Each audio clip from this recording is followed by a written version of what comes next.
All right. Hello everybody. Welcome back, or welcome to a video of me reading things. So the first time I did this, it was a video about female genital mutilation. The second video was about circumcision. This video is, I would say, equally as horrifying. The Penridge High School Student Handbook for the Penridge School District for the 2022 to 2023 school year. Welcome to Penridge High School. Purpose of Student Handbook and Mission Statement. Founded in 1952, Penridge High School is a school steeped in tradition, I'll say, a tradition centered around academic excellence, extracurricular achievement, and community involvement. With each graduating class, we build on those traditions while constantly striving to improve as a school. Penridge High School is a community of students and staff who support each other through the teaching and learning process. At Penridge High School, we are dedicated to the success of our students and proud of our supportive and safe environment. The purpose of the Student Handbook is to give Penridge High School students and their parents/guardians an understanding of the general rules and guidelines for attending and receiving an education in our schools. It includes information about the academic program, student services, rules and regulations, and general procedures to follow. In a case of conflict between a board policy and provision of this handbook, the board policy most recently adopted will prevail. Penridge School District strives to provide all students with a well-rounded educational experience where they can acquire the 21st century skills necessary for a successful future. Our graduates are talented, passionate, lifelong learners prepared to positively contribute to our society. We are excited to have you here and look forward to supporting your academic personal goals. Penridge High School administration. So these are the people you blame, I guess. Dr. Stephen Cashman, he's the principal. Ray Ott, House Principal, class of 2023. Kara Gersh, House Principal, class of 2024. Abram C. Hughes, House Principal, class of 2025. And Dr. Alyssa Woloff, House Principal, class of 2026. And of course, how could we forget the lovable Scott Hegan, Assistant Principal of Athletics and Pupil Services. Here's our table of contents. On page 7, you will find general information and the telephone/email directory. On page 8, you will find the bell schedules. On page 10, you will find blockers, student ID cards, hall passes, and senior and junior privileges. On page 11, you will find counseling, student assistance program, health services, prescribed drugs and medication. On page 12, student insurance, student responsibilities. On page 13, bus transportation regulations, late bus passes, student driving, parking request form, student drop-off. Section 2, attendance. Starting on page 16, we have attendance regulations and procedures, parental notice of absences, cumulative absences. On page 17, we have non-cumulative absences and unlawful absences. On page 18, we have making up missed assignments due to absence and early dismissals. Page 19, we have weather emergencies and student transfer/withdrawal from school. Section 3, academics. On page 20, we have graduation requirements. On page 21, we have keystone exams, program of studies, and grade point average. On 22, we have weighted grades, class rank, honor roll. On 23, we have incomplete grades, advanced placement courses, dual enrollment, and cyber school. On page 24, we have summer school, college and career center, working papers, career internship program. On page 25, we have release of information to the military, graduation stoles, student recognition at graduation, student speakers at graduation. Section 4, technology. Page 26, use of computer and technology equipment, internet safety, computer misconduct, video conferencing.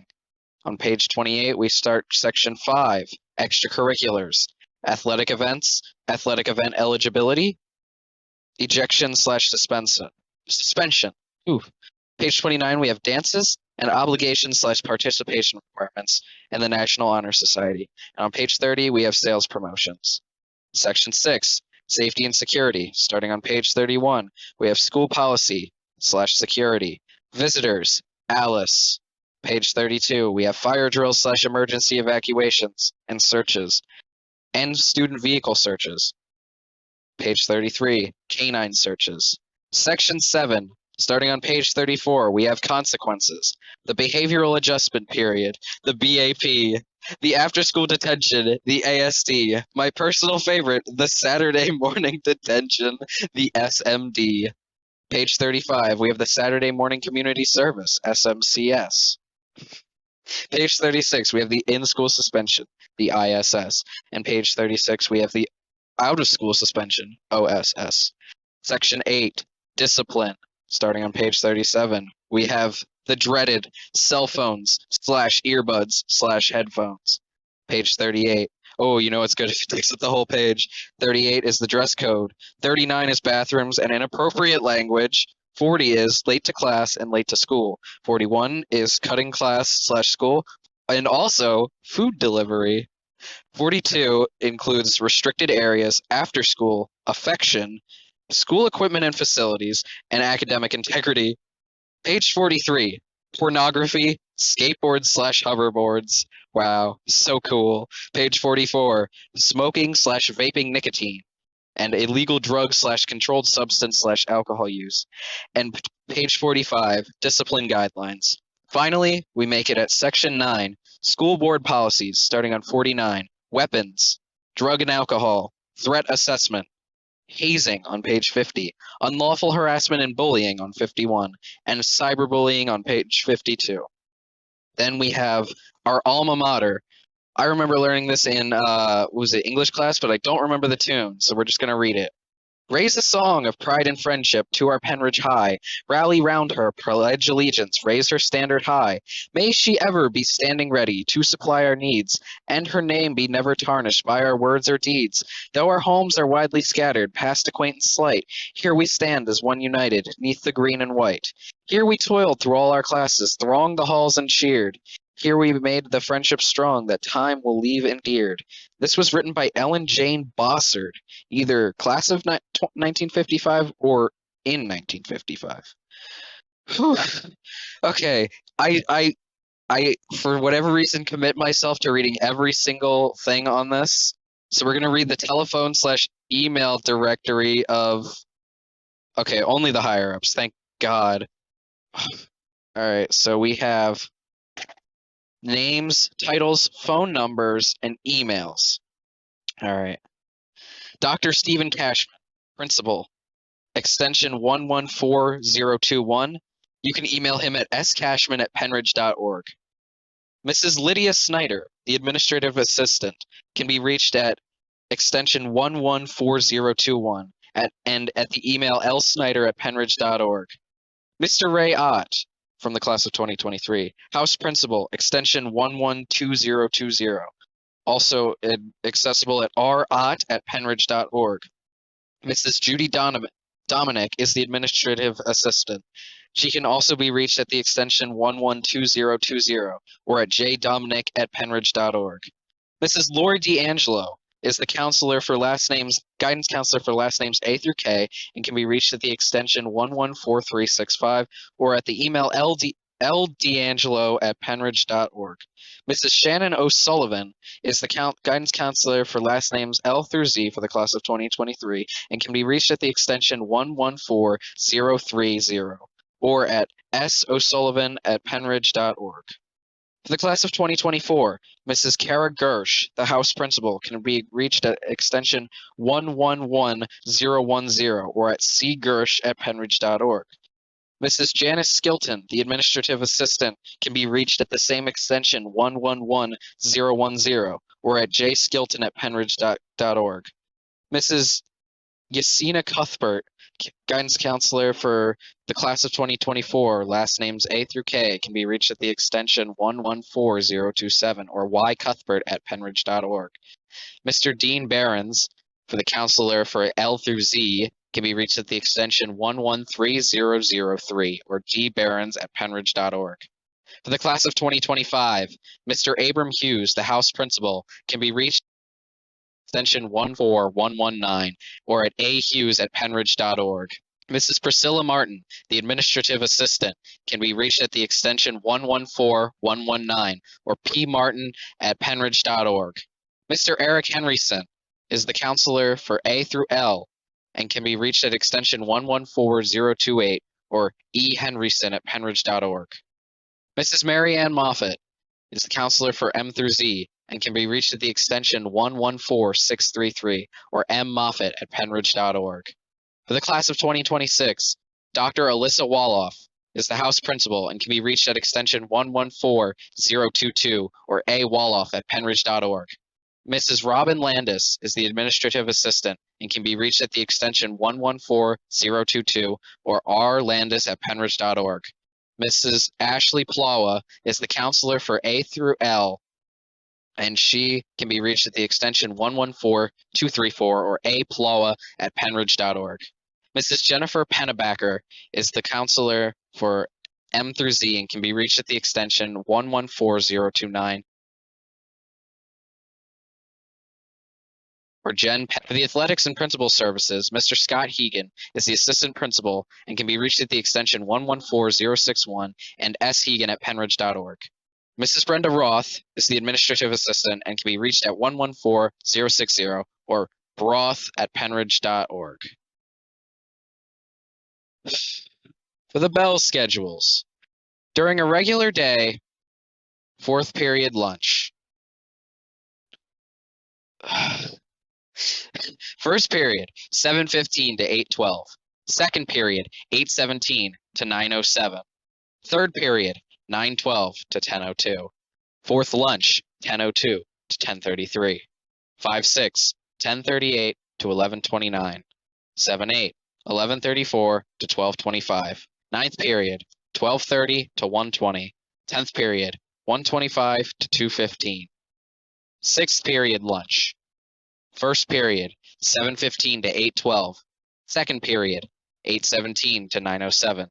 Third period, 9:12 to 10:02. 4-5, 10:07 to 10:58. Sixth lunch, 10:58 to 11:29. 7-8, 11:34 to 12:25. Ninth, 12:30 to 1:20. 10th, 1:25 to 2:15. Eighth period lunch. First period, 7:15 to 8:12. Second period, 8:17 to 9:07. Third period, 9:12 to 10:02. 4-5, 10:07 to 10:58. 6-7, 11:03 to 11:54. Eighth lunch, 11:54 to 12:25. Ninth period, 12:30 to 1:20. And finally, 10th period at 1:25 to 2:15.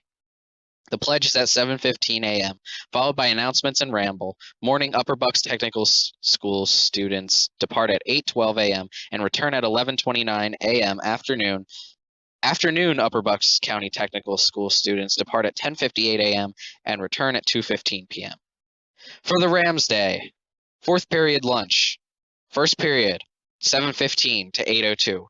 Rams period, 8:07 to 8:51. Second period, 8:56 to 9:40. Third period, 9:45 to 10:29. Fourth lunch, 10:29 to 10:59. 5-6, 11:04 to 11:48. 7-8, 11:53 to 12:37. Ninth period, 12:42 to 1:26. Finally, 10th period at 1:31 to 2:15. For a sixth period lunch. First period, 7:15 to 8:02. Rams period, 8:07 to 8:51. Second period, 8:56 to 9:40. Third period, 9:45 to 10:29. 4-5, 10:34 to 11:18. Sixth lunch, 11:13 to 11:48. 7-8, 11:53 to 12:37. Ninth period, 12:42 to 1:26. 10th period, 1:31 to 2:15. For eighth period lunch. First period, 7:15 to 8:02. Rams period, 8:07 to 8:51. Second period, 8:56 to 9:40. Third period, 9:45 to 10:29. 4-5, 10:34 to 11:18. 6-7, 11:23 to 12:07. Eighth lunch, 12:07 to 12:37. Ninth period, 12:42 to 1:26. 10th period, 1:31 to 2:15. The pledge would be said at 7:15 a.m., followed by announcements and ramble. Morning Upper Bucks County Technical School students depart at 8:51 a.m. and return at 11:48 a.m. Afternoon Upper Bucks County Technical School students depart at 11:18 a.m. and return at 2:15 p.m. Bell schedules for a 2-hour delay. Fourth period lunch. First period, 9:15 to 9:51. Second period, 9:56 to 10:30. Third period, 2:35 to 11:09. Fourth lunch, 11:09 to 11:39. 5-6, 11:44 to 12:18. 7-8, 12:23 to 12:57. Ninth, 1:02 to 1:36. 10th, 1:41 to 2:15. Sixth period lunch. First period, 9:15 to 9:51. Second, 9:56 to 10:30. Third, 10:35 to 11:09. 4-5, 11:14 to 11:48. Sixth lunch, 11:48 to 12:18. You notice how, actually, I just noticed or maybe that's, huh, wait. No, actually, every lunch starts at the exact same time the last class ends. They don't even give you the 5 minutes to get there. Huh, interesting. 7-8, 12:23 to 12:57. Ninth period, 1:02 to 1:36. 10th period, 1:41 to 2:15. Eighth period lunch. First period, 9:15 to 9:51. 9:56 to 10:35 to 11:09. Third period, 4-5, 11:14 to 11:48. 6-7, 11:53 to 12:27. Eighth lunch, 12:27 to 12:57. Ninth, 1:02 to 1:36. 10th, 1:41 to 2:15. Pledge at 9:15 a.m., followed by announcements and ramble. Morning Upper Bucks County technical students will depart. Technical school students will depart at 9:51 a.m. and return at 11:14 a.m. and will be in the auditorium until 12:18 p.m. Afternoon Upper Bucks County technical school students depart at 10:58 a.m. and will return at 2:15 p.m. Early dismissal. No lunch is served. Fourth period lunch. First period, 7:15 to 7:47. Second period, 7:52 to 8:19. Third period, 8:24 to 8:51. 5-6, 8:56 to 9:23. 7-8, 9:28 to 9:55. Ninth, 10 to 10:27. 10th, 10:32 to 11. Sixth period lunch. These are all the same. These are all the same. First period, 7:15 to 7:47. Second period, 7:52 to 8:19. Third period, 8:24 to 8:51. 4-5, 8:56 to 9:23. 7-8, 9:28 to 9:55. Ninth, 10 to 10:27. 10th, 10:32 to 11. Eighth period lunch. First, 7:15 to 7:47. Second, 7:52 to 8:19. Third, 8:24 to 8:51. 4-5, 8:56 to 9:23. 6-7, 9:28 to 9:55. Ninth, 10 to 10:27. 10th, 10:32 to 11. Pledge at 7:15 a.m., followed by announcements and ramble. Upper Bucks County Technical School students' schedule will be communicated to staff and students ahead of time. All right, well, we're out of like the graphs. Now we're into like words. Oh my god, what time is it? Oh my god. General information. Lockers. Each student is assigned a locker with a lock where personal items and books may be stored. It is a student's responsibility to maintain a neat and sanitary locker.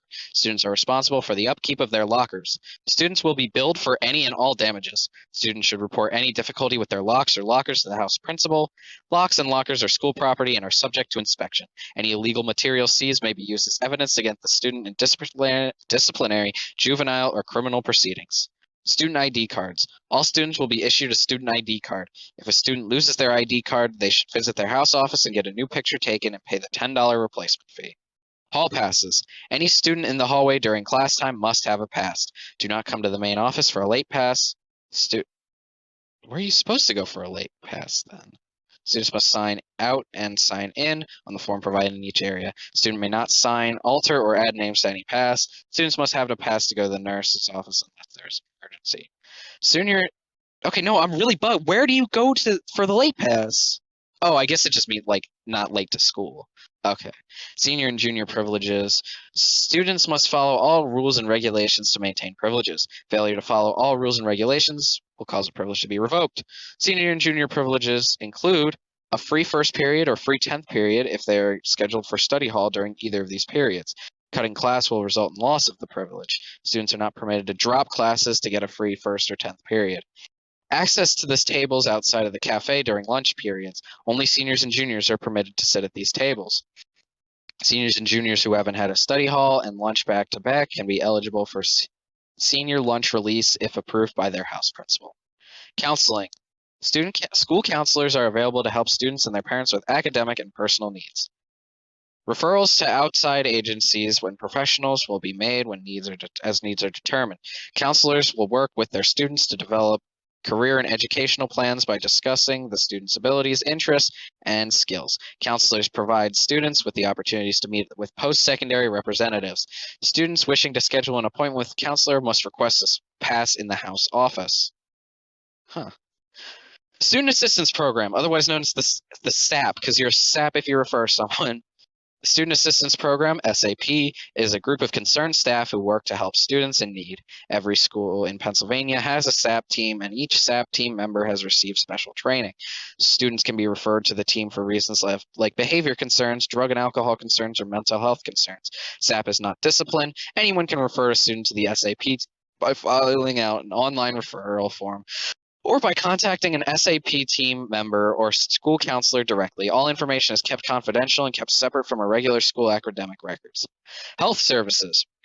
A school nurse is available from 6:45 a.m. until 2:35 p.m. The nurse is the only person able to excuse a student from class or detention for health reasons during the school day.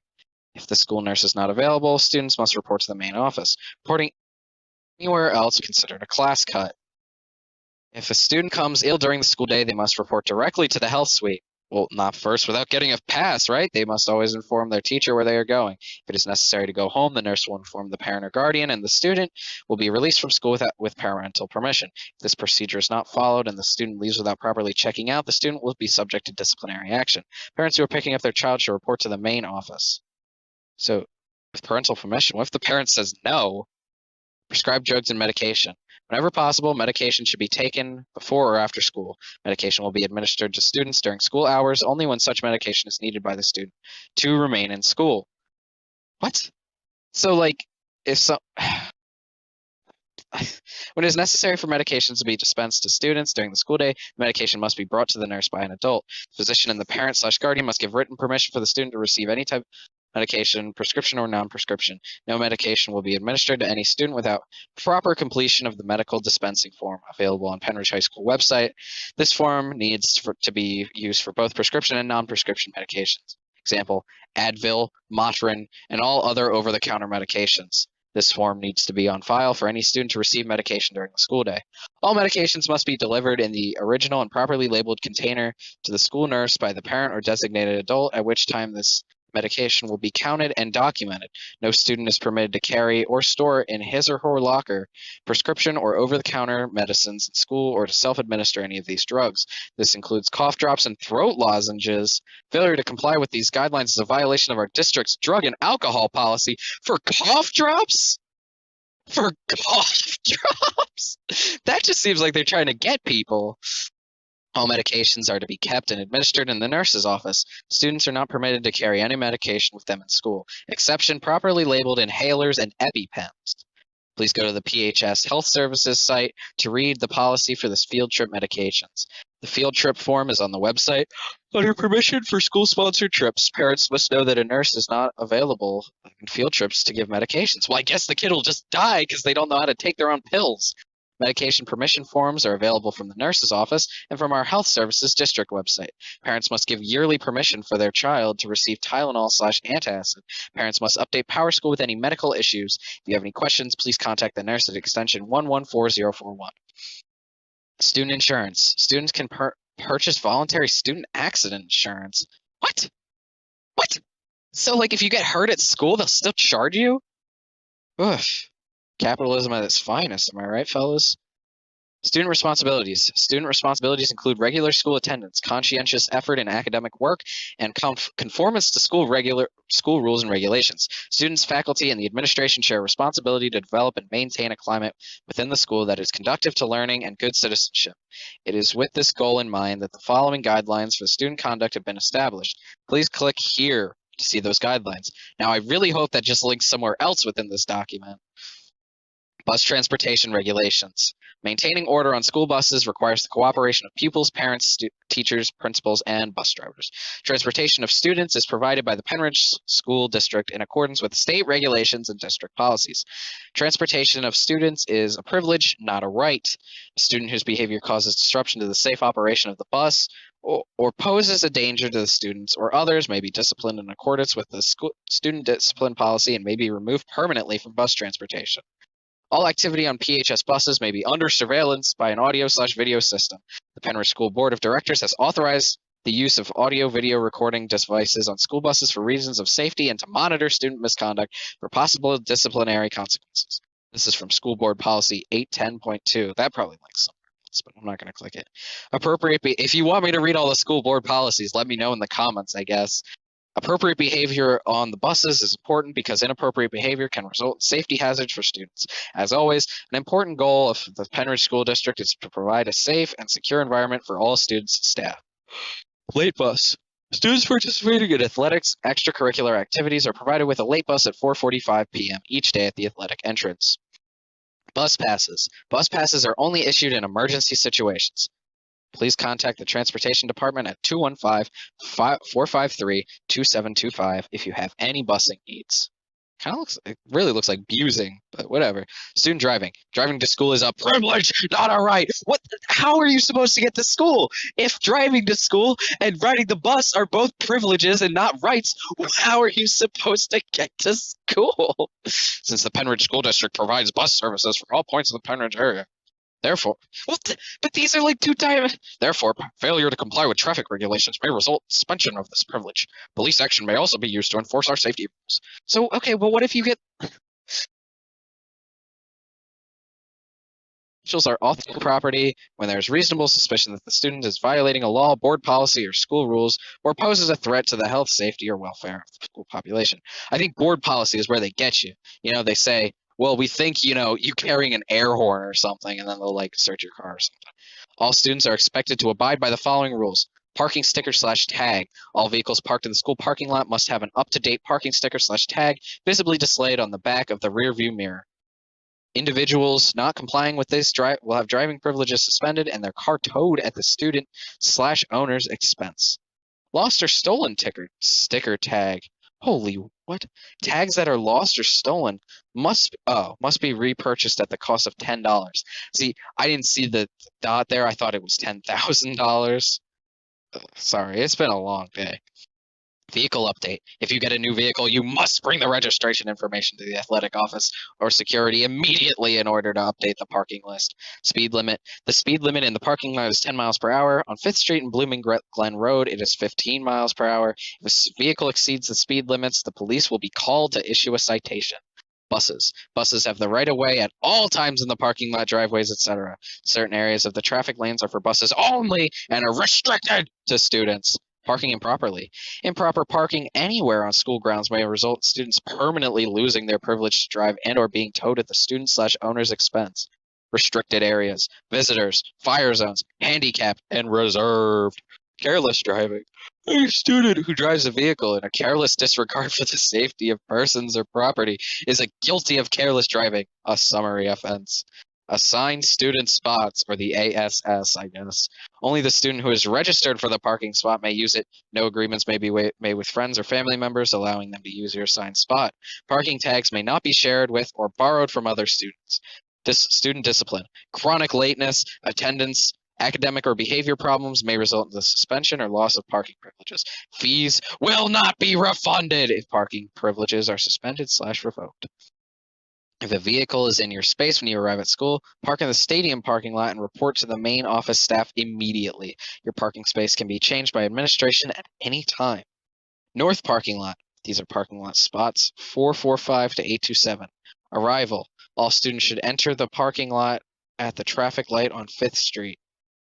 Students should not be entering the parking lot through Avenue B from either direction. Do not enter at North Middle School or from Blooming Glen Road onto Avenue B. This is for bus traffic only. After crossing over Avenue B, I don't even know where Avenue B is. All students will turn right into the first section of parking spaces and drive toward North Middle School. Students will turn left and then turn left again to enter the parking section they are assigned to. If possible, try to locate your parking space before the first day of school. Dismissal. At dismissal time, all students, except those parked in the first section of parking spaces, will exit their parking spot and drive toward North Middle School. Students will then turn right, drive it to the first section of the parking lot, and then turn right again. All students will exit the parking lot from the first section of the parking lot. Blooming Glen parking lot. Parking spots 226 to 386. Arrival. All students should enter the parking lot from Blooming Glen Road at the closest to 7th Street. Students should not be entering the parking lot from Avenue B. This entrance to Avenue B is for bus traffic only. Dismissal. When exiting the parking lot, all students must turn right. There will be no students exiting left to go to Avenue B or to go to lower level parking lot. Any student observed not following the established parking flow will be subject to disciplinary action, which could include loss of parking privilege. Upon entering the school property, a student is not permitted to leave the school property without permission from administration. Any violation of this rule will result in disciplinary action. Note, students who receive an excessive number of discipline referrals will have their driving privileges revoked. Parking request form. In June of each school year, the rising seniors will be provided with a link to apply for a parking pass for the upcoming school year. In August, rising juniors will be provided with a link for the remaining spots. Spots are given as applications are received. A valid driver's license is required to complete the application. If you obtain your driver's license during the school year, please stop by the athletic office to apply for the waiting list. Students must attach copies of their license and vehicle registration cards and be cleared of PHS obligations. Student drop-off. Penridge High School has established specific locations for parents to drop off students to ensure the safety of all people on the school property. Parents driving their children must drop their children off on the Blooming Glen side of the building by the athletic wing. Students are not permitted to be dropped off at school prior to 7 a.m. Attendance regulations and procedures. School laws of Pennsylvania require that all students of compulsory school age to attend school. The Penridge School District recognizes that attendance is an important factor in educational success and supports a comprehensive approach to identify and address attendance issues. If a student is absent from school, they are not permitted to attend/participate in any after-school activities. After-school activities include, but are not limited to, sports, concerts, dances, play practice, ski club, etc. To participate in after-school activities, a student must be in school before 9:15 a.m. on the day of the event. Parental notice of absences. Absences are unlawful until the parent notifies the school of the reason for the absence, which must be done within 3 school days. 3. I like how they wrote 3 and then the number of a student's absent. Notification is not received, then the absence is recorded as unlawful. What does that mean? Parents may call 215-453-6944 and press 1 to leave a voicemail or email the attendance office at the emails below to notify the school of their child's absence. They may also send a written note with their student should deliver to the attendance office. Written communication must include the date of the absence, the reason for the absence, and the parent's signature. GR9HS attendance at penridge.org, GR10HS attendance at penridge.org, GR11 attendance at penridge.org, HS attendance at penridge.org, GR12 HS attendance at penridge.org. Cumulative absences. A maximum of 10, and then the number 10, days of cumulative lawful absences verified by a parent is permitted during a school year. Once a student accumulates 10 cumulative excused and or unexcused absences, all subsequent absences shall require documentation from a medical provider or licensed practitioner of the healing arts, like a shaman. The following conditions or situations can constitute a reasonable cause for absence from school: illness, family emergency, non-school sponsored educational tours or trips. If the following conditions are met, the parent guardian submits a written request for excusal prior to the absence, the student's participation has been approved by the superintendent or designee, or other urgent regions. Urgent regions shall be strictly construed and do not permit irregular attendance. Non-cumulative absences. These absences do not count towards the student's absences total. Illness or quarantine verified by a doctor's note. Obtaining professional health care or therapy service rendered by a licensed practitioner of the healing arts in any state, commonwealth, or territory. Death in the family. Note required. Verified court attendance. Religious holiday as designated by the Department of Education. Note required. Administrative reasons, school activities, field trip, mentoring programs, in-school suspension, out-of-school suspension, 3 college visits with pre-approved college visitation form. Unlawful absences. All absences for reasons other than those cited above will be considered unlawful. Doesn't everybody just say they feel sick? Like, truant shall mean having incurred 3 or more school days of unexcused absences during the school year by a child subject to compulsory school attendance. Oof, compulsory school. Habitually truant shall mean 6 or more school days of unexcused absences during the current school year by a child subject to compulsory school attendance. On your 7th cumulative absence, your parents are notified. On your 10th cumulative absence, all absences beyond 10 Cumulative days require an excuse from a physician or indicating illness or legitimate medical reason for absence. Parent will be notified by mail. What if it's not? What do? They kill you? Third unexcused absence, parent guardian will be notified. Phone call from school personnel. Fourth unexcused absence, phone call from school personnel and notification by mail. Student attendance improvement plan, the SAPE meeting. there's a whole group just for improving your attendance. Sixth unexcused absence, referral may occur to community attendance improvement program, Bucks County and Children, Youth and Services, and or citation issued at district magistrate. 15th total absent, student attendance improvement plan, SAIP meeting letter sent. If warranted, student attendance improvement plan meeting held. That's such a gay name, by the way. Making up missed assignments due to absence. Students are responsible for making up work when they are absent. They should log on to Canvas to access the daily assignments and contact their teacher. Students have 3 school days to make up missed work. Exceptions to this 3-day requirement may be authorized by administrator in case of extended illness or tragedy. God, it's so sad. It's like the only time you can ever do anything is if everything sucks in your life. Students missing classes for extracurricular activities must contact their teachers ahead of time.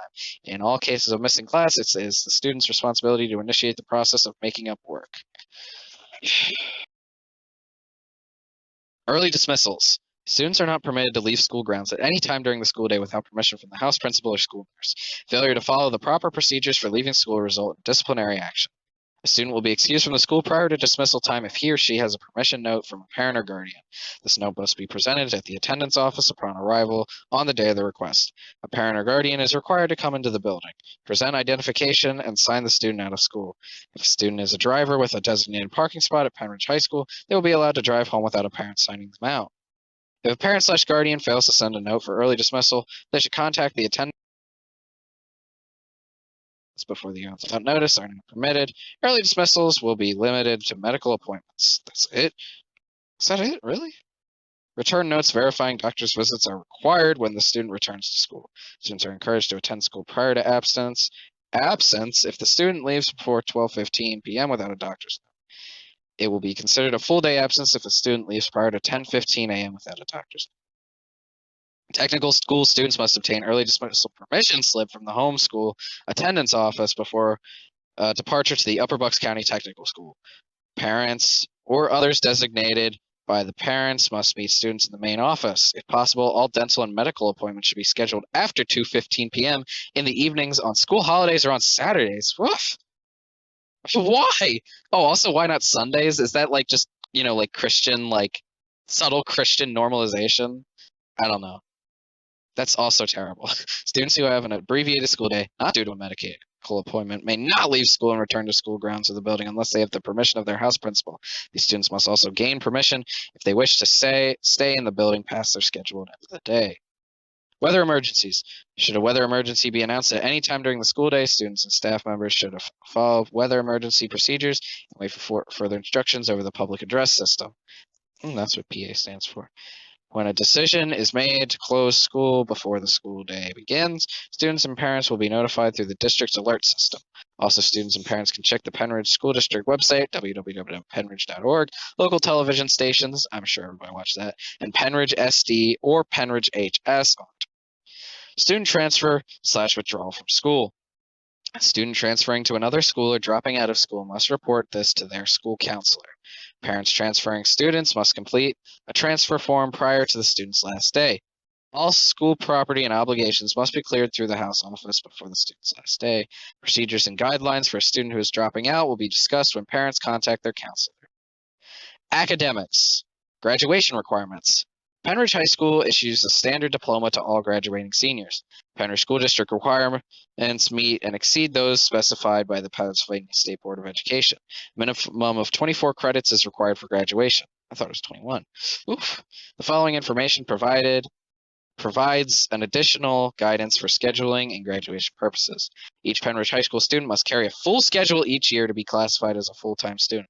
Credit hour requirements for each grade level are specified below. In exceptional cases, a student may be allowed to carry fewer courses with the approval of the high school principal. Each student in grade 9 is required to take 7 credits. Each student in grade 10 is required to take at least 6.5 credits. Each student in grade 11 is required to take at least 6.25 credits. Each student in grade 12 is required to take sufficient credits to meet graduation requirements. So that is 12.75, and then 7. So that's what, like 19 and a half? So you really only need 5.5 credits in grade 12. You need 4 English credits, 1 credit required each year, 3 math credits, 3 social studies credit, enrollment required each year, 1 credit will count as an elective, 3 science credits, including both life and physical science electives. Well, you only need 2 wellness/physical education/health electives, 0.5 creative and performing arts electives, 1.5 humanities electives, 7 general electives, and the minimum credit requirement is 24. Please see next page for credit requirements for the class of 2025 and beyond. Oh no. Credit requirements for the class of 2025 and beyond, pending school board approval. So I guess this was different. Let's see if we can spot the difference. English is 4 credits still. STEAM, they just pushed all the stupid stuff together. Okay. So science, 3 credits, same as last time. Mathematics, 3 credits. Oh, okay, here's what they changed. They changed the art credit to an additional math or science credit. So instead of half of a math credit, it's now 1 full one of those credits. 4 social studies credits instead of 3.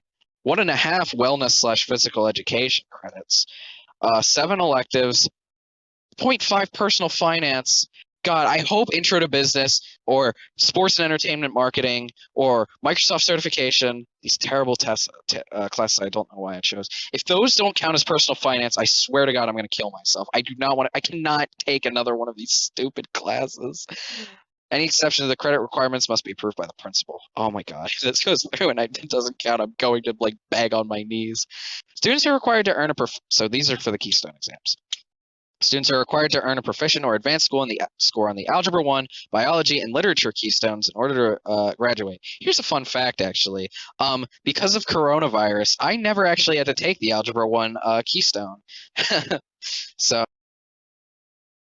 pretty cool. Hope is that all students pass all 3 exams, which may require taking an exam more than once to reach proficiency. Students not meeting this requirement can demonstrate proficiency through one of 3 state-approved pathways. However, students are required to take each exam at least once. Parents opting students out for religious reasons must complete the required paperwork or religion. Oh man, I'm probably being very insensitive. You know what? Actually, I'm gonna be completely honest. They're probably completely in the right for that one. There is probably a religion that actually I bet that there is like some inherent bias, like a Christian bias or something in these like tests. I wouldn't even be surprised. For students who don't pass a Keystone exam, the district Keystone team analyzes each student's data and determines the best path to graduation. For more information, please contact your child's guidance counselor or house principal. Program of studies. Please click this link for updated information on the course selection, student scheduling, adding/dropping a class, and the dual enrollment program. Grade point average, GPA. A grade point average, GPA, is computed at the close of each semester. It is a cumulative GPA based on all graded courses 9 through 12. Pass-fail courses are not included. Weighted grades. A system of weighted grades used to calculate the eligibility for honor roll and class rank. Grades will be weighted as followed. So we have letter grade, academic courses, honors courses, and AP courses. A+, 4.3, 4.6, 5.3. A, 4.0, 4.3, 5.0. A-, 3.7, 4.0, 4.7. B+, 3.3, 3.6, 4.3. B, 3.0, 3.3, 4.0. B-, 2.7, 3.0, 3.7. C+, 2.3, 2.6, 3.3. C, 2.0, 2.3, 3.0. C-, 1.7, 2.0, 2.7.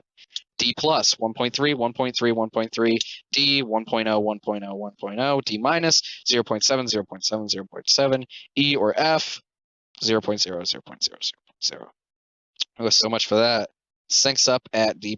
So, but that's crazy. Having a C in an AP is like having, I guess just, having a C in an AP class is like having a B in an academic class. That's kind of crazy. That goes hard, let's be real.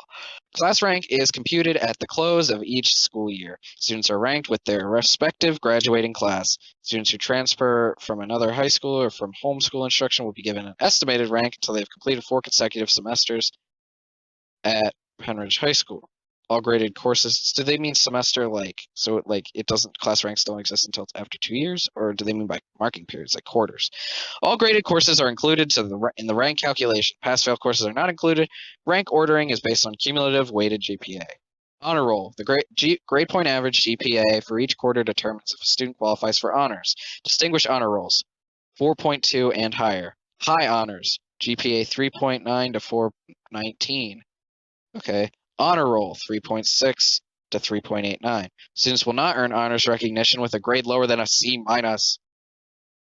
Imagine being on honor roll but having a C minus. That's interesting. All right. Incomplete grades. A student will receive an incomplete grade only when the student is unable to complete the work because of an extended illness occurring near the end of a marking period.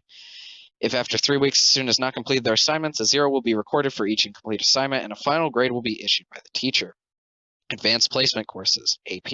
Advanced Placement, AP courses are available for students in grades 9, 10, 11, and 12. Students taking Advanced Placement courses are expected to take the Advanced Placement examination in that subject in May of the school year in which the course is taken. Many colleges and universities will grant college credit or advanced standing, provided a satisfactory score is earned on the examination art portfolio. Students should communicate with specific colleges and universities concerning their policy for granting college credit or advanced placement. Only the most committed students should attempt advanced placement courses. Dual enrollment. The Penridge School District partners with Bucks County Community College and Gwynedd Mercy University for dual enrollment opportunities that allow Penridge students to earn college credit. Dual enrollment courses allow students in grades 11 and 12 to earn credit at Penridge High School while earning college credit at an accredited college or university. Penridge students who wish to receive high school credit for courses taken at an accredited college or university must elect courses not offered at Penridge High School. The rigor of dual enrollment courses will be reviewed by Penridge High School to determine class weight in order to assign honors or academic credit upon successful completion. All tuition costs, fees, books, and transportation are the responsibility of the student. Students need to contact their counselor directly to obtain additional information about how to enroll in these classes. Knowing how tightwad they are, I bet they wouldn't let you take the bus to school, because the community college is less than a block away. I think they're basically on the same street. I bet they wouldn't let you take the bus and then walk over there. They probably have some sort of stupid rule against that. Cyber school. Penridge High School offers cyber courses to our students. These cyber courses allow students to experience online learning before entering college or the world of work, both of which increasingly require learning of a virtual environment. Students may pursue cyber courses full-time or in combination with their face-to-face classes. Students who successfully enroll in a Penridge online learning course will have their class scheduled into a period of the day that best fits with their other course selections. During that period, students will report to an assigned location to complete coursework. There will be a mentor in that room who can assist with technical issues, pacing, or communication with the course teacher. Students who are interested must see their guidance counselor for an application. A cyber course cannot be added to create an additional credit outside of the normal course and/or maximum credits. Cyber courses are not used to solve schedule conflicts. Enrollment in cyber courses is strictly limited and not guaranteed. Enrollment into cyber courses can only take place prior to the part of the school year or second semester. Summer school. The Penridge High School Summer Schools program allows students to recover credits from courses for which they have earned between a 50 and a 59% during the current school year. Students may recover up to 3 core course credits and/or 1 ninth grade wellness credit. Counselors will notify families of summer school eligibility and registration information. College and Career Center. There is a classroom that is open all day to students looking for information on colleges or careers. Now, without a pass, students will have the opportunity to work on their Naviance accounts, ask questions about applying to colleges, visit with college recruiters and employers from the community, and research and contact colleges of interest. Working papers. Please click here for information on working permits/working papers. Career Internship Program. Career Internship Program is available to students and learn in a paid internship experience. There we go. In addition to gaining work experience and Penridge High School credit, students can build a resume that Oh, I got to figure out how to get into that. College and career readiness. This program is open to student on 11th and 12th grade through the Upper Bucks County Technical School. Students could earn 0.5 credits for 45 hours of work per semester or 1 credit for 90 hours of work per semester.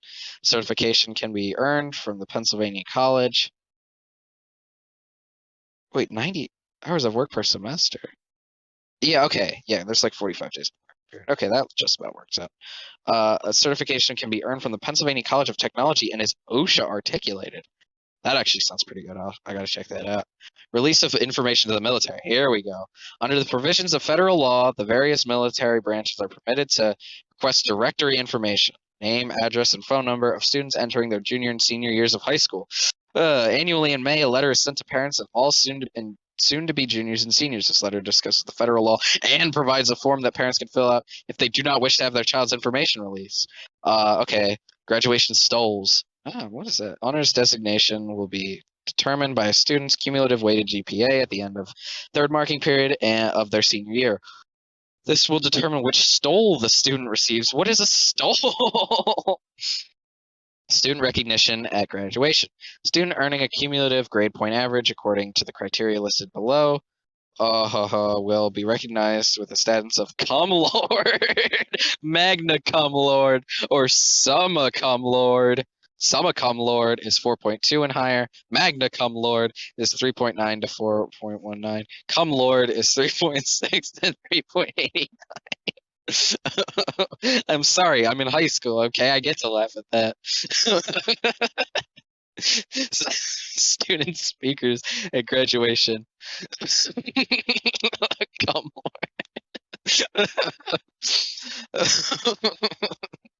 Sorry.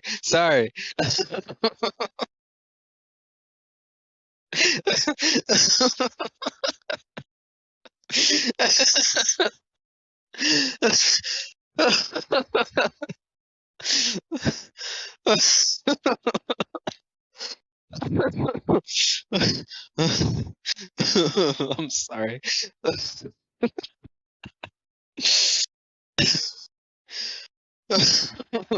Okay, student speakers at graduation.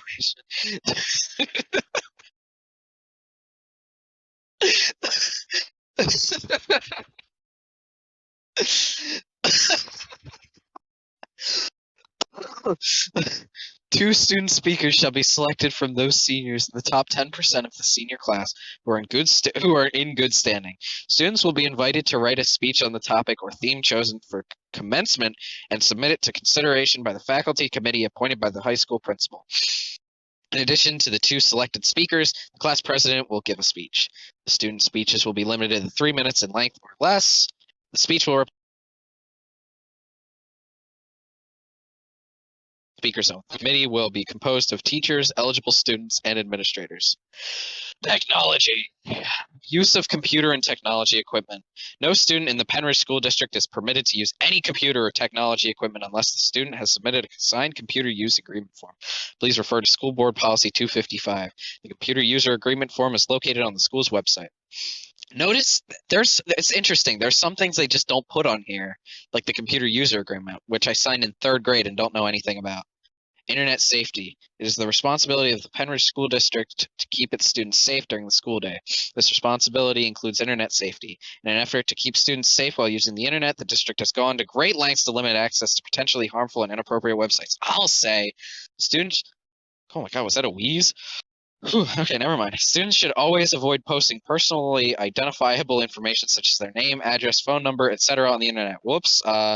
It is the responsibility of all students to refrain from accessing or attempting to access potentially harmful websites. In addition, it is the responsibility of all students to never use the internet for the purpose of cyberbullying and report immediately incidents of cyberbullying to the school administration. Computer misconduct. Oh my God, I'm dying here. The Penridge student computer user agreement forbids misconduct while using the district's computers, information systems, or online services.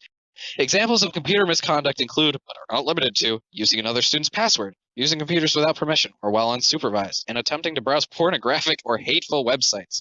I've done that. I've browsed a hateful website.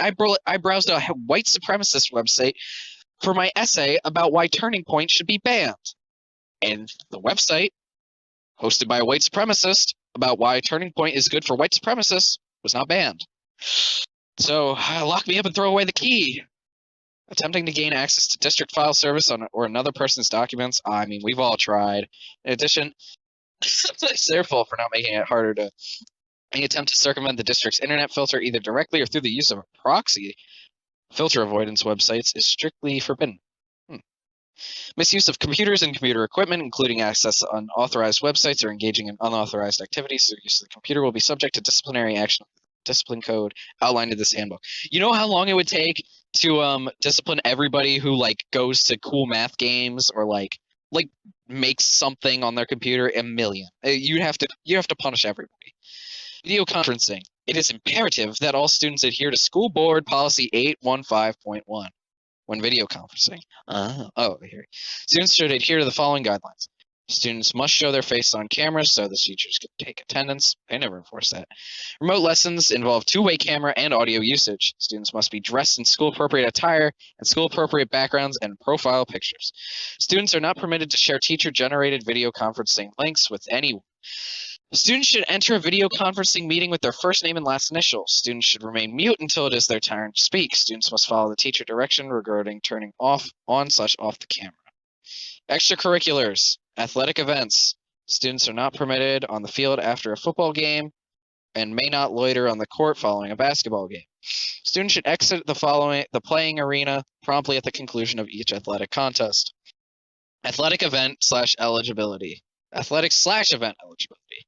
Athletic academic eligibility will be checked every Friday for in-season athletes who will be based on cumulative grades for the beginning of the marking period.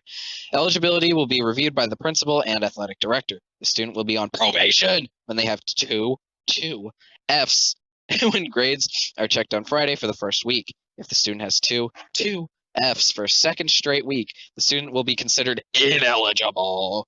If a student completes a marking period with two failing grades, that student will be ineligible for the next 15 school days. This ineligible student will be reinstated following the 15-day period, provided providing this passing every subject. Fall athletic eligibility. Are you serious? You're gonna wait 15 days after the the next marking period starts to see if they're passing or failing every subject? The amount of athletic privilege they give is insane. Fall athletic eligibility will be based upon final marking period grades from the previous school year. A student is eligible if they have not reached the age of 19 prior to July 1st. Athletics only. Students are not eligible for athletics/events after completion of eight semesters following a student's entrance into 9th grade. Ejection/suspension. The Penrose School District follows the Suburban 1 League's policy on ejections from athletic events. As a result, any athlete/spectator in grades 7 through 12 who is ejected from an athletic event for unsportsmanlike behavior will be disciplined in accordance with the Extracurricular Code of Conduct or School Discipline Code. This policy also includes any coach or adult supervisor of an interscholastic athletic program sponsored by the district. Suspended individuals are entitled to request a hearing with the principal and/or league committee charged with reviewing infractions of the policy. Dances. All high school dances are for Penrose students and their guests. Guests must be in at least the 9th grade. The administration has the right to deny any guest based on age or information received from other schools, agencies, or sources. Sources? What, they got PIs for guests? Students may bring only one guest. Students must pick up and complete a guest registration from their house office. Guest forms must be submitted at least 5 days prior to the activity. Attendance at school dances is based upon the following. All students must be in school no later than 9:15 a.m. on the day of the dance. Students must have all obligations and fines cleared before they are permitted to purchase tickets to school events. All school rules apply to dances. Students who are dancing in an inappropriate manner will be warned to stop. Subsequent inappropriate behavior may result in ejection from the dance. I wonder if they'll ban phones at school dances. Obligations/participation requirements. Students who does not resolve all obligations will not be able to obtain a parking pass. Participate in any school dance/junior or senior prom at Penridge or as a guest at another school. Guest forms will not be signed at the graduation ceremony.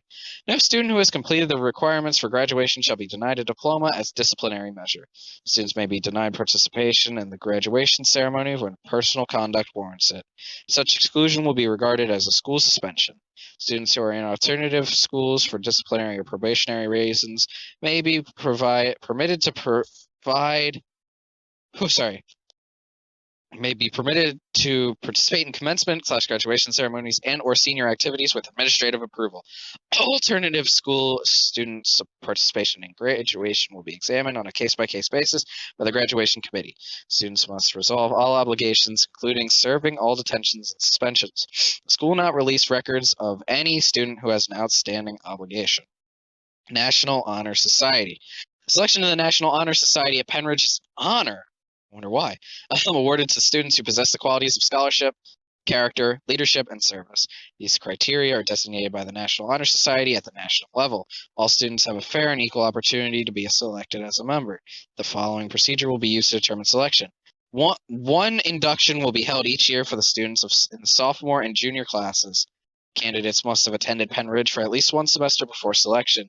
Candidates must have a cumulative grade point average of 3.8 or higher. Students who meet the academic requirements will be notified of their eligibility at the beginning of the spring semester. This notification will provide students with the necessary information to apply to the NHS.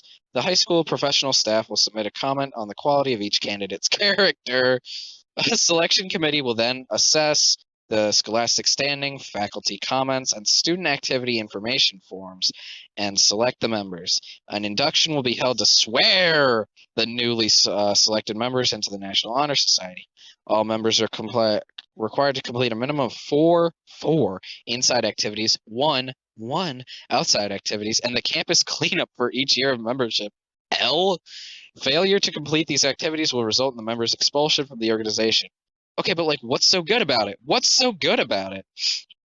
A copy of the selection process guidelines is available on the NHS website. It's located on the high school's website.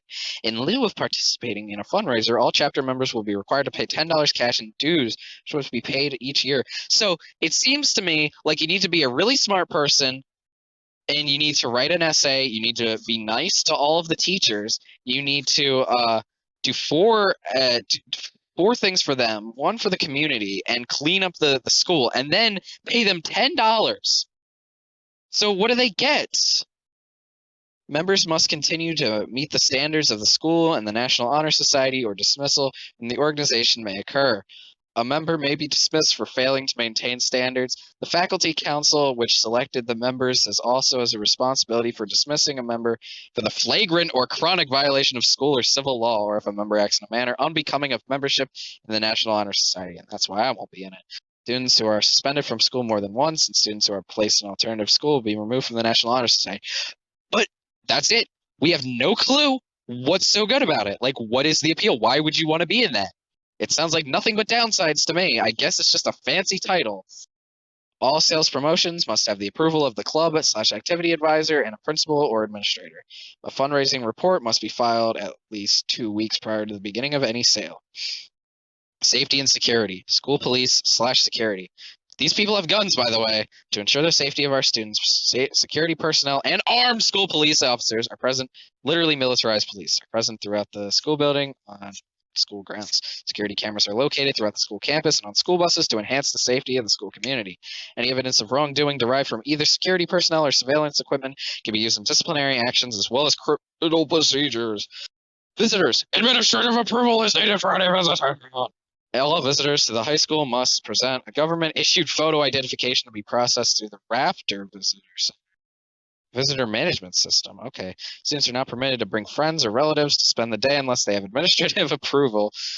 Students must follow the student visitation process respective to Penridge High School, abide by the Penridge School District's school board policy 907. Of course, and complete the necessary forms as requested by Penridge High School. Penridge High School reserves the right to refuse guests during certain times throughout the school year. The high school also reserves the right to accept/reject any requests on a case-by-case basis. Alumni may visit former teachers after school hours and with the prior approval of the teacher. Alice! The Penridge School District is committed to providing the safest possible environment for its students. The school district has adopted a set of protocols for active intruder situations. They should just call them school shooters. I'm going to call them school shooters. The acronym stands for Alert, Lockdown, Inform, Counter, and Evacuate. What does ALICE mean? Alert is your first notification of danger. It is recognizing the signs of danger and receiving information about the danger from others.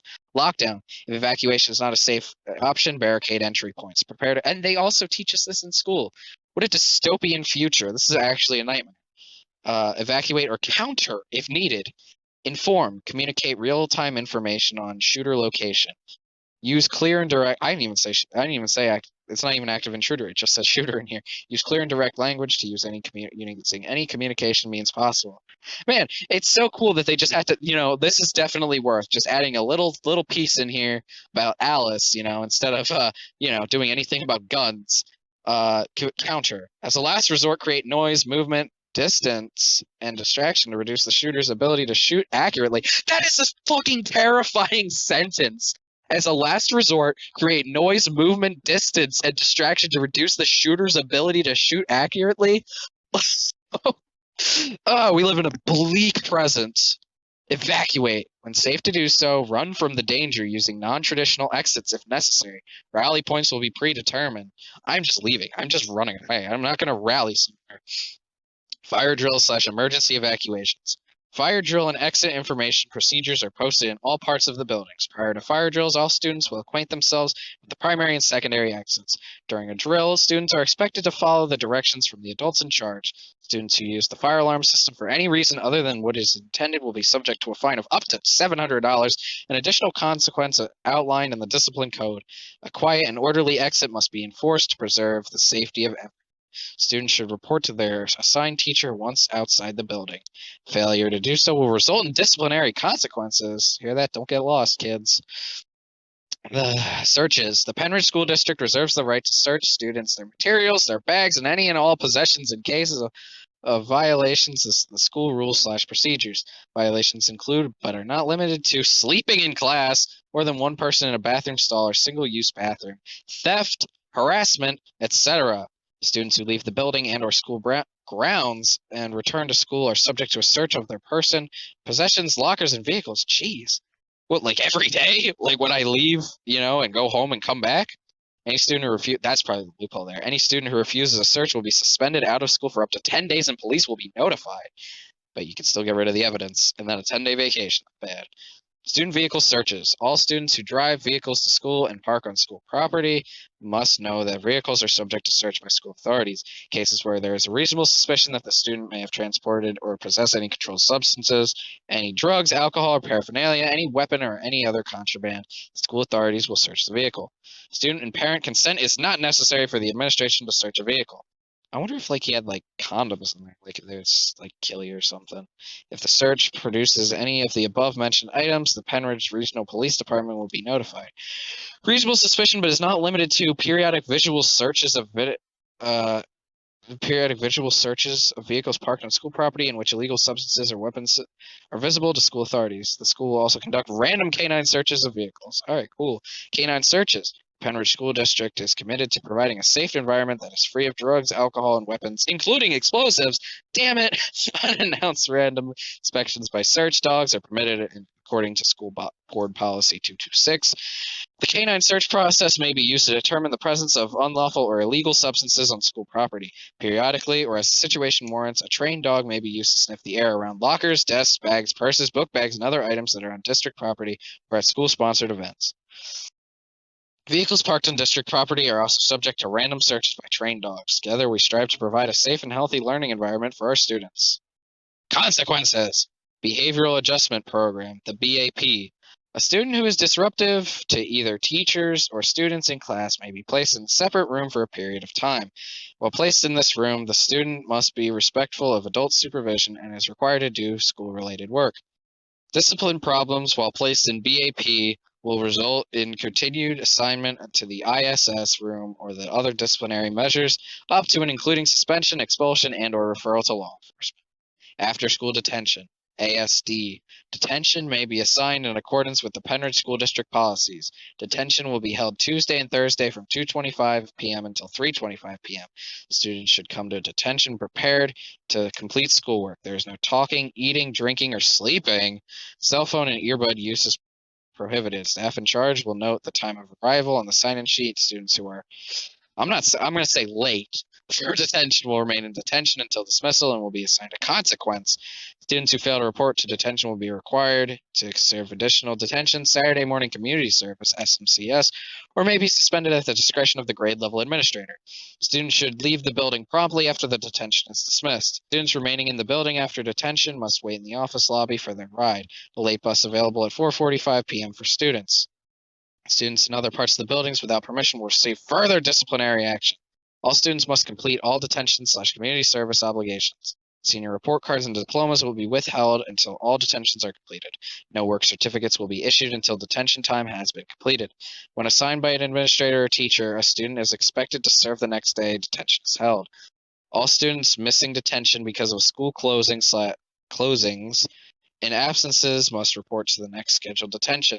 Students are not excused from serving detentions due to athletics, activities, or work obligations. Saturday morning detention, SMD. The key to any successful high school program is to establish a safe, comfortable, and orderly environment for learning. Our disciplinary policies, rules, and regulations are designed to provide such an environment.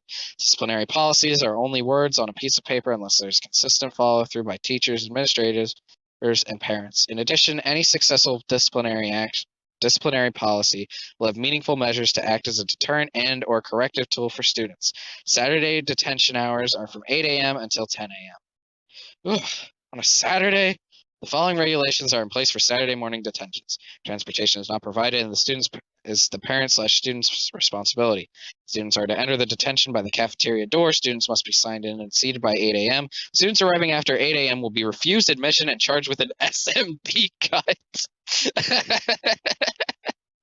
All personal items are to be kept on the floor. Only assignment that the student is currently working on may be kept on the table. Students must do schoolwork. Students must remain in their seats. Requests to do otherwise must be approved by a detention supervisor. Communication of any kind, verbal or nonverbal, is not permitted between students during Saturday detention. During detention, students are prohibited from talking, eating, drinking, or sleeping. Cell phone and earbud use is prohibited. Upon completion of Saturday detention at 10 a.m., students must leave school grounds immediately. Students are not excused from serving Saturday morning detentions due to athletics, activities, or work obligations. Saturday morning community service. I mean, I'd rather do Saturday morning cartoons, but a community service program is offered on Saturday mornings to help alter misbehaviors that go beyond what is typically covered by Saturday morning detention. As is the case with Saturday morning detention, we expect that this program will be successful, further reducing the number of suspensions at the high school. Saturday morning community service, SMCS, hours are 8 a.m. until 11 a.m. The following regulations are in place for Saturday morning community service. Transportation is the student/parent's responsibility. Students who wish to drive to SMCS must park in the lot by the cafe and report for service no later than 8 a.m. Students must remain the entire time. No arrangements can be made for partial time. Students should dress appropriately for the weather and conditions and be prepared to work either inside or outside each day. Gloves and tools will be provided if necessary. In cases of inclement weather, students will need to check the website for cancellations. Students will not be permitted to use electronic devices. Going Amish. At 11 a.m., students must leave school grounds immediately. Students are not excused for serving Saturday morning community service due to athletics, activities, or work obligations. In-school suspensions. ISS. Students should arrive to ISS prepared to complete schoolwork. Cell phones and earbuds are not permitted in ISS. Students should leave all cell phones at home in their lockers or surrender them to the ISS proctor. Failure to comply with ISS rules will result in an out-of-school suspension. But students should have the responsibility to communicate with their teachers and make up all work missed while suspended. The following guidelines extend beyond the school day on the day of ISS. Students may not attend school-related activities as a spectator. Whoa. On the day. So this is prom, dances, concerts, games, trips, graduation, etc. Students may not participate in extracurricular activities, athletic practices or games, club meetings, etc. If school is canceled for any reason, the suspension dates will be extended accordingly, e.g. school closing due to inclement weather. Out of school suspension.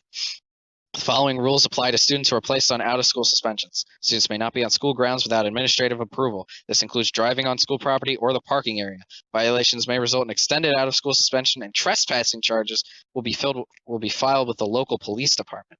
Students may not attend school-related activities as a participant or spectator, e.g. prom, dances, concerts, games, trips, graduation, etc. Students may not participate in extracurricular activities, athletics practices, or games, club meetings, etc. Suspended student cannot participate in any athletic school or school activity until they have completed a regular school day. Students should stay home during suspension and complete schoolwork. Students have the responsibility to communicate with their teachers and make up all work missed while suspended.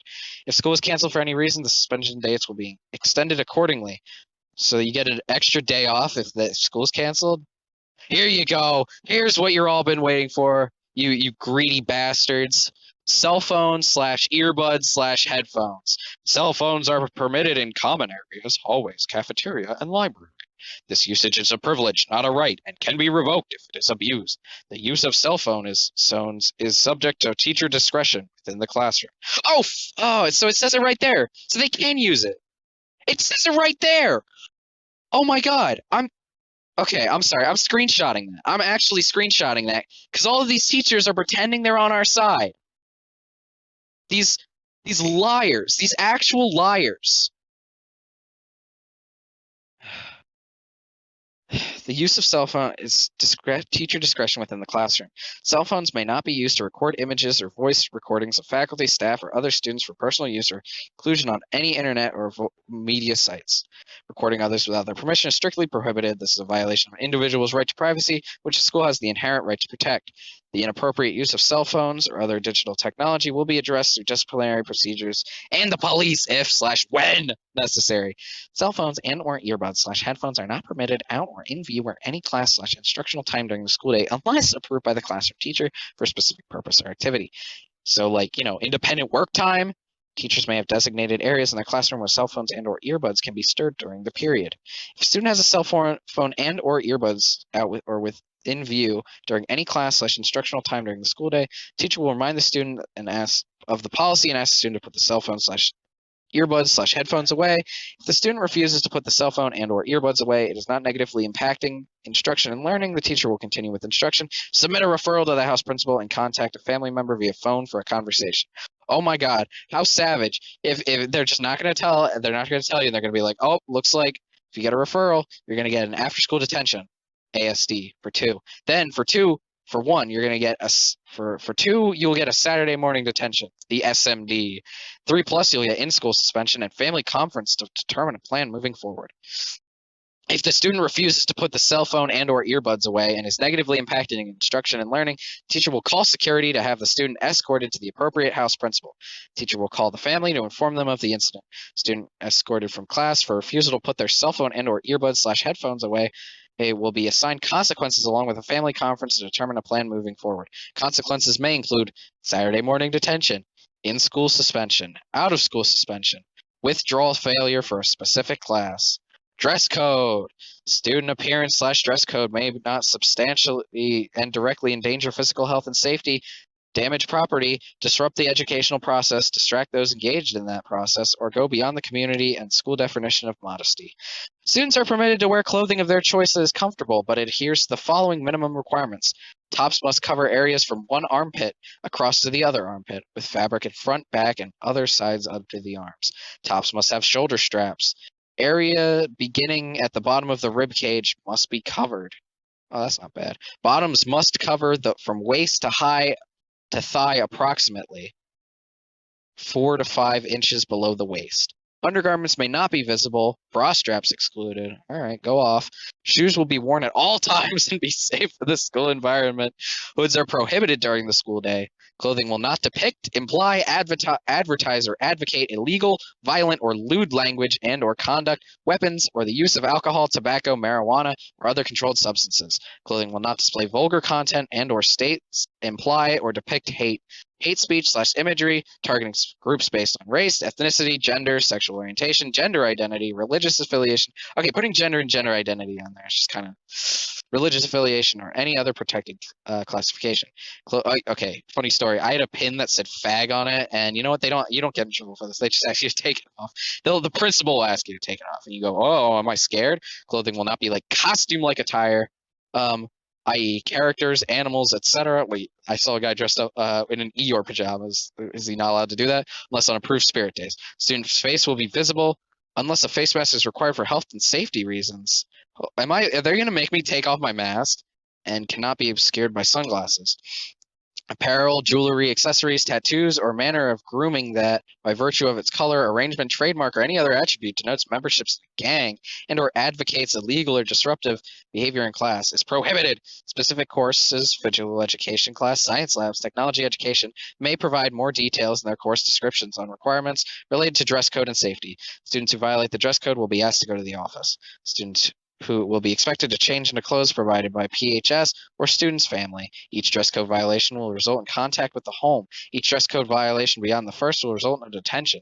Continuous disregard for the dress code will result in further disciplinary action determined by the HS administration team. Any special dress-up spirit days must be approved by the administration 3 days prior to the spirit day.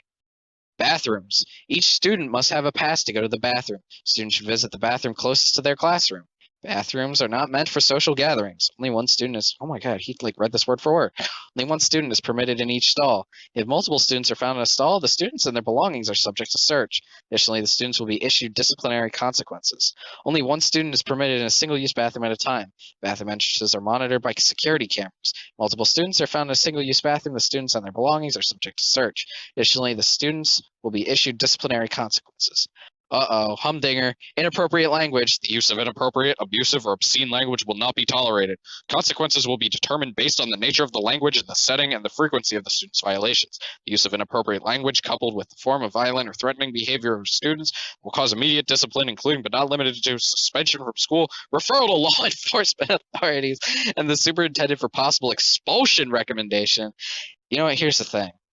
I would have fought something like this tooth and nail. But I'm so tired. I'm so broken down. At this point, I'm just kind of complying with every rule they have. I know.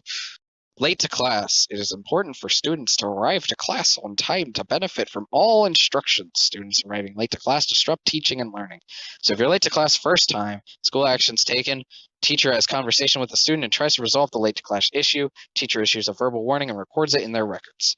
Second time, a teacher has a conversation with the student and tries to resolve the late to class issue. Teacher issues a verbal warning and records it in their records. Teacher sends an email to the parent guardian to make them aware of the issue.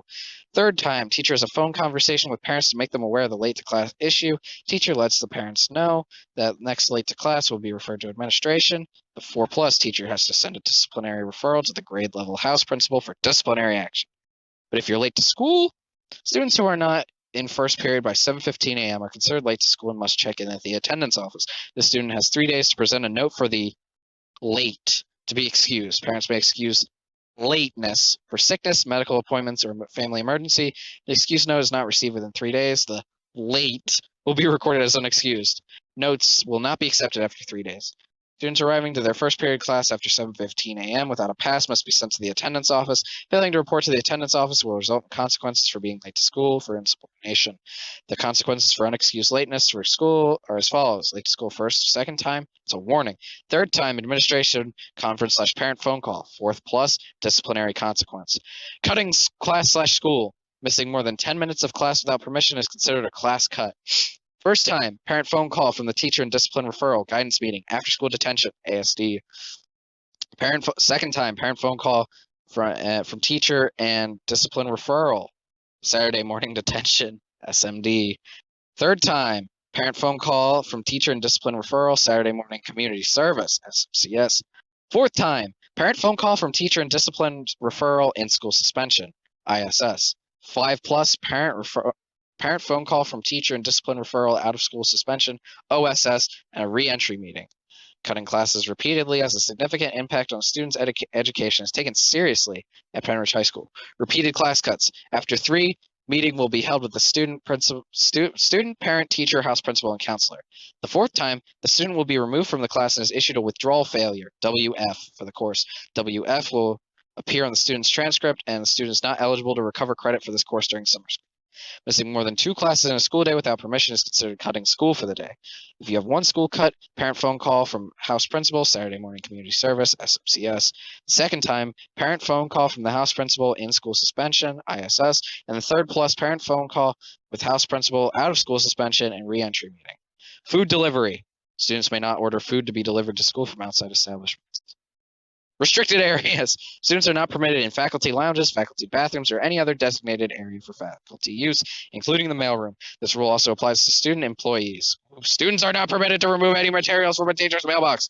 After school, students should leave the building promptly after school is dismissed. Students remaining in the buildings after 2:15 p.m. must be under the supervision of a teacher or coach. Students are not permitted to stay after school without supervision.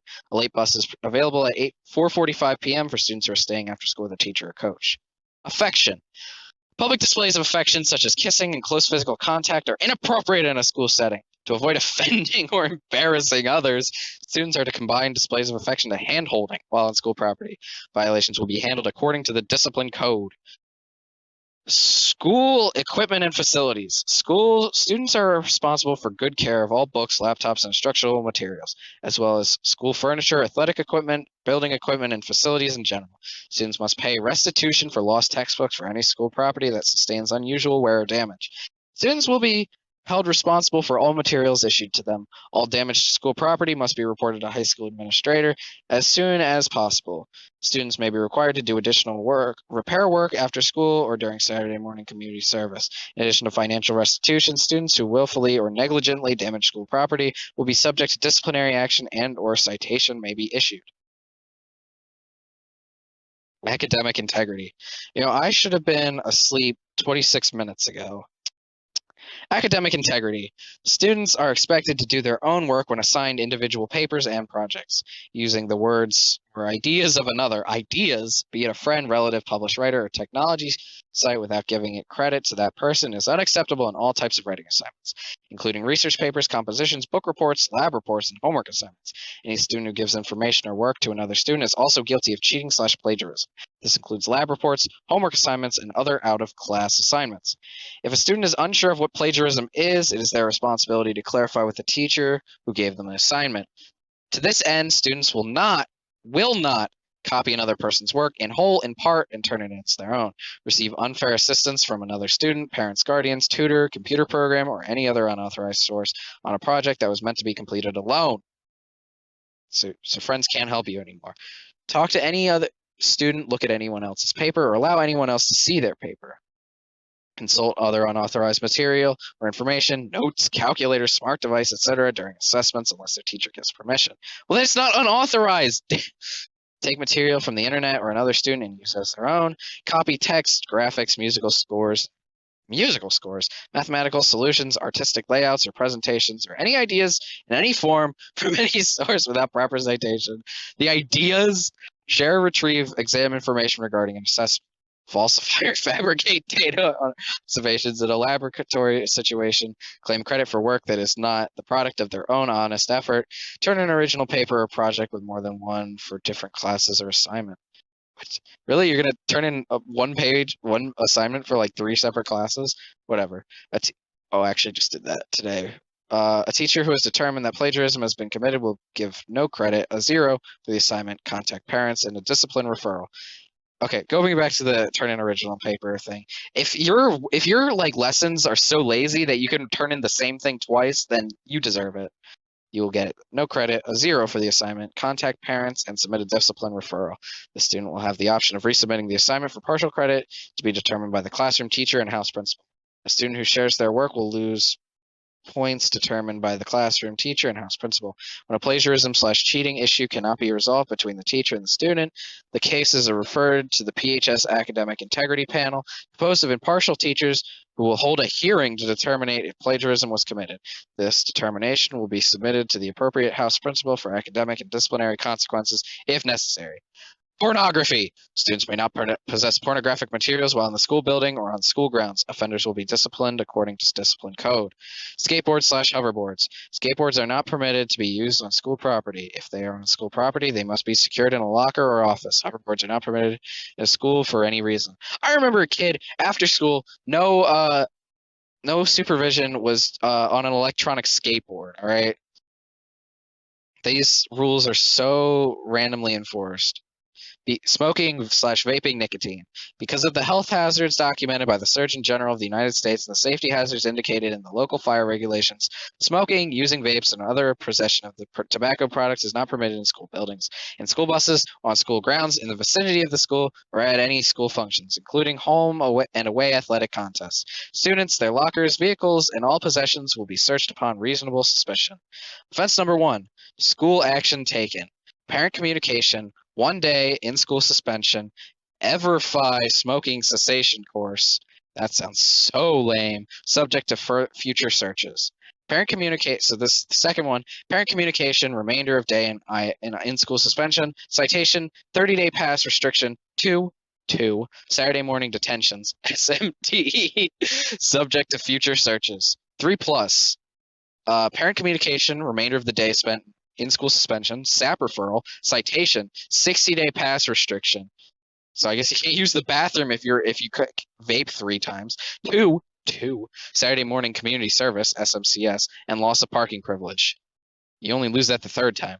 Illegal drugs/controlled substances / alcohol use.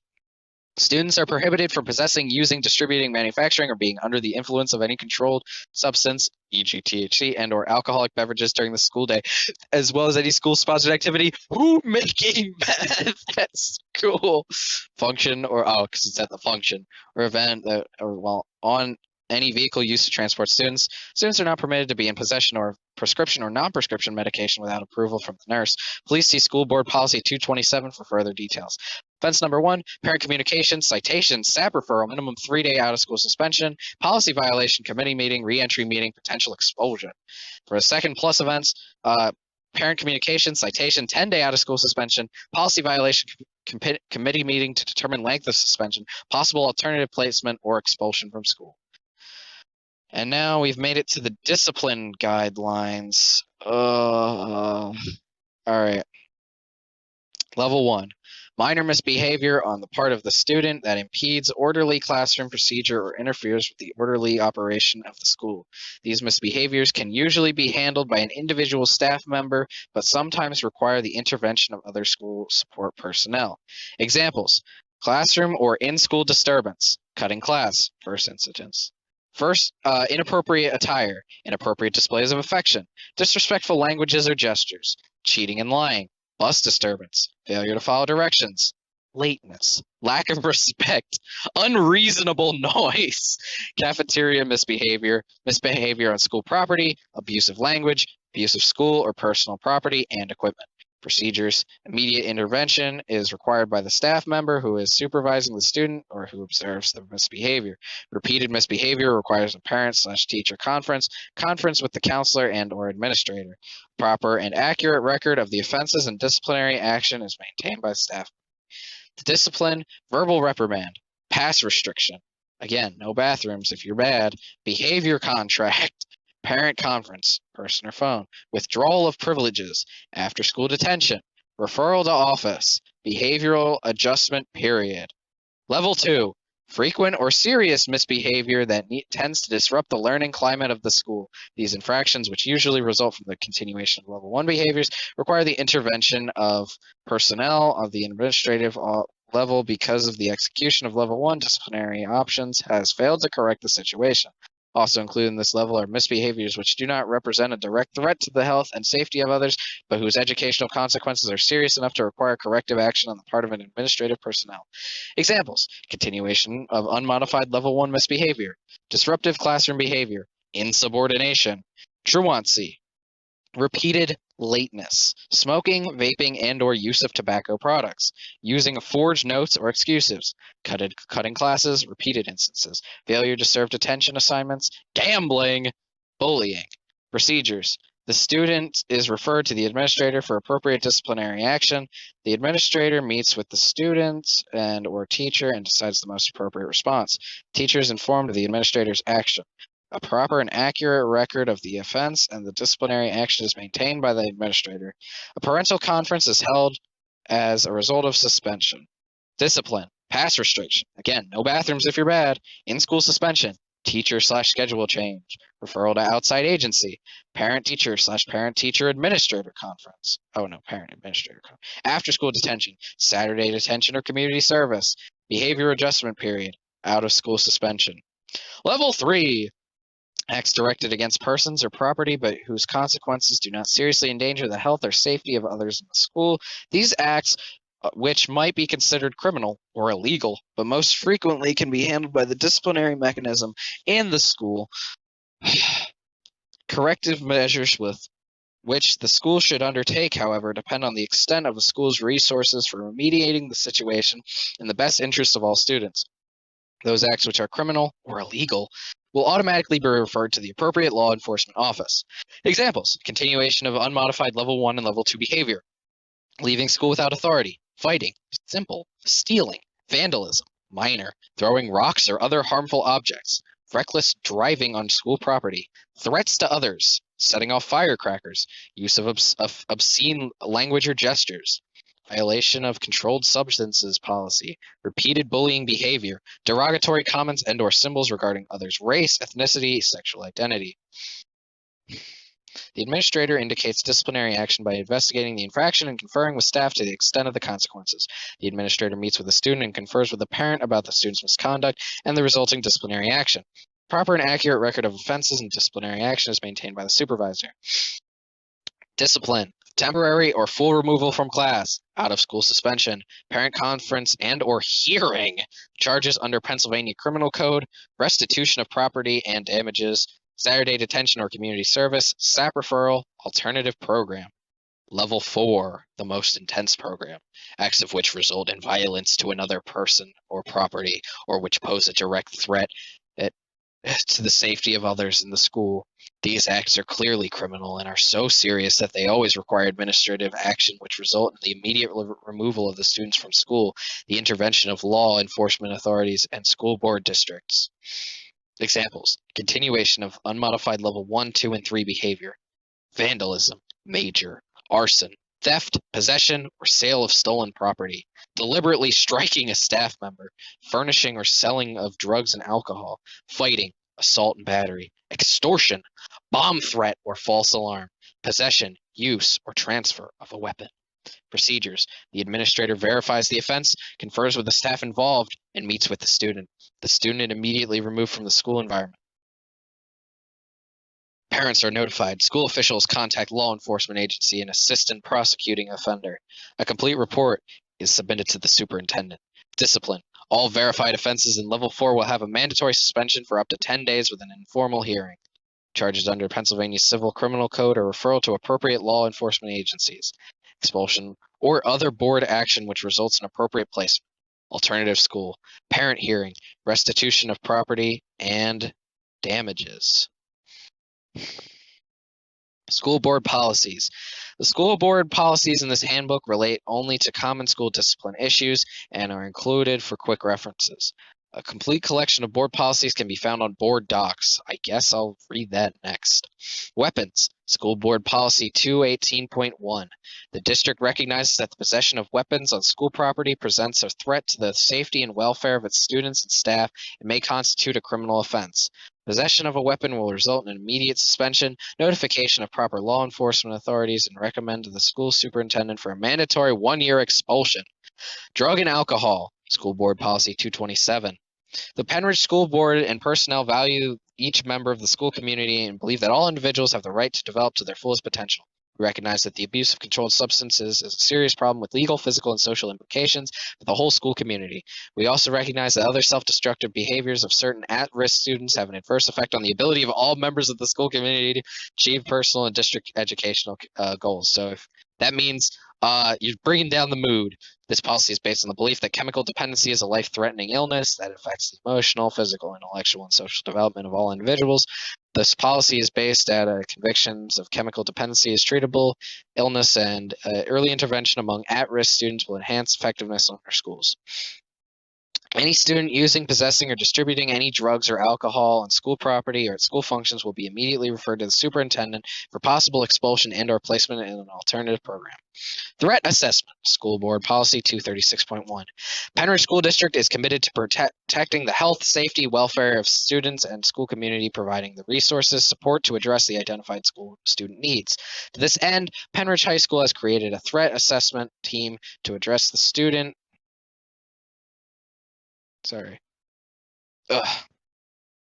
Address the student needs. To this end, Penridge High School has created a threat assessment team to address student behavior that may indicate a threat to the safety of the student, other students, school employees, school facilities, the community, and others. The threat assessment team is comprised of the school safety and security coordinator and individuals with expertise in school health, counseling, school psychology, or social work, special education, and school administration.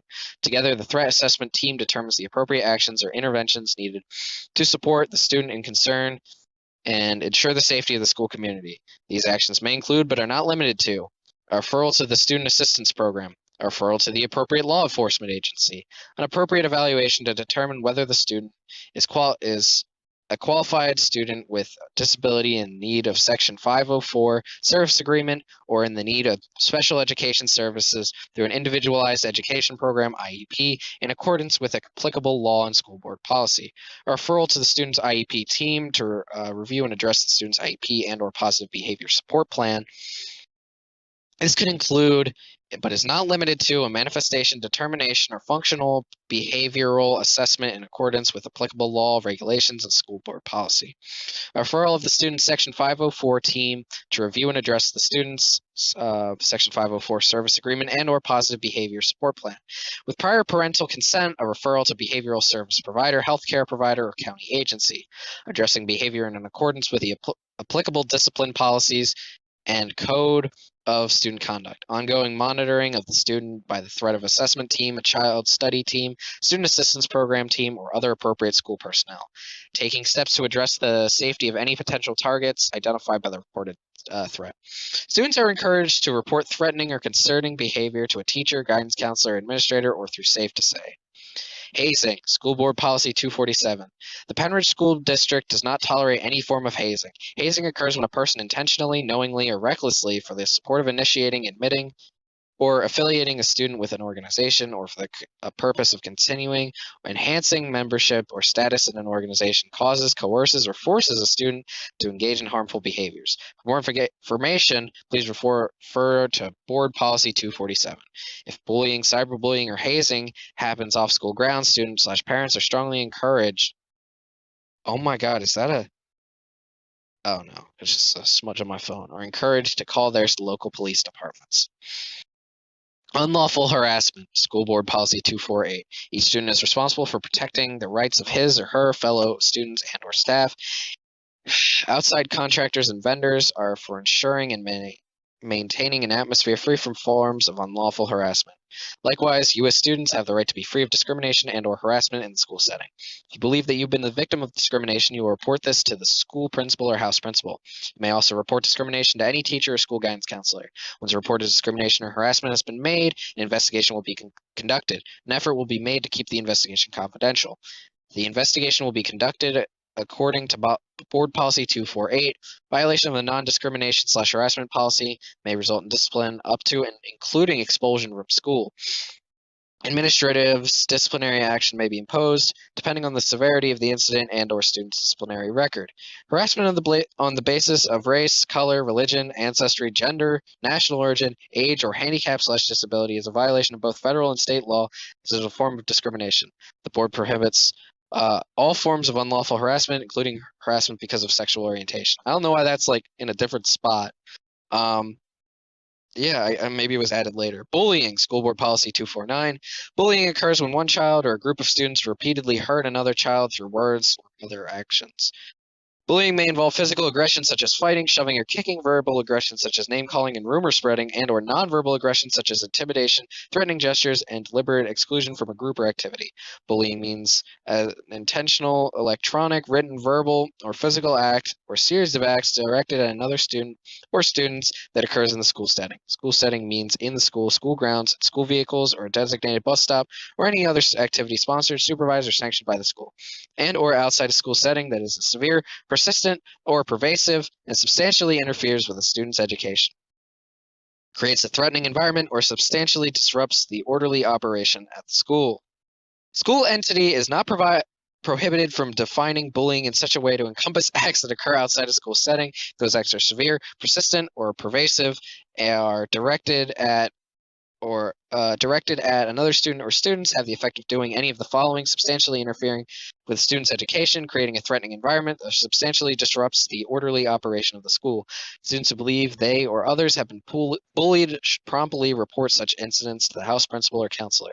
Students are encouraged to use the district's report form available from the house principal or to put the complaint into writing. However, oral complaints shall be accepted and documented. Cyberbullying, School Board Policy 249. An individual's lewd, indecent, or offensive speech is not protected by the First Amendment. Are you kidding me? This applies equally to the speech that is verbal, gesture, communicated in writing through the written word, whether on paper or other mediums. The school district may take disciplinary action if the speech would substantially disrupt or interfere with the work of the school, the rights of other students or staff members. Peer-to-peer harassment that occurs over the internet through the use of email or a website called cyberbullying will not be tolerated. It is called cyberbullying. Students who engage in this conduct, whether or not the conduct occurs outside the school day, and whether or not the bullying occurs through the use of privately owned computer equipment, will be disciplined in accordance with the code of conduct. Student to teacher or teacher to student internet harassment is called cyber harassment and will not be tolerated. Students or staff members who engage in this conduct, whether or not the conduct occurs outside of school day or whether the bullying occurs through the use of privately owned computer equipment, which you're not supposed to have out, which will be disciplined in accordance with the code of conduct. A staff or student reminder. A student or staff member who believes that he or she has been the victim of cyberbullying or harassment should follow the same procedures set forth in the district's policy prohibiting harassment. Student handbook disclaimer. Students and parents/guardians should be aware of this document, that this document is reviewed annually because policy adoption revisions is an ongoing process. These changes generally will supersede the provisions found in the handbook, which will become obsolete by the newly adopted policy. The handbook is not a contract between the school and parents, guardians, or students. It can be amended at any time at the discretion of the district. Policy changes are enacted during the school year. The administration will make every attempt to communicate those changes to students, staff, and parents/guardians. Because a handbook of this nature cannot cover every possible item or incident that may arise, final resolution of each of these situations will be made by the school administration. Equal opportunity education institution.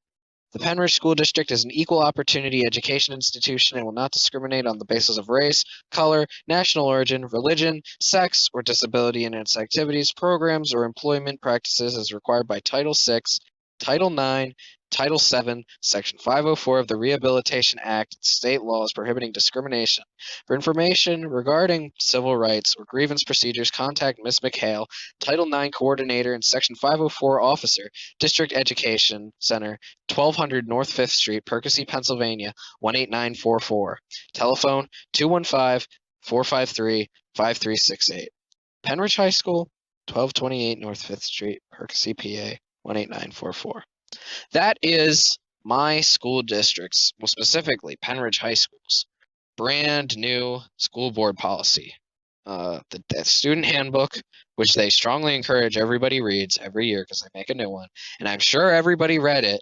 You know, it only took me like an hour and a half to read it. I'm sure everybody took an hour and a half out of their day to either read or listen to me read it. I personally don't agree with this. I think I know like some of the rules I think are a bit iffy, but like I mean like literally like I don't want to I don't want to speak too soon, but for my previous 9-10 years in the Penridge School District, I feel like these rules are not enforced, most of them. Like swearing, I think they only put that there so like it doesn't look like they condone swearing. Because I probably go through a school day, I say a bazillion swear words. I say more swear words than I say non-swear. And no, nobody bats an eye. I don't go to jail. I don't go to double jail. I don't go to triple jail. Because it says continuation, so by this point I should be expelled from school for the sailor mouth. But I don't want to speak too soon. I really hope that, it seems like they're getting tighter and tighter with these rules and regulations, which is kind of annoying, iffy, and all of that good stuff. Well, really bad stuff. It is past my bedtime. It's 10:49. At max, I will get 7 hours and 11 minutes of sleep if I fall asleep right now, which I will promptly do because school dictates my life and I have nothing left in this world. All right. Thank you for listening.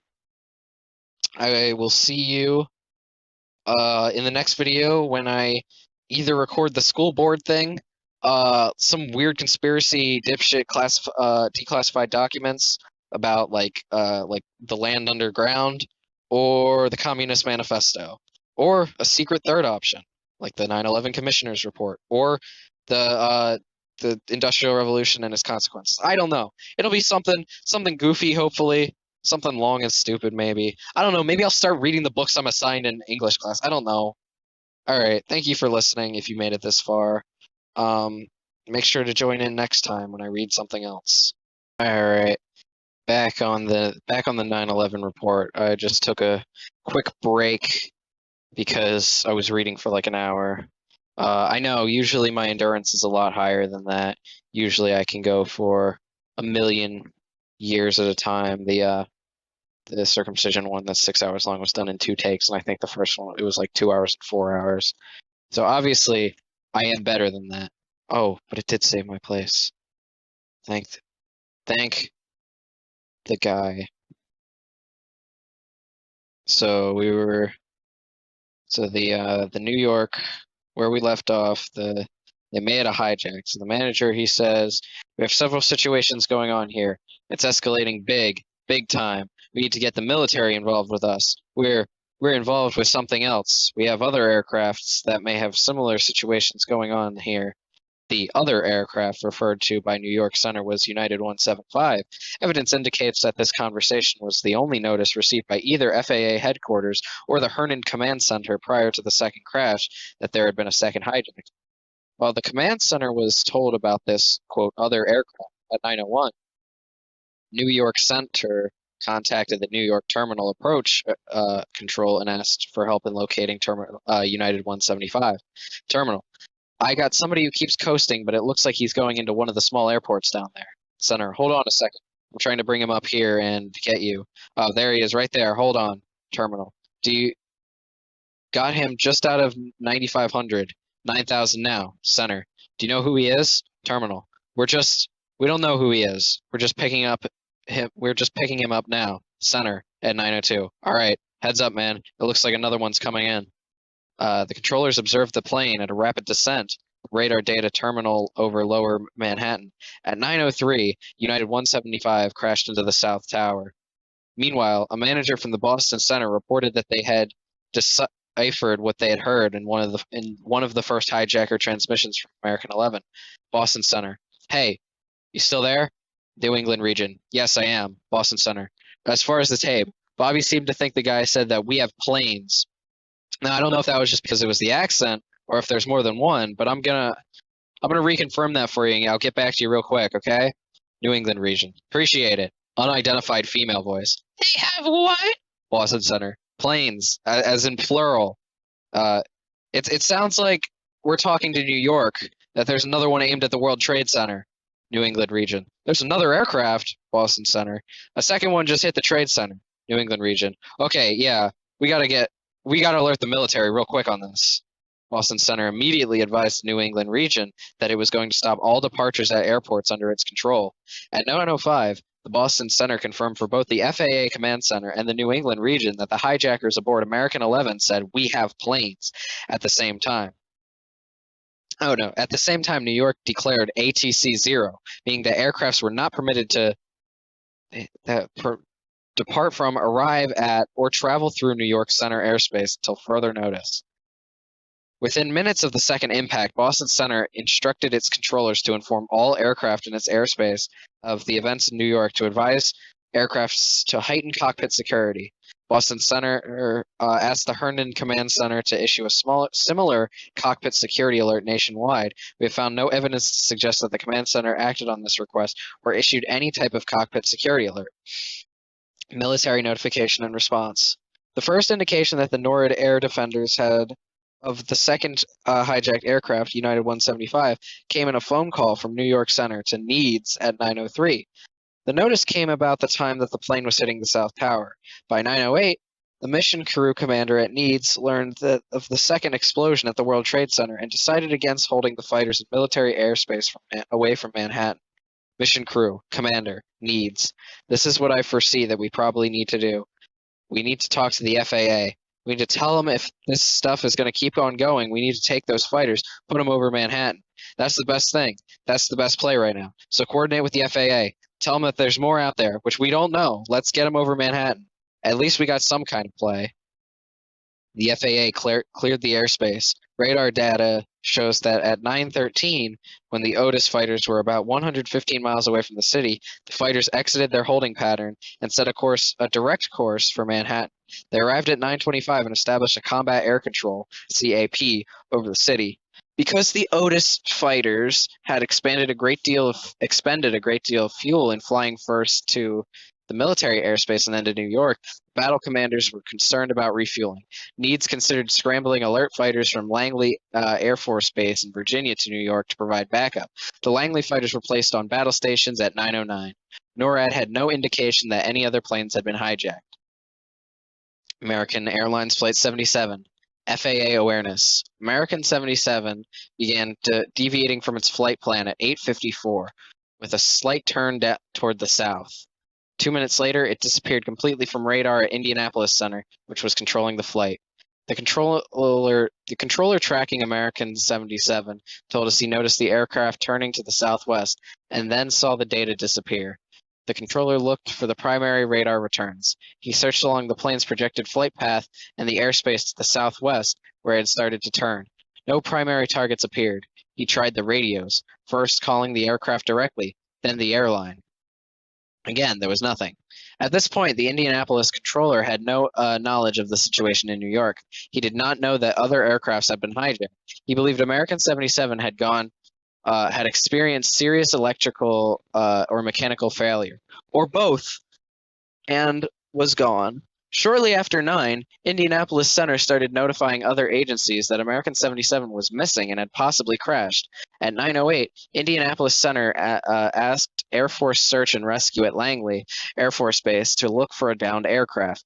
The center also contacted the West Virginia State Police and asked whether any reports of downed aircraft had been received. At 9:09, it reported the loss of contact to the FAA Regional Center, which passed this information to FAA headquarters at 9:24.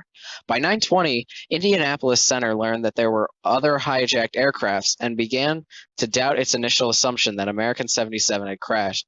A discussion of this concern between the manager at Indianapolis and the command center in Herndon prompted it to notify some FAA field facilities that American 77 was lost. By 9:21, the command center, some FAA field facilities, and American Airlines had started to search for American 77. They feared it had been hijacked. At 9:25, the command center advised FAA headquarters of the situation. The failure to find a primary radar return for American 77 led us to investigate this issue further. Radar reconstructions performed after 9/11 revealed that FAA radar equipment tracked the flight from the movement its transponder was turned off at 8:56. But for 8 minutes and 13 seconds between 8:56 and 9:05, this primary radar information on American 77 was not displayed to controllers at Indianapolis Center. The reasons are technical, arising from the way that the software processed radar information, as well as from poor primary radar coverage where American 77 was flying. According to the radar reconstruction, American 77 reemerged as a primary target on Indianapolis Center radar scopes at 9:05 east of its last known position. The target remained in Indianapolis' center airspace for another 6 minutes and then crossed into the western portion of Washington Center airspace at 9:10. As Indianapolis continued searching for the aircraft, two managers and the controller responsible for American 77 looked to the west and southwest along the flight's projected path, not east, where the aircraft was now heading. Managers did not instruct other controllers at Indianapolis Center to turn on their summary radar coverage to join in the search for American 77. In sum, Indianapolis Center never saw Flight 77 turn around. By the time it reappeared in primary radar coverage, controllers had either stopped looking for the aircraft because they thought it had crashed or were looking towards the west. Although the command center learns Flight 77 was missing, neither it nor FAA headquarters issued an all-points bulletin to surrounding centers to search for primary radar targets. American 77 traveled undetected for 36 minutes on a course heading due east for Washington, D.C. By 9:25, FAA's Herndon Command Center and FAA headquarters knew two aircrafts had crashed into the World Trade Center. They knew American 77 was lost. At least some FAA officials in the Boston Center and New England region knew that a hijacker on board American 11 had said, we have some planes. Concerns over the safety of other aircrafts began to mount. A manager at the Herndon Command Center asked FAA headquarters if they wanted to order a nationwide ground stop. This was being discussed by executives at FAA headquarters. The command center ordered one at 9:25. The command center kept looking for an American 77. At 9:21, it advised Dulles Terminal Control Facility and Dulles. It advised the Dulles Terminal Control Facility, and Dulles urged its controllers to look for primary targets. 9:32, they found one. Several of the Dulles controllers observed that a primary radar target tracking eastbound at a high rate of speed and notified Ronald Reagan. No, just you didn't notify Ronald Reagan. You notified Reagan National Airport. FAA personnel at both Reagan National and Dulles airports notified the Secret Service. The aircraft's identity or type was unknown. Reagan National controllers then vectored an unnamed National Guard C-130H cargo aircraft, which had just taken off en route to Minnesota, to identify and follow the suspicious aircraft. The C-130H pilot spotted it, identified it as a Boeing 757, attempted to follow its path, and at 9:38, seconds after impact, reported to control tower. Looks like the aircraft crashed into the Pentagon, sir. I mean, like, I don't understand, like, what their goal is, like, to just have an airplane follow the other plane so they, like, as soon as it happens, they can say, oh, yep, it crashed.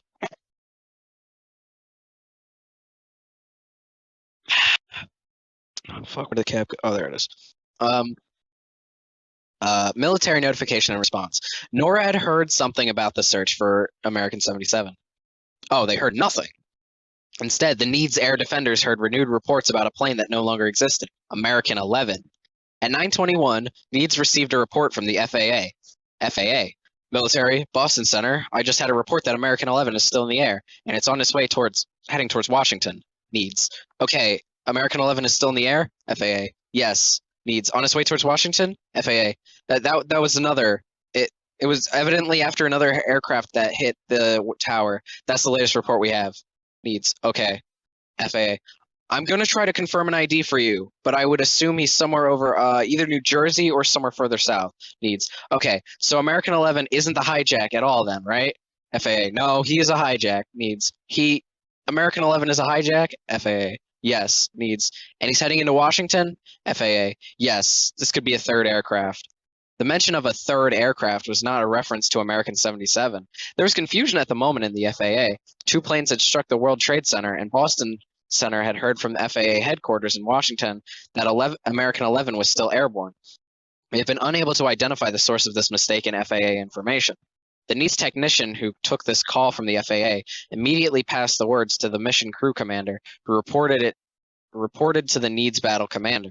Mission crew commander, NEADS. Okay, American Airlines is still airborne. 11, first guy. He's heading towards Washington.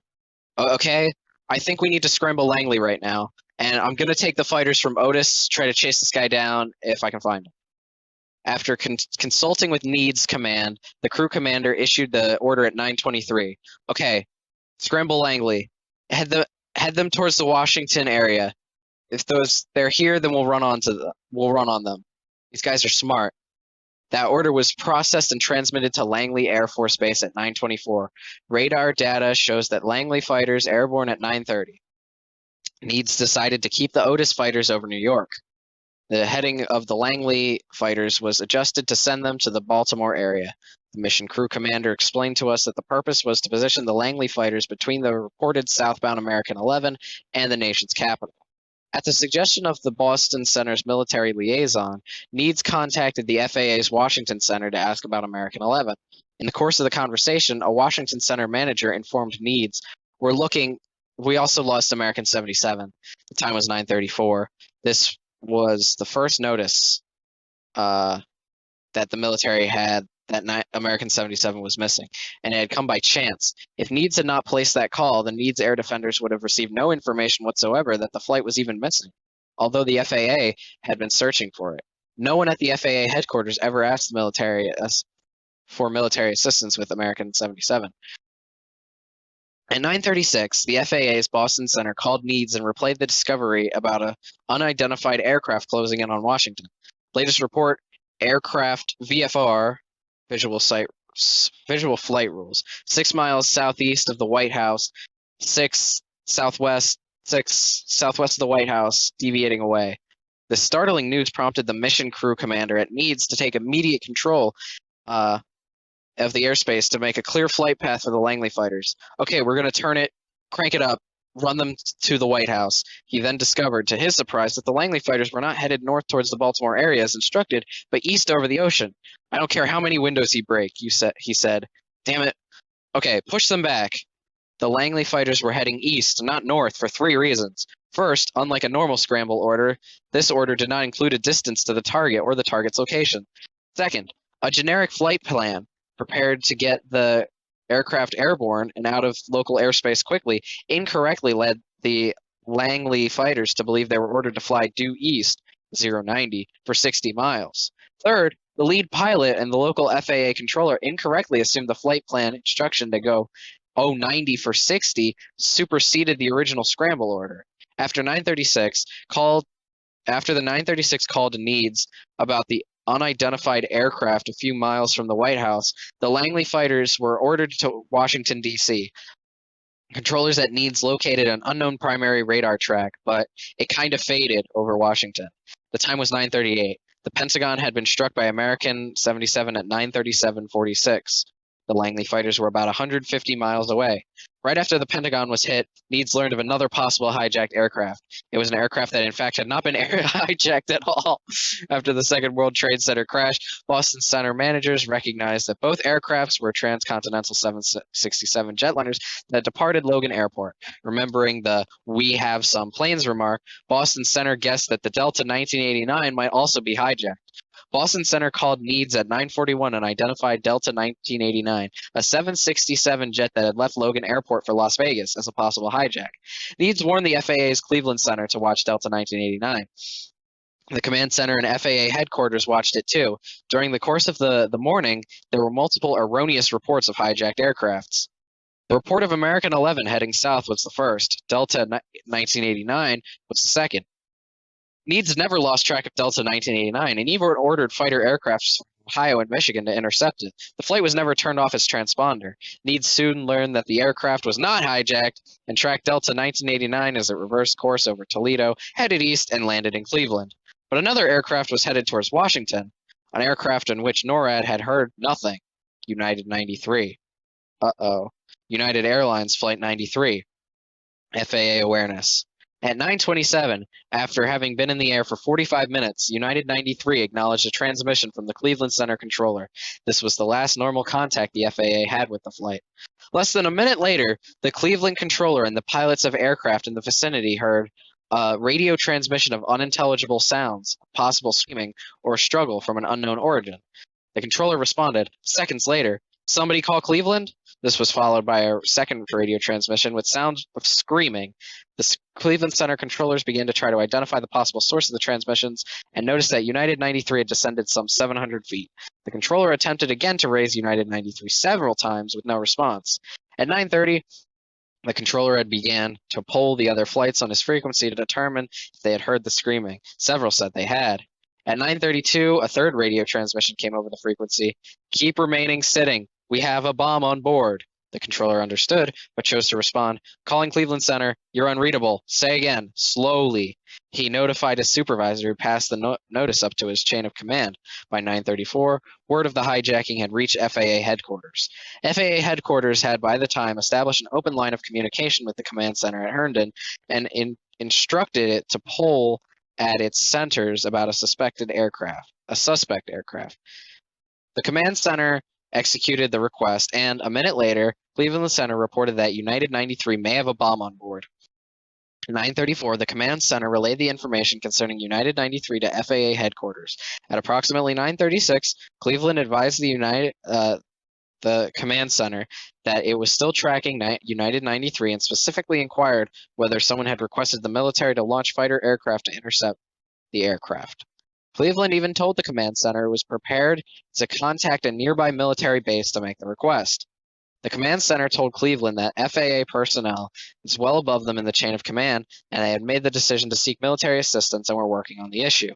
Between 9:34 and 9:38, the Cleveland controller observed United 93 climbing to 40,700 feet and immediately moved several aircrafts out of its way. The controller continued to try to contact United 93 and ask whether the pilot could confirm that he had been hijacked. There was no response. Then, at 9:39, a fourth radio transmission was heard from United 93. This is from Ziad Jara. This is the captain. Would like you to all remain seated. There is a bomb on board, and are going back to the airport, and to have our demands unintelligible. Please remain quiet. Do you think it was met? Do you think it could have been met? The controller responded, United 93, understand you have a bomb on board. Go ahead. This flight did not respond. Why did he go, this is the captain? What a dork move. This is the captain. We got a bomb on board. I wonder if they actually do that. I don't know. I've never been on a flight with a bomb on it. From 9:34 to 10:08, a command center facility, or maybe I haven't, I just didn't know. Command center facility manager provided frequent updates to acting deputy administrator Monty Belger and other executives at FAA headquarters as United 93 headed towards Washington, D.C. At 9:41, Cleveland Center lost United 93's transponder signal. The controller located it on the primary radar and matched its position with visual sightings from other aircrafts and tracked the flight as it turned east, then south. At 9:42, the command center learned from the news reports that a plane had struck the Pentagon. The command center's national operations manager, Ben Sliney, ordered all FAA facilities to instruct all aircrafts to land at the nearest airport. This was an unprecedented order. The air traffic control system handled it with great skill, as about 4,500 commercial and general aviation aircrafts soon landed without incident. See, I think that's one of the key reasons why 9/11 went off without a hitch, is because they have like 5,000 planes to keep track of. Like when you say like, oh, like 9/11, there's been two. Like when you have like two planes out of like 5,000, you're like, oh, okay, well, like 3 of these have just gone offline like for a couple of seconds. I guess they're all part of 9/11. At 9:46, the command center updated FAA headquarters that United 93 was now 29 minutes out of Washington, D.C. At 9:49, 13 minutes after Cleveland Center had asked about getting military help, the command center suggested that someone at headquarters should decide whether to request military assistance. FAA headquarters. They're pulling Jeff away to go talk about United 93, command center. Do we want to think about scrambling aircraft? FAA headquarters. Oh, God, I don't know. Command center. That's a decision somebody's going to have to make probably in the next 10 minutes. FAA headquarters. Everybody just left the room. Poor guy. At 9:53, FAA headquarters informed the command center that the deputy director for air traffic services was talking to Monty Belger about scrambling aircraft. Then the command center informed the headquarters that controllers had lost track of the United 93 over the Pittsburgh area. Within seconds, the command center received a visual report from another aircraft and informed headquarters that the aircraft was 20 miles northeast of Johnstown.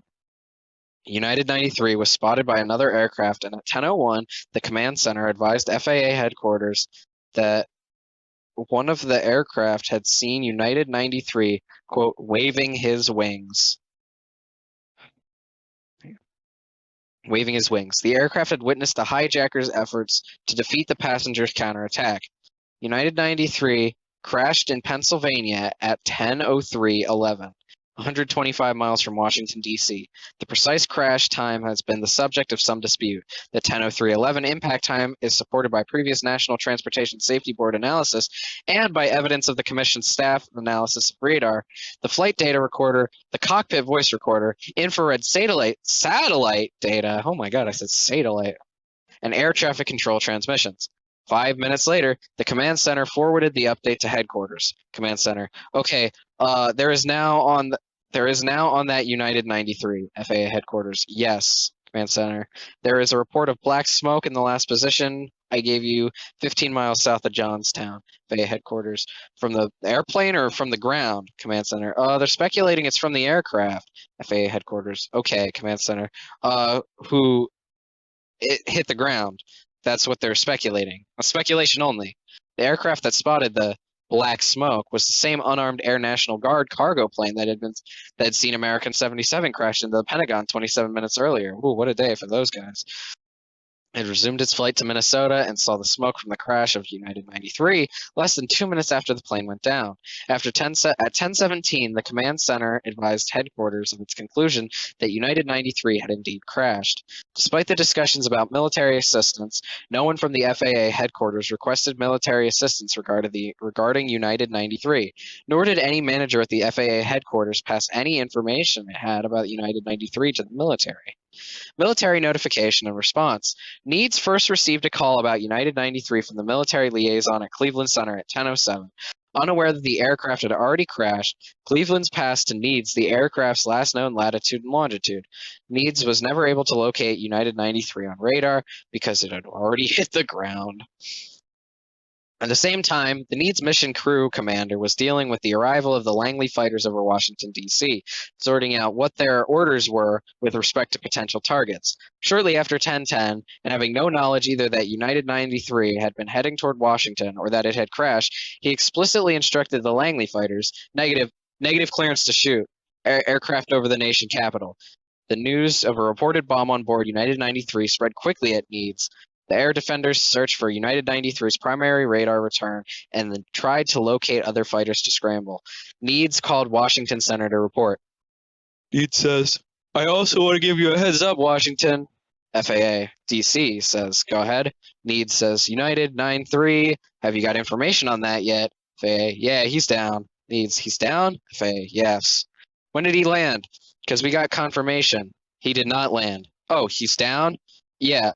Down? Yes. Somewhere up northeast of Camp David. Northeast of Camp David. That's the last report. They don't exactly know where. The time of notification of the crash of United 93 was 10:15.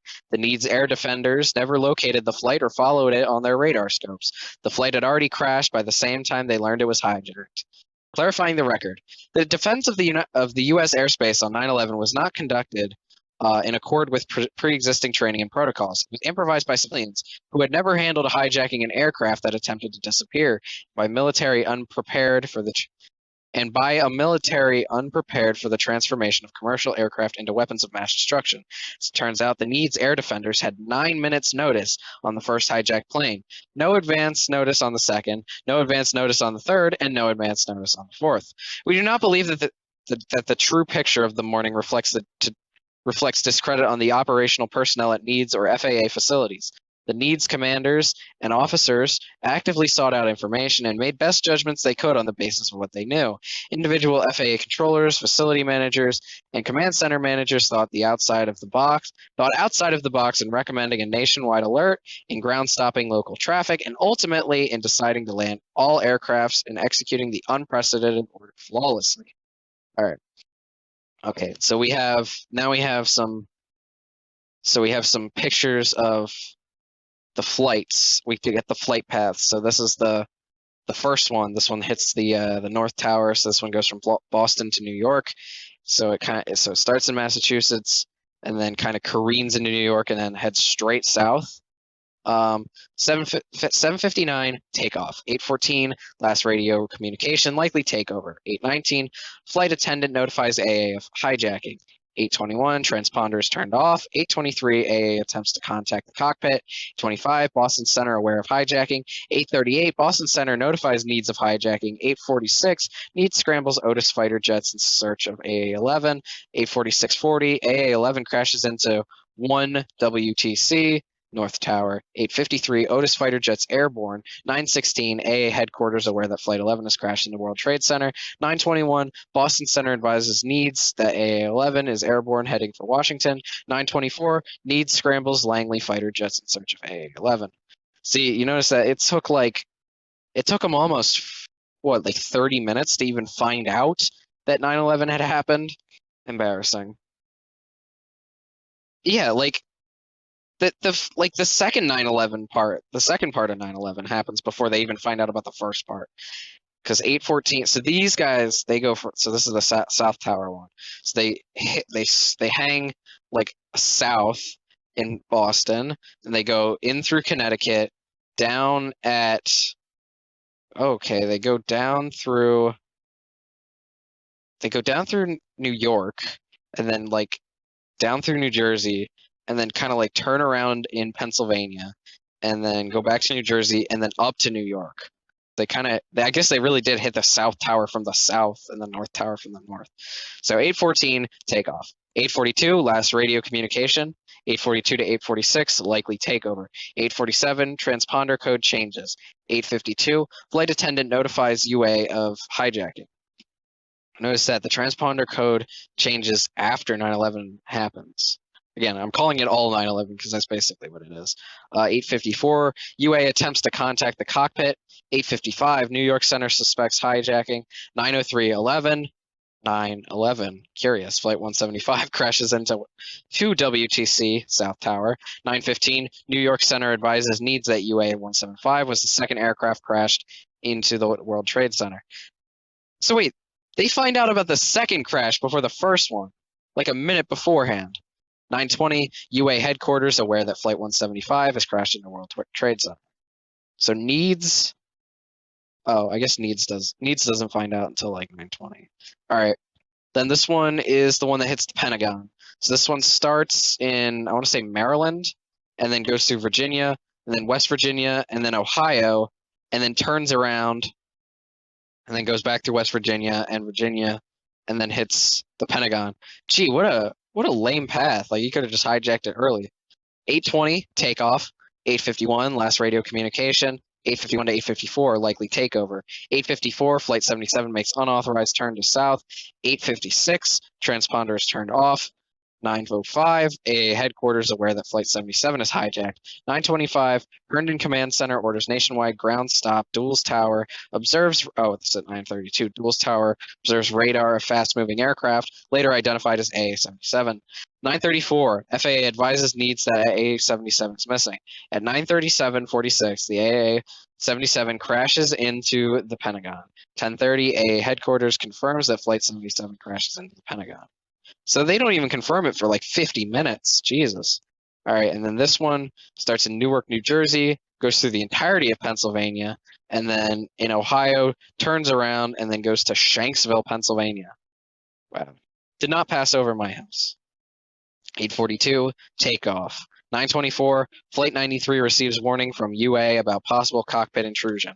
9:27, last routine radio communication. 9:28, likely takeover.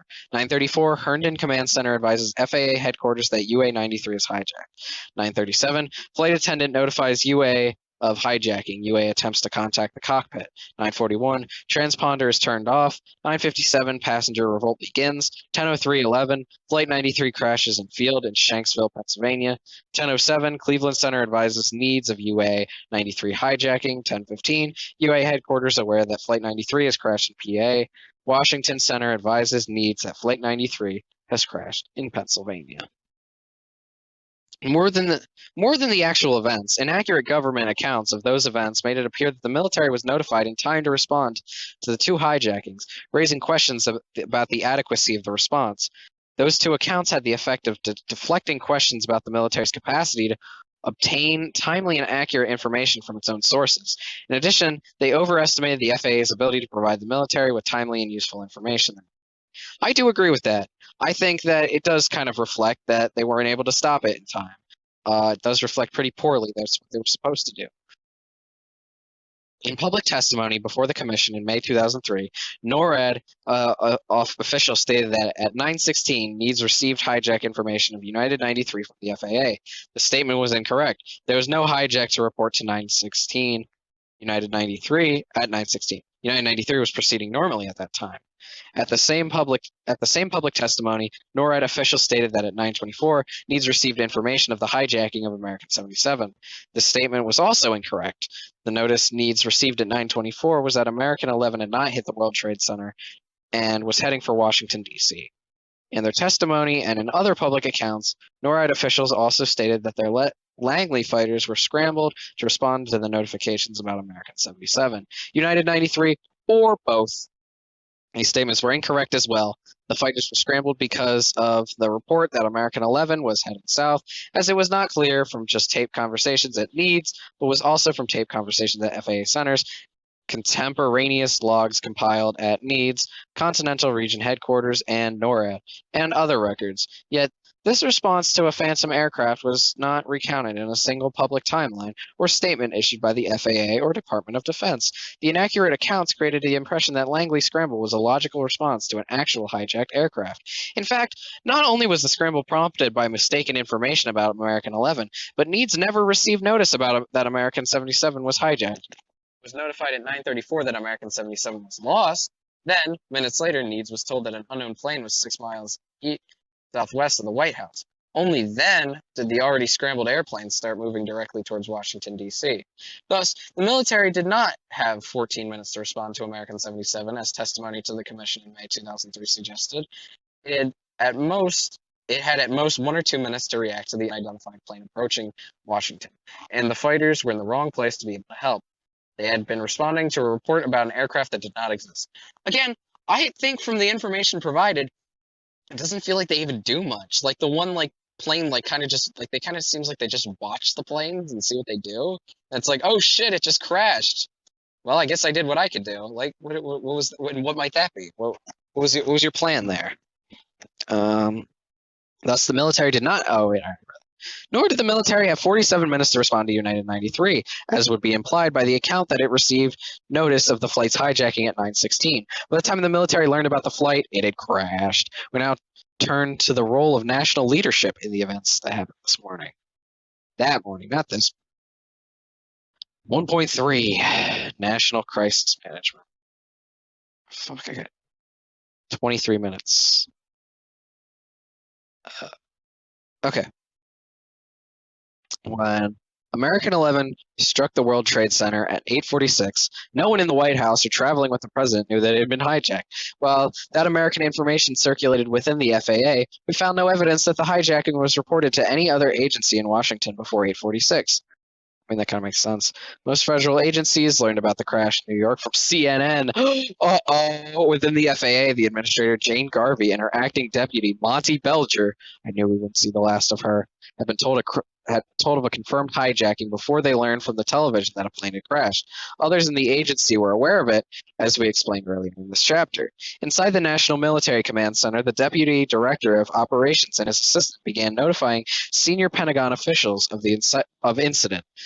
At about 9, the senior NMCC operations officer reached out to the FAA Operations Center for information. Although the NMCC was advised of the hijacking of American 11, the scrambling of jets was not discussed. In Sarasota, Florida, the presidential motorcade was arriving at the Emma E. Booker Elementary School, where President Bush was to read to a class and talk about education. White House Chief of Staff Andrew Card told us he was standing with the president outside the classroom when a senior advisor to the president, Karl Rove, first informed them a small twin-engine plane had crashed into the World Trade Center. The president's reaction was that the incident must have been caused by pilot error. At 8:55, before entering the classroom, the president spoke to the National Security Advisor, Condoleezza Rice, who was at the White House. She recalled first telling the president that it was a twin-engine aircraft and then a commercial aircraft that had struck the World Trade Center, adding, "That's all we know right now, Mr. President." At the White House, Vice President Dick Cheney had just sat down for a meeting when his assistant told him to turn on his television because a plane had struck the North Tower of the World Trade Center. The Vice President was wondering, how the hell could a plane hit the World Trade Center when he saw the second aircraft strike the South Tower? Elsewhere in the White House, a series of... It feels like so many people have these, I just turned on the TV and there goes the second tower. Elsewhere in the White House, a series of 9 o'clock meetings was about to begin. In the absence of information about the crash was anything other than the accident. The White House staff monitored the news as they went ahead with their regular schedules. Wait, okay, hang on. So at 9, before 9, he saw the second tower crash, but it didn't crash until 9:03. Okay, okay. I don't know how to take that, honestly. Um, When they learned the second plane had struck the World Trade Center, nearly everyone in the White House told us they immediately knew it was not an accident. The Secret Service initiated a number of security enhancements around the White House complex. The officials who issued these orders did not know that there were additional hijacked aircrafts or that one such aircraft was en route to Washington. These measures were precautionary steps because of the strikes in New York, the FAA, and White House teleconferences. The FAA, the White House, and the Defense Department had initiated a multi-agency teleconference before 9:30. Because none of the teleconferences, at least before 10, included the right officials from both the FAA and Defense Department, none succeeded in meaningfully coordinating the military and FAA response to the hijackings. At about 9:20, security personnel at FAA headquarters set up a hijacking teleconference with several agencies, including the Defense Department. The NMCC officer who participated told us that the call was monitored only periodically because the information was sporadic. It was of little value, and there were other important tasks. The FAA manager of the teleconference also remembered that the military participated only briefly before the Pentagon was hit. Both individuals agreed to the teleconference, who agreed, played no role in coordinating response to the attacks of 9/11. Acting Deputy Administrator Belger was frustrated to learn later in the morning that the military had not been on the call. At the White House, a video teleconference was conducted from the Situation Room by Dick Clark, a special assistant to the president, long involved in counterterrorism. Logs indicate that it began at 9:20.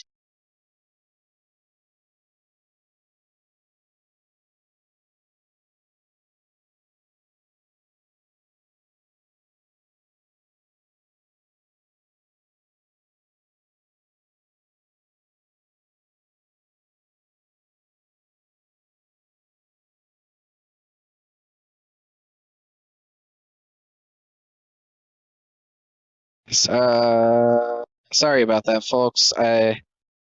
For whatever reason, it crashed. At least it wasn't. At least I caught it. At least I didn't read the whole thing, and it wasn't recording. That would have been really embarrassing and frustrating. I probably would have killed myself. All right, let's see. Did it save my? It did not save my spot. That's okay. I remember where we were. We were just talking about Dick Clark, big fan of counterterrorism. I'm a big fan of counterterrorism too. I think terrorism kind of sucks. So let's see. What did he have to say? This Dick Clark feller.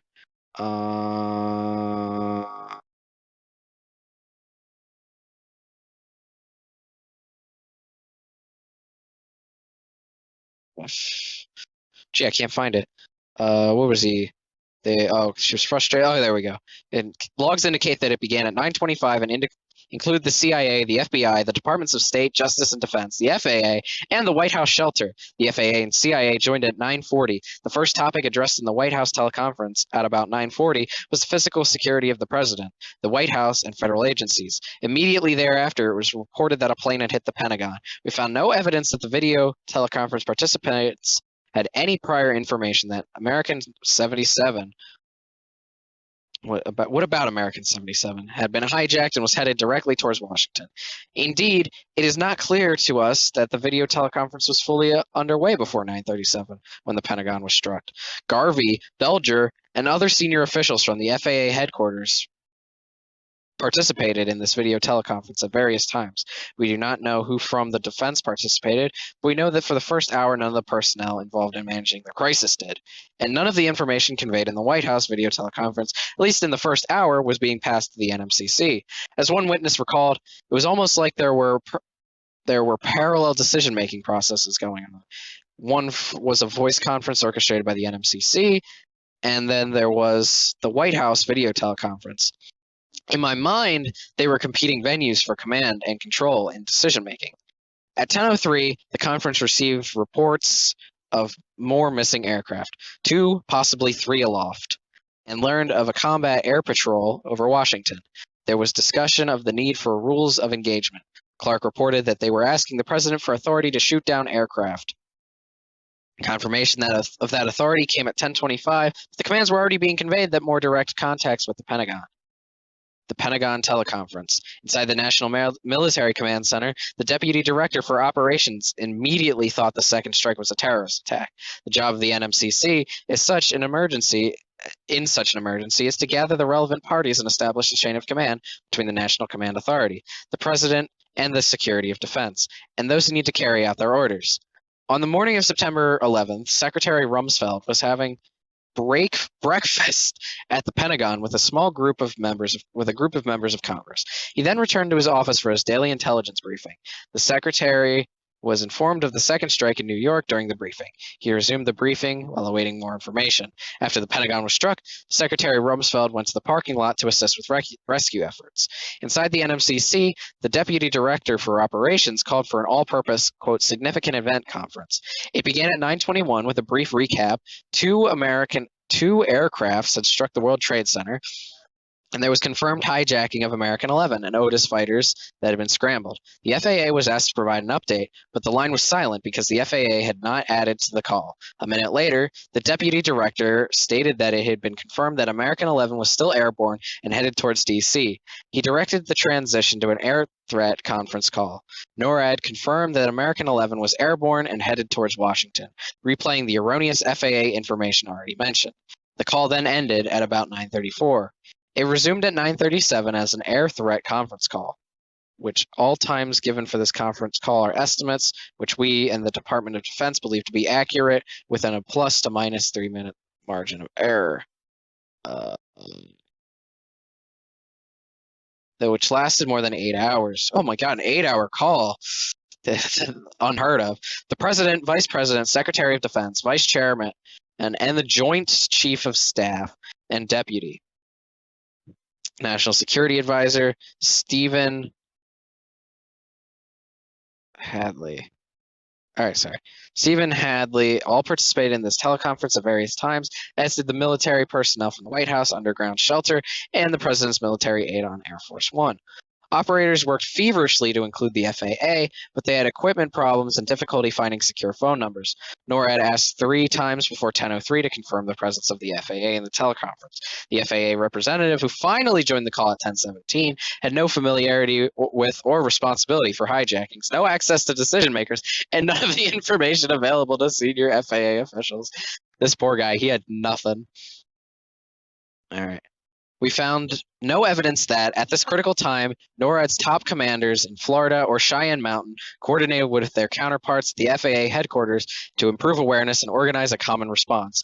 Lower-level officials improvised. For example, the FAA Boston Center bypassed the chain of command and directly contacted Meads after the first hijacking, but the highest-level Defense Department officials relied on NMCC's air threat conference, in which the FAA did not participate for the first 48 minutes. At 9:39, the NMCC's Deputy Director for Operations, a military officer, opened the call from the Pentagon, which had just been hit. He began, "An air attack against North America may be in progress." NORAD, "What's the situation?" NORAD said that it had conflicting reports. Its latest information was, quote, of a possible hijacked aircraft taking off out of the JFK en route to Washington, D.C. The NMCC reported a crash into the mall side of the Pentagon and requested that the Secretary of Defense be added to the conference. At 9:44, NORAD briefed the conference on all possible hijackings of Delta 1989. 2 minutes later, staff reported that they were still trying to locate Secretary Rumsfeld and Vice Chairman Myers. The Vice Chairman joined the conference shortly before 10, the Secretary shortly before 10:30. The Chairman was out of the country. At 9:48, a representative from the White House shelter asked if there was any indications of another hijacked aircraft. The Deputy Director for Operations mentioned that the Delta flight had concluded that there would be 4th possible hijack. At 9:49, the commander of NORAD directed all air sovereignty aircrafts to battle stations, fully armed. 9:59, an Air Force lieutenant colonel working in the White House military office joined the conference and stated that he just talked to deputy implementation of continuity of government measures. 2, fighter escorts for Air Force One, and 3, a fighter combat air patrol over Washington, D.C. By 10:03, when United 93 had crashed in Pennsylvania, there had been no mention of its hijacking, and the FAA had not yet been added to the teleconference. And now we get to the president and the vice president, which I bet will be tons of fun. All right, where we left off, something like the 9/11, the president or something, the president, the vice president section. I've done everything possible. I don't think that there are any more interruptions that I could even come up with. So I think that now I will just try to fire off as far as I can go. Basically, I think I'm just going to start reading until I pass out. I think that's a good plan. I'm just going to read till I pass out because I want to get as much of this done as I can. I'm only at like page 50 or something, and it's been little less than 4 hours. I guess I'd say probably around 3 hours. So if I'm really going to be reading, if I'm going to be reading 300 pages or more, then it's going to take like 12 hours. So I don't know. I'm just gonna, I really want this to come out before 9/11, but honestly, it doesn't seem like that's, I mean, I'm gonna try, so I'm not gonna give up now. I'm gonna go as hard as I can, as long as I can. I'm just gonna gun it. If I fall asleep, I'm gonna wake up, and I'm not gonna stop until I get this done, because I am principled. So let's talk about the president and the vice president. The president was seated in a classroom when, at 9:05, Andrew Card whispered to him, "A second plane has hit the tower. America is under attack." I'm sure you've seen that photo. The president told us his instinct was to project calm, not to have the country see an excited reaction at the moment of a crisis. The press was standing behind the children. He saw their phones and pagers start to ring. The president felt he should project strength and calm until he could better understand what was happening. The president remained in the classroom for another 5 to 7 minutes, while the children continued reading. He then returned to a holding room shortly before 9:15, where he was briefed by staff and saw television coverage. He next spoke to Vice President Dick Cheney, Dr. Rice, New York Governor George Pataki, and FBI Director Robert Mueller. Robert Mueller, holy shit! He decided to make a brief statement from the school before leaving for the airport. The Secret Service told us they were anxious to move the president to a safer location, but did not think it is imperative for him to run out the door. Between 9:15 and 9:30, the staff was busy arranging a return to Washington, while the president consulted his senior advisors about his remarks. No one in the traveling party had any information during this time that other aircrafts were hijacked or missing. Staff was in contact with the White House Situation Room, but as far as we could determine, no one with the president was in contact with the Pentagon. The focus was on the president's statements to the nation. The only decision made during this time was to return to Washington. The president's motorcade departed at 9:35 and arrived at the airport between 9:42 and 9:45. During the ride, the president learned about the attack on the Pentagon. He boarded the aircraft and asked the Secret Service about the safety of his family. He called the vice president. According to notes of the call, at about 9:45, the president told the vice president, "Sounds like we have a minor war going on here. I heard about the Pentagon. We're at war. Somebody's going to pay." About this time, Card, the lead Secret Service agent, the president's military aide, and the pilot who were conferring on a possible destination for Air Force One. The Secret Service agent felt strongly on the situation at Washington. It was too unstable for the president to return there, and Card agreed. The president strongly wanted to return to Washington and only grudgingly agreed to go elsewhere. The issue was still undecided when the president conferred with the vice president about the time Air Force One was taking off. The vice president recalled urging the president not to return to Washington. The Air Force One departed at about 9:54 without any fixed destination. The objective was to get up in the air as fast and as high as possible, then decide where to go.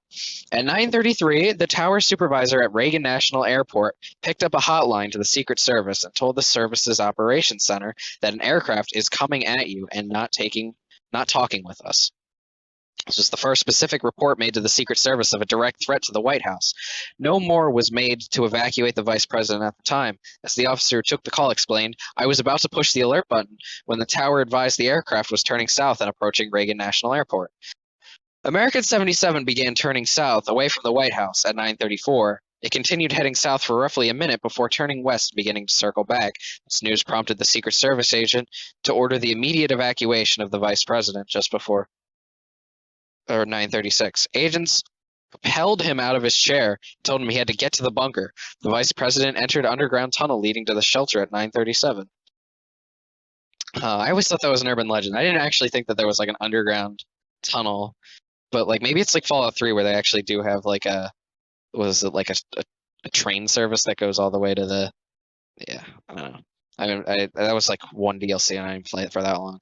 Once inside, President Cheney and the agents paused in an area of the tunnel that had a secure phone, a bench, and television. Vice President asked to speak to the president, but it took time for the call to be connected. He learned in the tunnel that the Pentagon had been hit, and he saw television coverage of smoke coming from the building. The Secret Service logged Mrs. Cheney's arrival at the White House at 9:52, and she joined her husband in the tunnel. According to a contemporaneous notes, at 9:55, the vice president was still on the phone with the Pentagon advising that 3 planes were missing and one had hit the Pentagon. We believe that in the same call, the vice president urged the president not to return to Washington. After the call ended, Mrs. Cheney and the vice president moved from the tunnel to the shelter of the conference room. United 93 and shoot-down order.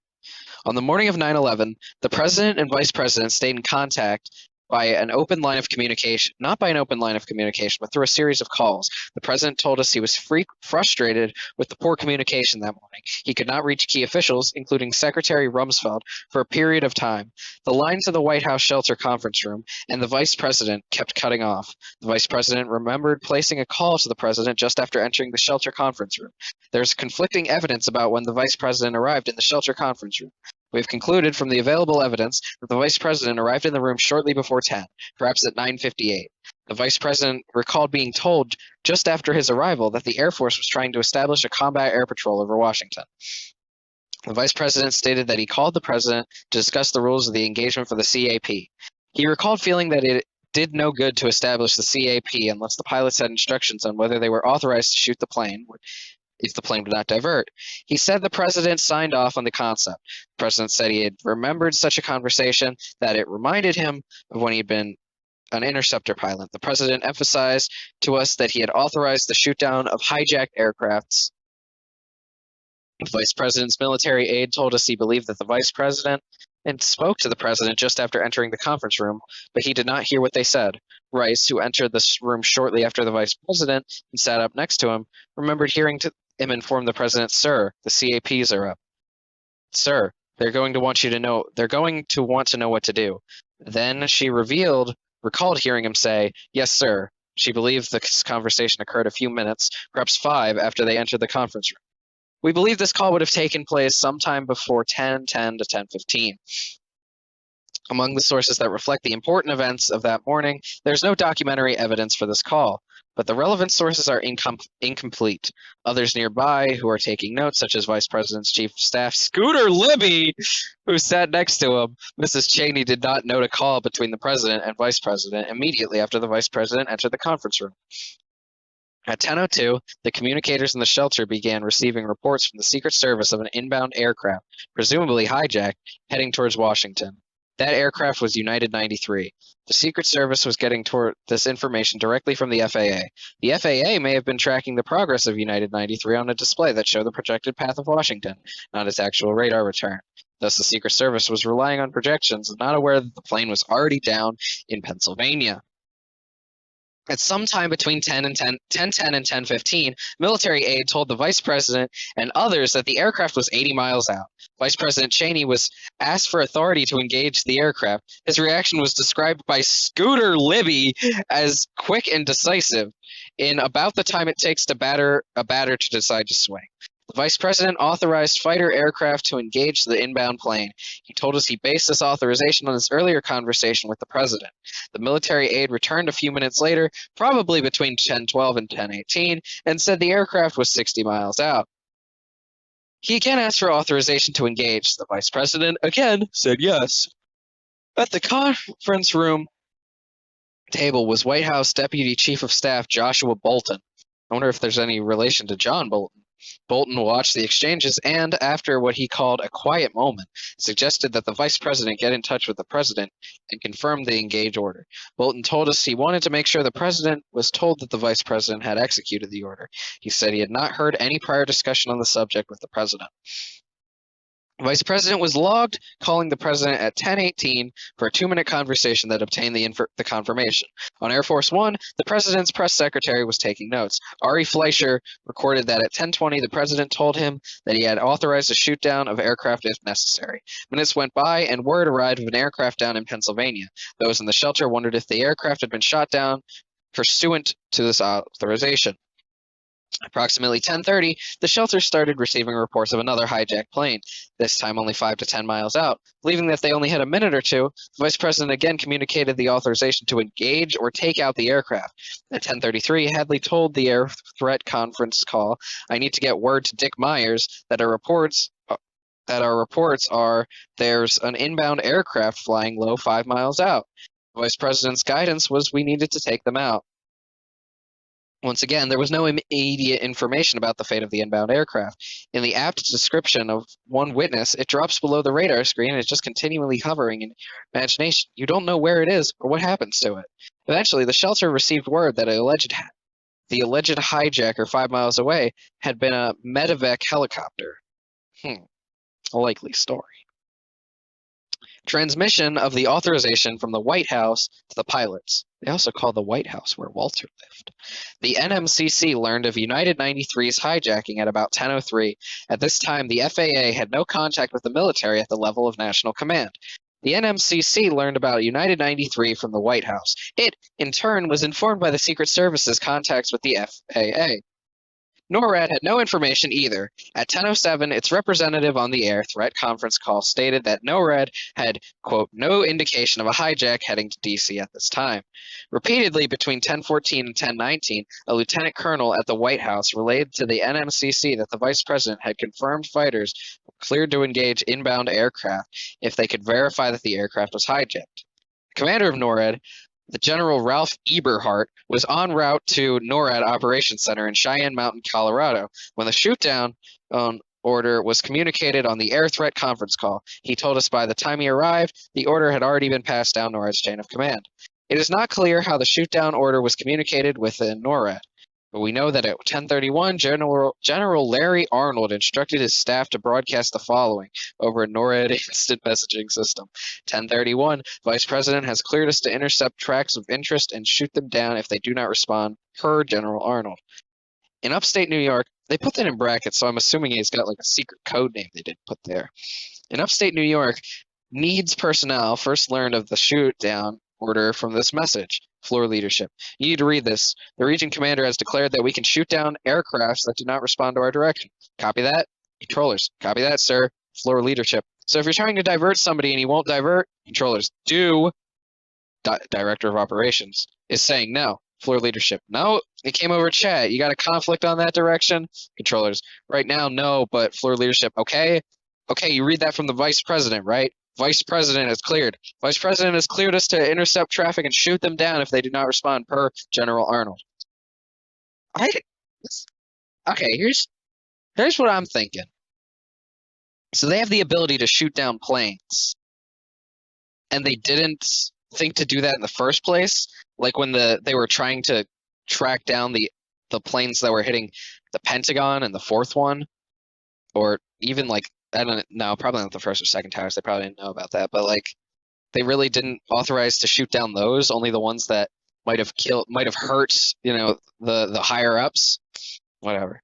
In interviews with us, needs personnel expressed considerable confusion over the nature and effect of the order. The needs commander told us he did not pass along the order because he was unaware of its ramifications. Both the mission commander and the senior weapons director indicated that they did not pass the order to the fighters circling Washington and New York because they were unsure how the pilots would or should proceed with this guidance. In short, while leaders in Washington believed that the fighters above them had been instructed to take out hostile aircrafts, the only Orders actually conveyed to the pilots were to ID type tail. In most cases, the chain of command authorizing the use of force runs from the president to the Secretary of Defense and from security to the combat commander. The president apparently spoke to Secretary Rumsfeld for the first time that morning shortly after 10. No one can recall the content of this conversation, but it was a brief call in which the subject of shoot-down authority was not discussed. At 10:39, the vice president updated the security on the air threat conference. Vice President: There's been at least 3 instances here where we've had reports of aircrafts approaching Washington. A couple were confirmed hijack, and pursuant to the president's instructions, I gave authorization for them to be taken out. Hello? Secretary of Defense: Yes, I understand. Who'd you give that direction to?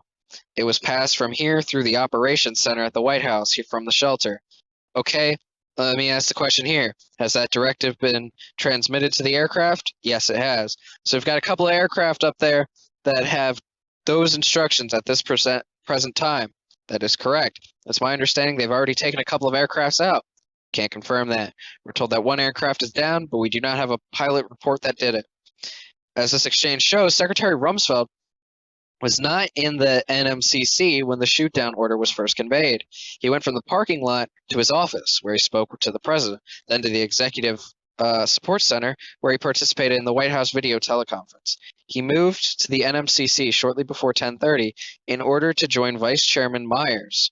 Secretary Rumsfeld told us he was gaining situational awareness when he spoke with the vice president at 10:39. His primary concern was ensuring the pilots had a clear understanding of their rules of engagement. The vice president was mistaken in his belief that shoot-down authorization had been passed to the pilots flying in NORAD's direction. By 10:45, there was, however, another set of fighters circling Washington that had entirely different rules of engagement. These fighters, part of the 113th Wing of the District of Columbia Air National Guard, launched out of Andrews Air Force Base in Maryland in response to information passed to them by the Secret Service. The first of the Andrews fighters was airborne at 10:38. General David Worley, the commander of the 113th Wing, reached out to the Secret Service after hearing secondhand reports that it wanted fighters airborne. A Secret Service agent had a phone in each ear, one connected to Worley and the other to a fellow agent at the White House, relaying instructions that the White House agent said he was getting from the vice president. The guidance for Worley was to set up an aircraft with orders to protect the White House and take out any aircraft that threatened the Capitol. General Worley transmitted this in military terms to flying, quote, weapons free. That is, the decision to shoot rests in the cockpit, or in this case, the cockpit and the lead pilot. He passed these instructions to the pilot that launched at 10:42 and afterwards. Thus, while the fighter pilots under NORAD direction who had scrambled out of Langley never received any type of engagement order, Andrews pilots were operating weapons-free, permissive rule of engagement. The fighters had been scrambled out of Andrews, and the request of the Secret Service and outside the military chain of command. There is no evidence that NORAD headquarters or military officials in the NMCC knew during the morning of September 11th that the Andrews planes were airborne and operating under the different rules of engagement. All right, this one's called What If? What if? NORAD officials have maintained consistently that had the passengers not caused United 93 to crash, the military would have prevented it from reaching Washington, D.C. Sure. Conclusion is based on a version of events that we now know is incorrect. The Langley fighters were not scrambled in response to United 93. NORAD did not have 47 minutes to intercept the flight. NORAD did not even know the plane was hijacked until after it had crashed. It is appropriate, therefore, to reconsider whether United 93 would have been intercepted. All right. Yes, good. Had it not crashed in Pennsylvania at 10:03, we estimate that the United 93 could not have reached Washington any earlier than 10:13, and probably would not have arrived before 10:23. There was only one set of fighters circling Washington at that time, the Langley F-16s. They were armed and under NORAD's control. After needs learned of the hijacking at 10:07, NORAD would have had from 6 to 16 minutes to locate the flight, receive authorization to shoot it down, and communicate the orders to the pilots, who, in the same span, would have had to authenticate the order, intercept the flight, and execute the order. At the that point in time, the Langley pilots did not know the threat they were facing, and did not know where United 93 was located, and did not have shooting down authorization. First, the Langley pilots were never briefed about the reason they were scrambled. As the lead pilot explains, I reverted to the Russian threat. I'm thinking cruise missile threat from the sea. You know, you look down and you see the Pentagon burning, and I thought those bastards snuck one by us. You couldn't see any airplanes, and no one told us anything. The pilots knew their mission was to divert aircraft, but did not know that the threat came from hijacked airliners. Second, Needs did not have accurate information on the location of United 93. Presumably, FAA would have provided such information, but we do not know how long that would have taken, nor how long it could have taken the Needs to locate the target. Third, Needs needed orders to pass to the pilots. At 10:10, the pilots over Washington were emphatically told, quote, negative clearance to shoot. Shoot-down authority was first communicated to Needs at 10:31. It is possible that NORAD commanders would have ordered a shoot-down in the absence of the authorization communicated by the vice president, but given the gravity of the decision to shoot down a commercial airliner and NORAD's caution that a mistake not be made, we view this possibility as unlikely. NORAD officials have maintained that they would have intercepted and shot down United 93. We are not so sure. Based, we are sure that the nation owes a debt to its passengers of the United 93. Their actions saved the lives of countless others and may have saved either the Capitol or the White House from destruction. Oh no, maybe they should have just let it go. Maybe they should have just, just wham. Just let it wham, Just destroyed Congress. That'd be very nice. Sorry. Oh no. The details of what happened on the morning of September 11th are complex, but they play out a simple theme. NORAD and the FAA were unprepared for this types of attacks launched against the United States on September 11th, 2001. They struggled under difficult circumstances to improve a homeland defense against an unprecedented challenge that they had never before encountered and had never trained to meet. At 10:02 that morning, an assistant to the mission crew commander at NORAD's Northeast Air Defender Sector in Rome, New York, was working with his colleagues on the floor to the command center. In a brief moment of reflection, he was recorded marking that, quote, this is a new type of war. He was and is right, but the conflict did not begin on 9/11. It had publicly declared years earlier, most notably in a declaration faxed early in 1998 to an Arabic language newspaper in London. Few Americans had noticed it. The fax had been sent thousands of miles away by the followers of Saudi exile gathered in one of the most remote and impoverished countries on earth.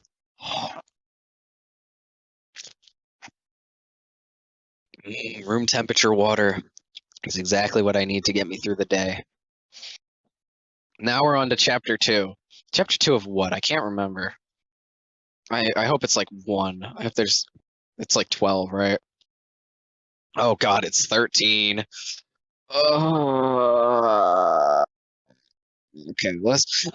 I'm just gonna look at this. I want to see how long it takes. Oh, I guess oh no, yeah, I forgot these pages are all fucked up. They're different for whatever reason on PDF versus like the actual file. Like, I don't know why. I guess because like the table of contents and all that stuff isn't counted as pages. So we just read through 47 pages. Okay. So then chapter 2 is like 30. Chapter 3 is 30.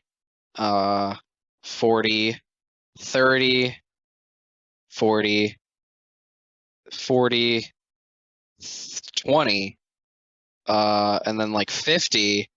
Good lord. 50, and then like 10, and then like 20, and then 30. Okay. So they're all about the same length. So this should be a mouthful. All right. So chapter 2, the foundation of new terrorism. 2.1, a declaration of war. In February 1998, the 40-year-old Saudi exile Osama bin Laden, I thought it was Osama. Also, if Saudi is like a offensive term, I don't know. This was made in 2004, so it's very well possible. So I just apologize right now because I'm going to keep using it because as far as I'm concerned, it's just the way what you address them as. Just getting that out of the way. Osama bin Laden, an and a fugitive Egyptian physician, Ayman al-Zawahiri, arranged from their Afghan headquarters for an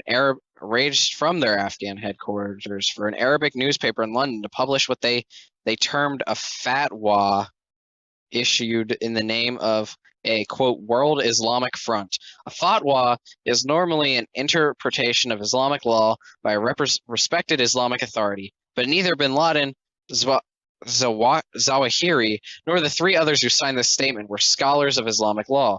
Claiming that America had declared war against God and his messenger, they called for the murder of any American anywhere on earth as the, quote, individual duty for every Muslim who can do it in any country when it's just possible to do it. 3 months later, when interviewed in Afghanistan by ABC TV, ABC was literally over there in 1998, like, hey, you gonna do 9/11? And he said he enlarged on these themes. He claimed it was more important for Muslims to kill Americans than to kill other infidels. It is better for anyone to kill a single American soldier than to squander his efforts on other activities. Kind of base. Let's say that's base. He said, asked whether he approved of terrorism and of attacks on civilians, he replied, "We believe that the worst thieves in the world today and the worst terrorists are the Americans. Nothing could stop you except perhaps retaliation in kind. We do not have to differentiate between military or civilian. As far as we're concerned, they're all targets." Note, Islamic names do not follow the Western practice of the consistent use of surnames. Given the variety of names we mention, we chose to refer to the individuals by the last word in the names for which they are known. Nawaf al-Hazami as Hazami, for instance, omitting the article al would be part of their name in their own societies. We generally make an exception for the more familiar English use of bin as part of the last name, as in bin Laden. Further, there are no universally accepted ways to transliterate Arabic words and names into English. We've relied on a mix of common sense, the sound of the name in Arabic, and the common usage in source materials, the press or government documents. When we quote from a source document, we use its transliteration, e.g., Al-Qaeda instead of Al-Qaeda, as in they spell it Q-I-D-A because Americans are too stupid to realize that Q-A-E-D-A. Although some people say Al-Qaeda and Al-Qaeda. Some people are fucking crazy. Though novel for its open endorsement of indiscriminate killing, bin Laden's 1998 declaration was only the latest in a long series of his public and private calls since 1992 that singled out the United States for attack. In August 1996, bin Laden had issued his own self-styled fatwa calling on the Muslims to drive American soldiers out of Saudi Arabia. I feel like they have every right to do that. By the way, the long, disjointed document condemned the Saudi monarchy for allowing the presence of an army of infidels in a land with the site most sacred to Islam, and celebrated recent suicide bombings of American military facilities in the kingdom. It praised the 1983 suicide bombing in Beirut that killed 241 U.S. Marines, the 1992 bombing in Aden, and especially the 1993 firefight in Somalia, after which the United States, quote, left the area carrying disappointment, humiliation, defeat, and you're dead with you. Oh, as in like dead people. Bin Laden said in his ABC interview that he and his followers had been preparing in Somalia for another long struggle, like that against the Soviets in Afghanistan, but, quote, the United States rushed out of Somalia in shame and disgrace, citing the Soviet Army's withdrawal from Afghanistan as proof that a ragged army of dedicated Muslims could overcome a superpower. Oh, that's like Metal Gear Solid 5.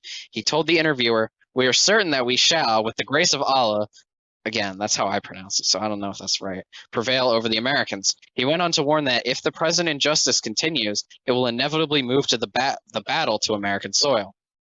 Plans to attack the United States were developed with unwavering single-mindedness throughout the 1990s.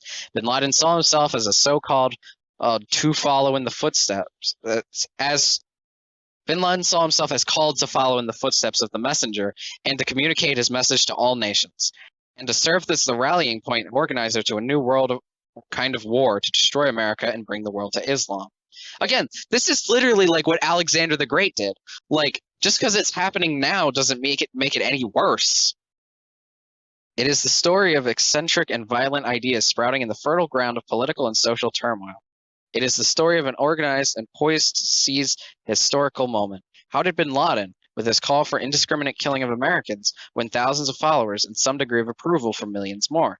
The history, culture, and body of beliefs from which bin Laden has shaped and spread his message are largely unknown to many Americans. Seizing on symbols of Islam's past greatness, he promises to restore pride to people who consider themselves the victim of the success of foreign matters. He uses cultural and religious allusions to the Holy Quran and some of its interpreters. He appeals to the people disoriented by cyclonic damage as they confront modernity and globalization. His rhetoric selectively draws from multiple sources: Islam, history, and the region's political and economic malaise. He also stresses grievances against the United States, widely shared in the Muslim world. And then Osama bin Laden at a news conference in Afghanistan in 1998. It's a picture of him. He kind of looks like bin Laden. He invade against the presence of U.S. troops in Saudi Arabia, as he has every right to do, the home of Islam's holiest sites. I thought they would be in Palestine. He spoke of the suffering of the Iraqi people as a result of sanctions imposed after the Gulf War, and he protested the U.S. support of Israel. Again, also based. Islam, a word that literally means surrender to the will of God, arose in Arabia with what Muslims believe are a series of revelations to the Prophet Muhammad from the one and only God, the God of Abraham and of Jesus. The revelations conveyed by the angel Gabriel are recorded in the Quran. Muslims believe that these revelations, given to the greatest and last of a chain of prophets stretching from Abraham through Jesus, complete God's message to humanity. The Hadith, which recount Muhammad's sayings and deeds, are recorded by his contemporaries, are another fundamental source. A third key element is the Sharia, the code of law derived from the Quran and the Hadith. Islam is divided into two main branches, Sunni and Shia. Soon after the Prophet's death, the question of choosing the new leader, or caliph, for the Muslim community, or ummah, arose. Initially, his successors could be drawn from the Prophet's contemporaries, but with time this was no longer possible. Those who became the Shia held that any leader of the ummah must be a direct descendant of the Prophet. Those who became the Sunni agreed that lineal descent was not required if the candidate met other standards of faith and knowledge. After bloody struggles, the Sunni became and remained the majority sect. The Shia is still dominant in Iran.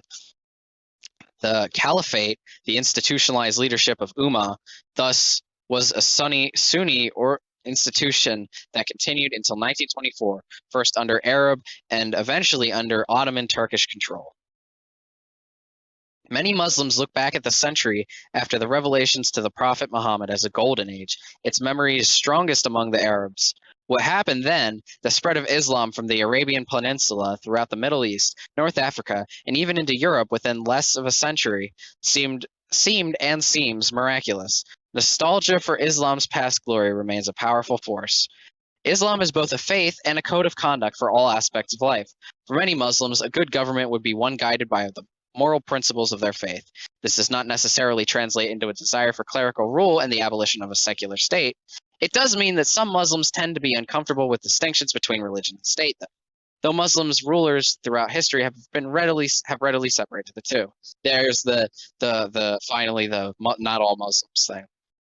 To extremists, however, such divisions, as well, again, you could just switch this out for Christians and you have the same meaning, as well as the existence of parliaments and legislation, only prove these rulers to be false Muslims, usurping God's authority over all aspects of life. Periodically, the Islamic world has seen surges of what, for want of a better term, is often labeled fundamentalism.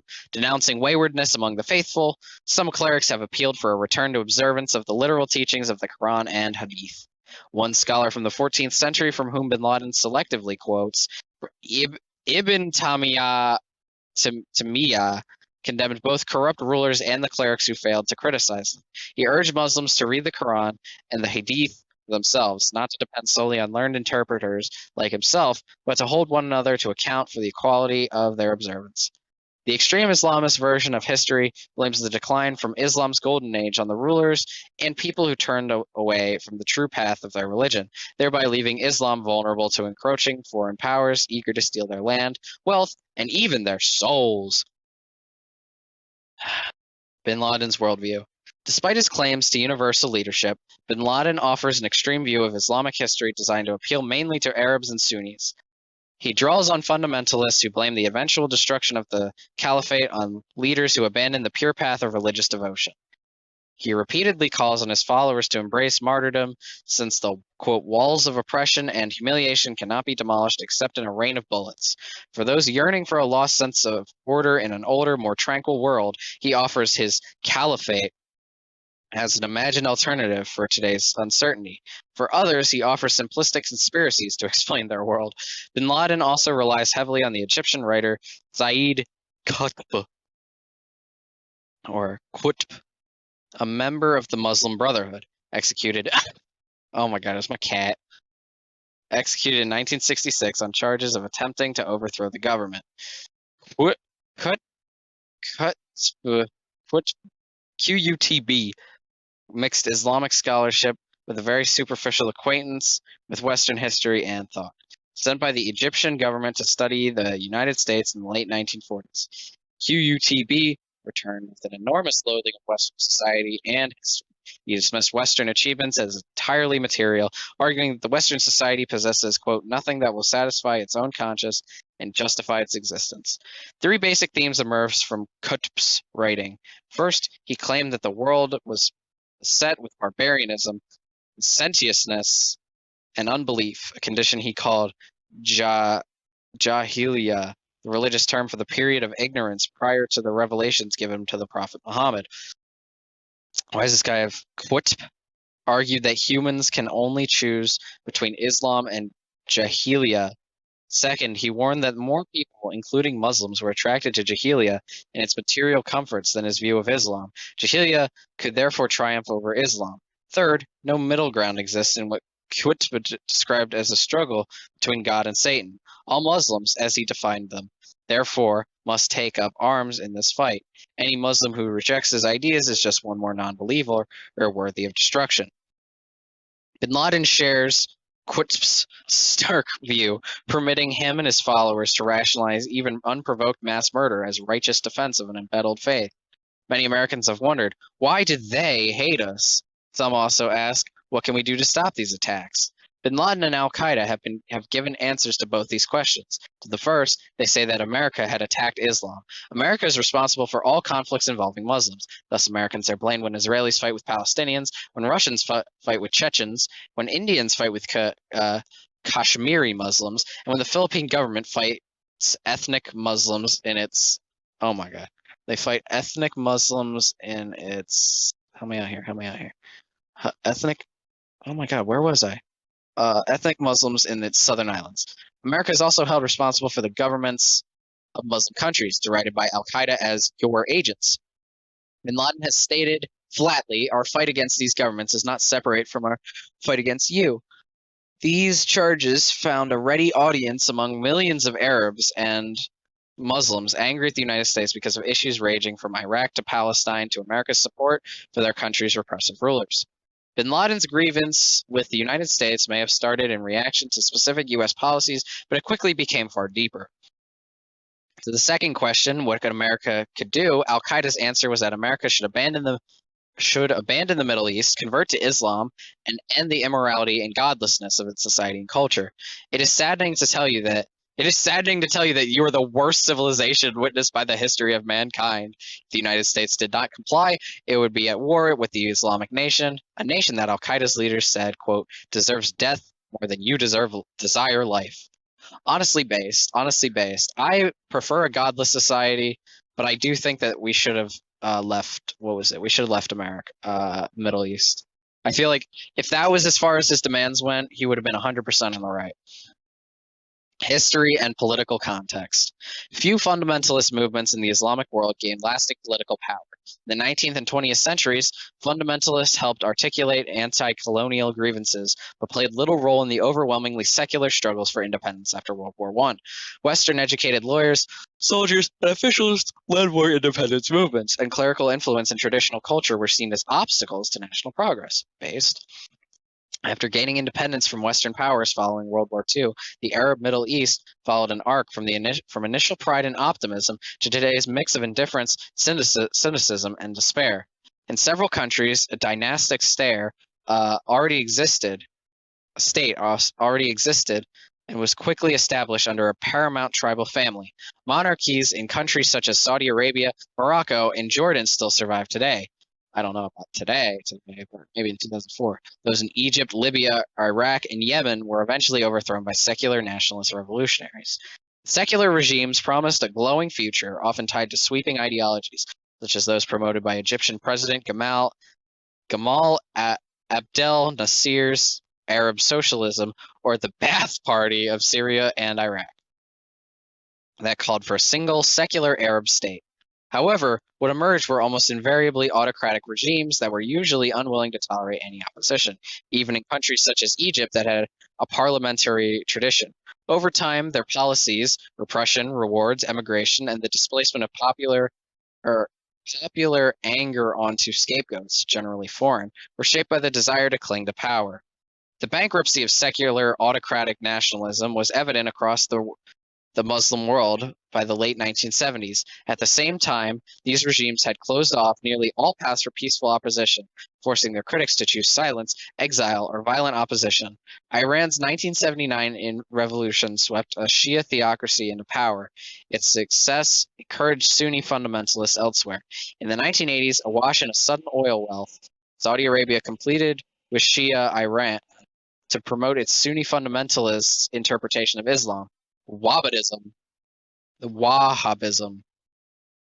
The Saudi government, always conscious of its duty as the custodian of Islam's holiest places, joined with wealthy Arabs from the kingdom and other states, bouldering the Persian Gulf in donating the money to build mosques and religious schools that could preach and teach the.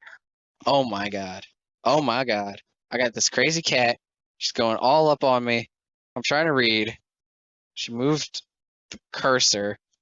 Now I'm on page 63, and I was supposed to be at page 69. Oh my god, Jesse. Get out of here. Get off of me. Stop it. I'm trying to read. Stop it. Just going right over my line of vision. Get off my wires. Get off my wires. Jesse, chill out. So there was Wahhabism. The Saudi government, already conscious of its duties as the custodian of Islam's holiest places, joined with the wealthy Arabs from the kingdom and the other states bordering the Persian Gulf in donating money to build mosques and religious schools that could preach and teach their interpretation of Islamic doctrine. In this competition for legitimacy, secular regimes that had no alternative to offer. Instead, in a number of cases, their rulers sought to buy off local Islamist movements by ceding control and many social and economic educational issues. Emboldened rather than satisfied, the Islamists continue to push for power, a trend especially clear in Egypt. Confronted with violent Islamist movement that killed President Anwar Sadat in 1981, the Egyptian government combined harsh repression of Islamic militants with the harassment of moderate Islamic scholars and authors, driving many into exile. In Pakistan, a military regime sought to justify its seizure of power by a pious public stance and embrace of unprecedented Islamic influence on education and society. These experiments in political Islam filtered during 1990s. The Iranian Revolution lost momentum, prestige, and public support, and Pakistan's rulers found that. Oh my god! Okay, I'm sorry. I'm kicking this cat out. Get out of here. And don't come back. No. Oh my god. Get out of here. No, get out. There we go. Sorry about that, folks. Egyptian government, moderate Islamic schools, driving many into exile. In Pakistan, military. Oh my god, she got through. I hate cats. Am I right, fellas? During the 1990s, the Iranian revolution lost momentum, prestige, and public support. The Pakistan's rulers found that most population had little enthusiasm for fundamentalist Islam. Islamist revival movements gained followers across the Muslim world, but failed to secure political power except in Iran and Sudan. In Algeria, where in 1991 Islamists seemed almost certain to win power through the ballot box, the military preempted their victory, triggering a brutal civil war that continues today. Probably not today. Opponents of today's rulers have few, if any, ways to participate in the existing political system. They are thus a ready audience and calls to Muslims to purify their society, reject unwelcome modernization, and adhere strictly to Sharia. Social and economic malaise. In the 1970s and early 1980s, an unprecedented flood of wealth led then largely unmodernized oil states to attempt to shortcut decades of development. They funded huge infrastructure projects, vastly expanded education, and created subsidized local welfare. These programs established a widespread feeling of entitlement without a corresponding sense of social obligations. By the late 1980s, diminishing oil revenues and economic drain from many unprofitable development projects, the population growth made those entitlement programs unsustainable. The resulting cutbacks had created enormous resentment among recipients who had come to see the government largesse as their right. The resentment was further stoked by public understanding of how much oil income had gone straight into the pockets of the rulers, their friends, and their helpers. Unlike the oil states or Afghanistan, where the real economic development has barely begun, the other Arab nations and Pakistan once seemed headed towards balance and modernization. The established commercial, financial, industrial sectors in these states, supported by an entrepreneurial spirit and widespread understanding of free enterprise, argued well, but unprofitable heavy industry, state monopolies, and opaque bureaucracies slowly stifled growth. More importantly, these state-centered regimes placed their highest priority on preserving the elite's grip on national wealth. Sounds kind of similar to a country I know. And willing to foster dynamic economies that could create jobs attractive to educated young men, countries became economically stagnant and reliant on the safety valve of worker emigration, either to the Arab oil states or to the West. Furthermore, the repression and isolation of women in many Muslim countries have not only seriously limited individual opportunity, but also crippled overall economic productivity. By the 1990s, high birth rates and declining rates of infant mortality had produced a common problem throughout the Muslim world, a large, steadily increasing population of young men without any reasonable expectation of suitable or steady employment, a sure prescription for social turbulence. Many of these young men, such as the enormous number trained only in religious schools, lacked the skills needed by their societies, far more acquired valuable skills, but lived in stagnant economies that could not generate satisfying jobs. Millions pursuing secular as well as religious studies were products of educational systems that generally devoted little, if any, attention to the rest of the world's thought, history, and culture. The secular education reflected a strong cultural preference for the technical fields over the humanities and social sciences. Many of these young men, even if able to study abroad, lacked the perspective and skills needed to understand a different culture.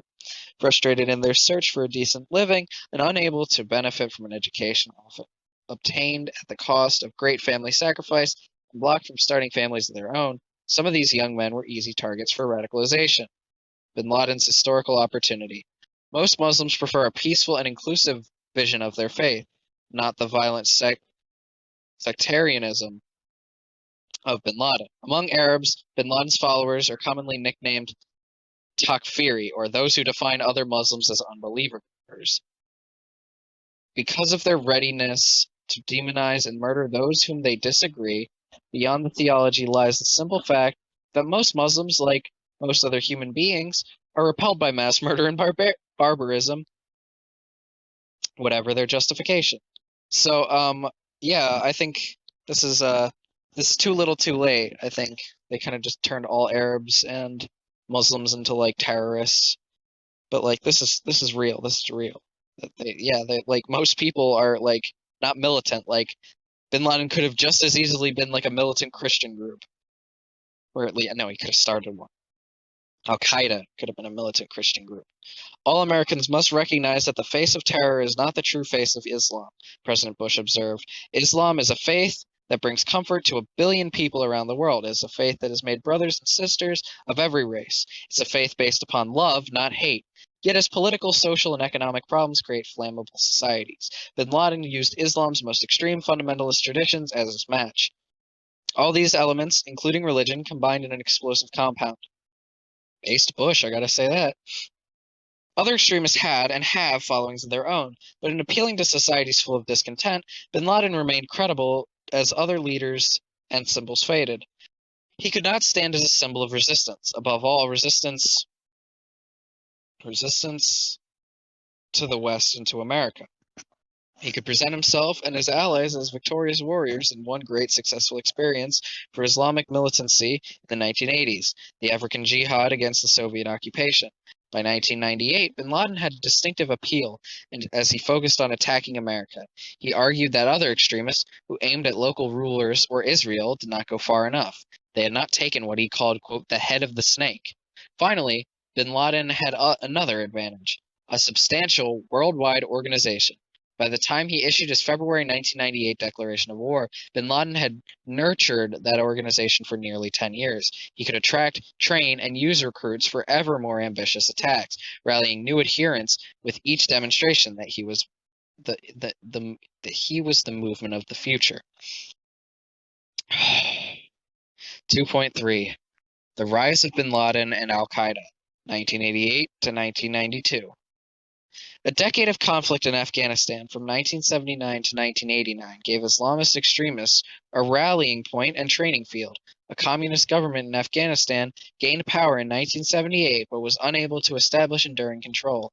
At the end of 1979, the Soviet government sent in military units to ensure that the country would remain securely under Moscow's influence. The response was an Afghan and national resistance movement that defeated Soviet forces. Young Muslims from around the world flocked to Afghanistan to join as volunteers in what was seen as a, quote, holy war, jihad, against an invader. The largest numbers came from the Middle East. Some were Saudis. Among them were Osama bin Laden. 23 when he arrived in Afghanistan in 1980. Bin Laden was the 17th of 57 children of a Saudi construction magnate. 6'5" and thin, bin Laden appeared to be ungainly, but was in fact quite athletic, skilled as a horseman, runner, climber, and soccer player. He had attended Abdul Aziz University in Saudi Arabia. By some accounts, he had been interested in religious studies. Inspired by tape recordings of fiery sermons by Abdullah Azzam, a Palestinian and disciple of Qutb, bin Laden was conspicuous among the volunteers, not because he showed evidence of religious learning, but because he had access to some of his family's huge fortune.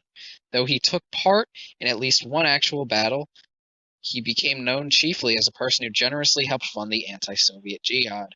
Bin Laden understood better than most of the volunteers the extent to which the eventual success of the jihad in Afghanistan depended on an increasingly complex, almost worldwide organization. This organization included a financial support network that came to be known as the Golden Chain, put together mainly by financiers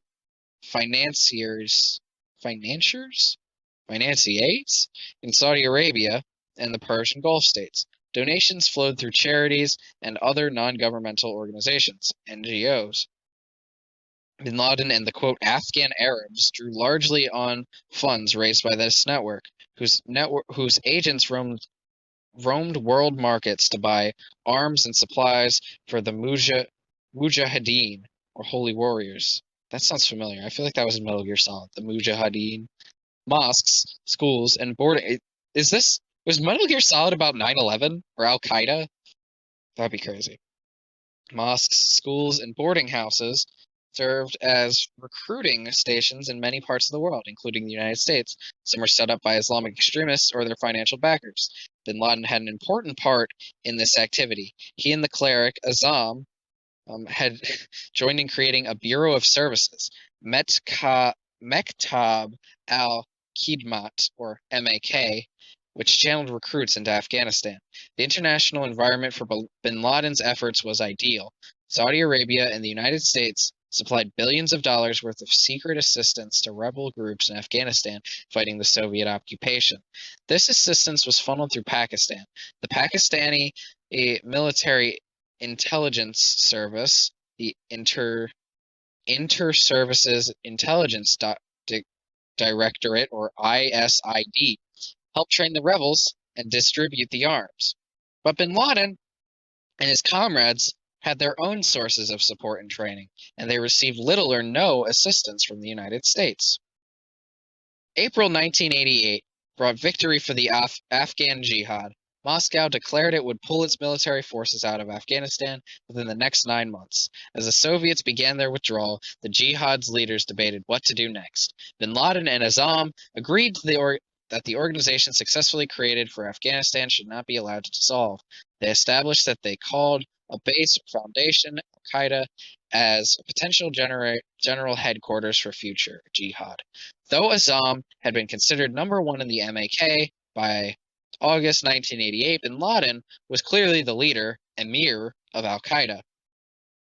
The organization's structure included its operating arms, an intelligence component, a military committee, a financial committee, a political committee, and a committee in charge of media affairs and propaganda. It also had an advisory council, Shura, made up of bin Laden's inner circle. Bin Laden's assumption of the helm of Al-Qaeda was evidence of his growing self-confidence and ambition. He soon made clear his desire for unchallenged control of and for preparing for the Mujahideen to fight anywhere in the world. Azzam, by contrast, favored continuing to fight in Afghanistan until it had a true Islamist government. And, as a Palestinian, he saw Israel as the top priority for the next stage. Whether the dispute was about power, personal differences, or strategy, it ended on November 24, 1989, when a remotely controlled car bomb killed Azzam and both of his sons. The killers were assumed to be rival Egyptians. The outcome left bin Laden indisputably in charge of what remained of the MAK and Al-Qaeda.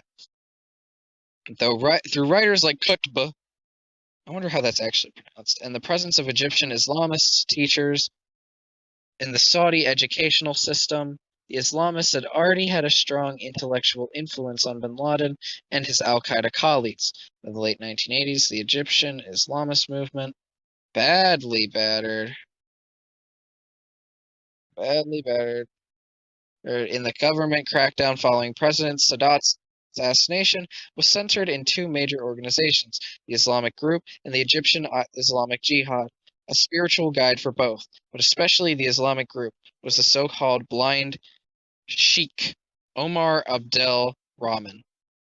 His preaching had inspired the assassination of Sadat.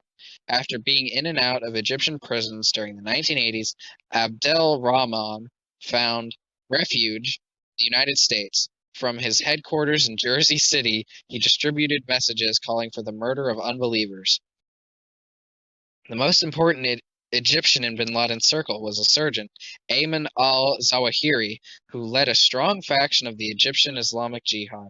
Many of his followers became important members of this new organization, and his own close ties with bin Laden led many to think of him as the deputy head of Al-Qaeda. He would in fact become bin Laden's deputy some years later, when they merged their organization. By the fall of 1989, bin Laden had sufficient stature among Islamic extremists that a Sudanese political leader, Hassan al-Turabi, urged him to transplant his whole organization to Sudan. Turabi headed the National Islamic Front in a coalition that had recently seized power of Khartoum. Bin Laden agreed to help Turabi in an ongoing war against African Christian separatists in southern Sudan, and also to do some road building. Turabi, this was written before South Sudan was a country. Turabi, in return, would let bin Laden use Sudan as a base for worldwide business operations and for preparations for jihad. while agents of bin Laden began to buy property in Sudan in 1990. Bin Laden himself moved from Afghanistan back to Saudi Arabia. In August 1990, Iraq invaded Kuwait. Bin Laden, whose efforts Bin Laden, whose efforts in Afghanistan had earned him celebrity and respect, proposed to the Saudi monarchy that he summon mujahideen for a jihad to retake Kuwait. He was rebuffed, and the Saudis joined the U.S.-led coalition. After the Saudis agreed to allow U.S. armed forces to be based in the kingdom, bin Laden and a number of Islamic circles began to publicly denounce the arrangement. The Saudi government exiled the clerics and undertook to silence bin Laden by, among other things, taking away his passport. But with help from a dissident member of the royal family, he managed to get out of the country on the pretext of attending his Islamic gathering in Pakistan in April 1991. By 1994, the Saudi government would freeze his financial assets and revoke his citizenship. He no longer had a country he could call his own. Bin Laden moved to Sudan in 1991 and set up a large and complex set of intertwined business and terrorist enterprises. In time, the former would encompass numerous companies and a global network of bank accounts and non-governmental institutions. Fulfilling his bargain with Tarabi, bin Laden used his construction company to build a new highway for Khartoum to port Sudan on the Red Sea coast. Meanwhile, Al-Qaeda's finance officers and top operatives used their positions in bin Laden's business to acquire weapons, explosives, and technical equipment for terrorist purposes. One founding member, Abu Hajar al-Iraqi, used his position as head of a bin Laden investment company to carry out procurement trips from Western Europe to the Far East. Two others, Wadi al-Hajj and Mubarak Duri, who became acquainted in Tucson, Arizona in the late 1980s, went as far afield as China, Malaysia, the Philippines, and the former Soviet states of Ukraine and Belarus. Bin Laden's impressive array of offices covertly provided financial and other support for terrorist activities. The network included a major business enterprise in Cyprus, a services branch in Zagreb, an office of the Benevolence International Foundation in Sarajevo, which supported the Bosnian Muslims in their conflict with Serbia and Croatia, and an NGO in Baku, Azerbaijan, that was employed as well as by Egyptian Islamic Jihad, both as a source and conduit for finances as a support center for the Muslim rebels in Chechnya. He also made use of the already established Third World Relief Agency, TWRA, headquartered in Vienna, whose branch office locations included Zagreb and Budapest. Bin Laden later set up an NGO in Nairobi as a cover for operatives there. Bin Laden now had a vision of himself as head of International Jihad Confederation. In Sudan, he established an Islamic Army Shura that was to serve as the coordinating body for the consortium of terrorist groups which he was forging alliances. It was composed of his own Al-Qaeda Shura, together with leaders or representatives of terrorist organizations that were still independent. In building this Islamic army, he enlisted groups from Saudi Arabia, Egypt, Jordan, Lebanon, Iraq, Oman, Algeria, Libya, Tunisia, Morocco, Somalia, and Eritrea. Al-Qaeda also established cooperative but less formal relationships with other extremist groups from these same countries from the African states of Chad, Mali, Nigeria, and Uganda, and the Southeast Asian states of Burma, Thailand, Malaysia, and Indonesia. Bin Laden maintained connections to the Bosnian conflict as well. The groundwork for a true global terrorist network was being laid. Bin Laden also provided equipment and training assistance to the Moro Islamic Liberation Front in the Philippines. The Moro Islamic Liberation Front, the MILF, the Philippines, a newly forming Philippine group that called itself the Abu Sayyaf Brigade. after one of the major Afghan jihadist organizations. Al-Qaeda helped Jama'a Islamiyah, a, na- a nascent organization headed by Indonesian Islamists with cells scattered across Malaysia, Singapore, Indonesia, and the Philippines. It also aided a Pakistani group engaged in insurrectionist attacks in Kashmir. In mid-1991, bin Laden dispatched a band of supporters to the northern Afghanistan border to assist the Tajikistan Islamists and the ethnic conflicts that had been boiling there even before the Central Asian departments of the Soviet Union became independent states. This pattern of expansion through building alliances extended to the United States. A Muslim organization called Kifa had numerous branch offices, the largest of which was in the Farouk Mosque in Brooklyn in the mid-1980s. It had been set up as one of the first outposts of Azam and bin Laden's MAK. Other cities with branches of Al-Qifa included Atlanta, Boston, Chicago, Pittsburgh, and Tucson. Those are where the things happened.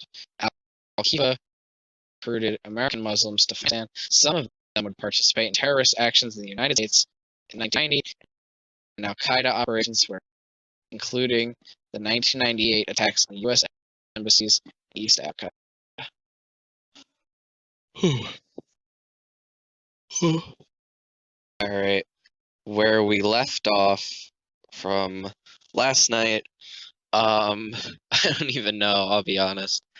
Let's just see if I can figure my way out through this. Hopefully it saved at least my relative place. I think we started at like 1.3, like Al-Qaeda second start or something. Oh my god. This cat's gonna be a problem, isn't it? Okay, I'm assuming we left off at 2.4, building an organization, declaring war on the United States, 1992 through 1996. Bin Laden began delivering diatribes against the United States before he left Saudi Arabia. He continued to do so after he arrived in Sudan. In early 1992, the al-Qaeda leadership issued a fatwa calling for jihad against the Western occupation of Islamic lands, specifically singling out U.S. forces for attack. The language resembled that which would appear in bin Laden's public fatwa in August 1996. In ensuing weeks, bin Laden delivered an often repeated lecture that they need to cut off the head of the snake. By this time, bin Laden was well known and a senior figure among Islamist extremists, especially those in Egypt, the Arabian Peninsula, and the Afghanistan-Pakistan border region. Still, he was just one of many diverse terrorist barons. Some of bin Laden's close comrades were more peers than subordinates. For example, Usama Asumari, also known as Wali Khan, worked with bin Laden in the early 1980s and helped him in the Philippines and Tajikistan. The Egyptian spiritual guide based in New Jersey, the Blind Sheikh, who bin Laden admired, was also in the network. Among sympathetic peers in Afghanistan were a few of the warlords still fighting for power in Abu Zadaya, who helped operate a popular terrorist training camp near the border with Pakistan. There were also rootless but experienced operatives such as Rami Yusuf and Khalid Sheikh Mohammed, who, though not necessarily formal members of someone else's organization, were traveling around the world and joining in projects that were supported by or linked to bin Laden, the Blind Sheikh, or their associates. In now analyzing the terrorist programs carried out by members of the network, it would be misleading to apply the label Al-Qaeda operations too often in these early years. Yet it would also be misleading to ignore the significance of these connections. And in this network, bin Laden's agenda stood out. While his allied Islamist groups were focused on local battles, such as those in Egypt, Algeria, Bosnia, or Chechnya, bin Laden concentrated on attacking, quote, the far enemy, the United States. Attacks known and suspected. After U.S. troops deployed to Somalia in late 1992, Al-Qaeda leaders formulated a fatwa demanding their eviction. In December, bombs exploded at 2 hotels in Aden, where U.S. troops routinely stopped en route to Somalia, killing 2, but no Americans. So we win, I guess. The perpetrators are reported to have belonged to a group from southern Yemen, headed by a Yemeni I don't know, member of bin Laden's Islamic Army, Shura. Some of the some in the group had trained at an al-Qaeda camp in Sudan. Al-Qaeda leaders set up a Nairobi cell and used it to send weapons and trainers to the Somali warlords battling U.S. forces, an operation directly supervised by al-Qaeda's military leader. Scores of trainers flowed to Somalia over the ensuing months, including most of the senior members and weapons training experts of al-Qaeda's military committee. These trainers were later heard boasting that their assistance led to the October 1993 shoot-down of two U.S. Black Hawk helicopters by members of a Somali militia group and the subsequent withdrawal of U.S. forces in early 1994. In November 1995, a car bomb exploded outside a Saudi-U.S. joint facility in Riyadh for training. The Saudi National Guard. 5 Americans and 2 officials from India were killed. The Saudi government arrested 4 perpetrators who admitted being inspired by bin Laden. They were promptly executed. Though nothing proves that bin Laden ordered this attack, U.S. intelligence subsequently learned that al-Qaeda leaders had decided a year earlier to attack a U.S. target in Saudi Arabia and had shipped explosives to the peninsula for this purpose. Some of bin Laden's associates later took credit. In June 1996, an enormous truck bomb detonated in the Khobar Towers residential complex in Dhahran, Saudi Arabia, that housed U.S. Air Force personnel. 19 Americans were killed and 372 were wounded. God damn. The operation was carried out principally, perhaps exclusively, by Saudi Hezbollah, an organization that had received support from the government of Iran. While the evidence of Iranian involvement is strong, there are also signs that al-Qaeda played some role, as yet unknown. In this period, other prominent attacks in which bin Laden's involvement are at best cloudy are the 1993 bombing of the World Trade Center, a plot that same year to destroy landmarks in New York, and the 1995 Manila air plot to blow up a dozen U.S. airliners over the Pacific. Details on these plots appear in Chapter 3. Oh, look out for that, I guess. Another scheme revealed that bin Laden sought the capability to kill on a mass scale. His business aides received word that a Sudanese military officer who had been a member of the previous government cabinet was offering to sell weapons-grade uranium. After a number of contracts were made through intermediaries, the officer set up the price at $1.5 million, which did not deter bin Laden. Al-Qaeda representatives asked to inspect the uranium and were shown a cylinder about 3 feet long, and one thought he could pronounce it genuine. Al-Qaeda apparently purchased the cylinder, then discovered it to be bogus. But while the effort failed, it shows what bin Laden and his associates hoped to do. One of the many Al-Qaeda representatives explained his mission. It's easy to kill more people with uranium. I mean, that's true. Bin Laden seemed willing to include the Confederation terrorists from almost every corner of the Muslim world. His vision mirrored that of Sudan's Islamist leader, Tarabi, who convened a series of meetings under the label Popular Arab and Islamic Conference around the time of bin Laden's arrival in that country. Delegations of violent Islamist extremists came from all groups represented in bin Laden's Islamic Army Shura. Representatives also came from organizations such as the Palestine Liberation Organization, Hamas, and Hezbollah. Tarabis sought to persuade Shiites and Sunnis to put aside their divisions and join against the common enemy. In late 1991 or 92, discussions in Sudan between al-Qaeda and Iranian operatives led to an informal agreement to cooperate in providing support, even if only training, for actions carried out primarily against Israel and the United States. Not long afterwards, senior al-Qaeda operatives and trainers traveled to Iran to receive training in explosives.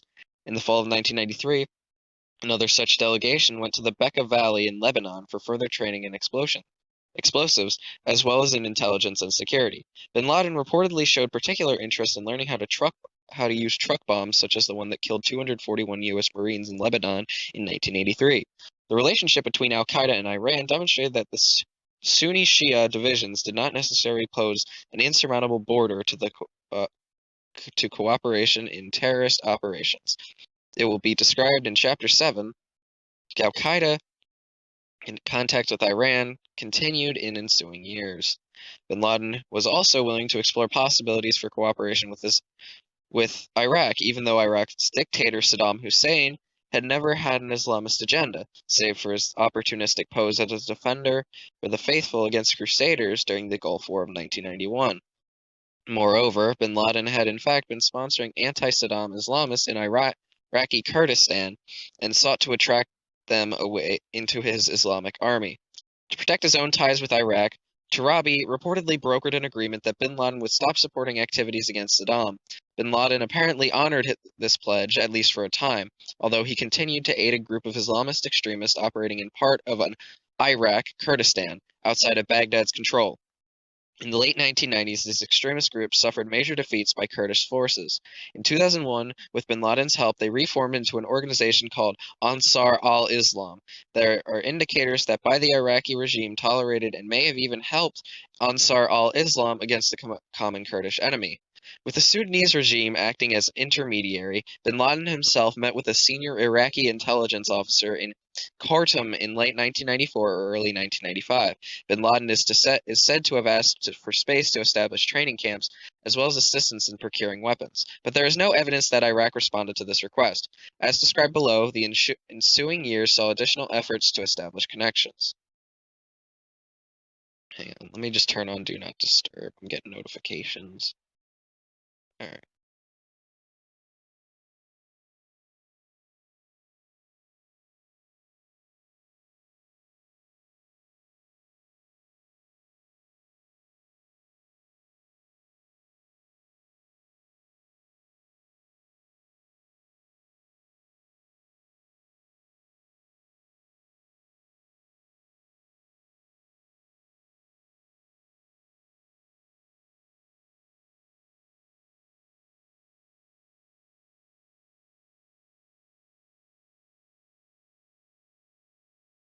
Sorry about that.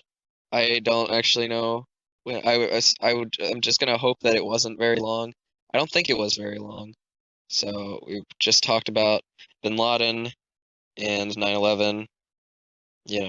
That's about it. Yeah, they were interested in bombs and whatnot. I like how it saves my place. 78. Sudan becomes a doubtful haven. Not until 1998 did al-Qaeda undertake a major terrorist operation of its own, in large part because bin Laden lost his base in Sudan. Ever since the Islamist regime came to power in Khartoum, as the United States and other Western governments had pressed it to stop providing a haven for terrorist organizations, other governments in the region, such as those of Egypt, Syria, Jordan, and even Libya, were targets of some of these groups, added to their own pressure. At the same time, the Sudanese regime began to change. Though Taranbi had been its inspirational leader, General Omar al-Bashir, president since 1989, had never been entirely under his thumb. Thus, as outside pressures mounted, Bashir's supporters began to displace those of Tarabi. The attempted assassination in Ethiopia of Egyptian President Hosni Mubarak in June 1995 appears to have been a tipping point. The would-be killers, who came from the Egyptian Islamic group, had been sheltered in Sudan and helped by bin Laden. When the Sudanese refused to hand over three individuals identified as involved in the assassination plot, the UN Security Council passed a resolution criticizing their inaction and eventually sanctioned Khartoum in April 1996. A clear sign that bin Laden that his days in Sudan were numbered came when the government advised him that is intended to yield Libya's demands to stop giving sanctuary to its enemies. Bin Laden had to tell the Libyans, who had been a part of his Islamic army, that he no longer protected them and that they had to leave the country. Outraged, several Libyan members of al-Qaeda and the Islamic Army Shura renounced all connections with him. Bin Laden also began to have serious money problems. International pressure on Sudan, together with strains of the world economy, hurt Sudan's currency. Some of bin Laden's companies ran short of funds. As Sudanese authorities became less obliging, normal costs of business increased. Saudi pressures on the bin Laden family also took some toll. In any case, bin Laden found it necessary both to cut back his spending and to control his outlays more closely. He appointed a new financial manager whom his followers saw as miserly. Money problems proved costly to bin Laden in other ways. Jamal Ahmed al-Fadl, Sudanese-born Arab, had spent time in the United States and had been recruited for the Afghan war through the Farouk Mosque in Brooklyn. He had joined al-Qaeda and taken oath of fealty to bin Laden, serving as one of his business agents. Then bin Laden discovered that Fadl had skimmed about $110,000 and he asked for restitution.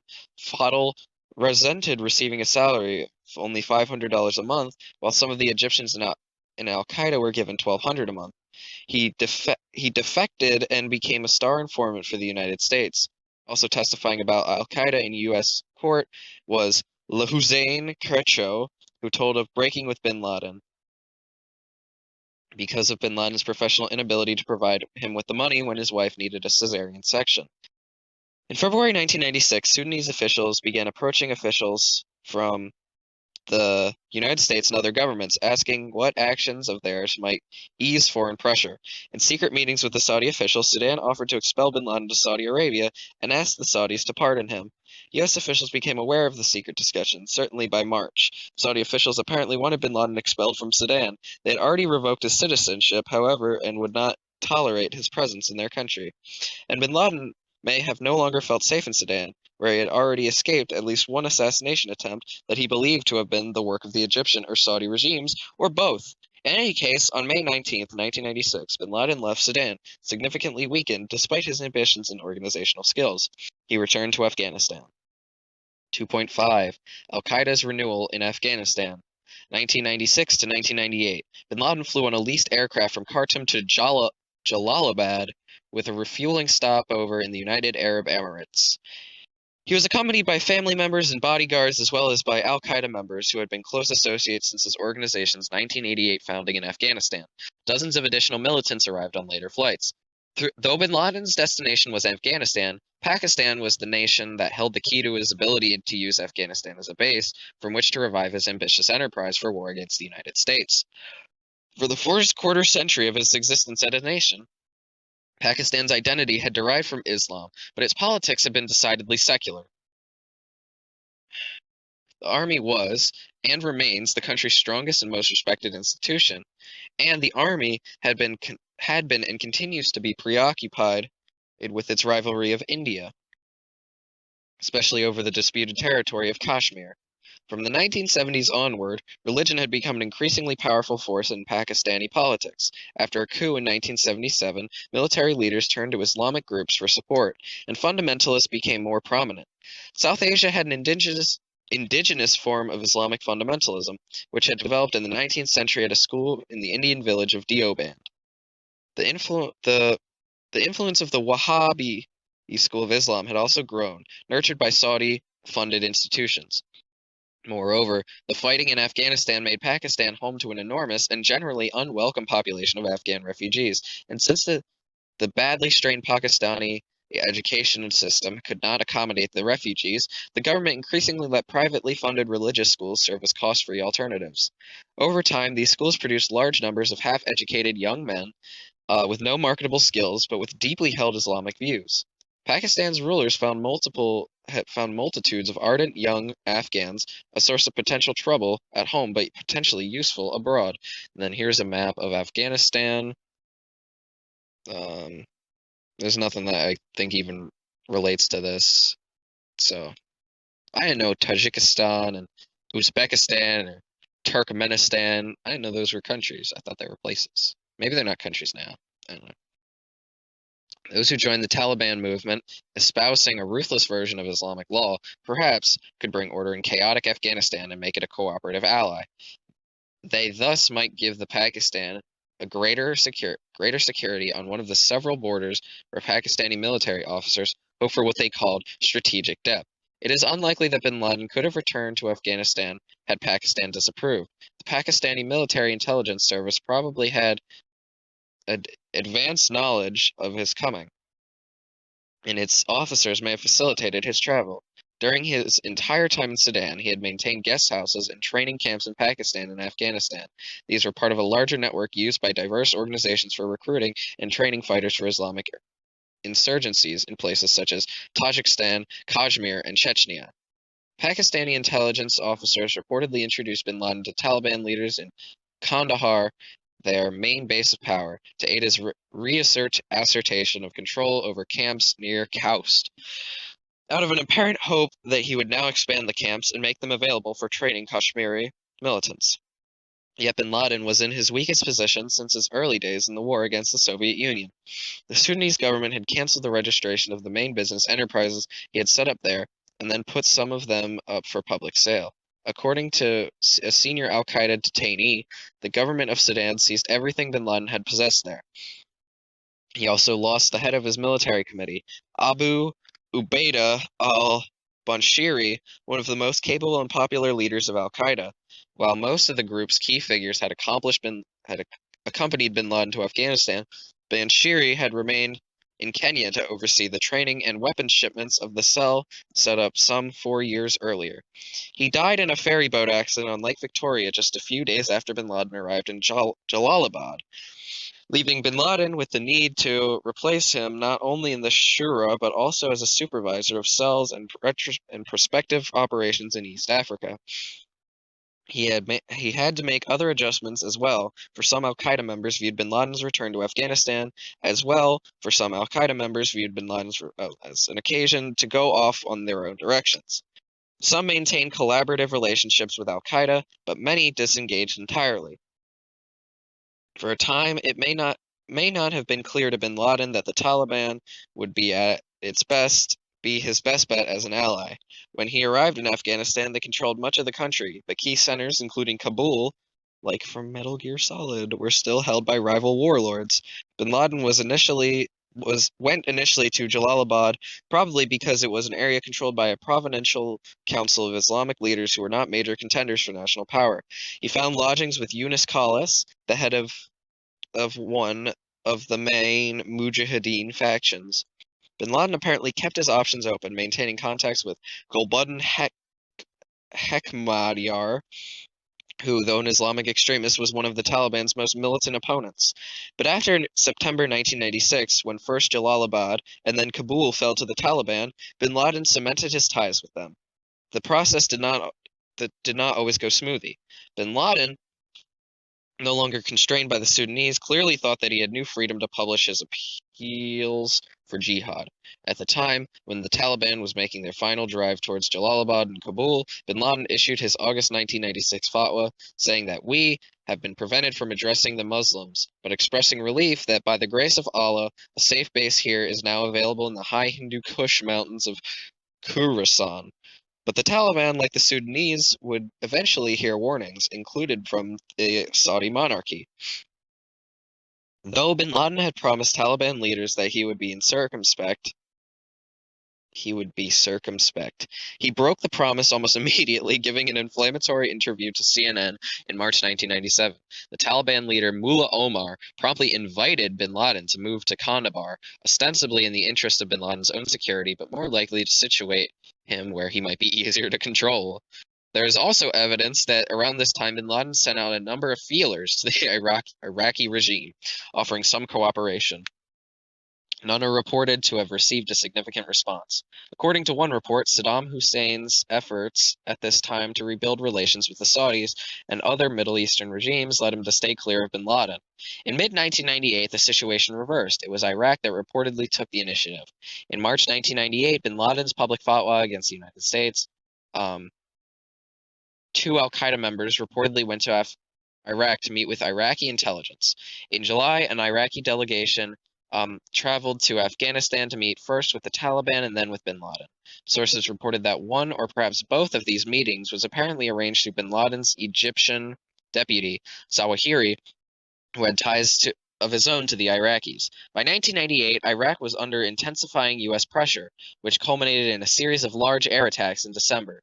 Similar meetings between Iraqi officials and bin Laden or his aides may have occurred in 1999 during a period of some reported strains with the Taliban. According to the reporting, Iraqi officials offered bin Laden a safe haven in Iraq. Bin Laden declined, apparently judging that his circumstances in Afghanistan remained more favorable than the Iraqi alternative. The reports describe friendly contacts that indicate some common themes in both sides' hatred of the United States, but to date we have seen no evidence that these or the earlier contacts ever developed into collaborative or operational relationship. Nor have we seen evidence indicating that the Iraq cooperated with the al-Qaeda in developing or carrying out any attacks against the United States.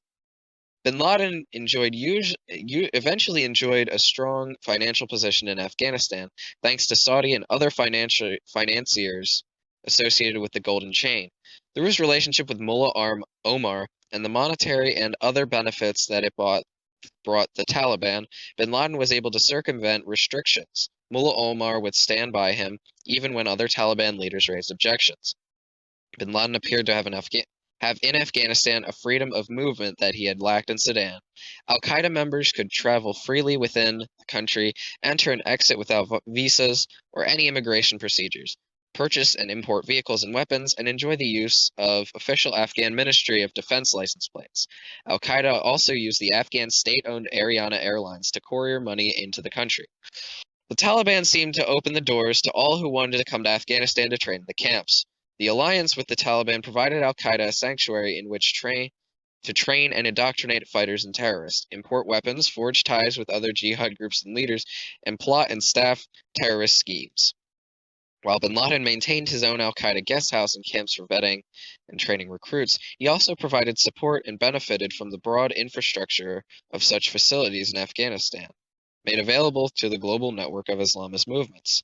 U.S. intelligence estimates that put the total number of fighters who underwent instruction in bin Laden's supported camps in Afghanistan from 1996 through 9/11 at 10,000 to 20,000.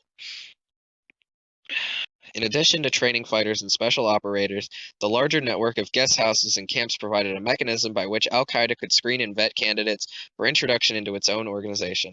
Thousands flowed through the camps, but no more than a few hundred have seemed to have become al-Qaeda members. From the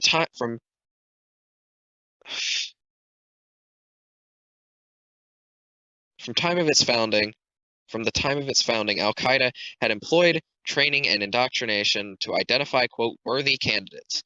Al-Qaeda continued, meanwhile, to collaborate closely with mainly Middle Eastern groups in Egypt, Algeria, Yemen, Lebanon, Morocco, Tunisia, Somalia, and elsewhere, with which it had been linked when bin Laden was in Sudan. It also reinforced its London base and other officers around Europe, the Balkans, and the Caucasus. Bin Laden bolstered his links to extremists in South and Southeast Asia, including the Malaysia-Indonesian JI and several Pakistani groups engaged in the Kashmir conflict. The February 1998 fatwa thus seems to have been a kind of public launch and renewed stronger al-Qaeda after a year and a half of work. Having rebuilt his fundraising network, bin Laden had again become the rich man of the jihad movement.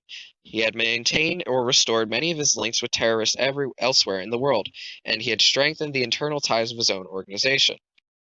The inner core of al-Qaeda continued to be a hierarchical top-down group, with defined positions, tasks, and salaries. Most, but not all, in this core swore fealty, or bayat, to bin Laden. Of course.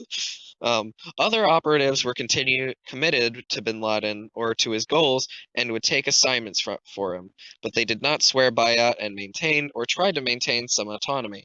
A looser circle of adherents might give money to al-Qaeda or train in its camps, but remained essentially independent. Nevertheless, they constituted a potential resource for al-Qaeda. Now effectively merged with Zawahiri's Egyptian Islamic Jihad, al-Qaeda promised to become the general headquarters for the international terrorism, without the need for the Islamic Army Shura. Bin Laden was prepared to pick up where he had left off in Sudan. He was ready to strike at the head of the snake. Al-Qaeda's role in organizing terrorist operations had also changed. Before the move to Afghanistan, it had concentrated on providing funds, training, and weapons for actions carried out by members of allied groups. The attacks on the U.S. embassies in East Africa in the summer of 1998 would take a different form, planned, directed, and executed by al-Qaeda under the direct supervision of bin Laden and his chief aides. The embassy bombings. As of December 1993, a team of al-Qaeda operatives had begun casing targets in Nairobi for future attacks. It was led by Muhammad Ali, that's funny, a former Egyptian army officer who had moved to the United States in the mid-1980s, enlisted in the U.S. Army, and became an instructor at Fort Bragg.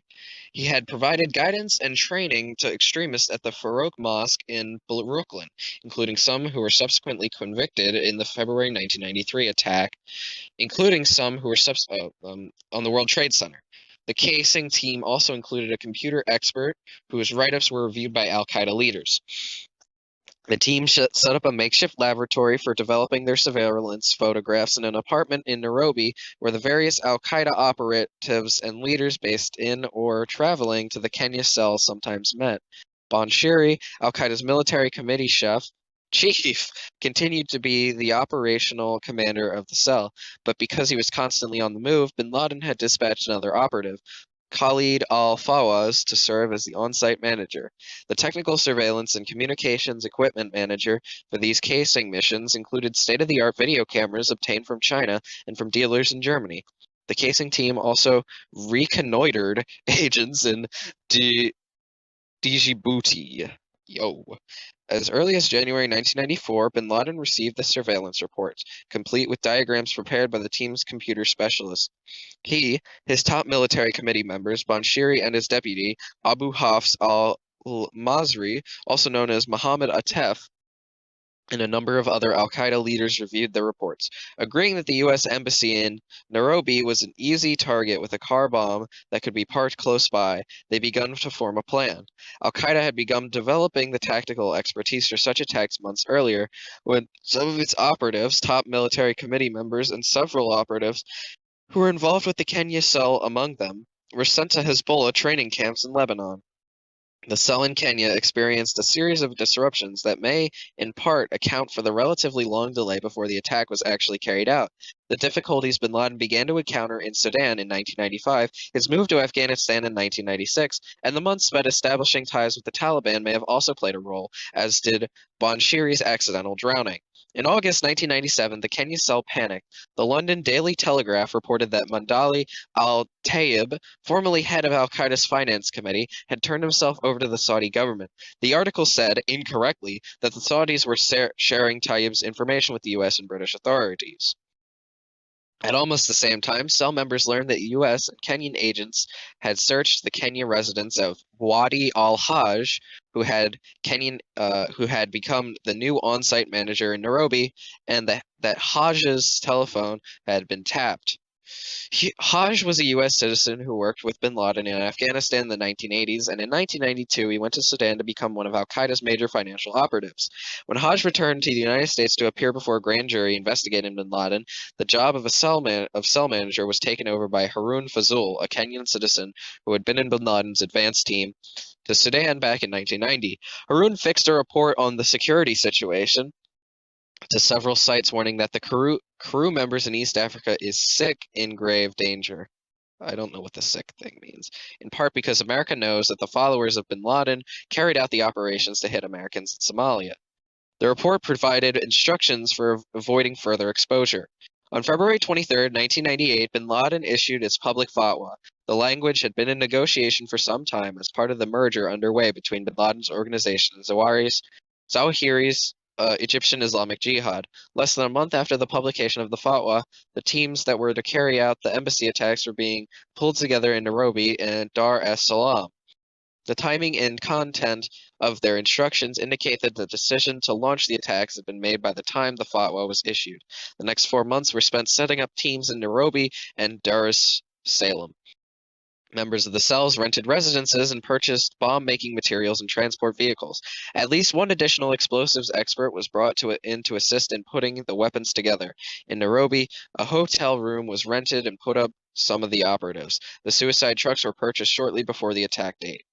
While this was taking place, bin Laden continued to push his public message. On May 7th, the deputy head of al-Qaeda's military committee, Mohammed Atef, faxed bin Laden's London office a new fatwa issued by a group of sheiks located in Afghanistan. A week later, it appeared in Al-Quds Al-Arabi, the same Arabic-language newspaper in London that had published bin Laden's February fatwa. It conveyed the same message: the duty of Muslims to carry out the holy war against the enemies of Islam and to expel the Americans from the Gulf region.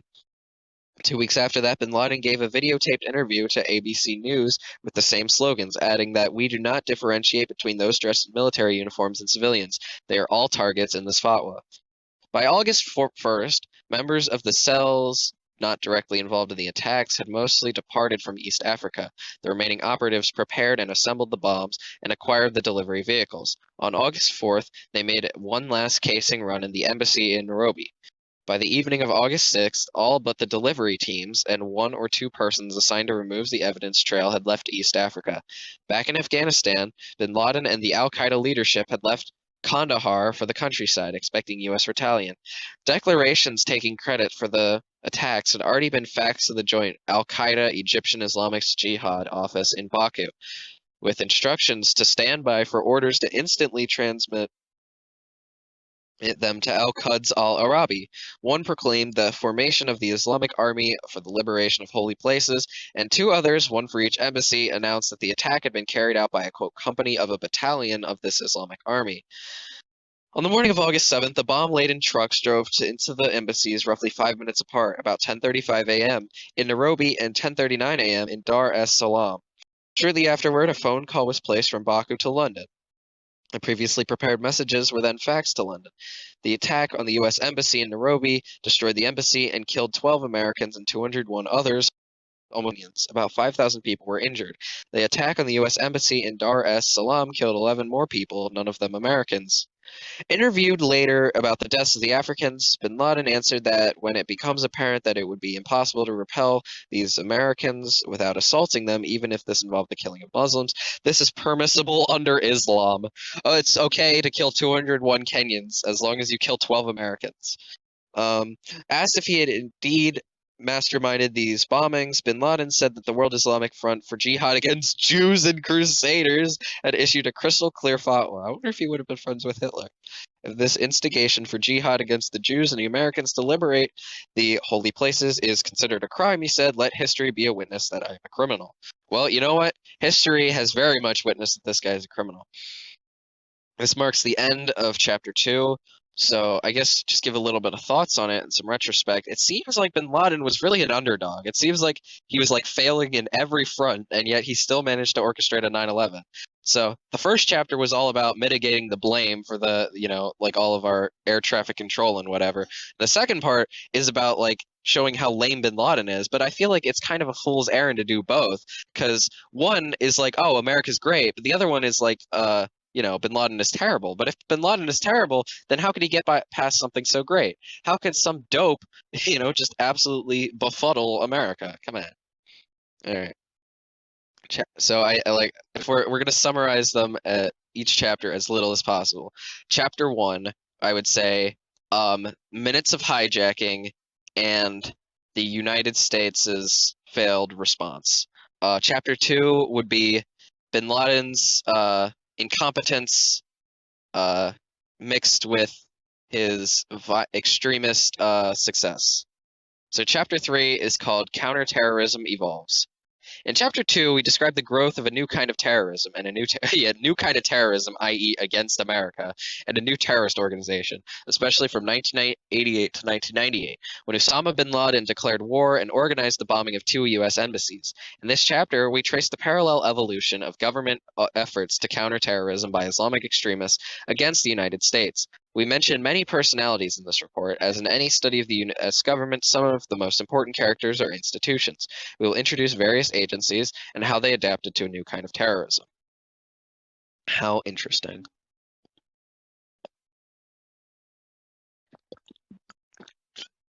So it seems like chapter 3 we'll be talking about we did the best we could, and we'll probably talk about some like other terrorist plots that they they stopped in their tracks. That's my guess. I'm gonna guess that they're gonna talk about perceived threats that they stopped, i.e., I don't know, stopping more Islamic people at like customs or whatever.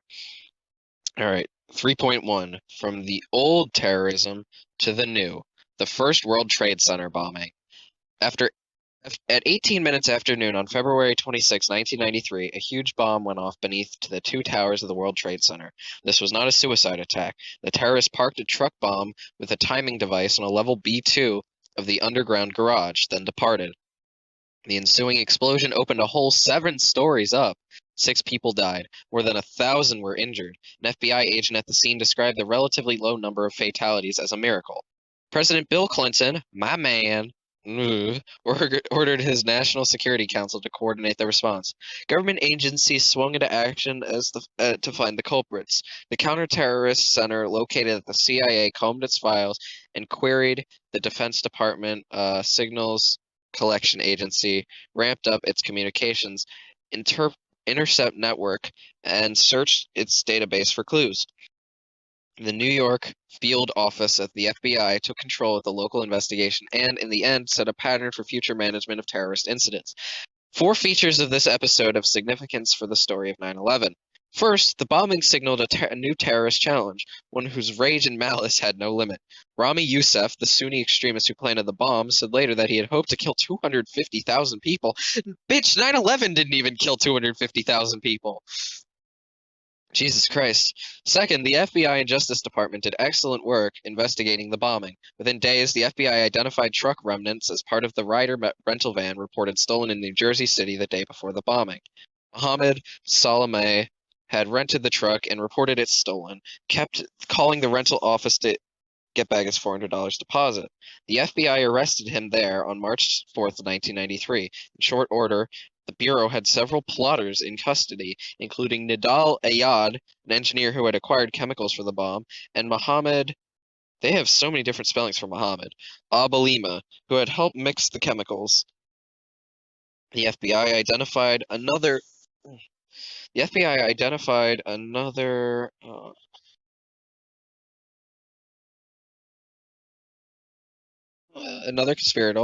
conspirator, Ahmed Ajaj, who had been arrested by immigration authorities at John F. Kennedy International Airport in September 1992 and charged with document fraud.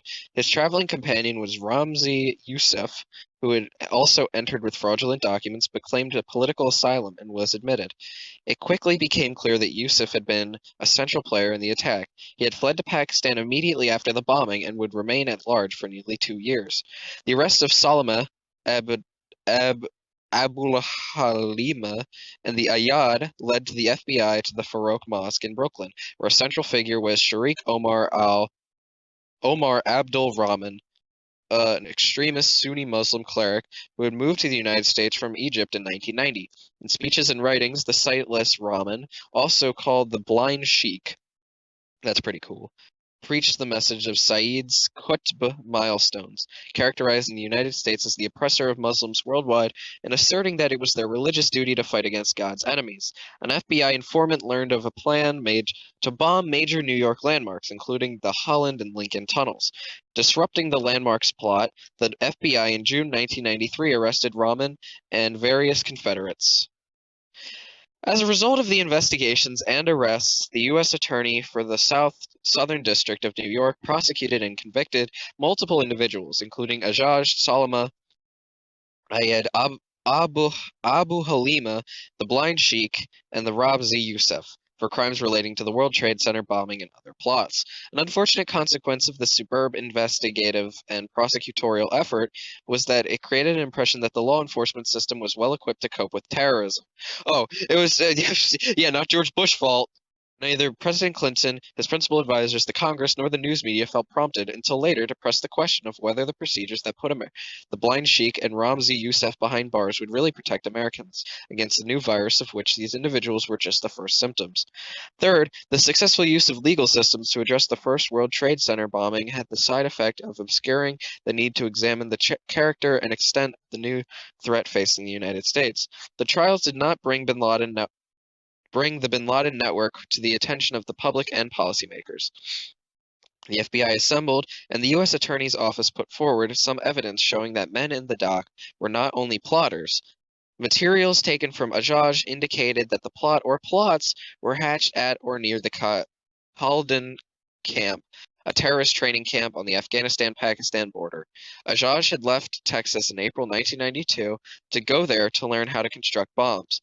He had met Rami Youssef in Pakistan, where they discussed bombing targets in the United States and assembled a, quote, terrorist kit that included bomb-making manuals, operations guidance, videotapes advocating terrorist action against the United States, and false identification documents.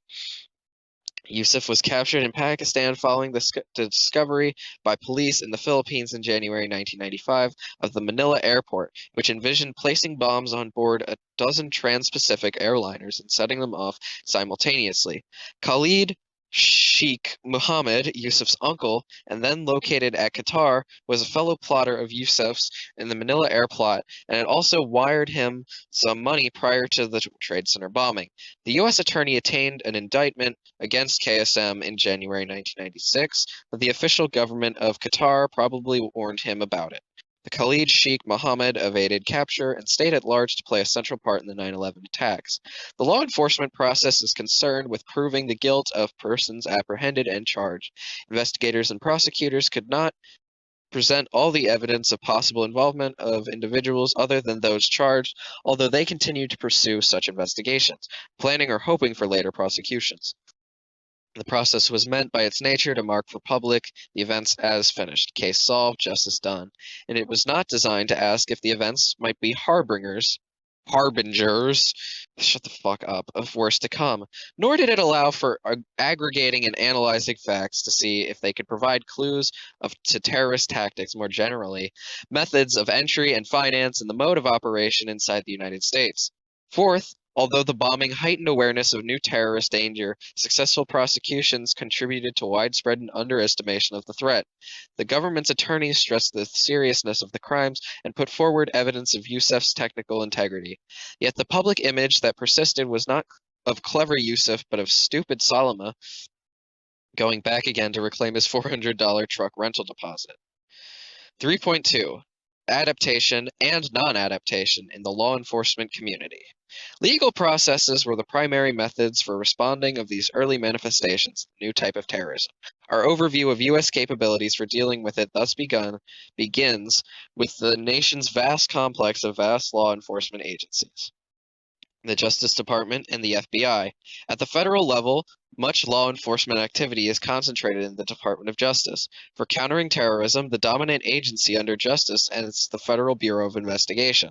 The FBI does not have a central grant of authority, but instead works under specific statutory authorizations. Most of its work is done in local offices called field offices. There are 56 of them, each covering a specified geographic area, and each quite separate from all others. Prior to 9/11, the special agent in charge was in general free to set his or her office's priorities and assign personnel accordingly. The office's priorities were driven by two primary concerns. First, performance in the Bureau was generally measured against statistics such as numbers of arrests, indictments, prosecutions, and convictions. Counterterrorism and counterintelligence work, often involving lengthy intelligence investigations that might never have positive or quantifiable results, was not career enhancing. Most agents who reached manageable ranks had little counterterrorism experience. Second, priorities were driven at the local level by the field offices, whose concerns centered on traditional crimes such as white-collar offenses and those pertaining to drugs and gangs. Individual field officers made choices to serve local priorities, not national priorities. The Bureau also cooperates under a, quote, Office of Origin system. To avoid duplication and possible conflicts, the FBI designates a single office to be in charge of an entire investigation. Because the New York field office indicted bin Laden prior to the East Africa bombings, it became the Office of Origin for the bin Laden cases, including the East Africa bombings and later the attack on the USS Cole. Most of the FBI's institutional knowledge on bin Laden and al-Qaeda resided there. This office worked closely with the U.S. Attorney for the Southern District of New York to identify, arrest, prosecute, and convict many of the perpetrators of the attacks and plots. Field offices other than the specified Office of Origin were often reluctant to spend money, much energy on matters on which they had no control and which they received no credit. The FBI's domestic intelligence gathering dates for the 1930s. With World War II looming, President Franklin D. Roosevelt, my guy, ordered FBI Director J. Edgar Hoover to investigate foreign-inspired subversion, communist, Nazi, and Japanese. Hoover added investigation of possible espionage, sabotage, or subversion to the duties of field offices. After the war, foreign intelligence duties were assigned to the newly established Central Intelligence Agency. Hoover jealously guarded the FBI's domestic portfolio against all rivals. Hoover felt he was accountable only to the president. and the FBI's domestic intelligence activities kept growing. In the 1960s, the FBI was receiving significant assistance within the United States from the CIA and from Army intelligence. The legal basis for some of the assistance was dubious. Decades of encouragement to perform as domestic intelligence agency abruptly ended in the 1970s. 2 years after Hoover's death in 1972, congressional and news media investigations of the Watergate scandals of Nixon administration expanded into the general investigations of foreign and domestic intelligence by the Church and Pike committees. They disclosed domestic intelligence efforts, which included a covert action program that operated from 1956 to 1971 against domestic organizations and eventually domestic dissidents. The FBI had spied on a wide range of political figures, especially individuals whom Hoover wanted to discredit, notably the Reverend Martin Luther King Jr. Fuck you, Hoover. And see, look, in the 9/11 Commissioner's report, they literally confirm that the MLK assassination was an FBI plot. He had authorized unlawful wiretaps and surveillance. The shock registered in public opinion polls, where the percentage of Americans declaring a highly favorable view of the FBI dropped from 84% to 37%. Fuck yeah. At least the Americans knew what was what. The FBI's Domestic Intelligence Agency division was dissolved. In 1976, Attorney General Edward Levi adopted domestic security guidelines to regulate intelligence collection in the United States and to deflect calls for even stronger regulation. In 1983, Attorney General William French Smith revised the Levi guidelines in order to encourage closer investigation of potential terrorism. He also loosened the rules governing authorization for investigations and their duration. Still, his guidelines, like Levi's, took account of the suspicion of terrorism, like suspicion of subversion, that could lead to making individuals for investigation more because of their beliefs than because of their acts. Smith's guidelines also took account of their reality, and potential terrorists were often members of extremist religious organizations, and that investigation of terrorism could cross the line, separating state and church. In 1986, Congress authorized the FBI to investigate terrorist attacks against Americans that occur outside the United States. 3 years later, it added authority for the FBI to make arrests abroad without consent from the host country. Meanwhile, a task force headed by Vice President George H.W. Bush had endorsed a concept. So what was this? Reagan, 1984? Yeah, maybe. First director of Central Intelligence, William Casey, a counterterrorist center where the FBI, the CIA, and the other organizations could work together on an international terrorism. While it was distinctly a CIA entity, the FBI detailed officials to work at the center and obtain leads that helped in the capture of persons wanted for trial in the United States. The strengths that the FBI brought to counterterrorism were nowhere more brilliantly on display than in the case of the Pan American Flight 103, bound from London to New York, which blew up over Lockerbie, Scotland, in December 1988, killing 270 people. Initial evidence pointed to the government of Syria and later Iran. The Counterterrorist Center reserved judgment of the perpetrators of the attack. Meanwhile, FBI technicians working with the UK security services gathered and analyzed widely scattered fragments of the airliner. In 1991, with the help of Counterterrorist Center, they identified one small fragment as part of a timing device to the technicians as distinctive as DNA. It was a Libyan device. Together with the other evidence, the FBI put together a case pointing conclusively to the Libyan government. Eventually, Libya acknowledged its responsibility. Pan Am 103 became a cautionary tale against rushing to judgment in attributing responsibility for a terrorist act. It also showed again how, given a case to solve, the FBI remained capable of extraordinary investigative success. Which they can't do. FBI organization and priorities. In 1993, President Clinton chose Louis Freeh as the director of the Bureau. Freeh, who remained director until June 2001, believed that the FBI's work should be done primarily by field offices.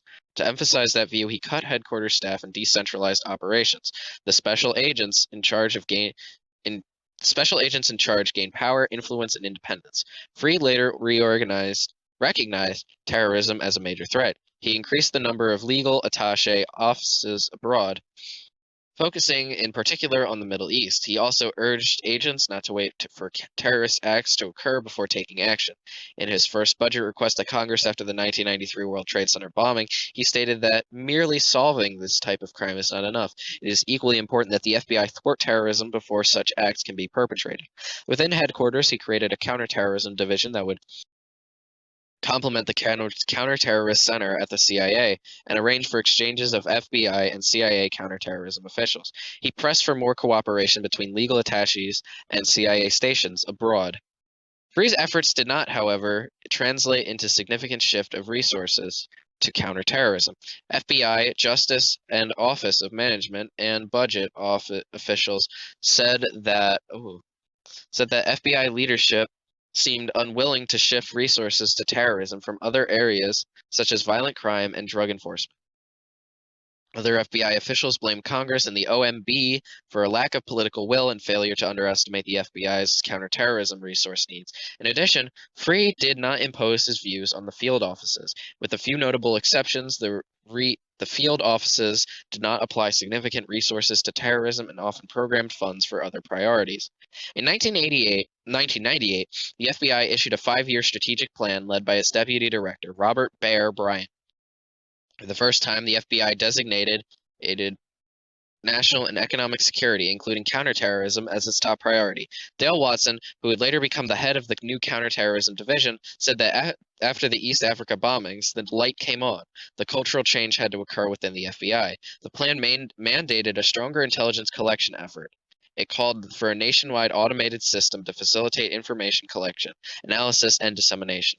It envisioned the creation of a professional intelligence cadre of experienced and trained agents and analysts. If successfully implemented, this would have been a major step towards addressing terrorism systematically, rather than the individuals in unrelated cases. But the plan did not succeed. Uh-oh. I wonder what happened.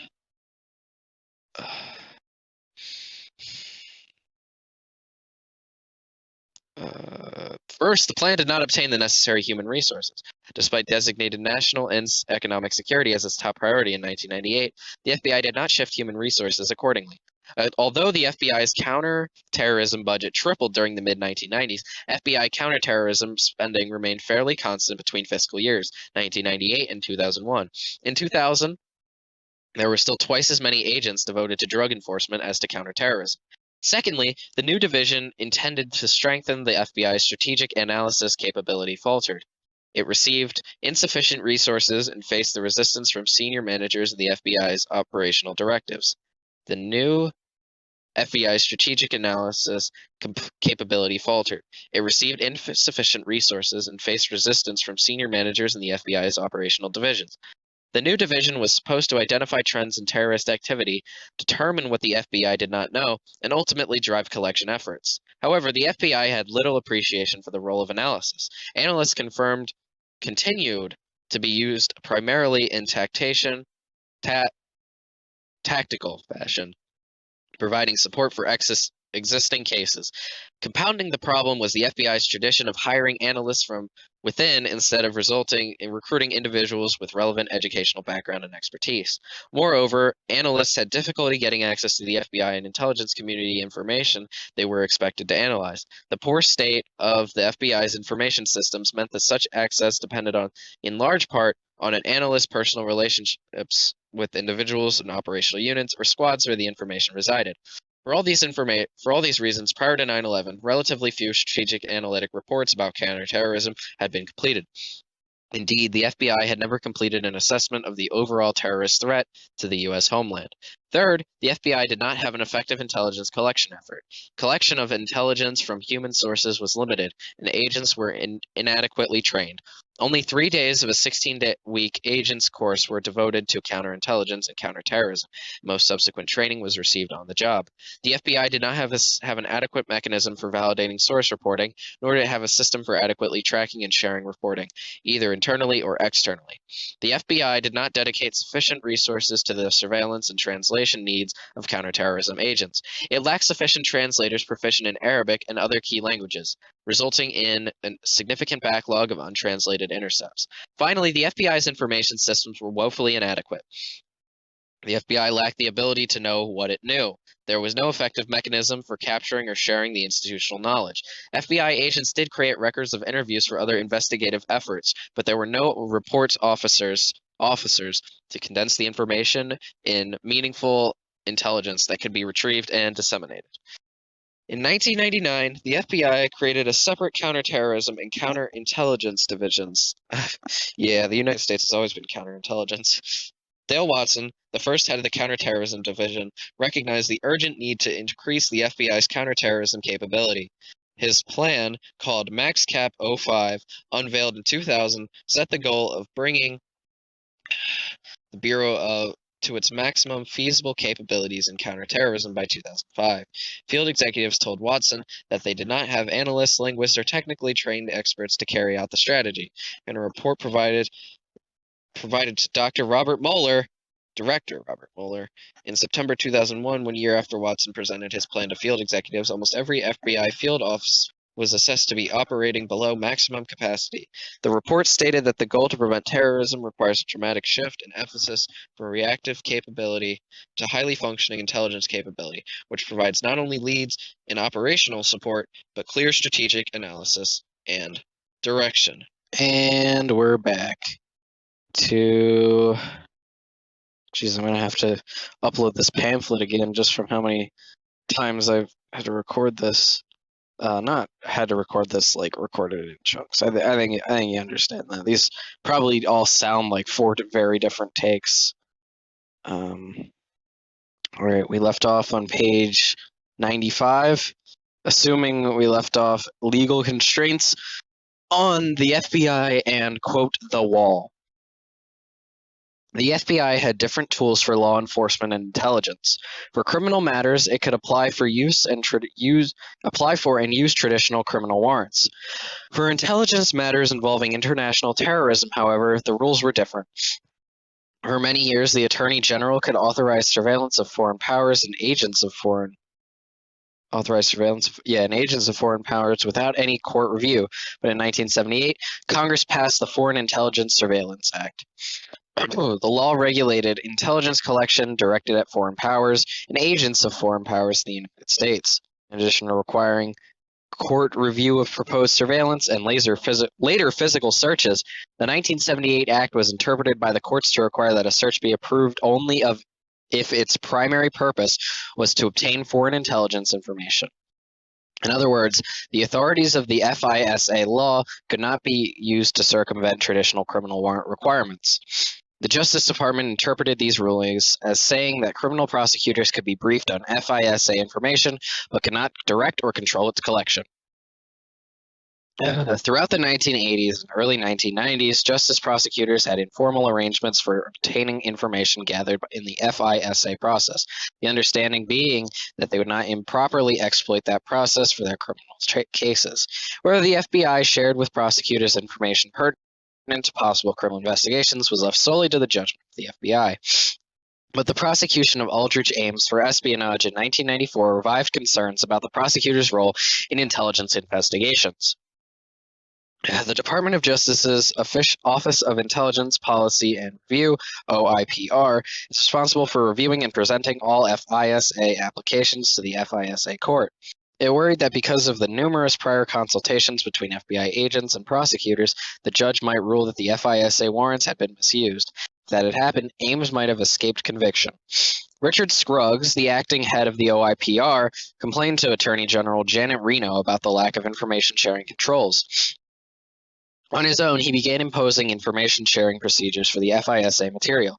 The Office of Intelligence Policy and Review became the gatekeeper for the flow of FISA information to criminal prosecutors. In July 1995, Attorney General Reno issued formal procedures aimed at managing information sharing between justice prosecutors and the FBI. They were developed in a working group led by Justice Department's Executive Office of National Security, overseen by Deputy Attorney General Jamie Gorelick. These procedures, or requiring the sharing of intelligence information with prosecutors, regulated the manner in which such information could be shared from the intelligence side of the House to the criminal side. These procedures were almost immediately misunderstood and misapplied. As a result, there was far less information sharing practice that was allowed under the department's procedures. Over time, the procedures came to be referred to as the wall. The term the wall is misleading, however, because several factors led to a series of barriers to information sharing that developed. The Office of Intelligence Policy and Review became the sole gatekeeper for passing information to the criminal division. Through Attorney General Reno's procedures did not include such provision, the office assumed the role anyway, arguing that his position reflected the concerns of Judge Royce Lamberth and then Chief Judge of the Foreign Intelligence Surveillance Court. The office threatened that if it could not regulate the flow of information to criminal prosecutors, it would no longer present the FBI's warrant request to the FISA court. The information flow withered.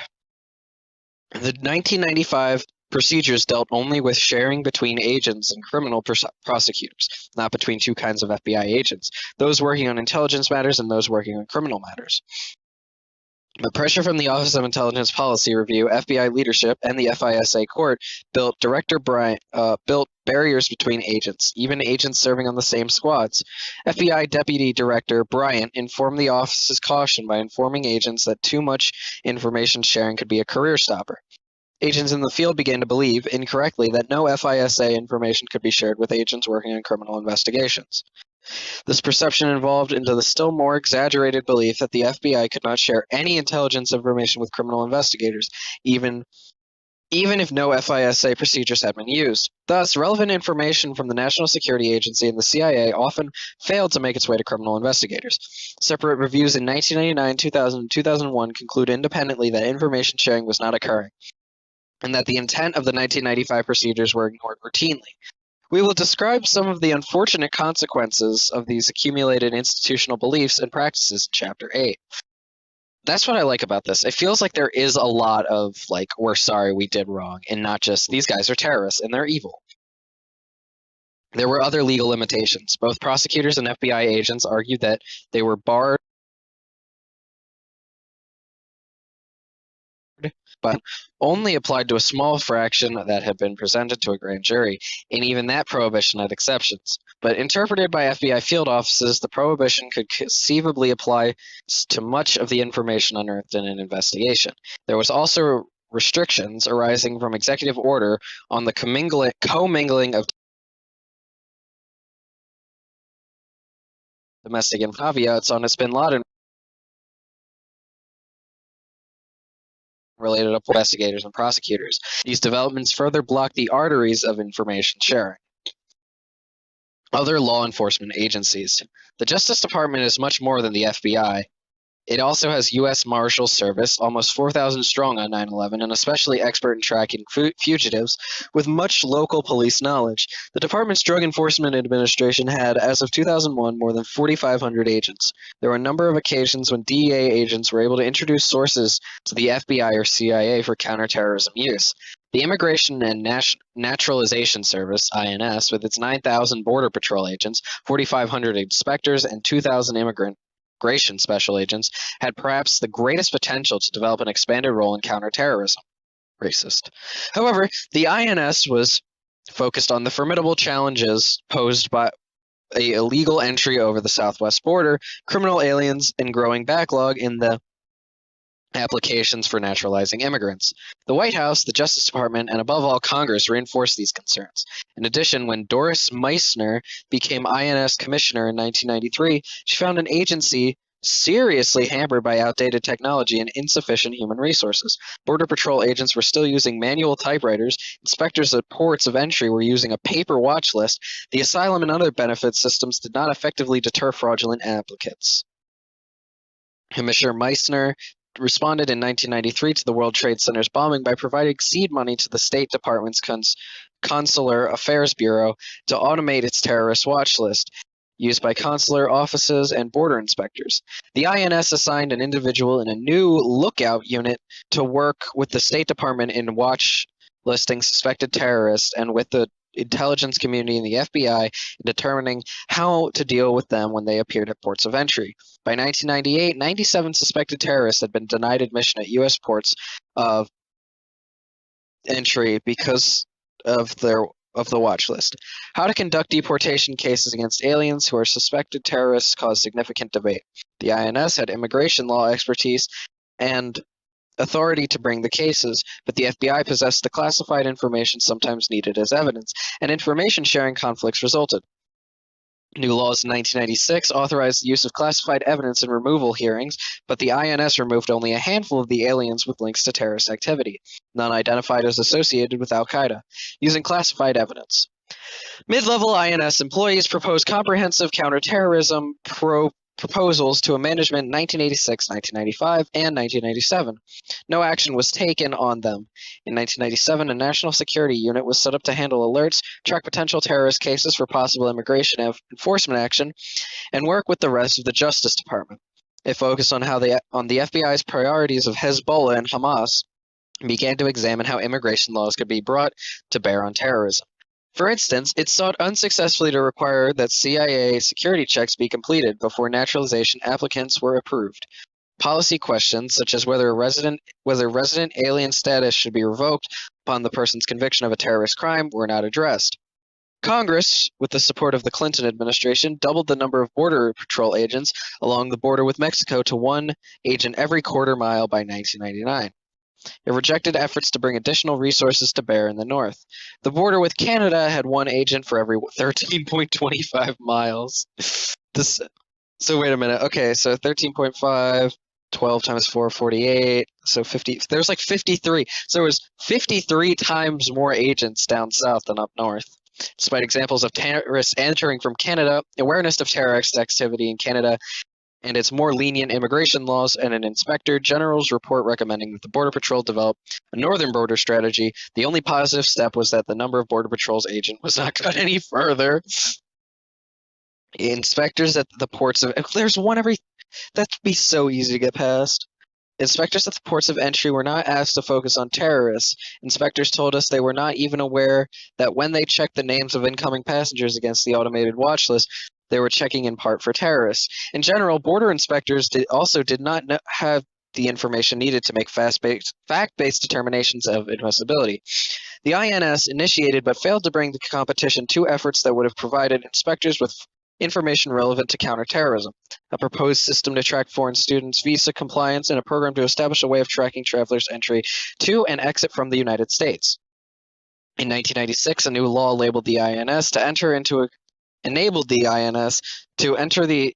agreements with state and local law enforcement agencies through which the INS provided training and the local agencies exercised immigration enforcement authority. Terrorist watch lists were still not available to them. Mayors in cities with large immigrant populations sometimes imposed limits on city employee cooperation with federal immigration agents. The large population lives outside the legal framework. Fraudulent documents could be easily obtained. Congress kept the number of INS agents static in the face of overwhelming problems. The chief vehicle for INS and for state of local participation in law enforcement was the Joint Terrorism Task Force, JTTF, first tried out in New York City in 1980 in response to a spate of incidents involving domestic terrorist organizations. The task force was managed by the New York field office of the FBI, and its existence provided an opportunity to exchange information, and as happened after the World Trade Center bombing, to enlist local officers as well as other agency representatives as partners in the FBI investigation. The FBI expanded the number of JTTFs through the 1900s, and by 9/11 there were 34. While useful, the JTTFs had limitations. They set priorities in accordance with regional and field office concerns, and most were not fully staffed. Many state and local entities believed that they had little to gain from having a full-time representative on a JTTF. Other federal law enforcement resources, also not seriously enlisted for counterterrorism, were to be found in the Treasury Department. Treasury housed the Secret Service, the Customs Service, the Bureau of Alcohol, Tobacco, and Firearms. Given the Secret Service's mission to protect the president and other high officials, its agents did not become involved with those of the FBI whenever terrorist assassination plots were rumored. The Customs Service deployed agents at all points of entry into the United States. Its agents worked along the INS agents, and two groups sometimes cooperated. In the winter of 1999 to 2000, as well as detailed in Chapter 6, questioning by an especially alert customs inspector led to an arrest of an al-Qaeda terrorist whose apparent mission was to bomb Los Angeles International Airport. The Bureau of Alcohol, Tobacco, and Firearms was used on occasion by the FBI as a resource. The ATF's laboratories and analysis were critical to the investigation of the February 1993 bombing of the World Trade Center and the April 1995 bombing of the Alfred P. Murrah Federal Building in Oklahoma City. Before 9/11, with the exception of one portion of the FBI, very little of the sprawling U.S. law enforcement community was engaged in countering terrorism. Moreover, law enforcement could be effective only after specific individuals were identified, a plot had been formed, or an attack had already occurred. Response individuals had to be located, apprehended, and transported back to a U.S. court for prosecution. As FBI agents emphasized this, the FBI and the Justice Department did not have cruise missiles. They declare war by indicting someone. They took the lead role in addressing terrorism because they were asked to do so. 3.3. And in the Federal Aviation Administration. The Federal Aviation Administration, FAA, within the Department of Transportation had been vested by Congress with sometimes conflicting mandate of regulating the safety and security of the U.S. civil aviation while also promoting the civil aviation industry. The FAA had a security mission to protect the users of commercial air transportation against terrorism and other criminal acts. In the years before 9/11, the FAA perceived a sabotage as a greater threat to the nation in a decade. Second, the commercial aviation system was perceived as more vulnerable to explosives than to weapons such as firearms. Finally, explosives were perceived as deadlier than hijacking and therefore a greater consequence. And guess what? We're now on page 100. In 1996, a Presidential Commission of Aviation Safety and Security chaired by Vice President Al Gore reinforced the prevailing concern about sabotage and explosives on aircrafts. The Gore Commission also flagged as a new danger the possibility of attack by surface-to-air missiles. Its 1997 final report did not discuss the possibility of suicide hijackings. The FAA set and enforced aviation security rules, which airlines and airports were required to implement. Their rules were supposed to produce a layered system of defense. This meant that the failure of one layer of security would not be fatal because additional layers would provide backup security. But each layer relevant to hijackings, intelligence, passenger and pre-screening, checkpoint screening, and onboard security were seriously flawed prior to 9/11. Taken together, they did not stop any of the 9/11 hijackings. Oh, sorry. There's a cat on me. Oh my gosh, she's going crazy. The FAA set and enforced aviation security rules, which airlines and airports were required to implement. The rules were supposed to produce a layered system of defense. Oh wait, I already read that. The FAA's policy was to use intelligence to identify both specific plots and general threats to the civil aviation security, so that the agency could develop and deploy appropriate countermeasures. The FAA's 40-person intelligence unit was supposed to receive a broad range of intelligence data from the FBI, CIA, and other agencies so that it could make assessments about the threat to aviation. But the large volume of data contained little pertaining to the presence and activities of terrorists in the United States.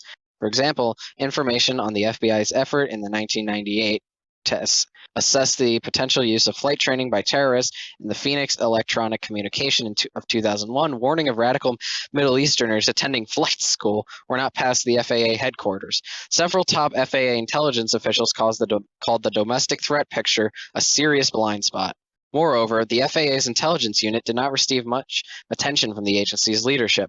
Neither Administrator Jane Garvey nor her deputy routinely reviewed intelligence, and what they did see was screened for them. She was unaware of a great amount of hijacking threats information from her own intelligence unit, which in turn was not deeply involved in the agency's policymaking process. Historically, decisive security action took place only after a disaster had occurred or a specific plot had been discovered. The next aviation security layer was passenger pre-screening. The FAA directed air carriers not to fly individuals known to pose a, quote, direct threat to civil aviation. But as of 9/11, the FAA's no-fly list contained the names of just 12 terrorist suspects, including 9/11 mastermind Khalid Sheikh Mohammed, even though government watch lists contain the names of many thousands of known and suspected terrorists. The astonishing mismatch existed despite the Gore Commission having called on the FBI and CIA 4 years earlier to provide terrorist watch lists and improve pre-screening. The longtime chief of the FAA's Civil Aviation Security Division testified that he was not even aware that the state's department's tip-off list of known and suspected terrorists, some 60,000 before 9/11, until he heard it mentioned during the commission's January 26, 2004 public hearing. The FAA had access to some tip-off data, but apparently it found it too difficult to use. The second part of pre-screening called to the air carriers implement as an FAA-approved computerized algorithm known as CAPS for Computer-Assisted Passenger Pre-Screening System. Designed to identify passengers whose profile suggested they might pose more than a minimal risk to aircrafts. Although the algorithm included hijacker profile data, at the time only passengers checking bags were eligible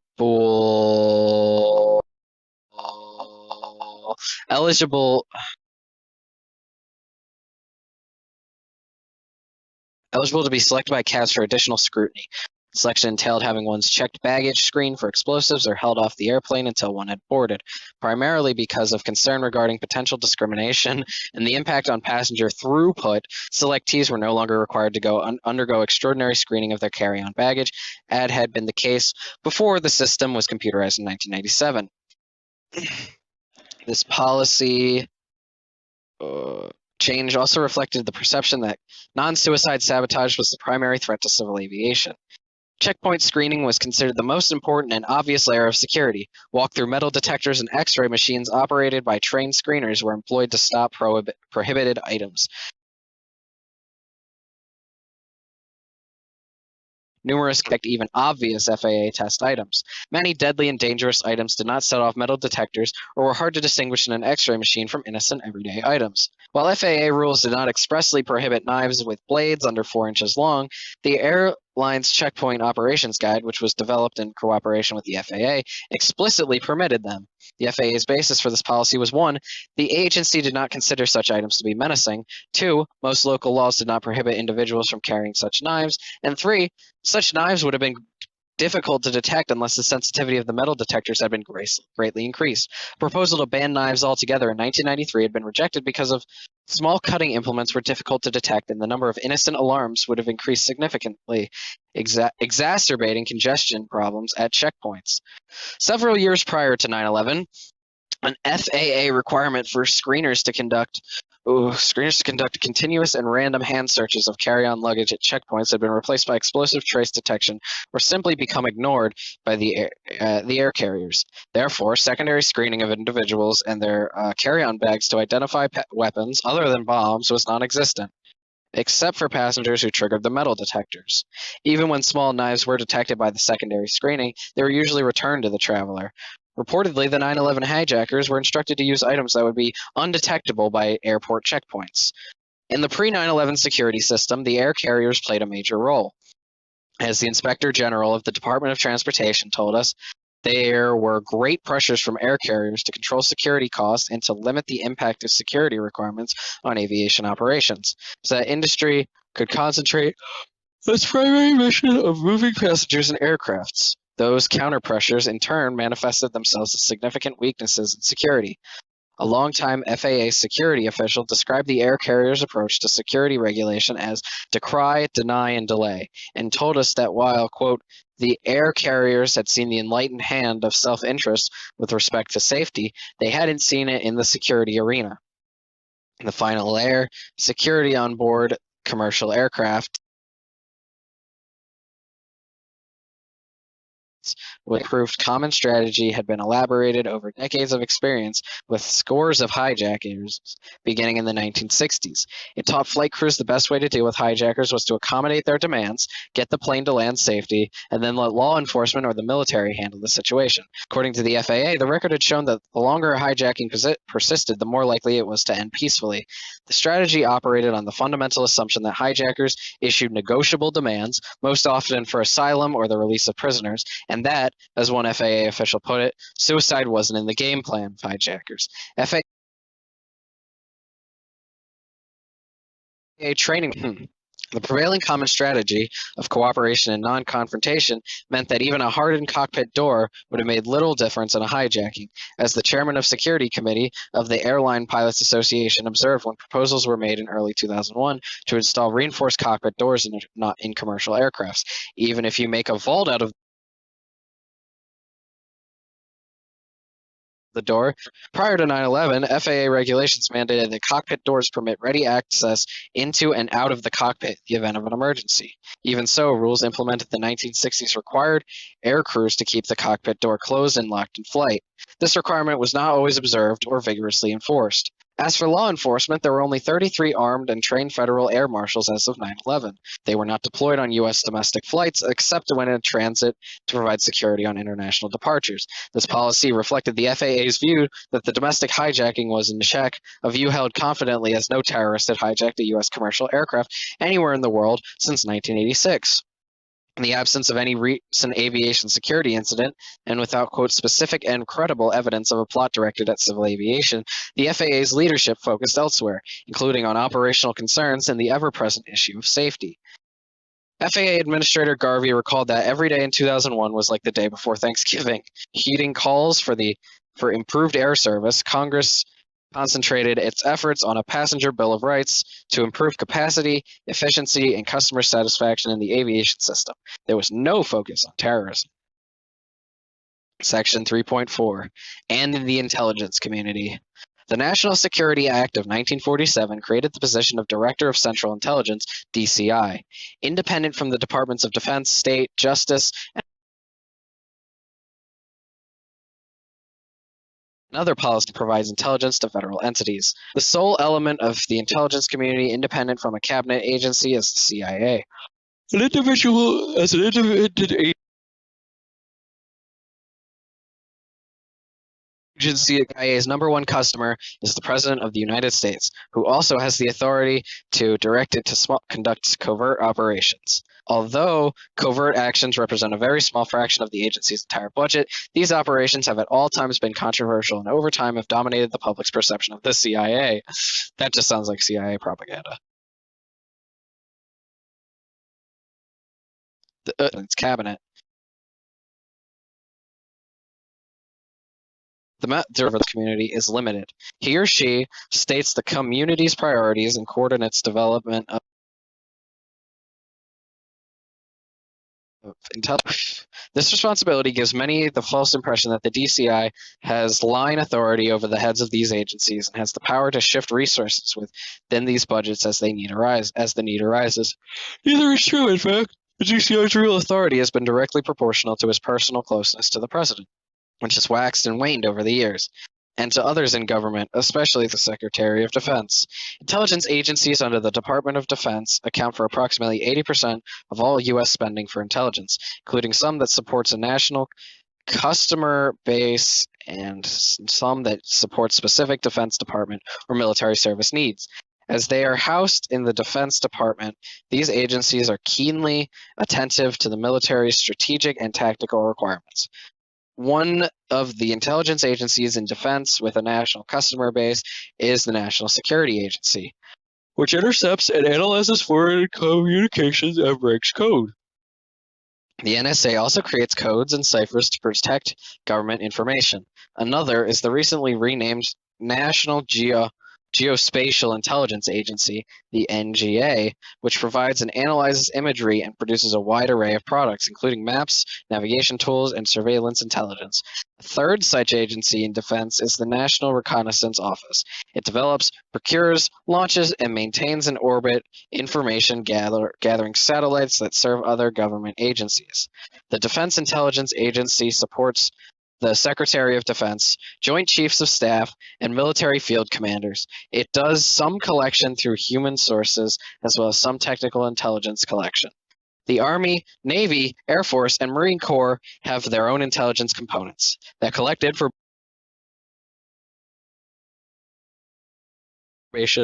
needs of their respective services. In addition to those from the Department of Defense, other elements in the intelligence community include the national security parts of the FBI, the Bureau of Intelligence and Research in the State Department, the intelligence component of the Treasury Department, the Energy Department's Office of Intelligence and Counterintelligence, and the former of which, through leveraging expertise of the National Laboratory System, has special competence in nuclear weapons, the Office of Intelligence of the Coast Guard, and today, the Directorate of Intelligence Analysis and Infrastructure Protection in the Department of Homeland Security. The National Security Agency. The National Security Agency's intercepts of terrorist communications often set off alarms elsewhere in the government. Often, too, its intercepts are conclusive elements in the analyst's jigsaw puzzle. NSA engineers build technical systems to break ciphers and to make sense of today's complex signals environment. Its analysts listen to the conversations between foreigners not meant for them. They also perform, quote, traffic analysis, studying technical communications, systems, and code, as well as foreign organizational structures, including those of terrorist organizations. Cold War adversaries use very hierarchical, familiar, and predictable military command and control methods. With globalization and the telecommunications revolution, and with loosely affiliated but networked adversaries using commercial devices and encryption, the technical impediments to signals collection grew at a geometric rate. At the same time, the end of the Cold War and the resultant cuts in national security funding forced intelligence agencies to cut systems and seek economies of scale. Modern adversaries are skilled users of communications technologies. The NSA's challenges and its opportunities increased exponentially in volume, variety, and velocity. The law requires the NSA not deliberately collect data on U.S. citizens or on persons in the United States without a warrant based on foreign intelligence requirements. Also, the NSA was supposed to let the FBI know of any indication of crime, espionage, or terrorist enterprise so that the FBI could obtain the appropriate warrant. Later in this story, it's a story, by the way, we will learn that while the NSA had the technical capability to report on communications with suspected terrorist facilities in the Middle East, the NSA did not seek FISA court warrants to collect communications between individuals in the United States and foreign countries because it believed that this was an FBI role. It also did not want to be viewed as targeting persons in the United States and possibly violating laws that govern the NSA's collection of foreign intelligence. An almost obsessive protection of sources methods by the NSA, its focus on foreign intelligence, and its avoidance of anything domestic would, as will be seen, be important elements in the story of 9/11. Technology as an intelligence asset and liability. The application of newly developed scientific technology to the mission of U.S. warfighters and national security decision makers is one of the great success stories of the 20th century. It did not happen by accident. Recent wars have been waged and won decisively by brave men and women using advanced technology that was developed, authorized, and paid for by conscientious and diligent executive and legislative branch leaders many years earlier. The challenge of technology, however, is a daunting one. It is expensive, sometimes fails, and often can create problems as well as solve them. Some of the advanced technologies that gave us insight into the closed-off territories of the Soviet Union during the Cold War are of limited use in identifying and tracking individual terrorists. Terrorists, in turn, have benefited from the same rapid development of communications technology. They simply could buy off-the-shelf or harvest products of $3 trillion a year telecommunications industry. They could acquire, without great expense, communications devices that were varied, global, instantaneous, complex, and encrypted. The emergence of the World Wide Web has given terrorists a much easier means of acquiring information and exercising command and control over their operations. The informational leader of the 9/11 conspiracy, Mohammed Atta, went online from Hamburg, Germany, to research U.S. flight schools. Targets of intelligence collection have become more sophisticated. These changes have made surveillance and threat warning more difficult. Despite the problems that technology creates, Americans' love affair with it leads to them to also regard it as a solution. But technology produces its best results when an organization has the doctrine, structure, and incentives to exploit it. For example, even the best information technology will not improve information sharing so long as the intelligence agency's personnel and security systems reward protecting information rather than disseminating it. God, my God, why am I doing this? The CIA. The CIA is a descendant of the Office of Strategic Services, OSS, which President Roosevelt created it early in World War II after having thought the FBI might take that role. The father of the OSS was William J. Wild Bill Donovan, a Wall Street lawyer. He recruited into the OSS others like himself, well-traveled and well-connected, well-to-do professional men and women. I can't believe this guy hired women. An innovation of Donovan's, whose legacy remains part of the U.S. intelligence agency today, was the establishment of a research and analysis branch.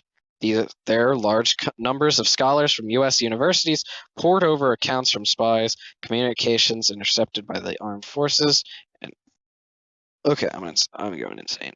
Armed forces transcripts of radio broadcasts and publications of all types, and prepared reports on economic, political, and social conditions in foreign theaters of operation.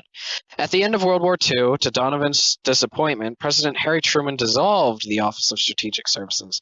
4 months later, the president directed that all federal foreign intelligence activities be planned, developed, and coordinated as to assure the most effective accomplishment of the intelligence mission relating to the national security. Under a national intelligence mission related to the national security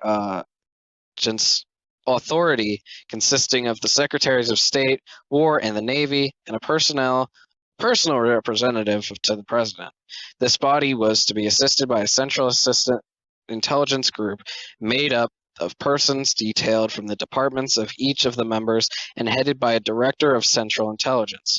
Subsequently, President Truman agreed to the National Security Act of 1947, which, among other things, established the Central Intelligence Agency under the Director of Central Intelligence. Lobbying the FBI, combined with fears of creating U.S. Gestapo, led to the FBI's being assigned responsibility for the internal security functions and counterespionage.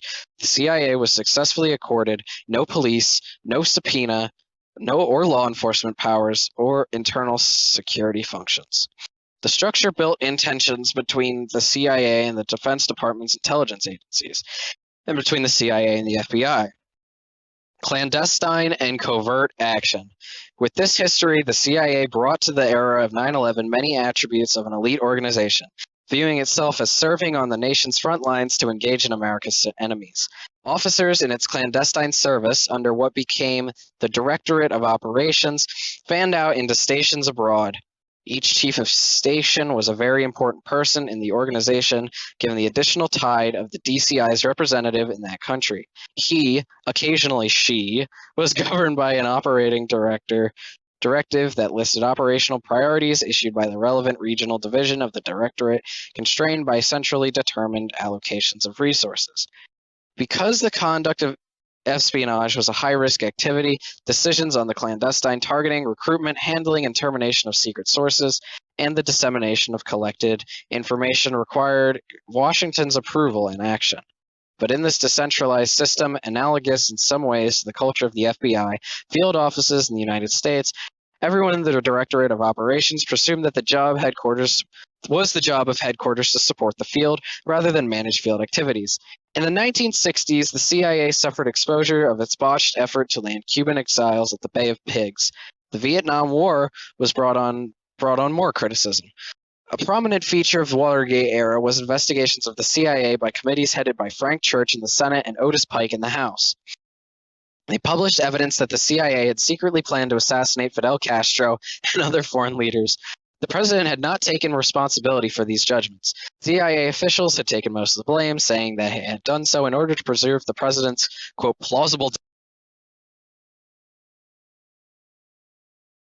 deniability. The CIA did not undertake overt action contrary to the basic American law. Case officers in the CIA's clandestine service interpreted legislation, such as the Hughes-Ryan Amendment, requiring that the president approve and report to Congress any covert action, as sending a message to them that covert action often leads to trouble and can severely damage one's career. Controversies surrounding Central American covert action programs in the mid-1980s led to the indictment of several senior officers of the clandestine service. During the 1990s, tension sometimes arose, as it did in the effort against al-Qaeda, between policymakers who wanted the CIA to undertake more aggressive covert action and wary CIA leaders who counseled prudence and making sure that the legal basis and presidential authorization for their actions were undeniably clear. The clandestine service felt that the impact of post-Cold War peace dividend, with the cuts beginning and utilities were closed, the DCI and his managers responded to the developing crisis in the Balkans or in Africa by, quote, surging, or taking officers from across the service to use on the immediate problem. In many cases, the surge officers had little familiarity with the new issues. Inevitably, some parts of the world had some collection targets were not fully covered, or not covered at all. This strategy also placed great emphasis on close relations with foreign liaison services, whose help was not needed to gain information that the United States itself did not have the capacity to collect. The nadir for the clandestine service was in 1995, when only 25 teams became new officers. In 1998, the DCI was able to persuade the administration and the Congress to endorse a long-range rebuilding program. It takes 5 to 7 years of training, language study, and experience to bring a recruit up to full performance. Analysis. The CIA's Directorate of Intelligence retained some of its original character on a university gone to war. Its men and women tended to judge one another by the quantity and quality of their publications, in this case classified publications, apart from their own peers. They looked for approval and guidance to policymakers. During the 1990s and today, particular value is attached to having a contribution included in one of the classified daily, quote, newspapers with a senior executive intelligence brief, or, better still, selected for inclusion in the president's daily brief. The CIA had been created to wage the Cold War, its steady focus on one or two primary adversaries, decade after decade, had at least one positive effect. It created an environment in which managers and analysts could safely invest time and resources in basic research, detailed and reflective. Payoffs might not be immediate, but when they wrote their estimates, even in brief papers, they could draw on a deep base of knowledge. When the Cold War ended, those investments could not be easily reallocated to new enemies. When the cultural effects ran even deeper in a more fluid international environment with uncertain, changing goals and interests, intelligence managers no longer felt that they could afford such a patient, strategic approach to long-term accumulation of intellectual capital.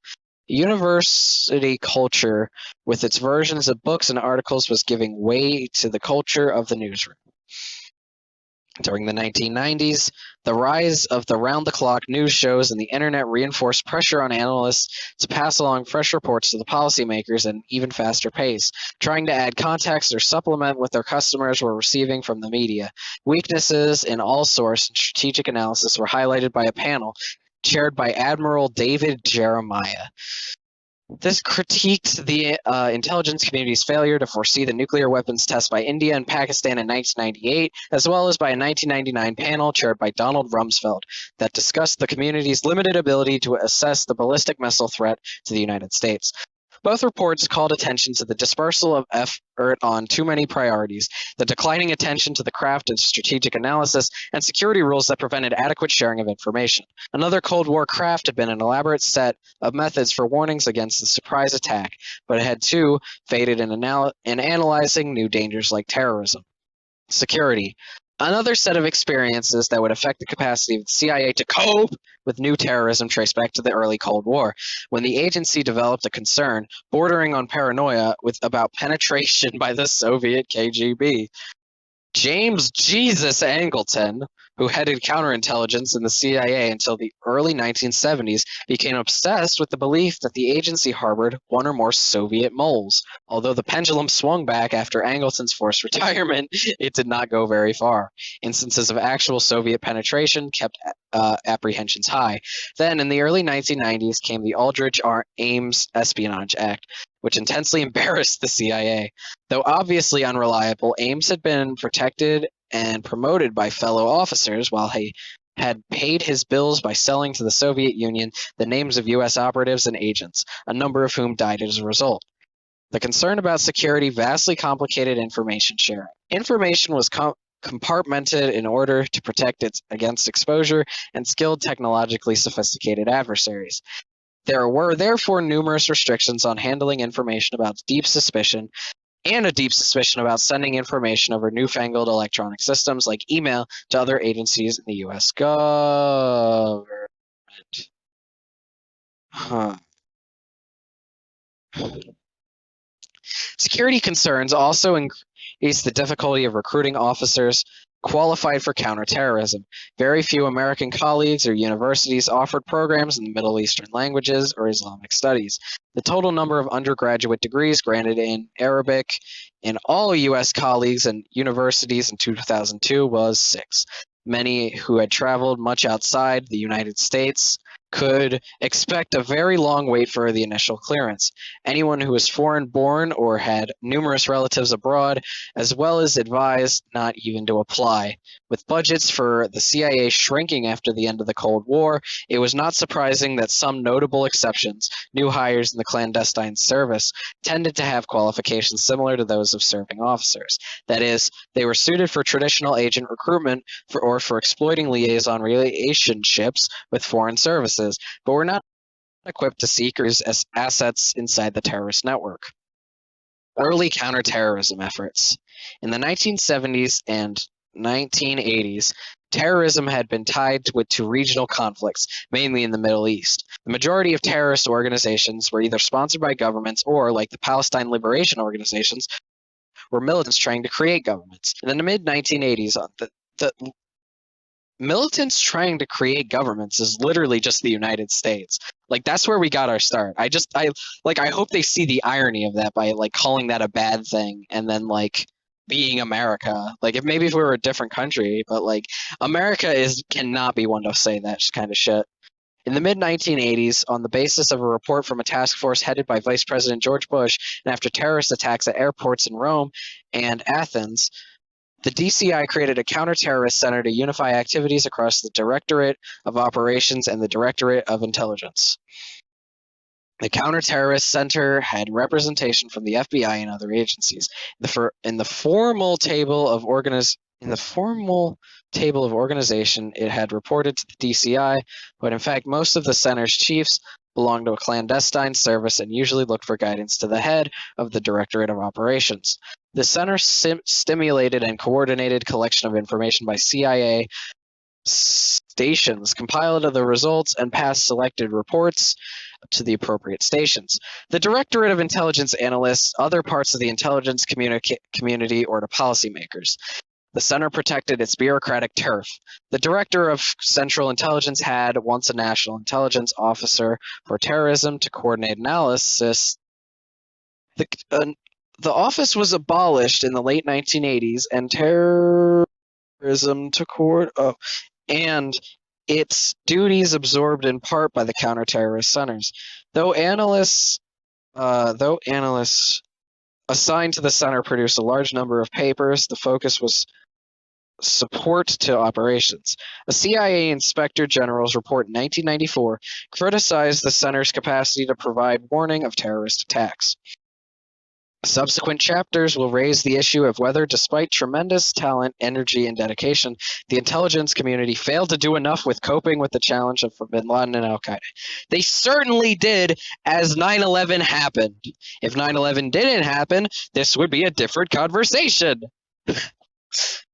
Al-Qaeda is literally a terrorist organization. They're making me read this. If they had never done 9/11, I wouldn't be reading this, and I would be, I don't know, probably doing something equally bad.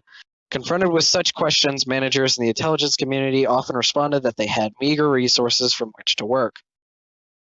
Cuts in the national security expenditures at the end of the Cold War led to budget cuts in the National Foreign Intelligence Program from fiscal years 1990 to 1996, and essentially flat budgets from fiscal years 1996 to 2000, except for the so-called Gingrich supplemental to the FY 1999 budget, and 2 later, the smaller supplementals.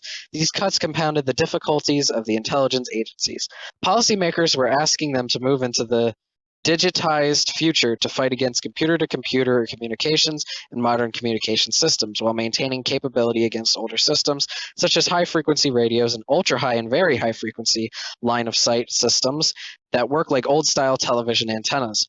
Also, demand for imagery increased dramatically following the success of the 1991 Gulf War. Both these developments, in turn, placed a premium on planning the next generation of satellite systems, the cost of which put great pressure on the rest of the intelligence budget. As a result, intelligence agencies experienced staff reductions affecting both operators and analysts. Yet, at least for the CIA, part of the burden in tackling terrorism arose from the background we have described, an organization capable of attracting extraordinarily motivated people from institutionally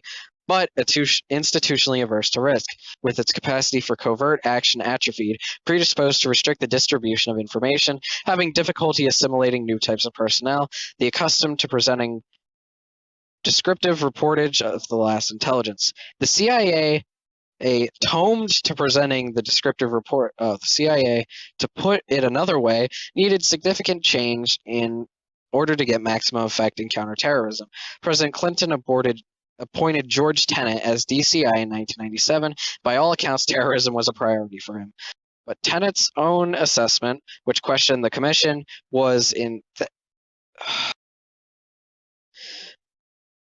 was but Tenet which question that was that in 2004 the CIA's clandestine service at least 5 years away from being fully ready to play its counterterrorism role. And while Tenet was clearly the leader of the CIA, the intelligence community's confederated structure left open the question of who was really in charge of the entire U.S. intelligence effort. 3.5, and in the State Department and in the State Department and the Defense Department. The State Department. The Commission asked Deputy Secretary of State Richard Armitage in 2004 why the State Department had so long pursued what seemed and ultimately proved to be a hopeless effort to persuade the Taliban regime in Afghanistan to deport bin Laden. Armitage replied, "We do what the State Department does. We don't go out and fly bombers. We don't do things like that. We do our part in these things." 50 years earlier, the person in Armitage's position would not have spoken of the Department of State as having such a limited role. Until the late 1950s, the department dominated the processes of advising the President and Congress of U.S. relations with the rest of the world. The National Security Council was created in 1947 largely as a result of lobbying from the Pentagon for a forum where military could object if they thought the State Department was setting national objectives that the United States did not have the wherewithal to pursue.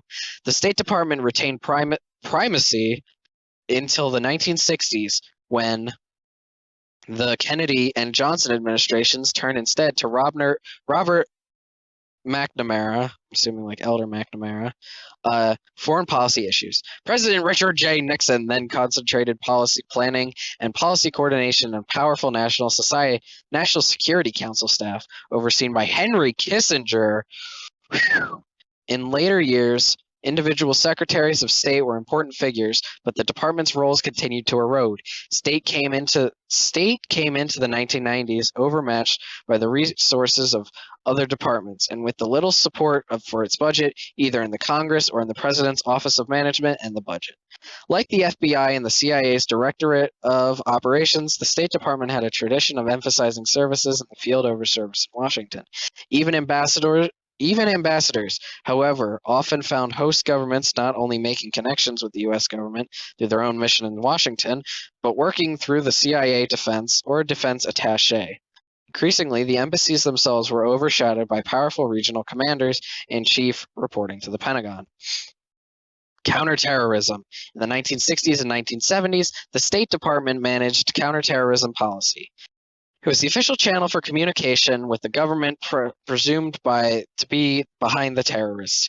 Moreover, since terrorist incidents of this period usually ended in negotiations, an ambassador or other embassy official was the logical person to represent U.S. interests. Keeping U.S. diplomatic efforts against terrorism coherent was a recurring challenge. In 1976, at the direction of Congress, the department elevated its coordinators for combating terrorism to the rank equivalent of an assistant secretary of state.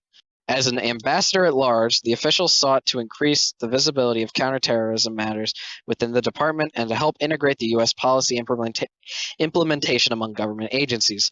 The prolonged crisis of 1979 to 1981, where 53 Americans were held hostage at the U.S. Embassy in Tehran, ended the State Department leadership in counterterrorism. President Carter's assertive national security advisor, Zbigniew Brzezinski, took charge, and the coordination function remained thereafter in the White House. President Reagan's second Secretary of State, George Shultz, advocated active U.S. efforts to combat terrorism, often recommending the use of military force. U.S. Secretary of Defense Caspar Weinberger opposed Schultz, who made little headway against Weinberger, or even within his own department. Though Schultz elevated the status and visibility of counterterrorism coordination by appointing as coordinator first L. Paul Bremer and then Robert Oakley, both senior career ambassadors of high standing in the Foreign Service. The department continued to be dominated by regional bureaus for which terrorism was not a first-order concern. Secretaries of State after Schultz took less personal interest in the problem. Only congressional opposition prevented President Clinton's first Secretary of State, Warren Christopher, from merging terrorism into a new bureau that would have also dealt with narcotics and crime. The coordinator under Secretary Madeleine Albright told the commission that the job was seen as a minor one with the department. Although the description of his status has been disputed, and Secretary Albright strongly supported the 1998 strikes against bin Laden, the role played by the Department of State in counterterrorism was often cautionary before 9/11. This was a reflection of the reality that counterterrorism priorities nested within broader foreign policy aims of the U.S. government. State Department consular, offices around the world. It should not be forgotten we're constantly challenged by the problems of terrorism, for they handled visas for travel to the United States after it was discovered that Abul Rahman, the blind sheik, had come and gone almost at will. The state initiated significant reforms to its watch list and visa processing policies. In 1993, Congress passed legislation allowing state to retain visa processing fees for border security.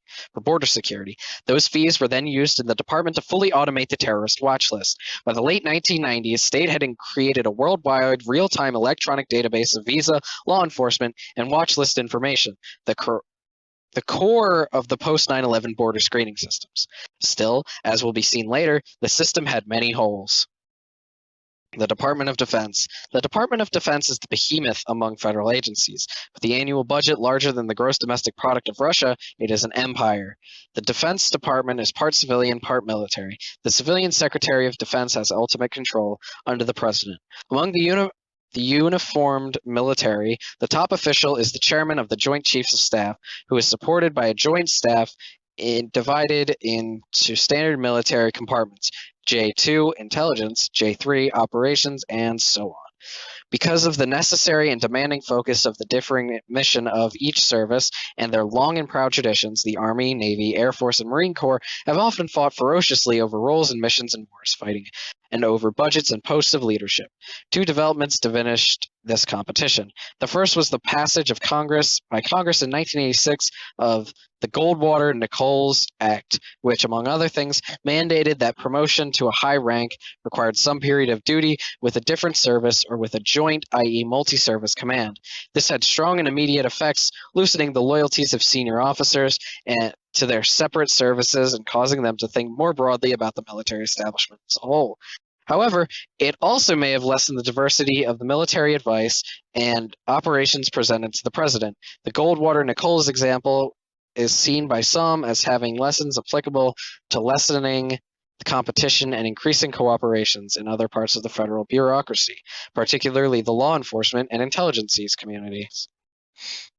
The second related development was a significant transfer of planning and command responsibilities from the service chiefs and their staffs to the joint and unified commands outside Washington, especially those for strategic forces and for 4 regions: Europe, the Pacific, the Center, and the South. Posts in these commands became prized assignments for ambitious officers, and the voice of their 5 commanders-in-chief became as influential as those of the service chiefs. Counterterrorism.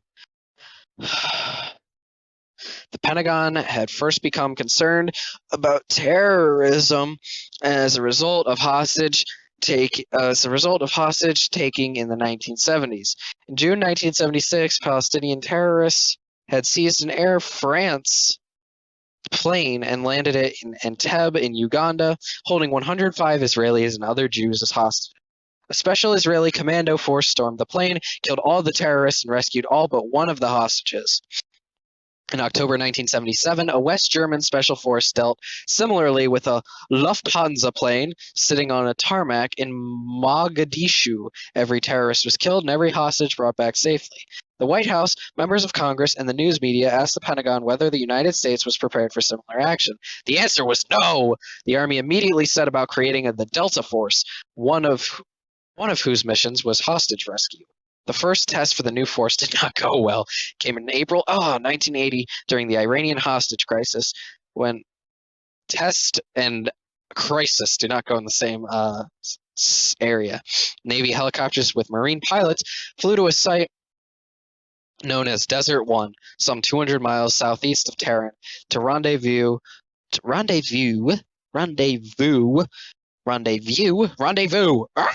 with Air Force planes carrying Delta Force commandos and fresh fuel.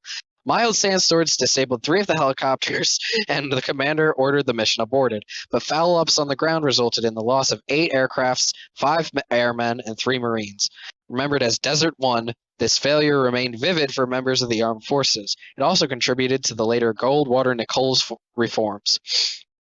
In 1983 came Hezbollah's massacre of the Marines in Beirut. President Reagan quickly withdrew U.S. forces from Lebanon, a reversal later routinely cited by jihadists as evidence of U.S. weakness. A detailed investigation produced a list of new procedures that would become customary for forces deployed abroad. They involved a number of defensive measures, including caution not only about strange cars and trucks, but also about unknown aircrafts overhead. Force protection became a significant claim on the time and resources of the Department of Defense. A decade later, the military establishment had another experience that evoked both Desert One and the withdrawal from Beirut.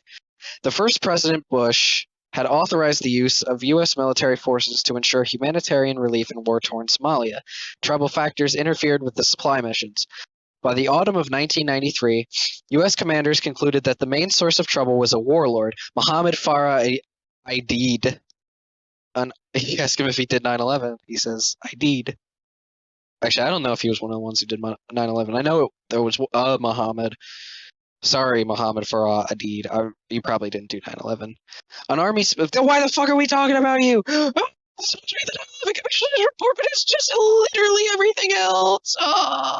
An army special force launched a raid in Mogadishu to capture him. In the course of the long night, 2 Black Hawk helicopters were shot down, 73 Americans were wounded, 18 were killed, and the world's television screen showed images of an American corpse dragged through the streets by exultant Somalis. Under pressure from Congress, President Clinton soon ordered the withdrawal of U.S. forces. Black Hawk Down joined Desert One as a symbol among Americans in uniform, code phrases used to evoke the risks of daring exploits without maximum preparation, overwhelming force, and a well-defined mission. So that's just like, what if the movies go bad? In 1990, I want runts. I want orange-flavored runts. In 1995 to 1996, the Defense Department began to invest effort in planning how to handle the possibility of a domestic terrorist incident involving weapons of mass destruction, WMD. The fucking WMD! The idea of a domestic command for homeland defense began to be discussed in 1997, and in 1999 the Joint Chiefs developed a concept in the establishment of Domestic's Unified Command. Congress killed the idea. Instead, the department established the Joint Forces Command located at Norfolk, Virginia, making it responsible for military response to domestic emergencies, both natural and man-made. Pursuant to the Nunn-Lugar Domenici Domestic Preparedness Program, the Defense Department began in 1997 to train the first responders in 120 of the nation's largest cities.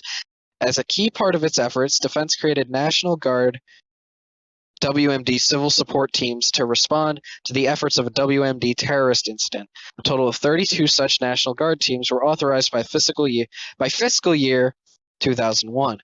Under the command of state governors, they provided support to civilian agencies to assess the nature of the attack, offer medical and technical advice, and coordinate state and local responses. The Department of Defense, like the Department of State, had a coordinator who represented the Department of the Integrity interagencies committee concerned with counterterrorism. By the end of President Clinton's first term, this official had become the Assistant Secretary of Defense for Special Operations and Low-Intensity Conflict. The experience of the 1980s has suggested to the military establishment that if it were to have a role in counterterrorism, it would be a traditional military role, to act against state sponsors of terrorism. And the military had what seemed to an excellent example of how to do it. In 1986, a bomb went off at a disco in Berlin, killing 2 American soldiers. Intelligence clearly linked the bombing to Libya's Colonel Muammar Gaddafi. President Reagan ordered airstrikes against Libya. The operation was not cost-free. The United States lost 2 planes. Evidence accumulated later, including the 1988 bombing of Pan Am 103, clearly showed that the operation did not curb Gaddafi's interest in terrorism. However, it was seen at the time as a success. The lesson then taken from Libya was that terrorism could be stopped by the use of U.S. air power that inflicted pain on the authors or sponsors of terrorist acts. The lesson was applied using Tomahawk missiles early in the Clinton administration. George H.W. Bush was scheduled to visit Kuwait to be honored for his rescue that the country in the Gulf War of 1991. Kuwaiti security services warned Washington that Iraqi agents were planning to assassinate the former president. President Clinton not only ordered precautions to protect Bush, that's nice of him, but asked about options for reprisal against Iraq. The Pentagon proposed 12 targets for Tomahawk missiles. Debate in the White House and the CIA about possible collateral damage pared the list down to 3, then to 1. Iraqi intelligence headquarters in central Baghdad. The attack was made at night to minimize civilian casualties. 23 missiles were fired. Other than 1 civilian casualty, the operation seemed completely successful. The intelligence headquarters was demolished. No further intelligence came in about the terrorist acts planned in Iraq. But the 1986 attack in Libya and the 1993 attack on Iraq symbolized the military establishment of effective use of military power for counterterrorism, limited retaliation with air power aimed at deterrence. What remained was the hard question of how deterrence could be effective when the adversary was a loose transnational network. 3.6. And in the White House. Because coping with terrorism was not and is not the sole province of any component in the U.S. government, some coordinating mechanism is necessary. When terrorism was not a prominent issue, the State Department could perform this role. When the Iranian hostage crisis developed, the procedure went by the board. National Security Advisor Zbigniew Brzezinski took charge of crisis management. The Reagan administration continued and formalized the practice of having presidential staff coordinate counterterrorism. After the killing of the Marines in Beirut, President Reagan signed National Security Directive 138, calling for a shift from passive to active defense measures, and reprogramming or adding new resources to effect that shift. It directed the State Department to intensify efforts and achieve cooperation of other governments, and the CIA to intensify use of liaison and other intelligence capabilities, and also to develop plans and capability to preempt groups and individuals planning strikes against U.S. interests. Speaking to the American Bar Association in July 1985, the president characterized terrorism as an act of war and declared there can be no place on Earth left where it is safe for these monsters to rest, to train, or to practice their cruel and deadly skills. We must act together or unilaterally, if necessary, to ensure that terrorists have no sanctuary anywhere. The airstrikes against Libya were one manifestation of this strategy. Through most of President Reagan's second term, fuck Reagan by the way, the coordination of counterterrorism was overseen by a high-level interagency committee chaired by a deputy national security advisor. But the Reagan administration closed with a major scandal that cast a cloud over the notion that the White House should guide counterterrorism. President Reagan was concerned because Hezbollah was taking Americans hostage and periodically killing them. He was also constrained by a bill he signed into law making it legal to ship military aid to anti-communist Contra guerrillas in Nicaragua, whom he strongly supported. His national security advisor, Robert McFarlane, and McFarlane's deputy, Admiral John Poindexter, Al, thought the hostage problem might be solved the U.S. position in the Middle East, improved if the United States quietly negotiated with Iran about exchanging hostages for modest quantities of arms. Shultz Schultz and Weinberger united for once opposed McFarland and Poindexter. I mean, Seth MacFarlane and a Poindexter? Who would? Staffer for McFarland and Poindexter, Marine Lieutenant Colonel Oliver North, developed a scheme to trade U.S. arms for hostages and divert the proceeds to the Contras to get around U.S. law. He may have had encouragement from the Director of Central Intelligence, William Casey. When the facts were revealed in 1986 and 1987, it appeared to be the 1970s all over again, massive abuse of covert action. Now, instead of stories about poison cigars and mafia hitmen, Americans heard testimony about a secret visit to Tehran by McFarlane using an assumed name and bearing a chocolate cake decorated with icing depicting a key. An investigation by a special counsel resulted in the indictment of McFarlane, Poindexter, North, and 10 others, including several high-ranking officers from the CIA's clandestine service. The investigators spotlighted the importance of accountability and official responsibility for faithful execution of laws. For the story of 9/11, the significance of the Iran-Contra affair was that it made parts of the bureaucracy reflexively skeptical about any operating directive from the White House. As the National Security Advisor's function expanded, the procedures and structure of the advisor's staff, conventionally called the National Security Council staff, became more formal. The advisor developed recommendations for presidential directives, differently labeled by each president. For President Clinton, they were to be presidential decision directives. For President George Bush, national security policy directives. These documents and many others requiring approval by the president worked their way through interagency committees, usually composed of departmental representatives at the assistant secretary level or just below it. The NSC staff had senior directors who would sit on these interagency committees, often as chair, to facilitate agreement and to represent the wider interest of the National Security Advisor. When President, oh shit, this is the 100 page, by the way, of the Commissioner's Report, the PDF. We're on page 117. Okay. The NSC staff had senior directors who would sit on these interagency committees, often as chair, to facilitate agreement and represent the wider interests of the National Security Advisor. When President Clinton took office, he decided right away to coordinate counterterrorism from the White House. On January 25th, 1993, Mir Amal Khanzi, an Islamic extremist from Pakistan, shot and killed 2 CIA employees at the main highway entrance to the CIA headquarters in Virginia. Khanzi drove away and was captured abroad much later. Only a month afterward came the World Trade Center bombing, and a few weeks after that, the Iraqi plot against former President Bush. President Clinton's first national security advisor, Anthony Lake, had retained from the Bush administration the staffer who dealt with crime, narcotics, and terrorism, a portfolio often known as drugs and thugs. The veteran servant Richard Clark, President Clinton and Lake turned to Clark to do staff work for them in coordinating counterterrorism. Before long, he would chair a mid-level interagency committee, eventually titled the Counterterrorism Security Group, or the CSG. Should add an O in there. We will later tell of Clark's evolution as advisor on and, in time, manager of the U.S. counterterrorist effort. When explaining the missile strike against Iraq provoked by the plot to kill President Bush, President Clinton stated, "From the first few days of our revolution, America's security had depended on the clarity of the message. Don't tread on us. A firm and commensurate response was essential to protect our sovereignty and to send a message to those who engage in state-sponsored terrorism to deter further violence against our people and affirm it to the expectation of civilized behavior among nations." That's my Bill Clinton impression, all right? Sue me. In his State of the Union message in January 1995, President Clinton promised comprehensive legislation to strengthen our hand in combating terrorists, whether they strike at home or abroad. In February, that was even worse than the first time, he sent Congress proposals to extend federal criminal jurisdiction, to make it easier to deport terrorists and to act against terrorist fundraising.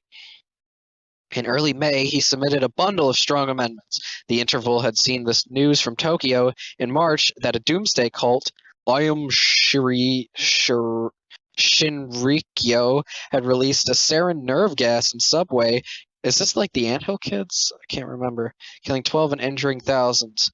The sect had extensive properties and laboratories in Japan. Yeah, I think that's the incest guy. Actually, I don't fucking know. He'd like have had a beard, right? I don't even know.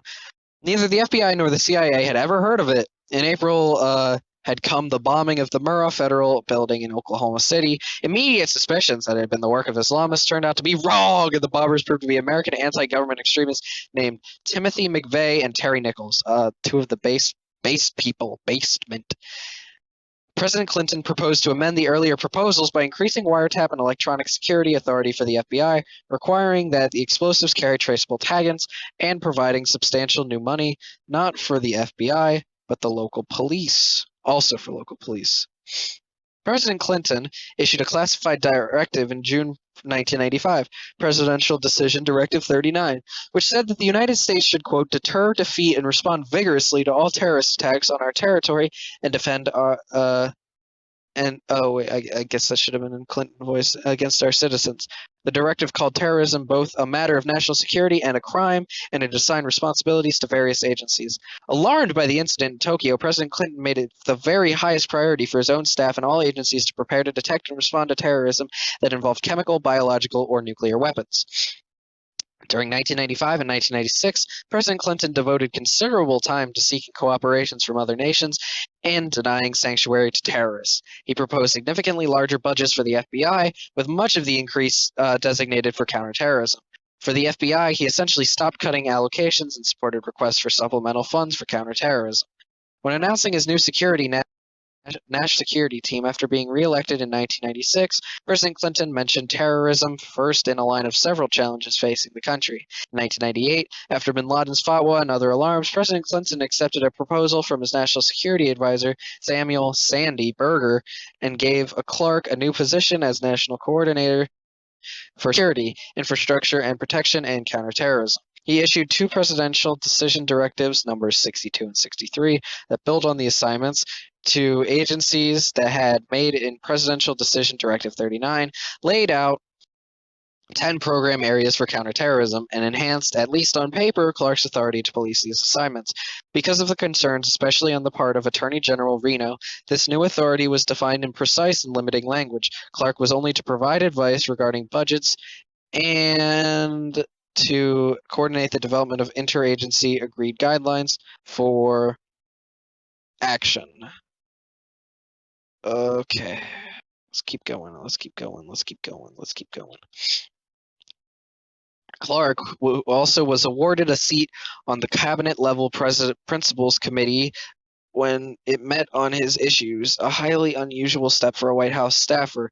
His interagency body, the CSG, ordinarily reported to the deputies committee and sub-cabinet officials, unless Berger asked them to report directly to the principals.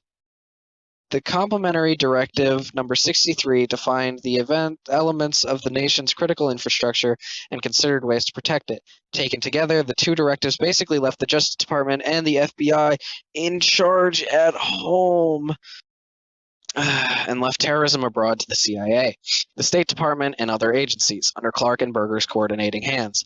Explaining the new arrangement and his concerns in another commencement speech, this time at the Naval Academy in May 1998, the president said, "First, we will use our integrated approach to intensify the fight against all forms of terrorism, to capture terrorists, no matter what they hide, to work with other nations to eliminate the terrorist sanctuaries overseas, to respond rapidly and effectively protect Americans from terrorism at home and abroad. Second, we will launch a comprehensive plan to detect, deter, and defend against attacks on our critical infrastructures, our power systems, water supplies, police, fire, and medical services, air traffic control, financial system services, telephone systems, and computer networks. Third, we will undertake a concerted effort to prevent the spread and use of biological weapons and to protect our people in the event these terrible weapons are ever unleashed by a rogue state, a terrorist group, or an international criminal organization. Finally, we must do more to protect our civilian population from biological weapons." Clearly, the president's concern about terrorism had steadily risen. The heightened worry would become even more obvious in early 1999 when he addressed the National Army of Sciences and presented his most somber account yet of what could happen if the United States were hit, unprepared, by terrorists wielding either weapons of mass destruction or potent cyber weapons. God. It's so fucked how they harped on this, like, oh, like imagine like these terrible things that could happen, but like we're gonna prevent it, and then 9/11 happens.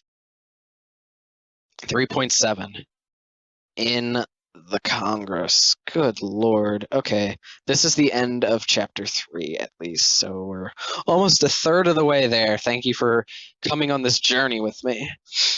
Since the beginning of the Republic, few debates have been as hotly contested as over executive versus legislative powers.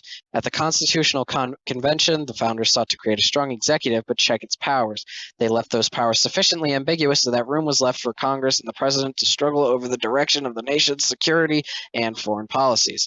The most serious question has centered on whether or not the President needs congressional authorization to wage war. The current status of that debate seems to have settled into a recognition that a president can deploy military forces for a small and limited operation, but needs at least congressional support, if not explicit authorization, for large and more open-ended military operations. This calculus becomes important in the story of both President Clinton and President Bush, as President Clinton and President Bush chose not to seek a declaration of war on bin Laden after he had declared and begun to wage war on us, a declaration that they did not acknowledge publicly, not until after 9/11 was a congressional authorization sought. The most substantial change in national security oversight in Congress took place following World War II. The Congressional Reorganization Act of 1946 created the modern armed services committees that have become so powerful today. One especially noteworthy innovation was the creation of the Joint House-Senate Atomic Energy Committee, which is credited by many with the development of our nuclear deterrent capability and was also criticized for wielding too much power relative to the executive branch. You guys remember in Metal Gear Solid 5 when you get the option to start making nukes and it like makes you like hella evil if you do it? Yeah. Ironically, this committee was eliminated in the 1970s as Congress undertaking the next most important reform of oversight in response to the Church and Pike investigations into abuses of power. In 1977, the House and Senate created select committees to exercise oversight of the executive branch's conduct of intelligence operations. The intelligence committees. The House and the Senate select committees of intelligence to share some important characteristics. They have limited authorities. They do not have exclusive authorities over intelligence agencies. Appropriations are ultimately determined by the Appropriations Committee. The Armed Services Committee exercised jurisdiction over the intelligence agencies within the Department of Defense, and in the case of the Senate, over the Central Intelligence Agency. One consequence is that the rise and fall of intelligence budgets are tied directly to trends in defense spending. The President is required by law to ensure the Congressional Intelligence Committees are kept fully and currently informed to the intelligence activities of the United States. The committees allow the CIA to some extent to withhold information in order to protect sources, methods, and operations. The CIA must bring presidentially authorized covert action findings and memoranda of notification to the intelligence committees, and it must detail its failures. The committees conduct their most important work in closed hearings or briefings with security, in which security over classified material can be maintained. Members of the Intelligence Committees serve for a limited time and restriction imposed by each chamber. Many members believe that these limits prevent committee members from developing the necessary expertise to conduct effective oversight. Secrecy, while necessary, can also harm oversight. The overall budget of the intelligence community is classified, as are most of its activities. Thus, the intelligence committees cannot take advantage of democracy's best oversight mechanism, public disclosure. This makes them significantly different from other congressional oversight committees, which are often spurred into action by the work of investigative journalists and watchdog organizations. Adjusting to the post-Cold War era. The unexpected and rapid end of the Cold War in 1991 created trauma in the foreign policy and national security community, both in and out of our government. While some criticize the intelligence community for failing to forecast the collapse of the Soviet Union and use this argument to propose drastic cuts in intelligence agencies, most recognize the good news of being relieved of the substantial burden of maintaining a security structure to meet the Soviet challenge was accompanied by the bad news of increased insecurity. In many directions, the community faced threats and intelligence agents challenges that were largely unprepared to meet.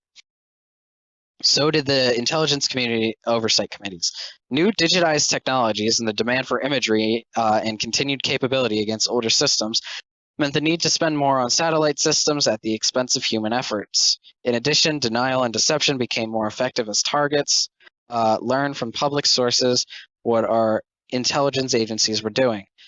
There were comprehensive reform proposals of the intelligence community, such as those offered by Senators Boren and McCurdy. That said, Congress still took too little action to address weaknesses. With the Cold War over and the intelligence community roiled by the AIM spy scandal, the Presidential Commission, chaired first by former Secretary of Defense Leigh Aspin and former Secretary of Defense, maybe it's Les Aspin, I don't know, and Defense Harold Brown, examined the intelligence community's future. After it issued recommendations addressing the DCI's lack of personnel and budget authority over the intelligence community, the intelligence committees in 1996 had introduced implementing legislation to remedy these problems. The Department of Defense and its congressional authorizing committees rose in opposition to the proposed changes. The President and DCI did not actively support these changes. Relatively small changes made in 1996 gave the DCI consultative authority and created a new deputy for management and assistant DCIs for collection and analysis. These reforms occurred only after the Senate Select Committee on Intelligence took the unprecedented step of threatening to bring down the Defense Authorization Bill.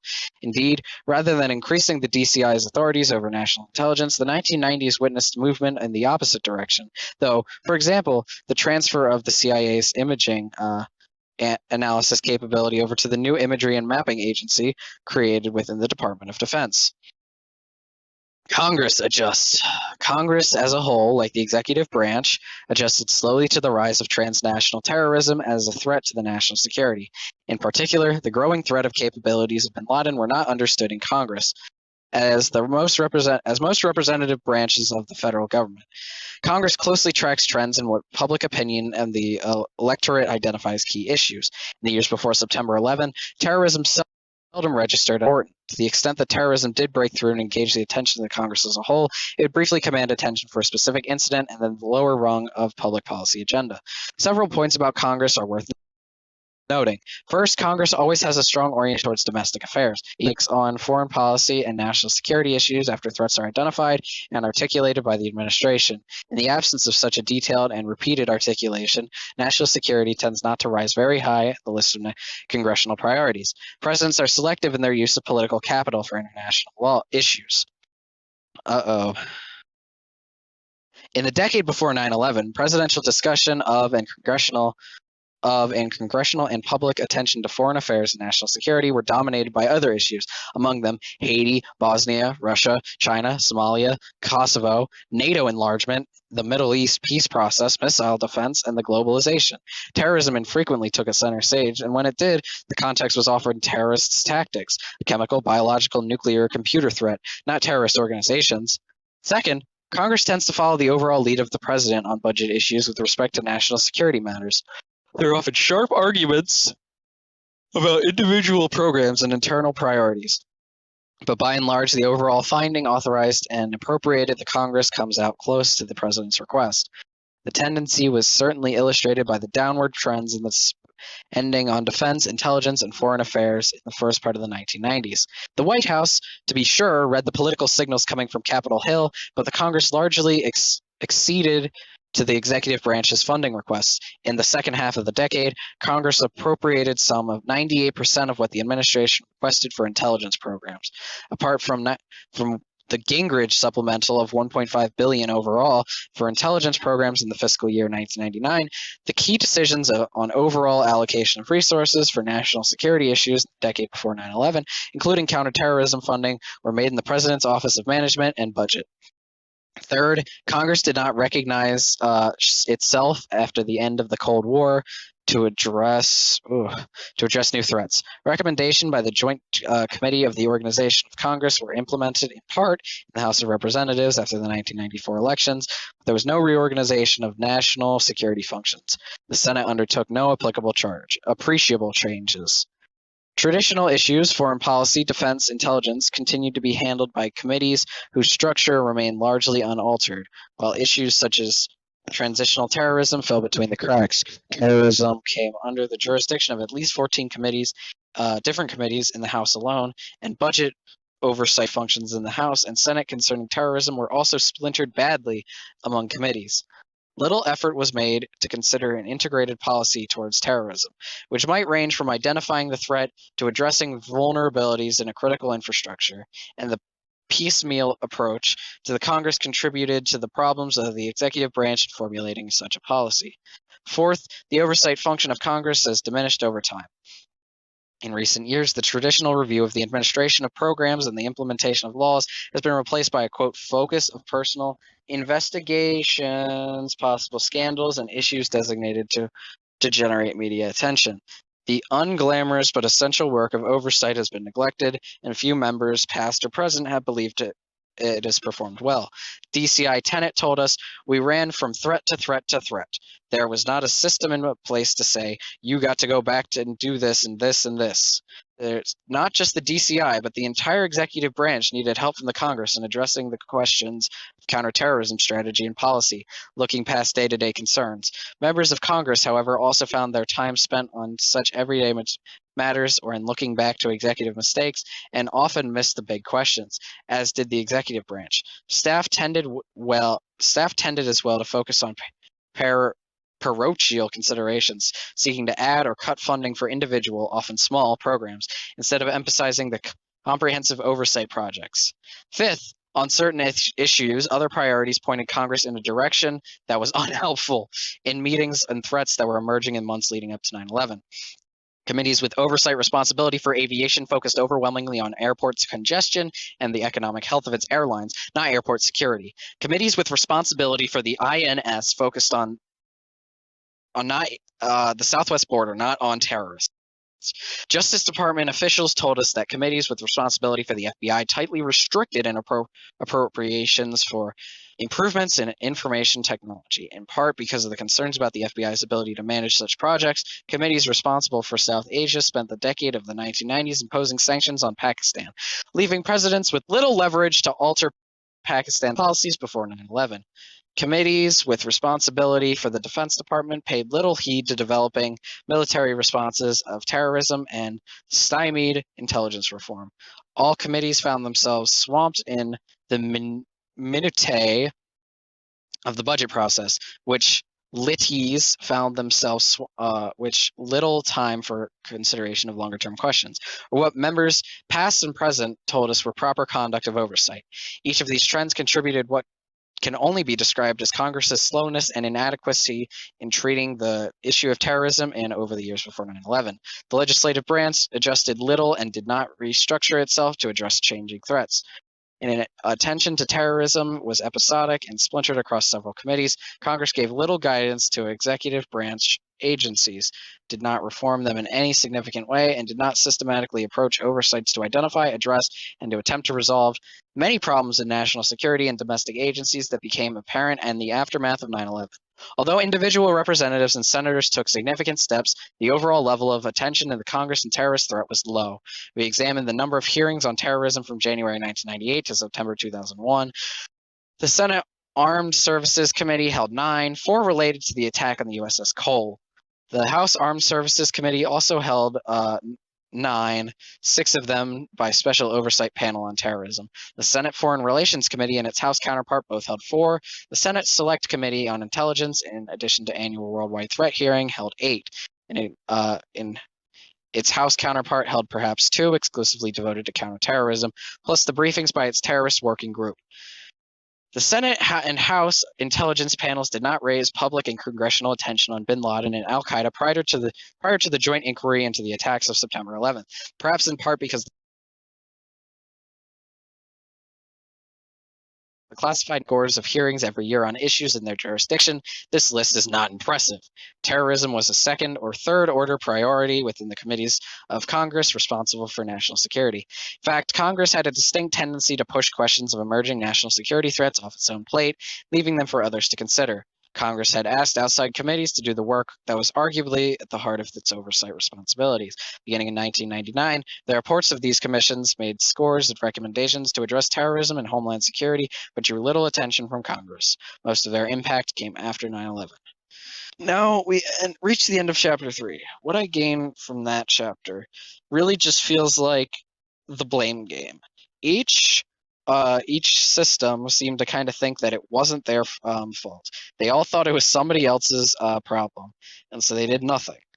So that's my that's what I say this one is. Most of these do kind of just seem like saving face. All right, I'll see you in chapter 4, hopefully soon.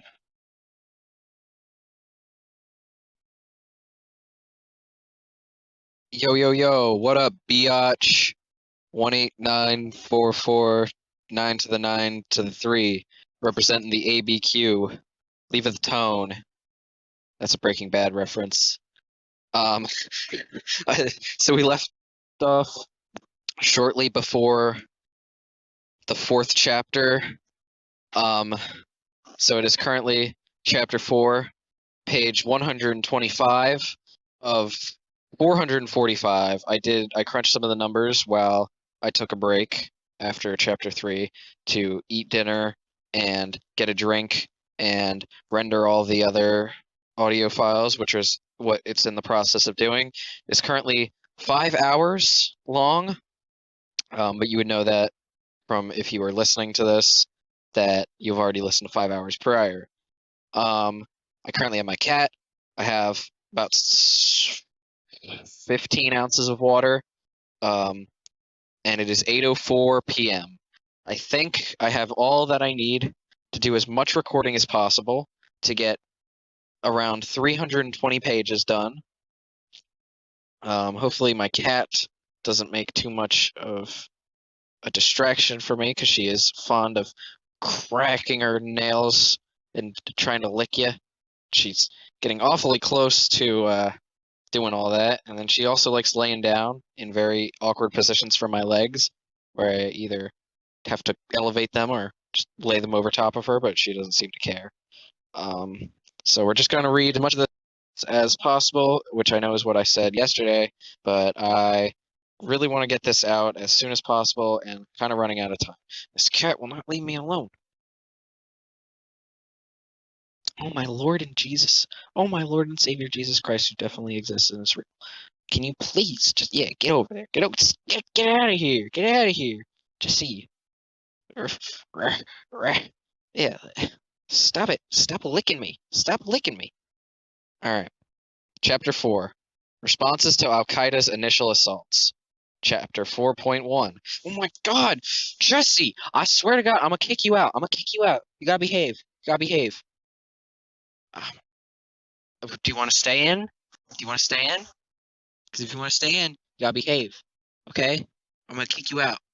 I'm gonna kick you out, and you're gonna get back in because you know how to open the door. Okay? Just be chill. Be chill. Okay? Put the claws away. Get off of me. Thank you.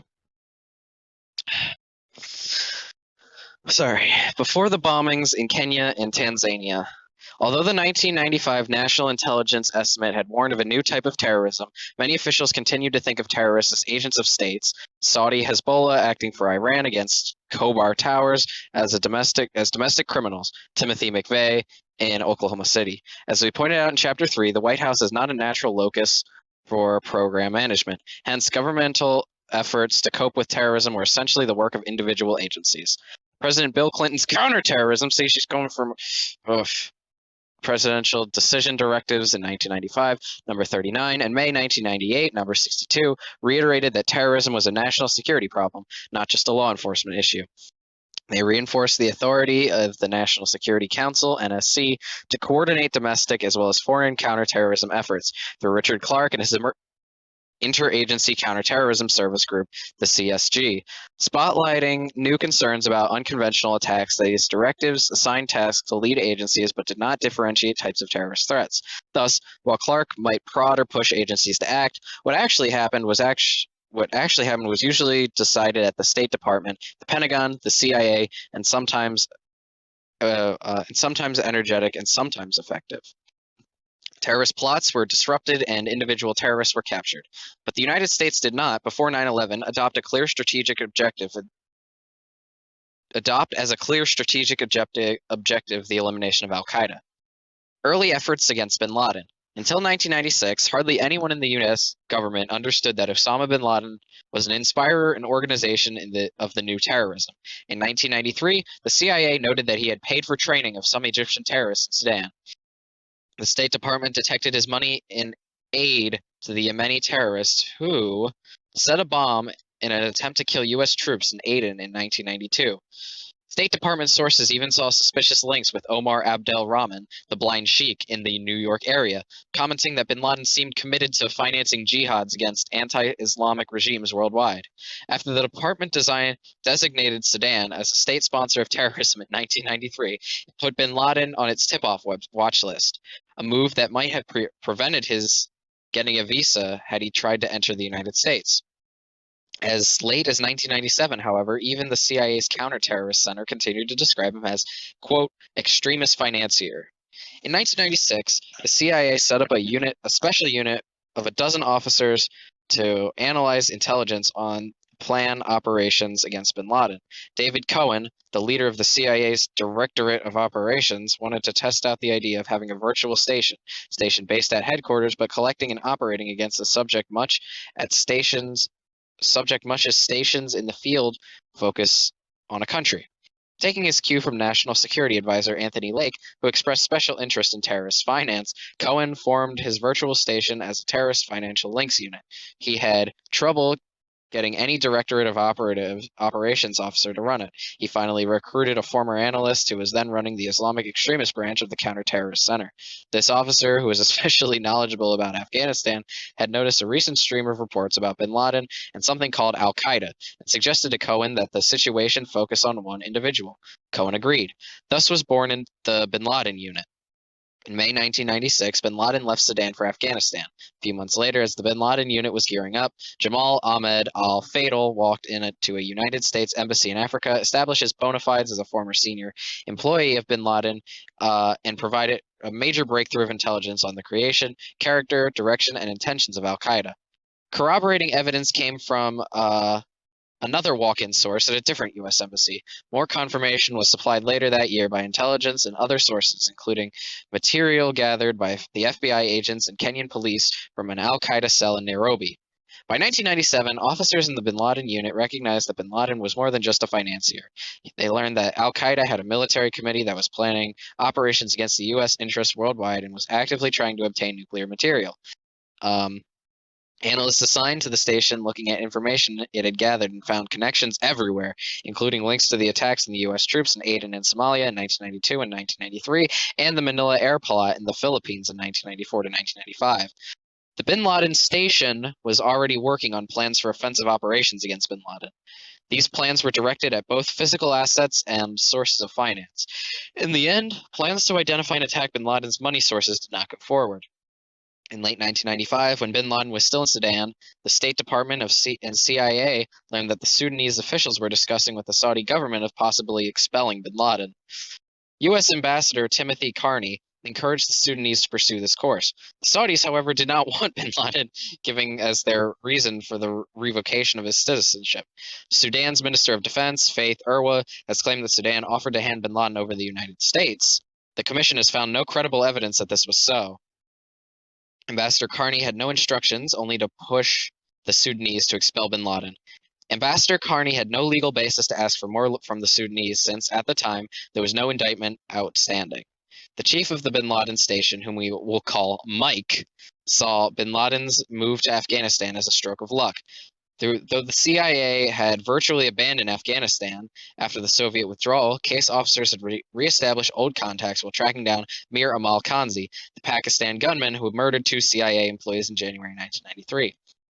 These contacts contributed to intelligence about bin Laden's local movements, business activities, and security and living arrangements, and helped provide evidence that he was spending large amounts of money to help the Taliban. The chief of the counterterrorist center, whom we will call Jeff, told Director George Tenet that the CIA's intelligence assets were, quote, near to providing real-time information about bin Laden's activities and travels in Afghanistan. One of the contacts was a group associated with particular tribes among Afghanistan's ethnic Pashtun community. By the fall of 1997, the bin Laden unit had roughed out a plan for these Afghan tribals to capture bin Laden and hand him over for trial either in the United States or in an Arab country. In early 1998, the cabinet-level principals committee apparently gave the concept its blessing. On their own separate track, getting information but not direction from the CIA, the FBI's New York field office and the U.S. Attorney for the Southern District of New York were preparing to ask a grand jury to indict bin Laden. The Counterterrorist Center knew that this was happening. The eventual charge, conspiring to attack the United States defense installations, was finally issued from a grand jury in 1998 as a sealed indictment. This indictment was publicly disclosed in November of that year. When bin Laden moved to Afghanistan in May 1996, he began a subject of interest to the State Department's South Asia Bureau. At the time, as one diplomat told us, South Asia was seen in the department and the government generally as a low priority. In 1997, as Madeleine Albright was beginning her tenure as Secretary of State, an NSC policy review concluded that the United States should pay more attention not just to India, but also to Pakistan and Afghanistan. With no regard to Afghanistan, another diplomat said the United States at the time had, quote, no policy. In the State Department, concerns about India-Pakistan tensions often crowded out attention to Afghanistan or bin Laden. Aware of instability and growing Islamic extremism in Pakistan, State Department officials worried most about an arms race and possible war between Pakistan and India. After May 1998, when both countries surprised the United States by testing nuclear weapons, these dangers became daily first-order concerns of the State Department. In Afghanistan, the State Department tried to end the civil war that had continued since the Soviets' withdrawal. The South Asia Bureau believed it might have a carrot for Afghanistan's warring factions in a project by the Union Oil Company of California, UNOCAL, to build a pipeline across the country. While there was probably never much of a chance of the pipeline actually being built, the Afghan desk hoped that the prospect of a shared pipeline profits might lure faction leaders to a conference table. U.S. diplomats did not favor the Taliban over the rival factions. Despite growing concerns, U.S. diplomats were willing at the time, as one official said, to give the Taliban a chance. Though Secretary Albright made no secret in thinking the Taliban despicable, the U.S. ambassador to the United States, Bill Richardson, led a delegation to South Asia, including Afghanistan, in April 1998. No U.S. official of such rank had been into Kabul in decades. Ambassador Richardson went primarily to urge negotiations to the end of the Civil War. In view of bin Laden's recent public call for all Muslims to kill Americans, Richardson asked the Taliban to expel bin Laden. They answered that they did not know his whereabouts. In any case, the Taliban said bin Laden was not a threat to the United States. In late 1998 and the spring of late 1997 and the spring of 1998, the U.S. agencies each pursued their own efforts against bin Laden. The CIA's Counterterrorist Center was developing a plan to capture and remove him from Afghanistan. Parts of the Justice Department were moving towards indicting bin Laden, making possible a criminal trial in a New York court. Meanwhile, the State Department was focused more on lessening Indo-Pakistani nuclear tensions, ending the Afghan Civil War, and ameliorating the Taliban's human rights abuses them on driving out bin Laden. Another key actor, Marine General Anthony Zinni, the commander-in-chief of the U.S. Central Command, shared the State Department's view. Isn't that kind of interesting how he was going to be indicted in New York and 9/11 happened in New York? Isn't that crazy, dog? The CIA develops a capture plan. So this guy was already on their watch list, which is kind of crazy. He was basically just some anti-American whack job, and they found out that he did a bunch of bombing, and they're like, huh, I guess he's capable of some stuff, and then just let him roam. He wasn't even wasn't he killed in 2012 or something? Took him long enough. The CIA develops a capture plan. Initially, the DCI's Counterterrorist Center and its bin Laden unit, I think it was 2014, but I don't actually know that off the top of my head, considered a plan to ambush bin Laden when he traveled between Kandahar, the Taliban capital, where he sometimes stayed the night, and his primary residence at the time, Tarnak Farms. After the Afghan tribals reported that they had tried such an Such an ambush failed, the center gave up on it. Despite suspicions that the tribal's story might have been fiction, I keep doing that with like sentence tones, but like the sentence is over. Thereafter, the capture plan focused on a nighttime raid of Tarnack Farms. A compound of about 80 concrete or mud brick buildings surrounded by the 10-foot wall, Tarnack Farms was located on an isolated desert area out on the outskirts of the Kandahar airport. CIA officers were able to map out the entire site, identifying the houses that belonged to bin Laden's wives and one where bin Laden himself was most likely to sleep.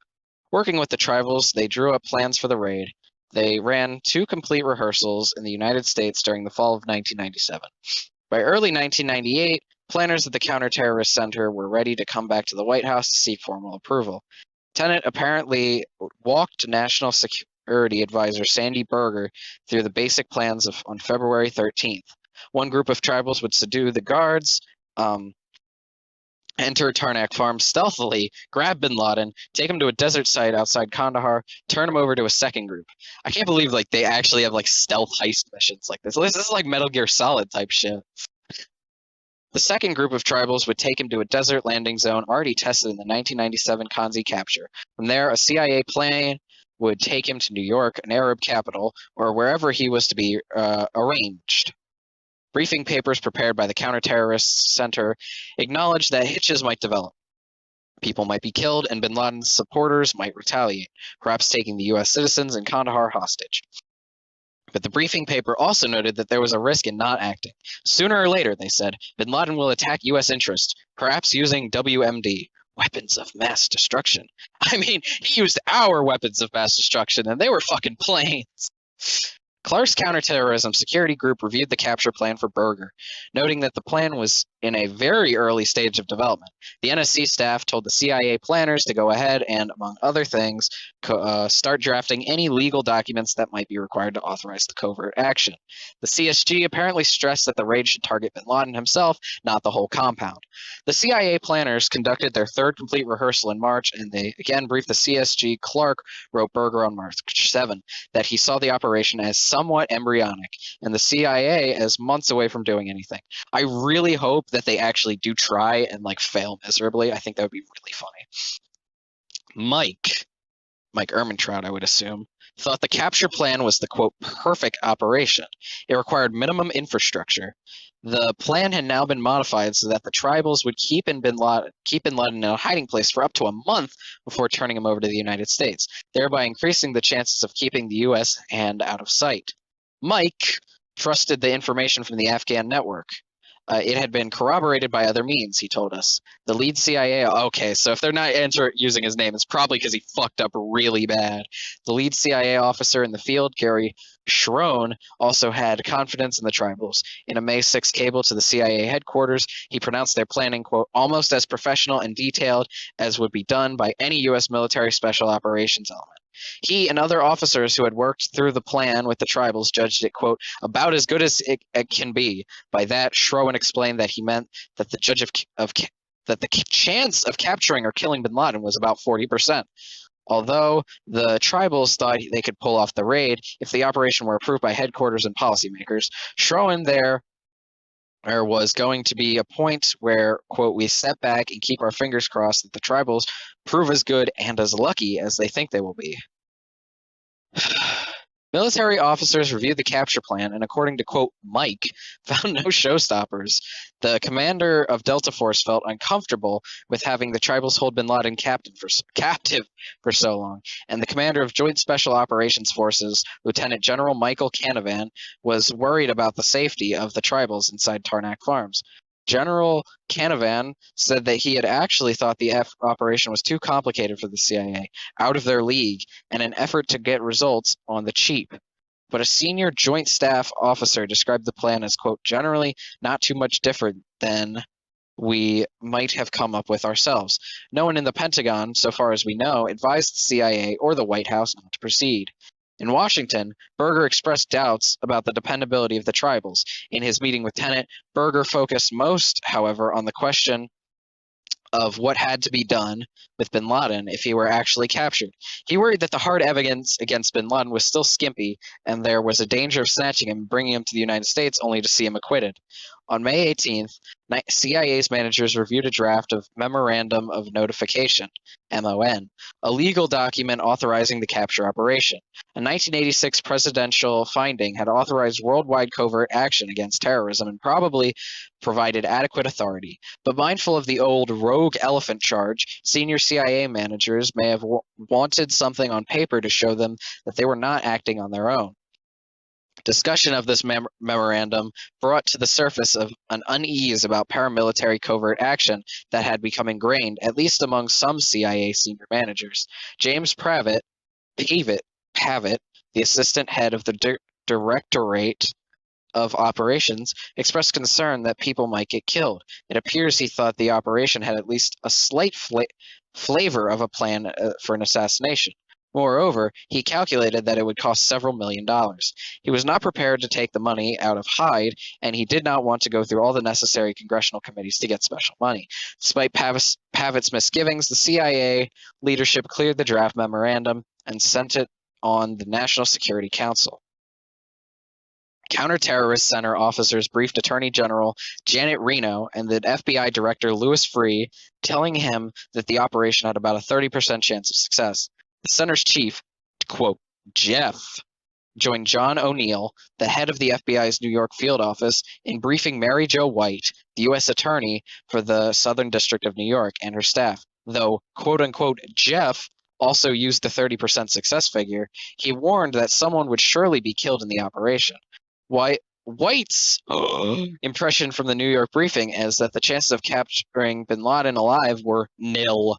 From May 20 to 24, the CIA ran a final graded rehearsal of the operation, spread over 3 time zones, even bringing in personnel from the region. The FBI was also participated. The rehearsal went well. The Counterterrorist Center planned to brief cabinet-level principals and their deputies the following week, giving June 23rd as the date for the raid, with bin Laden to be brought out of Afghanistan no later than July 23rd. On May 20th, Director Tenet discussed the high risk of the operation with Berger and his deputies, warning that people might be killed, including bin Laden. Success was defined as the exfiltration of bin Laden out of Afghanistan. A meeting of principals was scheduled for May 29th to decide whether the operation should go ahead. The principals did not meet. On May 29th, Jeff informed Mike that he had just met with Tenet Pavitt and the chief of the Directorate's Near Eastern Division. The decision was met not to go ahead with the operation. Mike cabled the field that he had been directed to stand down on the operation for the time being. He had been told, he wrote, that cabinet-level officials thought the risk of civilian casualties, collateral damage, was too high. They were concerned about the tribal safety and had worried about the purpose and nature of the operation would subject to unavoidable misinterpretation and misrepresentation, probably recriminations in the event that bin Laden, despite our best intentions and efforts, did not survive. Impressions vary as to who actually decided not to proceed with the operation. Clark told us the CSG saw the plan as flawed. He was said to have described it to a colleague on the NSC staff as half-assed and predicted that the principals would not approve it. Jeff thought that the decision had been made at the cabinet level. Pavitt thought it was Berger's doing, though perhaps on Tenet's advice. Oh, okay, saving your ass now. I thought he said no. I thought he said no. I thought he said no. That's exactly what they're fucking doing right now. Not right now. This was, 2004 probably when they held the hearings. Tenet told us that, given the recommendation of his chief operations officers, he alone had decided to, quote, turn off the operation. He had simply informed Berger, who had not pushed back. Berger's recollection was similar. He said the plan was never presented to the White House for a decision.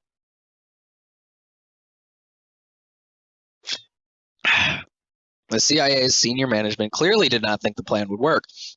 Tenet's deputy director of operations wrote to Berger a few weeks later that the CIA assessed the tribal's ability to capture bin Laden and deliver him to U.S. officials as low. But working-level CIA officers were disappointed. Before it was canceled, Schroen described it as the, quote, best plan we were going to come up with to capture bin Laden while he is in Afghanistan and bring him to justice. No capture plan before 9/11 ever again attained the same level of detail and preparation. The tribals' reported readiness to act diminished, and bin Laden's security precautions and defenses become more elaborate and formidable. At this time, 9/11 was more than 3 years away. It was the duty of the Tenet and the CIA leadership to balance the risks of inaction against jeopardizing the lives of their operatives and agents. And they had reason to worry about failure. Millions of dollars down the drain, a shootout that could have been seen as assassination, and if there were repercussions in Pakistan, perhaps a coup. The decision of the U.S. government in May 1998 were made, as Berger has put it, from the vantage point of the driver looking through a muddy windshield moving forward, not through a clean rear-view mirror. Looking for other options. The Counterterrorist Center continued to track bin Laden and to contemplate covert action. The most hopeful possibility seemed to lie in diplomacy, but not diplomacy managed by the Department of State, which focused primarily on India-Pakistan nuclear tensions during the summer of 1998. The CIA learned in the spring of 1998 that the Saudi government had quietly disrupted bin Laden's cells in his country that were planning to attack U.S. forces with shoulder-fired missiles. They had arrested scores of individuals with no publicity. While thanking the Saudis, Director Tenet took advantage of the opening to ask them to help against bin Laden. The response was encouraging enough that President Clinton made Tenet his informal personal representative to work with the Saudis on terrorism. And Tenet visited Riyadh in May and again in early June. Saudi Crown Prince Abdullah, who had taken charge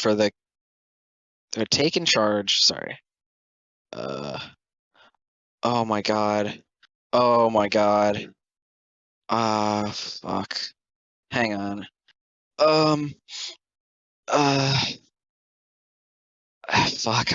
I'm sorry. I kind of got into something. Somebody is trying to call me right now.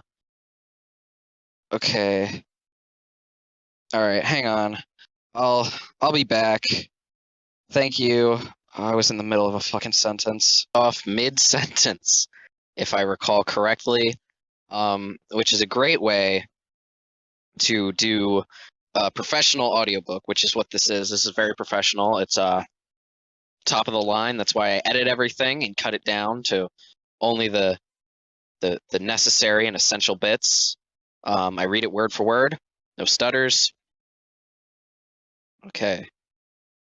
So I'm assuming I'm just going to start from this section called Looking for Other Options. The Counter-Terrorist Center continued to track bin Laden and to contemplate covert action. The most hopeful possibility seemed now to lie in diplomacy, but not diplomacy managed by the Department of State, which focused primarily on the India-Pakistan nuclear tensions during the summer of 1998. The CIA learned in the spring of 1998 that the Saudi government had quietly disrupted bin Laden's cells in its country and that they were planning to attack the U.S. forces with shoulder-fired missiles. They had arrested scores of individuals with no publicity. When thanking the Saudis, Director Tenet took advantage of the opening to ask them to help against bin Laden. The response was encouraging enough that I remember this part, who had taken charge in ailing King Fahd, promised Tenet an all-out secret effort to persuade the Taliban to expel bin Laden so that he could be sent to the United States or another country for trial. The kingdom's emissary would be its intelligence chief, Prince Turki bin Faisal. Vice President Al Gore later added his thanks to those of Tenet, both making clear that they spoke with President Clinton's blessing. Tenet reported that it was imperative to get an indictment against bin Laden. The New York grand jury issued its sealed indictment a few days later, on June 10th. Tenet also recommended that no action be taken on U.S. options, such as the Covert Action Plan.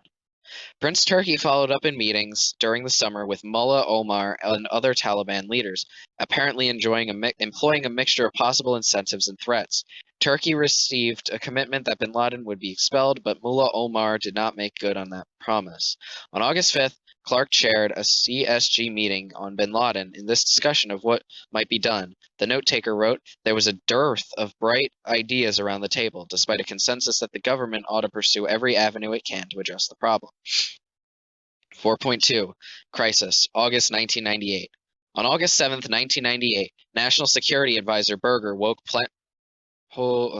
President Clinton with a phone call at 5:35 a.m. to tell him that holy fuck, what? Am I getting? Oh my god. Sorry. The bombings of the U.S. embassies in Nairobi, Kenya, and Dar es Salaam, Tanzania. Suspicion quickly focused on bin Laden. Usually good intelligence, chiefly from the year-long monitoring of al-Qaeda's cell in Nairobi, soon firmly fixed responsibility on him and his associates. Debate about what to do settled very soon on one option: Tomahawk cruise missiles. Months earlier, after cancellation of the covert capture operation, Clark had prodded the Pentagon to explore the possibilities for military action. On June 2nd, General Hugh Shelton, the chairman of the Joint Chiefs of Staff, had directed General Zinni at the command meeting to develop a plan, which he had submitted during the first week of July. Zinni's planners surely considered those two previous times the United States has used force to respond to terrorism, the 1986 strike on Libya and the 1993 strike against Iraq. They proposed firing tomahawks against 8 terrorist camps in Afghanistan, including bin Laden's compound at Tarnak Farms. After the embassy attacks, the Pentagon offered this plan to the White House. The day after the embassy bombings, Tenet brought to a principals meetings intelligence that terrorist leaders were expected to gather at a camp near Khoust, Afghanistan, to plan future attacks. According to Berger, Tenet said that the several hundred would attend, including bin Laden. The CIA described the area as effectively a military cantonment away from civilian population centers and overwhelmingly populated by jihadists. Clark remembered sitting next to Tenet in a White House meeting, asking Tenet, "You thinking what I'm thinking?" and his nodding yes. The principals quickly reached a consensus on attacking the gathering. The strike's purpose was to kill bin Laden and his chief lieutenants. Berger put in place a tightly compartmented process designed to keep all planning secret. On August 11th, General Zinni received orders to prepare for detailed plans for strikes against the sites in Afghanistan. The Pentagon briefed President Clinton about these plans on August 12th and 14th. Though the principals hoped that the missiles would hit bin Laden, NSC staff recommended the strike whether or not there was firm evidence that the commanders were at the facilities. Considerable debate went to the question of whether to strike targets outside of Afghanistan, including 2 facilities in Sudan. One was a tannery believed to belong to bin Laden. The other was Al-Shifa, a Khartoum pharmaceutical plant, which intelligence reports said was manufacturing a precursor ingredient for nerve gas with bin Laden's financial support. The argument for hitting the tannery was that it could hurt bin Laden financially. The argument for hitting Al-Shifa was that it would lessen the chance of bin Laden's having nerve gas for a later attack. Ever since March 1995, American officials had in the backs of their minds Shinrikyo's release of sarin nerve gas to the Tokyo subway. President Clinton himself had expressed great concerns about chemical and biological terrorism in the United States. Bin Laden had reportedly been heard to speak of wanting a Hiroshima and at least 10,000 casualties. Didn't even get that. The CIA reports that from a soil sample from the vicinity of Al-Shifa plant had tested positive for EMTA, a precursor chemical for VX, a nerve gas whose lone use was for mass killing. 2 days before the embassy bombings, Clark's staff wrote that bin Laden has invested, almost certainly has access to VX product produced to a plant in Sudan. Senior State Department officials believed that they had received a similar verdict independently, though they and Clark's staff were probably relying on the same report. Mary McCarthy, the NSC senior director responsible for the intelligence programs, initially cautioned Berger that the bottom line was that we need a much better intelligence on this facility before we seriously consider any option. She added that the link between bin Laden and Al-Shifa was rather uncertain at this point. Berger has told us that he thought about what might happen if the decision went against hitting Al-Shifa and nerve gas was used in New York subway 2 weeks later. By the early hours of the morning of August 20th, President Clinton and his principal advisors had agreed to strike bin Laden camps in Afghanistan near Khoust, as well as hitting Al-Shifa. The president took the Sudanese tannery off the target list because he saw little point in killing uninvolved people without doing significant harm to bin Laden. The principal with the most qualms attacking 2 Muslim countries at the same time. Regarding Al-Shifa was Attorney General Reno. She expressed concerns about attacking 2 Muslim countries at the same time. Looking back, she said that felt on the premise kept shifting. Later on August 20th, Navy vessels in the Arabian Sea fired the cruise missiles. Though most of them hit their intended targets, neither bin Laden nor any other terrorist leader was killed. Berger told us that an after-action review by Director Tenet concluded that the strikes had killed 20 to 30 people in the camps, but probably missed bin Laden by a few hours. Since the missiles headed for Afghanistan had to cross Pakistan, the vice chairman of the Joint Chiefs was sent to meet with Pakistan's Army Chief of Staff to assure him that the missiles were not coming from India. Officials in Washington speculated that one or another Pakistani official might have sent a warning to the Taliban or bin Laden. The airstrikes marked the climax of an intense 48-hour period in which Berger notified congressional leaders of the principles for their foreign counterparts, and President Clinton flew back from his vacation on Martha's Vineyard to address the nation from the Oval Office. The president spoke to the congressional leadership from Air Force One, and he called the British Prime Minister Tony Blair, Pakistani Prime Minister Nawaz Sharif, and Egyptian President Hosni Mubarak from the White House. House Speaker Newt Gingrich and Senate Majority Leader French Lott initially supported the president.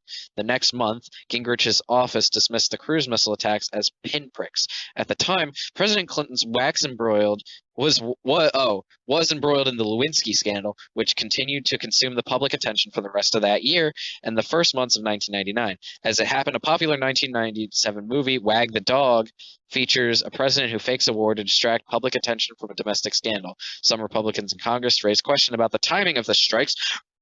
Oh my god, this cat! I'm gonna kick it. I'm gonna kill it. I'm gonna kill it. No, I'm not. I'm just kidding. I love my cat. I love you. Wag the dog. Republicans in Congress raised questions about the timing of the strikes. Berger was particularly rankled by an editorial in The Economist that said that only future would tell whether the U.S. missile strikes had created 10,000 new fanatics where there would have been none. Much proposal commentary would have turned immediately to scalding criticism had the nerve gas action was too aggressive.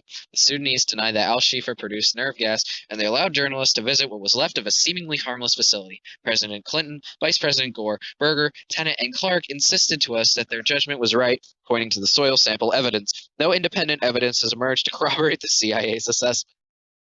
Everyone involved in the decision had, of course, been aware of the President Clinton's problems. He told them to ignore them. Berger called the president, saying that they were getting to get crap either way, so they should do the right thing.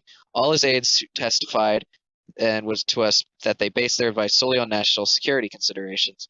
We have found no reason to question their statements. The future of the strikes, the wag the dog slur, the intense partisanship of the period, and the nature of al-Shifa evidence likely had a cumulative effect on future decisions about the use of force against bin Laden. Berger told us that he did not feel any sense of constraint. The period after August 1998 embassy bombings was critical in shipping U.S. policy towards bin Laden. Although more Americans had been killed in the 1996 Khobar Towers attack and many more in Beirut in 1983, overall loss of life rivaled the worst attacks in memory. More ominous, perhaps, was the demonstration of an operational capability to coordinate two nearly simultaneous attacks on U.S. embassies in different countries. Despite the availability of information, the Al-Qaeda was a global network.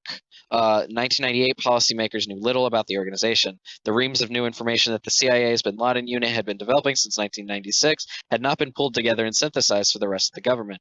Indeed, analysts in the unit felt that they were viewed as alarmists even within the CIA. A national intelligence estimate on terrorism in 1997 had only briefly mentioned bin Laden, and no subsequent national estimate would authoritatively evaluate the terror danger until after 9/11. Policymakers knew there was a dangerous individual, Osama bin Laden, whom had been trying to capture and bring to trial. Documents at the time referred to bin Laden and his associates, or bin Laden and his network. They did not emphasize the existence of a structured worldwide organization gearing up to train thousands of potential terrorists. In the critical days and weeks after the August 1998 attacks, senior policymakers in the Clinton administration had to reevaluate the threat posed by bin Laden. Was this just a new and especially venomous version of the ordinary terrorist threat America had lived with for decades, or was it a radically new, posing a danger beyond any yet experienced? Even after the embassy attacks, bin Laden had been responsible for the deaths of fewer than 50 Americans, most of them overseas. An NSC staffer working for Richard Clark told us the threat is seen as one that could cause hundreds of casualties, not thousands. Even officials who acknowledge a vital threat intellectually may not be ready to act on such beliefs at a great cost or at a huge risk. Therefore, the government experts who believed that bin Laden and his network posed such a novel danger needed a way to win broad support for their views, or at least spotlight the areas of dispute. The Presidential Daily Brief and the and the similar, more widely circulated daily reports for high officials, consisting mainly of brief reports of intelligence news without much analysis or text, did not provide such a vehicle. The National Intelligence Estimate has often played this role and is sometimes controversial for this very reason. It played no role in judging the threat posed by al-Qaeda, either in 1998 or later. In the late summer and fall of 1998, the U.S. government also was worrying about the deployment of military power in two other ongoing conflicts. After years of war in the Balkans, the United States has finally committed itself to significant military intervention in 1995 to 1996, already maintaining a NATO-led combat operations against Serbia to protect Muslim civilians in Kosovo from ethnic cleansing. Airstrikes were threatened in October 1988. A full-scale NATO bombing campaign against Serbia was launched in March 1999. In addition, the Clinton administration was facing the possibility of major combat operations against Iraq. Since 1996, the UN inspections regime had been increasingly obstructed by Saddam Hussein. The United States was threatening to attack unless unfettered inspections could resume. The Clinton administration eventually launched a large-scale set of airstrikes against Iraq, Operation Desert Fox, in December 1998. These military commitments began the context for which the Clinton administration had to consider opening another front of military engagement against a new terrorist threat based in Afghanistan. Okay, so let's talk about what that means. Afghanistan, I'm sorry. Afghanistan is basically not real, and they kind of just made it up, and it's not real. That's what I gather from that. Okay, sorry about that. There we go.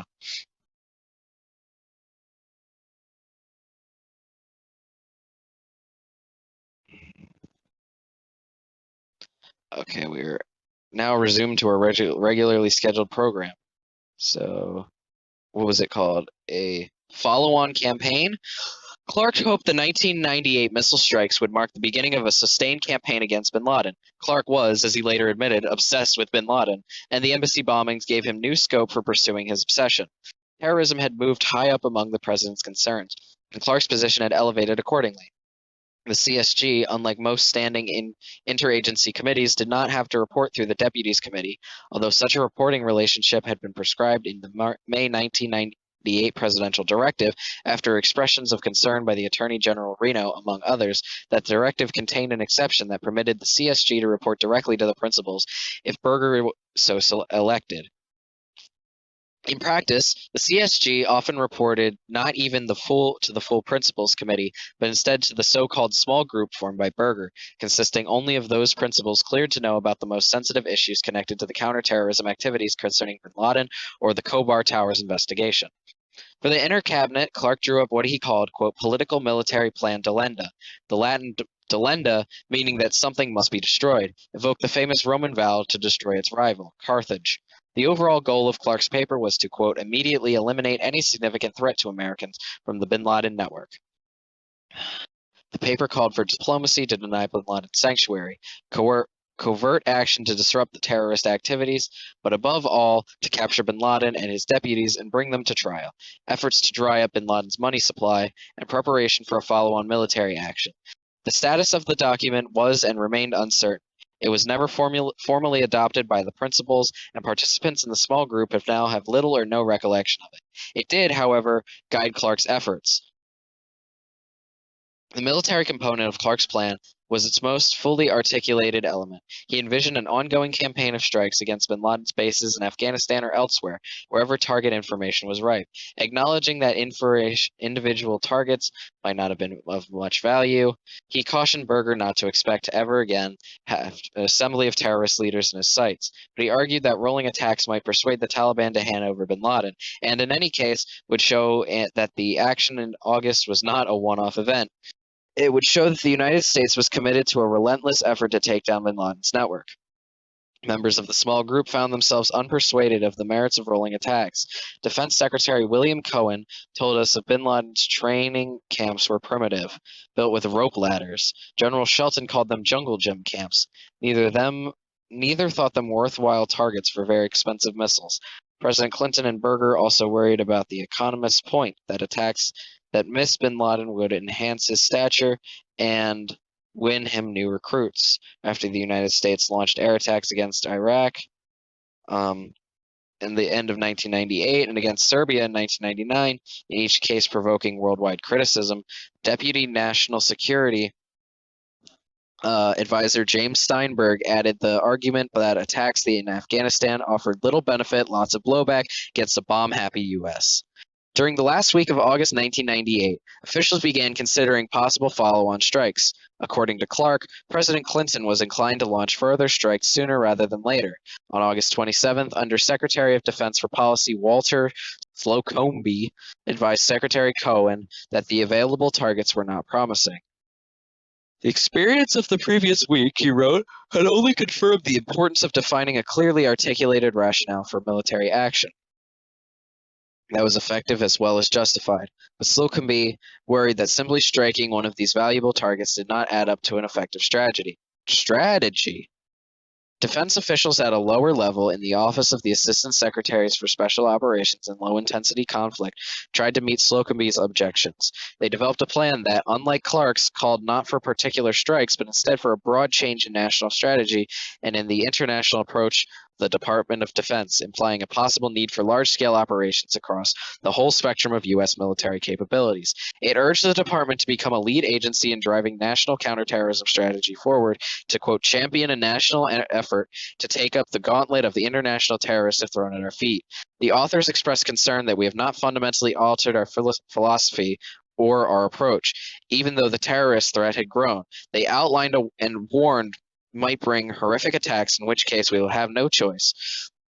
And we'll have no choice, nor unfortunately will we have a plan. The Assistant Secretary, Alan Holmes, took the paper to Slocumby's chief deputy, Jan Lodell, and it went no further. Its lead author recalls being told by Holmes that Lodell thought it was too aggressive. Holmes cannot recall what was said, and Lodell cannot remember the episode or the paper at all. 4.3.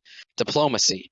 After the August missile strikes, diplomatic options to press the Taliban seem no more promising than military options. The United States has issued formal warning to the Taliban and also to Sudan. They would be held directly responsible for any attacks on Americans wherever they occurred, carried out by bin Laden network as long as they continue to provide sanctuary to it. For a brief moment, it had seemed as if the August strikes might have shocked the Taliban into thinking of giving up bin Laden. On August 22nd, the reclusive Mullah Omar told a working-level State Department official that the strikes were counterproductive, but added that he would be open to a dialogue with the United States on bin Laden's presence in Afghanistan.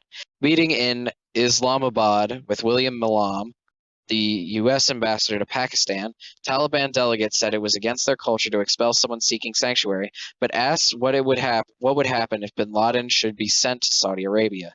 Yet in September 1998, when the Saudi emissary Prince Turki asked Mullah Omar whether he would keep his earlier promise to expel bin Laden, the Taliban leader said no, based. Both sides shouted at each other, with Mullah Omar denouncing the Saudi government. Riyadh then suspended its diplomatic relations with the Taliban regime. Saudi Arabia, Pakistan, and the United Arab Emirates were the only countries that recognized the Taliban as legitimate government of Afghanistan.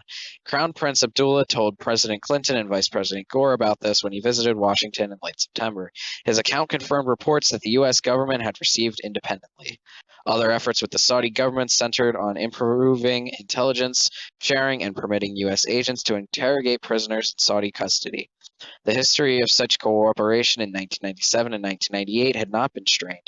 Several officials told us in particular that the United States could not get direct access to an important al-Qaeda financial official, Mamdani al-Tayyib, who had access to an important al-Qaeda who had been detained by the Saudi government in 1997. Though U.S. officials repeatedly raised the issue, the Saudis provided a limited information.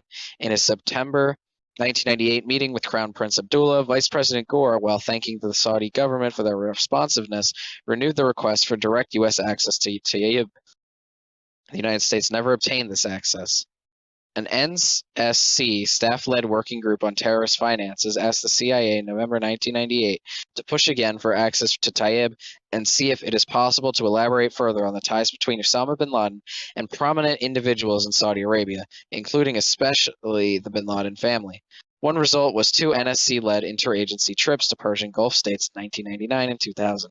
During these trips, the NSC, Treasury, and intelligence representatives spoke with Saudi officials and later interviewed members of the bin Laden family about Osama's inheritance. The Saudis and the bin Laden family eventually helped in this particular effort, and U.S. officials ultimately learned that bin Laden was not financing al-Qaeda out of a personal inheritance. But Clark was frustrated about how little the agency knew, complaining to Berger that 4 years after we first asked the CIA to track down bin Laden's finances, and that 2 years after the creation of the CIA's bin Laden unit, the agency said it could only guess how much of aid bin Laden gave to terrorist groups, and there were the main sources of his budget or how he moved his money. The other diplomatic route to get at bin Laden in Afghanistan ran through Islamabad. In the summer before the embassy bombings, the State Department had been heavily focused on rising tensions between India and Pakistan and did not aggressively challenge Pakistan on Afghanistan and bin Laden. But State Department counterterrorism officials wanted a stronger position. The department's acting counterterrorism coordinator advised Secretary Albright to designate Pakistan as a state sponsor of terrorism, noting that despite high-level Pakistani assurances, the county's military intelligence service continued activities in support of international terrorism by supporting attacks on civilian targets in Kashmir. The recommendation was opposed by the State Department's South Asia Bureau, which was concerned that it would damage already sensitive relations with Pakistan. In the wake of the May 1998 nuclear test by both Pakistan and India, Secretary Albright rejected the recommendations on August 5, 1998, just 2 days before the embassy bombings. She told us that, in general, putting the Pakistanis on the terrorist list would eliminate any influence the United States had over them. In October, an NSC counterterrorism official noted that Pakistan's pro-Taliban military intelligence service had been training Kashmiri jihadists in one of the camps hit by U.S. missiles, leading to the death of Pakistanis.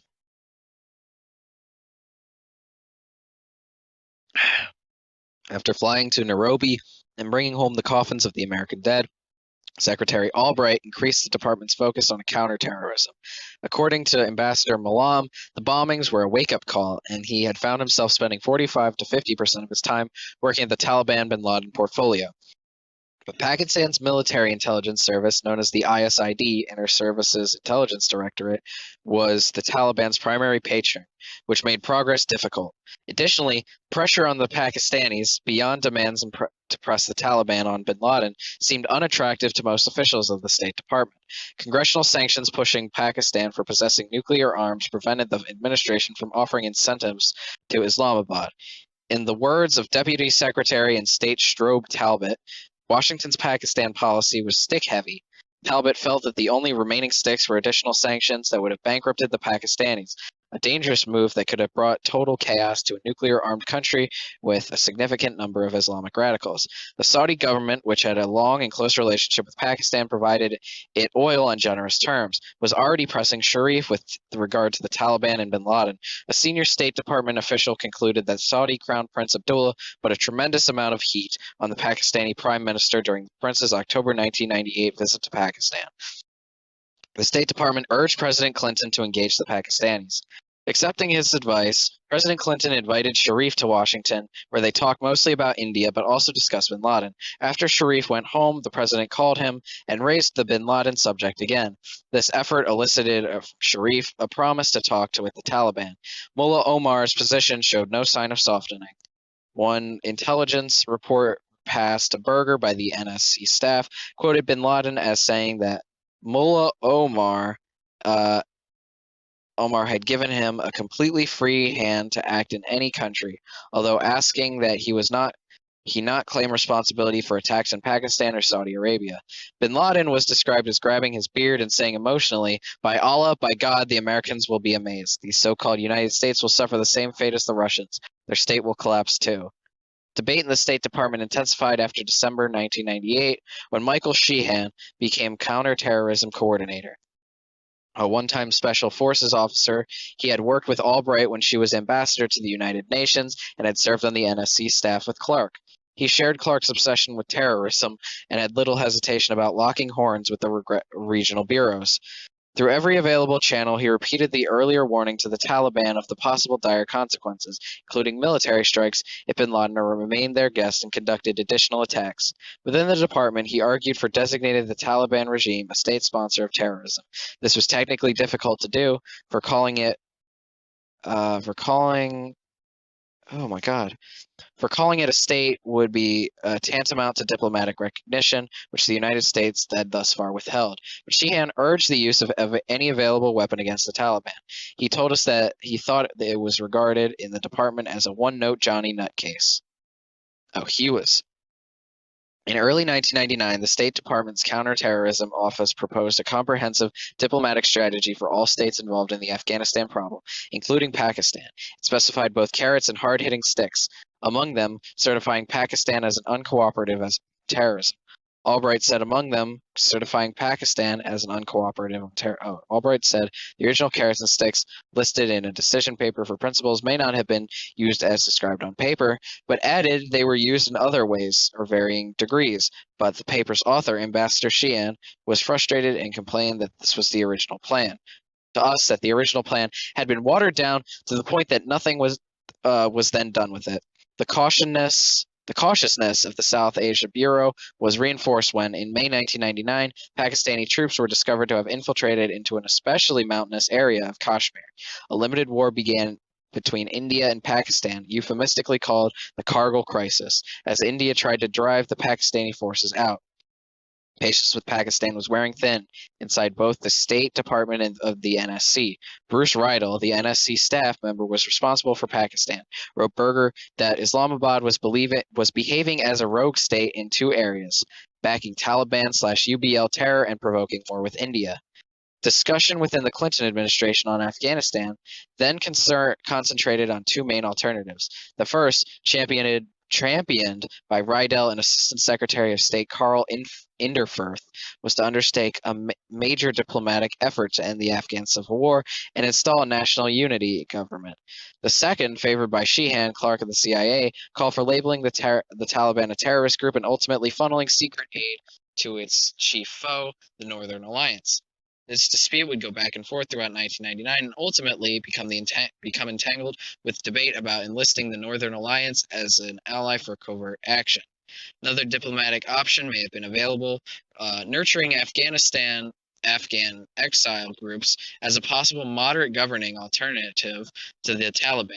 In late 1999, Washington proved some support for talks among the leaders of exile Afghan groups, including the ousted Rome-based King Sahir Shah and Hamid Karzai, about bolstering anti-Taliban forces inside Afghanistan and linking the Northern Alliance with the Pashtun groups. One U.S. diplomat had later told us that the exile groups were not ready to move forward and that coordinating fractious groups residing in Bonn, Rome, and Cyprus proved extremely difficult. Frustrated by the Taliban's resistance, two senior State Department officials suggested asking the Saudis to offer the Taliban $250 million for bin Laden. Clark opposed to having the United States facilitate a huge grant to a regime as heinous as the Taliban and suggested that the idea might not seem attractive to either Secretary Albright or First Lady Hillary Rodham Clinton, both of the critics of the Taliban's record of women's rights. The proposal seems to have quietly died. And in the State Department, some officials delayed Sheehan and Clark's push to designate the Taliban-controlled Afghanistan as a state sponsor of terrorism or to designate a regime as a foreign terrorist organization, thereby avoiding the issue of whether to recognize the Taliban as Afghanistan's government. Sheehan and Clark prevailed in July 1999 when President Clinton issued an executive order effectively declaring the Taliban regime a state sponsor of terrorism. In October, a UN Security Council resolution championed the United States added economic and travel sanctions. With the UN sanctions set to come into effect in November, Clark wrote Berger that, quote, the Taliban appear to be up to something. Mullah Omar had shuffled his cabinet and hinted at bin Laden's possible departure. Clark's staff thought his most likely destination would be Somalia. Chechnya seemed less appealing, with Russia on the offensive. Clark commented that Iraq and Libya had previously discussed hosting bin Laden, though he and his staff had their doubts that bin Laden would trust secular Arab dictators such as Saddam Hussein or Muammar Gaddafi. Clark also raised the remote possibility of Yemen, which offered vast uncontrolled spaces. In November, the CSG discussed whether the sanctions had rattled the Taliban, who seemed to be looking for a face-saving way out of the bin Laden issue. In fact, none of the outside pressure had any visible effect on Mullah Omar, who was unconcerned about commerce within the outside world. Omar had virtually no diplomatic contact with the West since he refused to meet with non-Muslims. Based, the United States learned that at the end of 1999, the Taliban Council of Ministers unanimously reaffirmed that the regime would stick by bin Laden. Relations between bin Laden and the Taliban leadership were sometimes tense, but the foundation was deep and personal. Indeed, Mullah Omar had executed at least one subordinate who opposed his pro-bin Laden policy. The United States would try tougher sanctions in 2000, working with Russia, a country involved in an ongoing campaign against Chechen separatists, some of whom received support from bin Laden. The United States persuaded the United Nations to adopt Security Council Resolution 1333, which included embargo on arms shipments to the Taliban. In December 2000, the aim of the resolution was to hit Taliban where it was most sensitive, on the battlefield, against the Northern Alliance, and criminalize giving them arms and providing military advisors, which Pakistan had been doing. Yet the passage of the resolution had no visible effect on Omar, nor did it halt the flow of Pakistani military assistance to the Taliban. U.S. authorities had continued to try to get cooperation from Pakistan in pressing the Taliban to stop sheltering bin Laden. President Clinton contacted Sharif again in June 1999, partly to discuss the crisis with India, but also to urge Sharif, in the strongest way I can, to persuade the Taliban to expel bin Laden. The president suggested that Pakistan use its control over oil supplies to the Taliban over Afghan imports through Karachi. Sharif suggested that instead of Pakistani forces might try to capture bin Laden themselves. Though no one in Washington thought this was likely to happen, President Clinton gave the idea his blessing. The president met with Sharif in Washington in early July, though the meeting's main purpose was to seal the Pakistani Prime Minister's decision to withdraw from the Kargil confrontation in Kashmir. President Clinton complained about Pakistan's failure to take effective action with respect to the Taliban and bin Laden. Sharif came back to his earlier proposal and won approval for U.S. assistance and training, Pakistani Special Forces team for an operation against bin Laden. Then, in October 1999, Sharif was deposed by General Pervez Musharraf. The plan was terminated. At first, the Clinton administration hoped that Musharraf's coup might create an opening for action in the bin Laden. A career military officer, Musharraf was thought to have the political strength to confront the influence and Pakistani military intelligence service, which supported the Taliban. Berger speculated that the new government might use the bin Laden to buy concessions from Washington, but neither side ever developed such an initiative. By late 1999, more than a year after the embassy bombings, diplomacy in Pakistan, like the efforts with the Taliban, had, according to U.S. Secretary of State Thomas Pickering, borne little fruit. All right, let me see. How is this chapter almost over? Because if it is, I'll keep reading. Doesn't look like it. Doesn't even seem close. Doesn't seem close at all. Seems like we're about 10 pages. Yeah, like a little over 10 pages, I think. So we're at, yeah, it ends at 161. We were at 143. Jesus Christ. All right. I'm going to go to bed. I'll keep doing this tomorrow. This is just my life now. It is now September 11th, 2022, which means the joke of the video is no longer going to land because it will inevitably come out after September 11th. That's fine, because I guess the joke is less about it being 9/11 and more about me reading way too fucking long. 4.4 Covert Action. As part of the response to the embassy bombings, President Clinton signed a memorandum of notification authorizing the CIA to let its tribal assets use force to capture bin Laden and his associates. CIA officers told the tribals the plan to capture bin Laden, which had been turned off 3 months earlier, was back on. The memorandum was authorized the CIA to attack bin Laden in other ways. Also, an executive order froze financial holdings that could be linked to bin Laden. The counterterrorism staff at CIA thought it was gaining a better understanding of bin Laden and his network. In preparation for briefing the Senate Select Committee on Intelligence on September 2nd, Tenet was told by the intelligence community that they knew more about bin Laden's network than any other top-tier terrorist organization. The CIA was using this knowledge to disrupt a number of bin Laden-associated cells. Working with Albanian authorities, CIA operatives had raided an al-Qaeda forgery operation and another terrorist cell in Tirana. These operations may have disrupted a planned attack on the U.S. Embassy in Tirana and did lead to the rendition of a number of al-Qaeda-related terrorist operatives. After the embassy bombings, there were arrests in Azerbaijan, Italy, and Britain. Several terrorists were sent to an Arab country. The CIA described working with FBI operatives to prevent a planned attack on the U.S. Embassy in Uganda, and a number of suspects were arrested. On September 16th, Abu Hajir, one of bin Laden's deputies in Sudan, and the head of his computer operations and weapons procurement, was arrested in Germany. He was the most important bin Laden lieutenant captured thus far. Clark commented to Berger with satisfaction that August and September had brought the greatest number of terrorist arrests in a short period of time that we have ever arranged/facilitated. Given the president's August memorandum of notification, the CIA had already been working on new plans for using Afghan tribals to capture bin Laden. During September and October, the tribals claimed to have at least 4 times to ambush bin Laden. Senior CIA officials doubted whether any of these ambush attempts had actually occurred, but the tribals did seem to success in reporting where bin Laden was. This information was more useful than it had been in the past, since the August missile strikes. Bin Laden had taken to moving his sleeping places frequently and unpredictably and had added new bodyguards. Worst of all, al-Qaeda's senior leadership had stopped using a particular means of communication almost immediately after a leak to the Washington Times.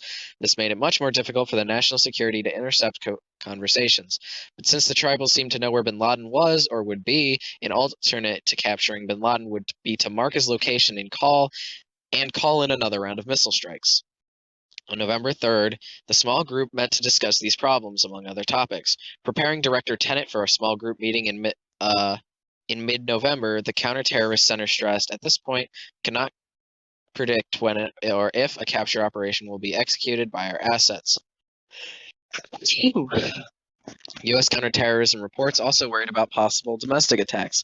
Several intelligence reports, some of dubious sourcing, mentioned Washington as a possible target. On October 26th, Clark's CSG took the unusual step of holding a meeting dedicated to trying to evaluate the threat of a terrorist attack in the United States by the Osama bin Laden network. The CSG members were urged to be as creative as possible in their thinking about preventing a bin Laden attack on U.S. territory. Participants noted that while the FBI had been given additional resources for such efforts, both it and the CIA were having problems exploiting leads by tracing U.S. telephone numbers and translating documents obtained in cell disruptions abroad. The Justice Department reported that the current guidelines for the Attorney General gave sufficient legal authority for domestic investigation and surveillance. Though intelligence gave no clear indication of what might be afoot, some intelligence reports mentioned chemical weapons, pointing towards work at a camp in southern Afghanistan called Darunta. On November 4th, 1998, the U.S. camp in southern Afghanistan called Attorney's Office for the Southern District of New York unsealed its indictment of bin Laden, charging him with conspiracy to attack the U.S. defense installations. The indictment also charged that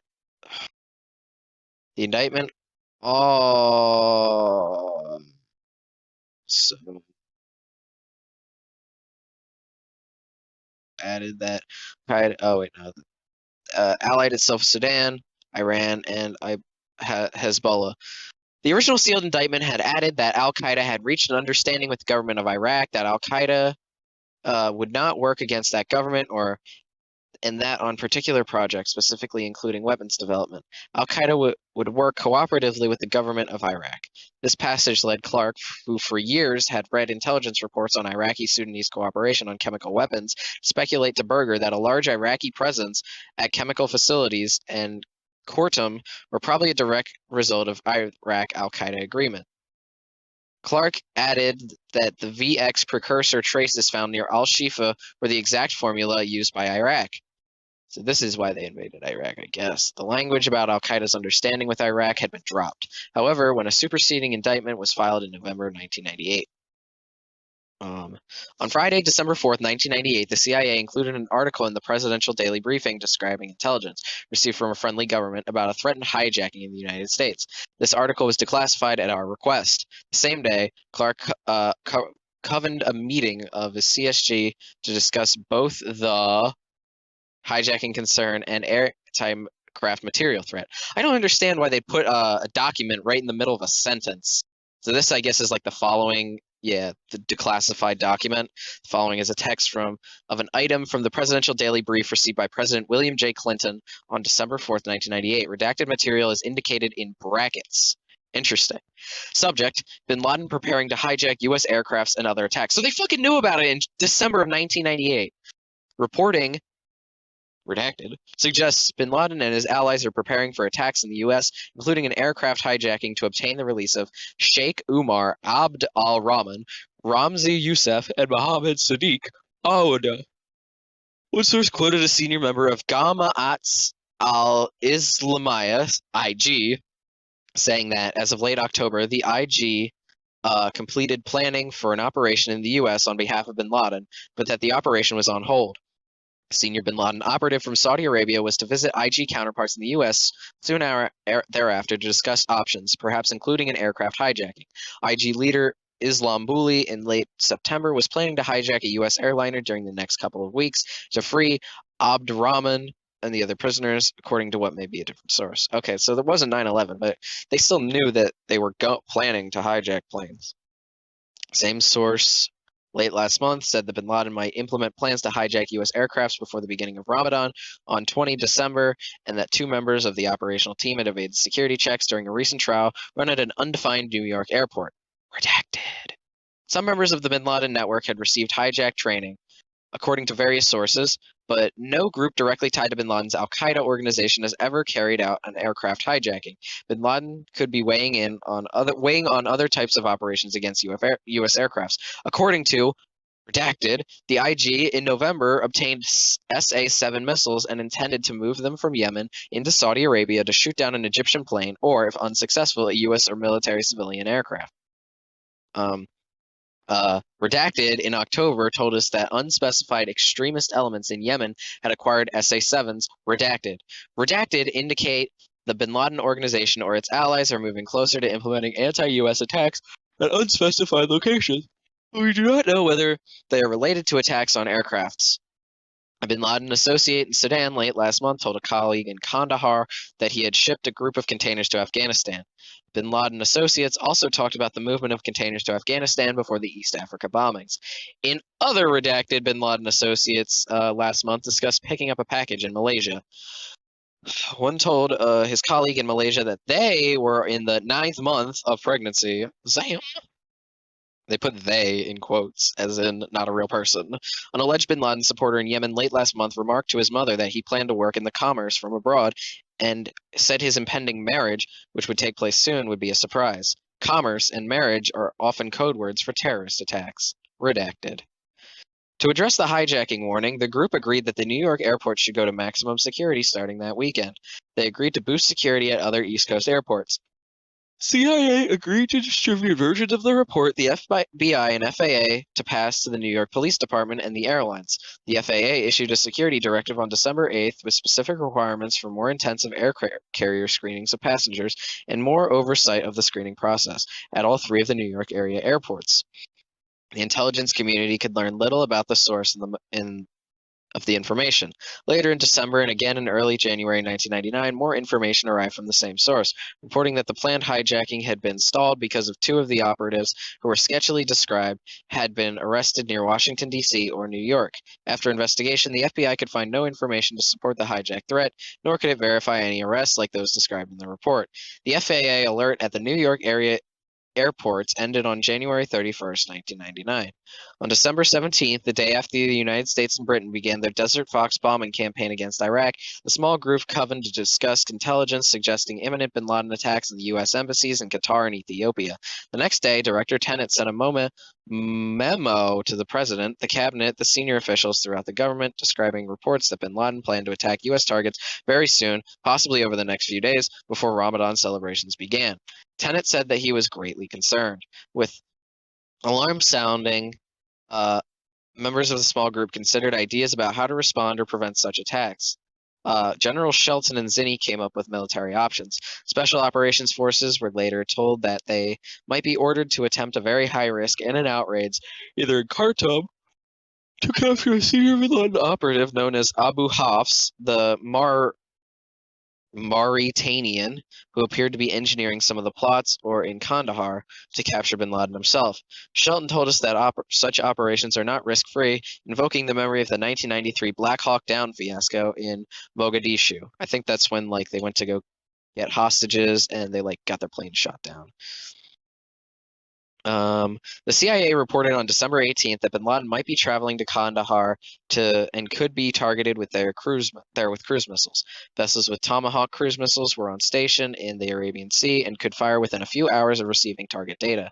On December 20, intelligence indicated that bin Laden would be spending the night at the Haji Habash House, part of the government's residence in Kandahar. The chief of the bin Laden unit, Ike, told us that he promptly briefed Tenet and his deputy, John Gordon, from the field. The CIA's Gary Schroen advised, "Hit him tonight. We may not get another chance." An urgent teleconference of principals was arranged.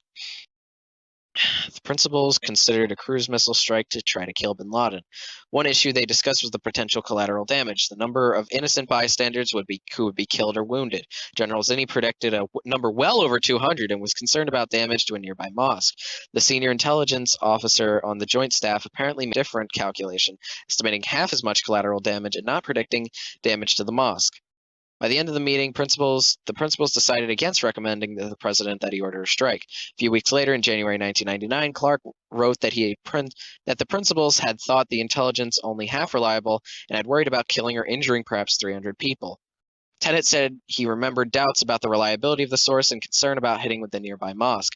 Mike remembered Tenet telling him that the military was concerned that a few hours had passed since the last sighting of bin Laden, and that this persuaded everyone that the chance of failure was too great.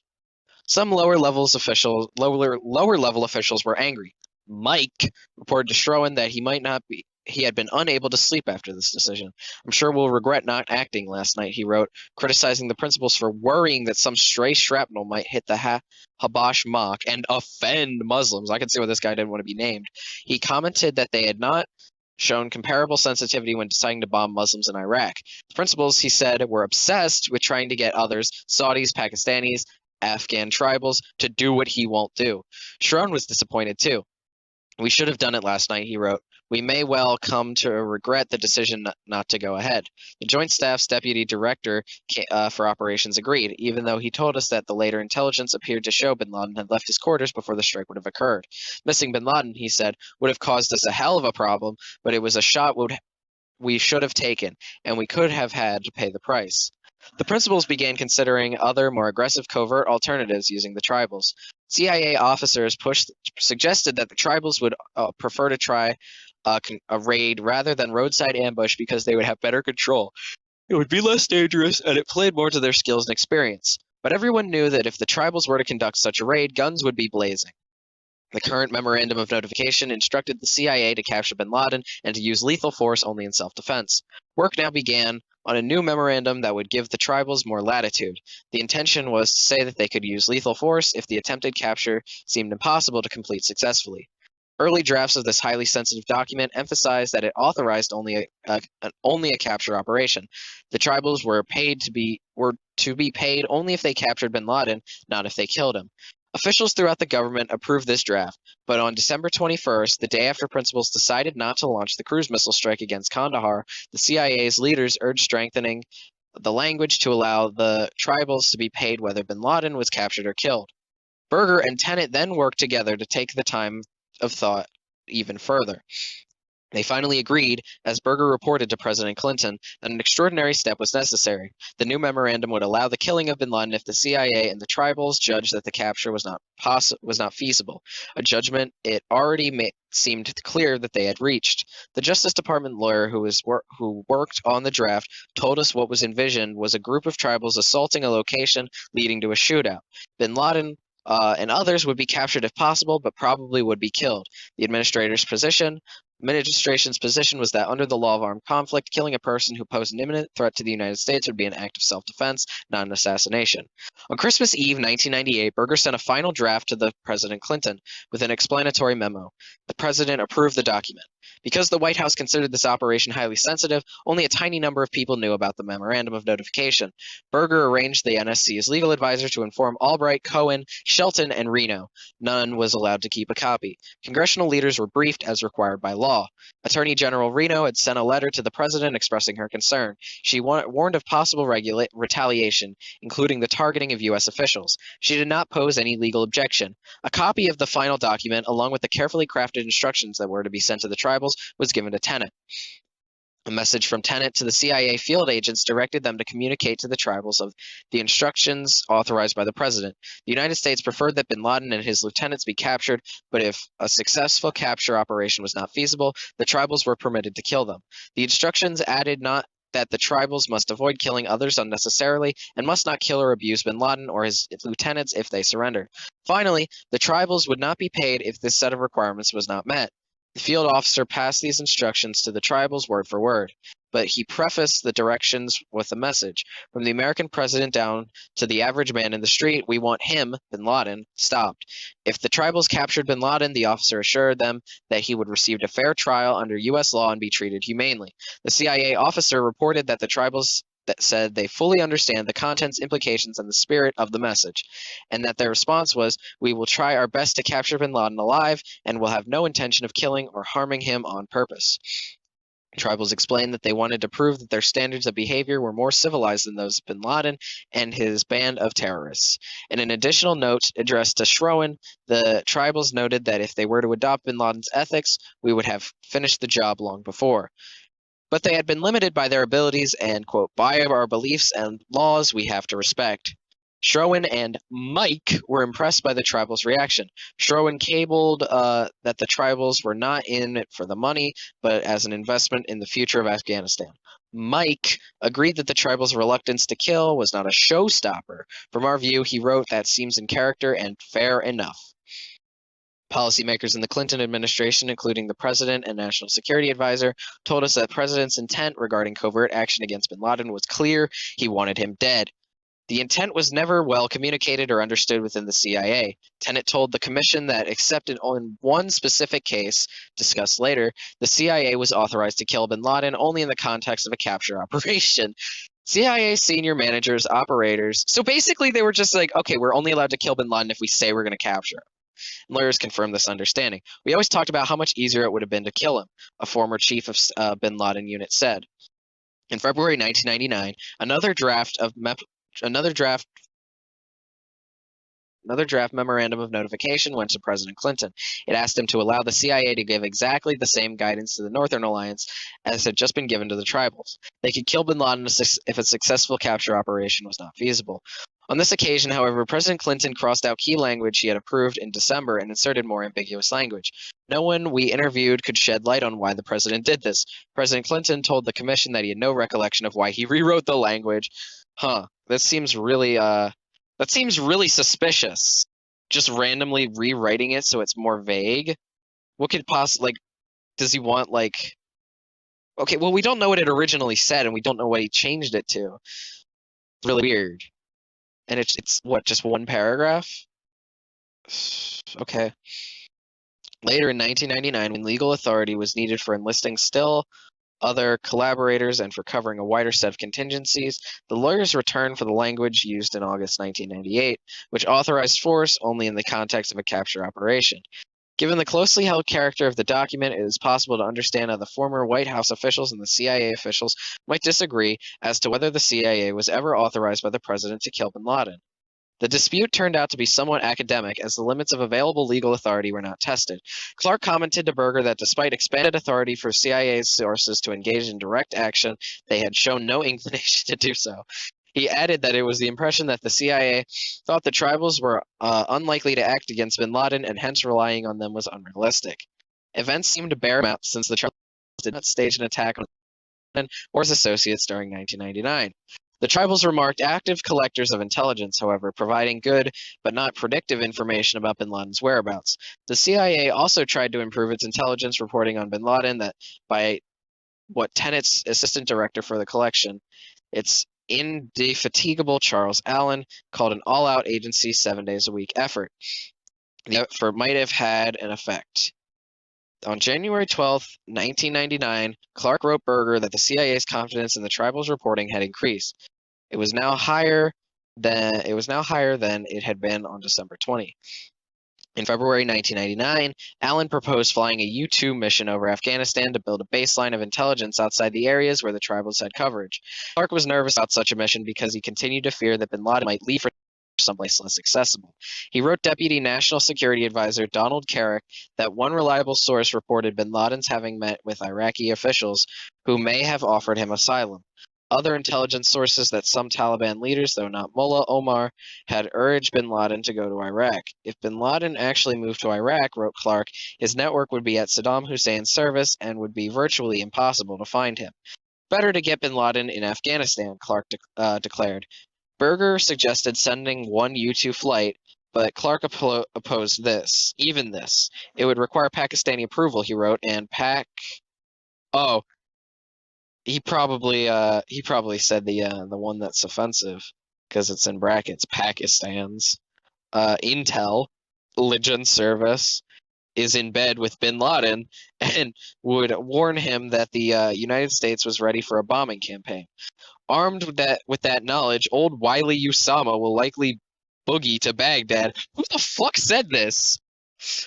What was this, Dick Clark? Did Dick Clark really say this? Holy fuck. Usama will likely boogie to Baghdad. Though told also by Bruce Rydell of the NSC staff that Saddam Hussein wanted bin Laden in Baghdad, Berger conditionally authorized a single U-2 flight. Allen, meanwhile, had found other ways of getting the information he wanted, so the U-2 flight never occurred. 4.5. Searching for fresh options. Boots on the ground? Starting on the day the August 1998 strikes were launched, General Shelton had issued a planning order to prepare follow-on strikes and think beyond just using cruise missiles. The initial strikes had been called Operation Infinite Reach. The follow-on plans were given the code name Operation Infinite Resolve.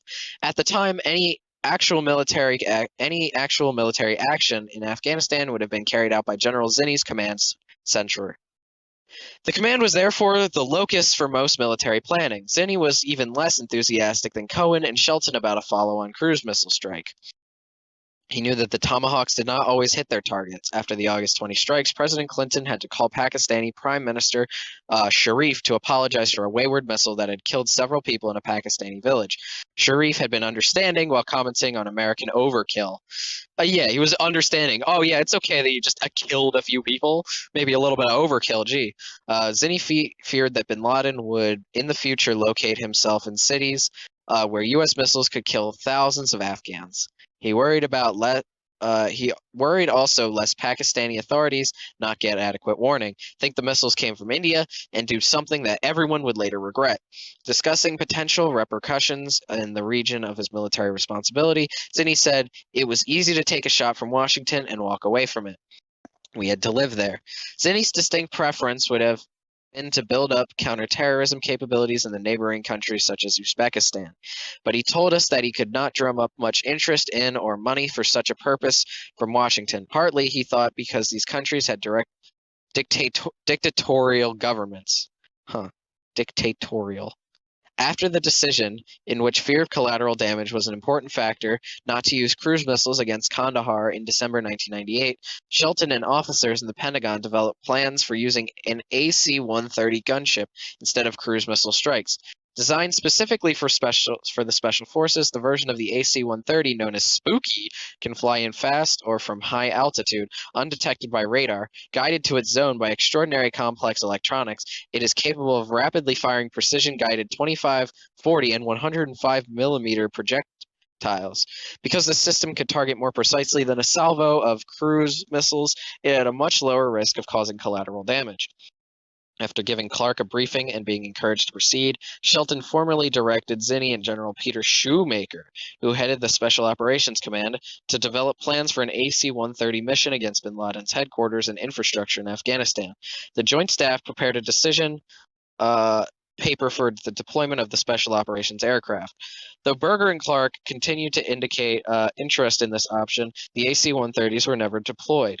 Clark wrote at this time that Zinni opposed their use, and John Mahir, the Joint Staff's Deputy Director of Operations, agreed that this was Zinni's position. Zinni himself does not recall blocking this operation.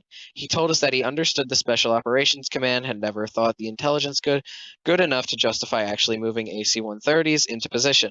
Shoemaker says, on the contrary, that he thought the AC-130 option was feasible. The most likely explanation for the two generals' differing recollections is that both of them thought serious preparation for any operations would require a long-term redeployment of special operation forces into the Middle East or South Asia. The AC-130s would need bases because the aircraft's unrefueled range was only a little over 2,000 miles. They needed search and rescue backup, which would still have less range. Thus, an AC-130 development had to be embedded in a wider political military concept involving Pakistan or other neighboring countries to address issues relating to basing and overflight. No one ever put such an initiative on the table.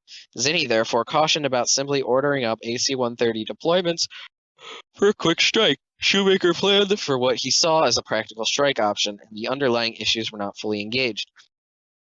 The Joint Staff decision paper was never turned into an interagency policy paper. The same was true for the option of using ground units from the Special Operations Command.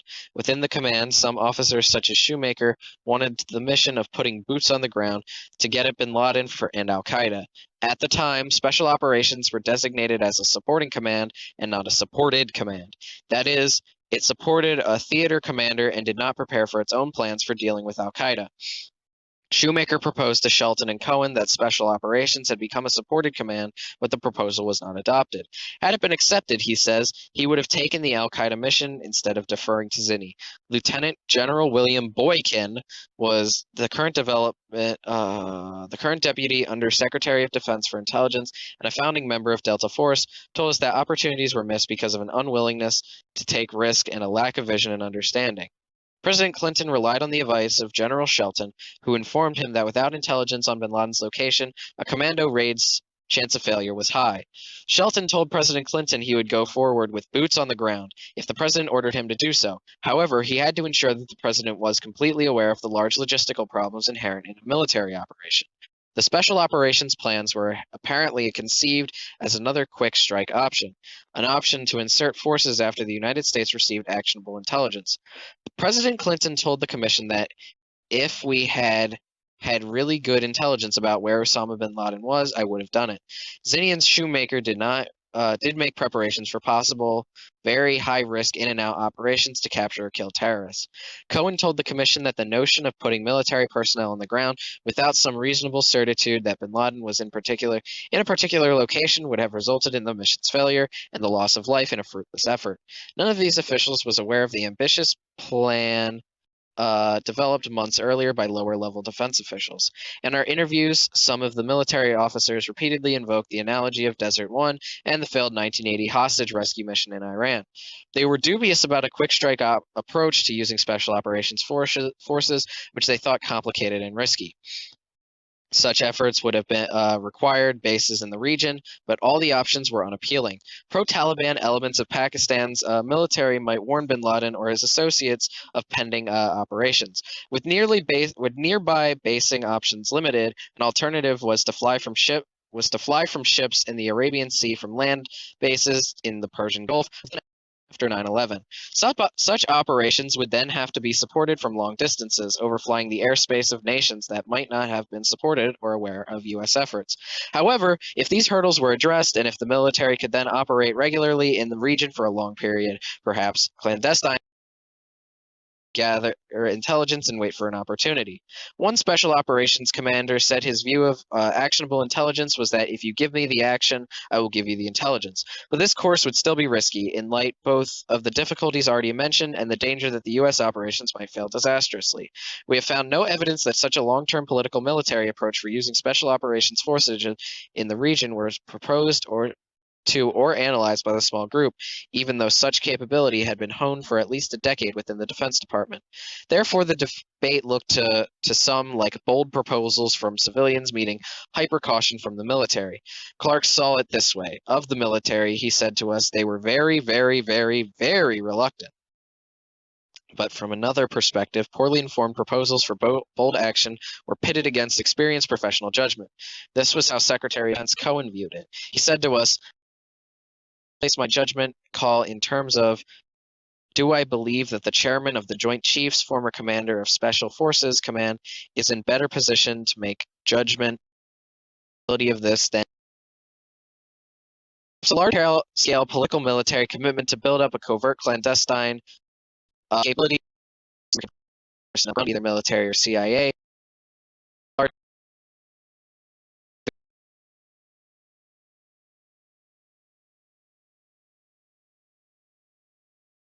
and a provocation because from Pakistan and other nations, and because they believed the public would not support it. Cruise missiles were and would remain the only military option on the table. The Desert Camp, 1999, February 1999. Early in 1999, the CIA received reporting that bin Laden was spending much of his time at one of several camps in the Afghan desert south of Kandahar. At the beginning of February, bin Laden was reportedly located in the vicinity of the Sheikh Ali camp, a desert hunting camp being used by visitors from a Gulf state. Public sources have stated that the visitors were from the United Arab Emirates. Reporting from the CIA's assets provided a detailed description of the hunting camp, including its size, location, resources, and security, as well as bin Laden's smaller adjacent camp. Because this was not an urban area, missiles launched against it would have less risk of causing collateral damage. On February 8th, the military began to ready itself for a possible strike. The next day, National Technical Intelligence confirmed the location and description of the larger camp and showed the nearby presence of an official aircraft of the United Arab Emirates. But the location of bin Laden's quarters could not be pinned down so precisely.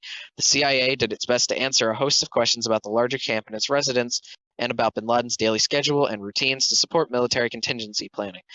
According to reporting from the tribals, bin Laden regularly went from his adjacent camp to the larger camp where he visited the Emiratis. The tribals expected him to be at the hunting camp for such a visit at least until mid-morning on February 11th.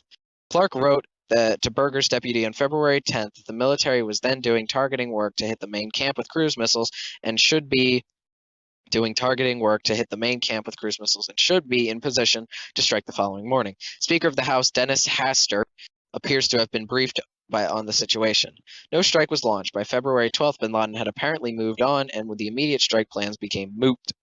According to the CIA and defense officials, policymakers were concerned about the danger to strike would kill an Emirati pirate prince or other senior officials who might be with bin Laden or close by. Clark told us the strike was called off after consultations with Director Tenet because the intelligence was dubious, and it seemed to Clark as if the CIA was presenting an option to attack America's best counterterrorism ally in the Gulf. The lead CIA officials in the field, Gary Schroen, felt that the intelligence reporting in this case was very reliable. The bin Laden unit chief, Mike, agreed. Schroen believes today that this was a lost opportunity to kill bin Laden before 9/11. Even after bin Laden's departure from the area, CIA officers hoped he might return, seeing the camp as a magnet that could draw him for as long as it was still set up. The military maintained readiness for another strike opportunity. On March 7, 1999, Clark called a UAE official to express his concerns about possible associations between Emirati officials and bin Laden. Clark later wrote in a memorandum of this conversation that the call had been approved at the interagency meeting and had cleared with the CIA. When the former bin Laden unit chief found out about Clark's call, he questioned the CIA officials, who denied having given such a clearance. Imagery confirmed that less than a week after Clark's phone call, the camp was hurriedly dismantled and the site was deserted. CIA officers, including Deputy Director for Operations Pavitt, were irate. Mike thought the dismantling of the camp erased a possible site for targeting bin Laden.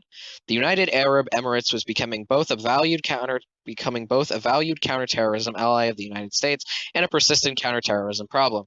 From 1999 through early 2001, the United States and President Clinton personally pressed the UAE, one of the Taliban's only travel and financial outlets to the outside world, to break off its ties and enforce sanctions, especially those relating to the flights to and from Afghanistan. These efforts achieved little before 9/11.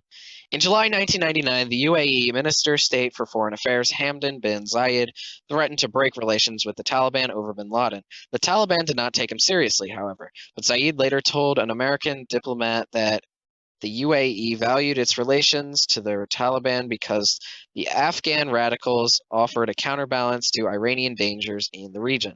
But he also noticed that the UAE did not want to upset the United States. Looking for new partners. Although not all CIA officers had lost faith in the tribal's capabilities, many judged them to be good reporters. Few believed that they would carry out an ambush of bin Laden. The chief of the Counterterrorism Center compared relying on the tribals to playing the lottery. He and his associates, supported by Clark, pressed for developing a partnership within the Northern Alliance, even though doing so might bring the United States squarely behind one state in Afghanistan's long-running civil war. The Northern Alliance was dominated by Tajiks and drew its strength mainly from the northern and eastern parts of Afghanistan. In contrast, Taliban members who came principally from Afghanistan's most numerous ethnic group, the Pashtuns, who are concentrated in the southern part of the country, extending into the northwest frontier, and Baluchistan provinces of Pakistan. Because of the Taliban's behavior and its association with Pakistan, the Northern Alliance had been able at various times to obtain assistance from Russia, Iran, and India. The alliance's leader was Afghanistan's most renowned military commander, Ahmad Shah Massoud. Reflective and charismatic, he had been one of the true heroes of the war against the Soviets, but his bands had been charged with more than one massacre. And the Northern Alliance was widely thought to finance itself in part through trade in heroin. Nor had Massoud shown much aptitude for governing except as a ruthless warlord. Nevertheless, Tenet told us Massoud still seemed as the most interesting possible new ally against bin Laden. In February 1999, Tenet sought President Clinton's authorization to enlist Massoud and his forces as partners. In response to this request, the president signed the Memorandum of Notification, whose language he personally altered. Tenet says he saw no significance in the president's changes. So far as he was concerned, it was the language of August 1998, expressing a preference for capture but accepting the possibility that bin Laden could not be brought out alive. We were plowing the same ground, Tenet said. God damn. CIA officers described Massoud's reaction when he heard the United States wanted him to capture and not kill bin Laden. One characterized Massoud's body language as a wince. Schroen recalled Massoud's response as, "You guys are crazy. You haven't changed a bit." In Schroen's opinion, the capture proviso inhibited Massoud and his forces from going after bin Laden, but did not completely stop them. The idea, however, was a long shot. Bin Laden's usual base of activity was near Kandahar, far from the front lines of Taliban operations against the Northern Alliance. Kandahar, May 1999. It was in Kandahar that perhaps the last and most likely the best opportunity arose for targeting bin Laden with cruise missiles before 9/11. In May 1999, CIA assets, too little, too late. Too little, too late. That's all this chapter is about. In May 1999, CIA assets in Afghanistan reported on bin Laden's location in and around Kandahar over the course of 5 days and nights. The reporting was very detailed and came from several sources. If this intelligence was not actionable, working-level officials said at the time and today it was hard for them to imagine how any intelligence on bin Laden in Afghanistan would meet the standard. Communications were good, and the cruise missiles were ready. This was in our strike zone, a senior military officer said. It was a fat pitch, a home run. He expected the missiles to fly. When the decision came back that they should stand down, not shoot, the officer said, we all just slumped. He told us he knew of no one at the Pentagon or the CIA who thought it was a bad gamble. Bin Laden should have been a dead man that night, he said. Working-level CIA officials agreed. While there was a conflicting intelligence report about bin Laden's whereabouts, the experts discounted it. At the time, CIA working-level officials were told by their managers that the strikes were not ordered because the military doubted the intelligence and worried about collateral damage. Replying to a frustrated colleague in the field, the bin Laden unit chief wrote, "Having a chance to get bin Laden 3 times in 36 hours and foregoing the chance each time has made me a bit angry. The DCI finds him alone at the table with other principals, basically saying that we'll go along with your decision, Mr. Director, and implicitly saying that the agency will hang alone if the attack doesn't get to bin Laden." But the military officer quoted earlier recalled that the Pentagon had been willing to act. He told us that Clark informed him and the others that Tenet assessed the chance of the intelligence being accurate as 50-50. The officer believed that Tenet's assessment was the key to a decision. Tenet told us he does not remember any details about this episode, except that the intelligence came from a single uncorroborated source and that there was a risk of collateral damage. The story is further complicated by Tenet's absence from the critical principals meeting on this strike. He was apparently out of town. His deputy, John Gordon, was representing the CIA. Gordon recalled having presented the intelligence in a positive light with appropriate caveats, but stating that this intelligence was about as good as it could get. Berger remembered only that in all such cases, this call had been Tenet's. Berger felt sure that the Tenet was eager to get bin Laden. In his view, Tenet did his job responsibly. George would call and say, "We just don't have it." Berger said, "The decision not to strike in May 1999 may now seem hard to understand. Here are 2 points. First, in December 1998, swearing about order strike appears to have been vindicated. Bin Laden he would not have been hit. Second, the administration, and the CIA in particular, was in the midst of an intense scrutiny and criticism. In May 1999, because faulty intelligence had just led the United States to miss the Chinese embassy in Belgrade during the NATO war against Serbia. This episode may have made officials more cautious than might otherwise have been the case. From May 1999 until September 2001, policymakers did not actively consider a missile strike against bin Laden. The principals did give some further consideration in 1999 to more general strikes, reviving Clark's Delenda notion of hitting camps and infrastructure to disrupt al-Qaeda's organization. In the first months of 1999, the Joint Staff had developed a broader targets list to undertake a focused campaign against the infrastructure of bin Laden's network and to hit Taliban government sites as well.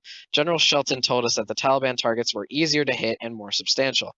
Part of the context for considering broader strikes in the summer of 1999 was renewed worry about bin Laden's ambitions to acquire weapons of mass destruction.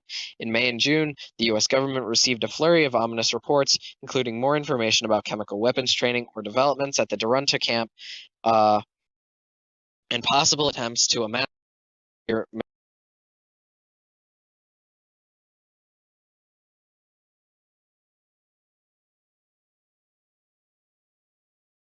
services was pre-attack mode, perhaps again involving Abu Hafs, the Marutanian. On June 25th, at Clark's request, Berger convened the small group in his office to discuss the alert, bin Laden's WMD programs, and his location. Should we preempt by attacking UBL facilities? Clark urged Berger to ask his colleagues. In his handwritten notes on the meeting paper, Berger jotted down the presence of 7 to 11 families in the Tarnak Farms facility, which could mean 60 to 65 casualties. Berger noted the possible slight impact on bin Laden and added, "If he responds, we're blamed." The NSC staff raised the option of waiting until a terrorist attack and then retaliating, including possible strikes on the Taliban. But Clark observed that bin Laden would probably empty his camps after an attack. The military route seemed to have reached a dead end in December 1999. Clark urged Berger to ask the principals to ask themselves, why have there been no real options lately for the direct U.S. military action? There are no notes recording whether the question was discussed or, if it was, how it was answered. Reports of possible attacks by bin Laden kept coming in throughout 1999. They included a threat to blow up the FBI building in Washington, D.C. In September, the CSG reviewed a possible threat to a flight out of Los Angeles or New York. These warnings came amid dozens of others that flooded in. With military and diplomatic options practically exhausted by the summer of 1999, the U.S. government seemed to be back where it had been in the summer of 1998, relying on the CIA to find some other option. That picture had also seemed discouraging. Several disruptions and renditions aimed against the broader al-Qaeda network had succeeded, but covert action efforts in Afghanistan had not been fruitful. In mid-1999, new leaders arrived at the Counterterrorist Center and the Bin Laden Unit. The new director of the CTC, replacing Jeff, was Kofor Black. The new head of the section that included the Bin Laden unit was Richard. Richard and their colleagues began working on a new operational strategy for attacking al-Qaeda. Their starting point was to get better intelligence, relying more on the CIA's own sources and less on the tribals. In July 1999, President Clinton authorized the CIA to work with several governments to capture bin Laden and extended the scope of efforts to bin Laden's principal lieutenants. The president reportedly also authorized covert action under carefully limited circumstances, which, if successful, would have resulted in bin Laden's death. Attorney General Reno again expressed concerns on policy grounds. She was worried about the danger of retaliation. The CIA also developed the short-lived effort to work with a Pakistani team that needed basic equipment and training. No action could be expected before March 2000, at the earliest. In fall 1999, DCI Tenet unveiled the CIA's new bin Laden strategy. It was called simply The Plan. The plan proposed continuing disruption and rendition efforts worldwide. It announced the program for hiring and training better officers with counterterrorism skills, recruiting more assets, and trying to penetrate. The plan aimed to close gaps in technical intelligence collection, signal, and imagery as well. In addition, the CIA would increase contacts with the Northern Alliance rebels fighting the Taliban. With new operational strategy, the CIA evaluated the capture options. None scored high marks. The CIA had no confidence in the Pakistani effort. In the event that bin Laden traveled to Kandahar region in southern Afghanistan, the tribal network there was unlikely to attack a heavily guarded bin Laden. The Counterterrorist Center rated the chance of success at less than 10%. To the northwest, the Uzbeks might be ready for a cross-border sortie in 6 months. Their chance of success was also rated at less than 10%. In the northeast were Massoud's Northern Alliance forces, perhaps the CIA's best option. In late October, a group of officers from the Counterterrorist Center flew into the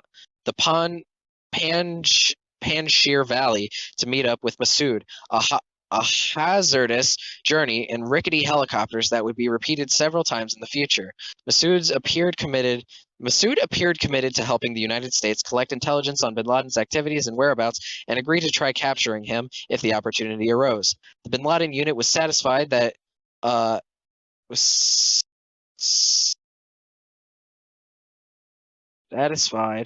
its reporting on bin Laden would now have a second source.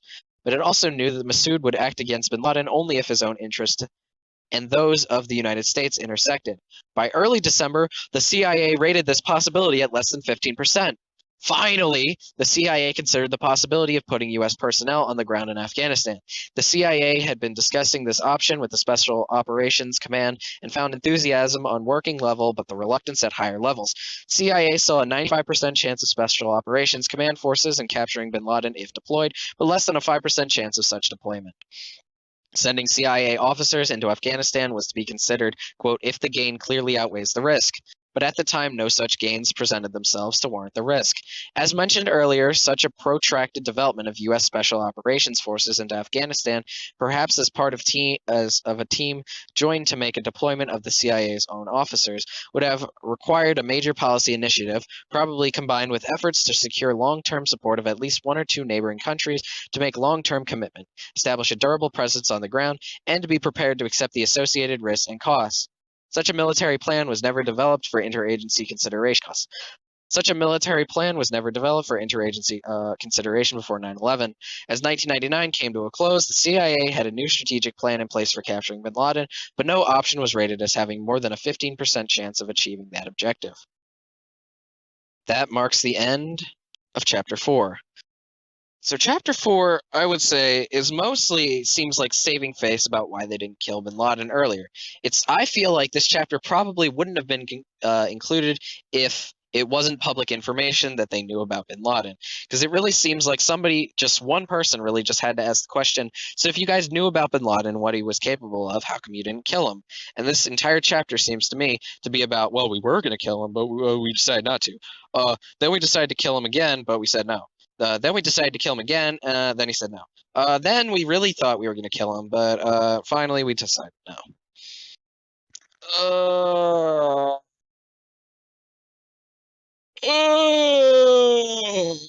okay, we've made it to chapter 5. We are more than a third of the way through. We're nearly. Oh, wait, no. We are not. Actually, yeah, we are more than a third of the way through. There are 13 chapters in this, so it doesn't even divide evenly. I thought there were 12. 5.1. All right, actually, before we see this, I just want to see how long it is. So we have 162.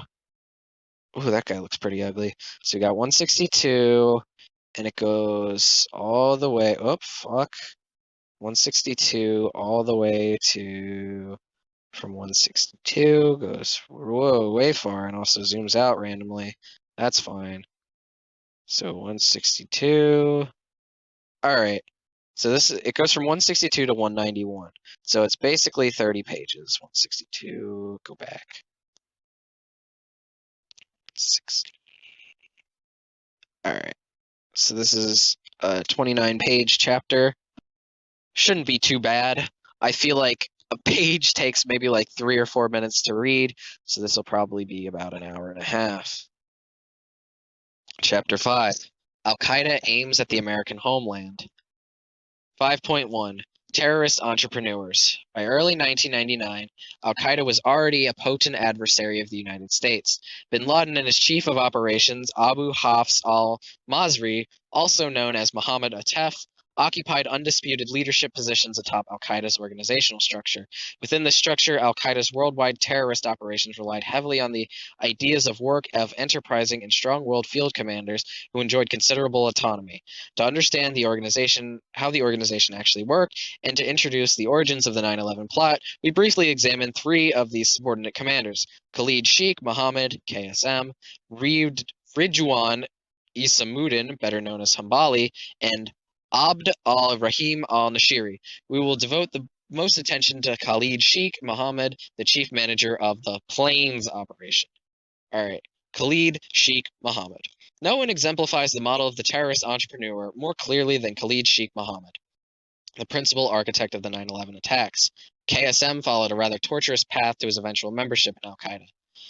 Highly educated and equally comfortable in a government office or a terroristic safe house, KSM, was he the blind sheik or is he a different sheik guy? Applied his imagination, technical aptitude, and managerial skills to hatching and planning an extraordinary array of terrorist schemes. These included conventional car bombing, political assassination, aircraft bombing, hijacking, reservoir poisoning, and ultimately the use of aircrafts as missiles guided by suicide operatives. Like his nephew Ramzi Youssef, 3 years KSM's junior, KSM grew up in Kuwait, but traces his ethnic lineage to the Baluchistan region straddling Iran and Pakistan.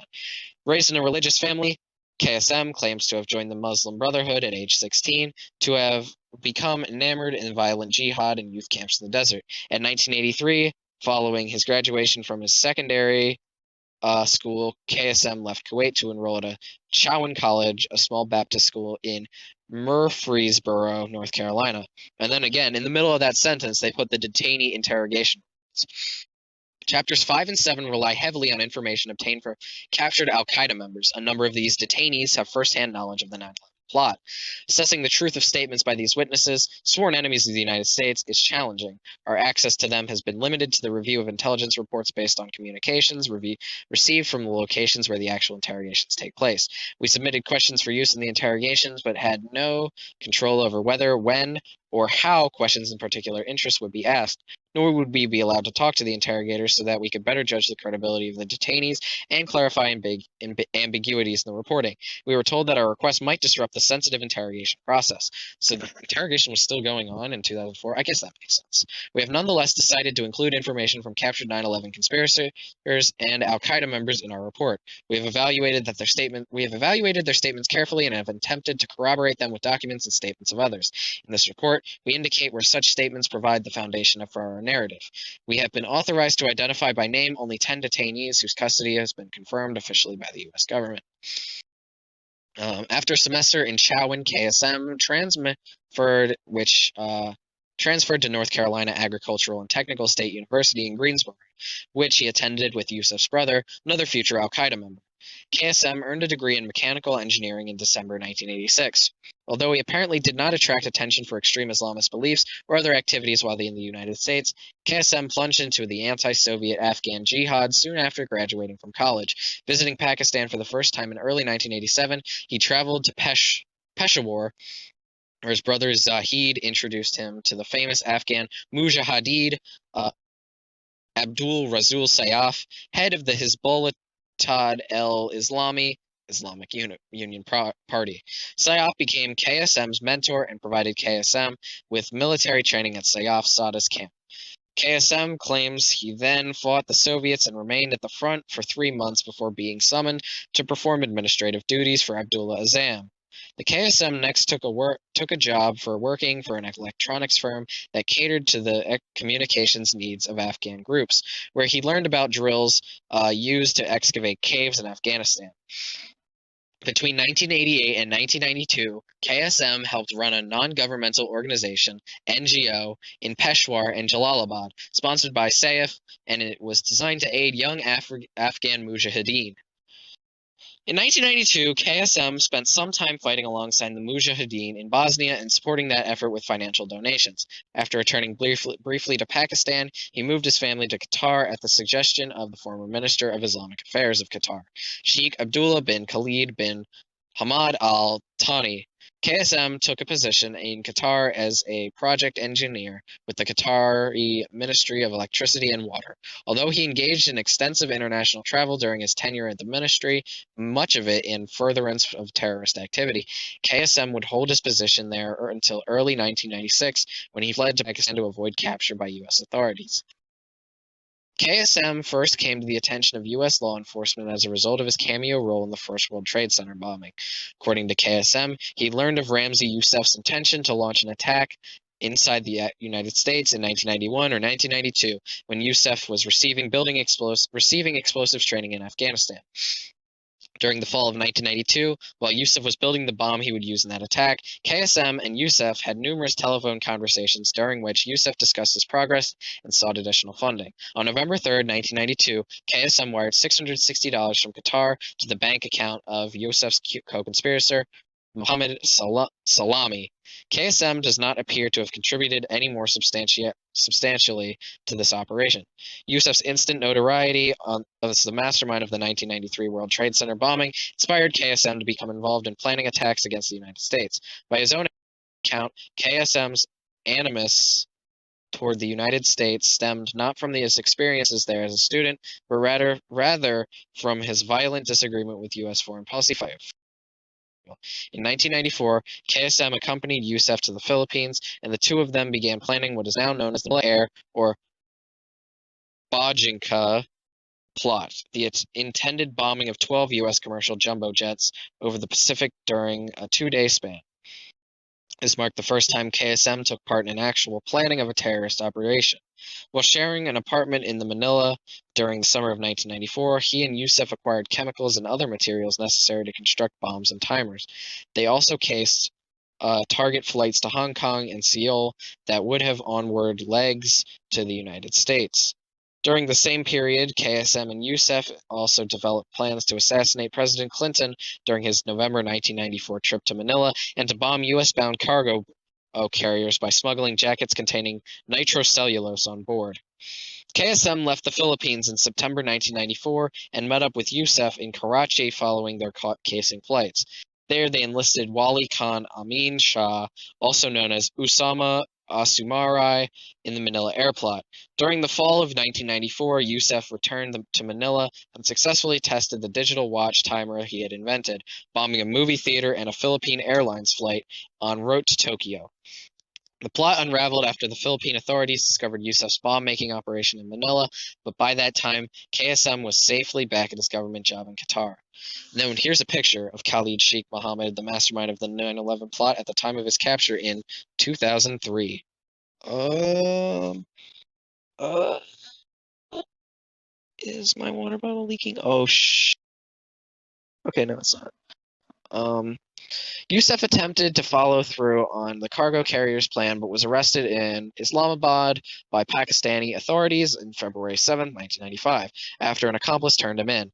KSM continued to travel along the worldwide jihadist community after Youssef's arrest, visiting the Sudan, Yemen, Malaysia, and Brazil in 1995. No clear evidence connects him to terrorist activities in those locations. While in Sudan, he reportedly failed in his attempt to meet with bin Laden, but KSM did see a TEF who gave him a contact in Brazil. In January 1996, well aware that U.S. authorities were chasing him, he left Qatar for good and fled to Afghanistan, where he renewed his relationship with Rasul Sayyaf. Just as KSM was reestablishing himself in Afghanistan in mid-1996, bin Laden and his colleagues were also completing their migration from Sudan. Through a TEF, KSM arranged a meeting with bin Laden in Tora Bora, a mountainous redoubt from the Afghan war days. At the meeting, KSM presented the Al-Qaeda leader with a menu of ideas for terrorist operations. According to KSM, this meeting was the first time he had seen bin Laden since 1989. Although they had fought together in 1987, bin Laden and KSM did not enjoy an especially close working relationship.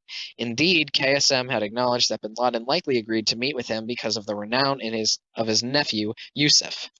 At the meeting, KSM briefed bin Laden and ATEF on the First World Trade Center bombing, the Manila air plot, the cargo carriers plan, and other activities pursued by KSM and his colleagues in the Philippines. KSM also presented a proposal for an operation that would involve training pilots who would crash into buildings in the United States. This proposal eventually would become the 9/11 operation. KSM knew that the successful staging of such an attack would require personnel, money, and logistical data that only an extensive and well-funded organization like Al-Qaeda could provide.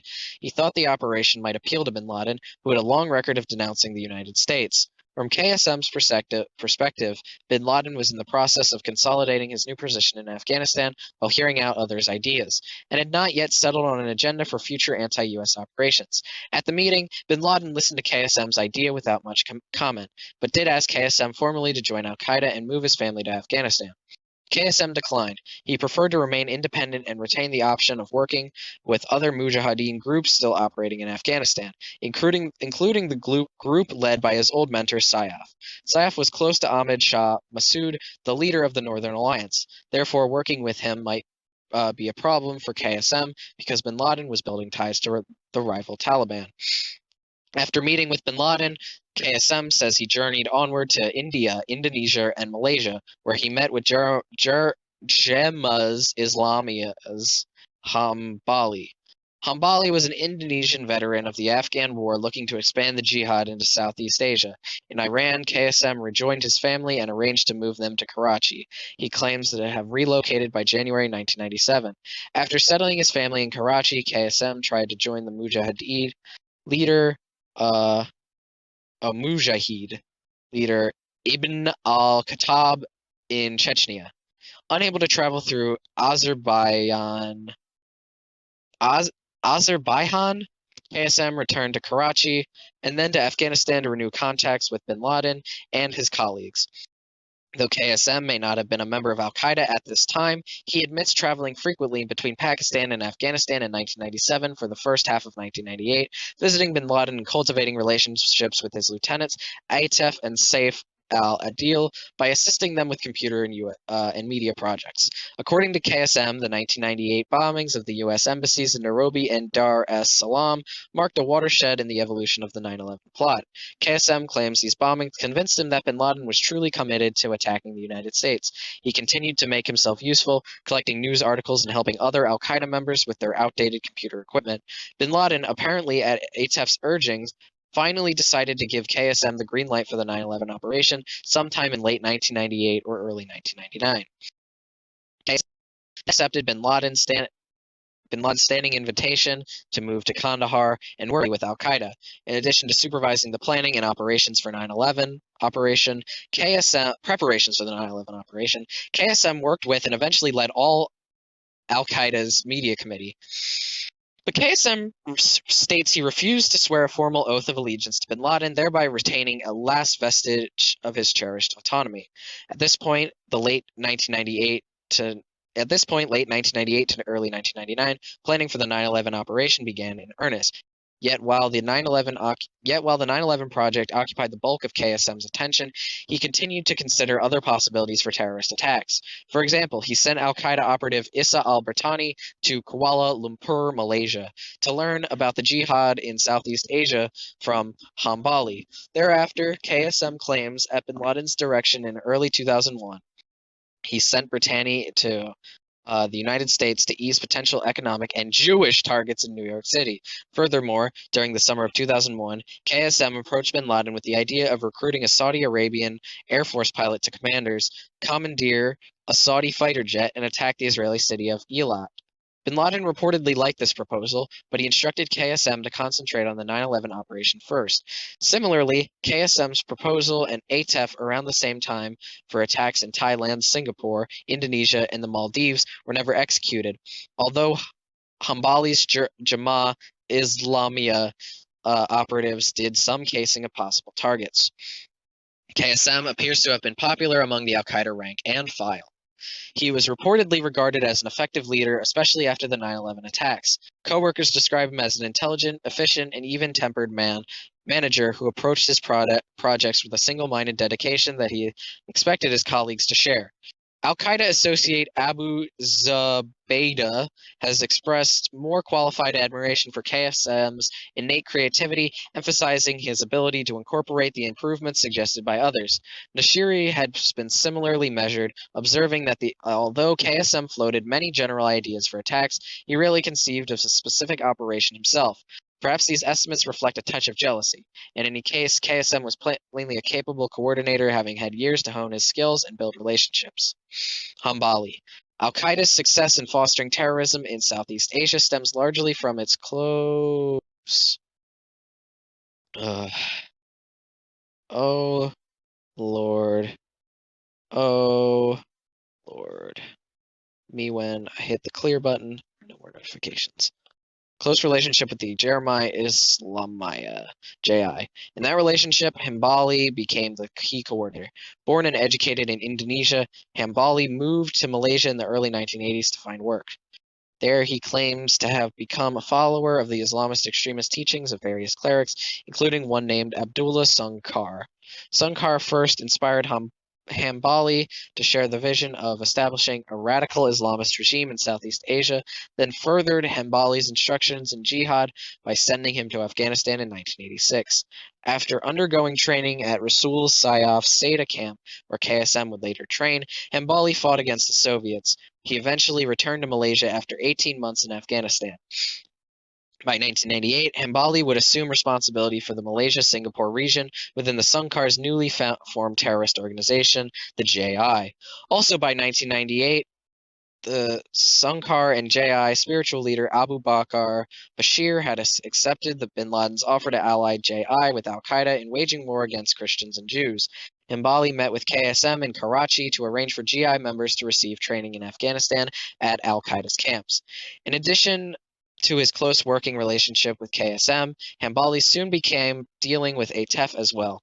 Al-Qaeda began funding JI's increasingly ambitious terrorist plans, funding, which ATEF and KSM sought to expand. Under this arrangement, JI would perform the necessary casing activities and locate bomb-making materials and other supplies. Al-Qaeda would underwrite operations, provide bomb-making expertise, and deliver suicide operatives. The Al-Qaeda JI partnership yielded a number of proposals that would marry Al-Qaeda's financial and technical strengths with JI's access to materials and local operatives.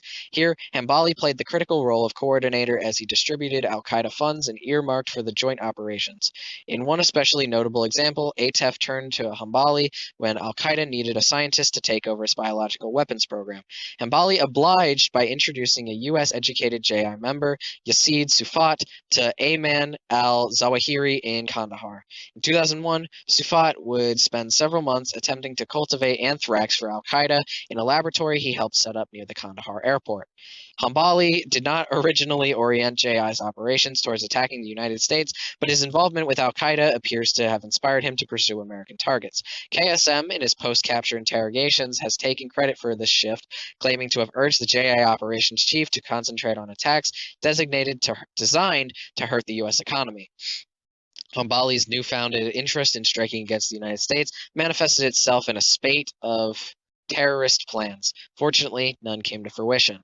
In addition to staging actual terrorist attacks in partnership with al-Qaeda, Hambali and JI assisted with al-Qaeda operatives passing through Kuala Lumpur. One important occasion was in December 1999, through January 2000. Hambali accommodated KSM's requests to help several veterans whom KSM had just finished training in Karachi.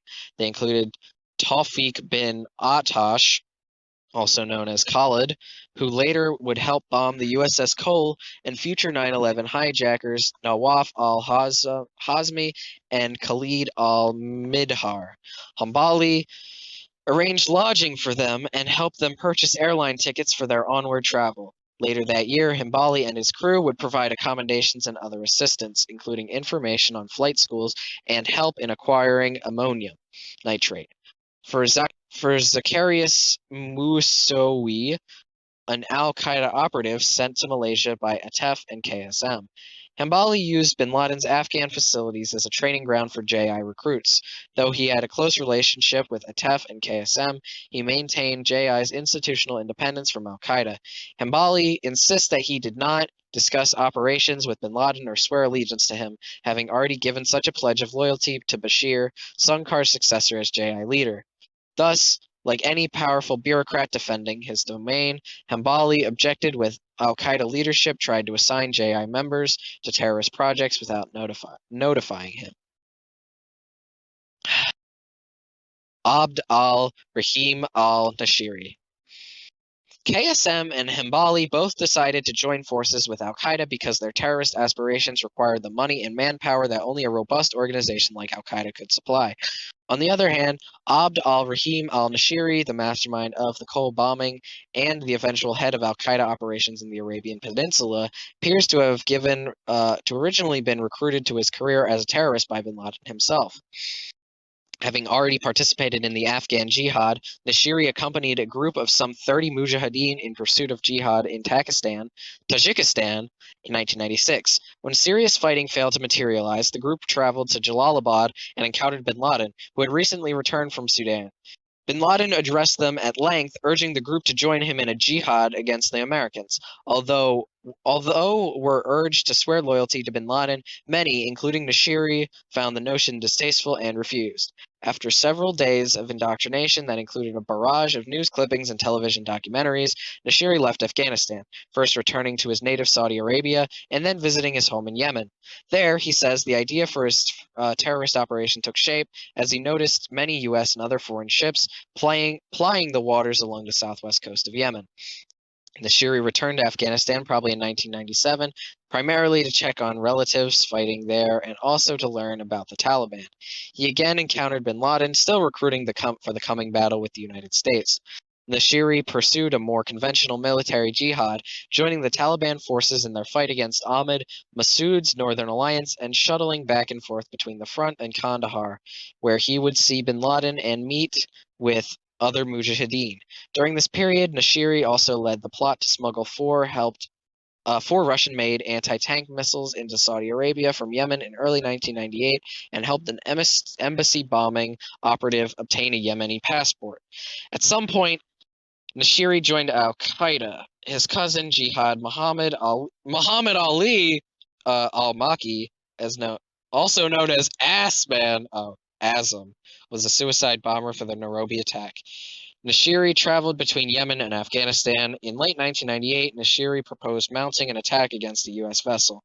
Bin Laden approved. He directed Nashiri to start the planning and sending operatives to Yemen. He later provided money. Nashiri reported directly to bin Laden, the only other person who, according to Nashiri, knew all the details of the operation.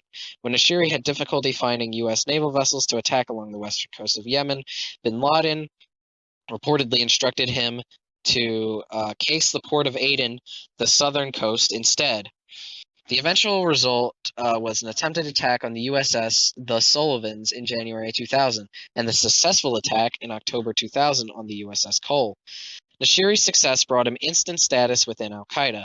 He later recognized as the chief of al-Qaeda operations in and around the Arabian Peninsula.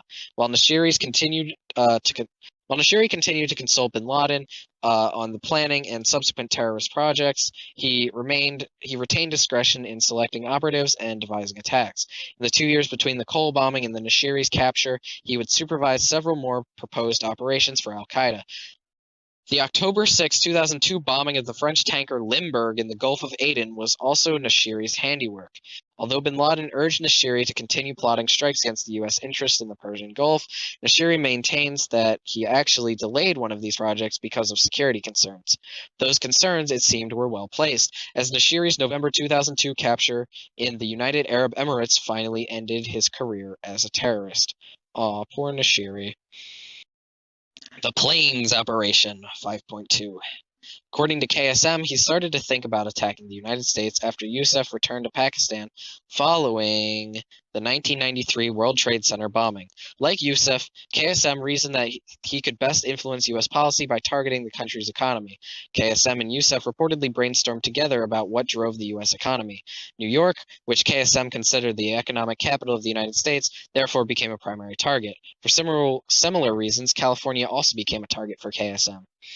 KSM claims that the earlier bombing of the World Trade Center taught him that bombs and explosives could be problematic and that he needed to graduate a more novel form of attack. He maintains that he and Yusuf began thinking about using aircrafts as weapons while working on the Manila Air/Bajinka plot, speculated about striking the World Trade Center and CIA headquarters as of early 1995. Certainly, KSM was not alone in contemplating new kinds of terrorist operations. A study reportedly conducted by Atef, while he and bin Laden were still in Sudan, concluded that traditional terrorist hijacking operations did not fit the needs of al-Qaeda because such hijackings were used to negotiate the release of prisoners rather than inflict mass casualties. The study is said to have considered the feasibility of hijacking planes and blowing them up in flight, paralleling the Bajinka concept.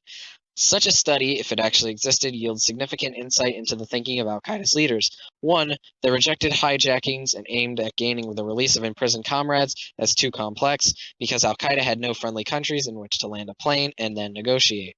Two, they considered the bombing of commercial flights in midair as carried out against Pan Am Flight 103 over Lockerbie, Scotland, a promising means to inflict massive casualties. And three, they did not yet consider using hijacked aircrafts as weapons against other targets.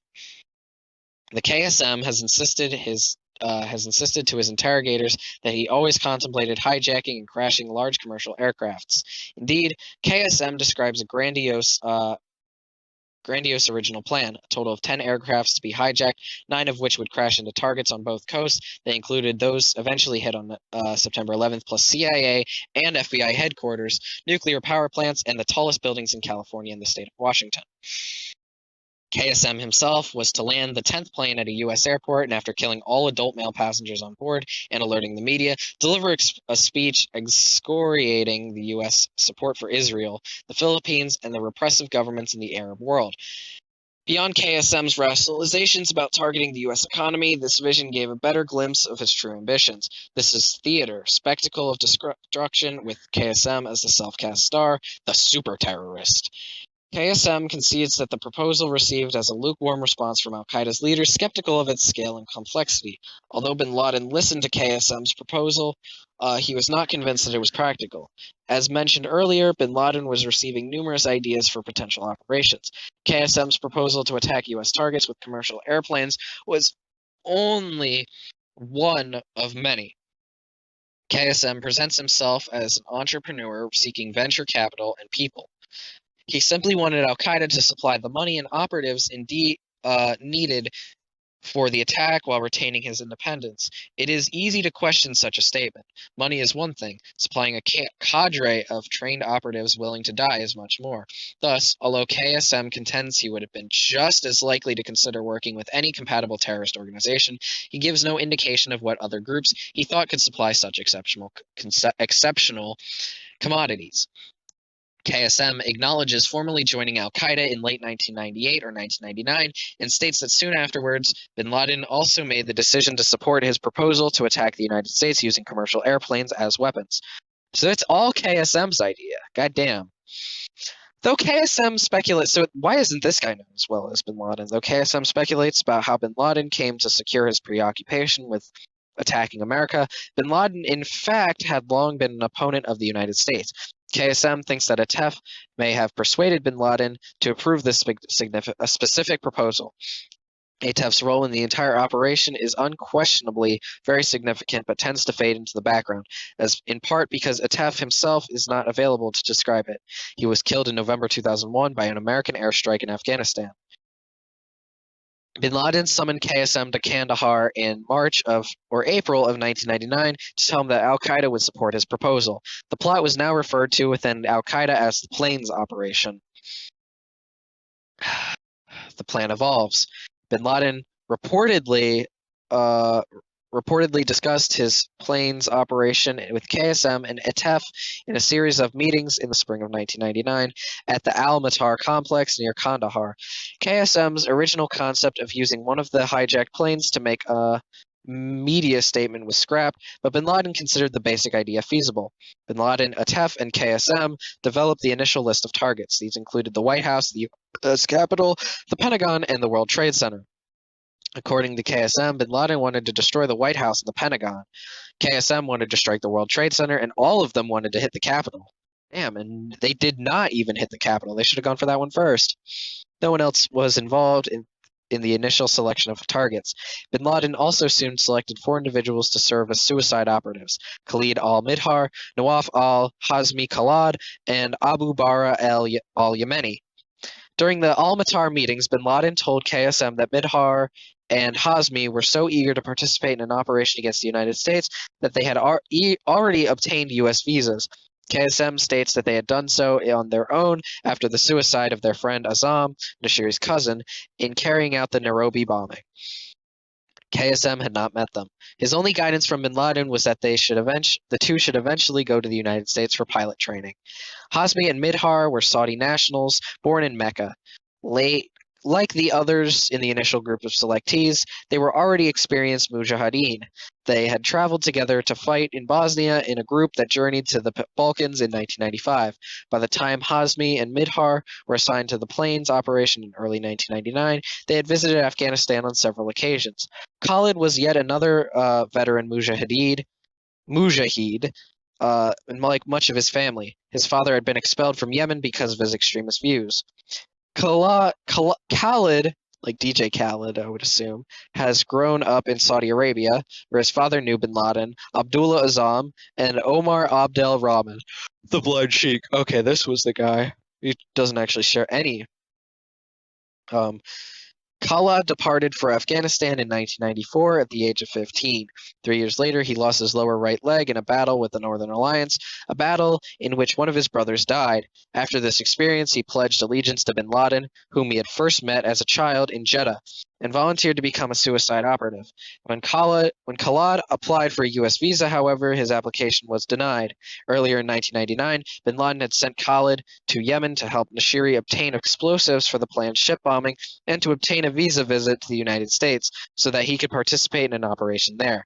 Khalid applied under another name, using the cover story that he would be visiting a medical clinic to obtain a new prosthesis for his leg. Another al-Qaeda operative gave Khalid the name of a person living in the United States who Khalid could use as a point of contact on a visa application. Khalid contacted the individual to get help from him to get an appointment at a U.S. clinic. While Khalid was Waiting for the letter from the clinic confirming the appointment, however, he was arrested by Yemeni authorities. The arrest resulted from mistaken identity. Khalid was driving the car of another conspirator in the ship bombing plot who was wanted by the Yemeni authorities.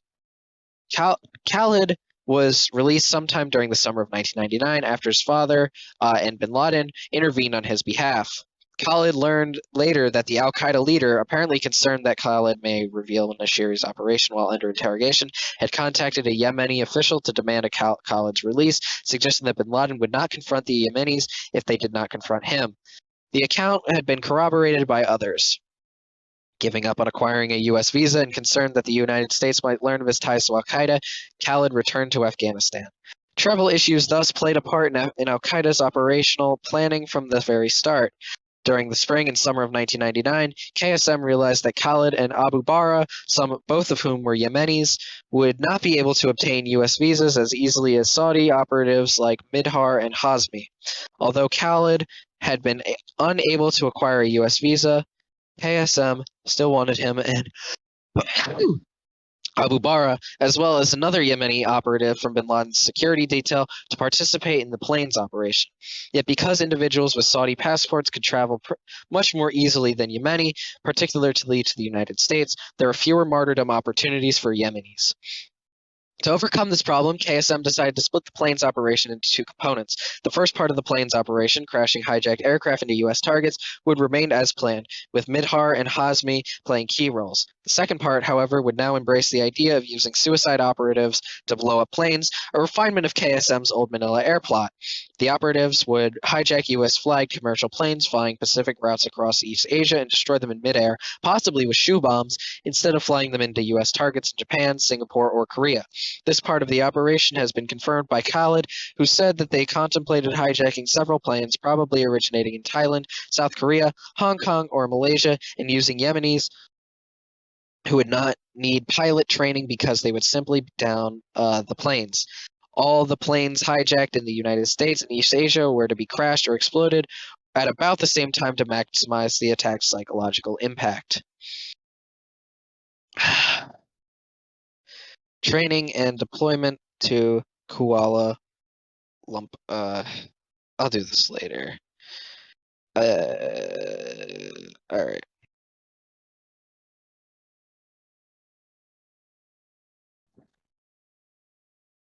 I am now doing as any good politician would do that wants easy points. 9/11 was bad. I think that the events that happened on September 11th, 2001, on this day, 21 years ago, almost 12 hours ago to the moment, was bad. I think it was reprehensible and very ungood and despicable. God, I'm cold. I ate some frozen mangoes and dinner. I did other things. Each recording you hear is probably varies between, I would say, about 30 minutes to like 2 hours apart from each other. We are 8 hours in with no end in sight.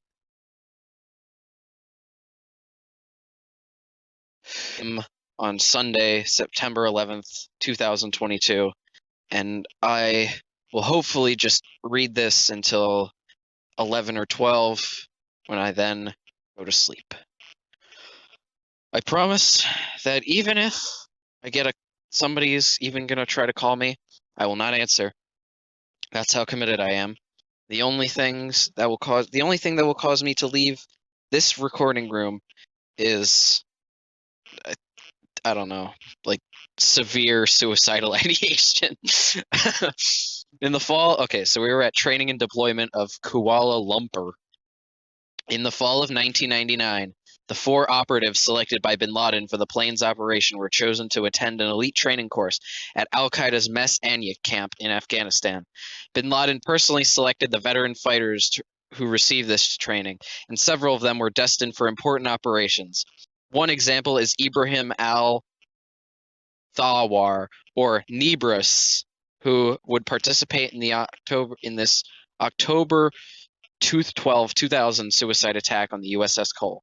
According to KSM, his training was not given specifically in preparation for the plane's operation or any particular al-Qaeda venture. Although KSM claims not to have been involved with the training or to have met the future 9/11 hijackers at Mess Anak, he says Anak. He says that he did visit the camp while traveling from Kandahar to Kabul with bin Laden and others. Hang on, I'm just gonna take this blanket and just drape it over me. It's kind of chilly. The Mess Anak training camp was located in an abandoned Russian copper mine near Kabul. The camp opened in 1999, and after the United States had destroyed the training camp near Koust with cruise missiles in August 1998, and before the Taliban granted al-Qaeda permission to open al-Farouk camp in Kandahar. Thus, for a brief period in 1999, Mess Anak was the only al-Qaeda camp operating in Afghanistan. It offered a full range of instruction, including an advanced commando course taught by senior al-Qaeda member Saif al-Adil. Bin Laden paid particular attention to the 1999 training session. When Salah al-Din, the trainer for the session, complained about the number of trainees and said that no more than 20 could be handled at once, bin Laden insisted that everyone he had selected receive the training. The special training session at Mess Anak was rigorous and spared no expense. The course focused on physical fitness, firearms, close quarters combat, shooting from a motorcycle, and night operations. Now that's just badass. Although the subjects taught differed little from those offered at other camps, the course placed extraordinary physical and mental demands on its participants, who received the best food and other amenities to enhance their strength and morale. Upon completing the advanced training at Mess Anak, Hazmi, Khalid, and Abu Bara went to Karachi, Pakistan. There, KSM instructed them on Western culture and travel. Much of his activity in mid-1999 had revolved around the collection and training of informed materials for the participants of the planes operation.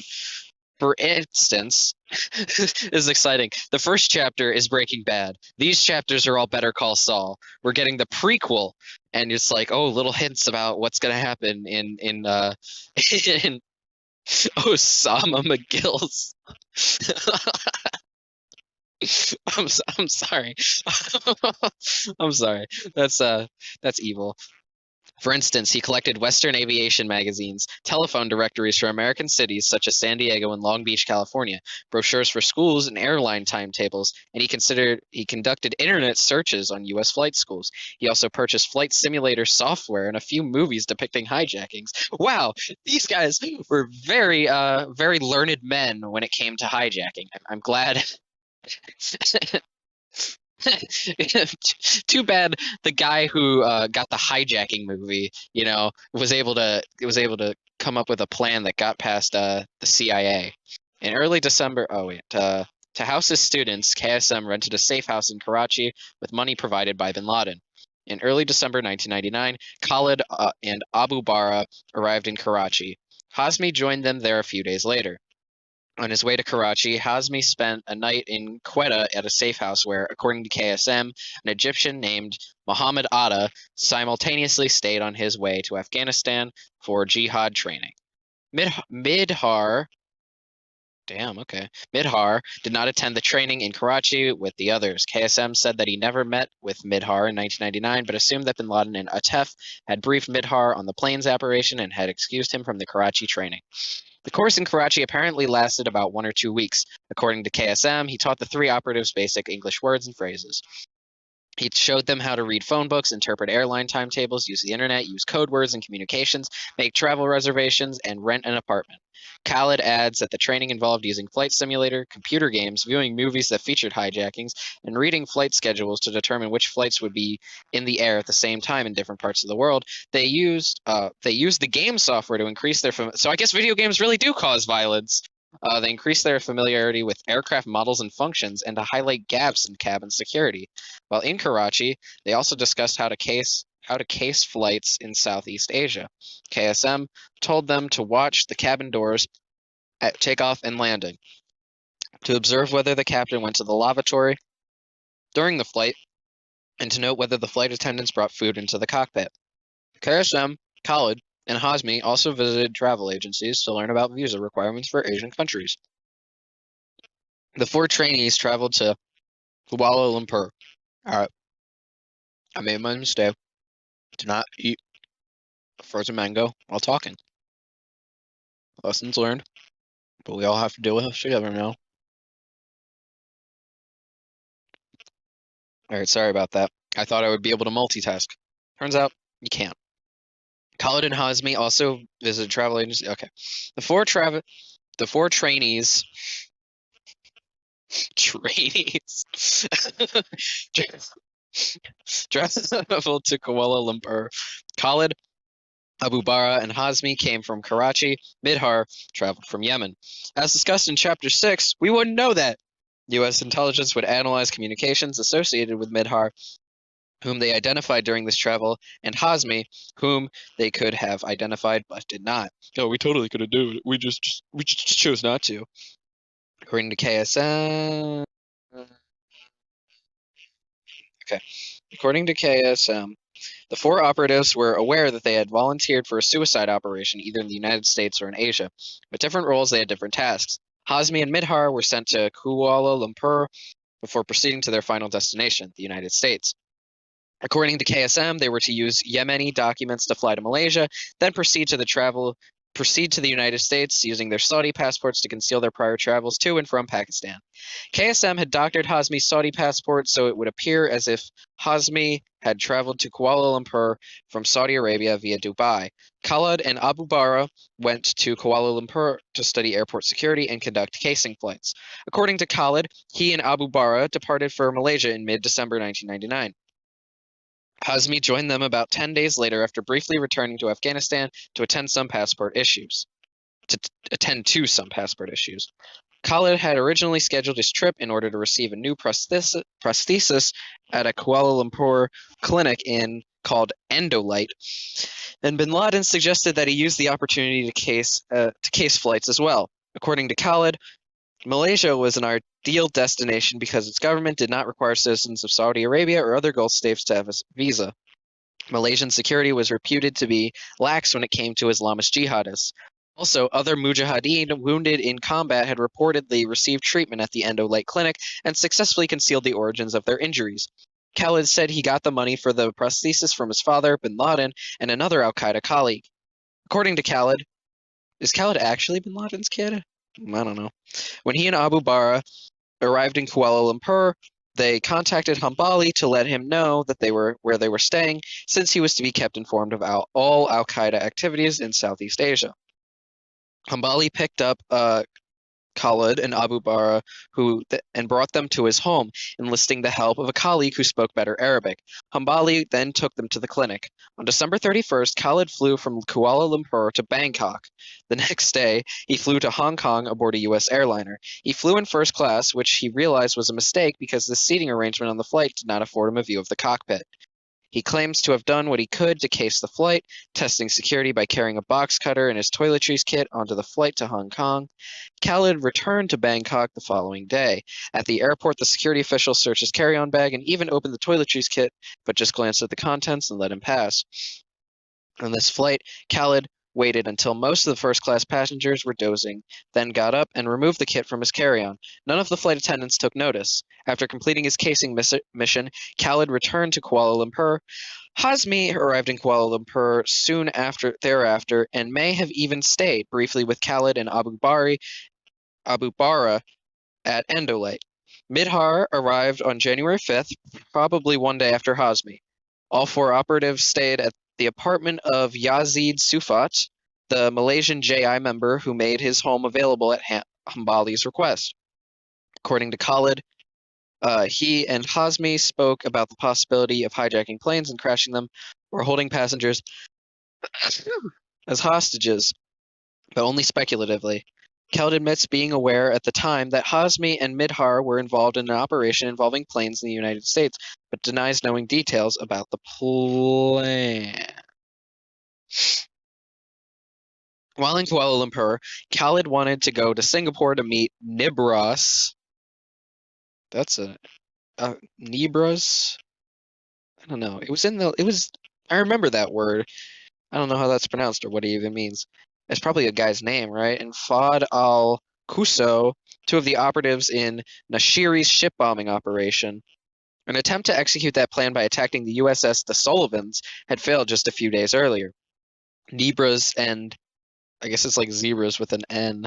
Nebras and Kuso were bringing Khalid money from Yemen, but were stopped in Bangkok because they lacked visas to continue on to Singapore. Also unable to enter Singapore, Khalid moved the meeting to Bangkok. Hazmi and Midhar decided to go there as well, reportedly because they thought it would enhance their cover as tourists to have passport stamps from a popular tourist destination such as Thailand. With Ambali's help, the three obtained tickets for a flight to Bangkok and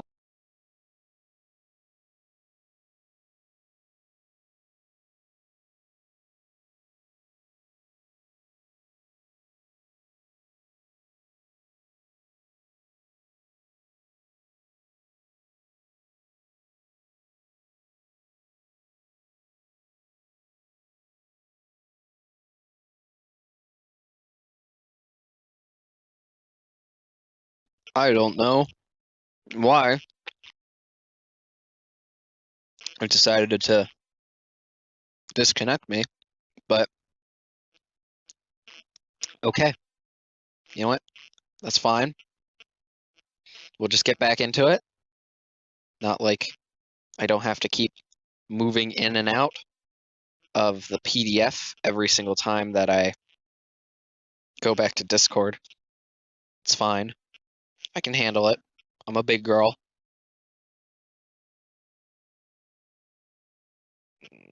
Maybe it's because my Wi-Fi is so low. I'm looking at this shit. I'm hitting like 1 bar. Nope, 2, 3.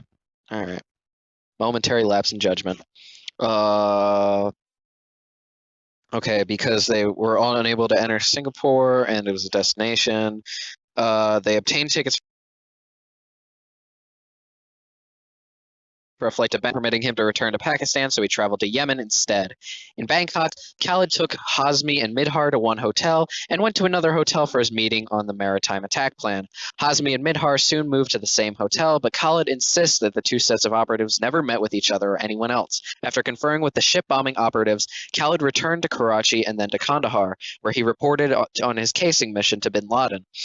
Bin Laden canceled the East Asia part of the planes operation in the spring of 2000. He evidently decided it would be too difficult to coordinate this attack with the operation in the United States. As for Hazmi and Midhar, they had left Bangkok a few days before Khalid and arrived in Los Angeles on January 15, 2000. Meanwhile, the next group of al-Qaeda operatives destined for the planes operation just had surfaced in Afghanistan. As Hazmi and Midhar were deploying from Asia to the United States, al-Qaeda's leadership was recruiting and training 4 Western-educated men who had recently arrived in Kandahar. Though they hailed from 4 different countries, Egypt, the United Arab Emirates, Lebanon, and Yemen, they had formed a close-knit group as students in Hamburg, Germany. The new recruits had come to Afghanistan aspiring to wage jihad in Chechnya, but al-Qaeda quickly recognized their potential and enlisted them in the anti-US jihad. 5.3. The Hamburg contingent. That's what I call it. That's the hamburger. Although bin Laden, Atef, and KSM initially contemplated using established al-Qaeda members to execute the planes operation, the late 1999 arrival in Kandahar of 4 aspiring jihadists from Germany suddenly presented a more attractive alternative. The Hamburg group shared the anti-US fervor of the other candidates for the operation, but added the enormous advantages of fluency in English and familiarity with life in the West, based on years that each member of the group had spent living in Germany. Not surprisingly, Muhammad Atta, Ramzi bin al-Shib, Marwan al-Shehi, and Ziad Jarrah would all become the key players in the 9/11 conspiracy.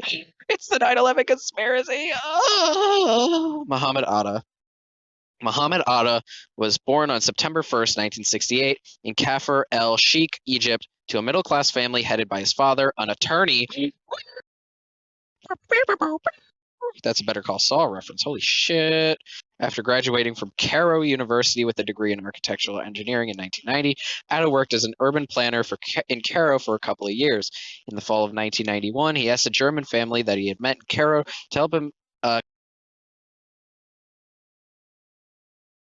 continue his live with them there, at least initially. After completing a course in German, Otto traveled to Germany for the first time in July 1992. He resided briefly in Stuttgart, and then in the fall of 1992 moved to Hamburg to live with his host family. After enrolling at the University of Hamburg, he promptly transferred into the city engineering and planning course at the Technical University of Hamburg, Harburg, where he would remain registered as a student until the fall of 1999. He appears to have applied himself fairly seriously to his studies, at least in comparison to his jihadist friends, and actually received his degree shortly before traveling to Afghanistan. In school, Ada came across as a very intelligent and reasonably pleasant, with an excellent command for the German language. When Ada arrived in Germany, he appeared religious, but not fanatically so. This would change, especially as his tendency to assert leadership became increasingly pronounced. According to Binalshib, as early as 1995, Ada sought to organize a Muslim student association in Hamburg. In the fall of 1997, he joined a working group at the Quds Mosque in Hamburg, a group designed to bridge the gap between Muslims and Christians. Ada proved a poor bridge, however, because of his abrasive and increasingly dogmatic personality. Hey, it's okay, man. I don't think I'd be able to bridge the gap between atheists and Christians. But among those who shared his beliefs, actually, my best friend is whatever. But among those who shared his beliefs, Ada stood out as a decision maker. Ada's friends during this period remember him as charismatic, intelligent, and persuasive, albeit intolerant of dissent. In his interactions with other students, Ada voiced virulently anti-Semitic and anti-American opinions, ranging from condemnations of what he described as a global Jewish movement. Geez, these 9/11 faggots would probably really like the neo-Nazis. Centered in New York City that supposedly controlled the financial world and the media. Man, is this Muslim is literally controlled the financial world of the media, the polemics against governments to the Arab world. To him, Saddam Hussein was an American stooge set up to give Washington an excuse to intervene with the Middle East. Honestly based, though. That's the problem. These guys have like crazy, like out of this world beliefs and then like normal based beliefs. Within his circle, one individual close to the group if he was, quote, ready to fight for his belief, and dismissed him as too weak for jihad when the person declined. On a visit home to Egypt in 1998, Ada met one of his college friends. According to this friend, Ada had changed a great deal, had grown a full beard, and had obviously adopted fundamentalism by that time. Ramzi Binalshib. God damn it, this entire chapter is about this guy with an unpronounceable name. He was born on May 1st, 1972, in Gail Bawazir, Yemen. There does not seem to be anything remarkable about his family or early background. A friend who knew Binalshib in Yemen remembers him as religious, but not too religious. From 1987 to 1995. Okay, I'm coming up with a new name for this guy. I'm just going to call him Barney. This name is fucking unpronounceable. Barney worked as a clerk for the International Bank of Yemen. He first attempted to leave Yemen in 1995 when he applied for a U.S. visa. After his application was rejected, he went to Germany and applied for asylum under the name Ramzi Omar. Okay, maybe he's just giving himself an easier name, claiming to be a Sudanese citizen seeking asylum. While his asylum petition was pending, Barney lived in Hamburg and associated with individuals from several mosques there. In 1997, after his asylum application was denied, Barney went home to Yemen, but returned to Germany shortly thereafter under his true name, this time registering as a student in Hamburg. Barney continually had academic problems, failing tests and cutting classes. He was expelled from one school in September 1998. According to Barney, he and Ada first met at a mosque in Hamburg in 1995. The two men became close friends and became identified with their shared extremist outlook. Like Ada, by the late 1990s, Barney was decrying what he perceived to be a Jewish world conspiracy. Holy shit. He proclaimed that the highest duty of every Muslim was to pursue jihad, and that the highest honor was to die during the jihad. Despite his rhetoric, however, Barney presented a more amiable figure than the austere Ada, as well known as was known within the community as being sociable, extroverted, polite, and adventuresome. In 1998, Barney and Ada began sharing an apartment in the Harburg section of Hamburg, together with a young student from the United Arab Emirates named Marwan al-Shehi. Oh, that name is familiar. Are these the 9/11? Like the four like actual 9/11 guys? I think so. Marwan al-Shehi was born on May 9th, 1978 in Ras Al Khaimah, the United Arab Emirates. His father, who died in 1997, was a prayer leader at the local mosque. Oh, lucky that guy's dad got to die before seeing what happened. After graduating from high school in 1995, Shehi joined the Emirati military and received half a year of basic training before gaining admission to the military scholarship program that entered Germany in April 1996. After sharing an apartment in Bonn for 2 months with three other scholarship students, Shehi moved in with a German family with whom he resided for several months before moving into his own apartment. During this period, he came across as very religious, praying 5 times a day. Friends also remember him as convivial, and a regular guy, wearing Western clothes and occasionally renting cars for trips to Berlin, France, and the Netherlands. It's funny. Whenever I think Western, I always think of just America. It like never occurred to me that like any of Europe could be considered Western society. I guess that kind of makes sense when like in relation to like Asia and like the Middle East. I, I guess. As a student, Shehi was less than a success. It seems like what is it? Uh, Educational inadequacy causes terrorism. Upon completing a course in German, he enrolled in the University of Bonn in a program for technical, mathematical, and scientific studies. In June 1997, he requested a leave from his studies, citing the need to attend unspecified problems in his home country. Although the university denied his request, Shehi left anyway, base, and was consequently compelled to repeat the first semester of his studies. In addition to having academic difficulties at this time, Shehi appeared to become more extreme in the practice of his faith.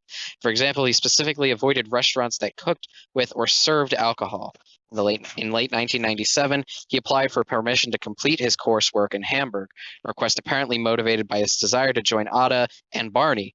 Just how and when the three of them first met remains unclear, although they seemed to know each other already when Shehi relocated to Hamburg in early 1998. Ada and Barney moved into his apartment in April. The transfer to Hamburg did not help Shehi's academic progress. He was directed by the scholarship program administrators at the Emirati embassy to repeat the second semester starting August. He initially flouted his directive, however, and did not re-enroll at the University of Bonn until the following January, barely passing his course there. By the end of July 1999, he had returned to Hamburg, applying to study shipbuilding at Technical University, and more significantly, residing once again with Ada and Barney in an apartment at 54 Marienstrasse. After Shehi moved in with Ada and Barney, his evolution towards Islamic fundamentalism became more pronounced. Fellow Emirati student who came to Hamburg to visit Shehi noticed he no longer lived as comfortably as before. Shehi now occupied an old apartment with a roommate, had no television, and wore inexpensive clothes. When asked why he was living so frugally, Shehi responded that he was living the way the Prophet had lived. Similarly, when someone asked why he and Ada never laughed, Shehi retorted, "How can you laugh when people are dying in Palestine?" Again, it's honestly got to be kind of based. And you know what? He's living how the Christians are supposed to live, giving up all your possessions and following Jesus Christ. Except Muslims are the only one with the guts to do it. I don't know what that says about them or what it says about us. And by us, I mean collectively Christian Americans. And by Christian, I include all subsets. Mango time. Ziad Jarrah. Born on May 11th, 1975, in Masra, Lebanon, Ziad Jarrah came from an affluent family and attended private Christian schools. Like Ada, Barney, and Shehi, Jarrah aspired to pursue a higher education in Germany. In April 1996, he and a cousin enrolled at a junior college in Greifswald in northeastern Germany. I'm going to make fun of the German pronunciations. There, Jara met and became intimate with Azel Senguin, the daughter of Turkish immigrants who was preparing to study dentistry. Damn, so she knew all about what that mouth do.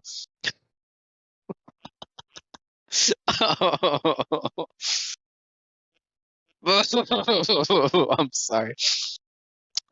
Even when the benefit of hindsight, Jara hardly seems like a likely candidate for becoming an Islamic extremist. Far from displaying radical beliefs when he first moved to Germany, he arrived with a reputation for knowing where to find the best discos and beaches in Beirut, and Greifswald was known to enjoy student parties and drinking beer. Although he continued to share an apartment in Greifswald with his cousin, Jara was mostly at Senguin's apartment.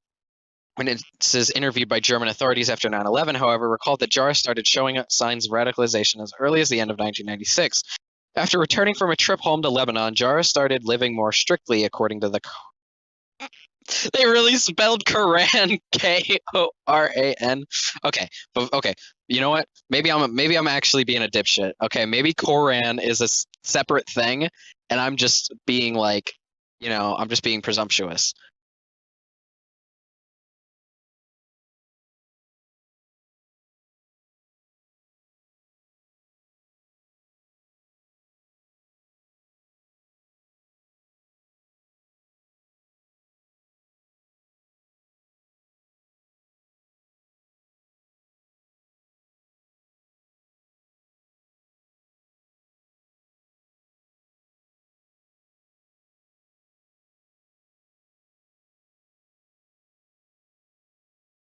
That they don't they're not able to comprehend the idea of QU something ARAN or something. All right. God, I was the Quran. He read brochures in Arabic about jihad, held forth to friends on the subject of holy war, and professed disaffection with his previous life and a desire not to leave the world in a natural way. In September 1997, Jara abruptly switched his intended course of study from dentistry to aircraft, yeah, leave the bitches behind, to aircraft engineering at the Technical University of Hamburg-Harburg. His motivation for the decision remains unclear. The rationale expressed to Senguin that he had been interested in aviation since playing with toy airplanes as a child rings somewhat hollow. In any event, Jara appears to have already had Hamburg contacts by this time, some of whom may have played a role in towards Islamic extremism. Following his move to Hamburg that fall, he began visiting Senguin in Greifswald on weekends until she moved to the German city of Bochum 1 year later to enroll in dental school. Around the same time, he began speaking increasingly about religion, and his visits to Senguin became less and less frequent. He began criticizing her for not being religious enough and for dressing too provocatively. He grew a full beard and started praying regularly. Okay, they keep talking about this beard shit. Like, it feels like they're trying to start something about beards. He refused to introduce her to his Hamburg friends because he told her they were religious Muslims, and her refusal to become more observant embarrassed him. At some point in 1999, Jara told Senguin that he was planning to wage a jihad because there was no greater honor than to die for Allah. Although Jara's transformation generated numerous quarrels, their breakups invariably were followed by a reconciliation. Oh, that's good. Forming a cell. In Hamburg, Jara had succession of living accommodations, but he apparently never resided with his future co-conspirators. It is not clear how and when he became part of Ada's circle. He became particularly friendly with Barney after meeting him in the Quds Mosque in Hamburg, which Jara began attending regularly in late 1997. The worshippers at the mosque featured an outspoken, flamboyant Islamist named Mohammed Haidar Zamar, a well-known figure in the Muslim community and to German and U.S. intelligence agencies by the late 1990s. Zamir had fought in Afghanistan and relished any opportunity to extol the virtues of violent jihad. Indeed, a witness had reported hearing Zamar press Barney to fulfill his duty to wage jihad. Moreover, after 9/11, Zamar repeatedly took credit for influencing not just Barney, but the rest of the Hamburg group. In 1998, Zamar encouraged them to participate in jihad, and he even convinced them to go to Afghanistan.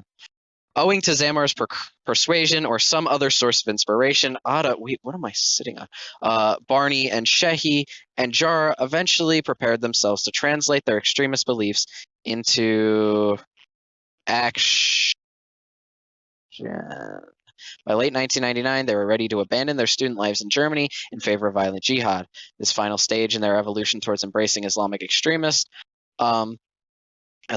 extremism did not entirely escape the notice of the people around them. The foursome, hey yo, became core members of a group of radical Muslims, often hosting sessions at the Marienstrasse apartment that involved extremely anti-American discussions. Meeting 3 to 4 times a week, the group became something of a sect whose members, according to one participant in the meetings, tended to deal only with each other. Atta's rent checks for the apartment provide evidence of the importance that the apartment assumed as a center for the group, as he would write on them the notation Dar el Ansar, or House of the Followers.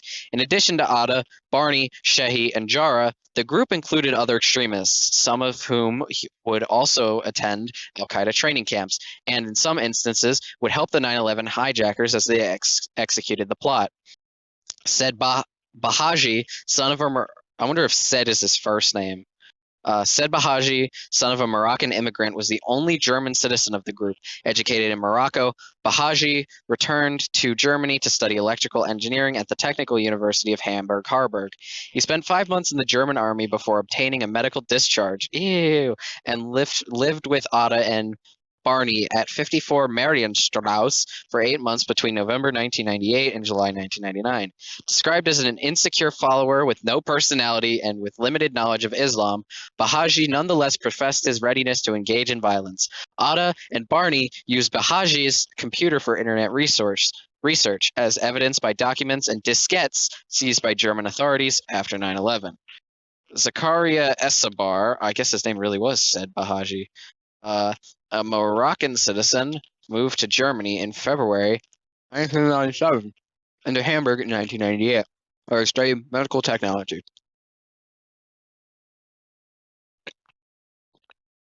Soon after moving to Hamburg, Essabar met Barney and the other students through a Turkish mosque. Essabar turned extremist fairly suddenly, probably in 1999, and reportedly pressured one acquaintance with physical force to become more religious, grow a beard again. There goes the beard chat. I don't have a beard. My dad has a beard though, so gotta fight. Gotta look out for the little guy. And compel his wife to convert to Islam. Essabar's parents were said to have made repeated but unsuccessful efforts to sway him from this lifestyle. Again, the thing is that they're kind of casting with a wide net here by this guy converting to Islam. They're basically subtly implying that this is a bad thing. Again, I'm an atheist, I'm an anti-theist, and I'm anti-religious. I think religion is bad as a whole.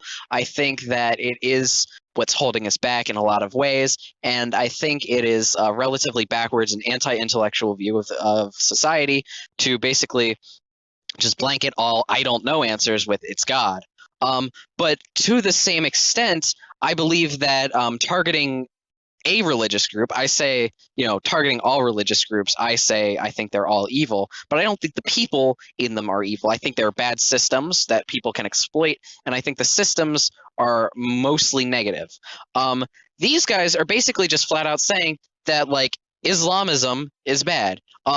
Islamism, that's probably not what it's called. Probably it's just Islam, for the most part, is a very peaceful religion, and these people are a very vocal minority. This would be like basing all of your knowledge of Christians on just the insufferable AIDS worshippers, faggots like that. So just I'm just saying that. Shortly before the 9/11 attacks, he would travel to Afghanistan to communicate the date for the attacks to the al-Qaeda leadership. Munir El Motassadegh, another Moroccan, came to Germany in 1993, moving to Hamburg 2 years later to study electrical engineering at the Technical University. A witness had recalled Motassadegh saying that he would kill his entire family if his religious beliefs demanded it. One time my mom said that, something along those lines. One of Motassadegh's roommates calls him referring to Hitler as a good man, and organizing film sessions that included speeches by bin Laden. Hitler, just because you hate Jews doesn't mean Hitler would like you. I'm assuming that this guy is probably not of the Aryan race, so he would also be killed, maybe later than the Jews and, the queers and the like darker people, but like he's still going to be killed eventually. Um, Mossadegh would help conceal the Hamburg's group's trip to Afghanistan in late 1999. Abdelghani Mazzoudi, also a Moroccan, arrived in Germany in the summer of 1993 after completing university courses in physics and chemistry. Mazzoudi studied in Dortmund, Bochum, and Münster before moving to Hamburg in 1995. Mazzoudi describes himself as a weak Muslim when he was home in Morocco, but much more devout when he was back in Hamburg. In April 1996, Mazzoudi and Mossadegh witnessed the execution of Atta's will. Hiccups. During the course of 1999, Atta and his group became ever more extreme and secretive, not secretive, speaking only in Arabic to conceal the content of their conversations. When the 4 core members of the Hamburg cell left Germany to journey Afghanistan late that year, it seems unlikely that they already knew about the planes operation. No evidence connects them to al-Qaeda before that time. Witnesses have attested, however, that their pronouncements reflected ample predisposition towards taking some action against the United States. In short, they fit the bill for bin Laden, Atef, and KSM. I think this kind of proves that even if bin Laden had been killed, nothing probably would have changed. It seems like these people probably would have done it no matter what. Like, even if he wasn't there, even if this, even if bin Laden had been killed, these people still have their same radical anti-American beliefs. I feel like without bin Laden, it may have taken a little while, but I feel like it probably still would have happened. Going to Afghanistan. The available evidence indicates that in 1999, Atta, Barney, Shehi, and Jara decided to fight in Chechnya against the Russians. According to Barney, a chance meeting on a train in Germany caused the group to travel to Afghanistan. Instead, an individual named Khalid al-Masri approached Barney and Shehi because they were Arabs with beards, Barney thinks, and struck up a conversation about jihad in Chechnya. When they later called Masri and expressed interest in going to Chechnya, he told them to contact Abu Musab in Duisburg, Germany. Abu Musab turned out to be Mohammadu Old Slahi, a significant al-Qaeda operative who, even then, was well known to U.S. and German intelligence, even though neither government apparently knew he was operating in Germany in late 1999. When telephoned by Barney and Shehi, Slahi reportedly invited these promising recruits to see him in Duisburg. Barney, Shehi, and Jara made the trip. When they arrived, Slahi explained that it was difficult to get to Chechnya at the time because many travelers were being detained in Georgia. He recommended they go to Afghanistan instead, where they could train for jihad before traveling onward to Chechnya. Slahi instructed them to obtain Pakistani visas and then return to him for further directions on how to reach Afghanistan. Although Atta did not attend the meeting, he joined in the plan with the other 3. After obtaining the necessary visas, they received Slahi's final instructions on how to travel to Karachi and then Quetta. Then they were to contact someone named Umar al-Masri at the Taliban office. Following Slahi's advice, Atta and Jara left Hamburg during the last week of November 1999, bound for Karachi. Shehi left for Afghanistan around the same time, Barney about 2 weeks later. Barney remembers that when he arrived at the Taliban office in Quetta, there was no one named Umar al-Masri. The name apparently was simply a code. A group of Afghans from the office promptly escorted him to Kandahar. There, Barney rejoined Atta and Jara, who said they already pledged loyalty to bin Laden and urged him to do the same. They also informed him that Shehi had pledged as well and had already left for the United Arab Emirates to prepare for the mission. Barney soon met privately with bin Laden, accepted the al-Qaeda's leader's invitation to work under him, and added his own pledge to those of his Hamburg colleagues. By this time, Barney claims he assumed he was volunteering for a martyrdom operation. I'm assuming this guy is, maybe if not still alive, he lived past 9/11. Atta, Jara, and Barney then met with Atef, who told them that they were about to undertake a highly secret mission. As Barney tells it, Atef instructed the 3 to return to Germany and enroll in flight training.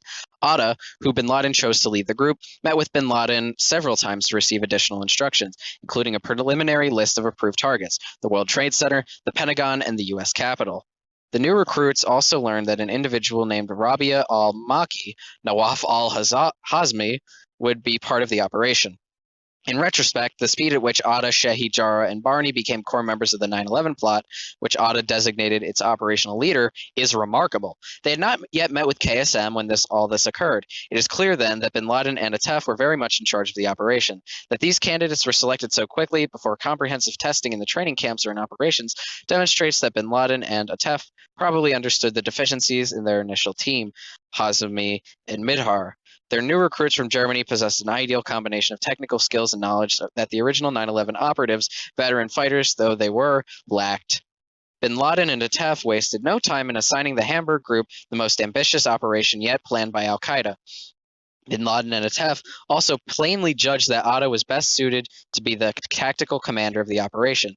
Such a quick and critical judgment invites speculation about whether they had already taken Atta's measure at some earlier meeting. To be sure, some gaps do appear on the record of Atta's known whereabouts during the preceding years. One such gap is February to March of 1998, period for which there's no evidence of his presence in Germany, and when he conceivably could have even been in Afghanistan. Yet to date, neither KSM, Barney, nor any other al-Qaeda figure interrogated about the 9/11 plot has claimed that Atta or any other member of the Hamburg group traveled to Afghanistan before the trip in late 1999. While why do they have to say 4 core? It should be core 4 Hamburg cell members were in Afghanistan. Their associates back in Hamburg handled the affairs so that their trip could be kept secret. Motaz Dek appears to have done the most. He terminated Shehi's apartment lease, telling the landlord that Shehi had returned to the UAE for family reasons and used a power of attorney to pay bills from Shehi's bank account. Motassadegh also assisted Jara, offering to look after Azel Senguin in Jara's absence. Said Bahaji, that's his name, attended to similar routine matters for Atta and Barney, therefore helping them remain abroad without drawing attention to their absence. Preparing for the operation. In early 2000, Atta, Jara, and Barney returned to Hamburg. Jara arrived first on January 31st, 2000. According to Barney, he and Atta left Kandahar together and proceeded first to Karachi, where they met KSM and were instructed by him on security and on living in the United States. Shehi apparently had already met with KSM before returning to the UAE. Atta returned to Hamburg in late February, and Barney arrived shortly thereafter. Shehi's travels took him to the UAE, where he acquired a new passport and a U.S. visa, Saudi Arabia, Bahrain, and one or more other destinations. Shehi also returned to Germany, possibly sometime in March. After leaving Afghanistan, the hijackers made clear efforts to avoid appearing radical. Once back in Hamburg, they distanced themselves from conspicuous extremists like Zamar, whom they knew attracted unwanted attention from the authorities. They also changed their appearance and behavior. Atta wore more Western clothing, shaved his beard, and no longer attended extremist mosques. Jara also no longer wore a full beard, and according to Senguin, acted much more the way he had when she first met him. And when Shehi, while still in the UAE in January 2000, held a belated wedding celebration, he actually had been married in 1999. A friend of his was surprised to see that he had shaved off his beard and was acting like his old self again. But Jara's apparent efforts to appear less radical did not completely conceal his transformation from his Lebanese family, who grew increasingly concerned about his fanaticism. Soon after Jara returned to Germany, his father asked Jara's cousin, a close companion from boyhood, to intercede. Gross. The cousin's ensuing effort to persuade Jara to depart from the path he was taking proved unavailing. Yet Jara clearly differed from the other hijackers in that he maintained much closer contact with the family and continued his intimate relationship with Senguin. These ties may well have caused him to harbor some doubts about going through with the plot, even as late as the summer of 2001, as discussed in Chapter 7. That's 2 chapters away. This really is Better Call Saul. They move at such a slow pace. God damn. I wonder how long it would take you to watch all of Better Call Saul versus listen to this entire thing. This is probably going to be about as long, if not longer, than an entire season. So the ties may well have caused him. Okay. After leaving Afghanistan, the four began researching flight schools and aviation training. In early January 2000, Ali Abdul Aziz Ali, wow, quadruple A, call that son of a bitch when your airplane is faulty, a nephew of KSM living in the UAE, United Arab Emirates. I just realized what that was. It makes me think of UAC, like from Doom. Who would become an important facilitator in the plot, used Shehy's credit card to order a Boeing 747-400 flight simulator program and a Boeing 767 flight deck video, together with attendant literature. Ali had all the items shipped to his employer's address. Jara soon decided that the schools in Germany were not acceptable and that he would have to learn to fly in the United States. Barney also researched flight schools in Europe, and in the Netherlands he met a flight school director who recommended flight schools in the United States because they were less expensive and required shorter training periods. In March 2000, Atta emailed 31 different U.S. flight schools on behalf of a small group of men from various Arab countries studying in Germany who, while lacking prior training, were interested in learning to fly in the United States. Atta requested information about the cost of the training, potential financing, and accommodations. God, I wonder what would happen now if somebody with like a Middle Eastern accent called a flight school asking what their rates were. God, racism literally is real, so I wouldn't even be surprised. Before seeking visas to enter the United States, Atta, Shehy, and Jara obtained new passports, each claiming that his old passport had been lost. Presumably, they were concerned about that the Pakistani visas and their old passports would raise suspicions about possible travel to Afghanistan.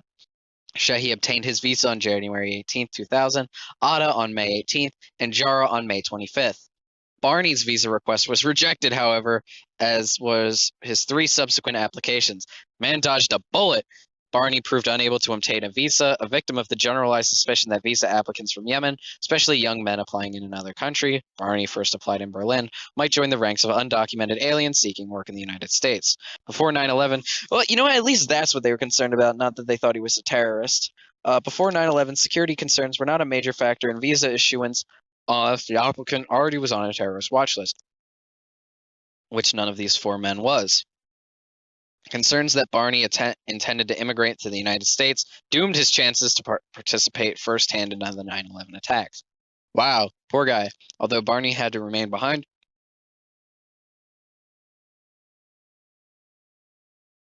he would provide aid for travel documents dictated al-Qaeda's plans. Travel. It should by now be apparent how significant travel was in the planning undertaken by a terrorist organization as far-flung as al-Qaeda. The story of the plot includes references to dozens of international trips. Operations required travel, as did basic communication with the movement of money. Where electronic communications were regarded as insecure, al-Qaeda relied even more heavily on couriers. Fallout New Vegas reference. KSM and Abu Zubaydah each played key roles in facilitating travel for al-Qaeda operatives. In addition, al-Qaeda had an Office of Passports and Host Country Issues under its security committee. The office was located at the Kandahar airport and was managed by ATEF. The committee altered papers, including passports, visas, and identification cards. Moreover, certain al-Qaeda members were charged with organizing passport collection schemes to keep the pipeline of fraudulent documents flowing. To this end, al-Qaeda required jihadists to turn in their passports before going to the front lines in Afghanistan. If they were killed, their passports were recycled for use. The operational mission training course taught operatives how to forge documents. Certain passport alteration methods, which included substituting photos and erasing and adding travel caches, were also taught. Manuals demonstrating the technique for cleaning visas were reportedly circulated among operatives. Mohammed Atta and Zakaria Esabar were reported to have been trained in passport alteration. The purpose of this training material was twofold: to develop an institutional capacity for document forgery and to enable operatives to make necessary judgments in the field. It was well known, for example, that if a Saudi traveled to Afghanistan via Pakistan, then on his return to Saudi Arabia, his passport bearing a Pakistani stamp would be confiscated. So operatives either erased the Pakistani visas from their passports or traveled through Iran, which did not stamp visas directly into passports. Chapter 5.4. A money trail? Question mark. Bin Laden and his aides did not need a very large sum to finance their planned attack on America. The 9/11 plotters eventually spent somewhere between $400,000 and $500,000 to plan and conduct their attack. So what is that? That probably costs. So it costs about like 100 and like what, like 10, $120 to kill per person they killed during 9/11. Is that good? If you were a terrorist, is the cost of a human life only worth $120 to you?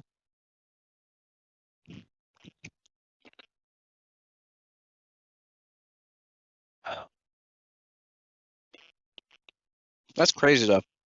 Only took him $500,000 for a date. They'll probably never ever be forgotten. As long as this video still exists, people will not forget about 9/11. Consistent with the importance of the project, Al-Qaeda funded the plotters. KSM provided his operatives with nearly all the money they needed to travel to the United States, train, and live. The plotters' tradecraft was not especially sophisticated, but it was good enough. They moved, stored, and spent their money in ordinary ways, easily defeating the detection mechanisms in place at the time. The origin of the funds remains unknown, although we have a general idea of how Al-Qaeda financed itself during the period leading up to 9/11. General financing. As we explained in Chapter 2, bin Laden did not fund al-Qaeda through a personal fortune and a network of businesses in Sudan. Instead, al-Qaeda relied primarily on a fundraising network developed over time. The CIA now estimates that it cost al-Qaeda about $30 million per year to sustain its activities before 9/11, and that this money was raised almost entirely through donations. Holy shit! $30 million in donations to a terrorist organization? I wonder if they would have still donated the money if they knew it was going to terrorism. Jesus Christ, that's insane, though. For many years, the United States thought bin Laden financed al-Qaeda expenses through a vast personal inheritance. Bin Laden purportedly inherited approximately $300 million when his father died, and was rumored to have had access to these funds to wage jihad while in Sudan and Afghanistan, and to secure his leadership position in al-Qaeda. What did his dad do? I guess he was super Al Qaeda. In early 2000, he made AIDS. The U.S. government discovered a different reality. Roughly from 1970 through 1994, bin Laden had received about $1 million per year, a significant sum to be sure, but not a $300 million fortune that could be used to fund jihad. Then, as part of a Saudi government crackdown in the early 1990s, bin Laden family was forced to find a buyer for Osama's share of the family company in 1994. The Saudi government subsequently froze the proceeds of the sale. This action had been the effect of divesting bin Laden of what otherwise might indeed have been a large fortune. So what did the bin Laden company do? Terrorism Incorporated? Monsters Inc.? Nor were bin Laden's assets in Sudan a source of money for al-Qaeda. When bin Laden lived in Sudan from 1991 to 1996, he owned a number of businesses and other assets. These could not have provided significant income, as most were small and are not economically viable. When bin Laden left in 1996, it appears that the Sudanese government expropriated all his assets. He left Sudan with practically nothing. When bin Laden arrived in Afghanistan, he relied on the Taliban until he was able to reinvigorate his fundraising efforts by drawing on ties to wealthy Saudi individuals that he had established during the Afghan War in the 1980s. Al-Qaeda appears to have relied on a core group of financial facilitators who raised their money from a variety of donors and other fundraisers, primarily in the Gulf countries and particularly in Saudi Arabia. Some individual donors surely knew, and others did not, that the ultimate designation of their donations. Al-Qaeda and its friends took advantage of Islam's strong calls for charitable giving, zakat. The financial facilitators also appeared to rely heavily on certain imams at mosques who are willing to divert zakat donations to al-Qaeda's cause. I wonder, like, if there's anybody who just found out after 9/11 that they indirectly funded it. Or directly, I guess. Al-Qaeda also collected money from employees of corrupt charities. It took two approaches to using charities for fundraising. One was to rely on Al-Qaeda sympathizers in specific foreign branch offices of large international charities, particularly those with lax external oversight and ineffective internal controls, such as the Saudi-based Al-Haramain Islamic Foundation. Smaller charities in various parts of the globe were funded by these large Gulf charities and had employees who would siphon the money to Al-Qaeda. In addition, entire charities such as the Al-Wafa organization may have wittingly participated in funneling money to al-Qaeda. In those cases, al-Qaeda operatives controlled the entire organization, including access to bank accounts. Charities were a source of money and also provided significant cover, which enabled operatives to travel undetected under the guise of working for a humanitarian organization. It does not appear that any government other than the Taliban financially supported al-Qaeda before 9/11, although some governments may have contained al-Qaeda sympathizers who turned a blind eye to al-Qaeda's fundraising activities. Saudi Arabia has long been considered the primary source of al-Qaeda funding, which is why we obviously had to invade Iraq. But we have found no evidence that the Saudi government as an institution or senior Saudi officials individually funded the organization. This conclusion does not exclude the likelihood that charities with significant Saudi government sponsorship diverted funds to al-Qaeda. Still, al-Qaeda found fertile fundraising ground in Saudi Arabia, where extreme religious views are common and charitable giving was both essential to the culture and subject to very limited oversight. Al-Qaeda also sought money from wealthy donors in other Gulf states. Al-Qaeda frequently moved the money it raised by hawala, an informal and ancient trust-based system for transferring funds. In some ways, Al-Qaeda had no choice after its move to Afghanistan in 1996. First, the banking system there was antiquated and undependable, and second, formal banking was risky due to the scrutiny that Al-Qaeda received after the August 1998 East Africa embassy bombings, including UN resolutions against it and the Taliban. Bin Laden relied on the established hawala networks operating in Pakistan, in Dubai, and throughout the Middle East to transfer funds effectively. Hawalators associated with al-Qaeda may have used banks to move and store money, as various al-Qaeda fundraisers and operatives outside Afghanistan. But there is little evidence that bin Laden or core al-Qaeda members used banks while in Afghanistan. Before 9/11, the al-Qaeda spent funds as quickly as it received them. Actual terrorist operations represented a relatively small part of al-Qaeda's estimated $30 million annual operating budget. Al-Qaeda funded salaries for jihadists, training camps, airfields, vehicles, arms, and the development of training manuals. Bin Laden provided approximately 10 to 20 million per year to the Taliban in return for safe haven. Bin Laden also may have used the money to create alliances with other terrorist organizations, although it is unlikely that al-Qaeda was funding an overall jihad program. Rather, bin Laden selectively provided startup funds to new groups or money for specific terrorist operations. I wonder if they called it terrorism. If they're like, yep, we're terrorists. Al-Qaeda had been alleged to have used a variety of illegitimate means, particularly drug trafficking and conflict diamonds. They're called blood diamonds, faggot. I'm sorry for the use of the gay F word. To anybody listening and who is offended by my use, please write a comment, and I will make an entire video apologizing to specifically you, okay? Pinky promise. But you'll have to tell me in the comments because I might forget about that. Similarly, we have seen no persuasive evidence that al-Qaeda funded itself by training in African conflict diamonds. There also have been claims that al-Qaeda financed itself through manipulation of the stock market based on its advanced knowledge of the 9/11 attacks. Exhaustive investigations by the Securities and Exchange Commission, FBI, and other agencies have uncovered no evidence that anyone with advanced knowledge of the attacks profited through the securities transactions. To date, the U.S. government has not been able to determine the origin of the money used for the 9/11 attacks. Ultimately, the question is of little practical significance. Al-Qaeda had many avenues of funding. If a particular funding source had dried up, al-Qaeda could easily tap a different source or diverted funds from another project to fund an operation that cost $400,000 to $500,000 over nearly 2 years. I think we're almost at the end. Yep, we're 2 pages away. The funding of the 9/11 plot. As noted above, the 9/11 plotters spent somewhere between $400,000 and $500,000 to plan and conduct their attack. The available evidence indicates that the 19 operatives were funded by al-Qaeda, either through wire transfers or cash provided by KSM when they carried into the United States or deposited in foreign accounts and accessed from this country. Our investigation has uncovered that no credible evidence that any person in the United States gave the hijackers substantial financial assistance.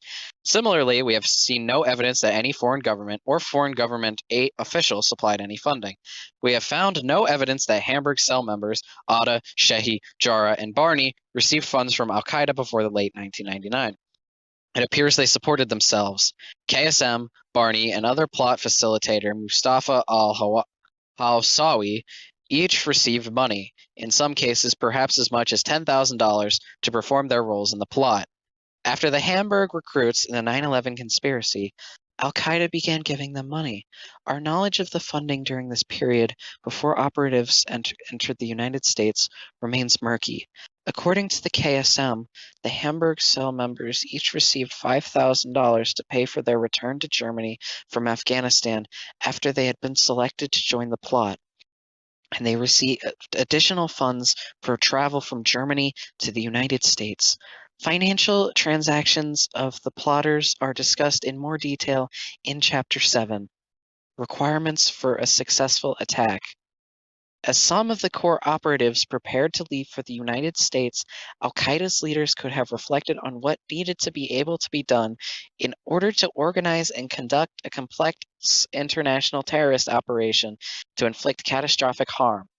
We believe such a list of requirements would have included leaders able to evaluate, approve, and supervise the planning of direction of the operation, communications sufficient to enable planning and direction of the operatives and those who would be helping them, a personnel system that could recruit candidates, vet them, indoctrinate them, and give them necessary training, an intelligence effort to gather required information and form assessments of enemy strengths and weaknesses, the ability to move people, and the ability to raise money and move the necessary money.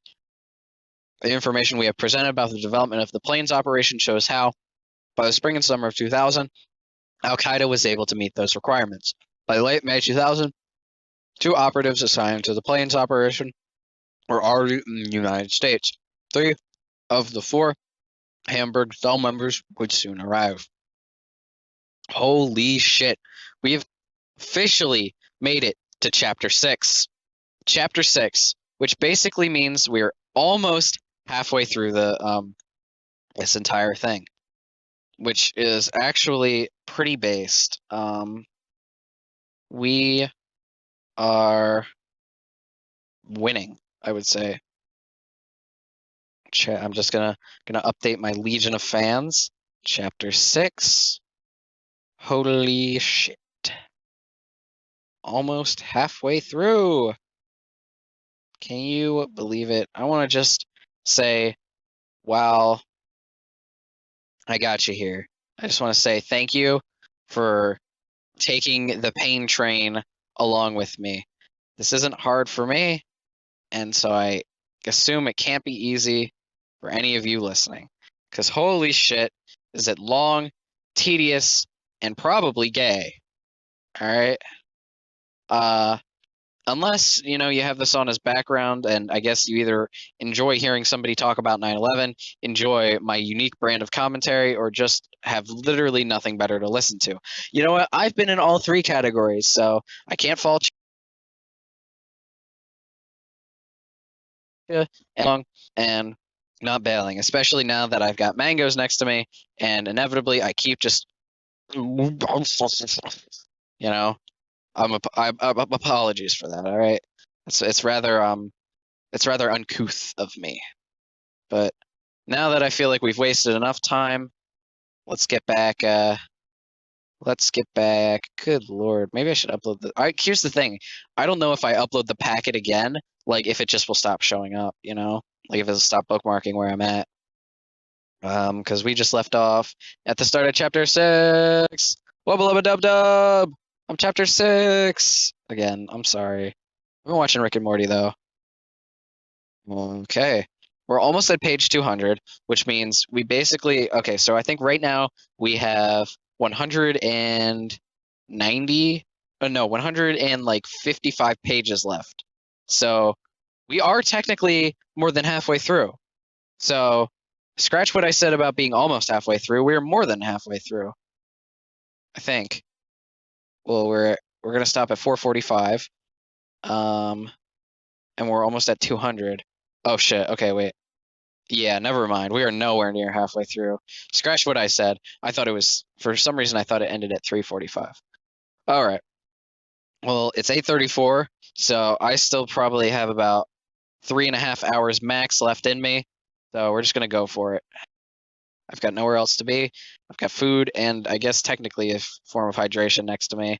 I just took a shower, so I think I'm good in just about every respect. Do Not Disturb is on. All right, let's go.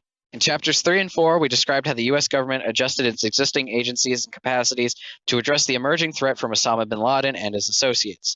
After the August 1998 bombings of the American embassies in Kenya and Tanzania, President Bill Clinton and his chief aides explored ways of getting bin Laden expelled from Afghanistan or possibly capturing or even killing him. Although disruption efforts around the world had achieved some successes, the core of bin Laden's organization remained intact. President Clinton was deeply concerned about bin Laden. He and his national security advisor, Samuel Sandy Berger, ensured that they had a special daily pipeline of reports feeding them the latest updates on bin Laden's reported location. In public, President Clinton spoke repeatedly about the threat of terrorism, referring to terrorist training camps but saying little about bin Laden and nothing about Al Qaeda. He explained to us that this was deliberate, intended to avoid enhancing bin Laden's stature by giving him unnecessary publicity. His speeches focused especially on the danger of non-state actors and the chemical and biological weapons. As the millennium approached, the most publicized worries were not about terrorism, but about complete computer breakdowns, the Y2K scare. Some government officials were concerned that terrorists would take advantage of such breakdowns. All right, before we start, I would just like to see, so we're starting this on page 191. Let's see, how long does this chapter go on for? From 191 to from 191 to, oh lordy lord, from 191 to, oh god, 191, oh god, 191 to what? 191 to what? Dear lord, 191 to what? Holy shit, 191 to 271. Oh my god, this is an 80-page chapter. Oh my lord. Oh, Allah in heaven, or whatever Muslim heaven is called, is probably still heaven. Jesus Christ. Buckle up. Oh, we got a long road ahead of us. Hey, you know what? After this paragraph, 79 pages to go. Bodies will pile up in sacks. This is for 6.1, the Millennium Crisis. On November 30th, 1999, Jordanian intelligence intercepted a telephone call between Abu Zubaydah, a longtime ally of bin Laden, and Qadir Abu Hoshar, a Palestinian extremist. Abu Zubaydah said the time for training is over, suspecting that this was a signal for Abu Hoshar to commence a terrorist operation. Jordanian police arrested Abu Hoshar and 15 others and informed Washington. One of the 16, Raed Hijazi, had been born in California to Palestinian parents. After spending his childhood in the Middle East, he returned to Northern California, taken refuge in extremist Islamist beliefs, and then had made his way to Abu Zubaydah's called-in camp in Afghanistan, where he learned the fundamentals of guerrilla warfare. He and his younger brother had been recruited by Abu Hoshar into a loosely knit plot to attack Jewish and Americans targets in Jordan. After late 1996, when Abu Hoshar was arrested and jailed, Hijazi moved back to the United States, worked as a cab driver in Boston, and sent money back to his fellow plotters. After Abu Hoshar's release, Hijazi shuttled between Boston and Jordan, gathering money and supplies. With Abu Hoshar, he recruited in Turkey and Syria as well as Jordan. With Abu Zubaydah's assistance, Abu Hoshar sent these recruits to Afghanistan for training. In late 1998, Hijazi and Abu Hoshar had settled on a plan. They would first attack 4 targets: the SAS Radisson Hotel in downtown Amman, the border crossings from Jordan into Israel, and the 2 Christian holy sites at a time where all these locations were likely to be thronged with American and other tourists. Next, they would target a local airport and other religious and cultural sites. Hijazi and Abu Hoshar cased the intended targets and sent reports to Abu Zubaydah, who approved their plan. Finally, back in Amman for Boston, Hijazi gradually accumulated bomb-making materials, including sulfuric acid and 5 2,000 pounds of nitric acid, which were then stored in an enormous sub-basement dug by plotters over a period of 2 months underneath a rented house. In early 1999, Hijazi and Abu Hoshar contacted Khalil Deek, an American citizen and an associate of Abu Zubaydah, who lived in Peshawar, Pakistan, and who, with Afghanistan-based extremists, had created an electronic version of a terrorist manual, the Encyclopedia of Jihad. Let me know in the comments if you want me to read the Encyclopedia of Jihad. They obtained a CD-ROM of this encyclopedia from Deek. In June, with the help from Deek, Abu Hoshar reportedly swore before Abu Zubaydah, the Bayat to bin Laden, committing himself to do anything bin Laden ordered. He then departed for Jordan and was at a waypoint in Syria when Abu Zubaydah sent Abu Hoshar the message that prompted Jordanian authorities to roll up the whole cell. After the arrests of Abu Hoshar and 15 others, the Jordanians tracked Deek to Peshawar, persuaded Pakistan to extradite him, and added him to their catch. Searches in Amman found the rented house, among other things, 71 drums of acid, several forged Saudi passports, detonators, and Deek's encyclopedia. 6 of the accomplices were sentenced to death. In custody, Hijazi's younger brother said that the group's motto had been, "The season is coming and bodies will pile up in sacks." Ball sacks, maybe. Diplomacy and disruption. On December 4th, as news came in about the discoveries in Jordan, National Security Council (NSC) counterterrorism coordinator Richard Clarke wrote Berger, if George's Tenet's story about a planned series of UBL attacks at the Millennium is true, we will need to make some decisions now. He told us that he held several conversations with President Clinton during the crisis. He suggested threatening reprisals against the Taliban in Afghanistan in the event of any attacks on U.S. interests anywhere by bin Laden. He further proposed to Berger that a strike be made during the last week of 1999 against al-Qaeda camps in Afghanistan, a proposal not adopted. Warned by the CIA that the disrupted Jordanian plot was probably part of a larger series of attacks intended for the millennium, some possibly involving larger series of attacks intended, possibly chemical weapons, the Principals Committee met on the night of December 8th and decided to task Clarke's counterterrorism security group to develop plans and deter and disrupt al-Qaeda plots. Michael Sheehan, the State Department member of the CSG, communicated to the Taliban that they would be held responsible for future al-Qaeda attacks. Mike was not diplomatic, Clarke reported to Berger. With virtually no evidence of a Taliban response, a new approach was made to Pakistan. General Anthony Zinni, a commander of Central Command, CENTCOM, was designated as the president's special envoy and sent to ask General Musharraf to take whatever action you deem necessary to resolve the bin Laden problem at the earliest possible time. But Zinni came back empty-handed. As Ambassador William Malam reported from Islamabad, Musharraf was, quote, unwilling to take the political heat at home. The CIA worked hard with foreign security services to detain or at least keep an eye on suspected bin Laden associates. Tenet spoke to 20 of his foreign counterparts. Disruption and arrest of operations were mounted against terrorists in 8 countries. In mid-December, President Clinton signed a memorandum of notification, MON, giving the CIA broader authority to use foreign proxies to detain bin Laden lieutenants without having to transfer them to U.S. custody. The authority was to capture, not kill, though lethal force might be used if necessary.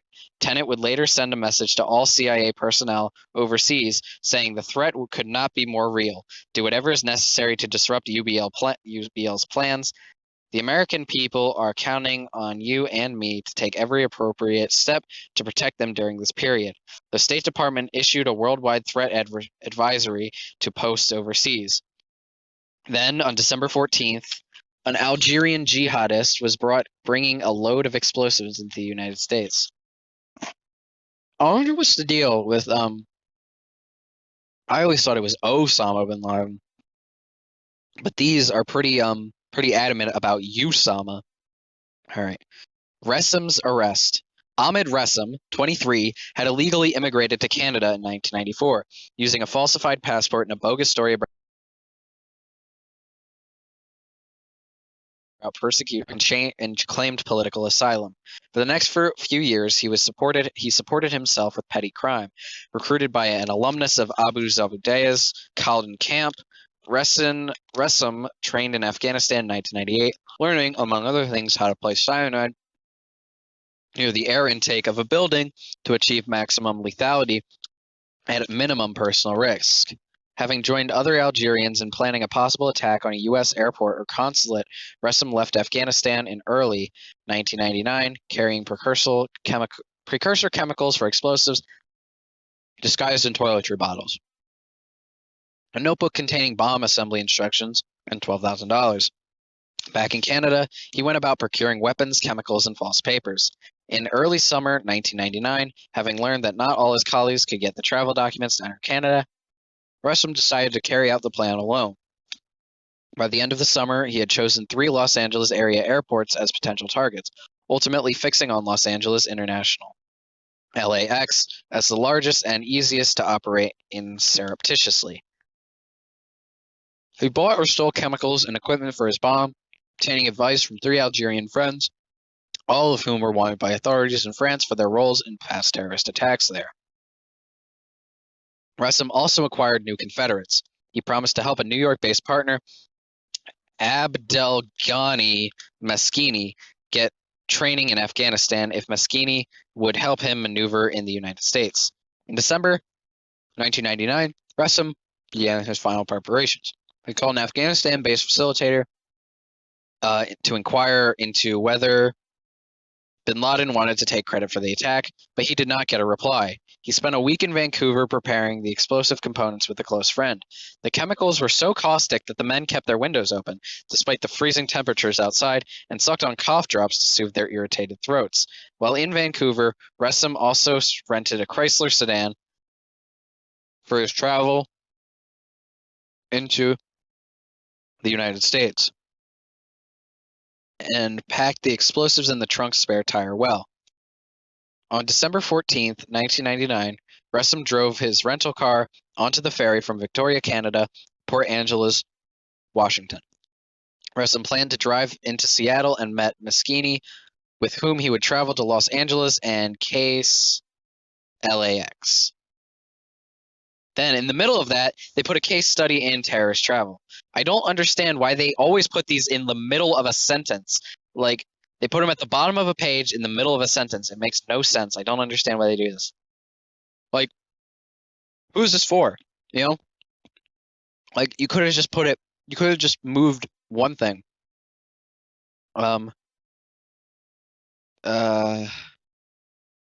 Jesus Christ. Sorry. Getting messages. I promised I wouldn't look. Okay, so following a familiar terrorist pattern, Ressam and his associates used fraudulent passports and immigration fraud to travel. In Ressam's case, this involved flying from France to Montreal using a photo-substituted French passport under a false name. Under questioning, Ressam admitted the passport was fraudulent and claimed political asylum. He was released pending a hearing, which he failed to attend. His political asylum claim was denied. He was arrested again, released again, and given another hearing date. Again, he did not show. He was arrested 4 times for thievery, usually from tourists, but was neither jailed nor deported. He also supported himself by selling stolen documents to a friend who was a document broker for Islamist terrorists. Ressam eventually obtained a genuine Canadian passport through a document vendor who stole a blank baptismal certificate from a Catholic church. With this document, he was able to obtain a Canadian passport under the name Benny Antoine Norris. God damn, if you're going to be a terrorist, at least come up with a better name. Like, I don't know, something more kick-ass. This enabled him to travel to Pakistan and from there to Afghanistan for his training and then returned to Canada. Impressed, Abu Zubaydah asked Ressam to get more genuine Canadian passports and to send them to him for other terrorists to use. Can you really do that? Like, I'm sure like Canadians are so like chill that you probably could just like ask, be like, hey, my friend who's not here needs a passport. Another conspirator, Abdelghani Maskini, used a stolen identity to travel to Seattle on December 11th, 1999, at the request of Mokhtar Houari, another conspirator. Hawari, I'm going to say Hawari, provided fraudulent passports and visas to assist Ressam and Moschini's planned getaway from the United States to Algeria, Pakistan, and Afghanistan. One of Moschini's associates, Abdul Hakim Tizega, also filed a claim for political asylum. He was released pending a hearing, which was adjourned and rescheduled 5 times. His claim was finally denied 2 years after his initial filing. His attorney appealed the decision, and Tizega was allowed to remain in the country pending the appeal. 9 months later, his attorney notified the court that he could not locate his client. A warrant of deportation was issued. Now, back to the story. They planned to detonate the bomb on or around January 1st, 2000. Now, that's some real Y2K-esque shit. The Immigration and Naturalization Service, INS, pre-inspection station in Victoria, Ressam, presented officials with his genuine but fraudulently obtained Canadian passport, from which he had torn the Afghanistan entry and exit stamps. The INS agent on duty ran the passport through a variety of databases, but since it was not in Rassam's name, he did not pick up the pending Canadian arrest warrants. After a cursory examination of Rassam's car, the INS agents allowed Rassam to board the ferry. Late in the afternoon of December 14th, Rassam arrived in Port Angeles. He waited for all other cars to depart the ferry, assuming, incorrectly, that the last car off would draw less scrutiny. Customs officers assigned to the port noticed Rassam's nervousness, referred him to secondary inspection. When asked for additional identification, Rassam handed the customs agent a Price Costco membership card in the same false name as his passport. As that agent began an initial pat-down, Rassam panicked and tried to run away. Oh shit, he took the Costco card. Go! Inspectors examining Rassam's rental card found the explosives concealed in the spare tire well, but at first they assumed the white powder and viscous liquid were drug-related until an inspector pried apart the identified one of the 4 timing devices concealed within the black boxes. Rassam was placed under arrest. Investigators guessed his target was Seattle.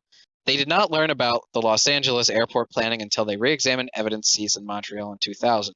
They obtained further details when Rassam began cooperating again in May 2001. Damn. So they knew about pre-9/11, pre-9/11, pre-9/11.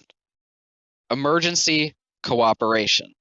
After the disruption of the plot in Ammon, it had not escaped notice in Washington that Hijazi had lived in California and driven a cab in Boston, that Deke was a naturalized U.S. citizen who, as Berger reminded President Clinton, had been in touch with extremists in the United States as well as abroad. Before Rassam's arrest, Berger saw no need to raise public alarm at home, although the FBI put all field offices on alert. Well, that's good, I guess, that they were actually seemingly concerned about 9/11 for the first time. Now,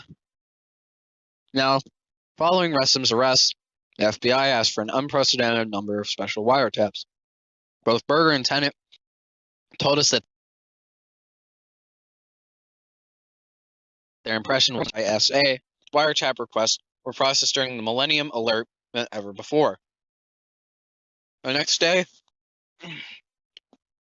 writing about Rassam's arrest and links to a cell in Montreal, Berger informed the president that the FBI would advise the police in the United States to step up activities, but would still try to avoid undue public alarm by stressing that the government had no specific information about planned attacks. At a December 22nd meeting of the small group of principals, FBI Director Louis Freeh briefed officials from the NSC staff, CIA, and Justice on wiretaps and investigations inside the United States, including a Brooklyn entity tied to the Rassam arrest, a seemingly unreliable foreign report of possible attacks on 7 U.S. cities, 2 Algerians detained on the Canadian border, and searches in Montreal related to a jihadist cell. The Justice Department released a statement on the alert the same day. Clark's staff warned foreign terrorist sleeper cells are present in the United States and attacks in the U.S. are more likely. Clark asked Berger to try to make sure the domestic agencies remained alert. Is there a threat to civilian aircraft? He wrote. Clark also asked the principals in late December to discuss a Foreign Security Service report about a bin Laden plan to put bombs on transatlantic flights. The CSG met daily. Berger said that the principals met constantly. Later, when asked what made her decide to ask Rassam to step out of his vehicle, Diana Dean, a customs inspector who referred to Rassam to secondary inspection, testified that it was her training and experience. It appears that the heightened sense of alert at the national level played no role in Ressam's detention. There was a mounting sense of public alarm. The earlier Jordanian arrests had been covered in the press, and Ressam's arrest was featured on network evening news broadcasts throughout the Christmas season. The FBI was more communicative during the Millennium Crisis than it had ever been. The senior FBI official for counterterrorism, Dale Watson, was a regular member of the CSG, and Clark had good relations with both him and with some of the FBI agents handling al-Qaeda-related investigations, including John O'Neill in New York. As a rule, however, neither Watson nor these agents brought much information to the group. The FBI simply did not produce the kind of intelligence reports the other agencies routinely wrote and disseminated. As law enforcement officers, Bureau agents tended to write up only witness interviews. Written case analysts usually occurred only in memoranda to supervisors requesting authority to initiate or expand an investigation. But during the Millennium Alert, with its direct links to the United States from Hijazi, Deek, and Rassam, FBI officials were briefing in person about ongoing investigations, not relying on the dissemination of written reports. Berger told us that it was hard for FBI officials to hold back information in front of a cabinet-ranked group. After the alert, according to Berger and members of the NSC staffs, FBI returned to its normal practice of withholding written reports and saying little about investigations or witness interviews, taking the position that any information currently related to pending investigations might be presented to a grand jury and hence could not be disclosed under then prevailing federal law. The terrorist plots that were broken up at the end of 1999 display the variety of operations that might be attributed, however indirectly, to al-Qaeda. The Jordanian cell was a loose affiliate. Now we know that it sought approval and training from Afghanistan, and at least one key member swore loyalty to bin Laden. But the cell's plans and preparations were autonomous. Rassam's ties to al-Qaeda were even looser. Though he had been recruited, trained, and prepared in a network affiliated with the organization and its allies, Rassam's own plans were nonetheless essentially independent. Al-Qaeda and bin Laden himself did have at least one operation of their very own in mind for the Millennium period. In Chapter 5, we introduced an al-Qaeda operative named Nashiri. Working with bin Laden, he was developing to plan to attack a ship near Yemen. On January 3rd, an attempt was made to attack a U.S. warship in Aden, the USS the Sullivans. The attempt failed when the small boat, overloaded with explosives, sank. The operatives salvaged their equipment without the attempt becoming known, and they put off their plans for another day. Al-Qaeda's planes operation was also coming along. In January 2000, the United States caught a glimpse of its preparations. A lost trail in Southeast Asia. In late 1999, the National Security Agency, NSA, analyzed communications associated with a suspected terrorist facility in the Middle East, indicating that several members of, quote, an operational cadre were planning to travel to Kuala Lumpur in the early January 2000. Initially, only the first names of the three were known, Nawaf, Salem, and Khalid. NSA analysts surmised correctly that the Salem was Nawaf's younger brother, seeing links not only with al-Qaeda but specifically with the 1998 embassy bombings. A CIA desk officer guessed that something more nefarious was afoot. Foot. In Chapter 5, we discussed the dispatch of two operatives of the United States for their parts in the planes operation. You're damn right we did. Nawaf al-Hazmi and Khalid al-Midhar. Two more, Khalid and Abu Bara, went to Southeast Asia to case flights for the part of Operation War that was supposed to unfold there. All made their way to Southeast Asia from Afghanistan and Pakistan, except for Midhar, who traveled from Yemen.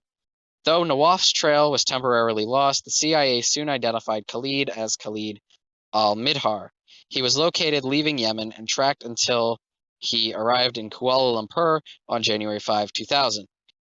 Other Arabs, unidentified at the time, were watched as they gathered with him the Malaysian capital.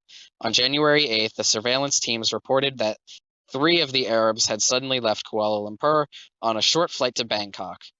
They identified one as Midhar.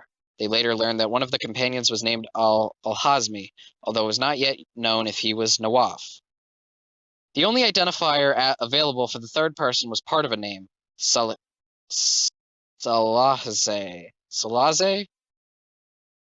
In Bangkok, CIA officers received the information too late to track the 3 men as they came in, and the travelers disappeared into the streets of Bangkok. The Counterterrorist Center, CTC, had briefed the CIA leadership on the gathering in Kuala Lumpur, and the information had been passed on to Berger and the NSC staff to Director Free and others at the FBI, though the FBI noted that the CIA had the lead and would let the FBI know if a domestic angle arose. The head of the Bin Laden unit kept providing updates, unaware at first even that the Arabs had left Kuala Lumpur, let alone that their trail had been lost in Bangkok.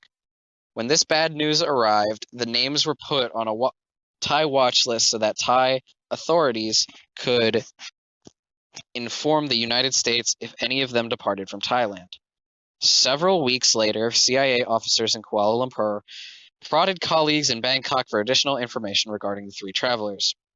In early March 2000, Bangkok reported that Nawaf al-Hazmi, now identified for the first time with his full name, had departed on January 15th on a United Airlines flight to Los Angeles. As for Khalid al-Midhar, there was no report of his departure, even though he had accompanied Hazmi on the United flight to Los Angeles. No one outside the Counterterrorist Center was told any of this. The CIA did not try to register Midhar or Hazmi within the State's Department's tip-off watch list, either in January when word arrived of Midhar's visa, or in March when word came out that Hazmi too had a U.S. visa and a ticket to Los Angeles.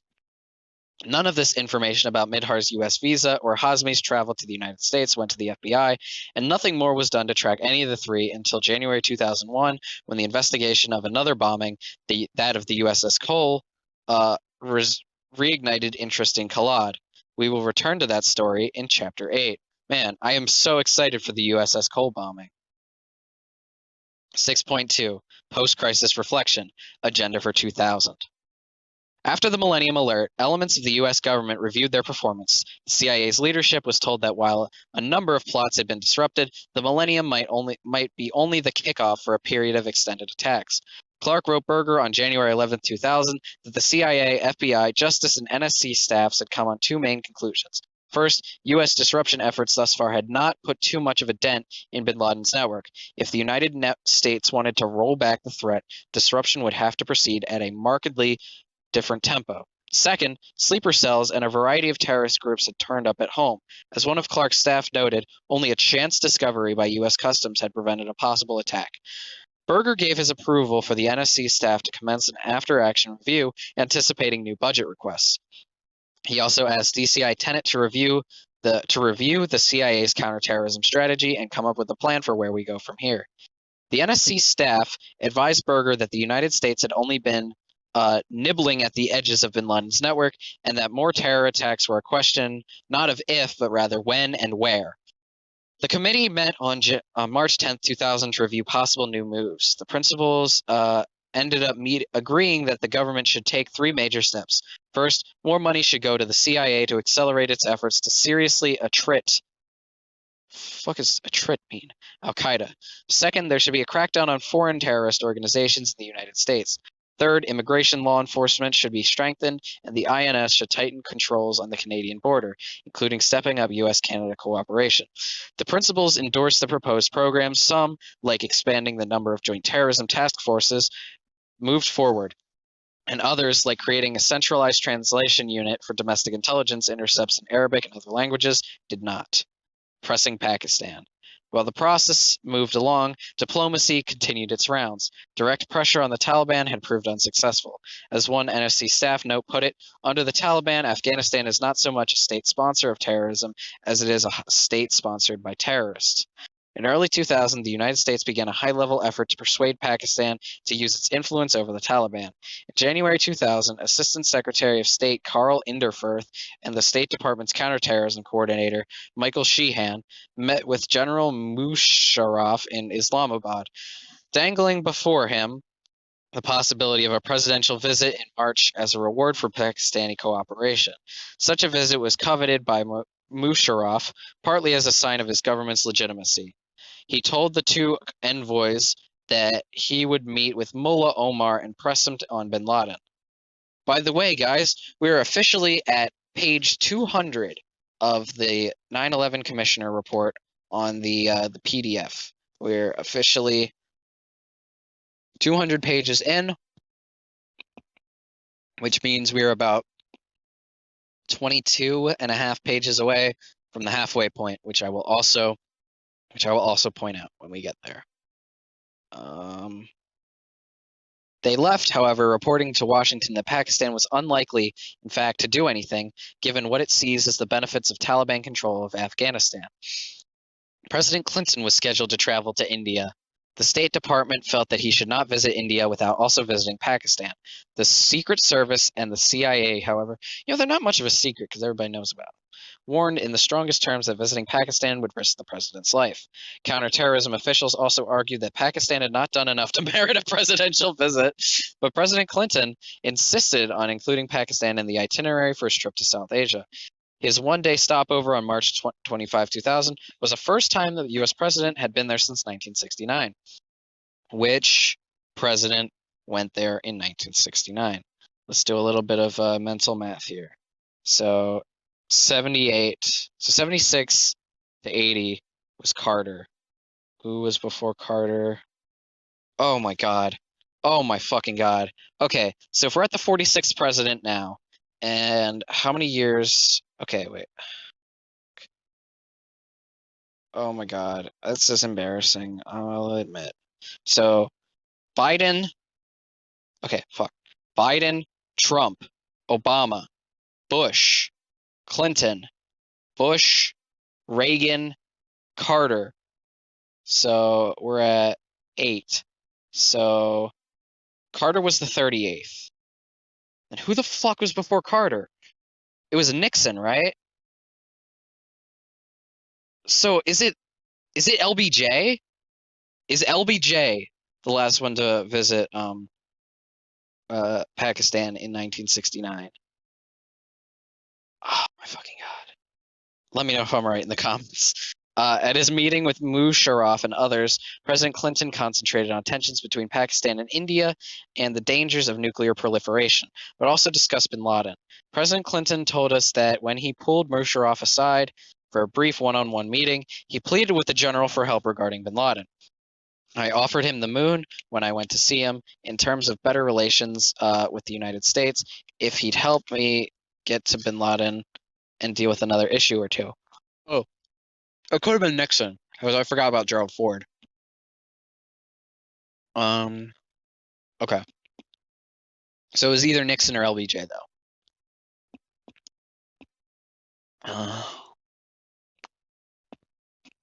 He pleaded with the general for help regarding bin Laden. I offered him a moon. Okay. The U.S. effort continued. Early in May, President Clinton urged Musharraf to continue through on his promise to visit Afghanistan and press Mullah Omar to expel bin Laden. At the end of the month, Under-Secretary of State Thomas Pickering followed up with a trip to the region. In June, DCI Tenet traveled to Pakistan with the same general message. By September, the United States was becoming openly critical of Pakistan for supporting a Taliban military offensive aimed at completing the conquest of Afghanistan. In December, taking a step proposed by the State Department some months earlier, the United States led a campaign for new UN sanction, which resulted in UN Security Resolution 1333, again calling for bin Laden's expulsion and forbidding any country to provide the Taliban with arms or military assistance. This, too, had little, if any, effect. The Taliban did not expel bin Laden. Pakistani arms continued to flow across the border. Secretary of State Madeleine Albright told us, "We do not have a strong hand to play with the Pakistanis. Because of the sanctions required by U.S. law, we had very few carrots to offer." Congress had blocked most economic and military aid to Pakistan because of that country's nuclear arms program and Musharraf's coup. Sheehan was critical of Musharraf, telling us that the Pakistanis leader, quote, blew a chance to remake Pakistan. Building new capabilities, the CIA. The After Action Review had treated the CIA's as lead agency for any offensive against al-Qaeda, and the principals at their March 10 meeting had endorsed strengthening the CIA's capability for that role. To the CTC, that meant proceeding with the plan, which had been put forward half a year earlier, hiring and training more case officers and building up the capabilities of foreign security services that provided intelligence via liaison.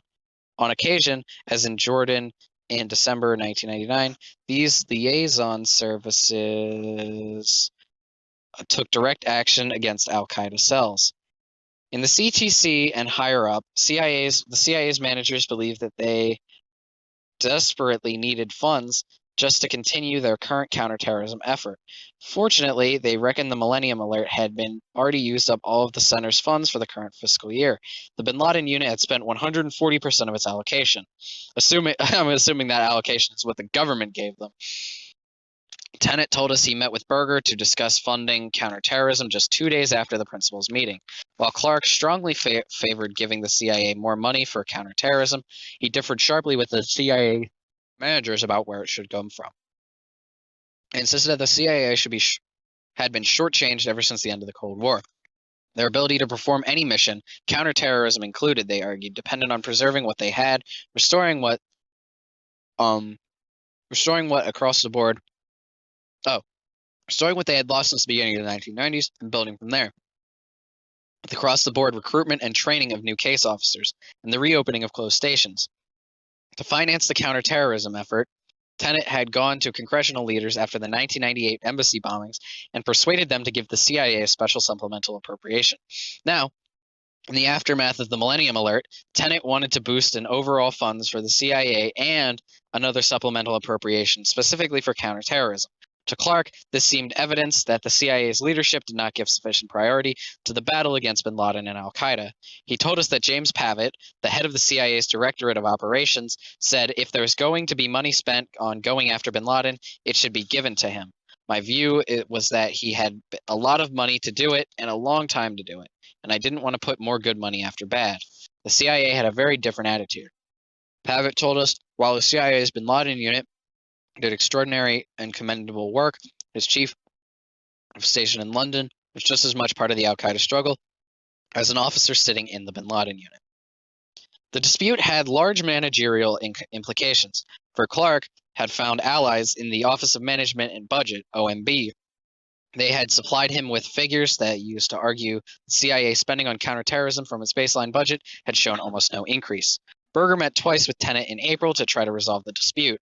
The Deputies Committee met later in the month to review fiscal year 2000 and 2001 budget priorities and offsets for the CIA and other agencies. In the end, Tenet obtained a modest supplemental appropriation, which funded counterterrorism without requiring much reprogramming of baseline funds. But the CIA still believed that it remained underfunded for counterterrorism. Terrorist financing.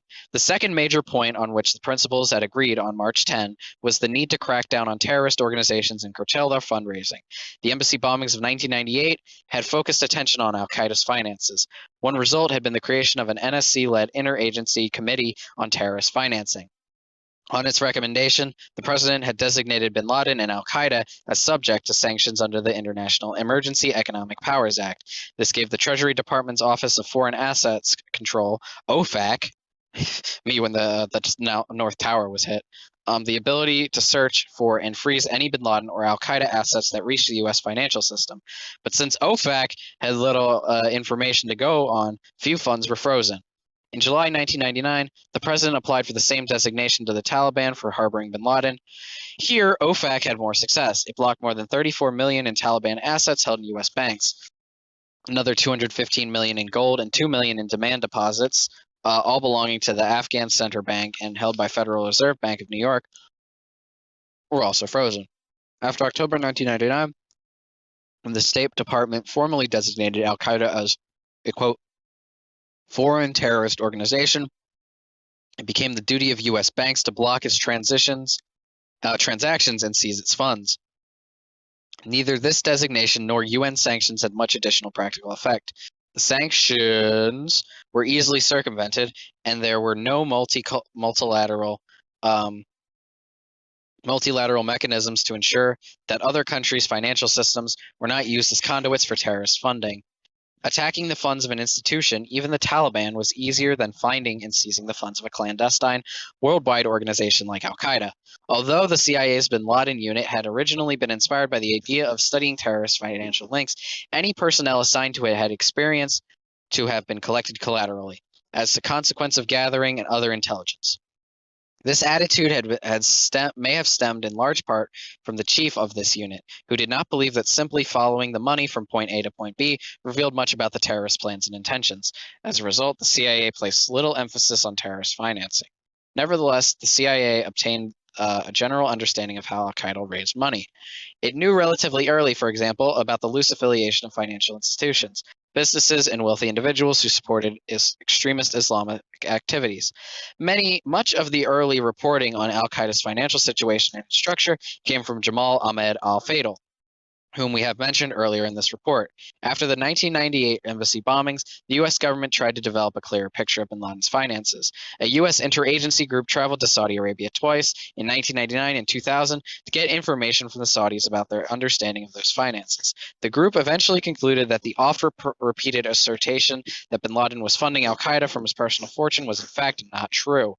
The officials developed a new theory: al-Qaeda was getting its money elsewhere, and the United States needed to focus on other sources of funding, such as charities, wealthy donors, and financial facilitators. Ultimately, although the intelligence community devoted more resources to the issue and produced somewhat more intelligence, it remained difficult to distinguish al-Qaeda's financial transactions among the vast sums of moving in the international financial system. The CIA was not able to find or disrupt al-Qaeda's money flows. Intelligence community, the NSC staff thought that one possible solution of these weaknesses in the intelligence community was to create an all-source terrorist financing intelligence analysis center. Clark pushed for the funding of such a center at the Treasury, but neither Treasury nor the CIA was willing to commit the resources. Within the United States, various FBI field offices gathered intelligence on the organizations suspected of raising funds for al-Qaeda or other terrorist groups. By 9/11, FBI agents understood that there were extremist organizations operating within the United States supporting a global jihadist movement and with substantial connections to al-Qaeda. The FBI operated a web of informants, conducted electronic surveillance, and had opened significant investigations in a number of field offices, including New York, Chicago, Detroit, San Diego, and Minneapolis. On a national level, however, the FBI never used the information to gain a systematic or strategic understanding of the nature and extent of al-Qaeda's fundraising. Treasury regulators, as well as U.S. financial institutions, were generally focused on fighting and deterring or disrupting the vast flows of the U.S. currency generated by drug trafficking and high-level international fraud. Large-scale scandals, such as the use of the Bank of New York by Russian money launderers to move millions of dollars out of Russia, captured the attention of the Department of the Treasury and Congress. Before 9/11, Treasury did not consider terrorist financing important enough to mention it in its national strategy for money laundering. Border security. The third point on which the principals had agreed on March 10th was the need for attention to America's porous borders and the weak enforcement of immigration laws. Drawing on ideas from government officials, Clark's working group developed a menu of proposals to bolster border security. Some reworked or reiterated previous presidential directives. They included creating an interagency center to target illegal entry and human traffickers, imposing tighter controls on student visas, taking legal action to prevent terrorists from coming to the United States and to remove those already here, detaining them while awaiting removal proceedings, further increasing the number of immigration agents to FBI Joint Terrorism Task Force to help investigate immigration charges against individuals suspected of terrorism. Activating a special court to enable the use of classified evidence in immigration-related national security cases, and both implementing new security measures for U.S. passports and working with the United Nations and foreign governments to raise global security standards for travel documents. Clark's working group compiled new proposals as well, such as undertaking joint perimeter defense program with Canada to establish cooperative intelligence law enforcement programs, and to joint operations based on shared visa and immigration data and joint border patrols.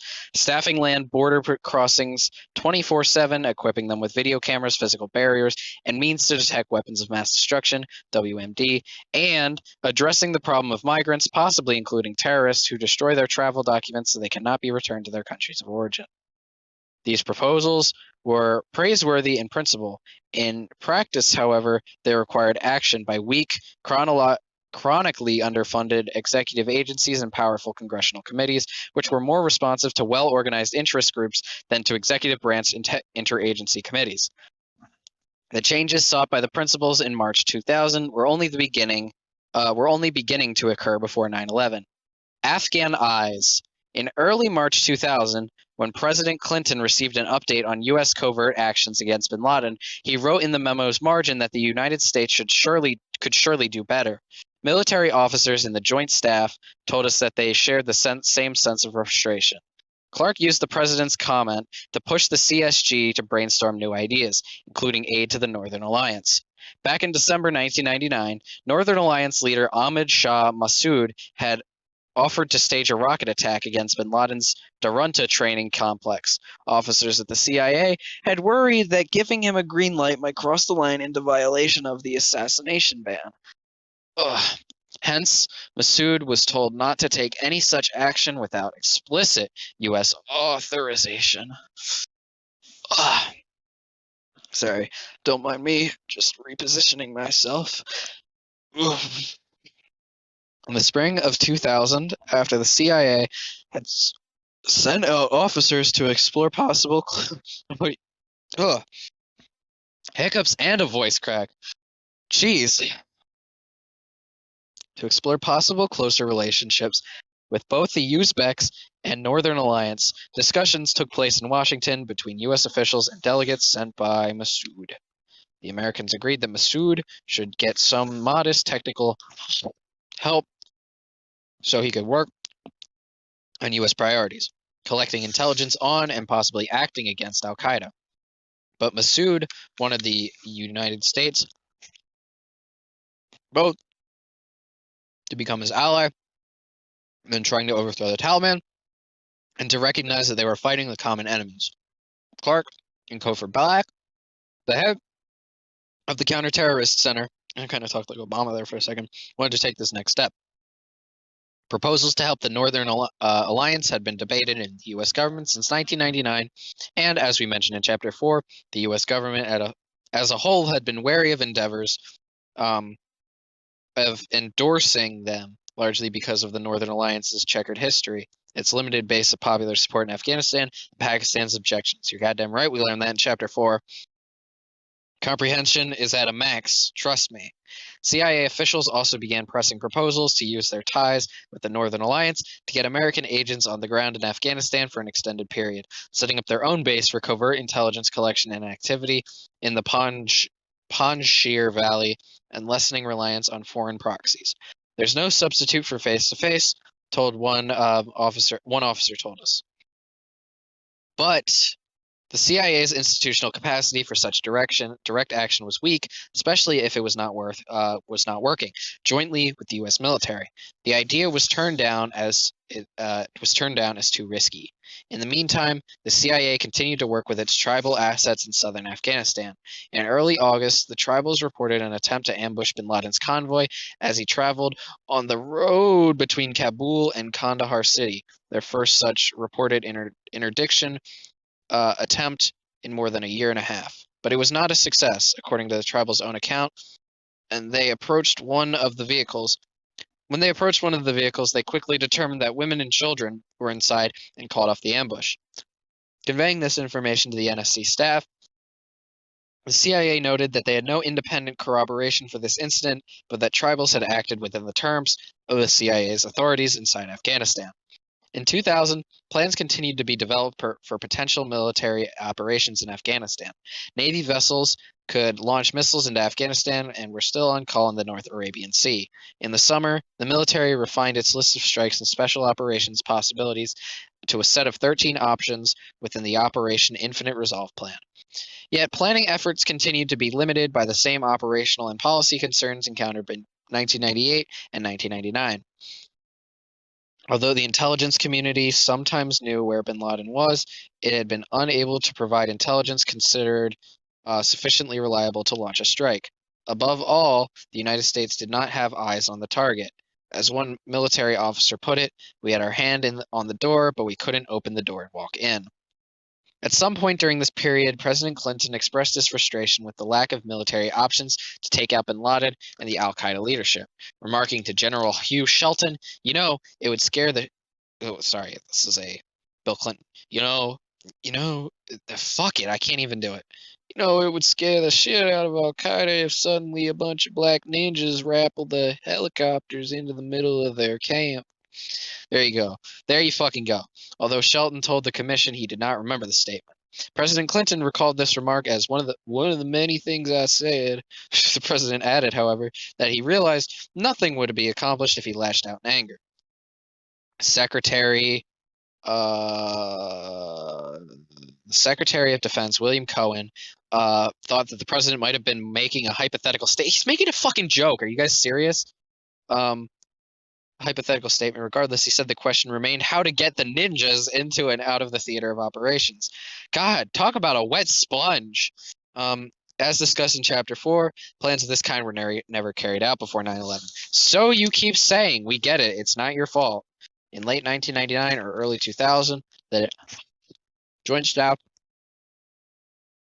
Director of Operations, Vice Admiral Scott Fry, directed his Chief Information Operations Officer, Brigadier General Scott Gration, to develop innovative ways to get better intelligence on bin Laden's whereabouts. Gration and his team worked on a number of different ideas aimed at getting reliable American eyes on bin Laden in a way that would reduce the lag time between sighting and striking. One option was to use a small unmanned U.S. Air Force drone called the Predator, which could survey the territory below and send back video footage. Another option, eventually dismissed as impractical, was to place a powerful long-range telescope on a mountain within range of one of bin Laden's training camps. Both proposals were discussed with General Shelton, the chairman of the Joint Chiefs of Staff, and then briefed to Clark's office at the White House as the CSG was searching for new ideas.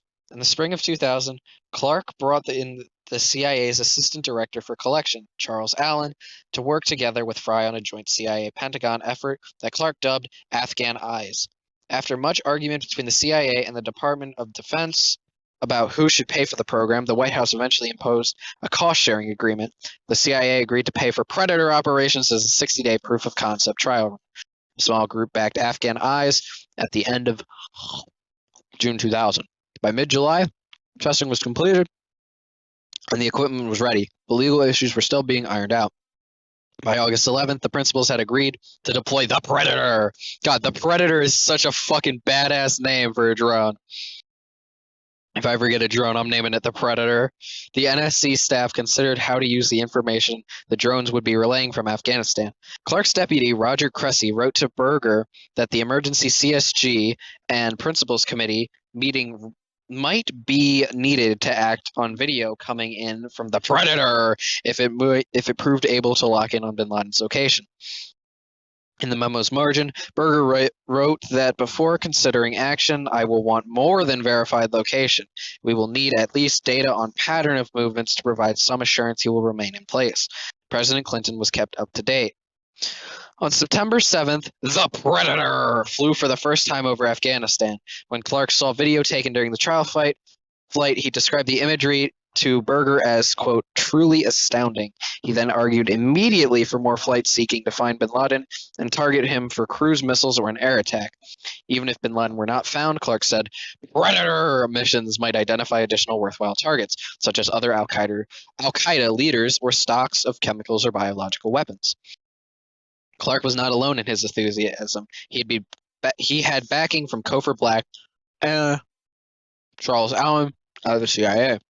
15 trial missions of the Predator over Afghanistan were rated successful. 10 out of them. On the first flight, the Predator saw a security detail around a tall man in a white robe at bin Laden's Tarnak Farms compound outside Kandahar. After a second sighting of the man in white in the compound on September 28, intelligence community analysts determined that he was probably bin Laden. During at least one trial mission, the Taliban spotted the Predator and scrambled MiG fighters to try without success to intercept it. Berger was worried that a Predator might be shot down. and warned Clark that a shoot-down would be a bonanza for bin Laden and the Taliban. Still, Clark was optimistic about Predator, as well as progress with disruptions of al-Qaeda cells elsewhere. Berger was more cautious, praising the NSC staff's performance but observing that this was no time for complacency. Unfortunately, he wrote, the light at the end of the tunnel is another tunnel. Damn. Now that is fucking deep. 6.3. The attack on the USS Cole. Jeez, these mangoes are starting to thaw and get slimy in here. Keep me going, though. Oh, shit. Hi. Hey, I wasn't expecting somebody else, like, at all. I came to relieve you. What? I came to relieve you if you need someone to speak. No, I think I got it. It turns out the reason I was feeling so shitty, believe it or not, was actually just because of a lack of sustenance. I just needed to eat food, and now I feel like a million times better. So what did you eat?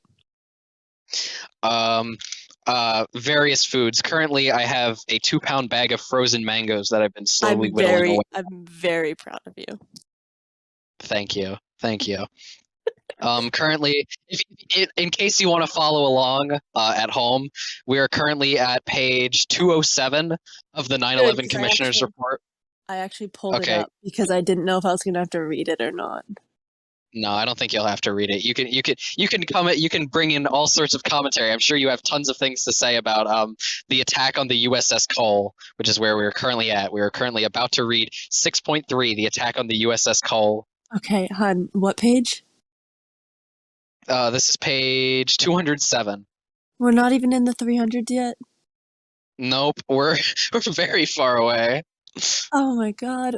You know this is 585 pages no, it's actually like 400 pages long after you get past like all the introduction, all the Yeah, 400 it's actually 445 pages because I'm not going to read like the appendix and all that.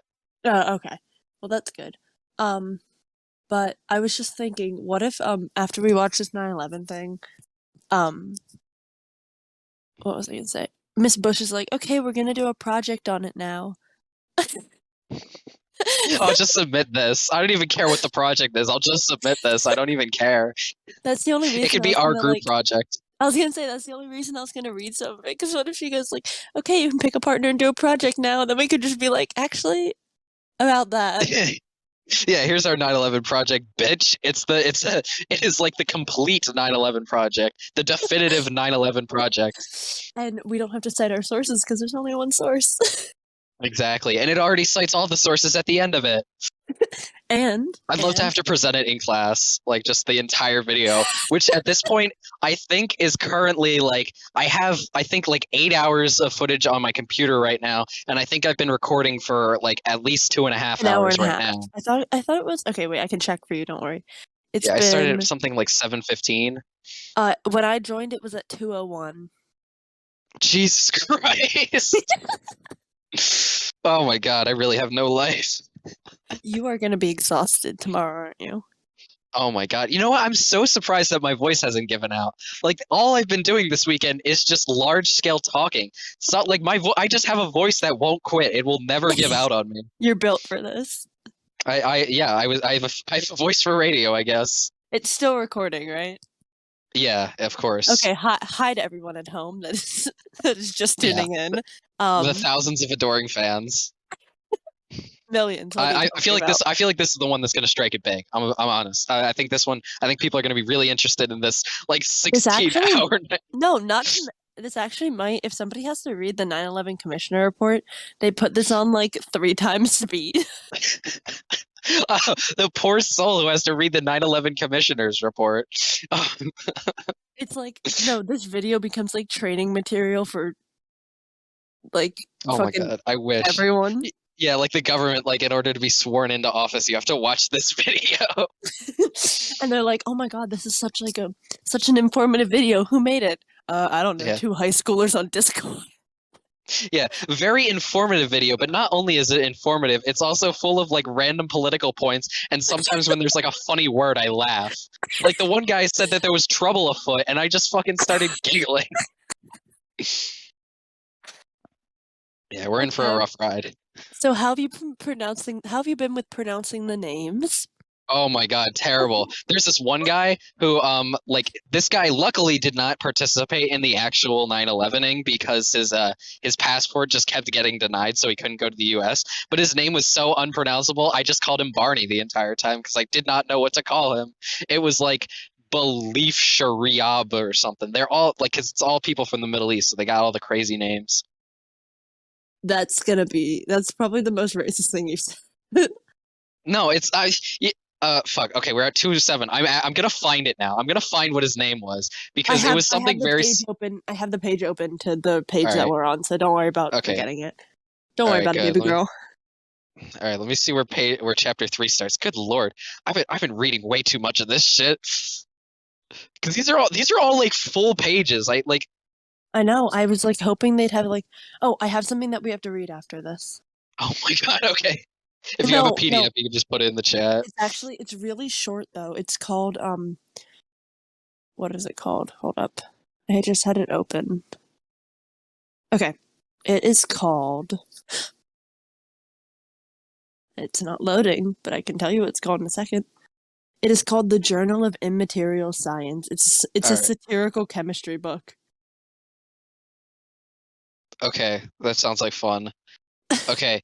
So the guy's name was Ramsey Binalshib.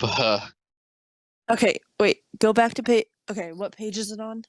It was page 177, 5.3, the Hamburg contingent. 177. The Hamburg contingent. Okay. Is it Ramsey? Yeah, Ramsey Binalshibh, something like that. Yeah, I'm not even gonna try that in fear of Exactly. being So I just canceled by started the calling him. no I just people that are listening to this. Okay, so okay. What I everyone who did at the start of everyone this who's tuning audiobook, I in right just now, said we're on page I just said 207. yeah.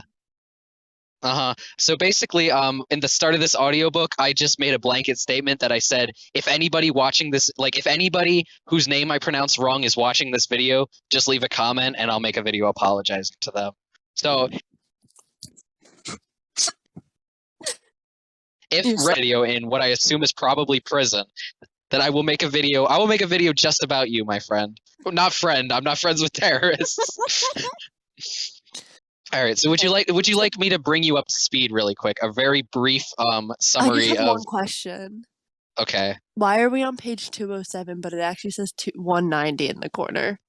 I have no clue. It really bugs me. I don't know why it's not synced up. Oh, because it's page 190 of the actual commissioner's report, not including the table of Oh yeah, I contents. guess yeah, the table of contents and all that shit. That's Um kind of annoying. Anyway, bring me up to speed, please. okay, so here I'm gonna try to give you like the Cliff's notes of the first 6 chapters, or I guess the first 5 chapters because we're already on the 6th chapter. So chapter 1 is basically talking about the hijackings. Basically, we're learning about like how they hijacked the planes and why the U.S. didn't do anything about it. The basics. Yeah, it was very base. Basically, like it's like most of this I want to say most of this book is just kind of excuses like it's not our fault what this happened. So chapter 1 all about how it And what's your happened. personal opinion? I honestly feel like these are a lot of excuses. I feel like they dropped the ball honestly. If it wasn't a planned attack, then they really dropped the ball just like across the board. So this is embarrassing. I think this reflects very poorly on them, honestly. Um so after chapter 1, chapter 2 is all about the rise of Al Qaeda, which is kind of embarrassing because they really make Osama bin Laden out to be like this, like basically like this cuck. Like he just keeps getting kicked out of his countries because everybody hates him. Chapter 3 is all about like the government's like fuck the next like the chapters 3 to 5 all kind of blend together. Chapters three Noah and is so four cute.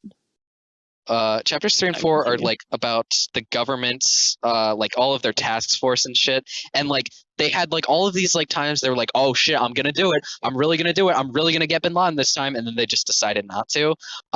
Chapter 5 is all about like a bunch of Muslims who were like contingent to bin Laden, but they weren't like this was like people who like joined Al Qaeda, so it was like their stories, which I think chapter 5 has probably been the most interesting chapter so far. Which leads us now to chapter 6. We are now at 6.3, the attack on the USS Cole. Chapter 6 is like 70 pages long for some reason. I think chapter 6 is just about like all of the terrorist attacks leading up to 9/11, which is interesting because like right now we're currently at like the year 1998, and good lord, did they do a lot of shit. So We're if you only don't at have any, 1998. yeah, they keep jumping like randomly in time, but I think we're kind of like stuck firmly cemented in 1998 now. Oh wait, no, never mind. The next page has a 2000, September 2000. Okay, yeah, they kind of jump all over the place, but we're like this is like the So last this 3 years isn't of helpful 9/11. for chronological order. Not really. It kind of just it kind of lists like a bunch of topics and then gives you like I guess kind of like just things that happened and then like the US government's response and bin Laden's response, like basically. Oh, got it. So it's like a T chart. Hmm. Okay. Basically. I'm gonna mute myself and I will keep listening to you read this bullshit. Have fun. All right. Okay. If you have anything to add during any of these points, feel free to unmute and speak your piece to the millions watching. I'm sure we have the FBI, the CIA, the NSA, the FAA, the FTC, the FCC, and Al Qaeda listening. So it's quite a packed room right now. Sounds good. All right. Okay. Early in chapter 5, we introduced, along with Khalid Sheikh Mohammed, 2 other men who became operational coordinators for Al Qaeda, Khalid and Nashiri. As we explained, both were involved during 1998 and 1999 in EJ preparing to attack. Khaled. Like, that's what I'm saying! During 1998 and 1999 in preparing to attack a ship off the coast of Yemen with a boatload of explosives. That's funny. They're attacking a ship with a boatload.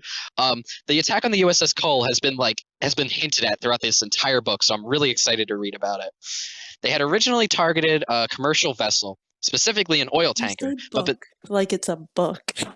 yeah, it is a book. It was written by 5. It was written by 10 senators, I believe, or just 10 government people. 5 Democrat, 5 Republicans. So I only 10 have to guys hate in a half the basement. book. 10 guys in a basement. Yeah, in a government basement, so it makes it better. I view this more, like I wasn't alive for any of this. I view this more as a children's story than as events that actually happened. These are all kind of just hilarious tales of how the government failed to stop this guy who was very clearly a terrorist. Also, mangoes. They had originally okay. Bin Laden urged them to look for a U.S. warship instead. In January 2000, their team had attempted to attack a warship on the port of Aden, but the attempt failed when the suicide boat sank. More than 9 months later, on October 12, 2000, Al Qaeda operatives in a small boat laden with explosives attacked a U.S. Navy destroyer, the USS Cole. The blast ripped a hole in the side of the Cole, killing 17 members of the ship's crew and wounding at least 40. The plot we now know was a full-fledged Al Qaeda operation, supervised directly by bin Laden. He chose the target and location of the attack, selected the suicide operatives, and provided the money needed to purchase the explosives and No, equipment. so you're saying they did a pull out from the hole in coal. Oh my god. That's what I'm Yes. hearing. Yeah. Yep. I'm Basically, I sorry. mean, I don't know if they did it up pulling out. It's the real way to get out of child support, by the way, fellas. Just kill yourself. Some yeah, I was gonna say sometimes you don't have enough time to pull out, You just kind of Yeah. You just have to combust. Do you think bin Laden ever got laid? yes. Yeah, he probably got tons of tail. Nashiri was the field commander and managed the operation in Yemen. Khalid helped in Yemen until he was arrested in a case of mistaken identity and freed with bin Laden's help, who also mentioned earlier. Local Al Qaeda coordinators included Jamal al Badawi and Fahd al Kuso, who was supposed to film the attack from a nearby apartment, presumably to post it on LiveLeak. The 2 suicide operatives chosen were Hassan al-Kamri and Abraham al-Thawar, also known as Nibras. Nibras and Kuso delivered money to Khalid in Bangkok during Khalid's January 2000 trip to Kuala Lumpur and Bangkok. In September 2000, bin Laden reportedly told Nashiri that he wanted to replace Qamri and Nibraz. Nashiri was angry and disagreed, telling others he would go to Afghanistan and explain to bin Laden that the new operatives were already trained and ready to conduct the attack. Prior to departing, Nashiri gave Nibraz and Qamri the instructions to execute the attack of the next U.S. warship that entered the port of Aden. While Nashiri was in Afghanistan, Nibraz and Qamri saw their chance. They piloted the explosives-laden boat alongside the USS Cole, made friendly gestures to the department in time to film the attack. Back in Afghanistan, bin Laden anticipated the U.S. military retaliation. He ordered the evacuation of al-Qaeda's Kandahar airport compound and fled, first to the desert area near Kabul, then to Khost and Jalalabad, and eventually back to Kandahar. In Kandahar, he rotated between 5 to 6 residences, spending one night at each residence. In addition, he sent his senior advisor, Muhammad Atef, to a different part of Kandahar and his deputy, Ayman al-Zawahiri, to Kabul so that all three could not be killed in one attack. There was no American strike. In February 2001, a source reported that an individual whom he identified as the big instructor, probably a reference to bin Laden, complained frequently that the United States had not yet attacked. According to the source, bin Laden wanted the United States to attack, and if it did not, he would launch something bigger. The attack of the USS Cole galvanized al-Qaeda's recruitment. Yeah, probably.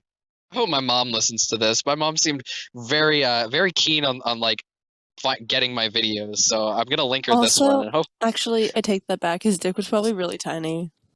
Why? Is it because he was what is it because he was Islamist? Is that what you're trying to say? I'm just gonna look at what the average Middle Eastern dick size is really quick. Yeah. Look up average Afghanistan dick size 2001. I think that'll get us what we're looking for. The attack on the USS Cole galvanized al-Qaeda's recruitment efforts. Following the attack, bin Laden instructed the media committee, then headed by Khalid Sheikh Mohammed, to produce a propaganda video that included a reenactment of the attack along with images of the al-Qaeda training camps and training methods. It also highlighted Muslim suffering in Palestine, Kashmir, Indonesia, and Chechnya. Al-Qaeda's image was very important to bin Laden, and the video was widely disseminated. Portions were aired on Al Jazeera, CNN, and other television outlets. It was also disseminated among many young men in Saudi Arabia and Yemen and caused many extremists to travel. The average dick size is 4.3 in 2001 in Afghanistan. Oh my god, 4.3? Yeah. Oh, Jesus. Oh, no, they were terrorists. It was 10.69 centimeters. Jeez, gee wilkers. Yeah, for all the UK viewers, that's 10.6 centimeters. And just to give you a heads up, at that same time, Japan's average dick size was 5.4. Damn. I wonder if there's is there like a graph that shows like dick sizes like average like through the years? Like is there some correlation to it? Like what causes the fluctuation in dick size? Just so you know, in 2001, Ecuador had the largest dick size to body size percentage, with 10.454% of the average dick being 10.54% of the person's body. Damn. Okay, maybe they were really tiny though. Maybe they were like 10 No, inches tall. They stood at about 6'5". Oh my god! Holy shit! dear me. If you want to know, I'm about to go to Ecuador in 2001. In comparison, Afghanistan during that time, the average dick size was 6.09% of their body height, and they were only an average of 6 foot. Zam. Anyway, the more you know.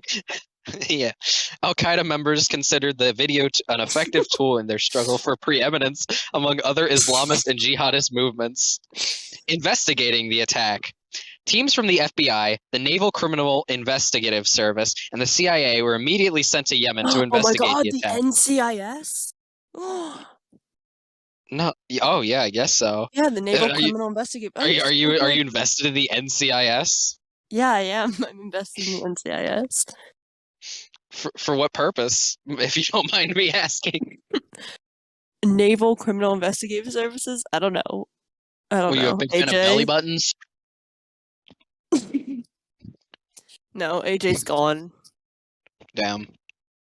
Yo, we should get AJ on one of these. He probably would. He totally would. And then I he'd miss just that go guy. on a rant on how much he loved me. Aw, that would be cute. That'd be cute. That would be content. That's what it's really. It translates to revenue. My big pockets filled with doubloons. Every second I talk is another dollar in my pocket. God, I Anywho, wish. Sorry. With you'd be difficulty, so rich. yeah. Oh my God, we're never gonna get through this. No, go ahead. Barbara, I'll shut up. it's fine. It's fine. Barbara Bodine. It's funnier if the number's bigger. So Barbara Bodine. It'll be like 21 hours. Yeah, it'll never end. This will be the longest video ever uploaded to YouTube. I'm gonna look up what Barbara that is while you keep talking. Okay, Barbara Bodine, the U.S. ambassador to Yemen, tried to persuade the Yemeni government to accept these visitors and allow them to carry arms, though the Yemenis balked at leaving Americans openly carry long guns, rifles, shotguns, automatic weapons. Meanwhile, Bodine and their leader of the FBI team, John O'Neill, clashed repeatedly to the point that after O'Neill had been rotated out of Yemen but wanted to return, Bodine refused the request. Despite the initial tension, the We're Yemeni gonna have a and little bit of American trouble. Yemeni and American investigations proceeded. Within a few weeks, the outline of the story began to emerge. On the day of the Cole attack, a list of suspects was assembled that included Al-Qaeda's affiliate as Egyptian Islamic Jihad. U.S. counterterrorism officials told us they immediately assumed that Al-Qaeda was responsible. But as Deputy DCI, as Deputy DCI John McLaughlin explained to us, it was not enough for the attack to smell, look, and taste like an Al-Qaeda operation. To make the case, the CIA needed not just a guess, but a link to someone known to be an Al-Qaeda operative. Within the first weeks after the attack, the Yemenis found and arrested both Badawai and Kuso, but did not let the FBI team participate in the interrogations.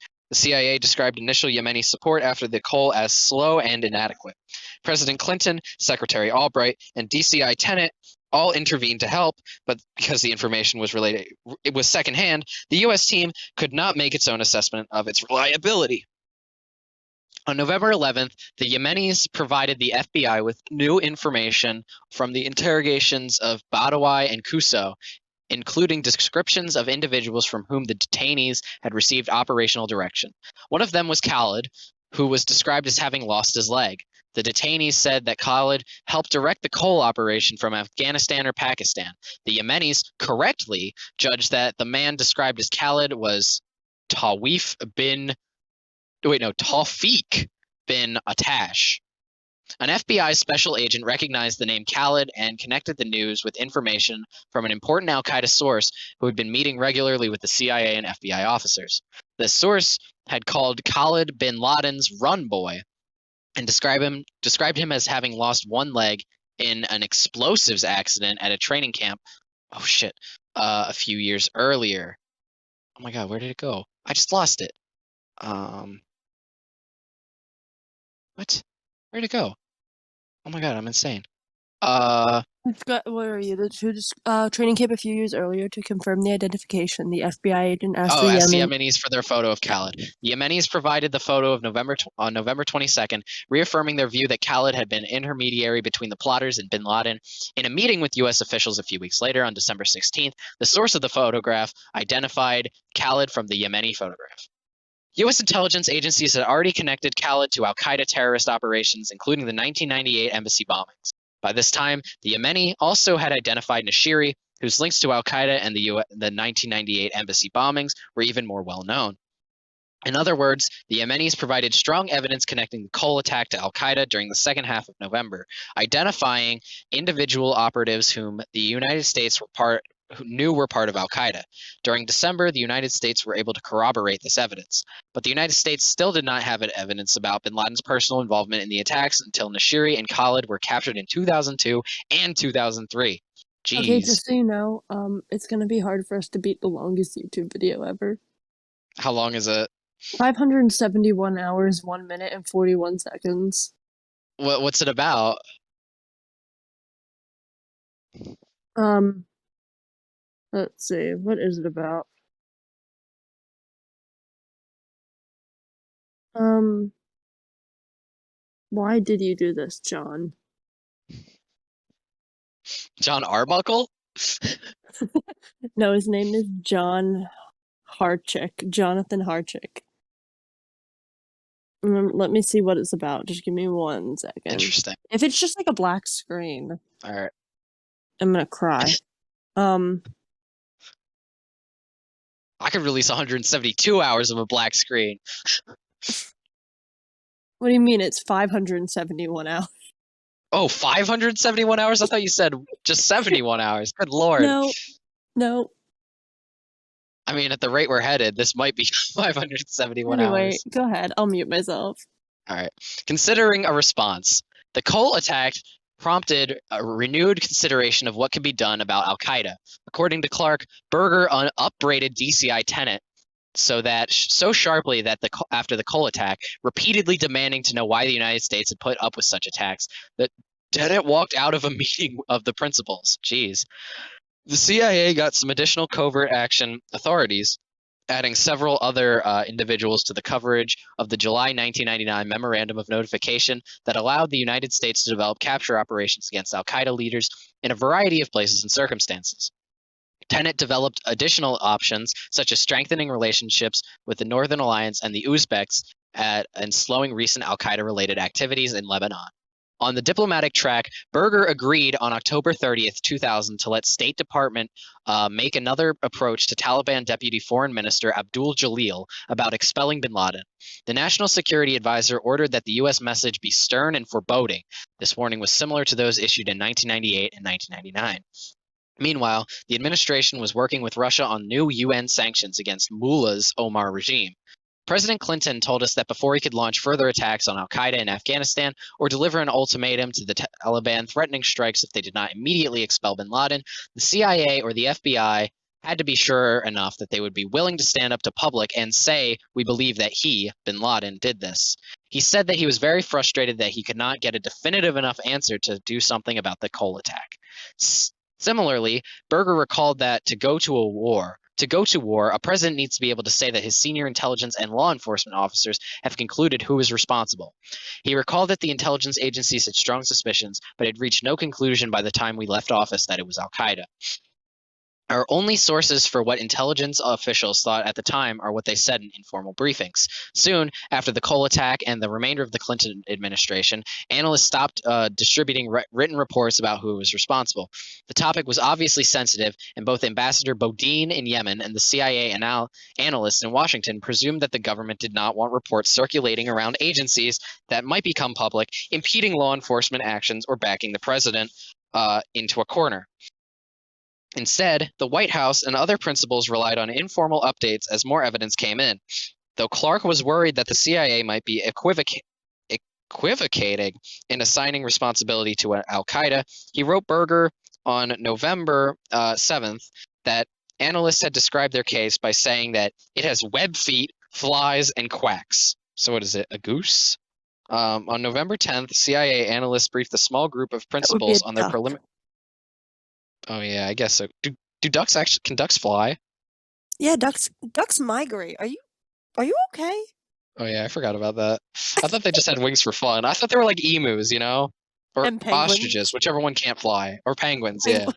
And ostriches can't. And emu, none of them can fly. Damn, why be a bird if you can't fly? That's like the real short end of the stick. Because you lay eggs and you want to shoot shit out your butt. You want to know what that feels. Actually, it's a cloaca, but this is not a PDF about bird anatomy. It's a PDF about 9/11. Okay, sorry. So it's okay, because on November 10th, CIA analysts briefed a small group of principals on their preliminary findings that the attack was carried out by a cell of Yemeni residents with some ties to the Transitional Mujahideen Network. According to the briefing, these residents likely had some support from al-Qaeda, but the information on outside sponsorship, support, and direction of the operation was inconclusive. The next day, Berger and Clark told President Clinton that while the investigation was continuing, it was becoming increasingly clear that al-Qaeda had planned and directed the bombing. In mid-November, as the evidence of al-Qaeda involvement mounted, Berger asked General Shelton to reevaluate military plans to act quickly against bin Laden. General Shelton tasked General Tommy Franks, the new commander of CENTCOM, to look again at the options. Shelton wanted to demonstrate that the military was imaginative and knowledgeable enough to move on an array of options, and to show the complexity of the operations. He briefed Berger on the infinite resolve strike options developed since 1998, which the Joint Staff and CENTCOM had refined during the summer into a list of 13 possibilities or combinations. CENTCOM added a new phased campaign concept for wider-ranging strikes, including attacks against the Taliban. For the first time, these strikes envisioned an air campaign against Afghanistan of indefinite duration. Military planners did not include contingency planning for an invasion of Afghanistan. The concept was briefed to Deputy National Security Advisor Donald Carrick on December 20th and to other officials. On November 25th, Berger and Clark wrote President Clinton that although the FBI and CIA investigations had not reached a formal conclusion, they believed the investigation would soon conclude that the attack had been carried out by large cells whose senior members belonged to al-Qaeda. Most of those involved had trained in bin Laden-operated camps in Afghanistan, Berger continued. So far, bin Laden had not been tied personally to the attack, and nobody had heard him directly order it, but 2 intelligence reports suggested that he was involved. When discussing possible responses, though, Berger referred to the premise, al-Qaeda responsibility, as an unproven assumption. In the same November 25th memo, Berger informed President Clinton about a closely held idea, a last-chance ultimatum for the Taliban. Clark was developing the idea with specific demands: immediate extradition of bin Laden and his lieutenants to a legitimate government for trial, observable closure for all terrorist facilities in Afghanistan, and expulsion of all terrorists from Afghanistan within 90 days. Noncompliance would mean U.S. force directed at the Taliban itself. In U.S. efforts to ensure that the Taliban would never defeat the Northern Alliance, no such ultimatum was issued. Nearly a month later, on December 21st, the CIA made another presentation to the small group of principals on the investigative team's findings. The CIA's briefing slide said that their preliminary judgment was that bin Laden's al-Qaeda group supported the attack on the Cole, based on a strong circumstantial evidence tying key perpetrators of the attack to al-Qaeda. The CIA listed the key suspects, including Nashiri. In addition, the CIA detailed the timeline of the operation from mid-1999 preparations to a failed attack on the USS The Sullivans on January 3, 2000, through a meeting held by the operatives the day before the attack. The slide said that so far the CIA had no definitive answer on the crucial question outside of the direction of attack: how and by whom. The CIA noted that the Yemenis claimed that the Khalid helped direct the operation from Afghan or Pakistan, possibly as bin Laden's intermediary, but it had not seen the Yemeni evidence. However, the CIA knew from both human sources and signals intelligence that Khalid was tied to al-Qaeda. The prepared briefing concluded that while some reporting about al-Qaeda's role might have merit, those reports offered few specifics. Intelligence gave some ambiguous indicators of al-Qaeda direction of the attack. This, President Clinton and Berger told us, was not the conclusion they needed in order to go to war or deliver an ultimatum to the Taliban threatening war. The election and change of power was not an issue, President Clinton added. There was enough time. If the agencies had given him a definitive answer, he said, he would have sought a UN Security Control ultimatum and given the Taliban 1, 2, or 3 days before taking further action against both al-Qaeda and the Taliban. But he did not think it would be irresponsible for a president to launch an invasion of another country just based on a preliminary judgment. Other advisors have echoed this concern. Some of Secretary Albright's advisors warned her at the time to be sure the evidence conclusively linked bin Laden to the Cole before considering any response, especially a military one, because such action might inflame the Islamic world and increase support for the Taliban. Defense Security Cohen told us that it would not have been prudent to risk killing civilians based only on an assumption that an al-Qaeda was responsible. General Shelton added that there was an outstanding question to who was responsible and what the targets were. Clark recalled that while the Pentagon and State Department had reservations about retaliation, the issue never came to a head because the FBI and CIA never reached a firm conclusion. He thought they were holding back. He said he did not know why, but his impression was that Tenet and Reno possibly thought the White House didn't really want to know, since the principal's discussions by November suggested that there was not much White House interest in conducting further military operations against Afghanistan in the administration's last weeks. He thought that instead, President Clinton, Berger, and Secretary Albright were concentrating on a last-minute push for a peace agreement between the Palestinians and the Israelis. Man, if only. Some of Clark's fellow counterterrorism officials, such as the State Department's Sheehan and the FBI's Watson, shared his disappointment that no military response occurred at the time. Clark recently recalled that an angry Sheehan reportedly asked rhetorically of defense officials, does al-Qaeda have to attack the Pentagon to get their attention? Oh, wow. Wow, that's some real foreshadowing right there. On the question of evidence, Tenet told us he was surprised to hear the White House was awaiting a conclusion from him on responsibility for the Cole attack before taking action against al-Qaeda. He did not recall Berger or anyone else telling him that they were waiting for magic words from the CIA and the FBI. Nor did he remember having any discussions with Berger or the president about retaliation. Tenet told us he believed that it was up to him to present the case. Then it was up to the principals to decide if the case was any good enough to justify using force. He believed he laid out what was knowable relatively early in the investigation, and that this evidence never really changed until after 9/11. A CIA official told us that the CIA's analysts chose the term preliminary judgment because of their notion of how intelligence standard of proof differed from a legal standard. Because the attack was the subject of criminal investigation, they told us, the term preliminary was used to avoid locking the government in with statements that might later be obtained by defense lawyers in a future court case. At the time, Clark was aware of the problem of distinguishing between an intelligence case and a law enforcement case. Asking U.S. enforcement officials to concur with an intelligence-based case before their investigation had been concluded could give rise to charges that the administration had acted before final culpability had been determined. There was no interagency consideration of just what military action might have looked like in practice. Either the Pentagon's new phased campaign concept or a prolonged air campaign in Afghanistan. Defense officials, such as Undersecretary Walter Slocumby and Vice Admiral Fry, told us the military response options were still limited. Bin Laden continued to be elusive. They felt, just as they had for the past 2 years, that hitting inexpensive and rudimentary training camps with costly missiles would not do much good and might even help al-Qaeda if the strikes failed to kill bin Laden.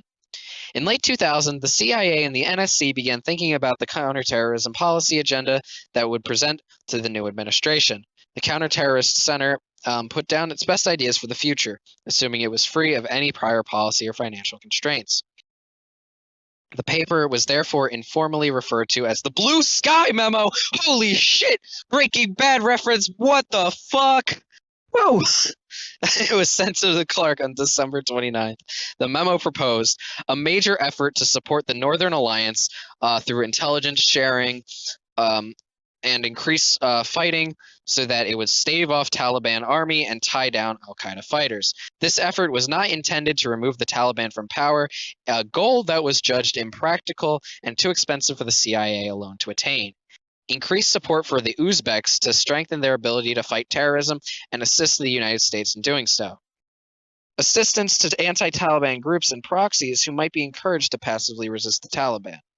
The CIA memo noted that there was no single silver bullet available to deal with the growing problems in Afghanistan. A multifaceted strategy would be needed to produce change.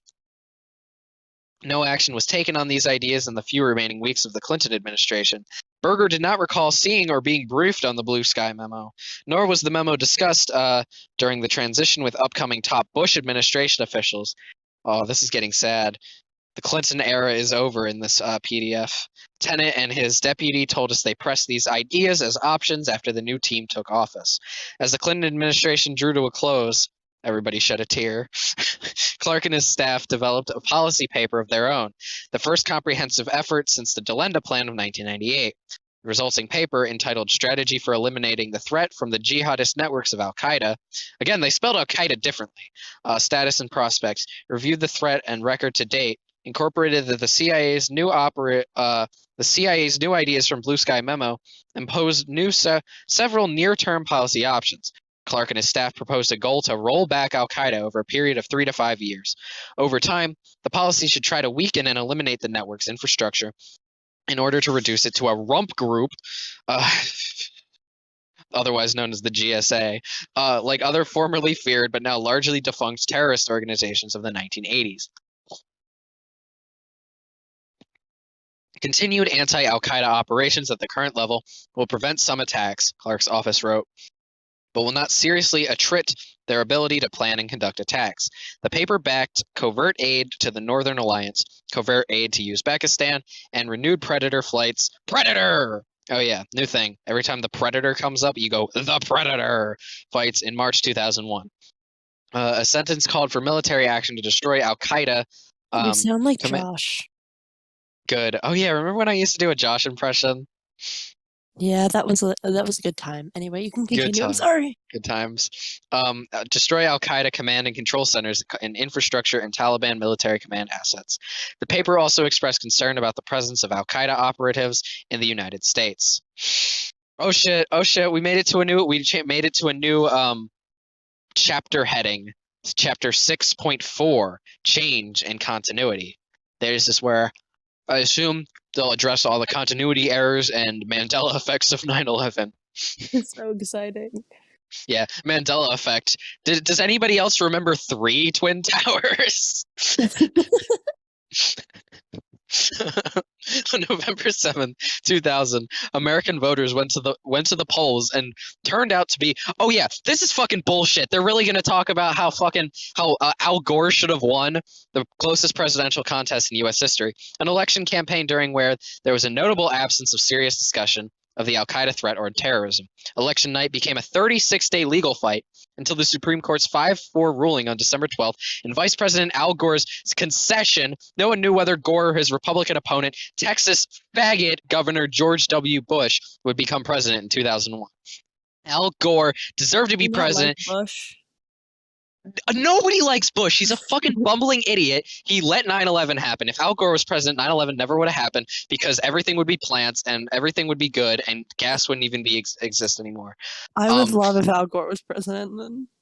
I want you know what? No. Every time I open my mouth, I think like, what if my mom is at work listening to this right now? And then I change my course of words. Don't let your mom's already disappointed in you. Oh yeah. I've already hit rock bottom with her. You know, I already forgot it. I was gonna say something about sucking his Al Gore dick. I probably had a funny bit, but I already forgot it. No, it came down to like 500 votes in Florida. Literally, okay. If anybody here is more curious about the 2000 election and why it was bullshit, go to @FAG Penridge and check the Electoral College infographic about it. I think they, not me, definitely not me, the Fellowship of Atheist Gamers did a really good conclusive look at why the Electoral College is bullshit and stupid. Okay. The dispute over the election and the 36 delay cut in half the normal transition period. Really? Transition should only last, 18 days? God damn, I'm about how long in 18 days?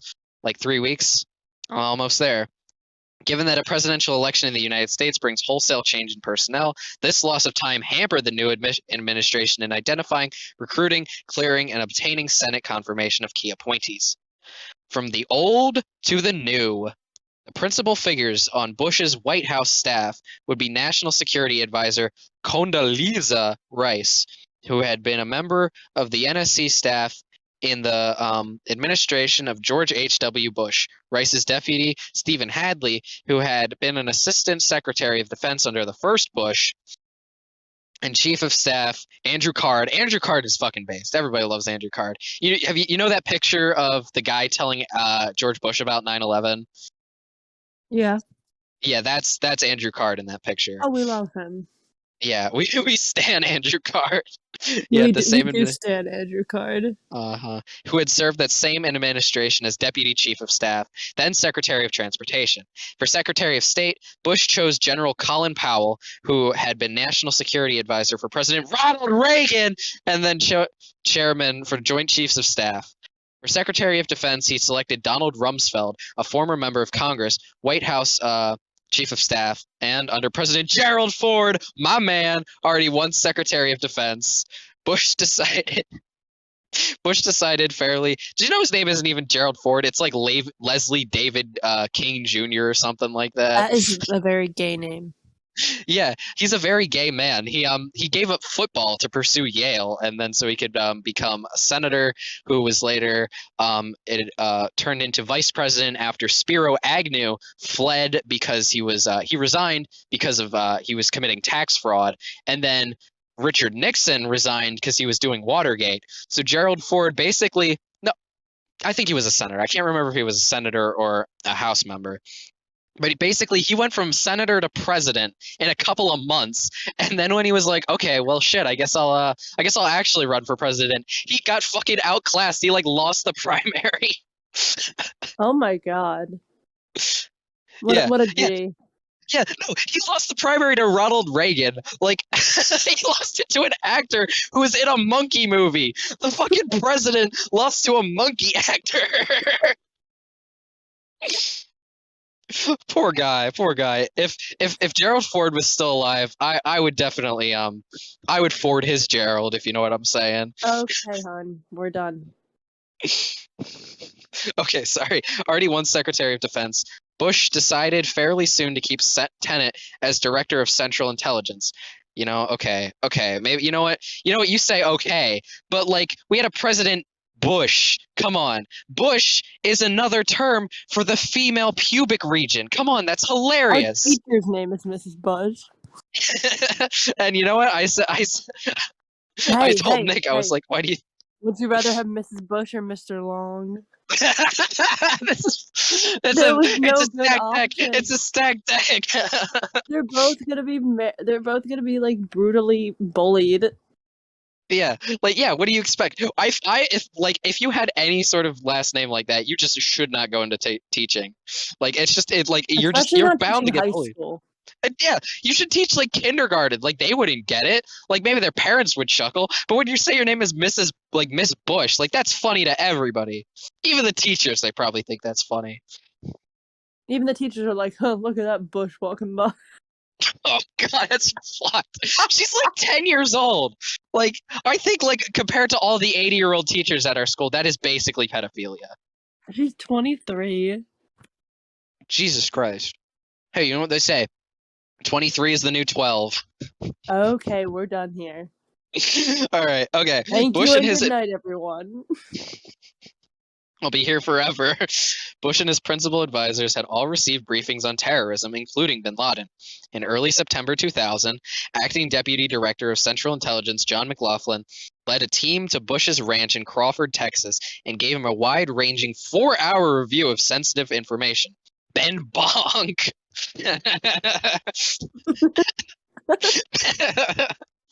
Oh God, I'm never gonna get through this. People just have to stop having such funny names. Yeah, exactly. It's not my fault his name is Ben Bonk. Ben Bonk and Mr. Bush are uh, oh God. Oh man, I hope they talked about something interesting. At Good least Lord. Bonkin. The deputy chief of the CIA's counterterrorist center used one of the 4 hours to deal with terrorism, to highlight the danger of terrorists obtaining chemical, biological, radiological, and nuclear weapons. Bonk brought along a mock-up suitcase to evoke the way the Shinrikyo doomsday cult. I believe that was the Anthill Kids. I'm not positive, but I did watch a video about these guys that like nerve gassed a subway in New York. Do you know about this? No, inform me, please. Okay, I was hoping you would know because I don't know very much about it. I believe it was like the Anthill Kids. Again, this might be all 100% wrong, but I believe this was like this weird incest cult in Japan that like this guy like he basically like adopted a bunch of kids, or no, maybe he adopted adults. I don't know. He got I think he got adults to join his like cult, and then just kept having sex with the kids that he made with those. So he had a weird I'm gonna giant throw incest up. coven. Please stop. Okay. But what matters to this story is he nerve gassed a New York subway. I think he did it multiple times. By the That's way, cute. guy, Yeah, but if I'm talking about the wrong guy and you're listening, just feel free to leave a comment. I'll make sure to update this video. Um, I'll write uh, an apology sincerely just to you. yeah, yeah. I'll even make it private just for you, so you're the only one who has to watch it. Um, okay, the subway in 1995. Bonk told Bush that Americans would die from terrorism during the next 4 years. Hey, that's true. It's almost like he predicted 9/11. Did he know something we didn't? During the long contest after Election Day, the CIA set up an office in Crawford to pass intelligence to Bush and some of his key advisors. Tenet, accompanied by his deputy director for operations, James Pavitt, briefed President-elect Bush at Blair House during the transition. President Bush told us he asked Tenet whether the CIA would kill bin Laden, and Tenet replied that killing bin Laden would have an effect but would not end the threat. President Bush told us Tenet said to him, this is literally he said, she said to him that the CIA had all the authority it needed. In December, Bush met with Clinton for a 2-hour one-on-one discussion of national security and foreign policy challenges. Hopefully they also had sex. Clinton recalled saying to Bush, oh my God. Okay, I'm not, you know what? Up to this point, I was doing a really shitty Bill Clinton impression, but since now that I have company, I don't think I can do it. I don't think I can No, do it. I'm please too go embarrassed. ahead. It's I'm fine. no, I'm not gonna do it because it's really bad. I'm not gonna do it. I'm just gonna read it in a normal voice. I think you will find that by far your biggest threat is bin Laden and the Al Qaeda. Here's the thing. You know what? I assume this happened in the Oval Office. I would be afraid to be with Bill Clinton in the Oval Office Why? after the Monica Lewinsky incident. Oh my God. It was briefly mentioned in this document, by the way, so don't worry. Monica Lewinsky canonically took part in 9/11. She was complicit. God, hopefully I could find the Monica Lewinsky commissioner report next. That's what I want to read. Clinton told us that he also said, one of the great regrets of my presidency is that I didn't get him, bin Laden, for you, because I tried to. Oh, that's cute. Yeah, can you believe it? It took Obama to fucking get this this Al Qaeda dude. Bush told the commission that he felt sure President Clinton had mentioned terrorism, but did not remember much being said about al-Qaeda. Bush recalled that Clinton had emphasized other issues such as North Korea and the Israeli-Palestinian peace process. That's really sad they were talking about that like 22 years ago. It seems like that shit'll never go away. It's all fucking Truman's fault. I love you, Harry Truman, but it's all your fucking fault for putting all the Jews where all the Muslims were. Of course, that's like putting all the cats where all the dogs are. In Jesse early would probably January. love dogs, actually. Oh, you know what? Jessie practically is a dog. She's so cute. Except she Would likes Jesse being like patches, stepped on. though? That's the Yeah, question. she probably would, honestly, because Jessie's not racist. I I, forgot I you have to think, be racist if you don't like dogs. yeah, I think Jessie actually like has a thing for being stepped on. I think she likes being stepped on because I swear to God, no matter where I am, I feel like I'm always stepping on her. Like she's moving out of her way to actively like go under people's feet. Like just like I got out of the shower like earlier, like actually maybe not earlier, like a few hours ago, and as soon as I opened the bathroom door and took a step out, Jessie was there. I was like, oh my God, all you want to do is get stepped on. It's like it's insane. Okay. So, in early January, Clark briefed Rice on terrorism. He gave similar presentations describing Al Qaeda as both an adaptable global network of jihadist organizations and a lethal core terrorist organization. To Vice President elect Cheney, his name is Dick Cheney, Hadley, and Secretary of State designate Powell. One of the lines in the briefing slide said that Al Qaeda had sleeper cells in more than 40 countries, including the United States. They could be anywhere. Berger told us that he had made a point of dropping in on Clark's briefings of Rice to emphasize the importance of the issue. Later the same day, Berger met with Rice. Berger met with Rice. Come on. They're not even trying to make that sound real. Come on. He said that he says that he told her the Bush administration would spend more time on terrorism in general and Al Qaeda in particular than on anything else. Rice's recollection was that Berger told her she would be surprised at how much more time she was going to spend on terrorism than she expected, but that the bulk of their conversation dealt with the faltering Middle East peace process and North Korea. Clark said that the new team had been, having been out of government for 8 years, had a steep learning curve to understand Al Qaeda and a new transitional terrorist threat. So that 8 years comment makes me really think that like George Bush literally just got all of George H.W. Bush's like all of his guys and was just like, all right, round two, right, guys? Organizing a new administration. During the short transition, Rice and Hadley concentrated. Oh, by the way, I have this picture of George Bush. I actually have two separate pictures of George Bush flipping the bird. Should I include that in the thumbnail of this 9/11 video? Yes. All right, good. Do you want me to put like a picture of Patches to represent you on the thumbnail? Sure. All right. All right. During the short transition, Rice and Hadley concentrated on staffing and organizing the NSC. The policy priorities differed from those in the Clinton administration. Those priorities included China, missile defense, and the collapse of the Middle East peace process and the Persian Gulf. Generally aware that terrorism had changed since the first Bush administration, they paid particular attention to the question on how counterterrorism policy should be coordinated. Rice had asked University of Virginia history professor Philip Zelikow to advise her on the transition. These aren't real names. These are not, because the Bush administration is when things start getting fake. Like Bill Clinton may have introduced George Bush to Al Qaeda, but George Bush was the one who was like, "Hey, you wanna fly into my towers, please?" And he said it obviously with /SX, obviously the sexual intent tone indicator. And Bin Laden was like, "Okay," / romantic intention. Okay. Henley and Zelikow asked Clark and his deputy Transitional Threats Directorate and Counterterrorism Security Group function. In the NSC, during the first Bush administration, many tough issues were addressed at the level of the Deputies Committee. Issues did not go to the principals unless the deputies had been unable to resolve them. Presidential Decision Directive 62 of the Clinton administration had said specifically that Clark's counterterrorism security group should report through the Deputies Committee or, at Berger's discretion, directly to the principals. Oh, by the way, we are officially on page 200 of the 9/11 Commission report, according to the page numbers on the document and not the little scrolly one. So this is officially page 200 out of, I don't even know, a million. God. This is what I wasted my weekend on, and probably the free time of a lot of this week.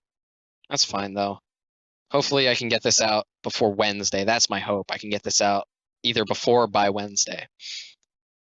Berger had, in practice, allowed Clark's group to function as a parallel deputies committee, reporting directly to those members of the principals committee who sat on the small group.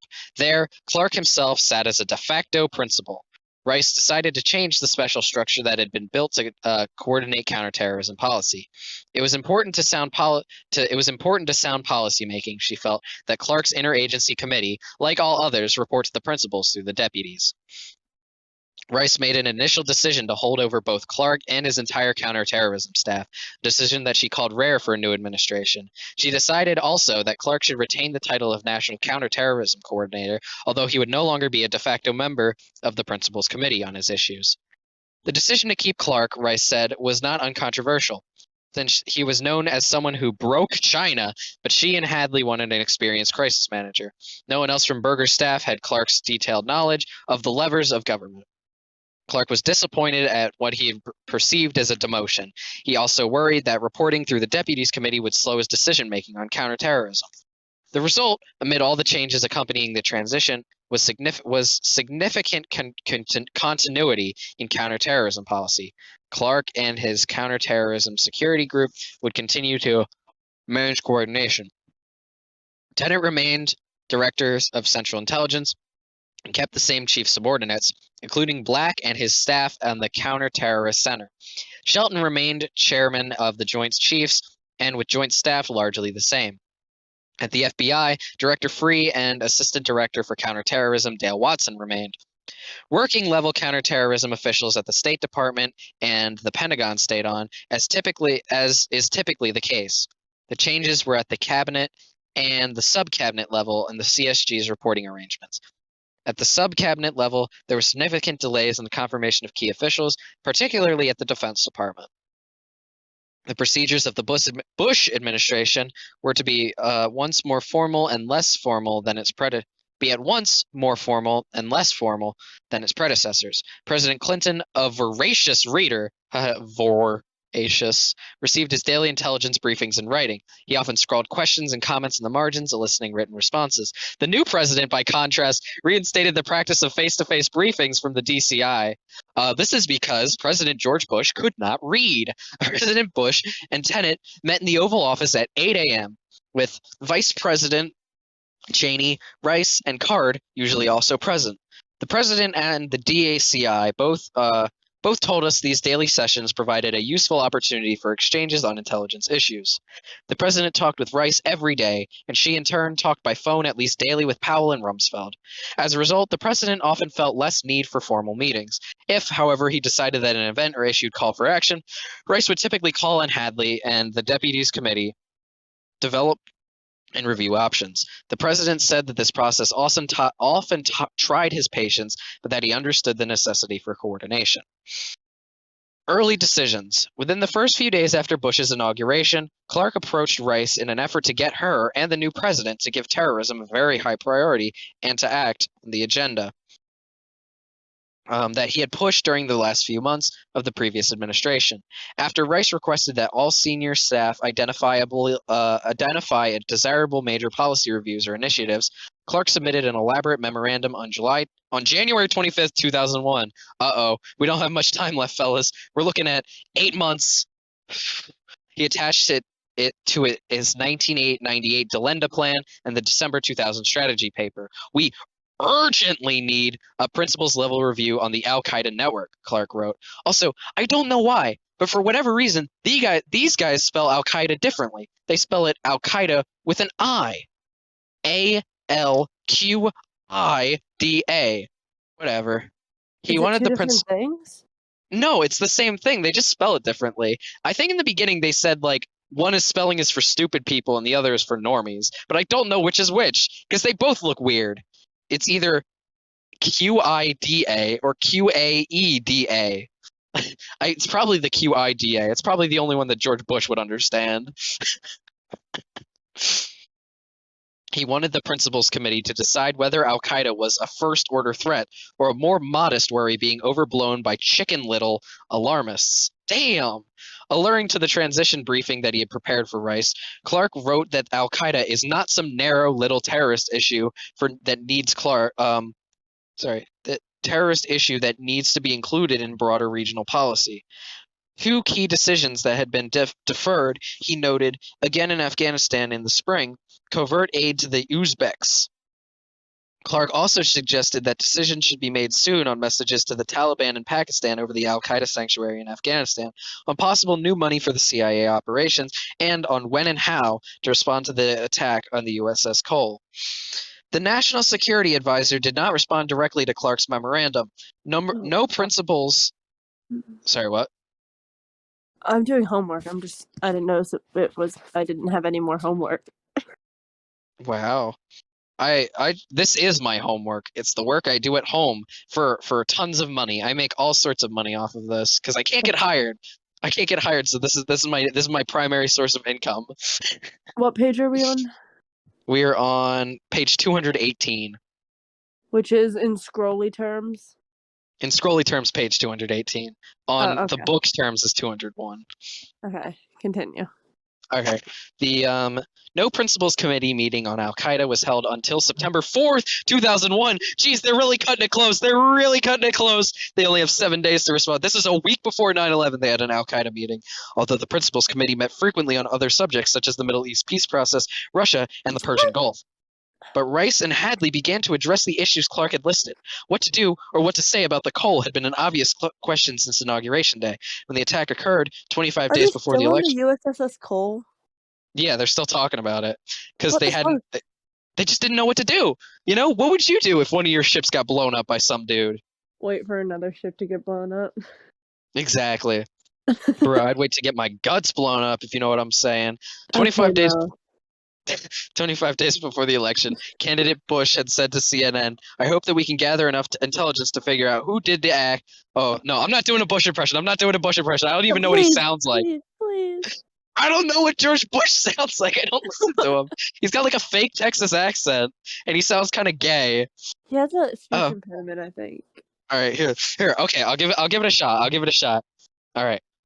Oh, I hope that we can gather enough intelligence to figure out who done did the act and take the necessary action. There must be a consequence.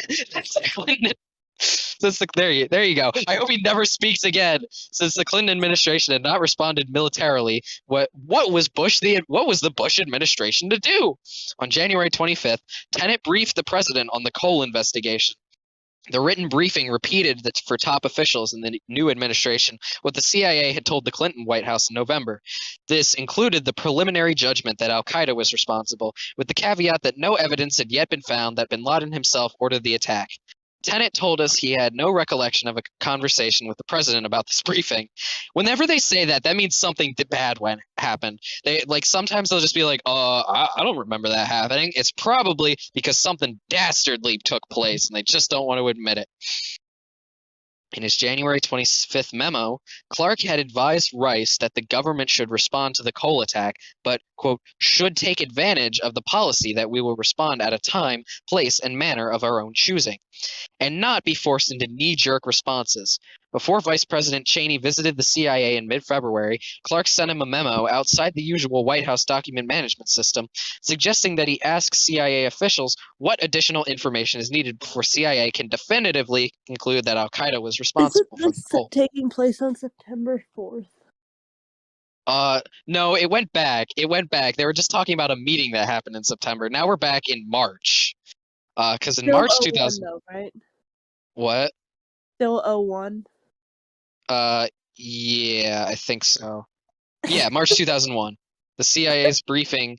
I'm sorry. I'm going a little bit sleepy mode. In March 2001, the CIA's. You can't sleep yet. Yeah, I know. I have to read the whole thing tonight. The CIA's briefing slides for Rice were still describing the CIA's preliminary judgment that a strong circumstantial case could be made against al-Qaeda, but noting that the CIA continued to lack conclusive evidence on external command and control of the attack. Clark and his aides continued to provide Rice and Hadley with evidence reinforcing the case against al-Qaeda and urging action. The president explained to us that he had been concerned lest an ineffectual airstrike just served to give bin Laden a propaganda advantage. He said he had not been told about the Clinton administration warnings to the Taliban. The president had. Yeah, they basically the entirety of this story is just people being like, "Can we airstrike them now?" And the president goes, "Not yet."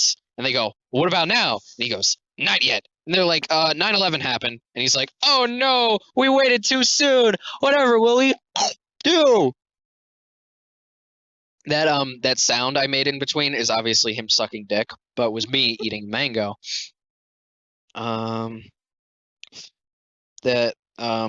Conclusive information and external command and control of the attack.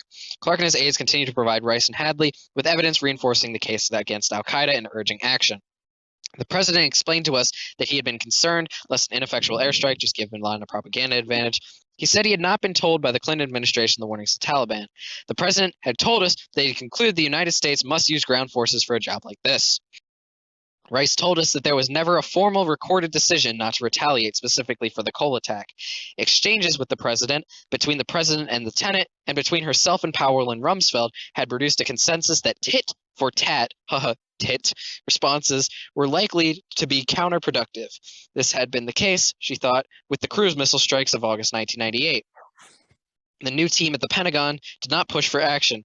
On the contrary, Rumsfeld thought that too much time had passed, and his deputy, Paul Wolfowitz, that guy's a werewolf if I ever heard, thought that the Cole attack was stale. Hadley said that in the end, the administration's real response to the Cole would be new, more aggressive strategy against al-Qaeda. The administration decided to propose to Congress a substantial increase in counterterrorism funding for national security agencies, including the CIA and the FBI. This included a 27% increase in counterterrorism funding for the CIA. Starting a review. In early March, the administration postponed action on proposals for increasing aid to the Northern Alliance and the Uzbeks.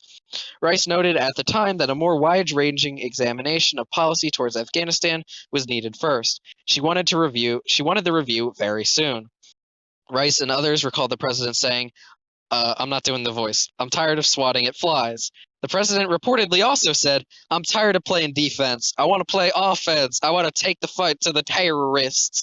President Bush explained to us that he had become impatient. I almost read that as impotent. He apparently had heard proposals for rolling back al-Qaeda, but felt that catching terrorists one by one or even cell by cell was not an approach likely to succeed in the long run. At the same time, he said he understood that the policy had been developed slowly so that diplomacy and financial military measures could mesh with one another. Hadley convened an informal deputies committee meeting on March 7th when some of the deputies had not yet been confirmed. For the first time, Clark's various proposals for aid to the Northern Alliance, the Uzbeks, and for Predator missions went before the group. Oh, by the way, just for you, the Predator. Oh, sorry, the Predator is a drone that some guy got to fly around like Bin Laden's camp just to like kind of like spy on him and like perv on him and probably watch him jerk off through the windows, like because he wore this like white suit so everybody knew who he was, and they kept sending out the Predator. Apparently there are multiple of them, but yeah, the US drones are apparently called the Predator. I don't know why. It's a really weird name for, you know, something that's supposed to be for good. So these Predator missions went before the group that, in the Bush NSC, would do most of the policy work. Though they made no decisions on these specific proposals, Hadley apparently concluded that there should be some Presidential National Security Policy Directive, NSPD, on terrorism. Clark would later express irritation about the deputy's insistence that a strategy for coping with al-Qaeda be framed within the context of a regional policy. He doubted that the benefits would compensate for the time lost. The administration had in fact proceeded with principals committee meetings on topics including Iraq and Sudan without prior contextual review, and Clark favored moving ahead similarly with a narrow counterterrorism agenda. But the president's senior advisors saw the al-Qaeda problems as part of the puzzle that could not be assembled without filling in the pieces for Afghanistan and Pakistan. Rice deferred a principals committee meeting on al-Qaeda until the deputies had developed a new policy for their consideration. The full deputies committee discussed al-Qaeda on April 30th.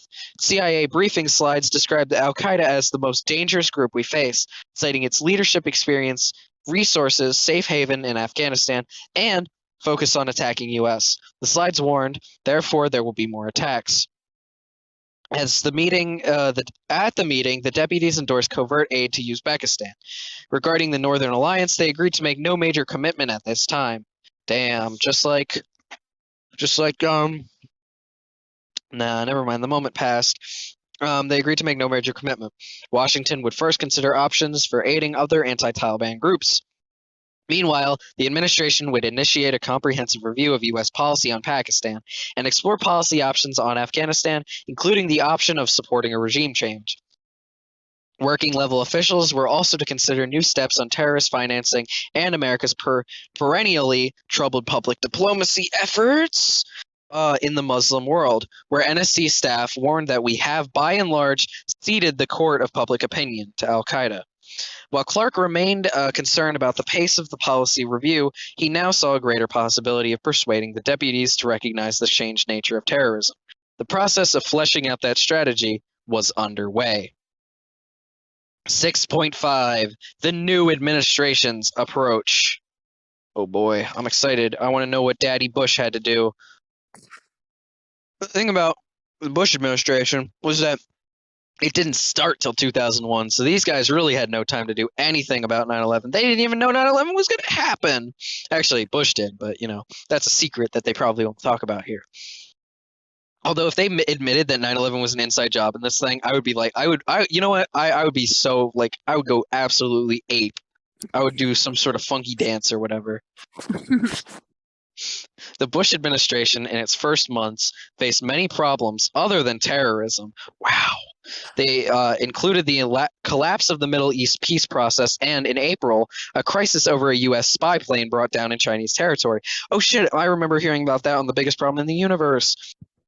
This was a big problem because the US spy plane was not supposed to be in China, so China shot it down, and then China like was mad at the United States, and they were like, "Hey, you know what? Like, it was all right. You just have to apologize to us." And George Bush didn't like held out on apologizing for like 6 days, just because like, oh, it's because like after they crashed, they held like the people in it prisoner, and they was like, "Okay, we'll release them only if you apologize." And George Bush was like, "No."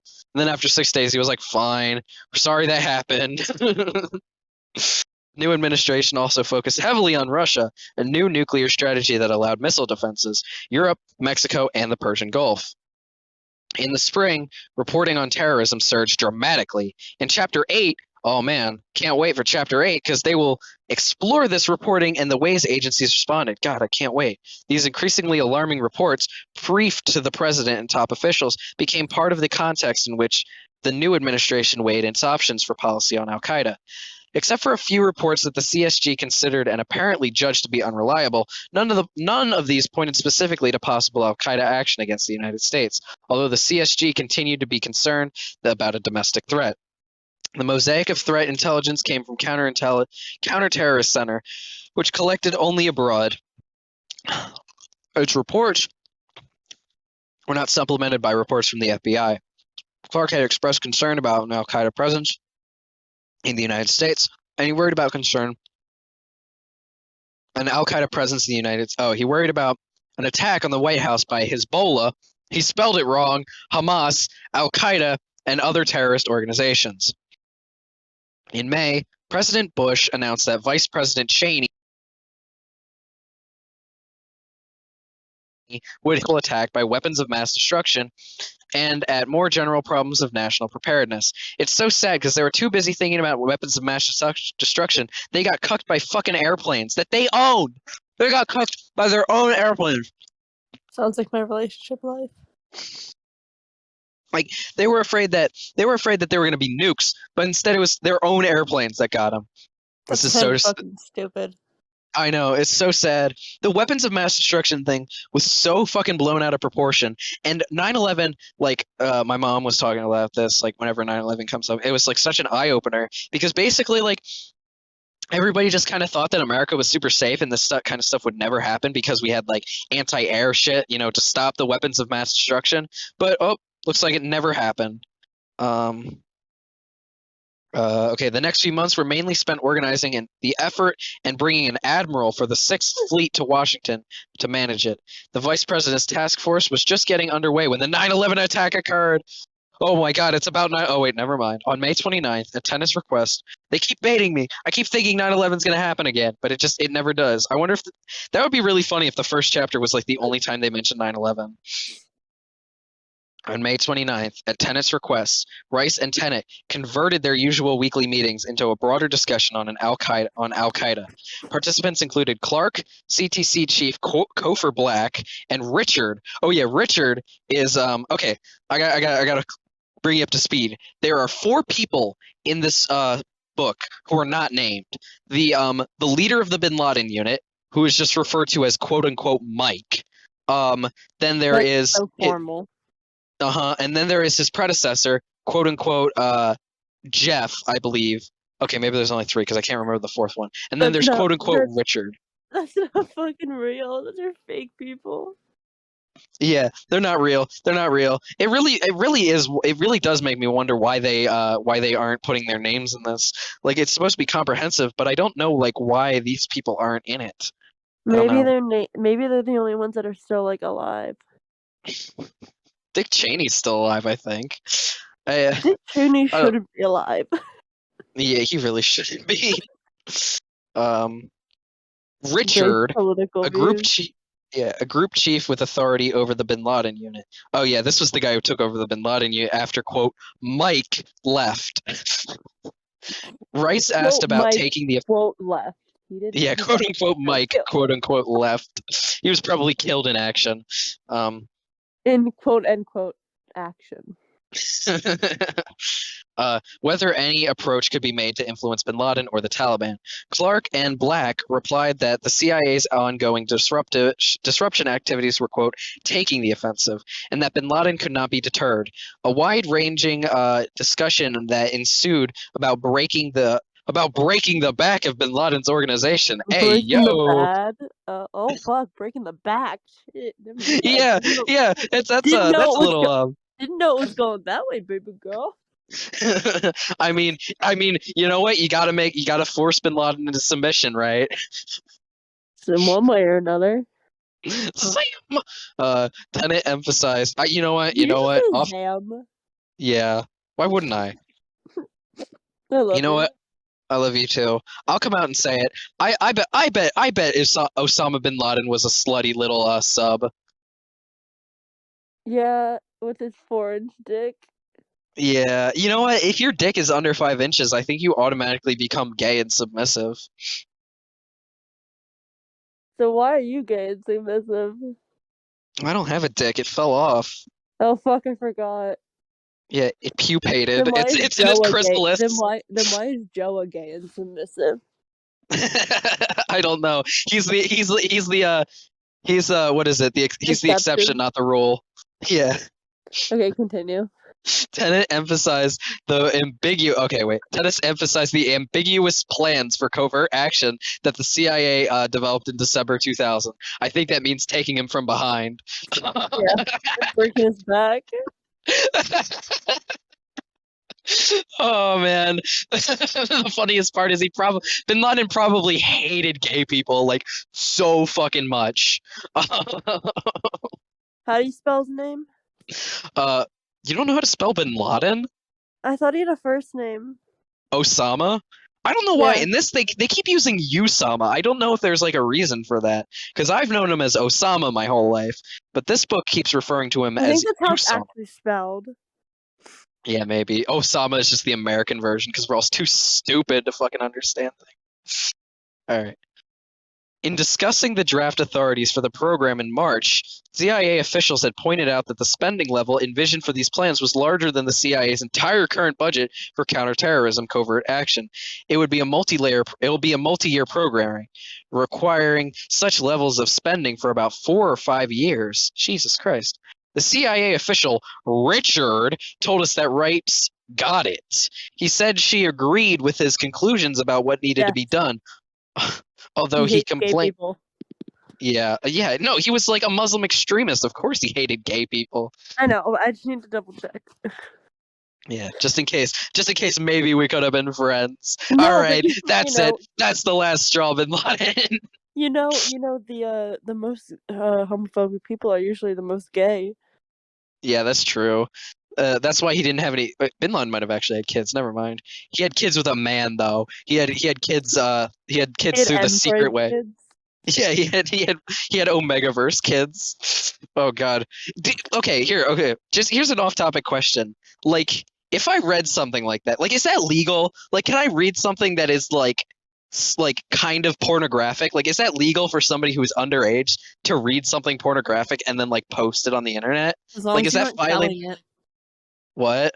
As long as you aren't selling it. Oh, really? Really? I mean, I Go guess you'd onto be the YouTube. expert. Go onto YouTube and literally look up like anything, and then it'll be like I don't know, like chibi animation for like fucking two people fucking, and then it'll be like, make sure you're over 8 years old for adults only. Oh God. You've never seen that shit? I don't go looking for that shit. I don't either, but I still find it. I'll make sure to show it to you one day, baby girl. All right, thanks. Um, Clark and Black were asked to develop a range of of options for attacking Bin Laden's organization, from the least to most ambitious. Rice and Hadley asked Clark and his staff to draw up the new presidential directive on June 7th. Oh God, only 3 more months. 4 more months. No, Wow. three. I thought we No, were three just more 7 months. days away. Can we? Can we speed things up, fellas? I want to go back to when like 9/11 was right around the corner. Hadley circulated the first draft, describing it as an admittedly ambitious plan for confronting Al Qaeda. The draft's NSPD's goal was to eliminate the Al Qaeda network of terrorist groups as a threat to the United States and to friendly governments.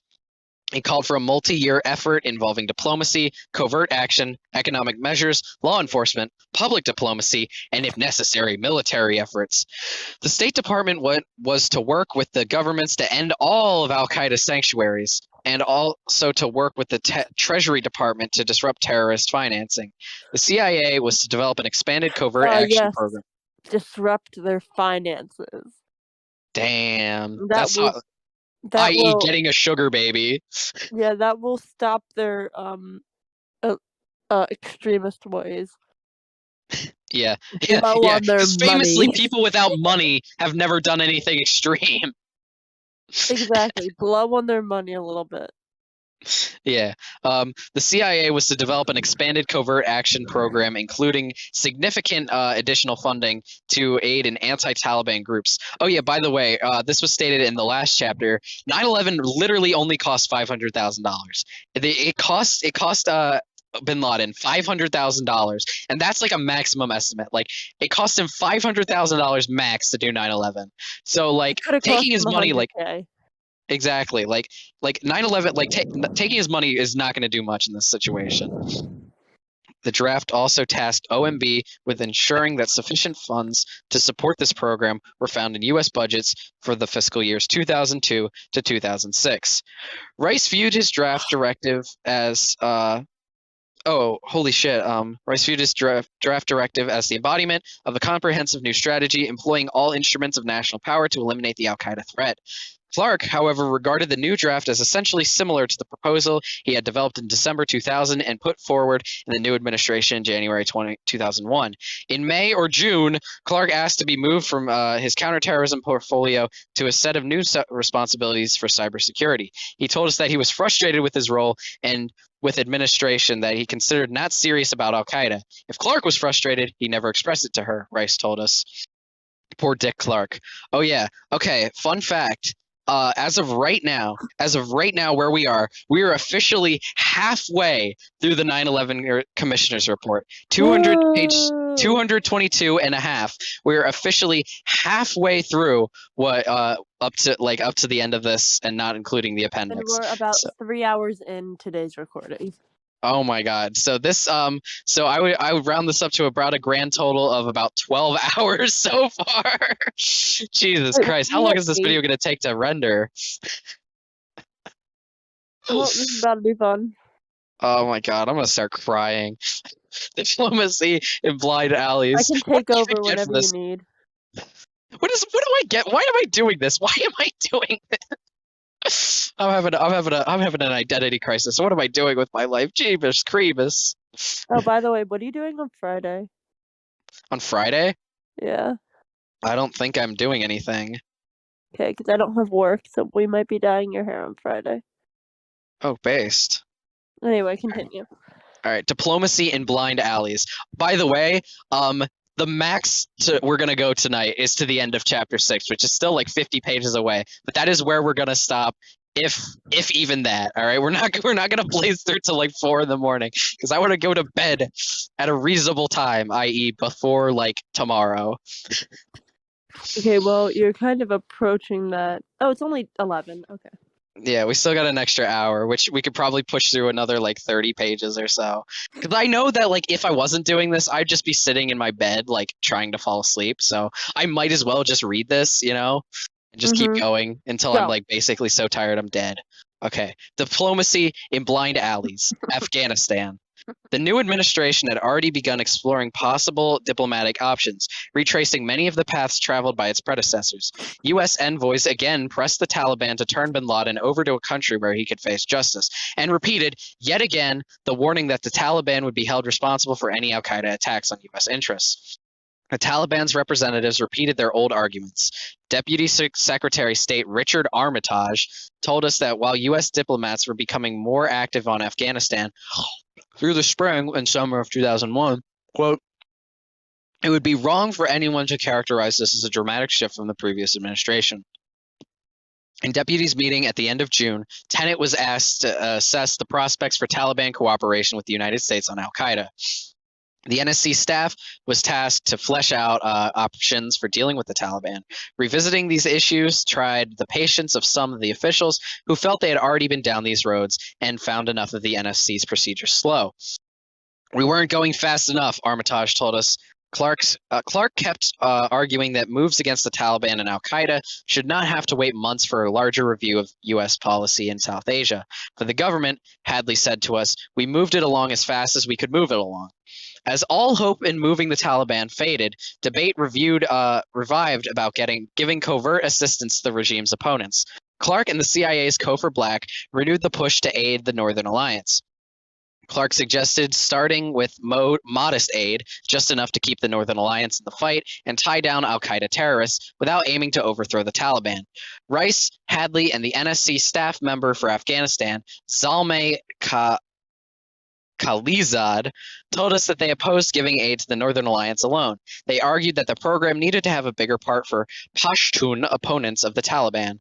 They also suggested that the program should be conducted on a larger scale than had been suggested. Clark concurred with the idea of a larger program, but he warned that the delay risked the Northern Alliance's final defeat at the hands of the Taliban.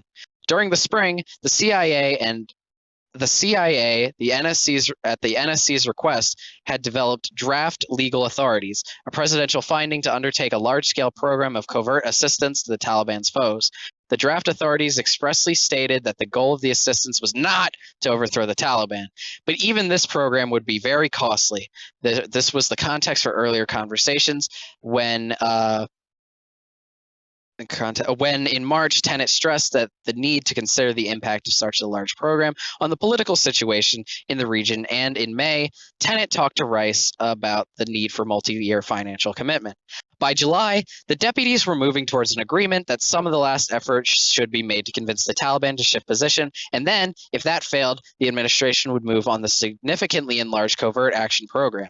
As the draft presidential directive was circulated in July, the State Department sent the deputies for a lengthy historical review of U.S. efforts to engage the Taliban about bin Laden from 1996 on. These talks have been fruitless, the State Department concluded. Arguments in the summer brought to the surface the more fundamental issue of whether the U.S. covert action program should seek to overthrow the regime, intervening decisively in the civil war in order to change Afghanistan's government. By the end of a deputies meeting in September 10th, oh my God, September 10th, oh no. Let's go, finally. Officials formally agreed on a three-phase strategy. First, an envoy would give the Taliban the last chance. If this failed, continuing diplomatic pressure would be combined with the planned covert action. It's a little too late to be forming this plan. Yeah, they're like, all right, guys, here's our plan. We're going to ask them to cooperate. But if by tomorrow they don't give us a sign, we'll just assume it means war. This action program encouraging anti-Taliban Afghans of all major ethnic groups to stalemate the Taliban in the civil war and to attack al-Qaeda bases, while the United States developed an international coalition to undermine the regime. In Phase 3, the Taliban's policy still did not change. The deputies agreed that the United States would try covert action to topple the Taliban's leader from within. The deputies agreed to revise the al-Qaeda presidential directive and then being finalized for presidential approval in order to add the strategy to it. The Armitage explained to us, after months of continuing the previous administration's policy, he and Powell were bringing the State Department to a policy of overthrowing the Taliban.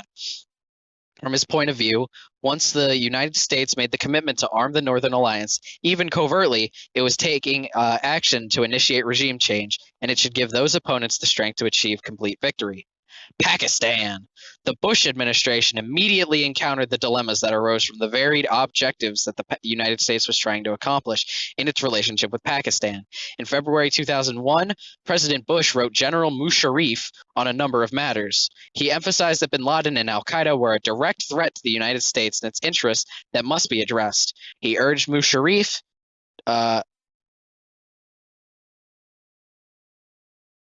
or maybe it's bin Laden and al-Qaeda. Powell and Armitage reviewed the possibility of acquiring more carrots to dangle in front of Pakistan. Given the generally negative view of Pakistan on Capitol Hill, the idea of lifting sanctions may have seemed far-fetched, but perhaps no more so than the idea of persuading Musharraf to antagonize the Islamists in his own government and nation. On June 18, Rice met with the visiting Pakistani foreign minister, Abdul Sattar. She really let him have it about al-Qaeda, she told us. Other evidence corroborates her account. But as she was upbraiding Sattar, Rice recalled thinking that the Pakistani diplomat seemed to have heard it all before. Sattar urged senior U.S. policymakers to engage the Taliban, arguing that such a course would take the time but would produce results. In late June, the deputies agreed to review U.S. objectives. Clark urged Hadley to split off all other issues in U.S.-Pakistani relations and just focus on demanding that Pakistan move vigorously against terrorism, to push the Pakistanis to do before an al-Qaeda attack. What Washington would demand they do after. He had made similar requests at the in the Clinton administration. He had no more success with Rice than he had with Berger. Why do they both have to be named after food? That's so fucking stupid. I don't know why I'm thinking of a chihuahua on a ski slope. No, I'm thinking about it, so you're not alone at least. Sorry, continue. Okay. I'm sorry, but I'm thinking like the chihuahua's name is Rice, and it's on like little skis. No, because it's like Rice and Burger. What kind of fucking? That's not real. That is a really weird culture clash. I'll admit. Anyway. On August 4th, President Bush wrote President Musharraf to request his support in dealing with terrorism and to urge Pakistan to engage actively against al-Qaeda. The new administration was still registering its concerns, just as its predecessor had, but it was still searching for new incentives to open up diplomatic possibilities. For its part, Pakistan had done little. Assistant Secretary of State Christina Rocca had described the administration's plan to break the logjam as a move from a half engagement to enhanced engagement. The administration was not ready to confront Islamabad and threatened the rupture relationships. Deputy Secretary Armitage told us that before 9/11, the envisioned new approach to Pakistan had not yet been attempted. Saudi Arabia. There's not much in Saudi Arabia. The Bush administration. These mangoes are getting all slimy because they're thawing out. I just put my hand in there. Now my hand's all slimy. Saudi Arabia. The Bush administration did not develop new diplomatic initiatives on al-Qaeda with the Saudi government before 9/11. Vice President Cheney called Crown Prince Abdullah on July 5th, 2001, to seek Saudi help in preventing threatened attacks on American facilities in the kingdom. Secretary of State Powell met with the Crown Prince twice before 9/11.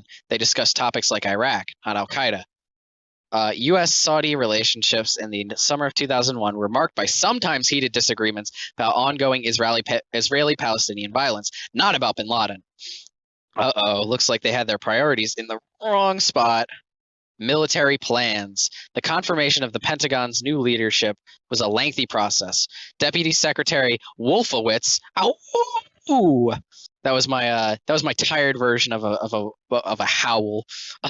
Was confirmed in March 2001, and under Secretary Defense Policy Douglas Feith in July.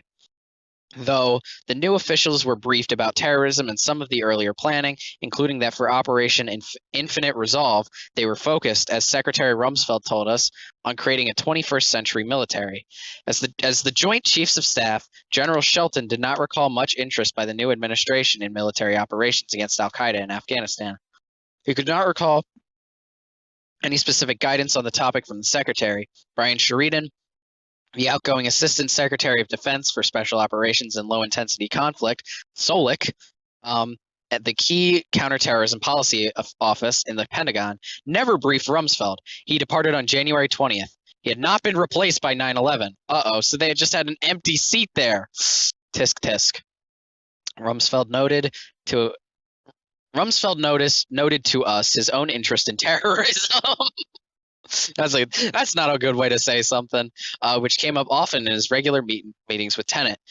He thought that the Defense Department before 9/11 was not organized adequately or prepared to deal with new threats like terrorism, but his time was consumed with getting new officials in place and working on the foundation documents of new defense policy, the Quadrennial Defense Review, and the Defense Planning Guidance, and the existing contingency plans. He did not recall any particular counterterrorism issue that engaged his attention before 9/11, other than the development of the Predator unmanned aircraft systems. Sorry, I can do that better. Other than the development of the Predator unmanned aircraft system, the commander of Central Command, General Franks, told us that he did not regard the existing plans as serious. To him, a real military plan to address Al Qaeda would need to go all the way, following through the details of a full campaign, including the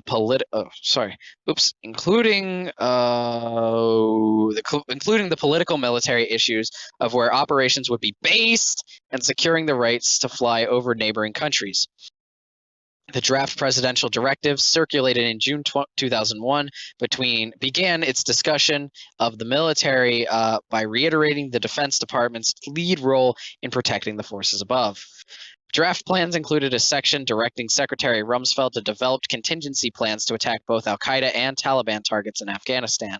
The new section did not specifically order planning for the use of ground troops or clarify how this guidance differed from the existing Infinite Resolve plans.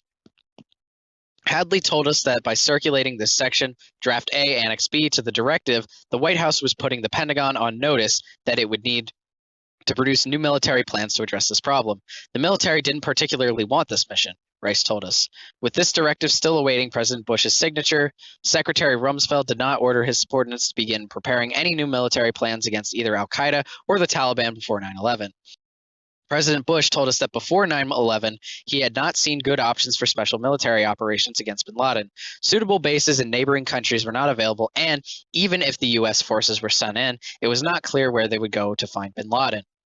President Bush told us that before 9/11, there was an appetite in the government for killing bin Laden, not for war. Looking back in 2004, he equated the presidential directive with a readiness to invade Afghanistan. The problem was that he invaded fucking Iraq! Are you kidding me? The problem, he said, would have been how to do it if there had not been another attack on America. To many people, he said, it would have seemed like an ultimate act of unilateralism, but he said that he was prepared to take that on. Fuck, where's my towel? There it is. Oh, it's my mango towel, used exclusively for getting mango off my hands and nothing else. Domestic change and continuity. During the transition, Bush had chosen John Ashcroft, a former senator from Missouri, as his attorney general. On his arrival at the Justice Department, Ashcroft told us he faced a number of problems spotlighting the need for reform at the FBI. In February, Clark briefed Attorney General Ashcroft on his directorate issues. He reported that at the time, the Attorney General acknowledged a steep learning curve and asked about the progress of the Cole investigation. Neither Ashcroft nor his predecessors received the president's daily brief. His office did receive the daily intelligence report for senior officials that, during the spring and summer of 2001, was carrying much of the same threat information. The FBI was struggling to build up institutional capabilities to do more against terrorism, relying on a strategy called MaxCap 05 that had been unveiled in the summer of 2000. This FBI's Assistant Director for Counterterrorism, Dale Watson, told us that he felt the new Justice Department leadership was not supportive of the strategy. Watson had the sense that the Justice Department wanted the FBI to get back to investigate basics: guns, drugs, and civil rights. The new administration did seek an 8% increase in overall FBI funding for its initial budget proposal for the fiscal year 2002, including the largest proposed percentage increase in the FBI's counterterrorism program since fiscal year 1997. Oh, so the largest increase in 4 years? Wow, that's fucking crazy. The additional funds included the FBI's support of the 2002 Winter Olympics in Salt Lake City, Utah, a one-time increase, enhanced security at FBI facilities, and improvements to the FBI's weapons of mass destruction incident response capability. In May, the Justice Department began shaping plans for building a budget for the year 2003, the process that would usually culminate in an administration proposal at the beginning of 2002. On May 9th, the Attorney General testified to a congressional hearing concerning federal efforts to combat terrorism. He said that this is one of the nation's most fundamental responsibilities is to protect its citizens from terrorist attacks. The budget guidance issued the next day, however, highlighted gun crimes, narcotics trafficking, and civil rights as priorities. Watson told us that he almost fell out of his chair when he saw this memo because it did not mention counterterrorism. Longtime FBI Director Louis Freeh left in June 2001 after announcing the indictment in the Colabar Towers case that he had worked on for so long to obtain. Thomas Pickard was the acting director during the summer. Freeh's successor, Robert Mueller. Holy shit, it's Robert Mueller. Oh my God, Robert Mueller. He took office just before 9/11. Oh, Robert Mueller. Oh yes, you can 9/11 any day of the week. The Justice Department prepared a draft for fiscal year 2003 budget that maintained but did not increase funding level for counterterrorism in its pending fiscal year 2002 proposal. Pickard appealed for more counterterrorism enhancements, an appeal to the Attorney General. They denied on September 10th. God damn. This is like, oh man, embarrassing. I'd be so embarrassed to deny that, and then the day after 9/11 happens. Or maybe, just maybe, I think it was an inside job because counterterrorism wants more money. Ashcroft had inherited an ongoing debate on whether and how to modify the 1995 procedures governing intelligence sharing between the FBI and the Justice Department's Criminal Division. But in August 2001, Ashcroft's deputy, Larry Thompson, issued a memorandum reaffirming the 1995 procedures with clarification that evidence of any federal felony was to be immediately reported to the FBI, to the Criminal Division. The 1995 procedures remained in effect until after 9/11. All right, we now reach the covert action and the predator section. So this should be exciting, but unfortunately, I am out of mangoes. That's just some personal news. Oof, my hands are sticky. I don't like sticky hands. Unless they're on those like sticky things, sticky hands that you get like in those gumball machines. In March 2001, Rice asked the CIA to prepare. Oh my God. All right, let's go. In March 2001, Rice asked the CIA to prepare a new series of authorities for covert action in Afghanistan. Rice's recollection was that the idea had come from Clark and the NSC director, Senior Director for Intelligence, Mary McCarthy, and had been linked to the proposal for the aid to the Northern Alliance and the Uzbeks. Oh my God. Rice described the draft document as providing for consolidation plus, superseding the various Clinton administration documents. In fact, the CIA drafted two documents. One was a finding that did concern aid to the opponents of the Taliban regime. The other was a draft memorandum of notification, which included more open-ended language authorizing possible lethal action in a variety of situations. Tenet delivered both to Hadley on March 28th.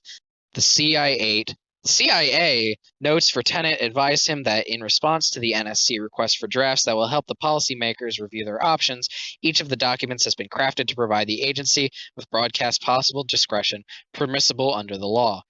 At the meeting, Tenet argued for deciding on a policy before deciding on legal authorities to implement it.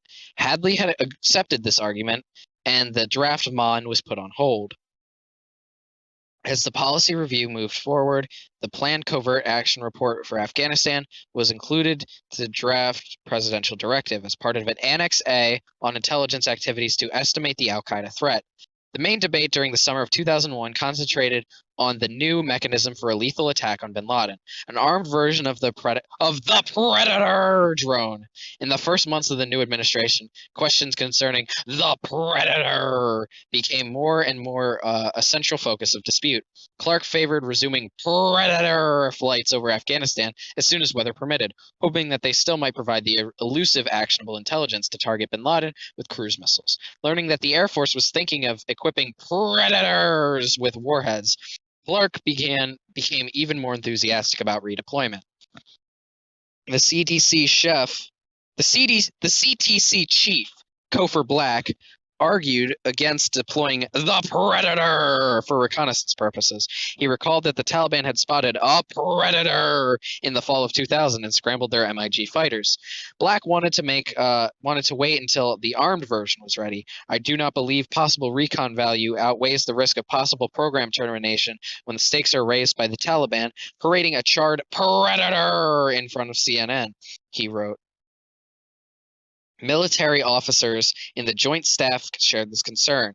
There is some dispute as to whether or not the Deputies Committee endorsed resuming reconnaissance flights at its April 30th, 2001 meeting. In any event, Rice and Hadley ultimately went along with the CIA and the Pentagon, holding off reconnaissance flights until the armed Predator, or maybe the armed Predator, was ready. The CIA's senior management saw problems when the armed Predator as well, problems with that Clark and even Black and Allen were inclined to minimize. One, which also applied to reconnaissance flight, was money. A Predator cost about $3 million. Holy shit! The CIA flew Predators for its own reconnaissance or covert action purposes. It might be able to borrow them from the Air Force, but it was not clear that the Air Force would bear the cost if a vehicle went down. Deputy Secretary of Defense Wolfowitz took the position of that the CIA should have to pay for it. The CIA disagreed. Second, Tenet in particular questioned whether he, as Director of Central Intelligence, should operate unarmed Predator. This was new ground, he told us. Tenet ticked off key questions. What is the chain of command? Who takes the shot? Are America's leaders comfortable with the CIA doing this, going outside of normal military command and control? Charlie Allen told us that outside of normal military command and control, that when questions were discussed at the CIA and the agency's executive director, A.B. Buzzy Krongard, he said that either one of them would be happy to pull the trigger, but Tenet was appalled, telling them that they had no authority to do it, nor did he. Third, the Hellfire warhead carried by the Predator needed work. These sound like wrestling names. It had been built to hit tanks, not people. It needed to be designed to explode in a different way, and even then had to be targeted with extreme precision.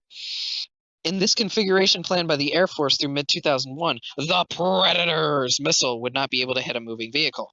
White House officials had seen the Predator video of the man in white. Ooh, that's hurt my voice.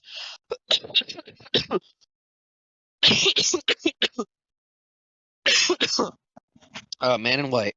On July 11th, Hadley tried to hurry along video preparation of the armed system.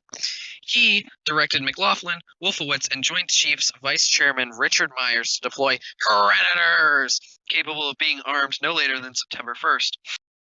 He also directed that they have cost-sharing arrangements in place by sharing one by August 1.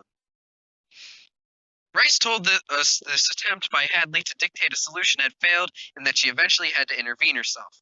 On August 1st, the Deputies Committee met again to discuss the armed Predator.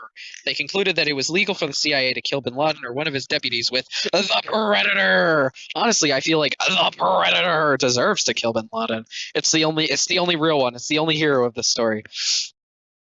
Such strikes would be acts of self-defense that would not violate the ban on assassinations in Executive Order 12,333. The big issue, who would pay for what, who would authorize strikes, and who would pull the trigger, were left for the principals to settle.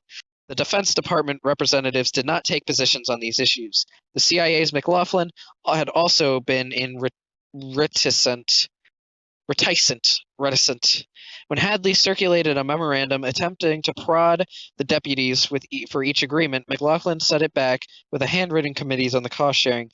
We question whether it is advisable to make such an investment before The decision is taken on flying the unarmed Predator.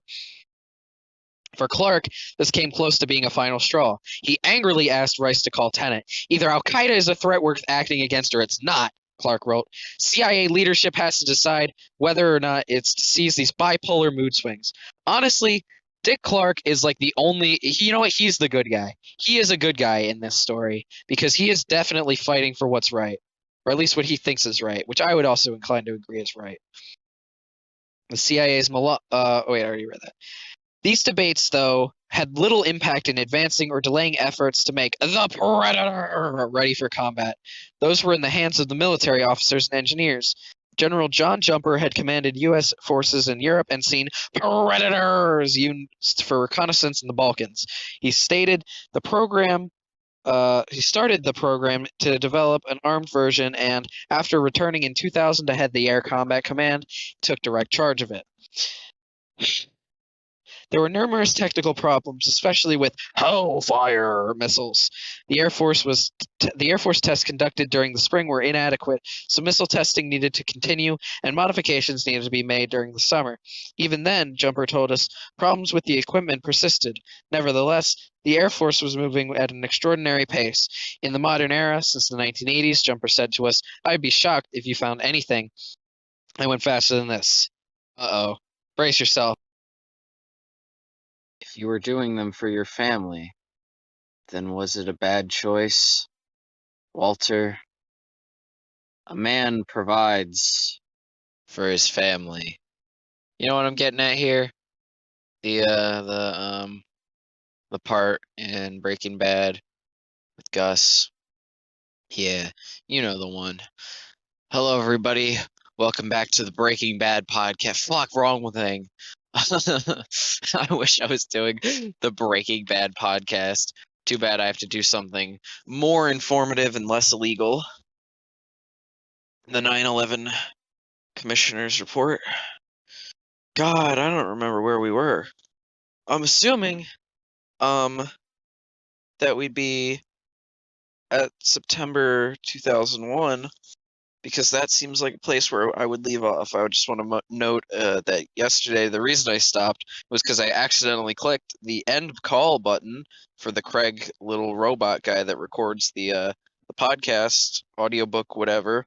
So yeah, I probably could have gone on for longer, but I was sleepy, and when I pressed the button, I just said screw it.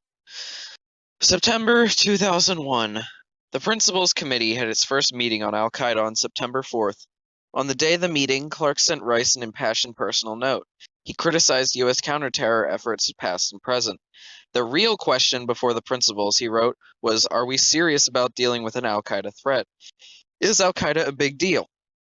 Decision makers should imagine themselves on a future day when the CSG has not succeeded in stopping Al-Qaeda attacks and hundreds of Americans lay dead in several countries, including the U.S., Clark wrote.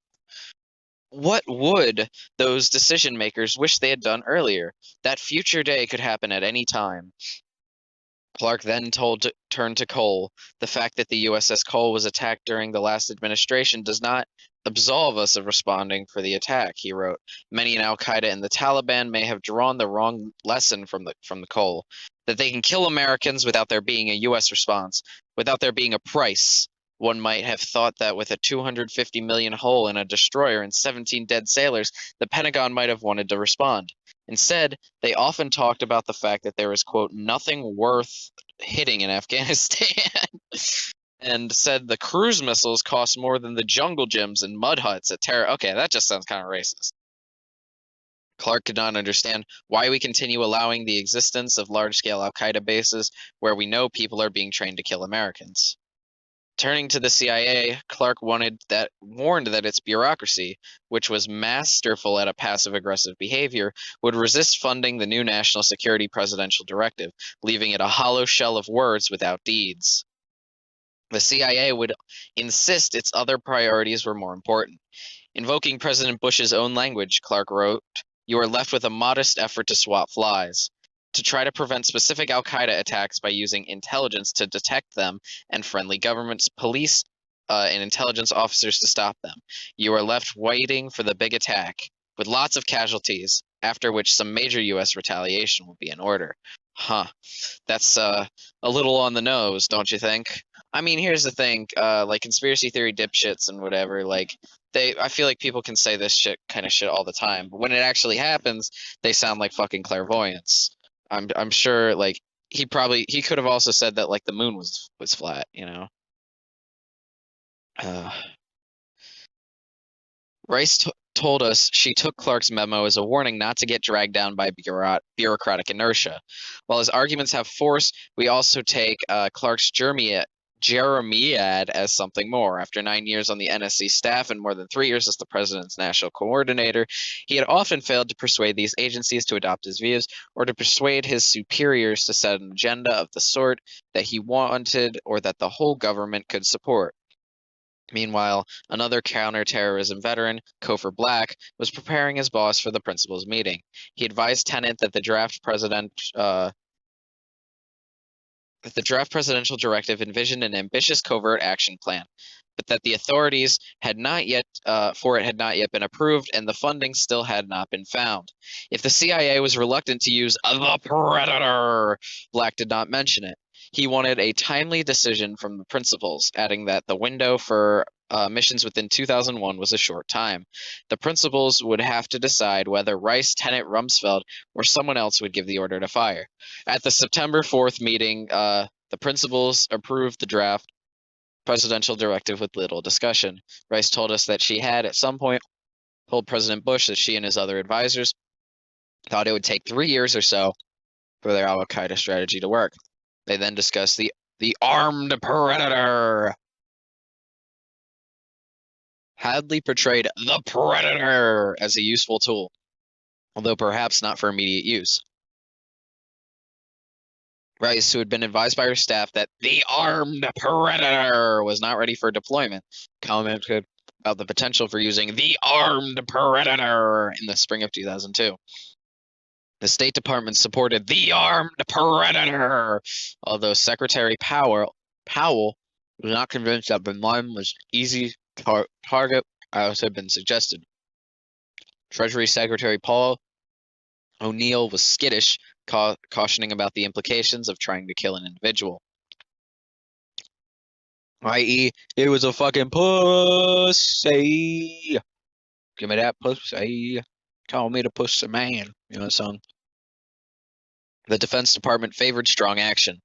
Deputy Secretary Wolfowitz questioned the United States' ability to deliver bin Laden and bring him to justice. He favored going after bin Laden as part of a large airstrike, similar to what had been done in the 1986 U.S. strike against Libya. General Myers emphasized the Predator's value for surveillance, perhaps enabling broader airstrikes that would go beyond bin Laden to attack al-Qaeda's training infrastructure. The principals also discussed which agency, oh my fucking god, CIA or defense, should have the authority to fire a missile from the armed Predator. At the end, Rice summarized the meeting's conclusions. The armed Predator capability was needed but not ready. The Predator would have been available to the military to consider along with its operations. The CIA should consider flying reconnaissance-only missions. The principals, including the previously reluctant Tenet, thought that such reconnaissance flights were a good idea, combined with other efforts to get actionable intelligence.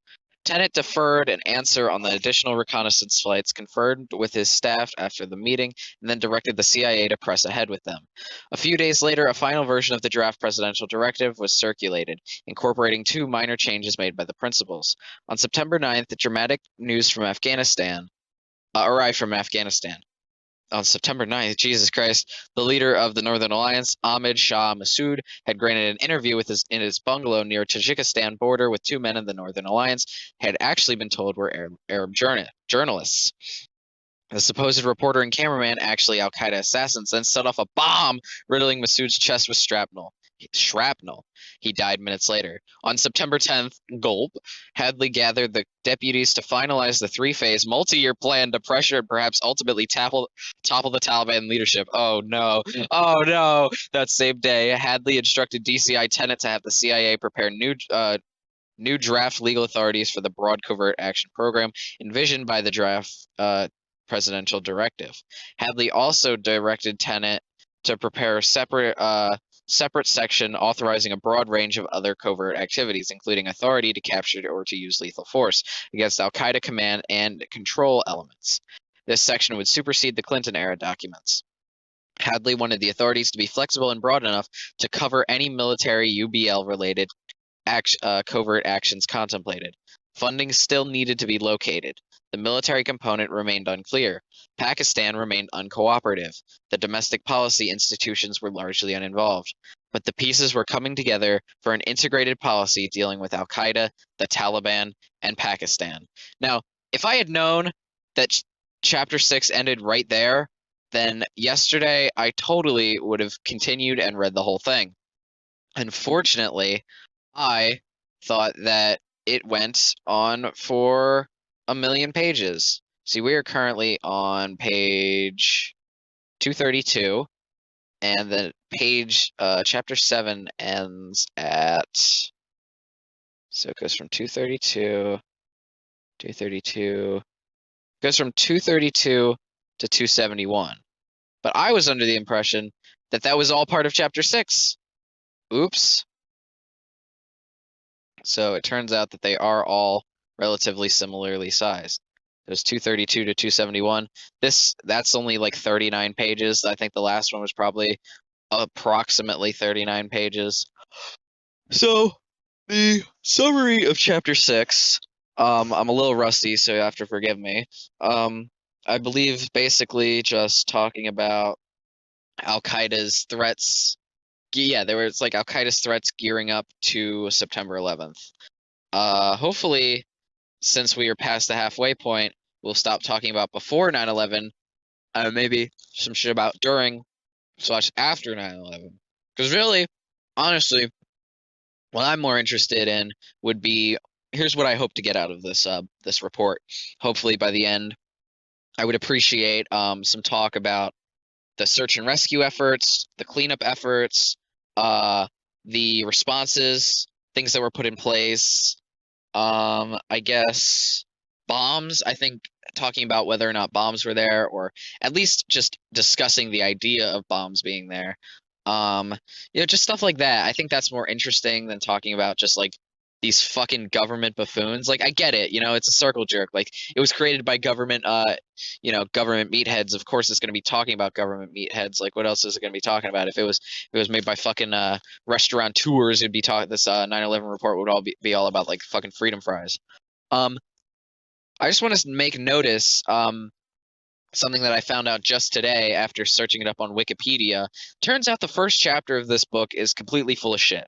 I mean, as far as we know, the first chapter is the only one to be completely full of shit. So if they're willing to admit fault on this fucking document, then I don't know what else they're willing to admit. Basically, if you're not aware, and you're listening this far in, apparently, like, the FAA lied about just about every single thing they told us. So basically, everything from the FAA in the first chapter is just complete falsehoods. I don't remember if I pointed out a lot of the falsehoods. I feel like a few of these things I said at least sounded confused about, but I probably brushed them off as just me not understanding something. But you know what? It may well have just been that they just lied through their teeth, and I called them out on it. So I prefer to take that much more charitable interpretation. Chapter 7. The attack looms. 7.1.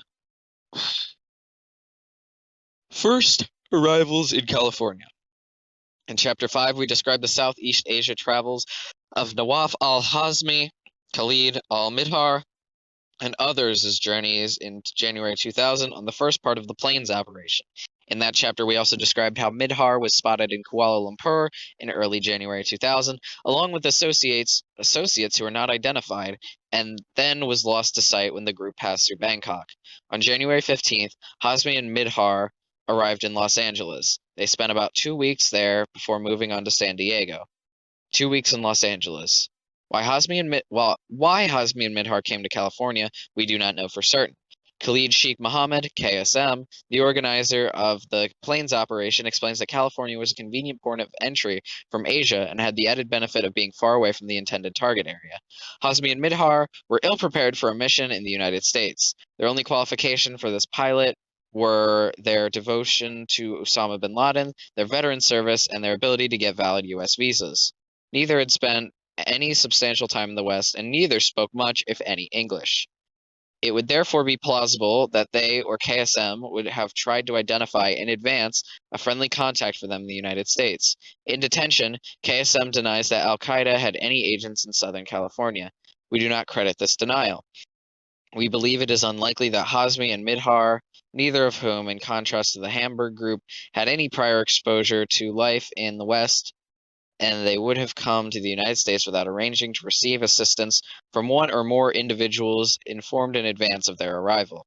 KSM says that though he told others involved in the conspiracy to stay away from mosques and to avoid establishing personal contacts, he made an exception in this case and instructed Hazmi and Midhar to pose as newly arrived Saudi students, seek assistance at local mosques. He counted on their breaking off any such relationships once they moved to the East Coast. Our inability to ascertain the activities of Hazmi and Midhar during their first 2 weeks in the United States may reflect Al-Qaeda tradecraft designed to protect the identity of anyone who may have been assisted them during that period. Hazmi and Midhar were directed to enroll in the English language classes upon arriving in Southern California so that they could begin pilot training as soon as possible. KSM claims to have steered the two to San Diego on the basis of his own research, which supposedly included climbing through a San Diego phone book acquired at acquired at a Karachi flea market. Contradicting himself, he also says that, as instructed, they attempted to enroll in 3 language schools in Los Angeles. After the pair cleared immigration and customs at Los Angeles International Airport, we do not know where they went. They appear to have obtained assistance from the Muslim community, specifically the community surrounding the King Fahd Mosque in Culver City, one of the most prominent mosques in Southern California. It is fairly certain that Hazmi and Midhar spent time at the King Fahd Mosque and made some acquaintances there. One witness interviewed by the FBI after the September 11th attacks said he first met the hijackers at the mosque in early 2000. Furthermore, one of the people who would befriend them, a man named Modar Abdullah, recalled a trip with Hazmi and Midhar to Los Angeles in June when, on their arrival, the 3 went to the King Fahd Mosque. There, Hazmi and Midhar greeted various individuals whom they appeared to have met previously, including a man named Kalam. In Abdullah's telling, when Kalam visited the Al-Qaeda operatives in the motel that evening... Okay. Abdullah was asked to leave the room so that Hazmi, Midhar, and Kalam could meet in private. The identity of Kalam and his purpose in meeting with Hazmi and Midhar remain unknown. To understand what Hazmi and Midhar did in their first weeks in the United States, evidently staying in Los Angeles, we have investigated whether anyone associated with the King Fahd Mosque assisted them. This subject had received substantial attention in the media. Some have speculated that Fahad al-Thumieri, an imam at the mosque and an accredited diplomat at the Saudi Arabian consulate from 1996 until 2003, may have played a role in helping the hijackers establish themselves on their arrival in Los Angeles. Speculation is based, I'll say, at least in part, on Thumieri's reported leadership of an extremist faction at the mosque. A well-known figure at the King Fahd Mosque and within the Los Angeles Muslim community, Thumieri was reputed to be an Islamic fundamentalist and a strict adherent to Orthodox Wahhabi doctrine. Some Muslims concerned about his preaching have said he injected non-Islamic themes into his guidance / prayers at the King Fahd Mosque, and his followers supportive of the events of September 11, 2001. So wait, was this before? Oh yeah, until 2003. Thumieri appears to have associated with a particularly radical faction within the community of local worshippers and had a network of contacts in other cities in the United States after 9/11. Thumieri's conduct was a subject of internal debate among some Saudi officials. He apparently lost his position at the King Fahd Mosque, possibly because of his immoderate reputation. On May 6, 2003, Thumieri attempted to re-enter the United States from Saudi Arabia, was refused entry based on the determination by the State Department that he might be connected with terrorist activity. When interviewed by both the FBI and the commission staff, Thumieri had denied preaching anti-Western sermons, much less promoting violent jihad. More to the point, he claimed not to recognize either Hazmi or Midhar. Both denials are somewhat suspect. He likewise denied knowing Omar al-Bayoumi, a man from San Diego, who we will discuss shortly, even though witnesses and telephone records established that two men had contact with each other. Similarly, Thumieri's claim did not to know Modar Abdullah is belied, belied by Abdullah's contrary assertion. On the other hand, Thumieri undoubtedly met with and provided religious counseling to countless individuals during his tenure at the King Fahd Mosque, so he might not remember two transients like Hazmi and Midhar several years later. Circumstantial evidence makes Thumieri a logical person to consider as a possible contact for Hazmi and Midhar. Yet, after exploring the available leads, we have not found evidence that Thumieri provided assistance to the two operatives. We do not pick up their trail until February 1st, 2000, when they encountered Omar al-Bayoumi and Kaysen bin Don at a halal food restaurant on Venice Boulevard in Culver City, a few blocks away from King Fahd Mosque. Bayoumi and bin Don had both told us they had driven up from San Diego earlier that day so that Bayoumi could address a visa issue and collect some papers from the Saudi consulate. Bayoumi heard Hazmi and Midhar speaking in what he recognized to be Gulf Arabic and struck up a conversation. Since bin Don knew only a little Arabic, he had to rely heavily on Bayoumi to translate for him. Midhar and Hazmi said they were students from Saudi Arabia who had just arrived in the United States to study English. They said they were living in an apartment near the restaurant but did not specify the address. They did not like Los Angeles and were having a hard time, especially because they did not know anyone. Bayoumi told them how pleasant San Diego was and offered to help them settle there.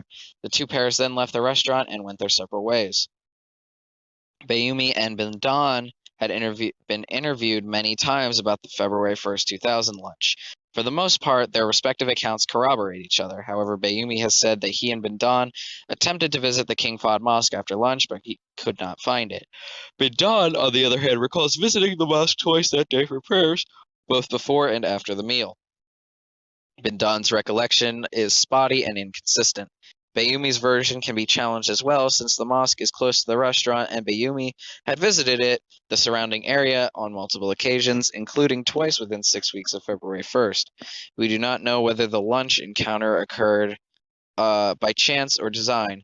We know about it because Bayoumi told law enforcement that it happened. Bayoumi, then 42 years old, was in the United States as a business student, supported by private contractors for the Saudi Civil Aviation Authority, where Bayoumi had worked for over 20 years. The object of considerable media speculation following 9/11, he now lives in Saudi Arabia, well aware of his notoriety. Both we and the FBI have interviewed him and investigated evidence about him. Bayoumi is a devout Muslim, obliging and gregarious. He spent much of his spare time involved in religious study and helping run a mosque in El Cajon, about 15 miles from San Diego.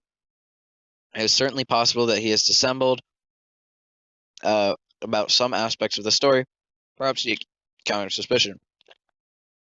On the other hand, we've seen no credible evidence that he believed in violent extremism or knowingly aided extremist groups.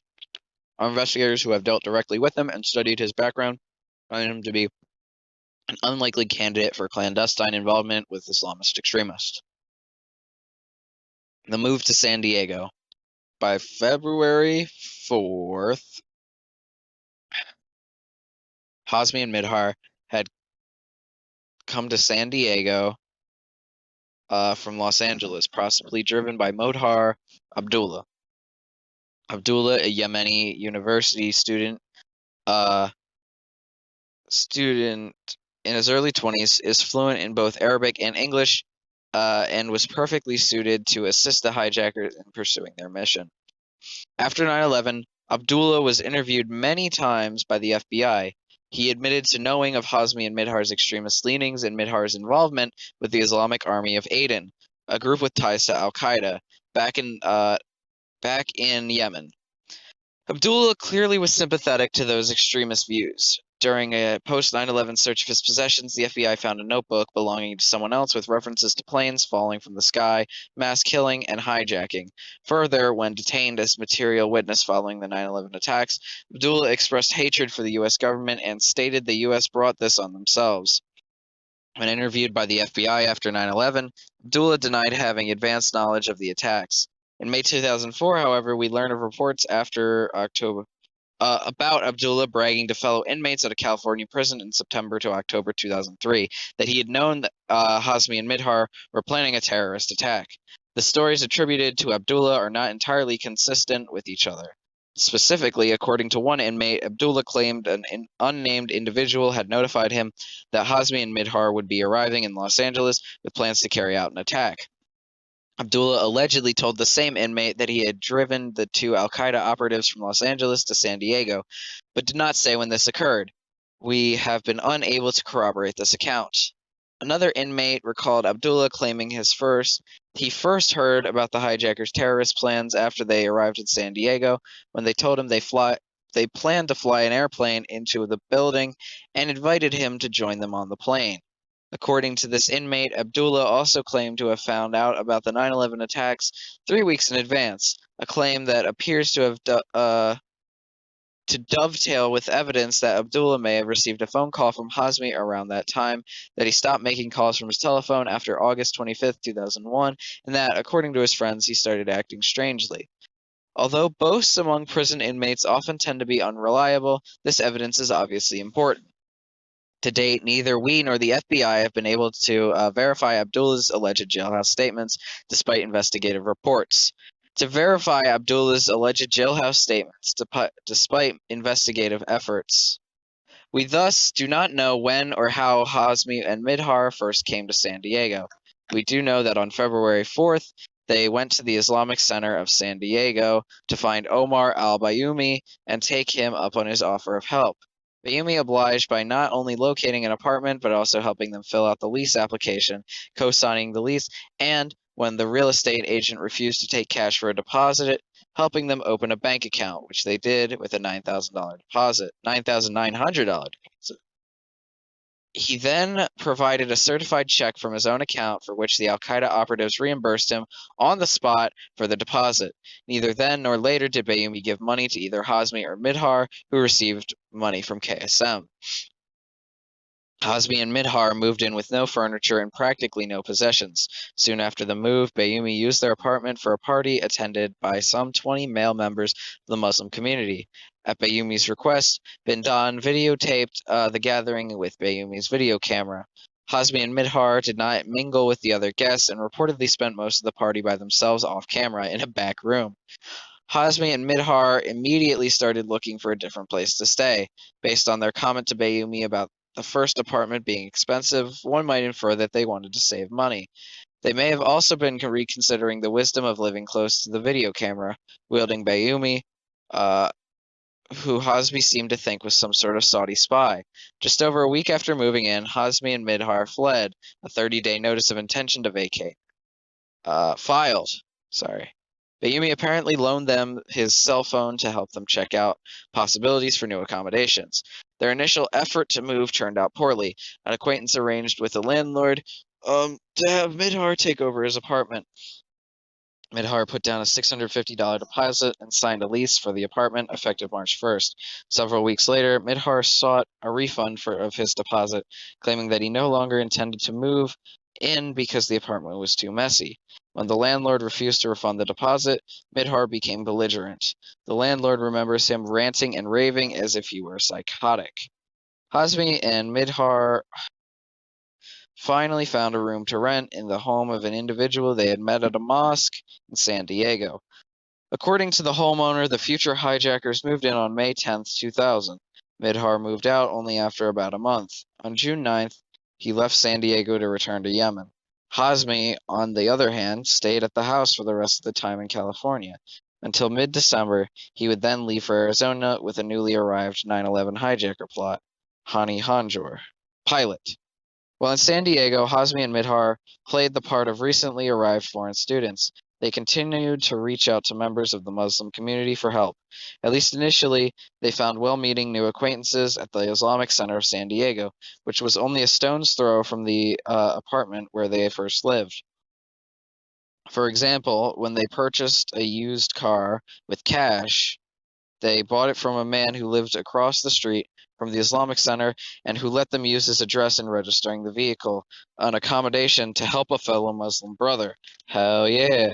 Similarly, in April, when their cash supply may have been dwindling, Hazmi persuaded the administrator of the Islamic Center to help him let him use the administrator's bank account to receive a $5,000 wire transfer from someone in Dubai, in the United Arab Emirates. This was KSM's nephew, Ali Abdul Aziz Ali. Hazmi and Midhar visited other mosques as well, mixing comfortably as devout worshippers. During the operative's crucial first weeks in San Diego, Modar Abdullah helped them. Translating between English and Arabic, he assisted them in obtaining California driver's licenses and with applying to language and flight schools. Abdullah also introduced them to his circle of friends. He shared an apartment with some of these friends near the Rabat Mosque in La Mesa, a few miles from the hijackers' residence. Abdullah has emerged as a key associate of Hazmi and Midhar in San Diego. Detained after 9/11, first as a material witness, then on immigration charges, he was deported to Yemen on May 21, 2004, after the U.S. Attorney for the Southern District of California declined to prosecute him on charges arising out of his alleged jailhouse admissions concerning the 9/11 operatives. The Department of Justice declined to delay his removal pending further investigation of this new information. Other friends of Abdullah also translated for Hazmi and Midhar and helped them adjust to life in San Diego. Some held extremist beliefs or were well acquainted with known extremists. For example, immediately after 9/11, Osama Awadallah, a Yemeni whose telephone number was found in Hazmi's Toyota at Washington Dulles International Airport, was found to possess photos, videos, and articles relating to bin Laden.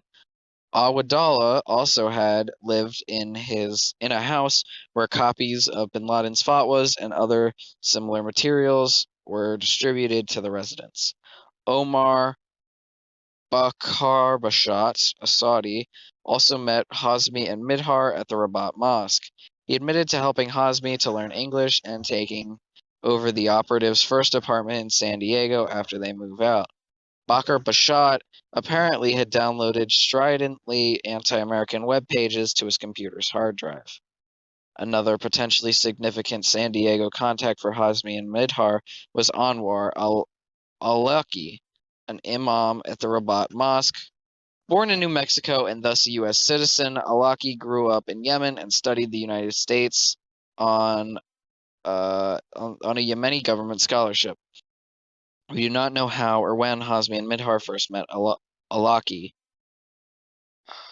The operations may have met or at least talked to him the same day as they moved to San Diego. Hazmi and Midhar reportedly respected Awlaki as a religious figure and developed a close relationship with him. When interviewed after 9/11, Awlaki said he did not recognize Hazmi's name but did identify his picture. Although Awlaki admitted meeting with Hazmi several times, he claimed not to remember any specifics of what they discussed. He described Hazmi as a soft-spoken Saudi student who used to appear at the mosque with a companion, but who did not have a large circle of friends. Awlaki left San Diego in mid-2000 and by early 2001 had relocated to Virginia. As we will discuss later, Hazmi eventually showed up at Awlaki's mosque in Virginia, an appearance that may not have been coincidental.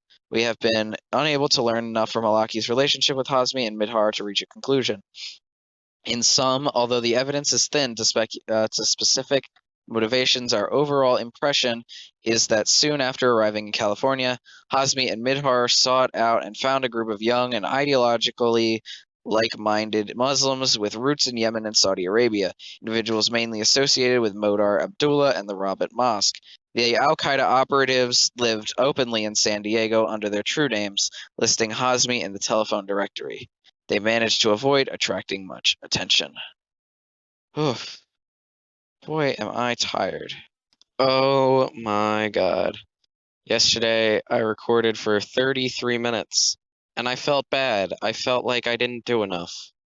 But I recorded for 33 minutes. I took half an hour of my day, and I still didn't feel fulfilled. How long do I need to do this for? Hours at a time? Days? Weeks? Is this my life now? I'm about oh my god, about 200 pages away from the end. I swear to God, I'm gonna kill myself. I'll do it live on air. Flight training fails. Midhar bails out.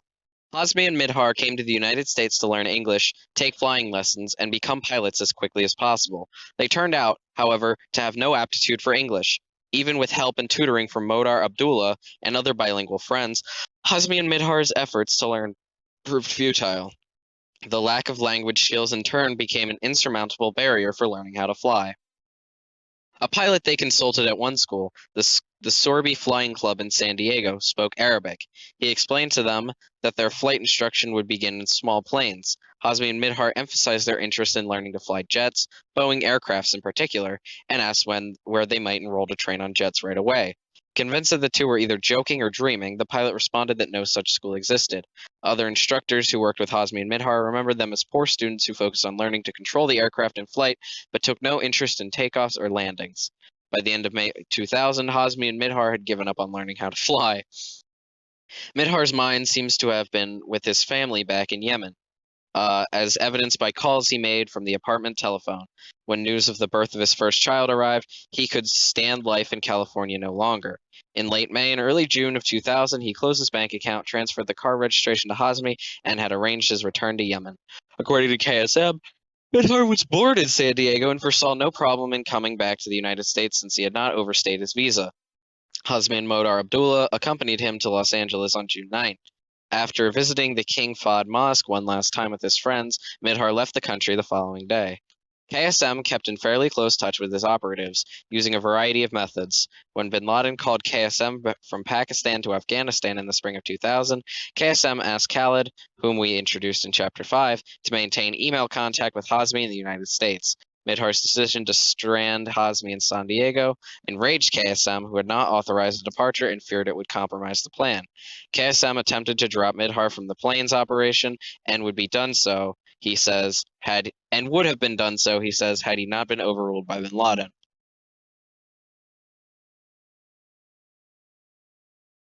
I'm thirsty, sue me. Following Midhar's departure, Hazmi grew lonely and worried that he would have trouble managing by himself. He prayed with his housemate each morning at 5 a.m. and attended services at the Islamic Center. He borrowed his housemate's computer for internet access, following news coverage or fighting in Chechnya and Bosnia. With his housemate's help, Hazmi also used the internet to search for a wife after obtaining KSM's approval to marry. This search did not succeed. Poor guy. Although he developed a close relationship with his housemate, Hazmi preferred not to use the house telephone, continuing the practice he and Midhar had adopted of going outside to make phone calls. Oh no. After Midhar left, ouch, I banged into a nail. Other students moved into the house. One of these, Yazid al-Salmi, stands out. In July 2000, Salmi purchased $4,000 in traveler's checks at a bank in Riyadh, Saudi Arabia. On September 5th, Hazmi deposited $1,900 of the traveler's checks into his bank account, after withdrawing the same amount in cash. It is possible that Hazmi was simply cashing the traveler's checks for a friend.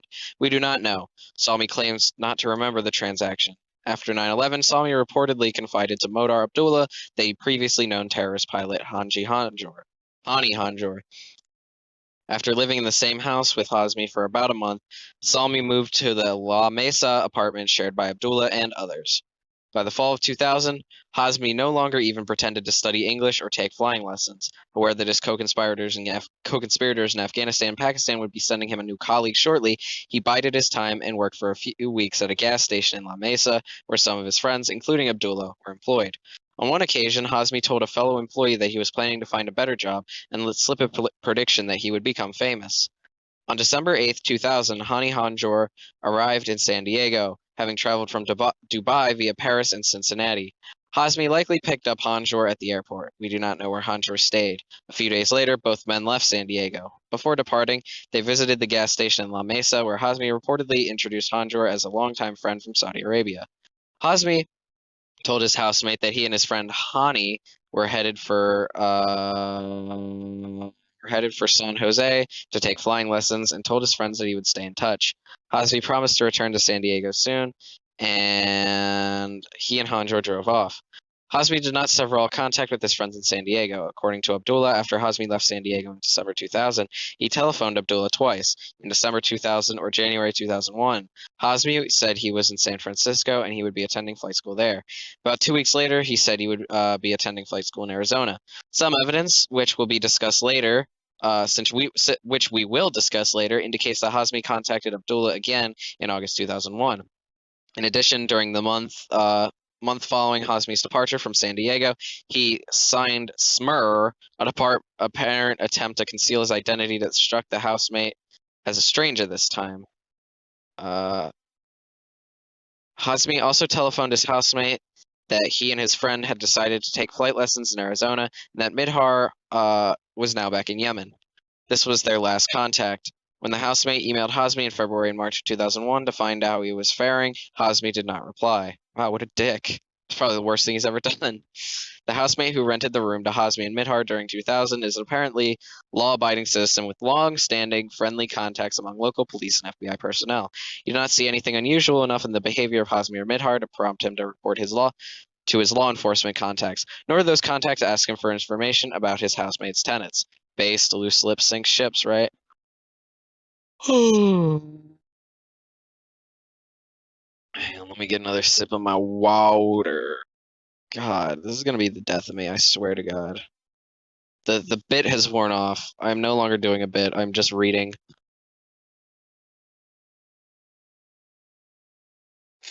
Next one will be something funny, like My Twisted World, or the Industrial Society and its Consequences, or whatever the fucking other one, the Communist Manifesto, something more interesting. Because God, this is like the numbers book from the Bible, you know? Like the Bible is boring, but god damn, that one part where they're just like, and then there were two two guys from the town of Buttsex, Sylvania. God damn it, I cut my foot because I whammed it into the wall. Oh my god.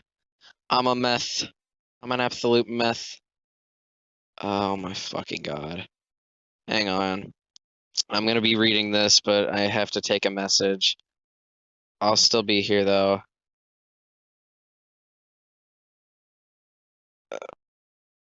You guys ever think about airline food? Oh my god, I'm gonna like, what am I even trying to say? Like, have I ever talked like while talking, but also not talking about what I'm typing? Am I? No, I'm not padding out. Or I'm not padding out the audiobook. I'm just writing. I just saw I had 3 messages, and I assumed that that somebody had messaged me, but I just forgot that I have 3 messages because I have 4 of these goddamn Craig bot reports. Impromptu, we're having a fucking what have I done in the episode in the middle of this audiobook because hopefully, you know, you ever just like look for like definitive messages so you can just end this fucking conversation. Excuse me, buddy. I was in the middle of something. I was trying to read an audiobook. Like, hello? Why can't you see that? I'm gonna kill myself. Like right now. I'm really gonna do it. Please don't like clip that, like send it to my guidance counselor. Ugh. 7.2, the 9/11 pilots in the United States. Okay, now this sounds like an interesting section. The Hamburg pilots arrive in the United States. In the early summer of 2000, the Hamburg group arrived in the United States to begin flight training. Marwan al-Shehi came on May 29th, arriving in Newark on a flight from Brussels. He went to New York City and waited there for Muhammad Atta to join him. On June 2nd, Atta traveled to the Czech Republic by bus from Germany and then flew to Prague, from Prague to Newark the next day. According to Ramsey Barney, remember that's what we're calling him, Atta did not meet anyone in Prague. He simply believed it would contribute to the operational security to fly out of Prague rather than Hamburg. Hamburg kind of sounds like Heisenberg, the departure point for much of this previous international flight. Atta and Shehi had not settled on where they would obtain their flight training. In contrast, Zayed Jarrah had already arranged to attend the Florida Flight Training Center, the FFTC, in Venice, Florida. Jarrah arrived in Newark on June 27th and flew into Venice. He immediately began the private pilot program at FFTC, intending to get a multi-engine license. Jarrah moved in with some of the flight instructors affiliated with his school and bought a car. While Jarrah quickly settled into training at Florida, Shehi kept searching for a flight school. After visiting the Airman Flight School in Norman, Oklahoma, where Zacharias Musasui would enroll several months later, and where another Al-Qaeda operative, Ehab Ali, had taken lessons in mid-1990s. Atta started a flight instruction at Huffman Aviation in Venice, Florida, and both Atta and Shehi subsequently enrolled in the accelerated pilot program at that school. By the end of July, both of them took solo flights, and by mid-August they passed the private pilot airman test. They trained through the summer at Huffman while Jarrah continued his training at FFTC. The Hamburg operatives paid for that flight training primarily with funds wired from Dubai by KSM's nephew, Ali Abdul Aziz Ali. Oh, every time I see that, it's a ballin' name. Between June 29 and September 17th, 2000, Ali sent Shehi and Atta a total of $114,000 and 505 transaction transfers ranging from $5,000 to $70,000. Ali relied on the unremarkable nature of his transactions, which were essentially invisible amid the billions of dollars flowing daily across the globe. Ali was not required to provide identification in sending this money, and the aliases he used were not questioned. In mid-September, Atta and Shehi applied to change their immigration status from tourist to student, stating their intention to study at Huffman until September 1st, 2001. In late September, they decided to enroll at Jones Aviation in Sarasota, Florida, about 20 miles north of Venice. According to the instructor at Jones, the two were aggressive, rude, and sometimes even fought with him to take over controls during the air training flights. In early October, they took the Stage 1 exam for instruments rating at Jones Aviation and failed. Very upset, they said they were in a hurry because jobs awaited them at home. Atta and Shehi then returned to Huffman. In the meantime, Jarrah obtained a single-engine private pilot certificate in early August. Having reached that milestone, he departed on the first of 5 foreign trips he would take after first entering the United States. In October, he flew back to Germany to visit his girlfriend, Isel Singwin. The two traveled to Paris before Jarrah returned to Florida on October 29th. His relationship with her remained close throughout his time in the United States. In addition to his trips, Jarrah made hundreds of phone calls to her and communicated frequently by email. Jarrah was supposed to be joined at FFTC by Ramsey Barney, who even sent the school a deposit, but Barney could not obtain a U.S. visa. His first application in May and June 2000 were denied because he lacked established ties in Germany, ensuring his return from a trip to the United States. In September, he went home to Yemen to apply for a visa from there, but was denied on grounds that he also lacked sufficient ties to Yemen. In October, he tried one last time in Berlin, applying for a student visa to attend aviation language school, but the prior denials were noted. This application was denied as well as incomplete. Unable to participate directly in the operation, Barney instead took on the role of coordinating between KSM and the operatives in the United States. Apart from sending a total of about $10,000 in wire transfers to Atta and Shehi during the summer of 2000, one of Barney's first tasks in his new role as plot coordinator was to assist another possible pilot, Zacharias Musasui. In the fall of 2000, KSM had sent Musasui to Malaysia for flight training, but Musasui did not find a school that he liked. He worked instead on other terrorist schemes, such as buying 4 tons of ammonium nitrate for bombs to be planted on cargo planes flying to the United States. When KSM found out, he recalled Musasui back to Pakistan and directed him to go to the United States for flight training. In early October, Musasui went to London. When Barney visited London in December, he stayed at the same 16-room dormitory where Musasui was still residing. From London, Musasui sent inquiries to the Airman Flight School in Norman, Oklahoma. Confronting training or travel programs with Hazmi, Midhar, Barney, and Musasui, Al-Qaeda was looking for another possible pilot candidate. A new recruit with just the right background conveniently presented himself in Afghanistan. The 4th pilot, Hani Hanjour. Hani Hanjour from Taif, Saudi Arabia, first came to the United States in 1991 to study at the Center for English as a Second Language at the University of Arizona. He seems to have been a rigorously observant Muslim. According to his older brother, Hani Hanjour went to Afghanistan for the first time in the late 1980s as a teenager to participate in the jihad and, because of the Soviets had already withdrawn, worked for a relief agency there. In 1996, Hanjour returned to the United States to pursue flight training.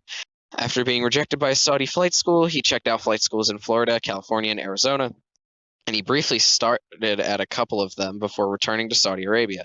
In 1997, he returned to Florida and then, along with his 2 friends, went back to Arizona and began his flight training there in earnest.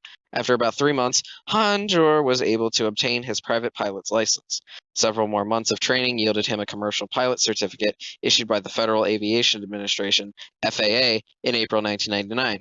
He then returned to Saudi Arabia. Hanjour reportedly applied to the Civil Aviation School in Jeddah after returning home, but was rejected. He stayed home for a while and then told his family he was going to the United Arab Emirates to work for an airline.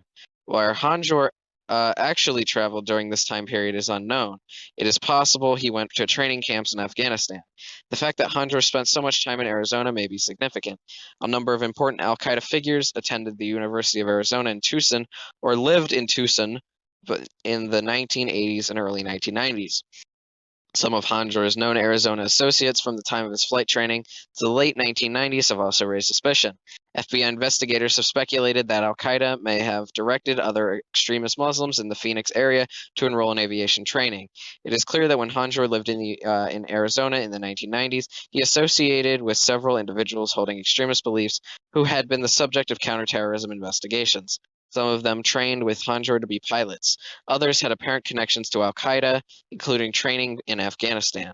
By the spring of 2000, Hanjour was back in Afghanistan. According to KSM, Hanjour was sent to him in Karachi for inclusion in the plot after Hanjour was identified in an al-Qaeda's al-Farouk camp as a trained pilot. On the basis of background information he had provided, Hanjour had been at a camp in Afghanistan for a few weeks where bin Laden or Atef apparently realized that he was a trained pilot. He was told to report to KSM, who then trained Hanjour for a few days in the use of code words. On June 20th, Hanjour returned home to Saudi Arabia. He obtained a U.S. student visa on September 25th and told his family that he was returning to his job in the UAE. Hanjour did go to the UAE, but to meet facilitator Ali Abdul Aziz Ali, Quadruple A. That's the guy. I think I already made the 9/11 joke. The guy you call for planes. Ali opened a bank account in Dubai for Hanjour and providing the initial funds for his trip. On December 8th, Hanjour traveled to San Diego. His supposed destination was an English as a second language program in Oakland, California, which he had scheduled before leaving Saudi Arabia but never attended. Instead, as mentioned earlier, he joined Nawaf al-Hazmi in San Diego. Hazmi and Hanjour left San Diego almost immediately and drove to Arizona. Settling in Mesa, Hanjour began refresher training at his old school, Arizona Aviation. He wanted to train on multi-engine planes, but had difficulties because his English was not good enough. The instructor advised him to discontinue, but Hanjour said that he could not go home without completing the training. In early 2000, he started training on a Boeing 737 simulator at Pan Am International Flight Academy in Mesa. The instructor there found his work well below standard and discouraged him from continuing. Again, Hanjour persevered. He completed the initial training by the end of March 2001. At that point, Hanjo and Hazmi vacated their apartment and started driving east, anticipating the arrival of the muscle hijackers, the operatives who would storm the cockpits and control the passengers. By as early as April 4th, Hanjo and Hazmi had arrived in Falls Church, Virginia. The three pilots in Florida continued with their training. Atta and Shehi finished up at Huffman and earned their instrument certificates from the FAA in November. In mid-December 2000, they passed their commercial pilot test in November. And received their licenses. They then began training to fly large jets on a flight simulator. At about the same time, Jara began simulator training, also in Florida, but at a different center. By the end of 2000, less than 6 months after their arrival, the three pilots on the East Coast were simulating flights on large jets. Travels in early 2001. Jara, Atta, and Shehi, having progressed in their training, all took foreign trips during the holiday period of 2000 to 2001. Jara flew through Germany to get home to Beirut. A few weeks later, he returned to Florida via Germany with Aisle Senguin. Aisle Senguin. What a name. She stayed with him in Florida for 10 days, even accompanying him to a flight training session. We do not know whether Atta or Al-Qaeda leaders knew about Jara's trips and Senguin's visit. The other operatives had broken off regular contact with their families. At the end of January 2001, Jara again flew to Beirut to visit his sick father. After staying there for several weeks, Jara visited Senguin in Germany for a few days before returning to the United States at the end of February. I think we're getting closer to 9/11. I think we're actually getting closer because it seems like we are firmly rooted in 2001 now. Early 2001, but still 2001. While Jara took his personal trips, Atta traveled to Germany in early January 2001 for progress the Al-Qaeda leadership in Afghanistan that the three Hamburg pilots had completed their flight training and were awaiting orders. Atta also disclosed that a fourth pilot, Hajur, had joined Hazmi. Upon returning to Florida, Atta wired Barney travel money. Barney proceeded to Afghanistan, made his report, and spent the next several months there in Pakistan. Went to Casablanca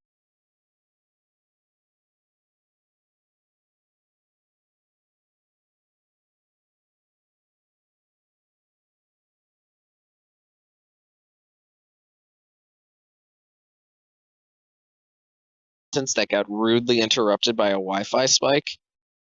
And not a good spike, the bad spike. I'm looking at like 1 bar right now. God, yo, Kobe, my head is so sleepy right now.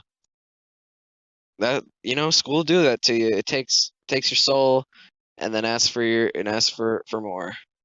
Swear to God, my math teacher she seems so mean. She seems very uncooperative.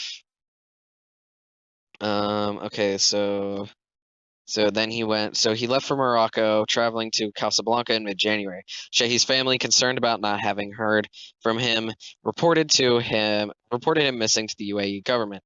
The UAE embassy, in turn, contacted the Hamburg police, and a UAE representative tried to find him in Germany, visiting mosques and Shehi's last known address in Hamburg.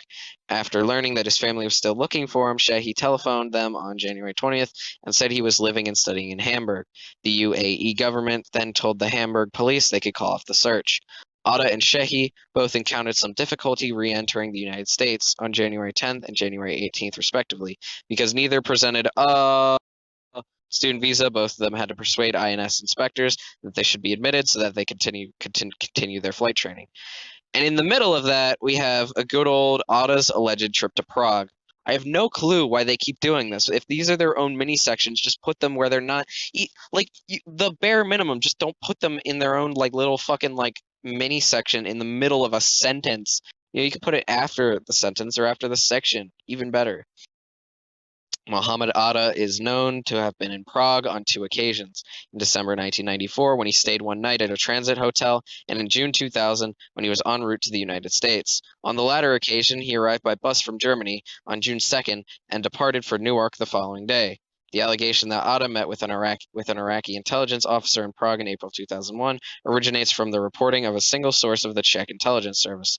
Shortly after 9/11, the source reported having seen Atta meet with the Ahmed Khalil Ibrahim Samir al-Ani, an Iraqi diplomat, at the Iraqi embassy in Prague on April 9, 2001 at 11 a.m. This information was passed to the CIA headquarters. The U.S. legal attaché, Legat, in Prague, the representative of the FBI, met with the Czech services source. After the meeting, the assessment of the legat and the Czech officers present was that they were 70% sure that the source was sincere and believed his own story of the meeting. Subsequently, the Czech intelligence service publicly stated that there was a 70% probability that the meeting between Ada and Ani had taken place. The Czech interior minister also made several statements to the press about his belief that the meeting had occurred, and the story was widely reported. The FBI had gathered evidence indicating that Ada was in Virginia Beach on April 4th, as evidenced by a bank surveillance camera photo, and in Coral Springs, Florida on April 11th, where he had Shehi leased an apartment. On April 6, 9, 10, and 11, Ada's cellular telephone was used numerous times to call various lodging establishments in Florida from cell sites within Florida. We cannot confirm that he placed those calls, but there are no U.S. records indicating that Ada departed the country during this period. Czech officials have reviewed their flight and border records, as well as for any indication that Ada was in the Czech Republic in April 2001, including records of anyone crossing the border who even looked Arab. They have also reviewed pictures from the area near the Iraqi embassy and have not discovered photos of anyone who looked like Ada. No evidence has been found that Ada was in the Czech Republic in April 2001. According to the Czech government, Ani, the Iraqi officer alleged to have met with Ada, was about 70 miles away from Prague on April 8th to 9th and did not return until the afternoon of the 9th, while the source was firm that the sighting occurred at 11 a.m. When questioned about the reported April 2001 meeting, Ani, now in custody, has denied ever meeting or having any contact with Ada. Ani says that shortly after 9/11, he became concerned that press stories about the alleged meeting might hurt his career. Hoping to clear his name, Ani asked his superiors to approach the Czech government about refuting the allegation. He also denies knowing of any other Iraqi official having contact with Ada. These findings cannot absolutely rule out the possibility that Ada was in Prague in April 9, 2001. He could have used an alias or to travel and a passport under that alias, but this would be an exception to his practice of using his true name while traveling, as he did in January and would in July when he took his next overseas trip. The FBI and CIA have uncovered no evidence that Ada held any fraudulent passports. KSM and Barney both deny that an Ada-Ani meeting occurred. There was no reason for such a meeting, especially considering the risk it would pose to the operation. By April 2001, all 4 pilots had completed most of their training, and the muscle hijackers were about to begin entering the United States. The available evidence does not support the original Czech report of the Ada-Ani meeting. Back to the real story about how they couldn't admit or they had to persuade the INS inspectors. Neither operative had any problem clearing customs. After returning to Florida from their trips, Ada and Shehi visited Georgia. I wonder if that's the country or the state. Staying briefly in Norcross and Decatur, and renting a single-engine plane to fly with an instructor in Lawrenceville. By February 19th, Ada and Shehi were in Virginia.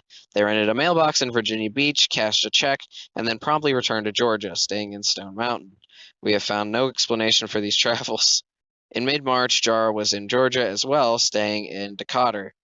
There is no evidence that the 3 pilots met, although Jara and Ada apparently spoke on the phone.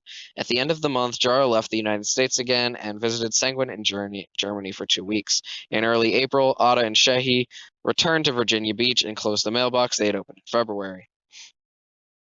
By the time Ada and Shehi returned to Virginia Beach from their travels in Georgia, Hazmi and Hanjor had also arrived in Virginia, in Falls Church. They made their way to the large mosque there, the Dar al-Hijra Mosque, sometime in early April. As we mentioned earlier, one of the imams at the mosque was the same Anwar al-Awlaki with whom Hazmi had spent time at the Rabat Mosque in San Diego. Awlaki had moved to Virginia in January 2001. He remembers Hazmi from San Diego, but has denied having any contact with Hazmi or Hanjor in Virginia. At the Dar al-Hijra Mosque, Hazmi and Hanjor met a Jordanian named I don't fucking care. Yeah, I don't care.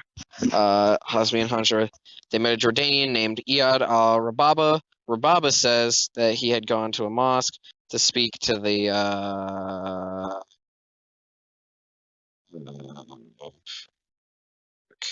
hang on. Just give me a second.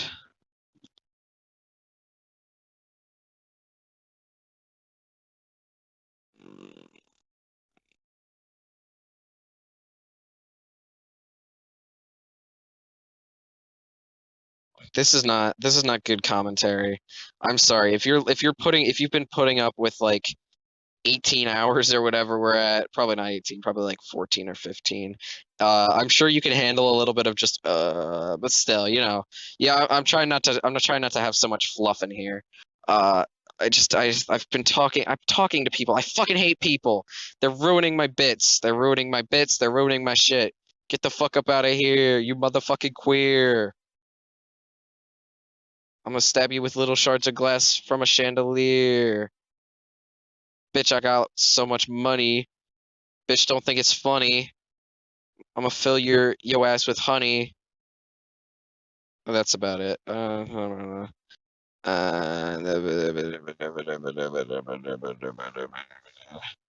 Okay. Now we go from a serious conversation, at a schizophrenia joke, and hopefully it's over. That's my remedy. My let's get out of a conversation free card. You just make a schizophrenia joke, and usually they'll go LOL, but for real though, and that's it.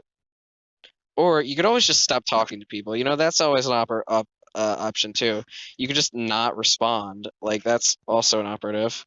There you go. There you go. Also, another option. Bait people into sending a GIF or in a reaction image. You say something that people have a reaction image for, and then they'll just send that instead of giving you an actual response. Sure, it kind of sucks that if the conversation was something you were interested in, then it's over and it probably won't come back. But who fucking cares? I didn't care about this conversation. I've had this conversation every day for 100 years, and I'm gonna kill 100 queers. Bitch, what you gonna do when I come out to you after that? You know that song? I don't know the words. Fuck, I was in the middle of a sentence, wasn't I? Rababa referred them to a friend who had to rent. Hazmi and Hanjor moved into the apartment, which was in Alexandria. Some FBI investigators doubt Rababa's story. Some agents suspect that Alaki may have tasked Rababa to help Hazmi and Hanjor. We share that suspicion given the remarkable coincidence of Alaki's prior relationship with Hazmi. As noted above, the commission was unable to locate and interview Alaki. Rababa has been deported to Jordan, having been convicted after 9/11 in a fraudulent driver's license scheme. Rababa, who lived in Connecticut, New York, and New Jersey, told investigators that he had recommended Paterson, New Jersey, as a place with a place with an Arab-speaking community where Hazmi and Hajor may want to settle. They asked for his help in getting them an apartment in Paterson. Rababa tried without success. He says he then suggested that Hazmi and Hajor travel with him to Connecticut, where they could look for a place to live. On May 8, Rababa went to Hazmi and Hajor's apartment to pick them up for a trip to Connecticut. There, he says he found them with new roommates Ahmed Al-Ghamdi and Majid Moked. The two men had been sent to America to serve as muscle hijackers and had arrived at Dulles Airport on May 2nd. Rababa drove Hanjor to Fairfield, Connecticut, followed by Hazmi, who had Moked and Ghamdi in his car. After a short stay in Connecticut, where they had apparently called area flight schools and real estate agents, Rababa drove the four to Paterson to have dinner and show them around. He says that they returned with him to Fairfield that night and that he never saw them again. Within a few weeks, Hanjor, Hazmi, and several other operatives moved to Paterson and rented a one-room apartment, where their landlord later paid a visit. He found 6 men living there. Nawaf al-Hazmi, now joined by his younger brother Salem, Hanjur, Moked, probably Ahmed al-Ghamdi, and Abdul Aziz al-Omari. Kind of sounds like Aziz Ansari, the Parks and Rec guy. Hazmi's old friend Khalid al-Midhar would soon join them. Ada and Shehi had already returned to Florida. On April 11th, they moved into an apartment in Coral Springs. Ada stayed in Florida, awaiting the arrival of his first muscle hijackers. Shehi, on the other hand, brought a ticket to Cairo Cairo, and flew there from Miami on April 18th. We do not know much more about Shehi's reason to traveling to Egypt in April than we know about his January trip to Morocco. I mean, if I had access to planes like that, I'd probably go, check out Egypt, especially if I knew I was going to die in like 5 months, you know? Yeah. He went on April 18th. He had literally less than 5 months left to live. I don't know if he knew that then. If this is even one of the guys that hijacked 9/11. That was in the first chapter, okay? Forgive me, I can't remember their fucking names. Shehi did meet with Atta's father, who stated in a post 9/11 interview that Shehi just wanted to pick up Atta's international driver's license and some money. This story is not credible. Atta already had the license with him and presented it during a traffic stop on April 26th when Shehi was still abroad. Shehi spent the next 2 weeks in Egypt. Obviously, more time than would have been needed just to meet with Atta's father. Shehi could have traveled elsewhere during this time, but no records indicating additional travel have been discovered. Shehi returned to Miami on May 2nd. That day, Atta and Jara were together about 30 miles to the north, visiting a Department of Motor Vehicles office in Lauderdale Lakes, Florida, to get Florida's driver's license.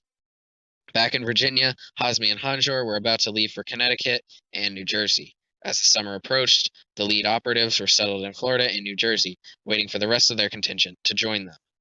7.3, assembling the teams. Now this shit just keeps getting more and more interesting. I'm gonna check how long this is before we go. So we were at 248. We're at 248. 248. This chapter ends at 271. 248. 271. We got about 23 pages left. That ain't even too bad. That ain't too bad. That honestly, that ain't too bad. What was it, 28 pages? All right. We might be able to get this done. I mean, actually, probably. All right. You know what? Goal. We're gonna get to the end of this chapter and I'll stop. I don't care what time it is. If that means I end in an hour, if that means I end in 3 hours, it doesn't matter. I'm gonna read till the end of chapter 7. During the summer and too far. In early autumn of 2000, bin Laden and senior al-Qaeda leaders in Afghanistan started selecting the muscle hijackers, the operatives who would storm the cockpits and control the passengers. Despite the phrase widely used to describe them, the so-called muscle hijackers were not all physically imposing. Most were between 5'5" and 5'7" in height. Hey, what's that supposed to mean? Honestly, though, it's not even that bad. What am I saying?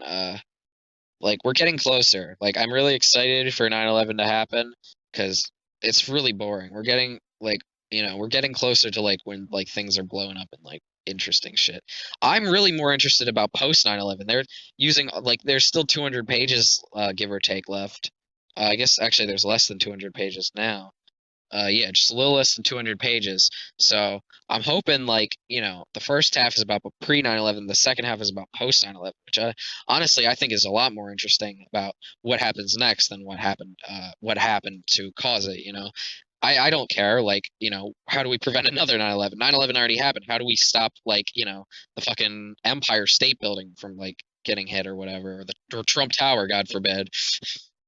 Recruitment and selections for 9/11. 12 of the 13 muscle hijackers, excluding Nawaf al-Hazmi and Midhar, came from Saudi Arabia. Satam al-Sakami, Wael al-Shahri, Walid al-Shahri, Abdul Aziz al-Omari, Ahmed al-Ghamdi, Hamza al-Ghamdi, Mohand al-Shahri, Majed Moked, Salem al-Hazmi, Saeed al-Ghamdi, Ahmed al-Haznawi, and Ahmed al-Nami. The remaining recruit, Fayez Banahamed, came from the UAE. He appears to have played a unique role among the muscle hijackers because of his work with one of the pilot's financial facilitators, Mustafa al-Hawzawi. Saudi authorities interviewed the relatives of these men and have briefed us on what they found. The muscle hijackers came from a variety of educational and societal backgrounds. All were between 20 and 28 years old. Most were unemployed with no more than a high school education and were unmarried. 4 of them, Ahmed al-Ghamdi, Saeed al-Ghamdi, Hamza al-Ghamdi, and Ahmed al-Haznawi, came from a cluster of 3 towns in the Baha region. Is that where the Baja Blast comes from? An isolated and underdeveloped area of Saudi Arabia, and shared the same tribal affiliation. None had a university degree. Their travel patterns and information from family members suggest that the 4 may have been in contact with each other as early as the fall of 1999.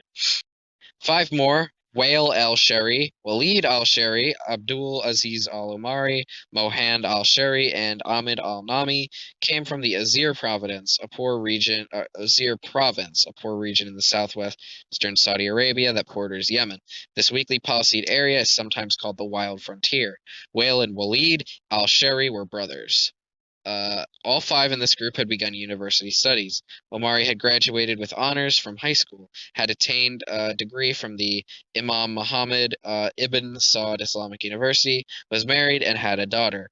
The 3 remaining muscle hijackers from Saudi Arabia were Satam al-Sakami, Majed Moked, and Salim al-Hazmi. Sakami came from Riyadh. Moked hailed from a small town called Anakil, west of Medina. Sakami had very little education, and Moked dropped out of university. Neither Sakami nor Moked appears to have had ties to the other, or to any of the other operatives before getting involved with extremists, probably by 1999. Salim al-Hazmi, a younger brother of Nawaf, was born in Mecca. Salim's family recalled him as a quarrelsome teenager. His brother Nawaf probably recommended him for recruitment into al-Qaeda. One al-Qaeda member who knew them says that Nawaf pleaded with bin Laden to allow Salem to participate in the 9/11 operation. Man, imagine pleading to be a part of 9/11. My mom says, "Oh, okay." Mom says we're gonna see a dog, cute dog that I like. Oh fuck! I'm gonna have to see all my family, and I have to be there like, yeah, so you're like transgender now, and I'll be like, yeah, and I'll be like, I'm gonna fucking kill myself. I'm gonna stab myself right through the fucking throat, deep throat that sword, baby. I'm really not holding it together. All right. So these faggots were brothers, and they really wanted to do 9/11. Detainees have offered varying reasons for the use of so many Saudi operatives. Barney argues that al-Qaeda wanted to send a message to the government of Saudi Arabia about its relationship with the United States. Several other al-Qaeda figures, however, have stated that ethnicity generally was not a factor in the selection of operatives unless it was important for security or operational reasons. KSM, for instance, denies that Saudis were chosen for the 9/11 plot to drive a wedge between the United States and Saudi Arabia, and stresses practical reasons for considering ethnic backgrounds when selecting operatives. He says that so many were Saudis because Saudis comprise the largest portion of the pool of recruits in the al-Qaeda training camps. KSM estimates that in any given camp, 70% of the Mujahideen were Saudi, 20% were Yemeni, and 10% were from elsewhere. Although Saudi and Yemeni trainers were most often willing to volunteer for suicide operations, prior to 9/11 it was easier for Saudi operatives to get into the United States. That's cute. Most of the Saudi muscle hijackers developed their ties to extremists 2 or 3 years before the attacks. Their families often did not consider these young men religious zealots. Some were perceived as devout, others as lacking in faith. For instance, although Ahmed al-Ghamdi, Hamza al-Ghamdi, and Saeed al-Ghamdi attended prayer services regularly, and Omari often served as an imam at his mosque in Saudi Arabia, Sakami and Salim al-Hazmi appeared unconcerned with religion and, contrary to Islamic law, were known to drink alcohol. You ever see that Breaking Bad thing where it's like, "Oh, Mr. White, I'm pretty sure drinking alcohol is haram, bitch." Jesse, Allah wanted us to, that fucking video. I'm going insane. Like many other al-Qaeda operatives, the Saudis who eventually became the muscle hijackers were targeted for recruitment outside Afghanistan, probably in Saudi Arabia itself. Al-Qaeda recruiters, certain clerics, and in a few cases family members probably all played a role in spotting potential candidates. Several of the muscle hijackers seem to have been recruited through contacts at local universities and mosques. According to the head of one of the training camps in Afghanistan, some were chosen by unnamed Saudi sheikhs who had contacts with al-Qaeda. Omari, for example, is believed to have been a student of a radical Saudi cleric named Sulayman al-Awan. His mosque, which is located in an Al-Qasim province, is known among those more moderate clerics as a terrorist factory. The province is at the very heart of the strict Wahhabi movement in Saudi Arabia. Saeed al-Ghamdi and Mohand al-Shari also spent time in Al-Qasim, both breaking with their families. According to his father, Mohand al-Shari's frequent visits to this area resulted in his failing exams at his university in Riyadh. Saeed al-Ghamdi transferred to a university in Al-Qasim, but he soon stopped talking to his family and dropped out of school without informing them. The majority of these Saudi recruits began to break with their families in late 1999 and early 2000. According to relatives, some recruits had began to make arrangements for extended absences. Others exhibited marked changes in behavior before disappearing. Salem al-Hazmi's father recounted that Salem, who had had problems with alcohol and petty theft, stopped drinking and started attending mosque regularly 3 times before he disappeared. And they were like, wow, he's getting so good. Several family members remembered that the relatives had expressed a desire to participate in jihad, particularly in Chechnya. None had mentioned going to Afghanistan. These statements might be true or cover stories. The 4 recruits from Al-Ghamdi tribe, for example, all told their families that they were going to Chechnya. Only 2, Ahmed Al-Ghamdi and Saeed Al-Ghamdi, had documentation suggesting travel to a Russian republic. Some aspiring Saudi mujahideen intending to go to Chechnya encountered difficulties along the way and diverted to Afghanistan. In 1999, Ibn al-Khattab, the primary commander of Arab nationals in Chechnya, reportedly had started turning away from most foreign mujahideen because of their inexperience and inability to adjust to the local conditions. KSM states that several of the 9/11 Muscle hijackers faced problems traveling to Chechnya and so went to Afghanistan, where they were drawn into Al-Qaeda. Khalid has offered a more detailed story of how such diversions occurred. According to him, a number of Saudi mujahideen who tried to go to Chechnya in 1999 to fight the Russians were stopped at the Turkish-Georgian border. Upon arriving in Turkey, they received phone calls at guest houses in places such as Istanbul and Ankara, informing them that the route to Chechnya via Georgia had been closed. The Saudis then decided to travel to Afghanistan, where they could train and wait to make another attempt to enter Chechnya during the summer of 2000. While training at al-Qaeda camps, a dozen of them heard bin Laden speeches, volunteered to become suicide operatives, and then eventually were selected as muscle hijackers for the plane's operation. Khalid says he met with a number of them at the Kandahar airport, where they were helping to provide extra security. He encouraged bin Laden to use them. Khalid claims to have been closest with Saeed al-Ghamdi, whom he convinced to become a martyr, and whom he asked to recruit.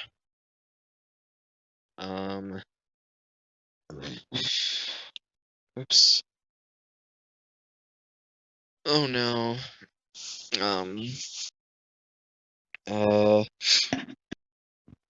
Oh my god. Oh my god, where were we? Uh, oh.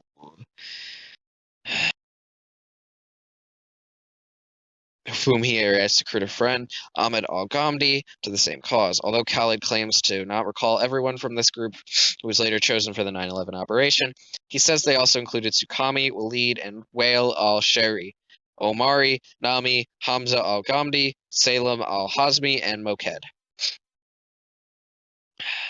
According to KSM, operatives volunteered for suicide missions and, for the most part, were not pressured to martyr themselves.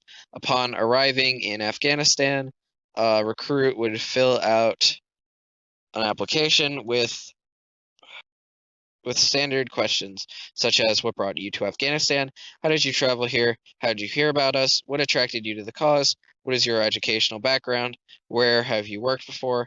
Applications were valuable for determining the potential of new arrivals, for filtering out potential spies from among them, and for identifying recruits with special skills. For instance, as pointed out earlier, Hani Hanjoy noted his pilot training. Prospective operatives were also asked whether they were prepared to serve as suicide operatives. Those who answered in the affirmative were interviewed by senior al-Qaeda Lieutenant Mohammed Atef. KSM claims that the most important quality for any al-Qaeda operatives was willingness to martyr himself. Khalid agrees, and claims that this criterion had preeminence in selecting the plane's operation participants. The second most important criterion was demonstrable patience, Khalid says, because the planning for such attacks could take years.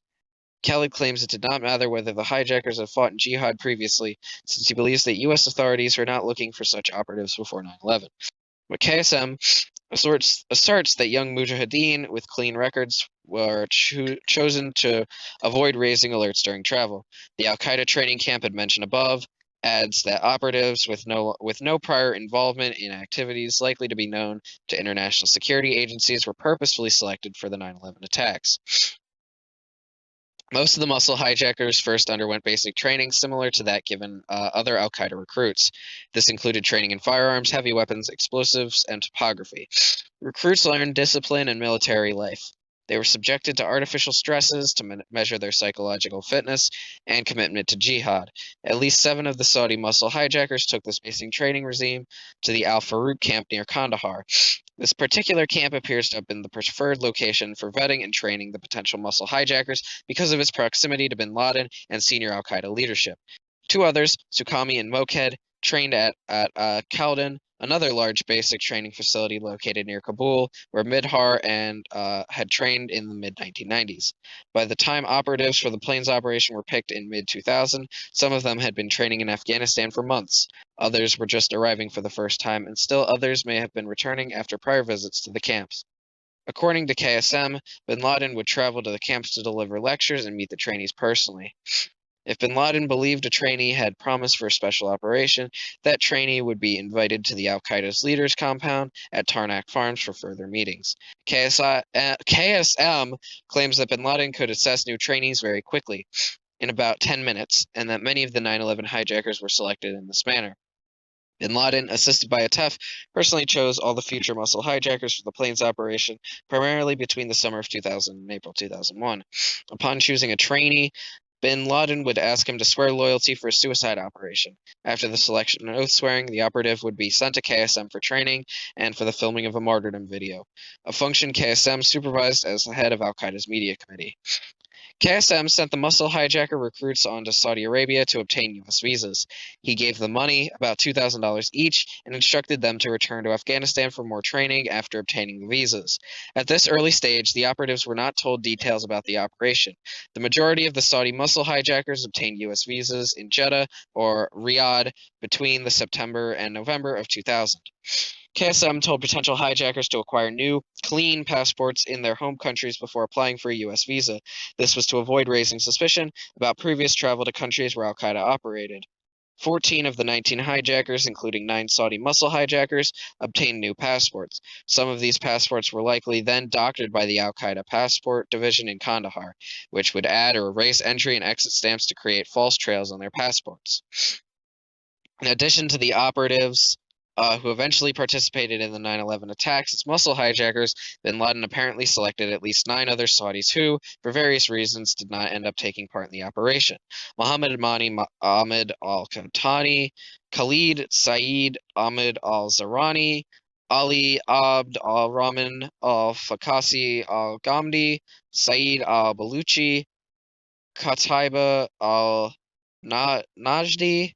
Zuhair al-Tubaidi, Saeed Abdullah Saeed al-Ghamdi, Saad al-Rashid, and Mushabib al-Hamlin. Now, any of you, if you guys are alive and listening to this, leave a comment if I pronounced your name wrong. A 10th individual, a Tunisian with Canadian citizenship named... Okay, oh wait, no, never mind. He didn't have a Canadian name. Named Abdurruf Jadeh, may have been a candidate to participate in 9/11, or he may have been a candidate for a later attack. These candidate hijackers either backed out, had trouble obtaining needed travel documents, or were removed from the operation by the al-Qaeda leadership. Khalid believes KSM wanted between 4 and 6 operatives per plane. KSM states that al-Qaeda had originally planned to use 25 or 26 hijackers, but ended up with only the 19. Final training and deployment to the United States. Having acquired U.S. visas in Saudi Arabia, the muscle hijackers returned to Afghanistan for special training in the late 2000 to early 2001. The training reportedly was conducted at the Al-Matar complex by Abu Turab al-Jordani, one of only a handful of al-Qaeda operatives who, according to KSM, was aware of the full details of the planned planes operation. Abu Turab taught the operatives how to conduct hijackings, disarm air marshals, and handle explosives. He also trained them in bodybuilding and provided them with a few basic English words and phrases.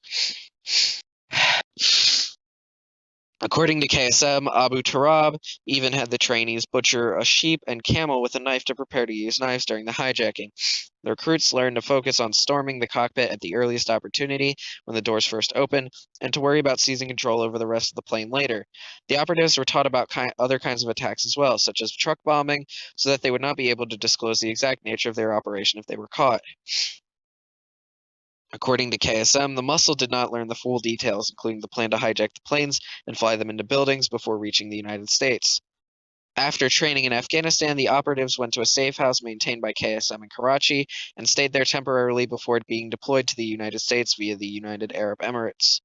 The safe house was run by al-Qaeda operative Abd al-Rahim Ghulam Rabbani, also known as Abu Rama, a close associate of KSM, who assisted him for 3 years by finding apartments and lending logistical support to operatives KSM would send.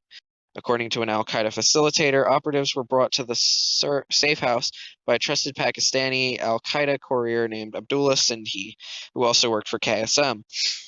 The future hijackers arrived in groups of 2 or 3, staying at the safe house for as long as 2 weeks.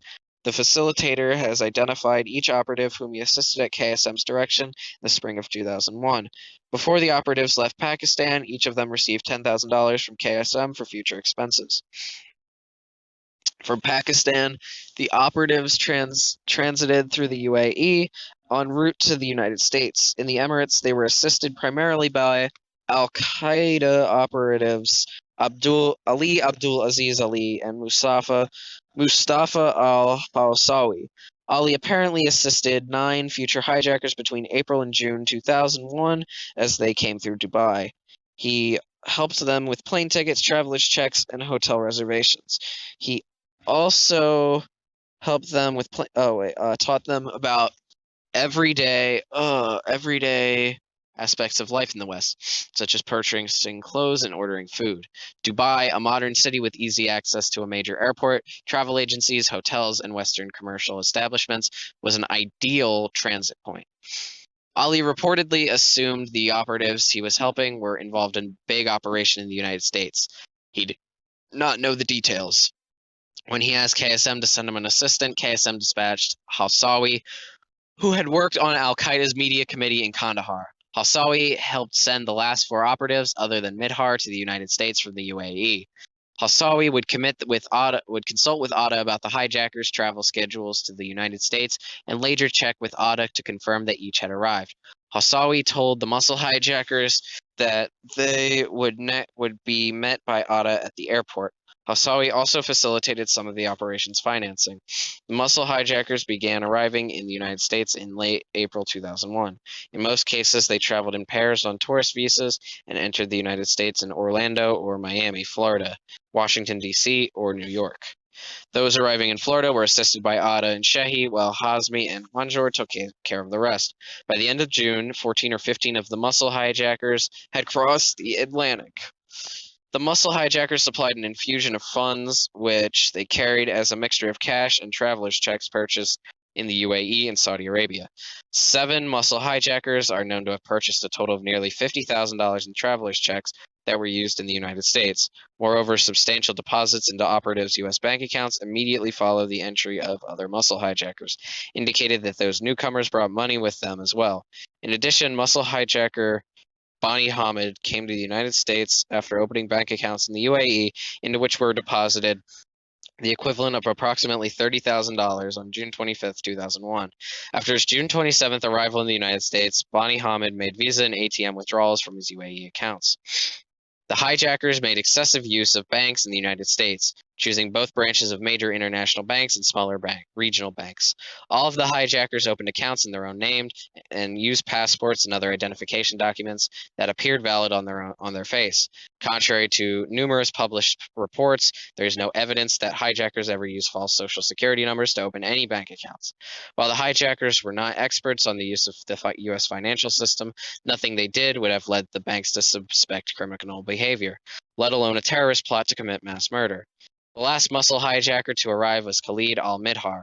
As mentioned earlier, he had abandoned Hazmi in San Diego in June 2000 and returned to his family in Yemen. Midhar reportedly stayed in Yemen for about a month before Khalid pursued him to return to Afghanistan. Midhar complained about life in the United States. He met with KSM, who remained annoyed at his decision to go AWOL. But KSM's desire to drop him from the operation yielded to bin Laden's insistence to keep him.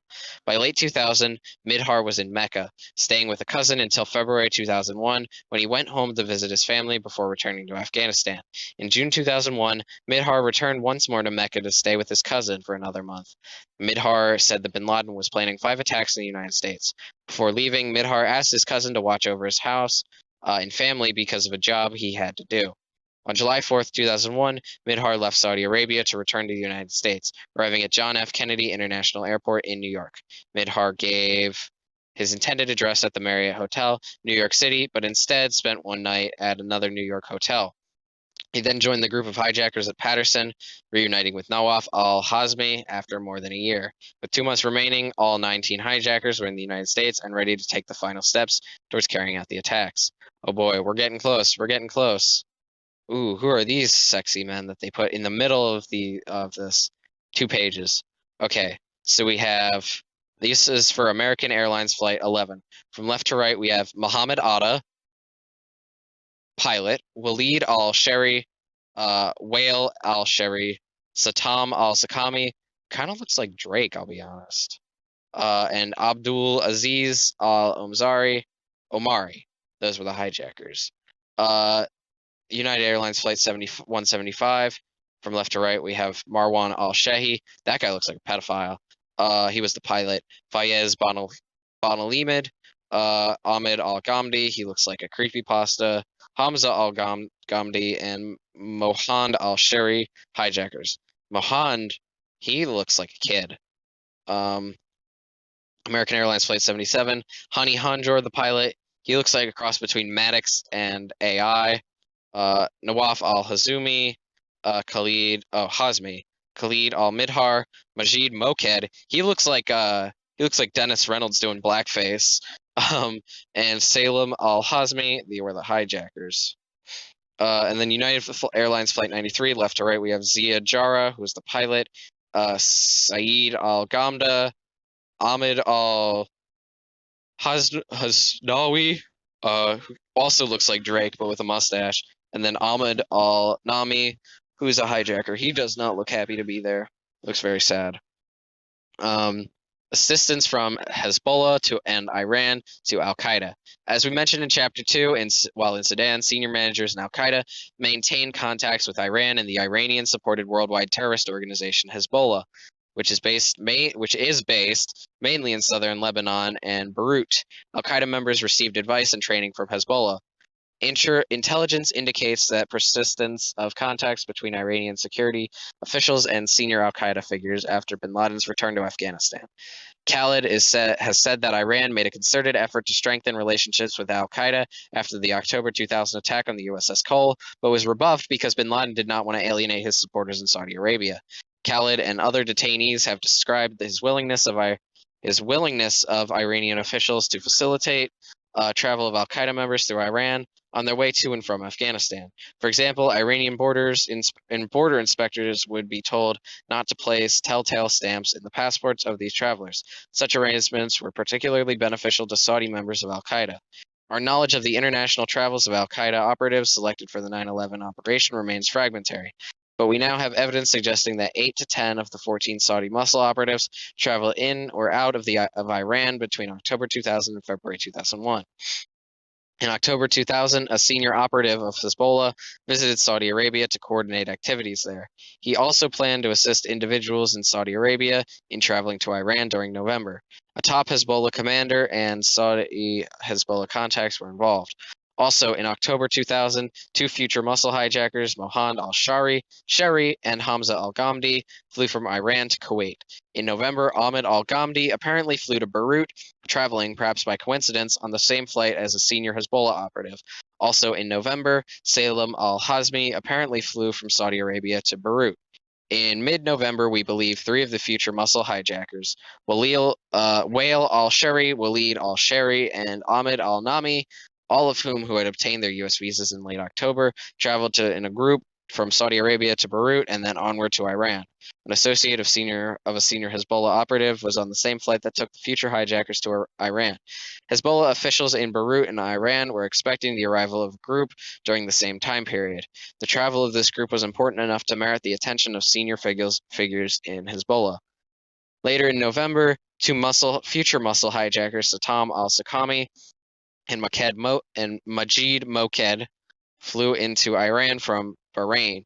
In February 2001, Khalid al-Midhar may have taken a flight from Syria to Iran and then traveled further within Iran to a point near the Afghan border.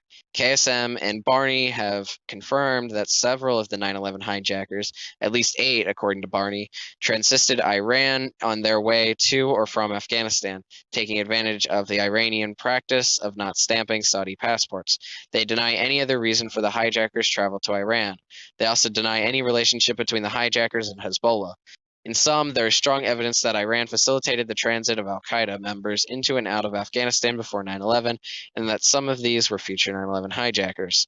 There also is circumstantial evidence that senior Hezbollah operatives were closely tracking the travel in some of these future muscle hijackers into Iran in November 2000.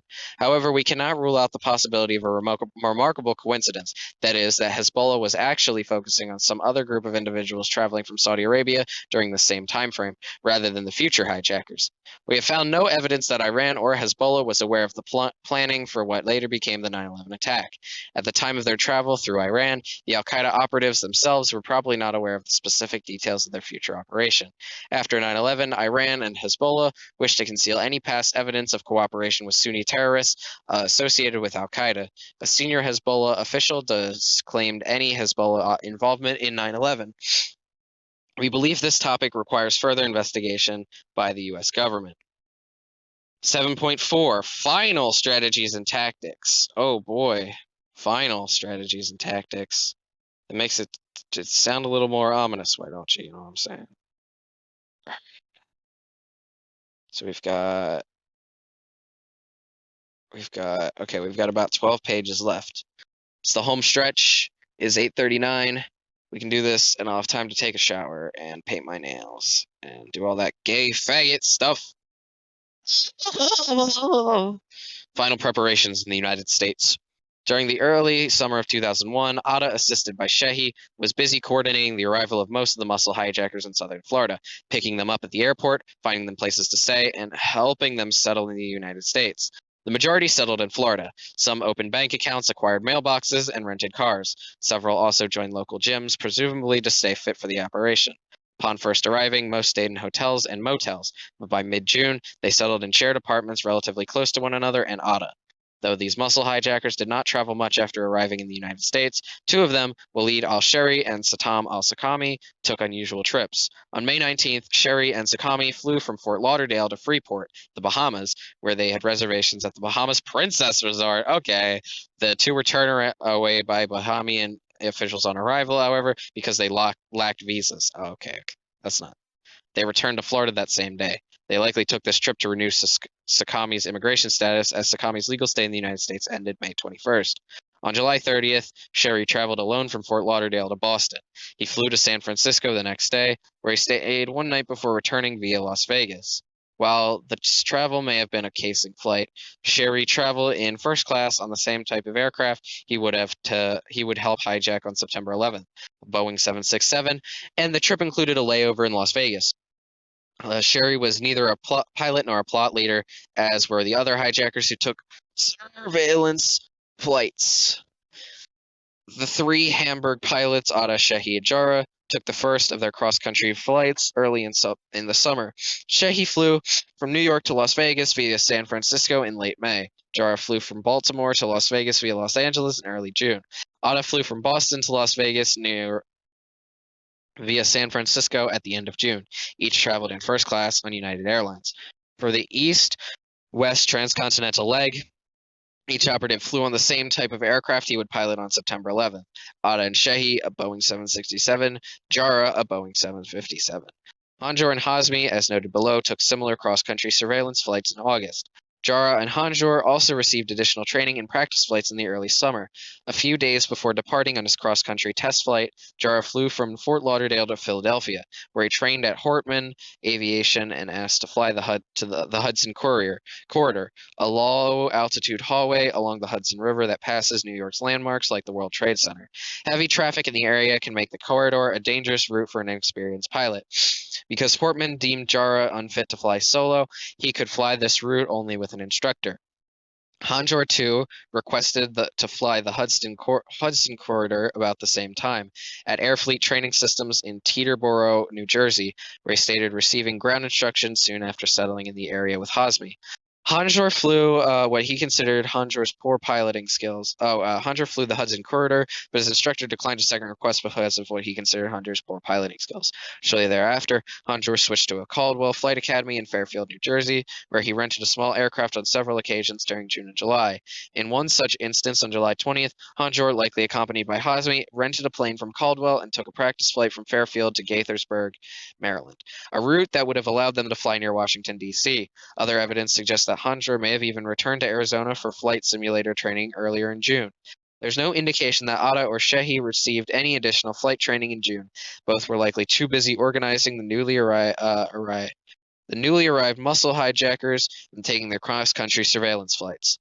Atta, moreover, needed to coordinate with his second-in-command, Nawaf al-Hazmi.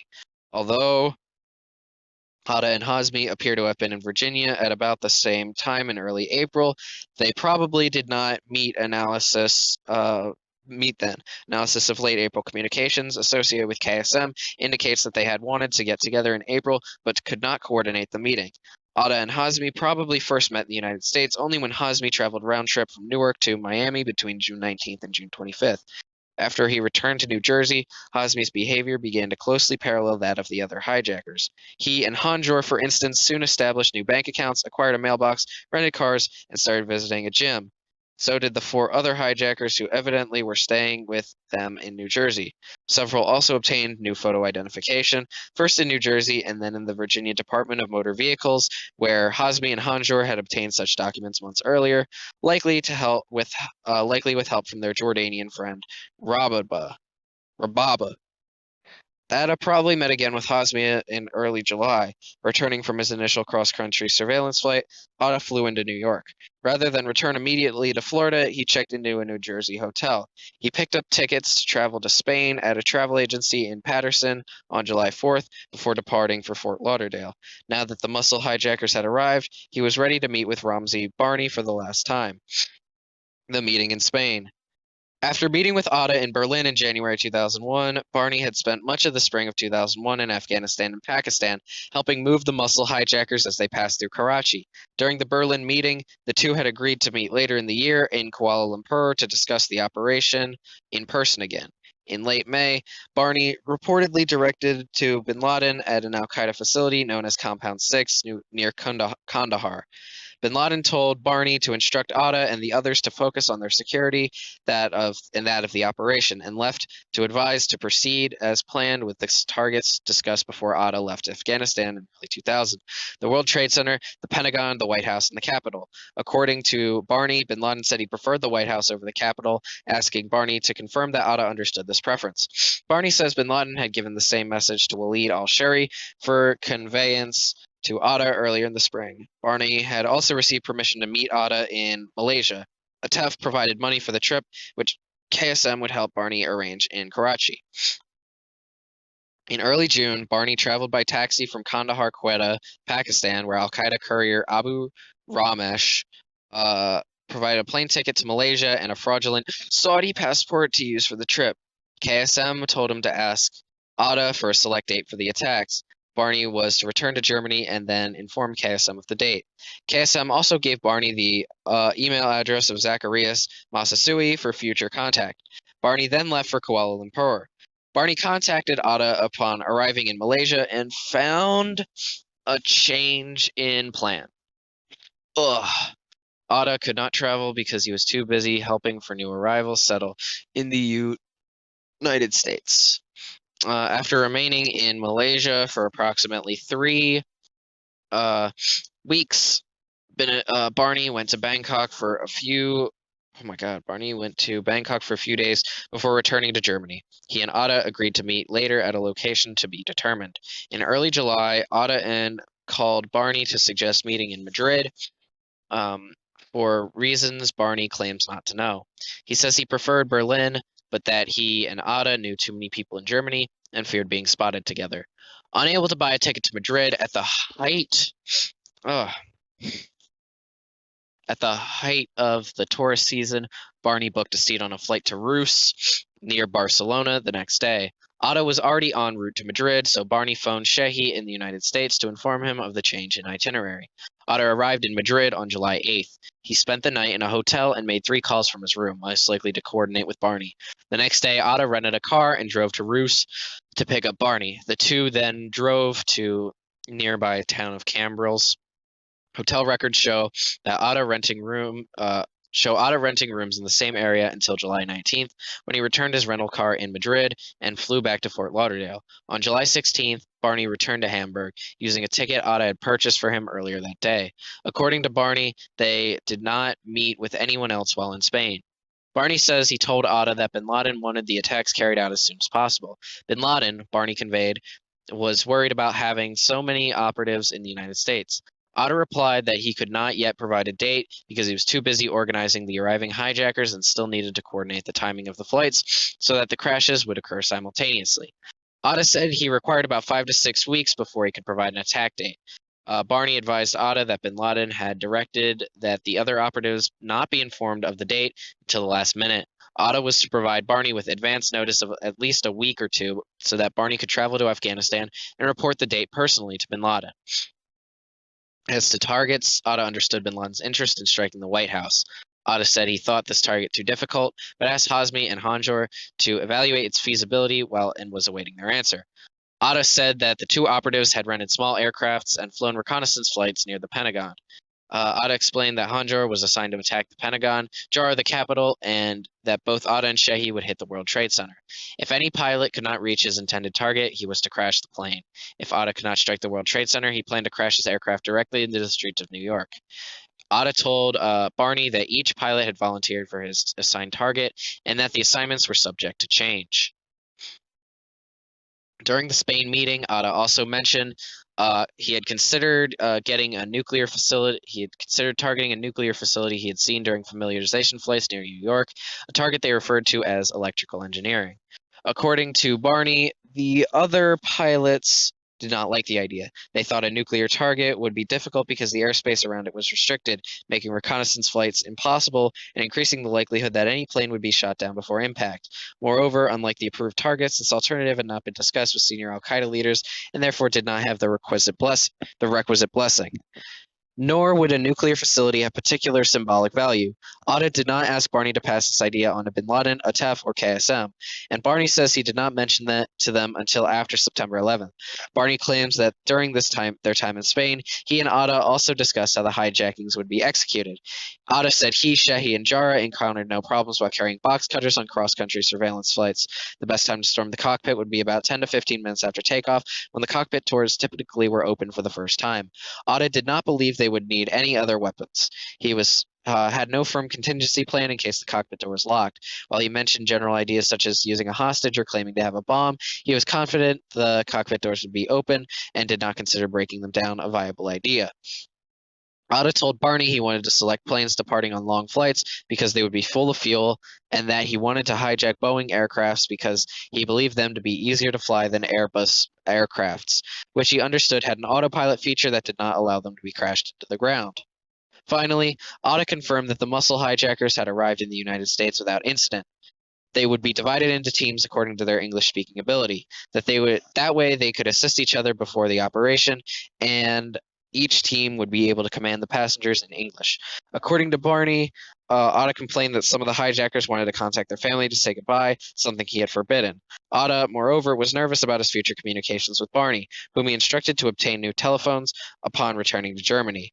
Before Barney left Spain, he gave Otto 8 necklaces and 8 bracelets that Otto had asked him to buy when he was recently in Bangkok, believing that if the hijackers were clean-shaven and well-dressed, others would think them wealthy Saudis and give them less notice.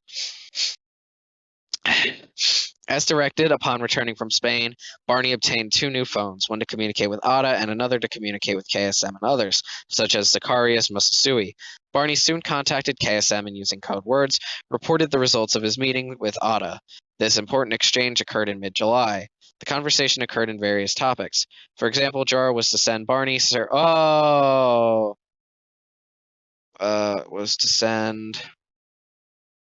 Barney.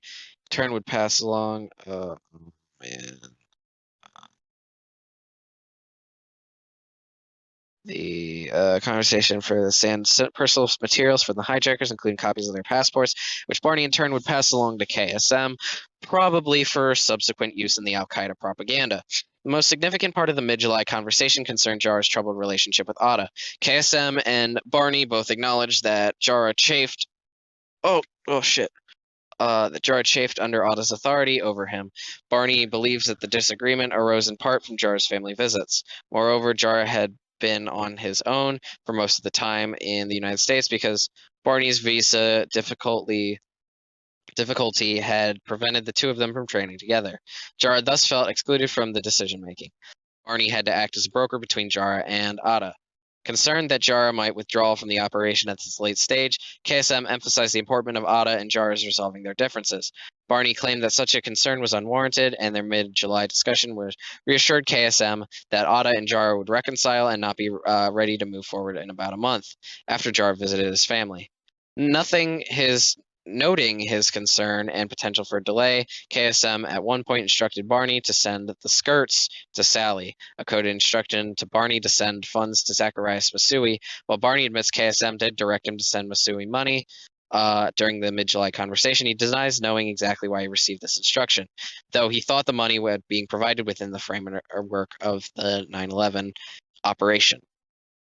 KSM may have instructed Barney to send money to Masui in order to help prepare Masui as a potential substitute pilot for Jara. On July 20th, 2001, Azel Senguin, Jara's girlfriend, purchased a one-way ticket for Jara from Miami to Dusseldorf. On Jara's previous 4 trips from the United States to see Senguin and his family in Lebanon, he had always traveled with a round-trip ticket. When Jara departed on Miami on July 25th, Atta appears to have driven him to the airport, another unique circumstance. Barney picked up Jara at the airport at Dusseldorf on July 25th. Jara wanted to see Senguin as soon as possible, so he and Barney arranged to meet a few days later. When they did, they had an emotional conversation, during which Barney encouraged Jara to see the plan through. While Jara was in Germany, Barney and Masui were in contact to arrange for the transfer of funds. Barney received 2 wire transfers from Hawsawi in the UAE, totaling $15,000, and within days relayed almost all of the money to Masui and 2 installments. Masui had been taking flight lessons at the Airman Flight School in Norman, Oklahoma, since February, but stopped in late May. Although at that point he had only about 50 hours of flight time and no solo flights to his credit, Masui began making inquiries about flight materials and simulator training for Boeing 747. On July 10th, he put down a $1,500 deposit for flight simulator training at Pan Am International Flight Academy in Eagan, Minnesota. By the end of the month, he had received a simulator schedule to train from August 13th through August 20th. Masui also purchased 2 knives and inquired of 2 manufacturers of GPS equipment whether their products could be converted for aeronautical use, activities that closely resembled those of the 9/11 hijackers during their final preparations for the attacks. On August 10th, we're getting really close, fellas. A little over a month. On August 10th, shortly after getting the money from Barney, Masui left Oklahoma with a friend and drove to Minnesota. 3 days later, Masui paid the $6,800 balance owed for his flight simulators training at Pan Am in cash and began his training. His conduct, however, raised the suspicions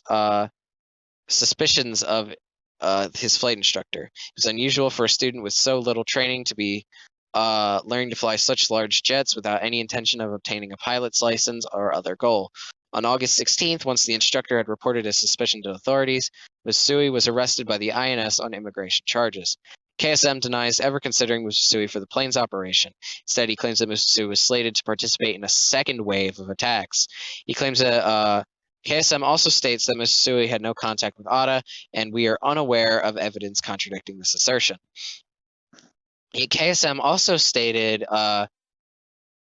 by the summer of 2001, he was too busy with the plane's operation to continue planning for any second wave attacks. Moreover, he admits that only 3 potential pilots were ever recruited for the alleged second wave, Masui plus 2 others who, by midsummer of 2001, had backed out of the plot.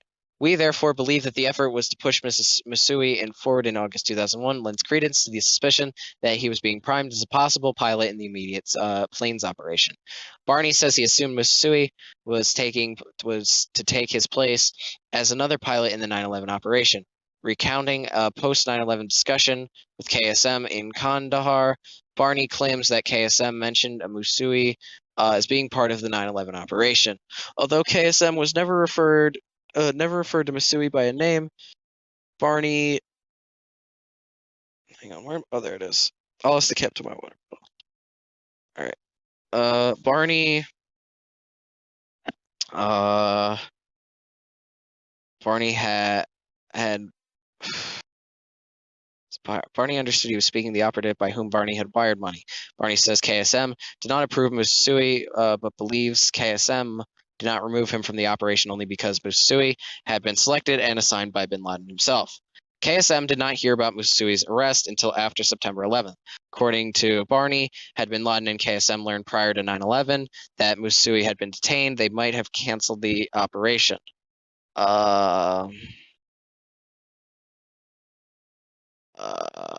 No, they would have compromised the operation.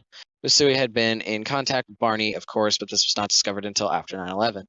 As it turned out, Musui was not needed to replace Jara. By the time Musui was arrested in mid-August, Jara had returned to the United States from his final trip to Germany. His disagreement with Ada apparently resolved. The operatives began their final preparations for the attacks.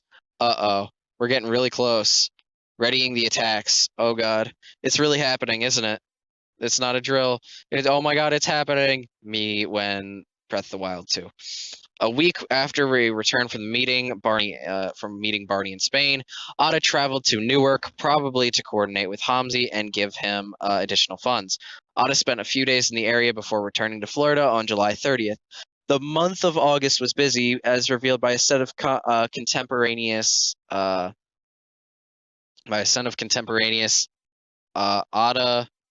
Barney communications that were recovered after September 11th. On August 3rd, for example, Ada and Barney discussed several matters, such as the best way for the operatives to purchase plane tickets and the assignment of muscle hijackers to individual teams. Ada and Barney also revisited the question of whether to target the White House. They discussed targets in coded language, pretending to be students discussing various fields of study. Architecture referred to the World Trade Center, arts, the Pentagon, law, the Capitol, and politics, the White House. Barney reminded Ada that bin Laden wanted to target the White House. Ada again cautioned that this would be difficult. While Barney persisted, Ada agreed that to include the White House, but suggested they keep the Capitol as an alternate target in case the White House proved too difficult. Ada also suggested that the attacks could not happen until after the first week in September, when Congress reconvened. Let me just adjust everything. Rick and Morty. Too far.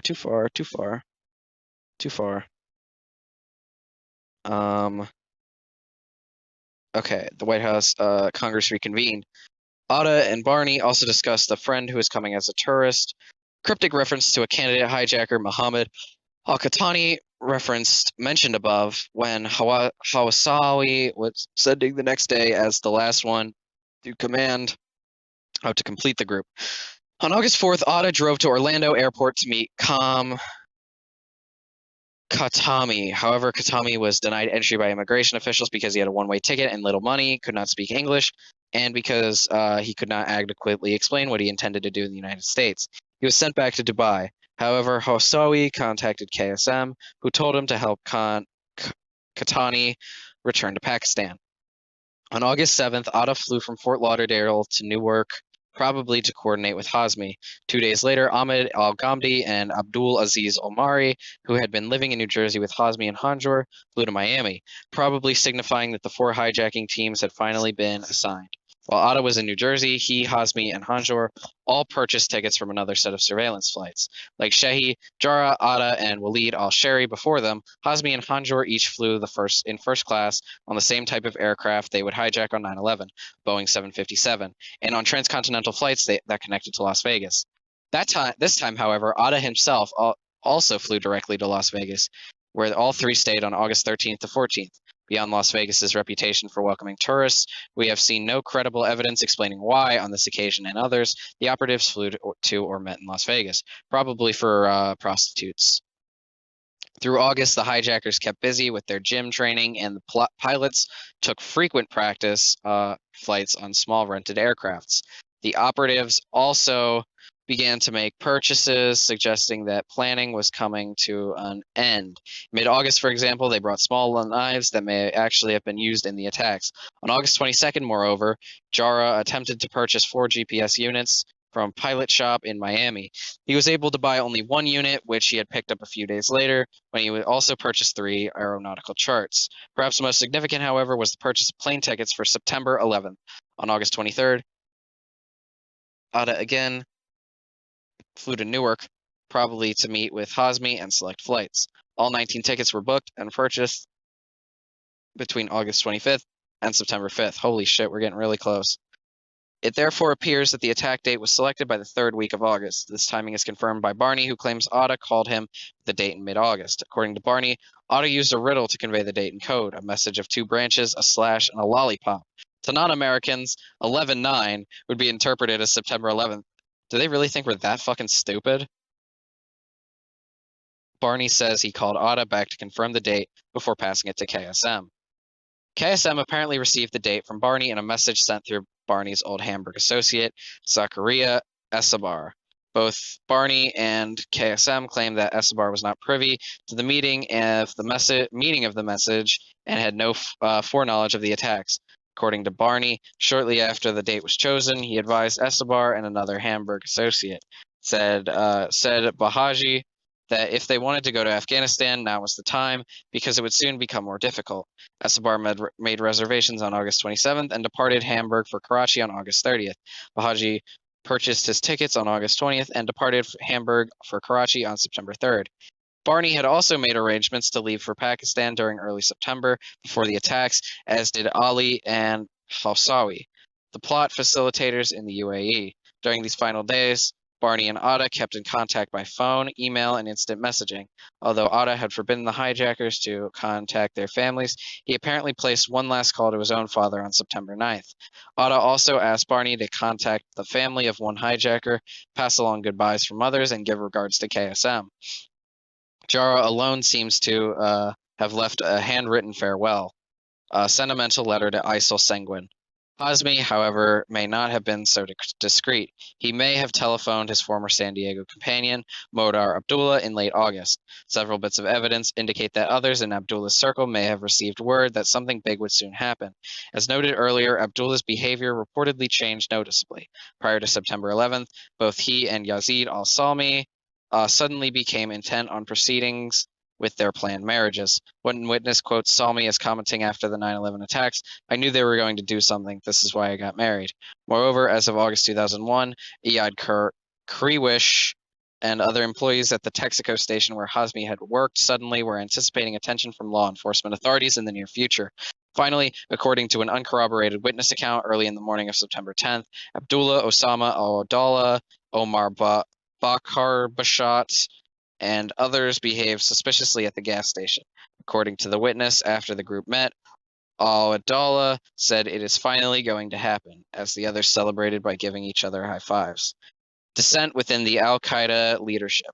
While tactical preparations for the attack were nearing completion, the entire operation was being questioned at the top, as al-Qaeda and the Taliban argued over strategy for 2001. Our focus has naturally been on the specifics of the planes operation. But from the perspective of bin Laden and Atef, this operation was only one, admittedly key element of their unfolding plans for the year. Living in Afghanistan, interacting constantly with the Taliban, the al-Qaeda leaders would never lose sight of the situation in that country. Bin Laden's consistent priority was to launch a major attack directly against the United States. He wanted the planes operation to proceed as soon as possible.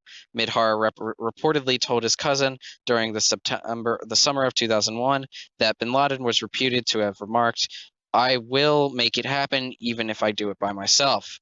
According to KSM, bin Laden had been urging him to advance the date of the attacks. In 2000, for instance, KSM remembers bin Laden pushing him to launch the attacks amid the controversy after then-Israeli opposition party leader Ariel Sharon's visit to the Temple Mount in Jerusalem. KSM claims bin Laden told him that it would be enough for the hijackers simply to down planes rather than crash them into specific targets. KSM says he resisted the pressure. KSM claims to have faced similar pressure twice more in 2001. According to him, bin Laden wanted the operation carried out on May 12, 2001, several months to the day after the Cole bombing. KSM added that the 9/11 attacks had originally been envisioned for May 2001. The second time he was urged to launch the attacks early was in June or July 2001, supposedly after bin Laden learned from the media that Sharon would be visiting the White House. On both occasions, KSM resisted, asserting that the hijacking teams were not ready. Bin Laden pressed particularly strongly for the latter date in 2 letters stressing the need to attack early. The second letter reportedly was delivered by bin Laden's son-in-law, Alz al-Madani.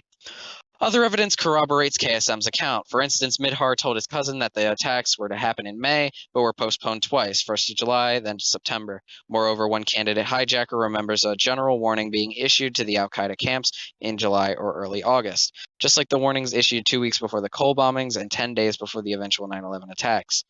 During the midsummer alert, al-Qaeda members dispersed with their families. Security was increased, and bin Laden disappeared for about 30 days until the alert was canceled. While the details of the operation were strictly compartmented, by the time of the alert, word had begun to spread that the attack against the United States was coming. KSM notes that it was generally well known by the summer of 2001 that he was planning some kind of operation against the United States. Many were even aware of that he had been preparing operatives to go to the United States, leading to some to conclude that al-Qaeda was planning a near-term attack on U.S. soil. Moreover, bin Laden had made several remarks that some are hinting at an upcoming attack and generating rumors throughout the worldwide jihadist community. Bin Laden routinely told important visitors to expect significant attacks against U.S. interests soon, and during a speech at the Al Farouk camp, exhorted trainees to pay for the success of an attack involving 20 martyrs. Others have confirmed hearing indications of an impending attack and have verified that such news, albeit without specific details, had spread across al-Qaeda. Although bin Laden's top priority apparently was to attack the United States, others had a different view. The Taliban leaders put their main emphasis on the year's military offensive against the Northern Alliance, an offensive that ordinarily would begin in late spring or summer. They certainly hoped that the year's offensive would finally be finish off their old enemies, driving them from Afghanistan. From the Taliban's perspective, an attack against the United States might be counterproductive. It might draw the Americans into war against them, just when the final victory seemed within their grasp. There is evidence that Mullah Omar initially opposed a major al-Qaeda operation directly against the United States in 2001. Furthermore, by July, with word spreading of a coming attack, a schism emerged among the senior leadership of al-Qaeda. Several senior members reportedly agreed with Mullah Omar. Those who reportedly sided with bin Laden included Atef, Suleiman, Abu Ghaith, and KSM.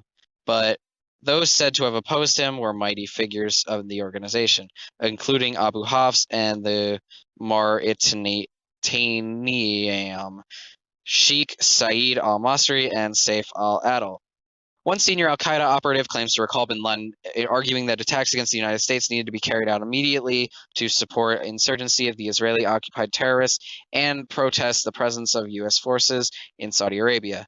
Beyond these rhetorical appeals, bin Laden also reportedly thought an attack against the United States benefit al-Qaeda by attracting more suicide operatives, eliciting greater donations, and increasing the number of sympathizers and willing to permit logistical assistance. Oh, motherfucker. Logistical assistance. Mullah Omar is reported to have opposed this course of action for ideological reasons rather than out of fear of U.S. retaliation. He is said to have preferred for al-Qaeda to attack Jews, not necessarily the United States.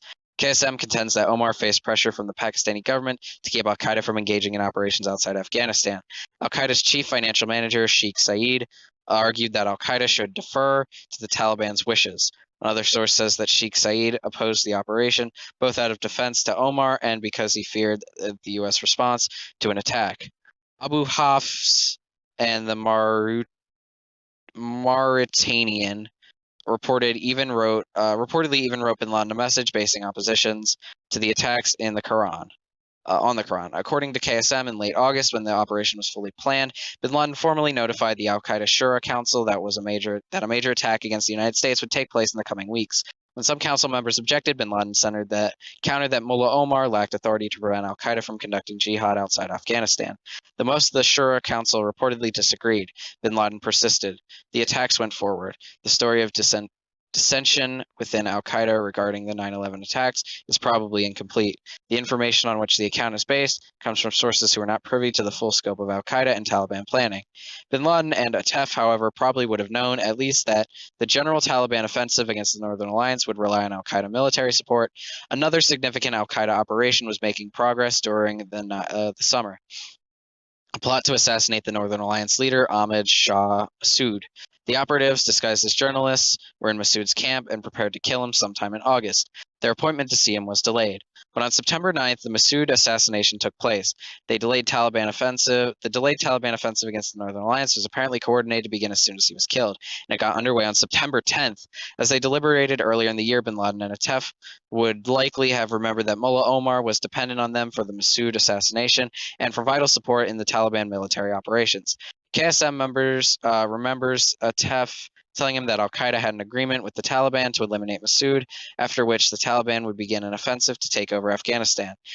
Atef hoped Massoud's death would also appease the Taliban when the 9/11 attacks happened. There are also some scant indications that Omar may have been reconciled to the 9/11 attacks by the time they occurred. Moving to departure positions. Okay. In the days just before 9/11, the hijackers returned leftover funds to al-Qaeda and assembled their departure cities. They sent excess funds by wire transfer to Hussawi and UAE, about $26,000 altogether. The hijackers targeting American Airlines Flight 77 to depart from Dulles migrated from New Jersey to Laurel, Maryland, about 20 miles out from Washington, D.C. They stayed in a motel during the first week of September and spent time working out in the gym. On the final night before the attacks, they lodged at a hotel in Herndon, Virginia, close to the airport. Further north, the hijackers targeting U.S. Airlines Flight 93 to depart from Newark gathered the city from their base on Florida on September 7th. Just after midnight on September 8th to 9th, Jarrah received a speeding ticket in Maryland as he headed north on I-95. He joined the rest of the team at their hotel. Otto was still busy coordinating the teams. On September 7th, he flew from Fort Lauderdale to Baltimore, presumably to meet with Flight 77 team in Laurel. On September 9th, he flew from Baltimore to Boston. By then, Shehi had arrived there, and Otto was seen with him in his hotel.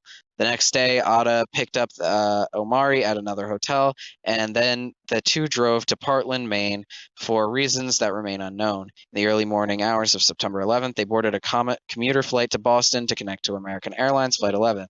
The two spent their last night pursuing ordinary activities, making ATM withdrawals, eating pizza, and shopping at a convenience store. The three fellow hijackers for Flight 11 stayed together in a hotel in Newton, Massachusetts, just outside of Boston. Shehi and his team targeting United Airlines Flight 175 from Logan Airport spent their last hours at the Boston hotels. The plan that started with a proposal by KSM in 1996 had evolved to overcome numerous obstacles. Now 19 men waited in nondescript hotel rooms to board 4 flights the next morning. Damn. Okay, now it's getting interesting. So that is everything leading up to 9/11. And you know what? Boy, are my arms tired. You get that joke?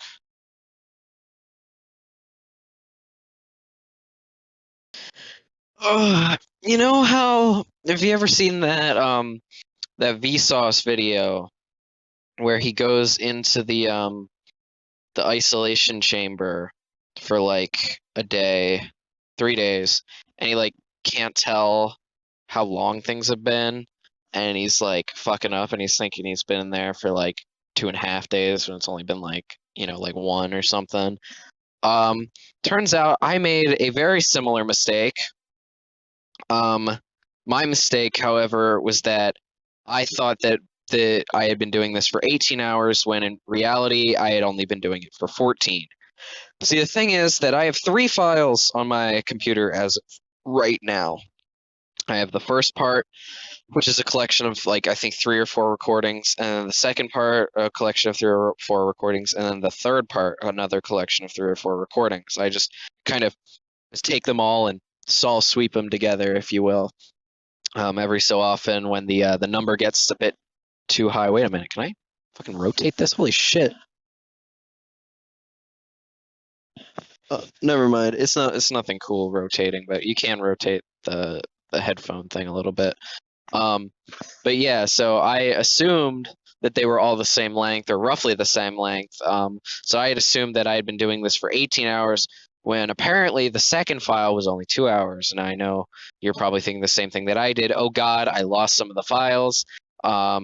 Like some of the chapters are gone. But then after adding up all the times, or actually the approximate times of all of the recordings, turns out it was correct. And I guess I'd actually just been a bitch a couple of days and only recorded for like 20 or 30 minutes.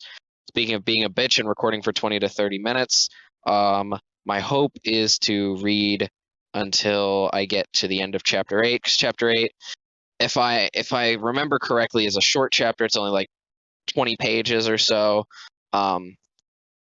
But it's 9:15, and much like on the day of 9/11, I think we'll just go as far as we can go. That's a reference to like trains.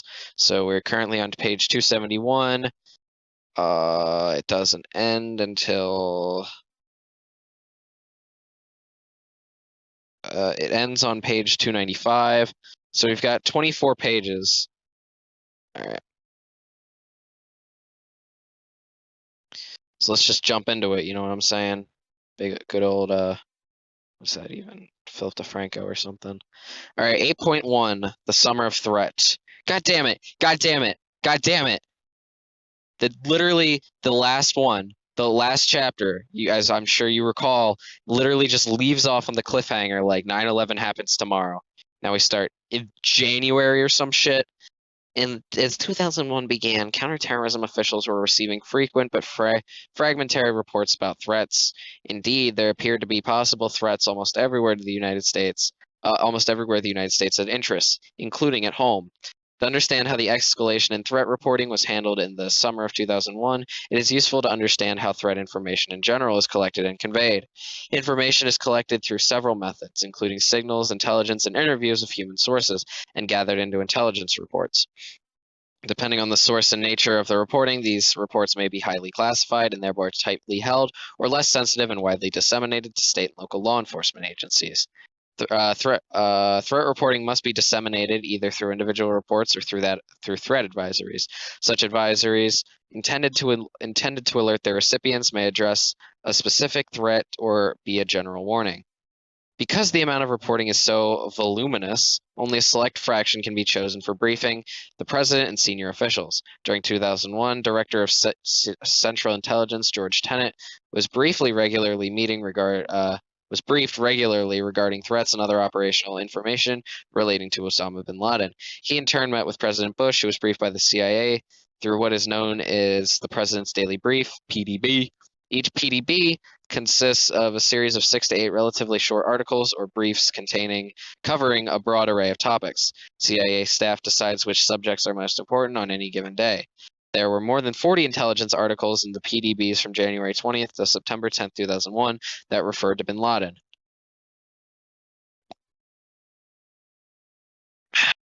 The PDB is considered highly sensitive and is distributed only to a handful of high-level officials. The Senior Executive Intelligence Brief, SEIB, distributed to a broader group of officials, has a similar format and generally covers the same subjects as the PDB. It usually contains sensitive information so as to protect sources and methods. Like their predecessors, the Attorney General, the FBI Director, and Richard Clarke, the National Security Council Counterterrorism Coordinator all received the SEIB, not the PDB. Clarke and his staff had extensive access to terrorism reporting, but they did not have access to internal, non-disseminated information at the National Security Agency, CIA, or FBI. The drumbeat begins. In the spring of 2001, the level of reporting on terrorist threats and planned attacks increased dramatically to its highest level since the Millennium Alert. At the end of March, the intelligence community disseminated a terrorist threat advisory indicating a heightened threat of Sunni extremist terrorist attacks against U.S. facilities, personnel, and other interests. On March 23rd, in connection with discussions about possibly reopening Pennsylvania Avenue in front of the White House, Richard Clarke warned National Security Advisor Condoleezza Rice that domestic or foreign terrorists might use a truck bomb, their weapon of choice, on Pennsylvania Avenue. That would result, he said, in the destruction of the West Wing and parts of the residence. He also told her that she thought there were terrorist cells within the United States, including Al-Qaeda.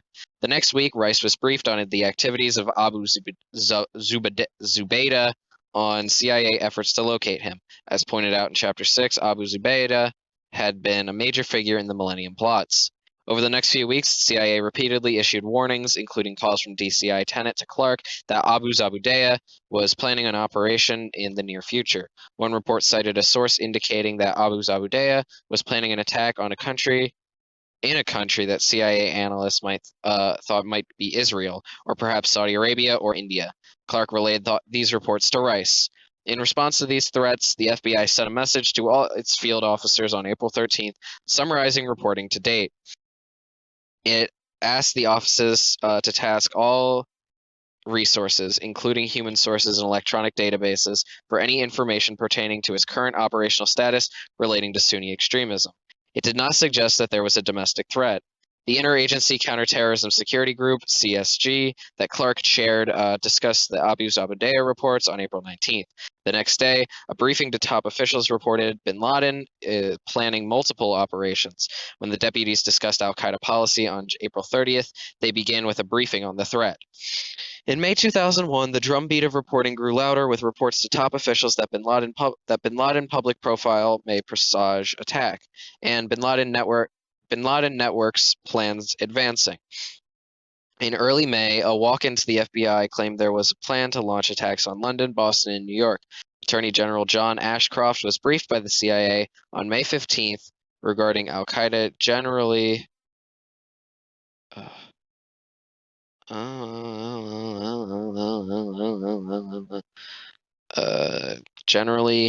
current threat reporting specifically. The next day brought a report to a phone call that a U.S. embassy had warned bin Laden supporters were planning an attack in the United States using high explosives. On May 17th, based on the previous day's report, the first item on the CSG's agenda was UBL, Operation Planned in the United States.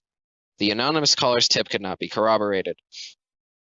Late May brought reports of a possible hostage plot against Americans abroad to force the release of prisoners, including Sheikh Omar Abdel Rahman, the blind sheikh who was serving a life sentence for his role in the 1993 plot to blow up the sites in New York City. The reporting noted that operatives might opt to hijack an aircraft or storm a U.S. embassy. This report led to a Federal Aviation Administration information circular to airlines noting the potential for an airline hijacking to free terrorists incarcerated in the United States. The reporting mentioned that Abu Zabeda was planning an attack, possibly against Israel, and expected to carry out several more if things went well. On May 24th alone, counterterrorism officials grappled with reports alleging plots in Yemen and Italy, as well as a report about a cell in Canada that an anonymous caller had claimed might be planning an attack against the United States. Reports similar to many of these were made available to President Bush in morning intelligence briefings with DCI Tenet, usually attended by Vice President Dick Cheney and National Security Advisor Rice. While these briefings discussed general threats to attack America and American interests, the specific threats mentioned in these briefings were all overseas. On May 29th, Clark suggested that Rice ask DCI Tenet what more the United States could possibly do to stop Abu Zabeda from launching a series of major terrorist attacks, probably on Israeli targets, but possibly on U.S. facilities. Clark wrote to Rice and her deputy, Stephen Hadley, when these attacks occur, as they likely will, we will wonder what more we could have done to stop them. In May, CIA Counterterrorist Center, CTC, Chief Cofer Black told Rice that the current threat level was a 7 on a scale of 1 to 10, as compared to an 8 during the millennium. High probability of near-term spectacular attacks. Threat reports surged in June and July, reaching an even higher peak of urgency. The summer threats seemed to be focused on Saudi Arabia, Israel, Bahrain, Kuwait, Yemen, and possibly Rome, but the danger could be anywhere, including a possible attack on the G8 summit in Genoa. A June 12th CIA report passing along background information on several terrorists mentioned in commenting on Khalid Sheikh Mohammed that he was recruiting people to travel to the United States to meet with colleagues already there so that they may conduct terrorist attacks on bin Laden's behalf. On June 27th, the CIA notified all its station chiefs about intelligence suggesting a possible al-Qaeda suicide attack on a U.S. target over the next few days. DCI Tenet asked that all U.S. ambassadors be briefed. The same day, the State Department notified all embassies of the terrorist threat and updated its worldwide public warning. In June, the State Department initiated the Visa Express program in Saudi Arabia as a security measure in order to keep long lines of foreigners away from valuable embassy spaces. The program permitted visa applications to be made through travel agencies instead of directly at the embassy or consulate. A terrorist threat advisory distributed in late June indicated a high probability of near-term spectacular terrorist attacks resulting in numerous casualties. Other reports titles warned bin Laden attacks may be imminent and bin Laden and associates making near-term threats. The latter reported multiple attacks planned over the coming days, including a severe blow against U.S. and Israeli interests during the next 2 weeks. On June 21st, near the height of the threat reporting, U.S. Central Command raised the force protection condition for the U.S. Level for troops in 6 countries to the highest possible level, Delta. The U.S. Fifth Fleet moved out of its port in Bahrain, and a U.S. Marine Corps exercise in Jordan was halted. U.S. embassies in the Persian Gulf conducted an emergency security review, and the embassy in Yemen was closed. The CSG had foreign emergency response teams, known as FESTs, ready to move on 4 hours' notice and kept up the terrorism alert posture on a rolling 24-hour basis. On June 25th, Clark warned Rice and Hadley that 6 separate intelligence reports showed al-Qaeda personnel warning of a pending attack.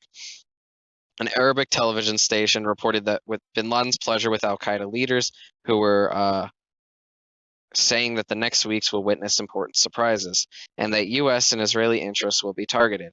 Al-Qaeda also released a new recruitment and fundraising tape. Clark wrote that this was all too sophisticated to be a merely psychological operation to keep the United States on edge, and the CIA agreed. The intelligence reporting consistently described the upcoming attacks as occurring on a calamitous level, indicating that they would cause the world to be in turmoil as they would consist of possible multiple, but not necessarily simultaneous, attacks. On June 28th, Clark wrote Rice that the pattern of al-Qaeda activity indicating attack planning over the next 6 weeks had reached a crescendo. A series of new reports continue to convince me, and analysts at State, CIA, DIA, series of new reports to convince me, DIA, Defense Intelligence Agency, and NSA, that a major terrorist attack or series of attacks is likely in July. He noted one al-Qaeda intelligence report warned that something very, very, very, very big was about to happen, and most of bin Laden's network was reportedly anticipating the attack. In late June, the CIA ordered all its station chiefs to share information on al-Qaeda with their host government and to push for immediate disruptions of cells. This headline of a June 30 briefing to top officials was stark: bin Laden planning high-profile attacks. The report stated that bin Laden operatives expected near-term attacks to have dramatic consequences of catastrophic proportions. That same day, Saudi Arabia declared its highest level of terror alert. Despite evidence of delays possibly caused by heightened U.S. security, the planning for attacks was continuing. On July 2nd, the FBI Counterterrorism Division sent a message to federal agencies and state and local law enforcement agencies summarizing information regarding the threats from bin Laden. It warned that there was an increased volume of threat reporting, indicating a potential for attacks against U.S. targets abroad from groups aligned with or sympathetic to Osama bin Laden. Despite the general warnings, the message further stated the FBI has no information indicating a credible threat of terrorist attack in the United States. However, it went on to emphasize that the possibility of attack in the United States could not be discounted.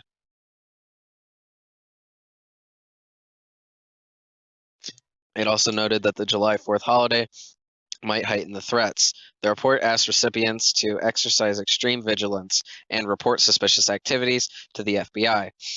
It did not suggest specific actions that they should take to prevent attacks. Disruption operations against al-Qaeda-affiliated cells were launched involving 20 countries.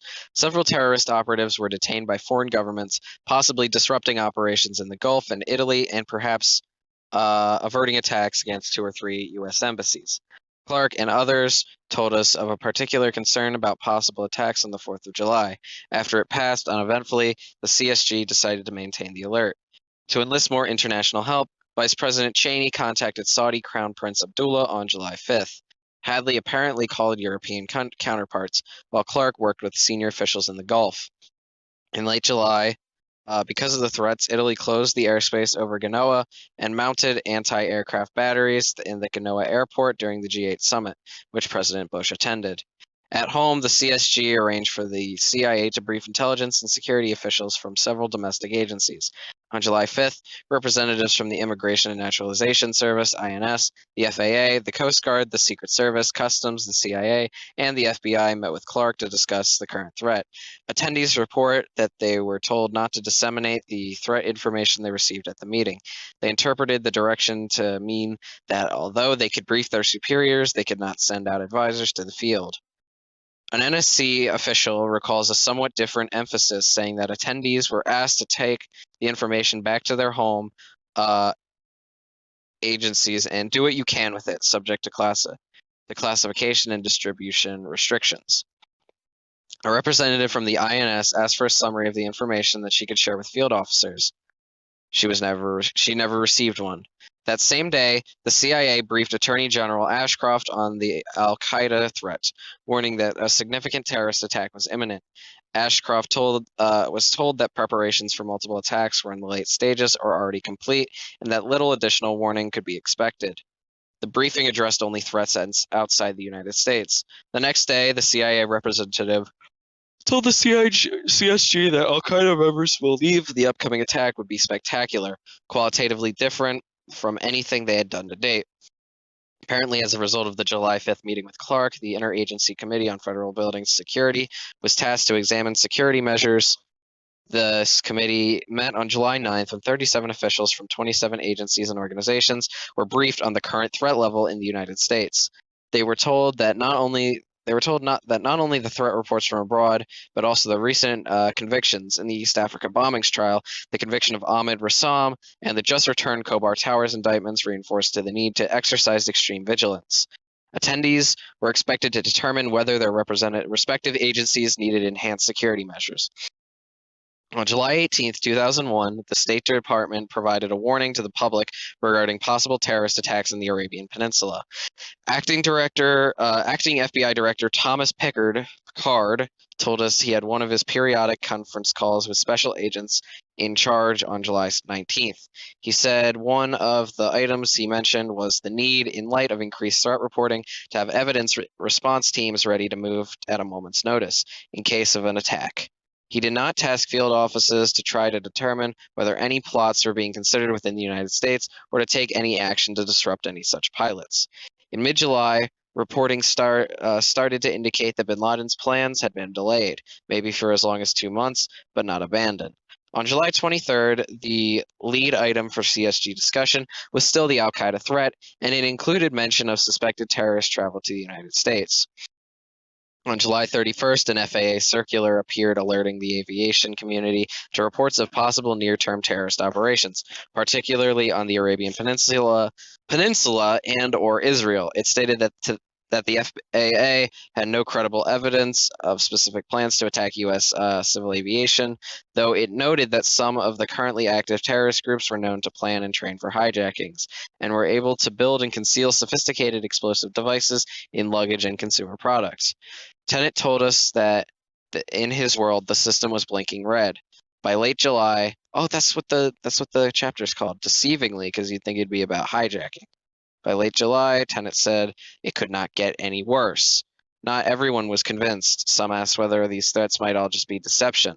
On June 30th, the SCIB contained an article titled "Bin Laden Threats Are Real," yet Hadley told Tenet in July that Deputy Secretary of Defense Paul Wolfowitz questioned the reporting. Perhaps bin Laden was trying to study U.S. reactions. Tenet replied that he had already addressed the Defense Department's questions on this point. The reporting was convincing. To give a sense of his anxiety at the time, one senior official in the Counterterrorist Center told us that he and a colleague were considering resigning in order to go public with their concerns. The calm before the storm. On July 27th, Clark informed Rice and Hadley that the spike in intelligence about a near-term al-Qaeda attack had stopped. He urged keeping readiness high during the August vacation period, warning that another report suggested an attack had just been postponed for a few months but will still happen.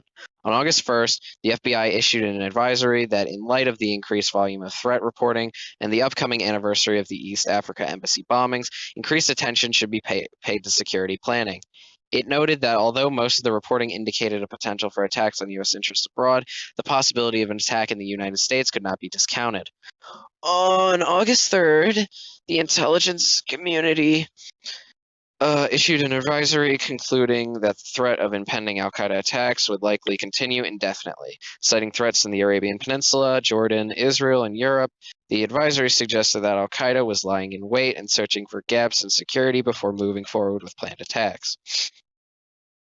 During the spring and summer of 2001, President Bush had on several occasions asked his briefers whether any of the threats pointed to the United States. Reflecting on these questions, the CIA decided to write a briefing article summarizing its understanding of this danger.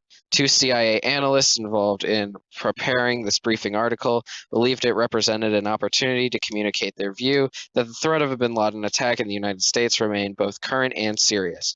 The result was an article in the August 6 presidential daily brief titled "Bin Laden Determined to Strike in U.S." It was the 36th PDB item brief so far that year that related to bin Laden or al-Qaeda, the first devoted to the possibility of an attack in the United States. The president told us the August 6 report was historical in nature. President Bush said the article told him that al-Qaeda was dangerous, which he said he had known since he had become president. The president said bin Laden had long been talking about his desire to attack America. He recalled some operational data on the FBI and remembered thinking it was heartening that 70 investigations were underway. As best he could recollect, Rice had mentioned that the Yemen surveillance of a federal building in New York had been looked into in May and June, but there was no actionable intelligence. He did not recall discussing the August 6 report with the Attorney General on whether Rice had done so. He said that if his advisors had told him there was a cell in the United States, they would have moved to take care of it. That never happened. Although the following days, SEIB repeated the title of this PDB, it did not contain the reference to hijackings, the alert in New York, the alleged casing of buildings in New York, the threat phoned into the embassy, or the fact that the FBI had approximately 70 ongoing bin Laden-related investigations. No CSG or other NSC meeting was held to discuss the possible threat of a strike in the United States as a result of this report. And then, unfortunately, they put something right in the middle of it. The following is the text of an item from the presidential daily brief received by President George W. Bush on August 6, 2001. Redacted material is indicated by brackets. Clandestine foreign government and media reports indicate bin Laden, since 1997, has wanted to conduct terrorist attacks in the U.S. Bin Laden implied in U.S. television interviews in 1997 and 1998 that his followers would follow the example of World Trade Center bomber Ramzi Youssef and bring the fighting to America. After U.S. missile strikes on his base in Afghanistan in 1998, bin Laden told followers he wanted to retaliate in Washington, according to a blank service. An Egyptian Islamic Jihad (EIG) operative told a blank service at the same time that bin Laden was planning to exploit the operative's access to the U.S. to mount a terrorist strike. The Millennium Plotting in Canada in 1999 may have been part of bin Laden's first serious attempt to implement a terrorist strike in the U.S. Convicted plotter Ahmed Rassam has told the FBI that he conceived the idea to attack Los Angeles International Airport himself, that bin Laden Lieutenant Abu Zubaydah encouraged him and helped facilitate the operation. Rassam also said that in 1998, Abu Zubaydah was planning his own U.S. attack. Rassam says bin Laden was aware of the Los Angeles operation. Although bin Laden has not succeeded, his attacks against the U.S. embassies in Kenya and Tanzania in 1998 demonstrate that he prepares operations years in advance and is not deterred by setbacks. Bin Laden associates surveilled our embassies in Nairobi and Dar es Salaam as early as 1993, and some members of the Nairobi cell planning the bombings were arrested and deported in 1997. Al-Qaeda members, including some who are U.S. citizens, have resided in or traveled to the U.S. for years, and the group apparently maintains a support structure that could aid attacks. 2 Al-Qaeda members found guilty in the conspiracy to bomb our embassies in East Africa were U.S. citizens, and a senior EIJ member lived in California in the mid-1990s. Clandestine source in 1998 that a bin Laden cell in New York was recruiting Muslim American youth for attacks. We have not been able to corroborate some of the more sensational threat reportings, such as that from a blank service in 1998 saying that bin Laden wanted to hijack a U.S. aircraft to gain the release of blind Sheikh Umar Abd al-Rahman and other U.S.-held extremists. Nevertheless, FBI information since that time indicates patterns of suspicious activity in this country, consistent with preparations for hijackings or other types of attacks, including recent surveillance of FBI federal buildings in New York. The FBI is conducting approximately 70 full-field investigations throughout the U.S. that it considers bin Laden related.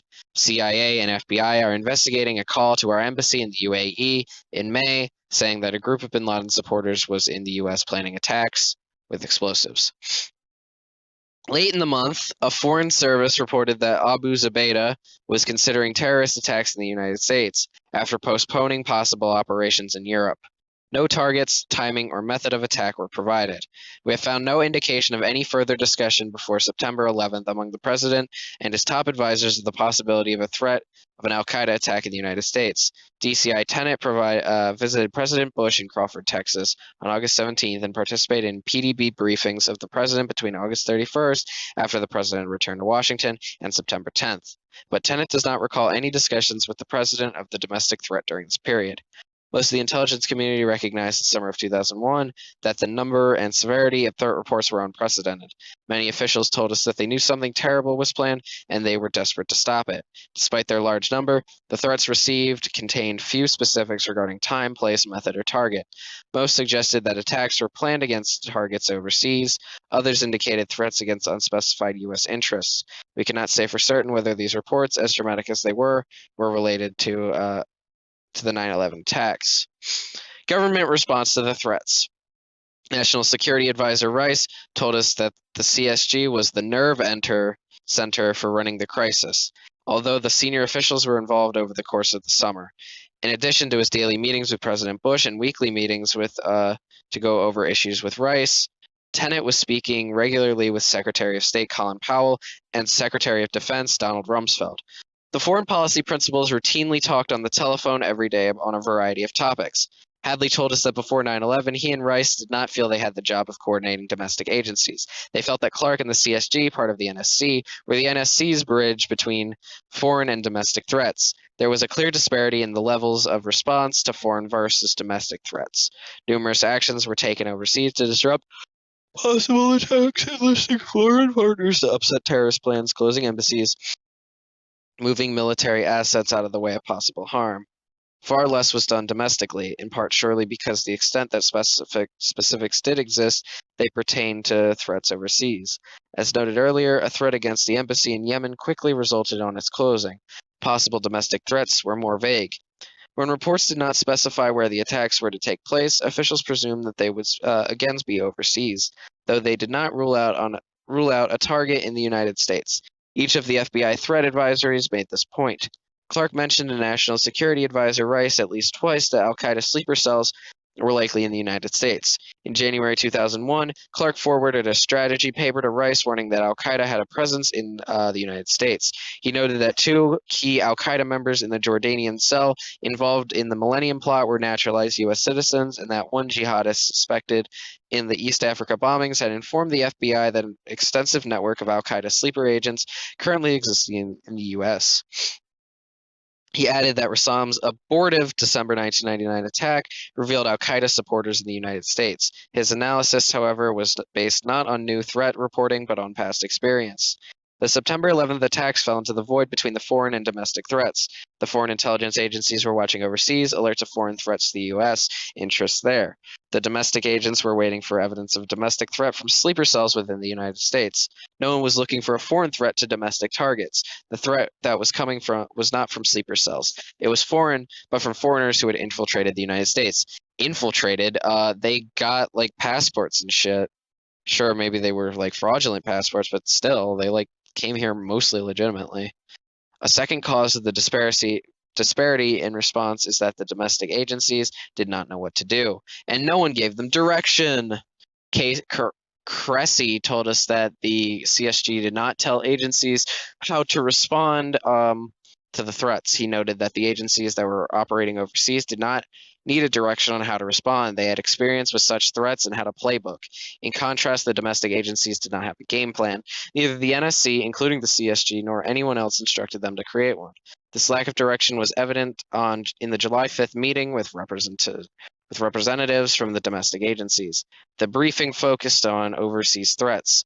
The domestic agencies were not questioned about how they planned to address the threat and were not told what was expected of them. Indeed, as noted earlier, they were specifically told that they could not issue advisories based on the briefing. The domestic agency's limited response indicates that they did not perceive a call to action. Clark reflected a different perspective in an email to Rice on September 15, 2001. He summarized the steps taken by the CSG to alert domestic agencies to the possibility of an attack in the United States. Clark concluded that domestic agencies, including the FAA, knew that the CSG believed a major al-Qaeda attack was coming and could be in the United States. Although the FAA had authority to issue security directives mandating new security procedures, none of the few that were released during the summer of 2001 increased security at checkpoints or on board aircrafts. The information circulars mostly urged air carriers to exercise prudence and be alert. Prior to 9/11, the FAA did present a CD-ROM to air carriers and airport authorities describing the increased threat to civil aviation. The presentation mentioned the possibility of suicide hijackings, but said that fortunately, we have no indication that any group is currently thinking in that direction. The FAA conducted 27 special security briefings for specific air carriers between May 1st, 2001 and September 11th, 2001. Two of these briefings discussed the hijacking threat overseas. None discussed the possibility of suicide hijackings or the use of aircrafts as weapons. No new security measures were instituted. Rice told us she understood that at the FBI had tasked its 56 U.S. field officers to increase surveillance of suspected terrorists and to reach out to informants who might have information about terrorist plots. An NSC staff document at the time describes such tasking as having occurred in late June, but does not indicate whether it was generated by the NSC or the FBI. Other than the previously described April 13th communication sent to all FBI field offices, however, the FBI could not find any record of having received such a directive. The April 13th document asking field offices to gather information on Sunni extremism did not mention any possible... I accidentally clicked somewhere. We're on like 281, right? Yeah. 56 field offices to increase surveillance of suspected terrorists and to reach out to informants who might have information about terrorist plots. An NSC staff document at the time described such a tasking as having occurred in late June, but does not indicate whether it was generated by NSC or FBI. Other than the previously described April 13th communication sent to all FBI field offices, however, the FBI could not find any record of having received such a directive. The April 13th document asking field Sunni extremism did not mention any possible threat within the United States, did not order surveillance of specified operatives. The NSC did not specify what the FBI's directives should contain and did not review what it had been issued earlier. Acting FBI Director Picard told us that in addition to his July 19th conference call, he mentioned the heightened terrorist threat and individual calls with the special agents in charge of field offices during their annual performance review discussions. In speaking with agents around the country, we found little evidence that any such concerns had reached FBI personnel beyond the New York field office. The head of counterterrorism at the FBI, Dale Watson, said he had many discussions about possible attacks with Cofer Black and the CIA. They had expected an attack on July 4th. Watson said that he felt deeply about that something was going to happen, but he told us that the threat information was nebulous. He wished he had known more. He wished he had 500 analysts looking at Osama bin Laden threat information instead of 2. Attorney General Ashcroft was briefed by the CIA in May and by Picard in early July about the danger. Picard said he met with Ashcroft once a week in late June through July and twice in August. There is a dispute regarding Ashcroft's interest in Picard's briefings about the terrorist threat situation. Ashcroft told us that after 2 briefings, Ashcroft told him that he did not want to hear, Picard told us, did not want to hear the threats anymore. Ashcroft denies Picard's charge. Picard said he continued to present terrorism information during further briefings that summer, but nothing further on the chatter the U.S. government was receiving. The Attorney General told us he asked Picard whether there was intelligence about attacks in the United States, and that Picard had said no. Picard said he replied to that he could not assure Ashcroft that there was no attacks in the United States, although the reports of threats were related to overseas targets. Ashcroft said he therefore assumed the FBI was doing what it needed to do. He acknowledged that in retrospect this was a dangerous assumption. He did not ask the FBI what it was doing in response to the threats and did not take any specific action. He also did not direct the INS, then still part of the Department of Justice, to take any specific action. In sum, the domestic agencies never mobilized in response to the threat. They did not have direction and did not plan to institute. The borders were not hardened. Transportation systems were not fortified. Electronic surveillance was not targeted against a domestic threat. State and local law enforcement were not marshaled to augment the FBI's efforts. The public was not warned. The terrorists exploited deep institutional failings within our government. The question is whether extra vigilance might have turned up an opportunity to disrupt the plot. As seen in Chapter 7, Al-Qaeda's operatives made mistakes. At least 2 mistakes created opportunities during 2001, especially in late August. 8.2. Late leads Midhar, Musawi, and KSM. In Chapter 6, we discussed how intelligence agencies successfully detected some of the early travel in the planes operation, picking up the movements of Khalid al-Midhar and identifying him, and seeing his travel coverage with someone they perhaps could have identified but not, Nawaf al-Hazmi, as well as with some less identifiable people such as Khalad and Abu Bara. These observations occurred in December 1999 and January 2000. The trail had been lost in January 2000 without a clear realization that it had been lost, and without much effort to pick it up again. Nor had the CIA placed Midhar on the State Department's watch list for suspected terrorists, so that either an embassy or a port of entry might take note if Midhar showed up again. On 4 occasions in 2004, the CIA, the FBI, or both had apparent opportunities to refocus on the significance of Hazmi and Midhar to reinvigorate the search for them. After reviewing those episodes, we still turn into the handling of the Musawi case and some late leads regarding Khalid Sheikh Mohammed. January 2000, identification of Khalid. Almost 1 year after the original trail had been lost in Bangkok, the FBI and the CIA were working on the investigation of the Cole bombing. They learned the link between a captured conspiracy and a person called Khalid.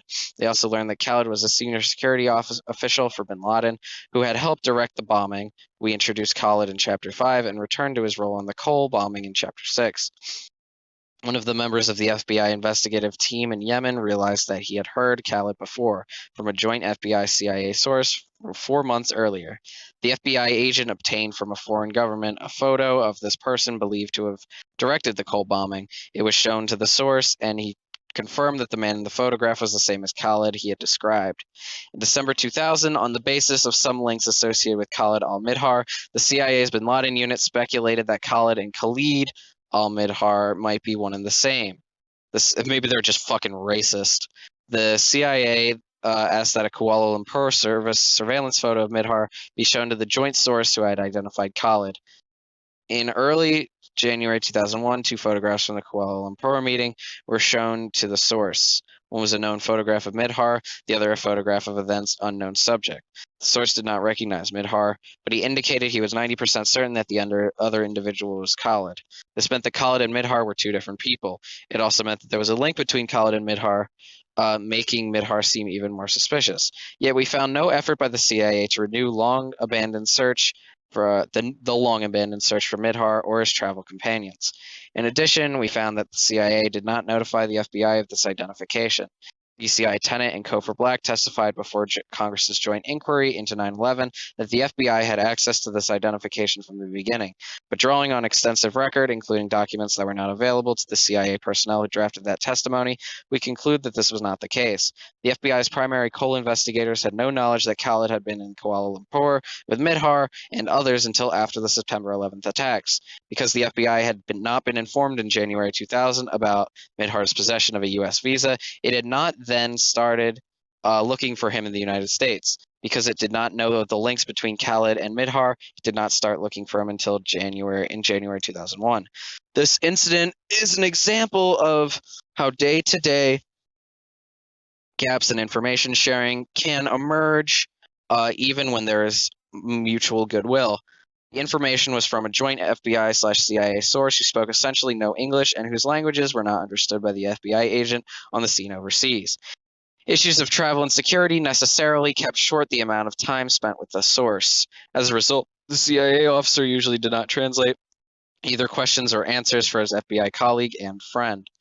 For interviews without simultaneous translation, the FBI agent on the scene reviewed copies of the reports that the CIA disseminated to other agencies regarding the interviews. But he was not given access to the CIA's internal operational reports, which contained more detail. It was there in reporting to which FBI investigators did not have access that the information regarding the January 2001 identification of Khaled appeared. The CIA officer does not recall this particular identification and thus cannot say why it was not shared with the FBI colleagues. He might not have understood the possible significance of the new identification. In June, or maybe the president told him not to. In June 2000, Midhar left California and returned to Yemen. It's possible that if, in January 2000, the CIA had resumed its search for him, placed him on the State Department's tip-off watch list, or provided the FBI with the information, he might have been found, either before or at the time he applied for a new visa in June 2001, or when he returned to the United States on July 4th. Spring 2001, looking again at Kuala Lumpur. By May 2001, as the terrorist threats were surging, the threat reports were surging, a CIA official detailed the International Terrorism Organization section at the FBI wondered where the attacks might occur. We will call him John. Recalling the episode about the Kuala Lumpur travel to Midhar and his associates, John searched the CIA's database for information regarding the travel. On May 15th, he and an official at the CIA re-examined the old cables from early 2000, including the information that Midhar had a U.S. visa and that Hazmi had come to Los Angeles on January 15th, 2000. The CIA official who reviewed the cables took no action regarding them. John, however, began a lengthy exchange with a CIA analyst whom we will call Dave to figure out what these cables meant. John was aware how dangerous Khaled was, at one point calling him a major league killer. He concluded that something bad was definitely up. Despite the U.S. links evidence in this traffic, John made no effort to determine whether any of these individuals was in the United States. He did not raise the possibility with his FBI counterpart. He was focused on Malaysia. John described the CIA as an agency that tended to play a zone defense. He was worrying solely about Southeast Asia, not the United States. In contrast, he told us the FBI tends to play man-to-man. Desk officers at the CIA's Bin Laden unit did not have cases in the same sense as an FBI agent who works an investigation from beginning to end. Thus, when the trail went cold after Kuala Lumpur meeting in January 2000, the desk officer moved on to different things. By the time the March 2000 cable arrived with information that one of the travelers had flown to Los Angeles, the case officer was no longer responsible for follow-up. While several individuals at the Bin Laden unit opened the cable when it arrived in March 2000, no action was taken. The CIA's zone defense concentrated on where, not who. Had its information been shared with the FBI, a combination of the CIA's zone defense and the FBI's man-to-man approach might have been productive. June 2001, the meeting in New York. John's review of Kuala Lumpur meeting did set off more sharing of information, getting the attention of an FBI analyst who we will call Jane. Jane was assigned to the FBI coal investigation. She knew that another terrorist involved in that operation, Fahd al-Quso, had traveled to Bangkok in January 2000 to give money to Khaled. Jane and the CIA analyst Dave had been working together on coal-related issues. Chasing Quso's trail, Dave suggested showing some photographs to FBI agents in New York who were working on the coal case and had interviewed Quso. John gave 3 Kuala Lumpur surveillance pictures to Jane to show to New York agents. She was told that one of the individuals in the photographs was someone named Khalid al-Midhar. She did not know why the photographs had been taken or why Kuala Lumpur travel might be significant, and she was not told that someone had identified Khalid in the photograph. When Jane did some research in a database for intelligent reports, Interlink, she found the original NSA reports on the planning for the meeting. Because the CIA had not disseminated reports on its tracking of Midhar, Jane did not have any information about Midhar's U.S. visa or to travel into the United States by Hazmi or Midhar. Jane, Dave, and an FBI analyst who was on detail of the CIA's Bin Laden unit went to New York on June 11th to meet with the agents about the cold case. Jane brought the surveillance pictures. At some point in the meeting, she showed the photographs to the agents and asked whether they recognized Kuso in any of them. The agents asked questions about the photographs. Why were they taken? Why are these people being followed? Where are the rest of the photographs? The only information Jane had about the meeting, other than the photographs, were the NSA reports that she had held. The NSA report she had found on Interlink. These reports, however, contain caveats that their contents could not be shared with criminal investigators without the permission of the Justice Department Office Intelligence Policy and Review, OIPR. Therefore, Jane concluded that she could not pass on the information from those reports to the agents. The decision was potentially significant because the signals intelligence she did not share was potentially to link Midhar to a suspected terrorist facility in the Middle East. The agents would have established a link to the suspected facility from their work on the embassy bombings case. This link would have made them very interested in learning more about Midhar. The sad irony is that the agents who found the source were being kept from obtaining the fruits of their own work. Dave, the CIA analyst, knew more about the Kuala Lumpur meeting. He knew that Midhar had possessed a U.S. visa, that his visa application indicated that he intended to travel to New York, that Hazmi had traveled to Los Angeles, and that a source had put Midhar in the company of Khalid. No one at the meeting asked him what he knew. He did not volunteer anything. He told investigators that as a CIA analyst, he was not authorized to answer FBI questions regarding CIA information. Jane said that she assumed that if Dave knew the answers to the questions, he would have volunteered them. The New York agents left the meeting without obtaining information that might have started them looking for Midhar. Midhar had been a weak link in al-Qaeda's operational planning. He had left the United States in June 2000, a mistake KSM realized could endanger the entire plan to continue with the operation. Midhar would have to travel to the United States again. And unlike other operatives, Midhar was not clean. He had jihadist connections. It was just such connections that had brought him the attention of U.S. officials. Nevertheless, in this case, KSM's fears were not realized. Midhar received a new U.S. visa 2 days after the CIA-FBI meeting in New York. He flew to New York City on July 4th. No one was looking for him. August 2001. The search for Midhar and Hazmi begins and fails.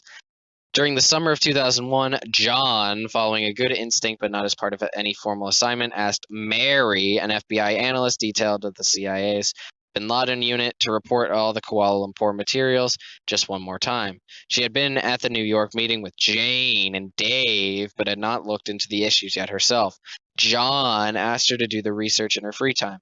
Mary began her work on July 24th. That day, she found the cable reporting that Midhar had a visa in the United States. A week later, she found the cable reporting that Midhar's visa application was later discovered to be his first application listed New York as his destination. On August 21st, she located the March 2000 cable that noted with interest that Hazmi had flown to Los Angeles in January 2000. She immediately grasped the significance of this information. Mary and Jane promptly met with an INS representative at FBI headquarters. On August 22nd, the INS told them that Midhar had entered the United States on January 15, 2000, and again on July 4th, 2001. Jane and Mary also learned that there was no record that Hazmi left the country since January 2000. And they assumed he had left with Midhar in June 2000. They decided that if Midhar was in the United States, he should be found. They divided up the work. Mary asked the Bin Laden unit to draft a cable requesting that Midhar and Hazmi be put on the tip-off watch list. Both Hazmi and Midhar were added to the watch list on August 24th. Jane took responsibility for the search effort inside the United States. As the information indicated that Midhar had last arrived in New York, she began drafting what is known as a lead for the FBI's New York field office. A lead relays information from one part of the FBI to another and requests that a particular action be taken. She called an agent in New York to give him a heads up on the matter, but her draft lead was not sent until August 28th. Her email told the New York agent that she wanted him to get started as soon as possible, but she labeled the lead as routine, a designation that informs the receiving office that it has 30 days to respond. The agent who had the lead forwarded to its it to his squad supervisor. The same day, the supervisor forwarded the lead to an intelligence agent in the opening intelligence case, an agent who thus was behind the wall, keeping FBI intelligence information from being shared with criminal prosecutors. He also sent it to the Cole case and an agent who had spent significant time in Malaysia searching for another Khalid Sheikh Mohammed. The suggested goal of the investigation was to locate Midhar, determine his contacts and reasons for being in the United States, and possibly conduct an interview. Before sending the lead, Jane had discussed it with John, the CIA official, on detail to the FBI. She had also checked with the acting head of the FBI's Bin Laden unit. The discussion seems to have been limited to whether the search should be classified as an intelligence investigation or as a criminal one. It appears that no informed higher levels of management, neither the FBI or CIA, about this case. There is no evidence that the lead or the search for the terrorist suspects was substantively discussed at any level above deputy chief of a section within the counterterrorism division at the FBI headquarters. One of the Cole agents read the lead with interest and contacted Jane to obtain more information. Jane argued, however, that because the agent was designated a criminal FBI agent, not an intelligence FBI agent, the wall kept him from participating in any search for Midhar. In fact, she felt he had to destroy his copy of the lead because it contained NSA information from reports that included caveats ordering that the information not be shared without OIPR's permission.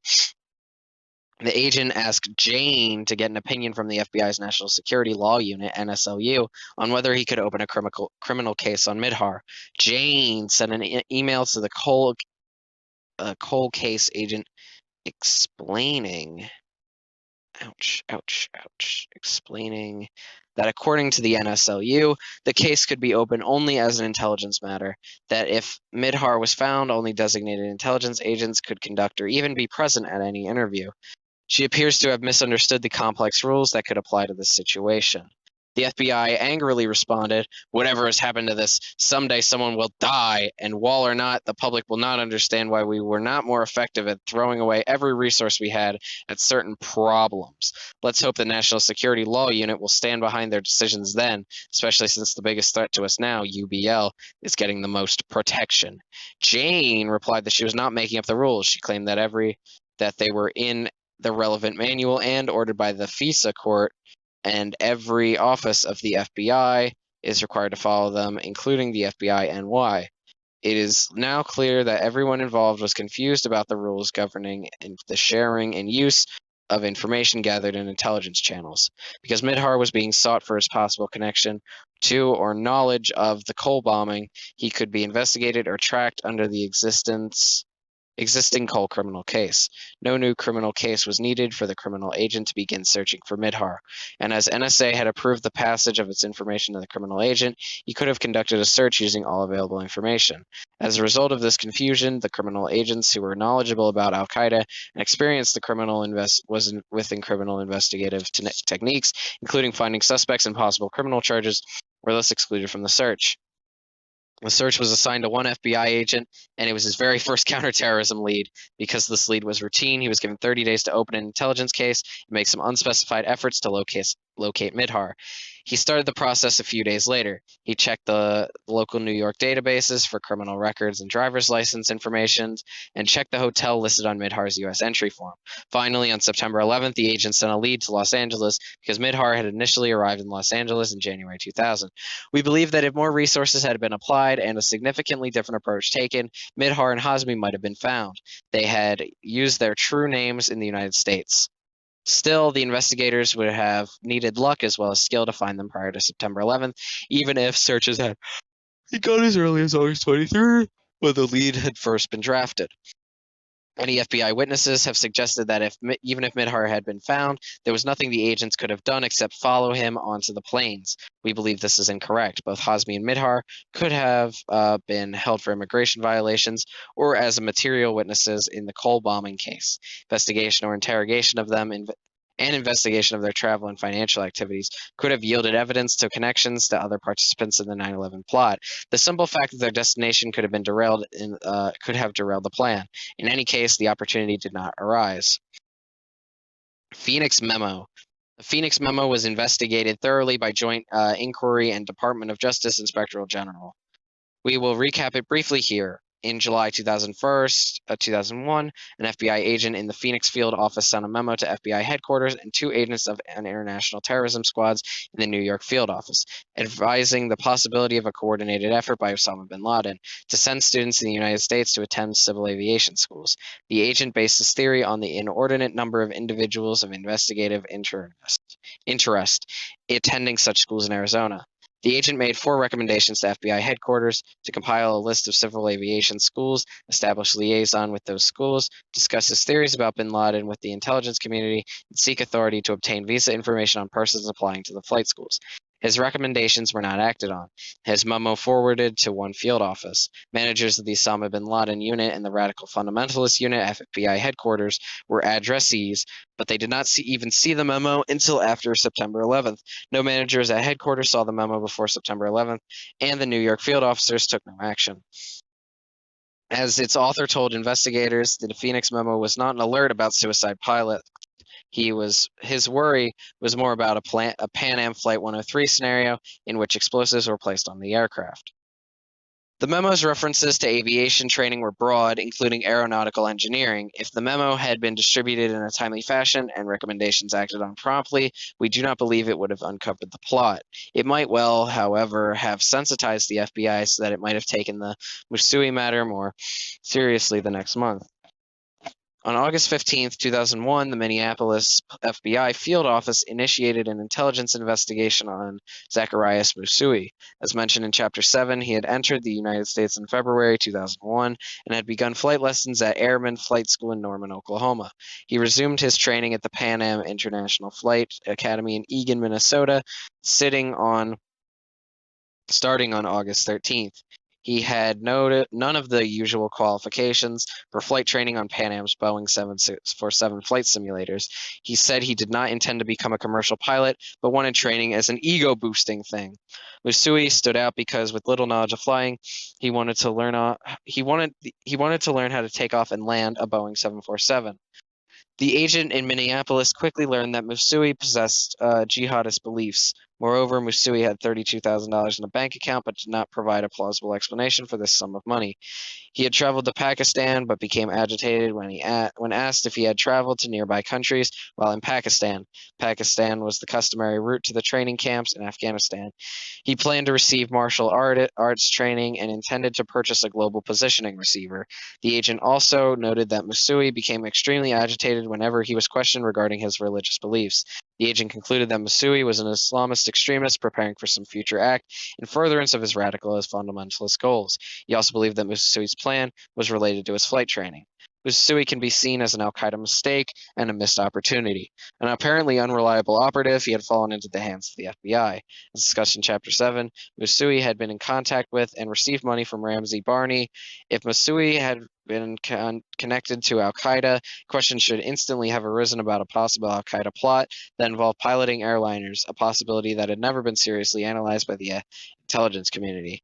The FBI agent who handled the case in conjunction with the INS representative on the Minneapolis Joint Terrorism Task Force suspected that Musui might be planning to hijack a plane. Minneapolis and FBI headquarters debated whether Musui should be arrested immediately or surveilled to obtain additional information.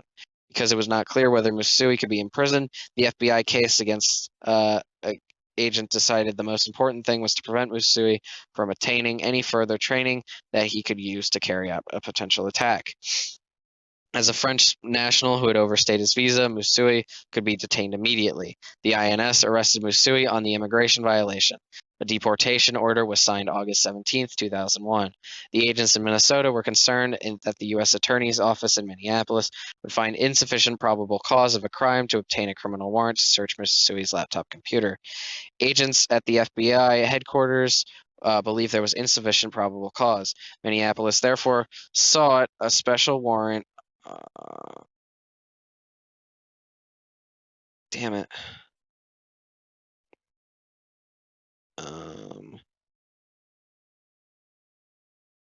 Therefore saw a special warrant under the Foreign Intelligence Surveillance Act to conduct the search. We introduced FISA in Chapter 3. To do so, however, the FBI needed to demonstrate public cause that Musui was an agent of foreign power, a demonstration that was not required to obtain a criminal warrant, but was a statutory requirement for a FISA warrant. The case agent did not have sufficient information to connect Musui to a foreign power, so he reached out for help in the United States and overseas. The FBI agents, August 18th meeting message requested assistance from the FBI legal attaché in Paris. Musui had lived in London, so the Minneapolis agent sought assistance from the legal attaché there as well. By August 24th, the Minneapolis agent had also contacted an FBI detailee and a CIA desk officer at the Counterterrorist Center about the case. The FBI legal attaché's office in Paris first contacted the French government on August 16th or 17th, shortly after speaking to the Minneapolis case agent on the telephone. On August 22nd and 27th, the French provided information that made a connection between Musui and a rebel leader in Chechnya, Ibn al-Khattab. This set off a spirited debate between the Minneapolis field office, FBI headquarters, and the CIA as to whether the Chechen rebels and Khattab were sufficiently associated with a terrorist organization to constitute a foreign power for purposes of the FISA statute. FBI headquarters did not believe this was good enough, and its national security law declined to submit a FISA application. After receiving the written request for assistance, the legal attaché in London had promptly forwarded it to his counterparts in the British government, hand-delivering the request on August 21st. On August 24th, the CIA also sent a cable to London and Paris regarding subjects involved in suspicious 747 flight training that described the Musui as a possible suicide hijacker. On August 28th, the CIA sent a request for information to a different service in the British government. The communication warned that Musui might be expelled to Britain by the end of August. The FBI office in London raised the matter briefly with British officials as an aside after a meeting about a more urgent matter on September 3rd and sent the British service a written update on September 5th. The case was not handled by the British as a priority in a large number of other terrorist-related inquiries. On September 4th, the FBI sent a teletype to the CIA, the FAA, the Customs Service, the State Department, the INS, and the Secret Service, summarizing the known facts regarding Musui. It did not report the case agent's personal assessment that Musui planned to hijack an airplane. It did contain flight training. It did contain the FAA's flight comment that it was not unusual for Middle Easterners to attend flight training schools in the United States. Although the Minneapolis agents wanted to tell the FAA from the beginning about Musui, FBI headquarters instructed the Minneapolis that it could not share the complete report in case agents had prepared for FAA. The Minneapolis supervisor sent the case agent in person to the local FAA office to fill in what he thought were gaps in the FBI headquarters teletype. No FAA agents seemed to have taken in response. There was substantial disagreement between Minneapolis agents and FBI headquarters as to what Musui was planning to do. In one conversation between a Minneapolis supervisor and a headquarters agent, the latter complained that Minneapolis's FISA request was couched in a manner intended to get people spun up. The supervisor replied that it was precisely his intent. He said that he was trying to keep someone from taking a plane and crashing it into the World Trade Center. The headquarters agent replied that he was not going to let this happen and that they did not know Musui was a terrorist. There is no evidence that either FBI Acting Director Picard or Assistant Director for Counterterrorism Dale Watson was briefly in the Musui case prior to 9/11. Michael Rowlands, the FBI Assistant Director heading the Bureau's International Terrorist Organization section, ITOS, recalled being only about Musui in two passing hallway conversations in the context that he might be receiving telephone calls from Minneapolis complaining about how headquarters was handling the matter. He never received such a call. Although the acting special agent in charge of Minneapolis called the ITOS supervisors to discuss the Musui case August 27th, he declined to go up the chain of command at FBI headquarters and call Rowlands.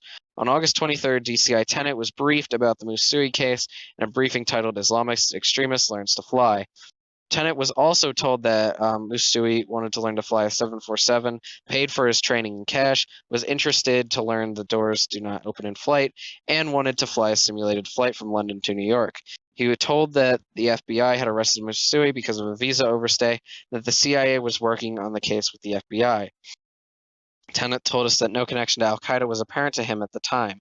Seeing it was an FBI case, He did not discuss the matter with anyone at the White House or the FBI. No connection was made between Mutsui's presence in the United States and the threat reporting during the summer of 2001. On September 11th, the attacks, the FBI office in London renewed their appeal for information about Mutsui. In response to the U.S. request, the British government supplied some basic biographical information about Mutsui. The British government informed us that it also immediately tasked intelligence collection facilities for information about Mutsui. On September 13th, the British government received new sensitive intelligence that Mutsui had attended an al-Qaeda training camp in Afghanistan. It passed this intelligence to the United States on the same day. This information had been available in late August 2001. The Mutsui case would almost certainly have received intense, high-level attention. The FBI also learned after 9/11 that the Millennium terrorist Rassam, who by 2001 was cooperating with investigators, recognized Mutsui as someone who had been in the Afghan camps. As mentioned above, before 9/11, the FBI agents in Minneapolis had failed to persuade supervisors at headquarters that there was enough evidence to seek a FISA warrant to search Mutsui's computer hard drive and belongings. Either the British information or the Rassam's identification would have broken the logjam. A maximum U.S. effort to investigate Mutsui conceivably could have unearthed his connections to Barney. Those connections might have been brought investigators to the core of the 9/11 plot.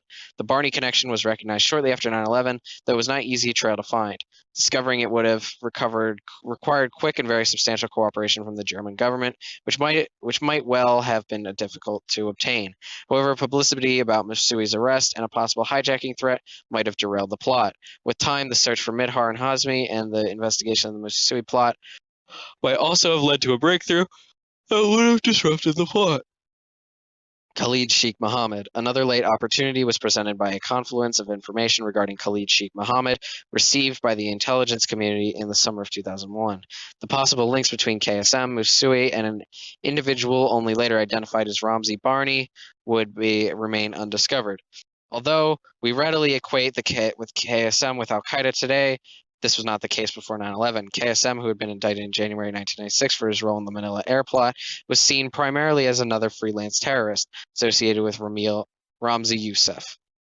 Because the links between KSM and bin Laden or al-Qaeda were not recognized at the time, responsibility for KSM remained in the small Islamic extremist branch of the Counterterrorist Center, not in the bin Laden unit. Moreover, because KSM had already been indicted, he became targeted for arrest. In 1997, the Counterterrorist Center added a renditions branch to help find wanted fugitives. Responsibility for KSM was transferred to this branch, which gave the CIA a man-to-man focus, but was not an analytical unit. When subsequent information came, more critical for analysis than for tracking, no unit had the job of following up on what the information might mean. For example, in September 2000, a source had reported that an individual named Khalid al-Sheikh al-Balushi was a key lieutenant in al-Qaeda. Al-Balushi means from Baluchistan, where son of a bitch. All right, just a little bit. For example, 2001 September, they reported that individual. So KSM from Baluchistan, recognizing the possible significance of this information, the bin Laden unit sought more information. When no information was forthcoming, the bin Laden units dropped the matter. When additional pieces of the puzzle arrived in spring and summer of 2001, they were not put together. The first piece of the puzzle concerned some intriguing information associated with a person known as Mukhtar. The CIA had begun analyzing in April 2001. The CIA did not know who Mukhtar was at the time, only that he associated with al-Qaeda Lieutenant Abu Zubaydah, and that based on the nature of the information, he was evidently involved in the planning possible terrorist activities. The second piece of the puzzle was some alarming information regarding KSM. On June 12, 2001, a CIA report said that Khalid was that is literally DJ Khaled. Khaled was actively recruiting people to travel outside Afghanistan, including the United States, where colleagues were reportedly already in the country to meet them, carry out terrorist-related activities for bin Laden. CIA headquarters presumed from the details of reporting the source was Khalid Sheikh Mohammed. In July, the same source was shown a series of photographs and identified a photograph of Khalid Sheikh Mohammed as the Khalid he had previously discussed. The final piece of the puzzle arrived at the CIA's bin Laden unit on August 28th in a cable reporting that KSM's nickname was Mukhtar. No one made the connection to the reports that Mukhtar that had been circulated in the spring. This connection might have also underscored the concern about the June reporting that the KSM was recruiting terrorists to travel, including the United States. Only after 9/11 would it be discovered that Mukhtar/KSM had communicated to the phone only used by Barney, and that Barney had used the same phone to communicate with Musasui, as discussed in Chapter 7. As Musasui was a situation already described, the links to Barney might not have been an easy trail to find and would have required substantial cooperation from the German government. But the time was short and running out. Time runs out. A Senate told us the system was blinking red during the summer of 2001. Officials were alerted of the world. Many of the world were doing what they possibly could to respond to threats. Yet no one working in these late leads of summer of 2001 connected to the case in his or her inbox the threat reports agitating senior officials and being briefed to the president. Thus, these individual cases did not become national priorities. As CIA supervisor John told us, no one looked at the bigger picture. No analytic work foresaw the lighting that could connect the thundercloud on the ground. We see little evidence that the progress of the plot disturbed by any government action. The U.S. government was unable to capitalize the mistakes made by Al-Qaeda. Time ran out. Speaking of time, get the fuck off of my screen, bitch. See you in Chapter 9.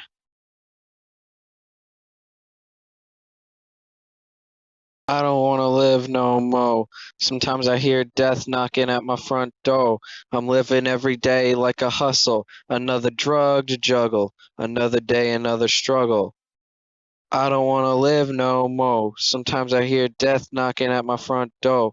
I'm living every day like a hustle. Another drug to juggle. Another day, another struggle. At this point, I'm just living through the motions. I swear to God, this chapter is going to be full of Condoleezza Rice, Al Shecky, some guy Barney. It's all the same. It's all the same people. It's all the same things. I swear to God, I bet this chapter won't even be about 9/11. It'll be about before 9/11 because we can't even. The last chapter was like before 9/11. This chapter was literally before 9/11. This is preparedness as of September. We're never gonna get to. We're never gonna get to the fun part. There's still 5 more chapters left. I'm literally gonna kill myself. This is it. This is it. Do you see? Oh wait, never mind. You don't see this, but my Discord profile picture is the Vault Boy from Vault 11. If you know, it's like him. He's on the beach, and it's the suicide birds from Van Gogh. It's in the photo, but it's just normal birds, but I'm thinking suicide birds. How much longer? There's 5 more chapters left. If I can read, this one's like 40 pages, so I'm probably not going to finish it tonight. So I can read like half of this chapter and then the other half tomorrow. And then I can't do it Saturday because I have to do something. But then maybe I can read 2 chapters because they're relatively short on like Sunday. And then maybe 2 chapters on Monday hopefully if all goes according to plan, I can finish this by Tuesday. And then I have no idea how long it'll take to render, but so hopefully I can get it out by the week of September 21st. That's when Picture Day is. That's my only reference. And then in addition to that, I also have to read through chapters 1 through 11 of To Kill a Mockingbird, which I think it would just be better if I just read that too, just and then maybe did an anticipation guide as like my because I already do like analysis live while I'm doing it, so I turn that into annotation while I'm talking. So yeah, I have to read through chapter 11. I have no idea when that's due, like next Wednesday or something. So if worse comes to worse, I might have to start reading like a passage of that and then a passage of this, because that does have a strict due date. Like I would like to get this as soon as possible.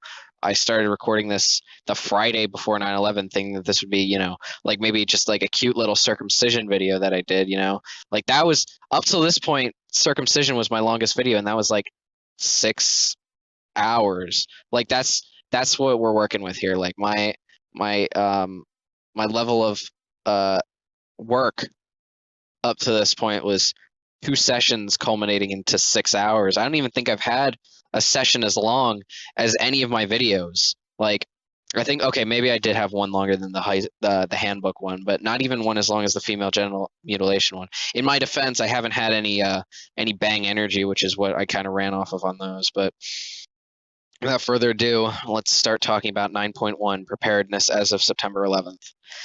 Emergency response is a product of preparedness. On the morning of September 11th, 2001, the last best hope for the community of people working in or visiting the World Trade Center rested not with the national policymakers, but with private firms and local public servants, especially for the first respondents, fire, police, emergency medical service, and building safety professionals. Building preparedness. The World Trade Center. The World Trade Center, WTC, complex was built for the Port Authority of New York and New Jersey. Construction began in 1966, and tenants began to occupy the space in 1970.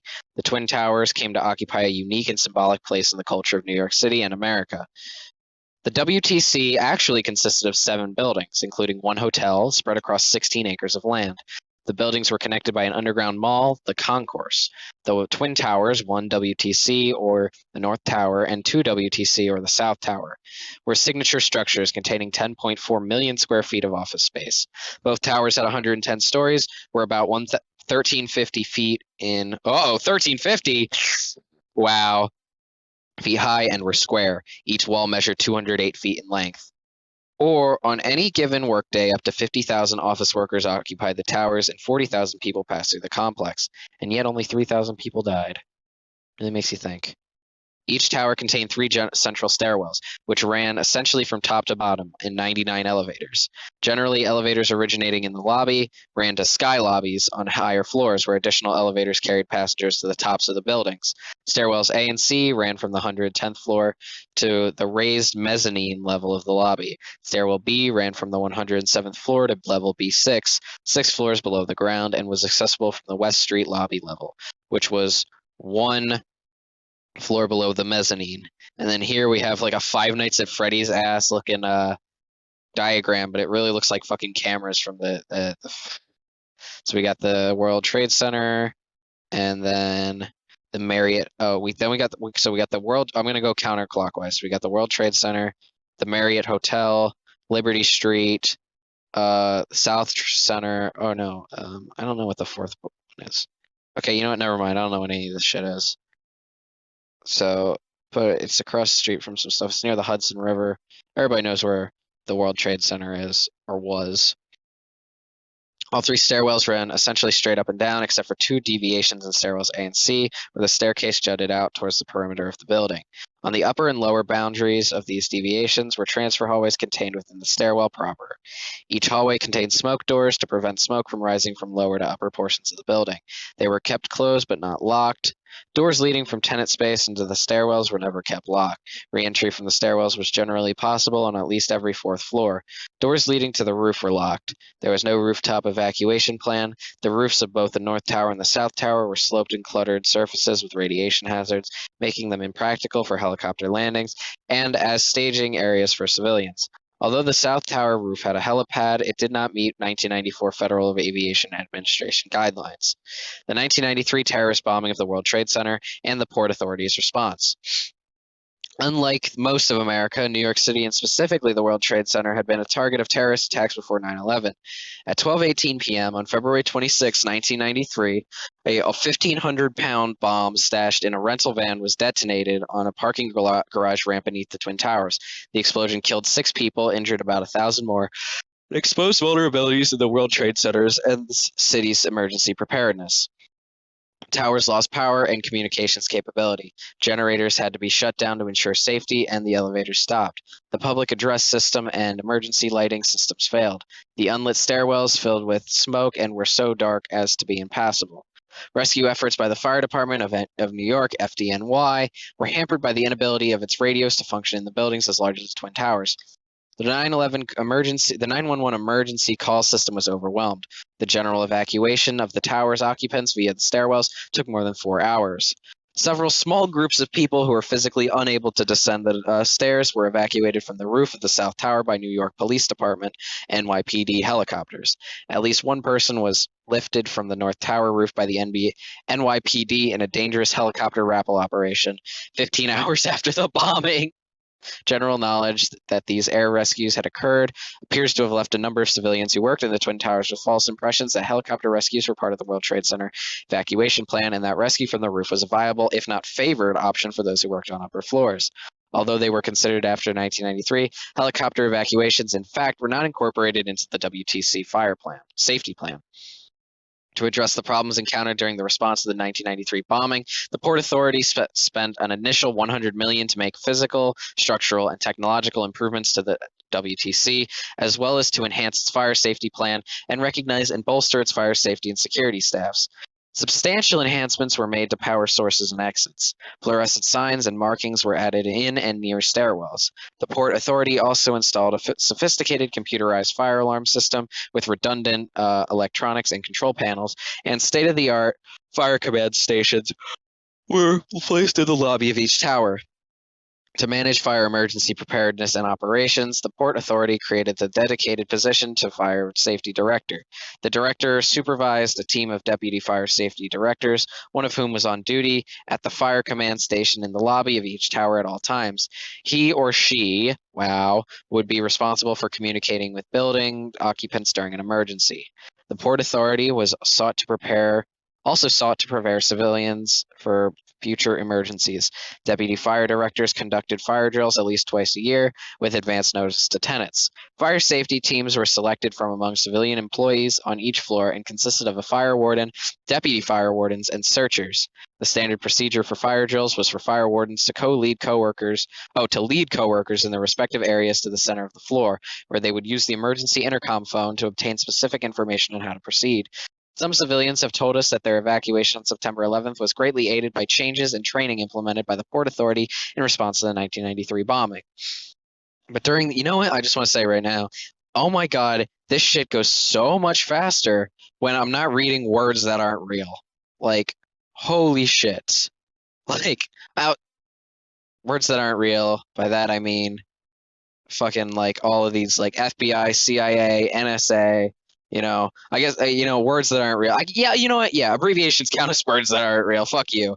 In addition, I really, I don't want to say hate. Hate's a strong word, but Al Qaeda and all their names, no hate. I mean, other than the terrorism, but like to the names specifically and the other languages, no hate. But that's just not my tongue. So that shit's hard AF to pronounce. During these drills, civilians were not directed into the stairwells or provided with information about their configuration and about the existence of existence of transfer hallways and smoke doors. Neither full nor partial evacuation drills were held. Moreover, participation in drills that were held varied greatly from tenant to tenant. In general, civilians were never told not to evacuate up. The standard fire drill announcement advised participants that in the event of an actual emergency, they would be directed to descend to at least 3 floors below the fire. Most civilians recall simply being taught to await the instructions that would be provided at the time of an emergency. Civilians were not informed that rooftop evacuations were not part of the evacuation plan, or that doors to the roof were kept locked. The Port Authority acknowledges that it had no protocol for rescuing people trapped above a fire in the towers. That's not good. 6 weeks before the September 11th attack, control of the WTC was transferred by net lease to a private developer, Silverstein Properties. Select Port Authority employees were designated to assist with the transition. Others remained on site but were no longer part of the official chain of command.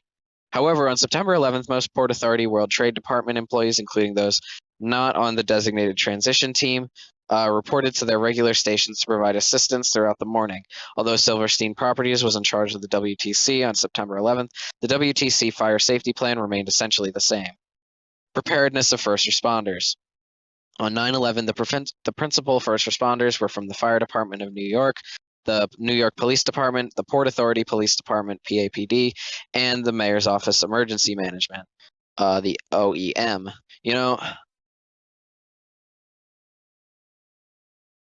Soon enough, I will finish this water bottle, sip after paragraph by sip after paragraph. I watched a documentary in social studies class on Friday and Monday about September 11th, and specifically like some French fucks some frogs who filmed some true-blooded Americans who were working during 9/11. It was kind of cute. We didn't finish it. Port Authority Police Department. Authority. Oh, also, first off, I gotta say, I love New Yorkers. Like the guy was like filming like the tower going down, and some guy in the background was like, "Hey, this ain't fucking Disneyland. Get the hell out of here!" It's like Jesus Christ. I'm like like on literally 9/11, like these people are like, "Hey, I'm walking here. There's a giant building collapsing. Hey, get out of my way!" It's amazing. I love New Yorkers. I want to get married to a New Yorker. On September 11, 2001, the Port Authority of New York and New Jersey Police Department consisted of 1,331 officers, many of whom were trained in fire suppression methods as well as in law enforcement. The PAPD was led by a superintendent. There was a separate PAPD command for each of the Port Authority's 9 facilities, including the World Trade Center. Most Port Authority police commands used ultra-high frequency radios. Although all the radios were capable of using more than one channel, most PAPD officers used one local channel. The local channels were low wattage and worked only in the immediate vicinity of that command. The PAPD also had an agency-wide channel, but not all commands could access it. As of September 11th, the Port Authority lacked any standard operating procedures to govern how officers from multiple commands would respond to and then be staged and utilized from a major incident at the World Trade Center. In particular, there were no standard operating procedures covering how different commands should communicate via radio during such an incident. The New York Police Department. The 40,000 officer NYPD was headed by, God, I'm just thinking about FDR. That guy, I love that guy. Maybe, I'm gonna read. I want to read the Fireside chats next because I want to. Oh my god. The 40,000 officer NYPD was headed by a police commissioner whose duties were not primarily operational, but who retained operational authority. Much of the NYPD's operational activities were run by the chief of department. In the event of a major emergency, a leading role would be played by the Special Operations Division. This division included the aviation unit, which provided helicopters for surveys and rescues, and the emergency service unit, which carried out specialized rescue missions. The NYPD had specific and detailed standard operating procedures for the dispatch of officers to an incident, depending on the incident's magnitude. The NYPD precincts were divided into 35 different radio zones, with a central radio dispatcher assigned to each. In addition, there were several radio channels for citywide operations. Officers had portable radios with 20 or more available channels so that the user could respond outside his or her precinct. ESU also had these channels, but an operation would use a separate point-to-point channel, which was not monitored by a dispatcher. The NYPD also supervised the city's 911 emergency call system. It's approximately 1,200 operators, radio dispatchers, and supervisors were civilian employees of the NYPD. They were trained in the rudiments of emergency response. When a 911 call concerned a fire, it was transferred to FDNY dispatch. The Fire Department of New York. The 11,000-member FDNY was headed by a fire commissioner who, unlike the police commissioner, lacked operational authority. Operations were headed by the chief of department, the sole 5-star chief. The FDNY was organized in 9 separate geographic divisions. Each division was further divided into between 4 to 7 battalions. Each battalion contained typically between 3 and 4 engine companies and 2 to 4 ladder companies. In total, the FDNY had 205 engine companies and 133 ladder companies. On-duty ladder companies consisted of a captain or lieutenant and 5 firefighters. On-duty engine companies consisted of a captain or lieutenant, and normally 4 firefighters. Ladder company's primary function was to conduct rescues. Engine companies focused on extinguishing fires.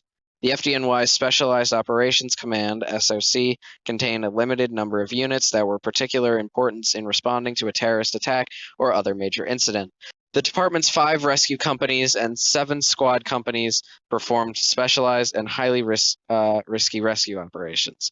The logistics of fire operations were directed by Fire Dispatch Operations Division, which had center in each of the 5 boroughs. All 911 calls concerning fire emergencies were transferred to FDNY Dispatch.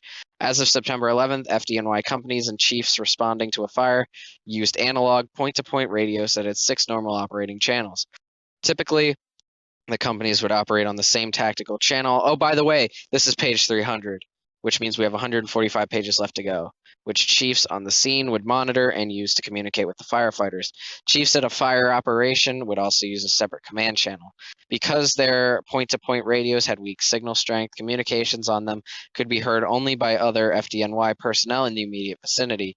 In addition, the FDNY had a dispatch frequency for each of the 5 boroughs. These were not point-to-point channels and could be monitored from around the city. The FDNY's radios performed poorly during the 1993 WTC bombing for 2 reasons.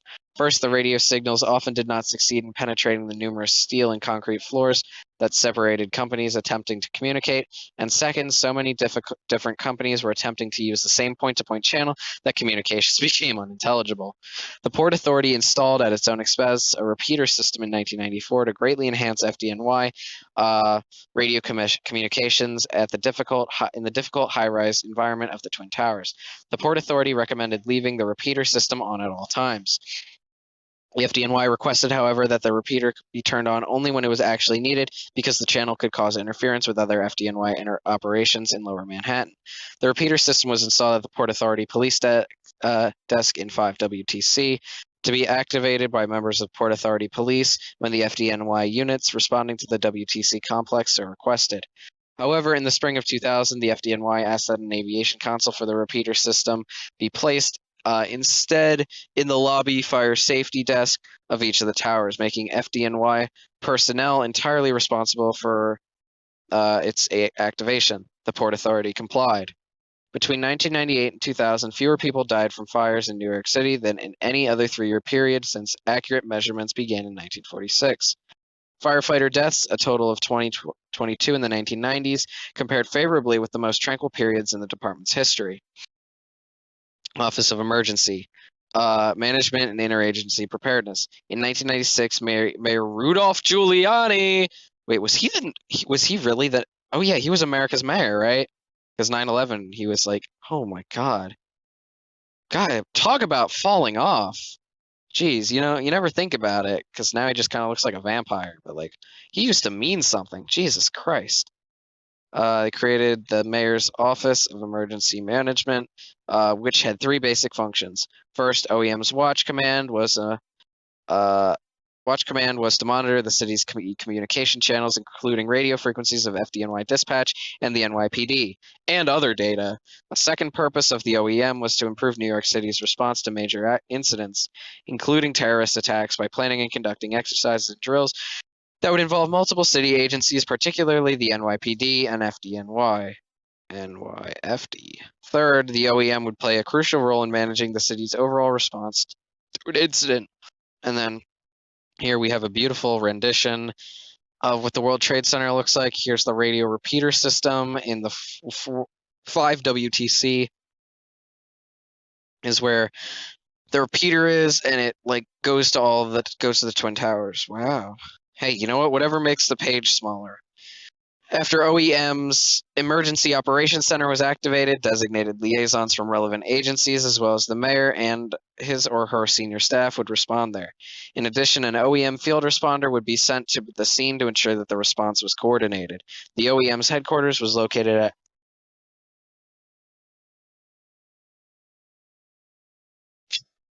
7 WTC. Some question locating it both so close to a previous terrorist target and on the 23rd floor of a building, difficult to access should elevators become inoperable. There was no backup site. In July 2001, Mayor Giuliani updated a directive titled Direction and Control of Emergencies in the City of New York. Its purpose was to eliminate potential conflict among responding agencies which may have areas of overlapping expertise and responsibility.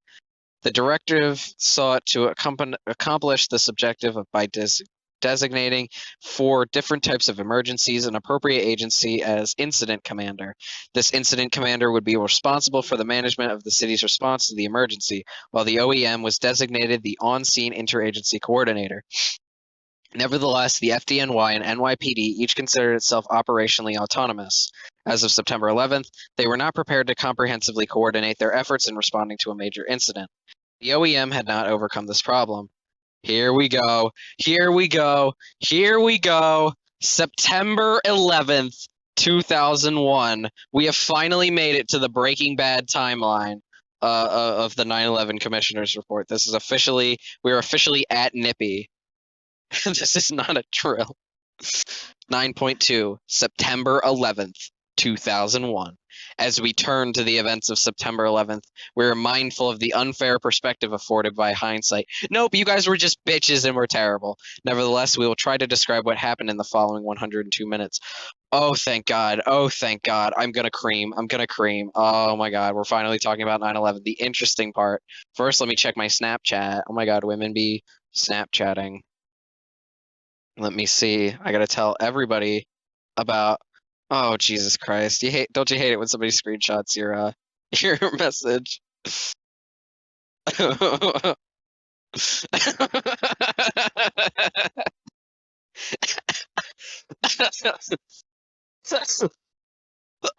Oh God, I hope that doesn't come back to haunt me. Okay. All right, I got nothing interesting. Okay, thank God. All right. Sometimes you never know. You never realize how good the thing you said was until somebody screenshots it. All right. So here are the following 102 minutes. The 17 minutes from the crash of the hijacked American Airlines Flight 11 into One World Trade Center, the North Tower, at 8:46 until the South Tower was hit. The 56 minutes from the crash of the hijacked United Airlines Flight 175 into Two World Trade Center, the South Tower, at 9:03 until the collapse of the South Tower. The 29 minutes from the collapse of the South Tower at 9:59 until the collapse of the North Tower at 10:28. Thank fucking God. This is when the shit gets interesting. Finally, I knew it. That fucking picture of like the guy who's like mining and he gives up, but it's like right in front of the diamonds. This is literally the 9/11 Commissioner's Report. We made it through all the dirt. We finally reached the diamonds. Lesser people, lesser individuals would have given up, but not you and me. Not you and me, my friend. We made it all the way here. If only Liv was here to see this. The only interesting part. Oh, I think the rest of this will be a breeze. Fuck it, we'll finish it all tonight. Actually, I kind of want to end by 9:40 so I can watch an episode of Raising Hope before I go to bed. From 8:46 until 9:03 a.m. At 8:46:40, the hijacked American Flight 11 flew into the upper portion of the North Tower, cutting through floors 93 to 99. Evidence suggests that all three of the building's stairwells became impassable from the 92nd floor up. Hundreds of civilians were killed instantly by the impact. Hundreds more remained alive, but trapped. Civilians, fire safety personnel, and 911 calls. North Tower. A jet fuel fireball. Okay, this is actually insane. The idea that the jet fuel went down all the elevators and destroyed every single one of them, or not every, but like almost all of them. There's like 100 elevators, and a plane explodes jet fuel into all of them. A jet fuel fireball erupted upon impact and shot down at least one bank of elevators. The fireball exploded onto numerous lower floors, including the 77th and 22nd, the West Street lobby levels, and the B4 level, 4 stories below ground. The burning jet fuel immediately created thick black smoke that enveloped the upper floors and roof of the North Tower. The roof of the South Tower was also engulfed in smoke because of prevailing light winds from the northwest. Within minutes, New York City's 911 system was flooded with eyewitness accounts of the event. Most callers correctly identified the target of the attack. Some identified the plane as a commercial airliner. The first as a commercial airliner. The first many correctly identified the attack. First response came from private firms and individuals, the people and companies in the building. Everything that would happen to them during the next few minutes would turn on their circumstances and their preparedness, assisted by building personnel on site. Hundreds of civilians trapped on or above the 92nd floor gathered in large and small groups, primarily between the 103rd and 106th floors. A large group was reported on the 92nd floor, technically below the impact but unable to descend. Civilians were also trapped in elevators. Other civilians below the impact zone, mostly on floors in the 70s and 80s, but also on at least the 47th and 22nd floors, were either trapped or waiting for assistance. It is unclear when the first full building evacuation order was attempted over the public address system. The deputy fire safety director in the lobby, while immediately aware that a major incident had occurred, did not know for approximately 10 minutes that a commercial jet had directly hit the building. Following protocol, he initially gave announcements to those floors that had generated computerized alarms, advising those tenants to descend to points of safety, at least 2 floors below the smoke or fire, and to wait there for further instructions. The deputy fire safety director has told us that he began instructing a full evacuation within about 10 minutes of the explosion.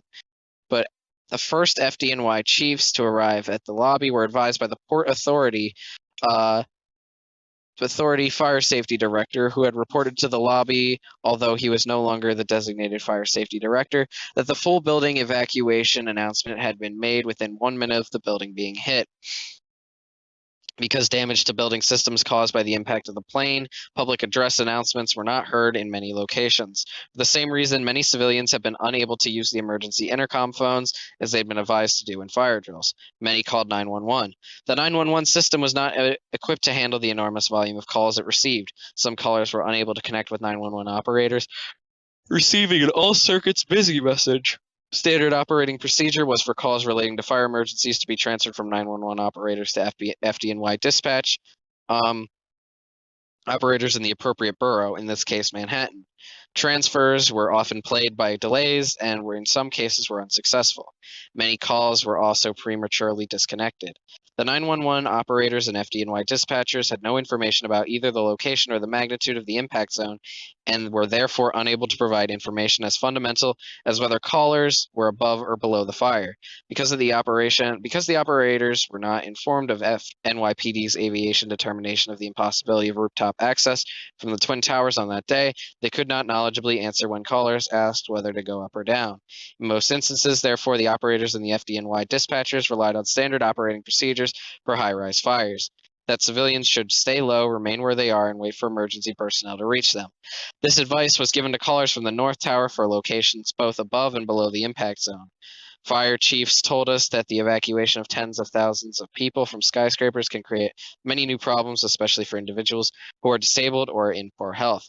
So I was just thinking about it, and I'm going to guess that the reason that more people weren't killed was because not only was it before 9 a.m., so a lot of people probably weren't there, but I bet after the North Tower was hit, I bet so many people evacuated the South Tower.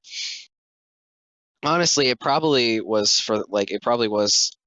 3,000 people is still a lot, but I feel like it's probably way less than it could have been. Like if they had hit at maybe 1:30 at both at the same time, and if they had hit lower and at 1:30, they probably would have killed 100,000 people. So fire chiefs told us that the evacuation of tens of thousands of people from skyscrapers can create many new problems, especially for individuals. Okay. Many of the injuries after the 1993 bombing occurred during the evacuation. Although the guidance to stay in place may seem understandable in cases of conventional high-rise fires, FDNY chiefs in the North Tower lobby determined at once that all building occupants should attempt to evacuate immediately. By 8:57, FDNY chiefs had instructed the PAPD and the building personnel to evacuate the South Tower as well, because of the magnitude of the damage caused by the first plane's impact.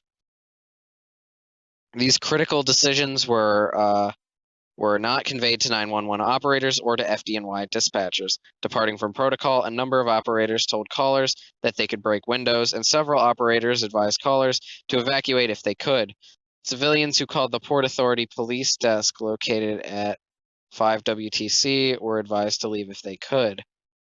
Holy shit, wait, what? What? Huh. Sorry. Most civilians who were not obstructed from proceeding began evacuating without waiting for instructions over the intercom system. Some remained to wait for help, as advised by 911 operators. Others simply continued to work or delayed to collect personal items, but in many cases were urged to leave by others. Some Port Authority civilian employees remained on various upper floors to help civilians who were trapped and to assist in the evacuation. While evacuating, some civilians had trouble reaching the exits because of the damage caused by the impact. Some were confused by deviations in the increasingly crowded stairwells and impeded by doors that appeared to be locked but actually were jammed by debris or shifting that resulted from the impact of the plane. Despite these obstacles, the evacuation was relatively calm and orderly. Within 10 minutes of impacts, smoke was beginning to rise to the upper floors in debilitating volumes, and isolated fires were reported, although there were some pockets of refuge.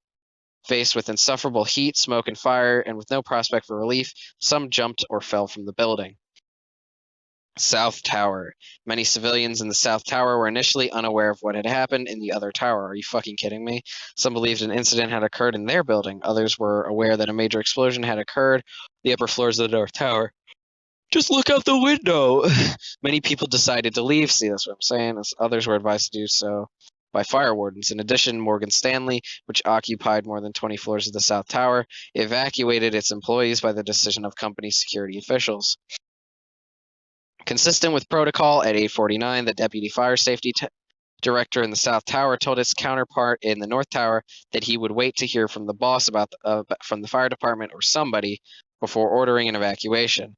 At about this time, an announcement over the public address system in the South Tower stated that the incident had occurred in the other building and advised tenants generally that their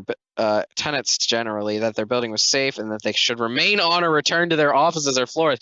Bro, late stage fucking capitalism. You know, a building is blowing up and exploding right next to us. Keep working. Okay, so here we got North Tower transfer hallway highlighted. So they have transfer hallways and smoke doors. Interesting. A statement from the deputy fire safety director informing tenants of that the incident had occurred in the other building was consistent with protocol. The expanded advice did not correspond to any existing written protocol, did not reflect any instruction known to have been given to the deputy fire safety director that day. We do not know the reason for the announcement, as both the deputy fire safety director believed to have made it and the director of fire safety for the WTC complex perished in the South Tower's collapse. Clearly, however, the prospect of another plane hitting the second building was beyond the contemplation of anyone giving advice. According to one of the first fire chiefs to arrive, such a scenario was unimaginable, beyond our consciousness. As a result of the announcement, many civilians remained on their floors. Others reversed their evacuation and went back up. Holy fuck, late stage capitalism. I don't even care about hindsight. Like, I would leave. Similar advice was given in person by security officials in both the ground floor lobby. A group of 20 that decided why the elevators was personally instructed to go back upstairs, and in the upper sky lobby, where many waited for express elevators to take them down. Security officials who gave this advice were not part of the fire safety staff. Several South Tower occupants called for the Port Authority police desk in 5 WTC. Some were advised to stand for further instructions. Others were strongly advised to leave. It is not known whether the order by the FDNY to evacuate the South Tower was received by the Deputy Fire Safety Director making announcements there. However, at approximately 9:02, less than a minute before the building was hit, an instruction over the South Tower's public address system advised civilians generally that they could begin an orderly evacuation if conditions warranted. Oh my god. Like the earlier advice to remain in place, it did not correspond to any pre-written emergency instruction. FDNY initial response. Mobilization. The FDNY response began within 5 minutes of the crash. By 9, many senior FDNY leaders, including 7 of the 11 most highly ranked chiefs in the department, as well as the commissioner of many of his deputies and assistants, had begun responding from headquarters in Brooklyn. All right, let me just see something. Brooklyn Nine-Nine. You ever see that show? Good shit, good shit, good shit. Yes, sir. Big dick, big dick. Big old dick, dick, dick. 3 big balls. Look like we playing tennis. He got a big dick. I think his name Dennis. All right, so we're looking 341, and we were at 306. Okay, so I don't want. Stop zooming in and out. It's so finicky. I just want. Can I? Oh, okay. If I zoom up, it goes up. Is there like something on my screen that's like they're interpreting as like fingers or something? It might be the nail polish I have on my phone. Don't ask. Don't ask. God damn it. God damn it. Where Brooklyn at? Where Brooklyn at? God, I'm sleepy. might just end it here in the middle of a sentence. No, I at least gotta make it to the next section. Oh my god, so infuriating. Yeah, just finish it. While en route to the Brooklyn Bridge, the Chief Department and the Chief of Operations had a clear view of the situation on upper floors of the north of the building, and their mission would be primarily one of rescue. They called for a fifth alarm, which would bring additional engine and ladder companies, as well as 2 more elite rescue units. The Chief of Department arrived at 9. Generally, FDNY Incident Command was transferred to his location on the West Side Highway. In all, 22 of the 32 senior staff commissioners arrived at the WTC before 10. As of 9, the units were dispatched, including senior chief responders. Oh my god. And 235 firefighters. The units consisted of 21 engine companies, 9 ladder companies, 4 of the department's elite rescue teams, the department's single hazmat team, 1 of the 2 city's elite squad companies, and support staff. In addition, at 8:53, 9 Brooklyn units were staged in the Brooklyn side of Brooklyn Battery Tunnel to await possible dispatch orders. All right. It's basically 9:30. Hey, what's up, everybody?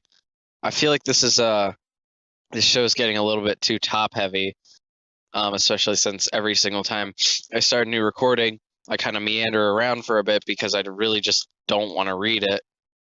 I thought I had about an hour to read, but I actually have no idea how long I have to read. So I'm just gonna read until I guess I have to go.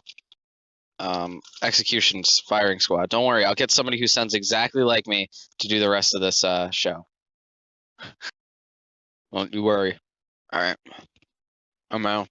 Got peach in my mouth. That's not an innuendo. It was actually a peach. Operations. A battalion chief and 2 ladder and 2 engine companies arrived at the North Tower at approximately 8:52. As they entered the lobby, they encountered badly burned civilians who had been caught in the path of the fireball.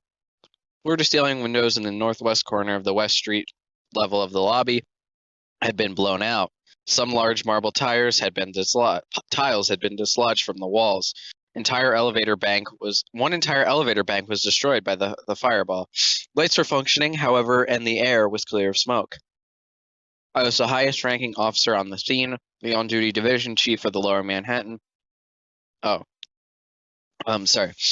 The lowest, highest-ranking officer the battalion chief initially was the FDNY incident commander. Minutes later, the on-duty division chief for Lower Manhattan arrived and took over.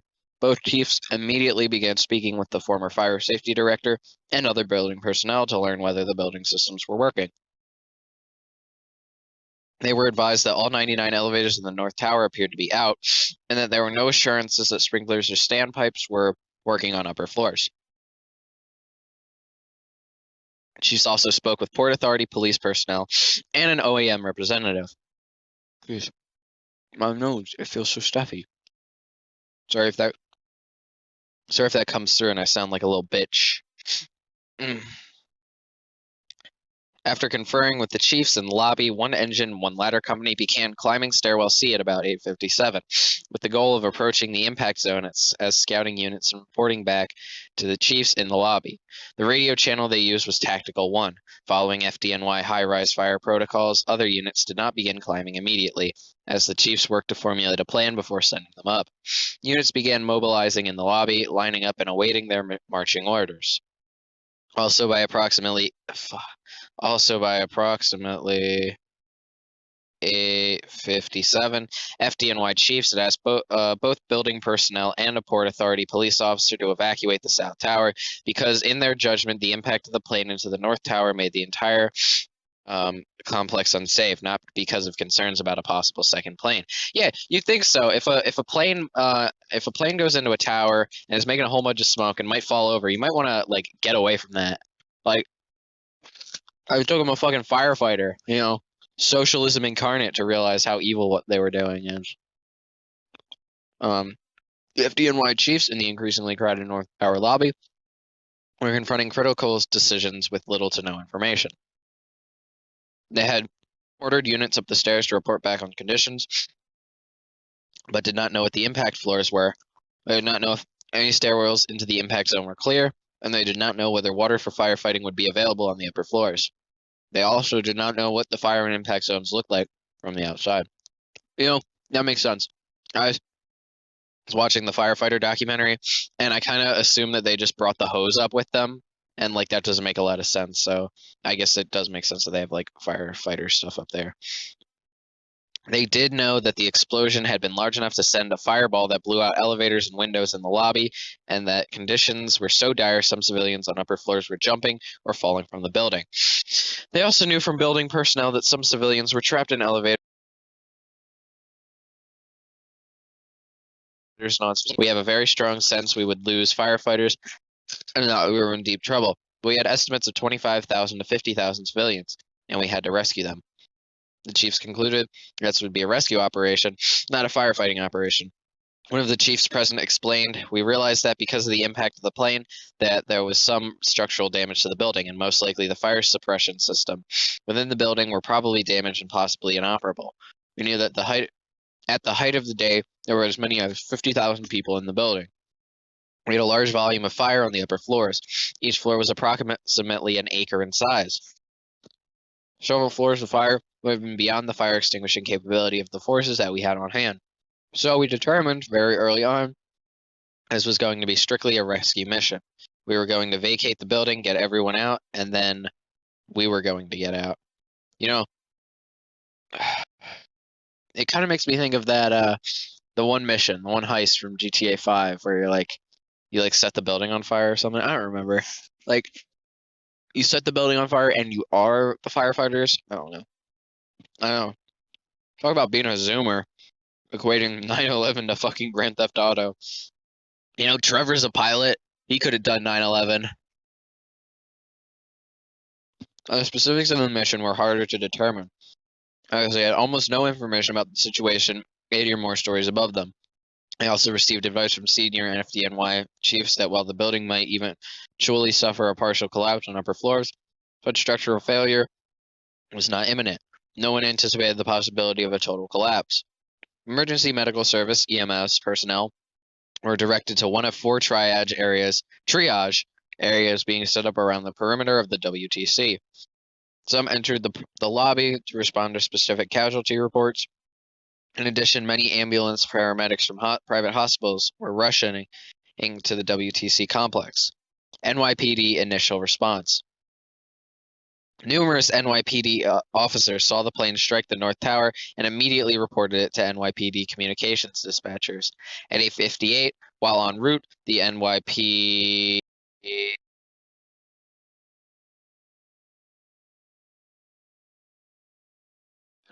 chief of department raised the NYPD's mobilization to level 4, thereby sending the WTC approximately 22 lieutenants, 100 sergeants, and 800 police officers from all over the city. Yeah, just more to add on to the fucking body count, right? The chief of department arrived at Church VC at 9. At 9:01, the NYPD patrol mobilization point was moved to West and VC. I hope it's Vasey.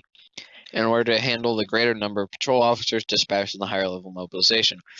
These officers would be stationed around the perimeter of the complex to direct the evacuation of civilians. Many were diverted on the way to the scene by intervening emergencies related to the attack.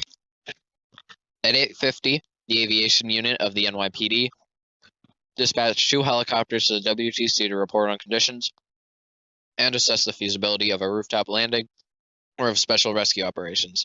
En route, the 2 helicopters communicated with air traffic controllers at the area's 3 major airports and informed them of the commercial airplane crash at the WTC. The air traffic controllers had been unaware of the incident. At 8:56, an NYPD ESU team asked to be picked up at the Wall Street airport to initiate rooftop rescues. At 8:58, however, after assessing the North Tower roof, helicopter pilot advised the ESU team that they could not land on the roof because it's too engulfed in flames and heavy smoke conditions.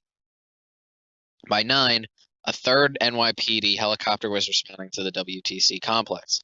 NYPD helicopters and ESU officers remained on the scene throughout the morning, prepared to commence rescue operations on the roof if conditions improved. Both FDNY and NYPD protocols called for the FDNY personnel to be placed in NYPD helicopters in the event of an attempted rooftop rescue at a high-rise fire. No FDNY personnel were placed in NYPD helicopters on September 11th. I wonder why they need to clarify that. It seems that's just such an interesting thing you need to clarify there. The 911 operators and FDNY dispatchers were not advised that rooftop rescues were not to be undertaken. They thus were not able to communicate this fact to callers, some of whom spoke of attempting to climb to the roof. 2 on-duty NYPD officers were on the 20th floor of the North Tower at 8:46. They climbed to the 29th floor, urging civilians to evacuate, but did not locate a group of civilians trapped on the 22nd floor. Just before 9, an ESU team began to walk from Church and Vesey to the North Tower lobby with the goal of climbing toward and setting up a triage center on the upper floors for the severely injured. A second ESU team would follow them to assist in removing those individuals. Numerous officers responded in order to help injured civilians and to urge those who would walk to vacate the area immediately. Putting themselves in danger of falling debris, several officers entered the plaza and successfully rescued at least one injured, non-ambulatory civilian, and attempted to rescue others. Also, by about 9, transit officers began shutting down subway stations in the vicinity of the World Trade Center and evacuating civilians from those stations. Around the city, the NYPD cleared major thoroughfares for emergency vehicles to access the WTC. The NYPD and PAPD coordinated the closing of bridges and tunnels into Manhattan. PAPD initial response.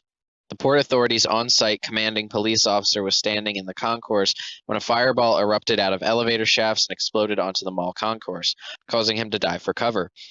The on-duty sergeant initially instructed the officers into the WTC, WCT command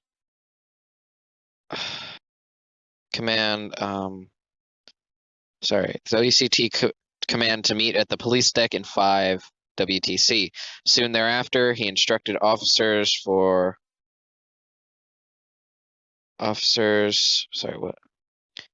Soon thereafter, he instructed officers arriving from outside commands to meet him at the fire safety desk in the North Tower lobby. Few of these officers from outside commands were given WTC command radios. One Port Authority police officer at the WTC immediately began climbing Stairwell C into the North Tower. Other officers began performing rescue and evacuation operations on the ground floor and in the path, Port Authority Trans-Hudson, stationed below the WTC complex. Within minutes of impact, Port Authority police officers from the path, bridges, tunnels, and airport commands began responding to the WTC. The PAPD lacked written standard operating procedures for personnel responding from outside commands to the WTC during a major incident. In addition, officers from some PAPD commands lacked interoperable radio frequencies. As a result, there was no comprehensive coordination of the PAPD's overall response.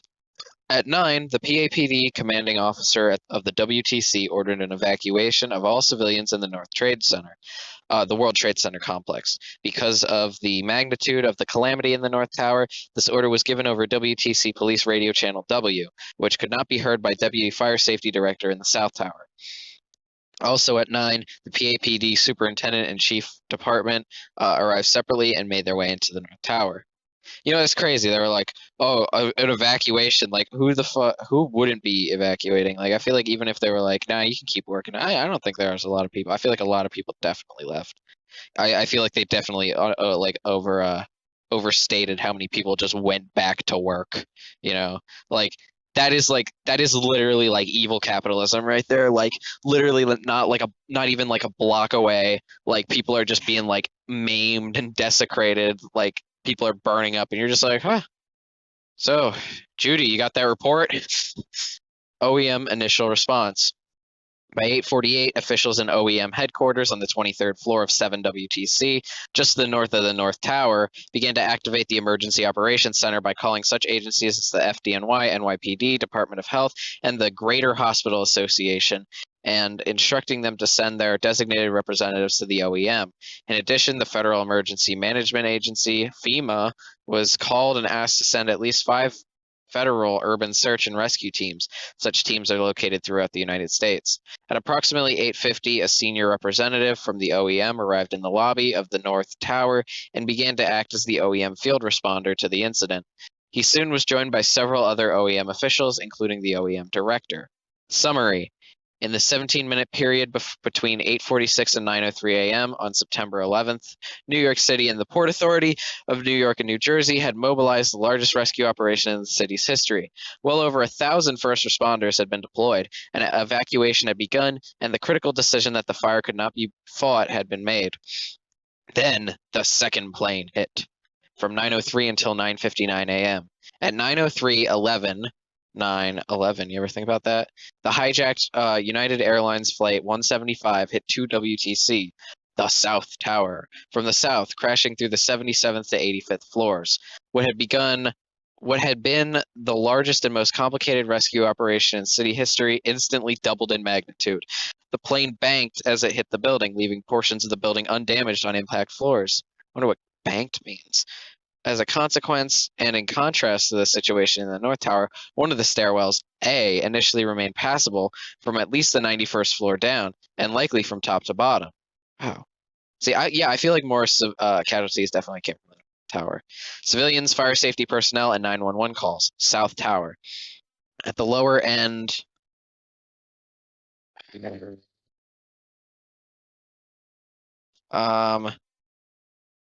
At the lower end of the impact, the 78th floor sky lobby, hundreds had been waiting to evacuate when the plane hit. Many had attempted but failed to squeeze into packed express elevators. Upon impact, many were killed or severely injured. Others were relatively unharmed. We know of at least one civilian who seized the initiative and shouted that anyone who could walk should walk to the stairs, and anyone who could help should help others in need of assistance. As a result, at least 2 small groups of civilians descended from that floor. Others remained on the floor to help the injured and move victims who were unable to walk to the stairwell and to aid to their rescue. Still, others remained alive in the impact zone above the 78th floor. Damage was extensive and conditions were highly precarious. The only survivor known to have escaped from the heart of the impact zone described the 81st floor, where the wing of the plane had sliced through his office, as a demolition site in which everything was broken up, and the smell of jet fuel was so strong that it was almost impossible to breathe. The person escaped by means of an unlikely rescue, aided by a civilian fire warden descending from a higher floor, who, critically, had been provided with a flashlight. At least 4 people were able to descend stairwell A from the 81st floor or above. One left the 84th floor immediately after the building was hit. Even at that point, the stairway was dark, smoky, and difficult to navigate.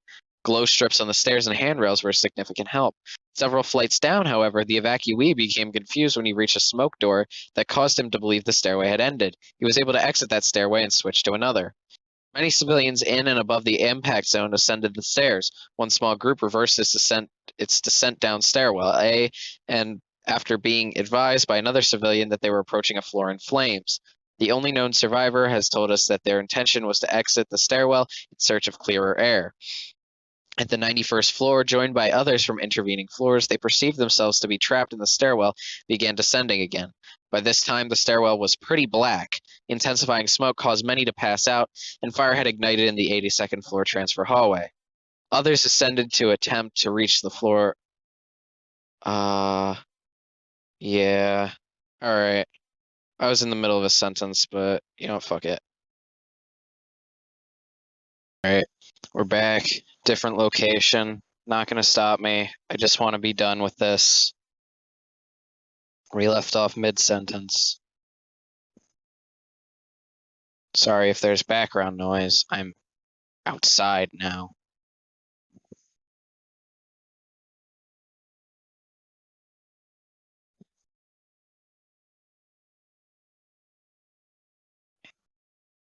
Okay, at least 4 people were able to descend stairwell A from the 81st floor or above. One left the 84th floor immediately after the building was hit. Even at that point, the stairway was dark, smoky, and difficult to navigate. Glow strips on the stairs and handrails were a significant help. Several flights down, however, the evacuee became confused when he had reached a smoke door that caused him to believe the stairway had ended. He was able to exit that stairway and switch to another. Many civilians in and above the impact zone ascended the stairs. One small group reversed its descent down stairwell A after being advised by another civilian that they were approaching a floor in flames. The only known survivor has told us that his intention was to exit the stairwell in search of clearer air. At the 91st floor, joined by others from intervening floors, they perceived themselves to be trapped by the stairwell and began descending again. By this time, the stairwell was pretty black, intensifying smoke caused many to pass out, and fire had ignited in the 82nd floor transfer hallway. Others ascended to attempt to reach the roof, but were thwarted by locked doors. At approximately 9:30, a lock release order, which would unlock all doors, unlocked all areas in the complex controlled by the building's computerized security system, including doors leading to the roofs, was transmitted to the security command center located at the 22nd floor on the north tower. Damage to the software controlling the system resulted from the impact of the plane, prevented this order from being executed. Others attempting to descend were frustrated by jammed or locked doors and stairwells, or confused by the structure of the stairwell deviations. By the lower 70s, however, stairwells A and B were well lit, and conditions were generally normal. Some civilians remained on affected floors, and at least one ascended from a lower point into the impact zone to help evacuate colleagues or assist the injured. Within 15 minutes after the impact, debilitating smoke had reached at least one location on the 100th floor, and severe smoke conditions were reported throughout floors in the 90s and 100s over the course of the following half hour. By 9:30, a number of civilians who had failed to reach the roof remained in the 105th floor, likely unable to descend because of intensifying smoke in the stairwell. There were reports of tremendous smoke on that floor, but at least one area remained less affected until shortly before the building collapsed. There were several areas between the impact zone and the uppermost floors where conditions were better. At least 100 people remained alive on the 88th and 89th floors, in some cases calling 911 for direction. The 911 system remained plagued by operators' lack of awareness of what was occurring. Just as in the North Tower, callers from below and above the impact zone were advised to remain where they were and wait for help. The operators were not given any information about the inability to conduct rooftop rescues and therefore could not advise callers that they had essentially been ruled out. This lack of information, combined with the general advice to remain where they were, may have caused civilians above the impact not to attempt to descend, although stairwell A may have been passable. In addition, the 911 system struggled with the volume of calls and rigid standard operating procedures, according to which calls conveying crucial information had to wait to be transferred to either EMS or FDNY dispatch. According to one civilian who was evacuating down stairwell A from the heart of the impact zone who stopped on the 31st floor in order to call 911, I told them when they answered the phone where I was and that I had passed somebody on the 44th floor, injured. They need to get a medic and a stretcher to this floor, and described the situation in brief, as the person then asked for my phone number or something, and they said they put me on hold. You got to talk to one of my supervisors. And suddenly I was on hold, and so I waited a considerable amount of time. Somebody else came back on the phone. I repeated the story, and then it happened again. I was on hold a second time and needed to repeat the story for a third time. But I told the third person that I'm only telling you once. I am getting out of the building. Here are the details. Write it down and do what you should do. Very few 911 calls were received from floors below the impact, but at least one person was advised to remain on the 73rd floor despite the caller's protest that oxygen was running out. The last known 911 call from this location came at 9:52. Very few 911 calls were received from floors below the impact, but at least one person was advised to remain on the. Evidence suggests that the public address system did not continue to function after the building was hit. A group of people trapped on the 97th floor, however, made repeated references and calls to 911 to having heard announcements to go down the stairs. Evacuation tones were heard in locations both above and below the impact zone. By 9:35, the West Street lobby of the level of the South Tower was becoming overwhelmed by injured people who had descended to the lobby but were having difficulty going on. Those who could continue were directed to exit north or east through the concourse and then out of the WTC complex.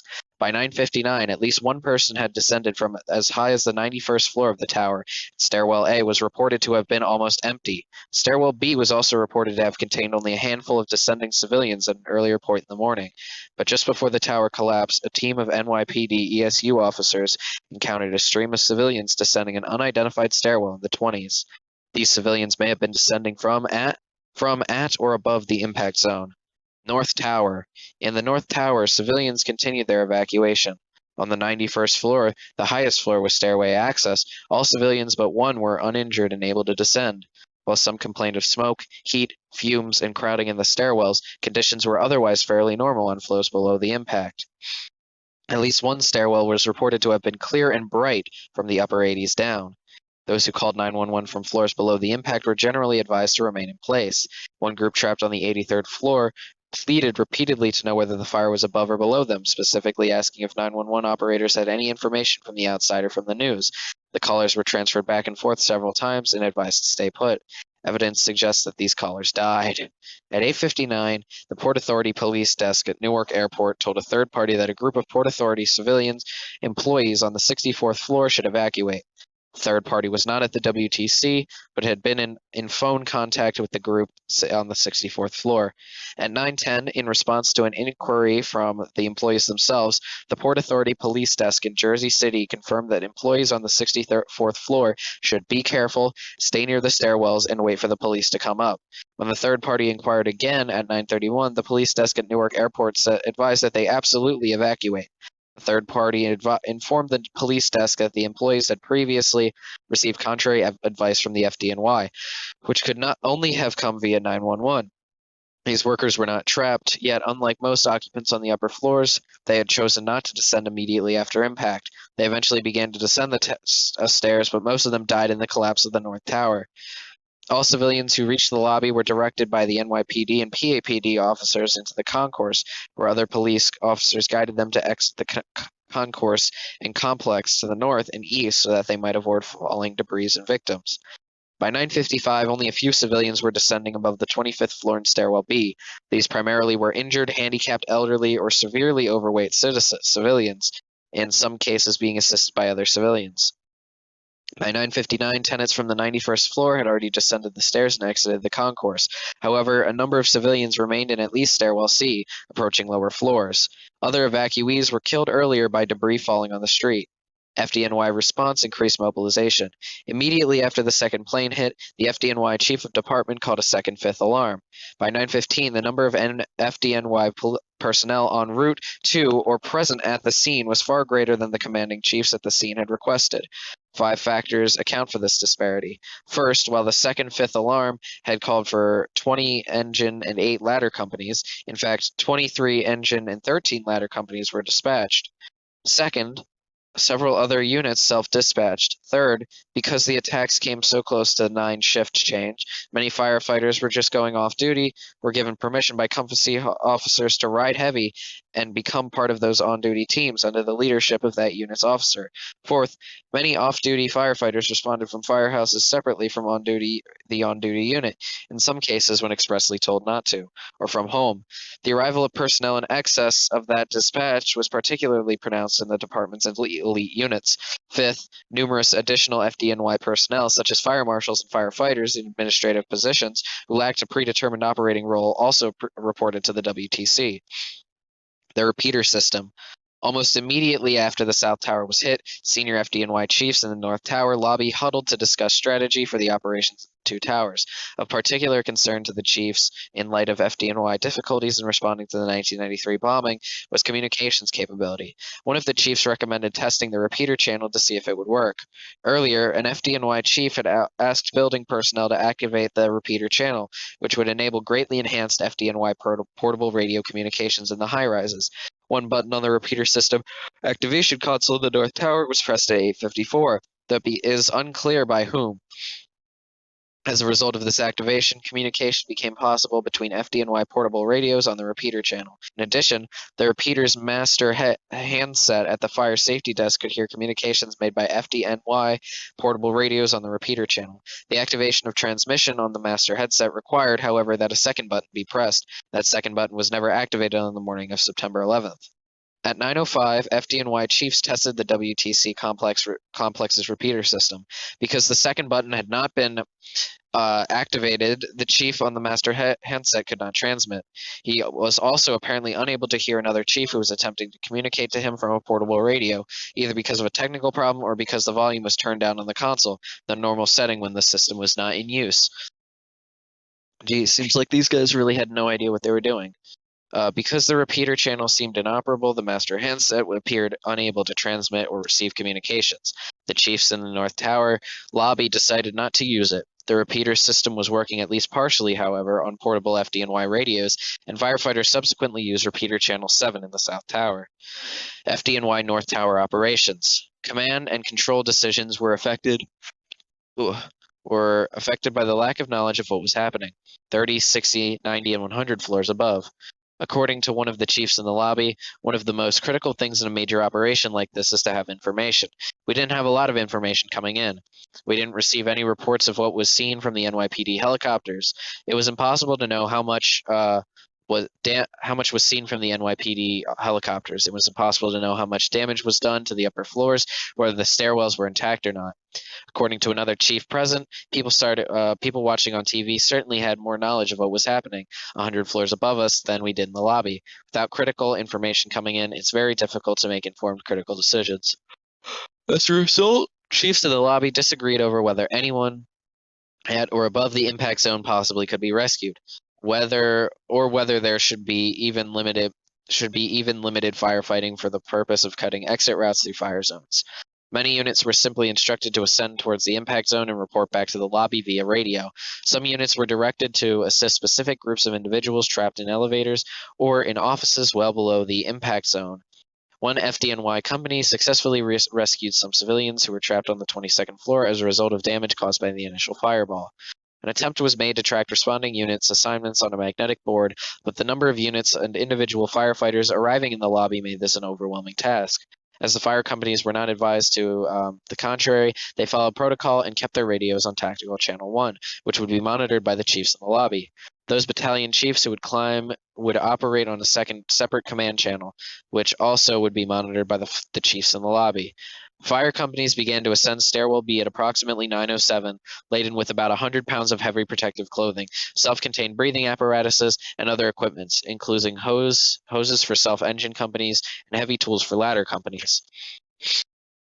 Firefighters found the stairways they entered intact, lit, and clear of smoke. Unbeknownst to the lobby command post, one battalion chief in the North Tower found a working elevator, which he took to the 16th floor before beginning to climb. In ascending stairwell B, the firefighters were passing a steady and heavy stream of descending civilians. Firemen were impressed with the composure and total lack of panic shown by almost all civilians. Many civilians were in awe of the firefighters and found their mere presence to be calming. Firefighters periodically stopped on particular floors and searched to ensure that no civilian were still on it. In a few instances, healthy civilians were found on those floors, either because they were still collecting personal items or for no apparent reason. They were told to evacuate immediately. Firefighters deputized healthy citizens to be in charge of others who were struggling or injured. Climbing up the stairs with heavy protective clothing and equipment was hard work even for physically fit firefighters. As firefighters began to suffer varying levels of fatigue, some became separated from the others in their unit. At 9:32, a senior chief radioed all units in the North Tower to return to the lobby, either because of a false report of a third plane approaching or because of his judgment about the deteriorating condition of the building. Once the rumor that the third plane was debunked, other chiefs of the building continued operations, and there is no evidence that any units actually returned to the lobby. At the same time, a chief in the lobby was asked to consider the possibility of a rooftop rescue, but was unable to reach FDNY dispatch by radio or by phone.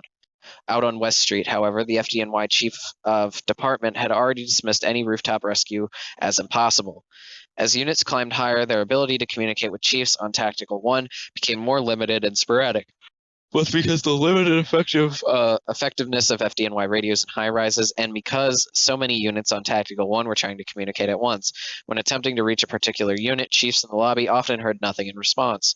Just prior to 10, in the North Tower, one engine company had climbed to the 54th floor, and at least two other companies of firefighters had reached Sky Lobby on the 44th floor, and numerous units were located between the 5th and 37th floors. FDNY South Tower and Marriott Hotel operations. Immediately after the repeater test, a senior chief and battalion chief commenced operations in the South Tower lobby. Almost at once, they were joined by an OEM field responder. They were not, however, joined right away by a sizable number of fire companies, as units that had been in or en route to the North Tower lobby at 9:03 were not reallocated to the South Tower. A battalion chief and a ladder company found a working elevator to the 40th floor and there proceeded to climb stairwell B. Another ladder company arrived soon thereafter and began to rescue civilians trapped in an elevator between the first and second floors. The senior chief in the lobby expressed frustration about the lack of units he initially had at his disposal for South Tower operations. Unlike the commanders in the North Tower, what was I in the middle of? No tower lobby, not relocated. Battalion chief and leader, disposal for the South Company tower operations. Unlike the commanders in the North Tower, the senior chief in the lobby and the ascending battalion chief kept their radios on repeater channel 7. For the first 15 minutes of the operations, communications among them and the ladder company climbing with the battalion chief worked well. Upon learning from the ladder company's security official that the impact zone began at the 78th floor, a ladder company transmitted the information, and the battalion chief directed an engine company staged on the 40th floor to attempt to find an elevator to reach that upper level. To our knowledge, no FDNY chiefs outside the South Tower realized that the repeater channel was functioning and being used by units in that tower. The senior chief in the South Tower lobby was initially unable to communicate his request for more units to chiefs either in the North Tower lobby or at the outdoor command post. From approximately 9:21 on, the ascending battalion chief was unable to reach the South Tower lobby command post because the senior chief in the lobby had ceased to communicate on the repeater channel 7. The vast majority of units that entered the South Tower did not communicate on the repeater channel. The first FDNY fatality of the day occurred at approximately 9:30 when a civilian landed on and killed a fireman near the intersection of West and Liberty Streets. By 9:30, chiefs in charge of South Tower still were in need of additional companies. Several factors account for the lag in response.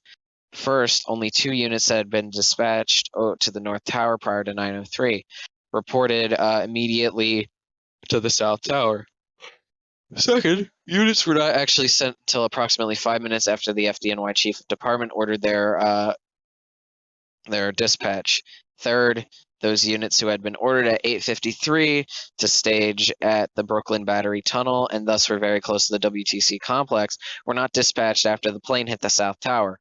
Fourth, units parked further north on the West Street, then proceeded south on foot and stopped at the overall FDNY command post on West Street, where in some cases they were told to wait. Fifth, some units responded directly to the North Tower.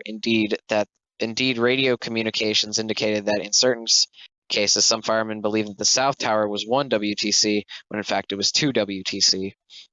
Sixth, some units couldn't find a staging area at West Street south of Liberty for the units for the South Tower. Finally, the jumpers and debris that confronted units attempting to enter the South Tower from its main entrance on Liberty Street caused some units to search for indirect ways to enter that tower, most often through the Marriott Hotel or simply to remain on West Street. A chief at the overall outdoor command post was under the impression that he was to assist in the lobby operations of the South Tower, and in fact his side was already in the lobby. But because of his lack of familiarity with the WTC complex and confusion over how to get to there, he instead ended up in the Marriott at about 9:35. Here he came across about 14 units, many of which had been trying to find safe access to the South Tower. He directed them to secure the elevators and conduct search and rescue operations on the upper floors of the Marriott. 4 of these companies searched the spa on the hotel's top floor, the 22nd floor, for civilians and found none. Feeling satisfied with the scope of the operation in the Marriott, the chief in the lobby there directed some units to proceed to what he thought was the South Tower.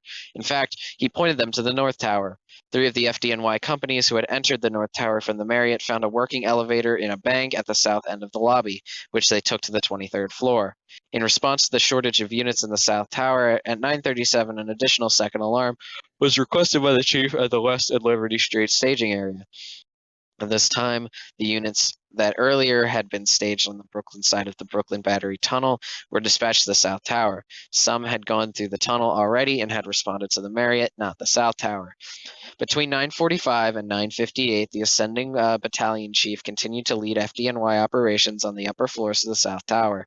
At 9:50, an FDNY ladder company encountered numerous seriously injured civilians on the 70th floor. With the assistance of a security guard, at 9:53, a group of civilians trapped in an elevator on the 78th floor sky lobby were found by an FDNY company. They were freed from the elevator at 9:58. By that time, the battalion chief had reached the 78th floor on stairwell A. He reported that it looked open to the 79th floor, well into the impact zone. He also reported numerous civilian fatalities in the area. FDNY command and control outside the towers. The overall command post consisted of senior chiefs, commissioners, the field communications van, field comm, numerous units that began to arrive after the South Tower was hit, and EMS's chiefs and personnel. Field comm's two main functions were to play information between overall operations command post and FDNY dispatch to track all units operating at the scene on a large magnetic board. Both of these missions were severely compromised by the magnitude of the disaster of September 11th. First, the means of transmitting information were unreliable. For example, while FDNY dispatch advised the field comm that over 100 people were reported via F911 to be trapped on the 105th floor of the North Tower, and field comm then attempted to convey that report to the chiefs at the outdoor command post, this information did not reach the North Tower lobby. Second, Fieldcom's ability to keep track of which units were operating where was limited because many units reported directly to the North Tower, the South Tower, or the Marriott.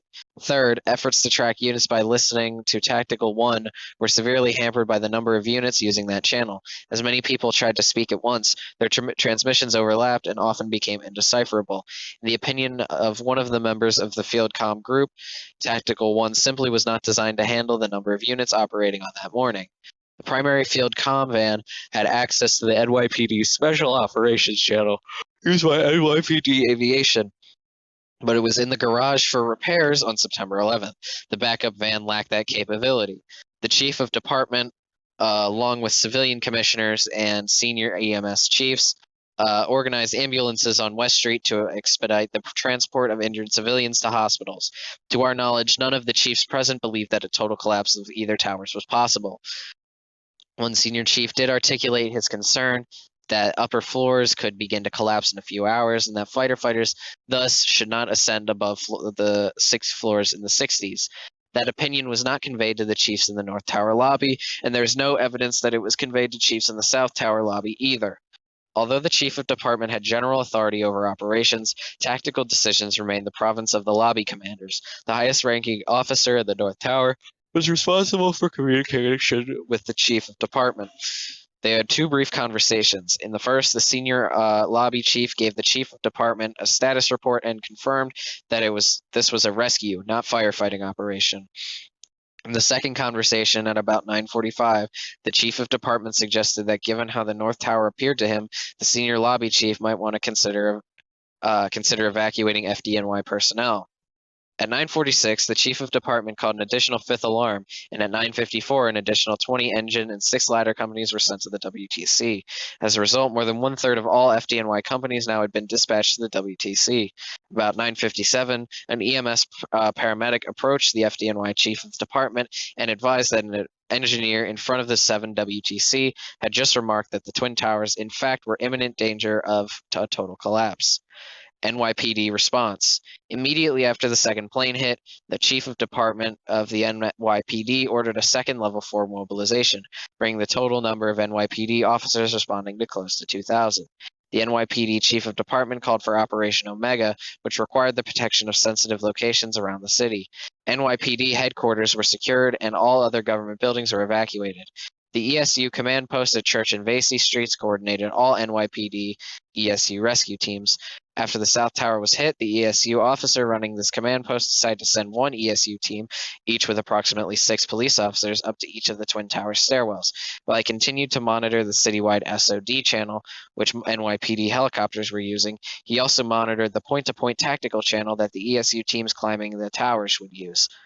The first NYPD ESU team entered the West Street level lobby of the North Tower and prepared to begin climbing at about 9:15. They attempted to check in with the FDNY chiefs present, but were rebuffed. OEM personnel did not intervene. The ESU team began to climb the stairs. Shortly thereafter, a second NYPD ESU team entered the South Tower. The OEM field responder present ensured that they check in with the FDNY chief in charge of the lobby, and it was agreed that the ESU team would ascend and support FDNY personnel. A third ESU team subsequently entered the North Tower at its elevated mezzanine lobby level and made no effort to check in with the FDNY command post.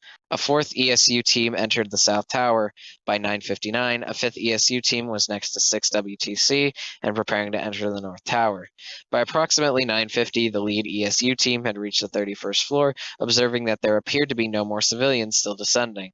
This ESU team encountered a large group of firefighters and administered oxygen to some of them who were exhausted. At 9:56, the officer running the ESU command post on Church and Vesey Streets had a final radio communication with one of the ESU teams in the South Tower. The team then stated that it was ascending via stairs, was somewhere in the 20s, and it was slow progress because of numerous descending civilians crowding the stairwell. 3 plainclothes NYPD officers without radios or protective gear had begun ascending either stairwell A or C of the North Tower. They began checking every other floor above the 12th for civilians. Only occasionally did they find any, and in those few cases they ordered the civilians to evacuate immediately. While checking floors, they used office phones to call their superiors. In one phone call, an NYPD chief instructed them to leave the North Tower, but they refused to do so. As they climbed higher, they encountered increasing smoke and heat. Shortly before 10, they arrived on the 54th floor. Throughout this period, 9:03 to 9:59, a group of NYPD and Port Authority police officers, as well as 2 Secret Service agents, continued to assist civilians leaving the North Tower. They were positioned around the mezzanine lobby level of the North Tower, directing civilians leaving stairwells A and C to evacuate down an escalator to the concourse. Jesus Christ.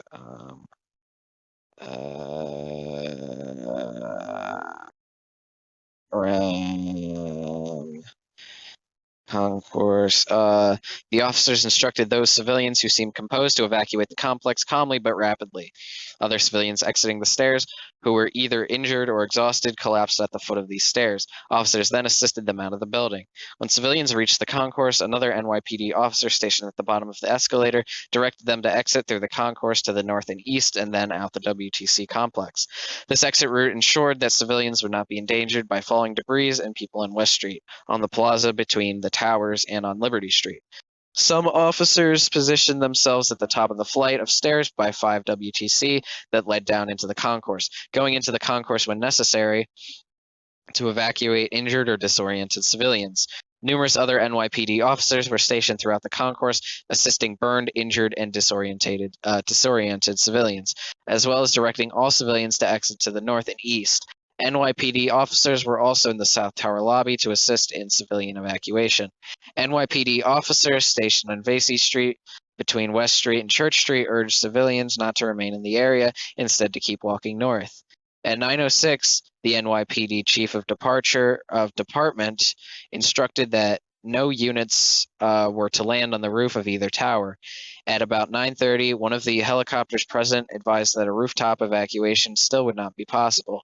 One NYPD helicopter pilot believed one portion of the North Tower roof to be free enough of smoke that a hoist could be lowered in order to rescue people, but there was no one on the roof.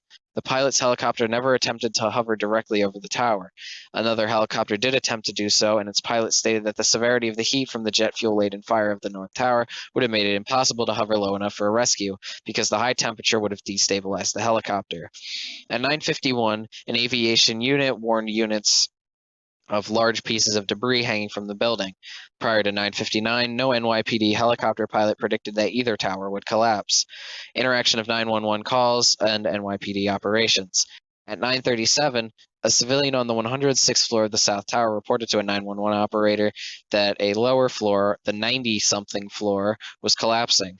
This information was conveyed inaccurately by the 911 operator to an NYPD dispatcher. The dispatcher further confused the substance of the 911 call by telling NYPD officers at the WTC complex that the 106th floor is crumbling. At 9:52, 15 minutes after the 911 call was placed, the NYPD dispatcher conveyed this message on the radio frequency used in the precincts of the vicinity of the WTC and subsequently on the Special Operations Division's channel, but not on the citywide Channel 1. Keep going, right?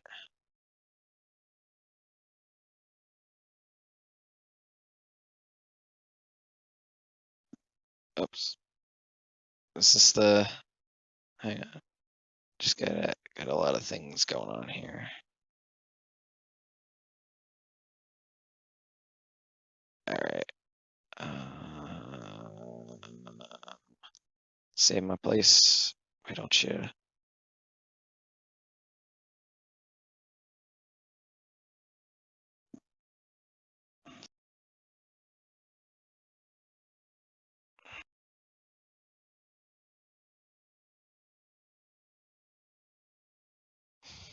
All right, we were at PAPD response.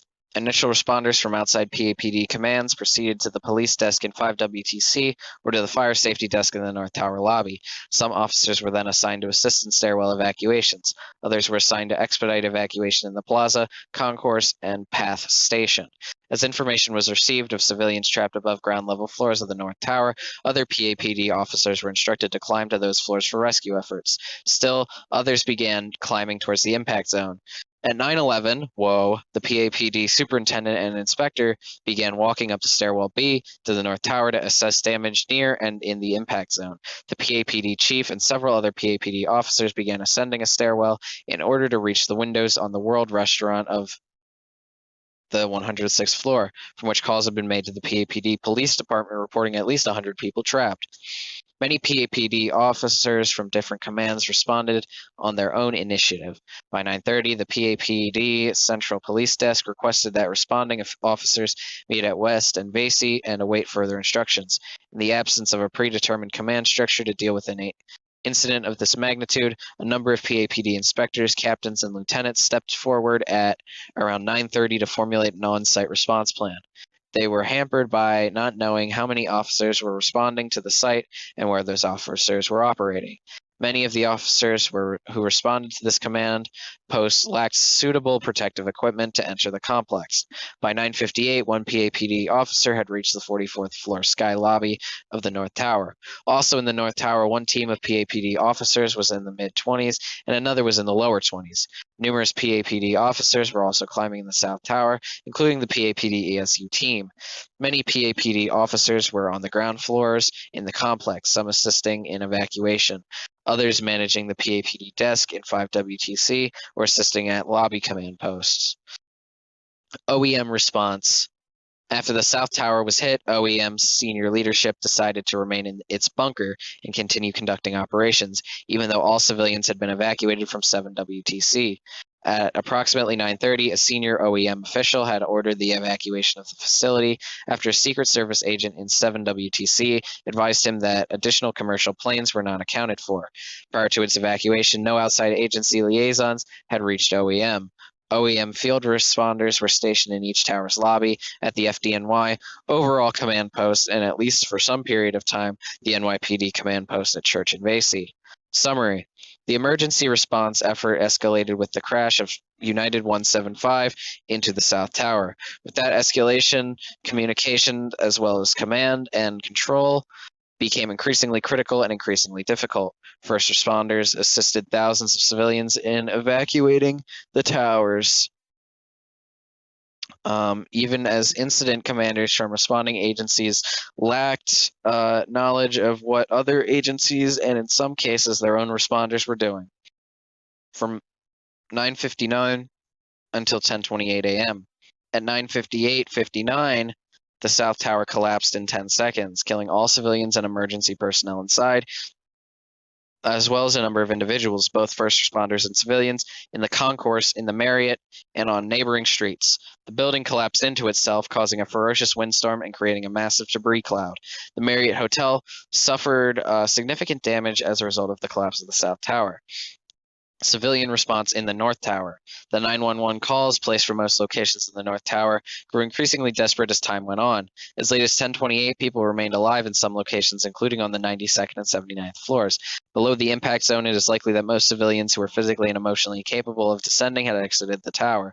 The civilians who were nearing the bottom of stairwell C were assisted out of the building by NYPD, FDNY, and PAPD personnel. Others who experienced difficulty evacuating were being helped by first responders on lower floors. FDNY response. Immediate impact of the collapse of the South Tower.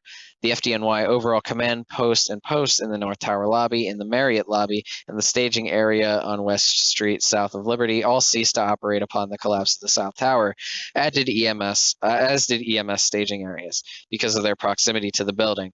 Those who had been in the North Tower lobby had no way of knowing that the South Tower had suffered a complete collapse.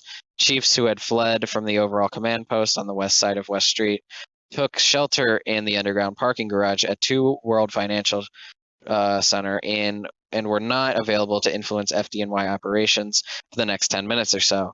When the South Tower collapsed, firefighters on upper floors of the North Tower heard a violent roar, and many were knocked off their feet. They saw debris coming up the stairs and observed that the power was lost and emergency lights activated. Nevertheless, those firefighters were standing near windows facing south and had no way of knowing that the South Tower had collapsed. Many surmised that a bomb had exploded or that the North Tower had suffered a partial collapse on its upper floors. We do not know whether the repeater channel continued to function after 9:59. Initial evacuation instructions and communications. The South Tower's total collapse was immediately communicated on the Manhattan Dispatch Channel by an FDNY boat on the Hudson River, but to our knowledge, no one at this site received this information because every FDNY command post had been abandoned, including the overall command post, which included the field comm van.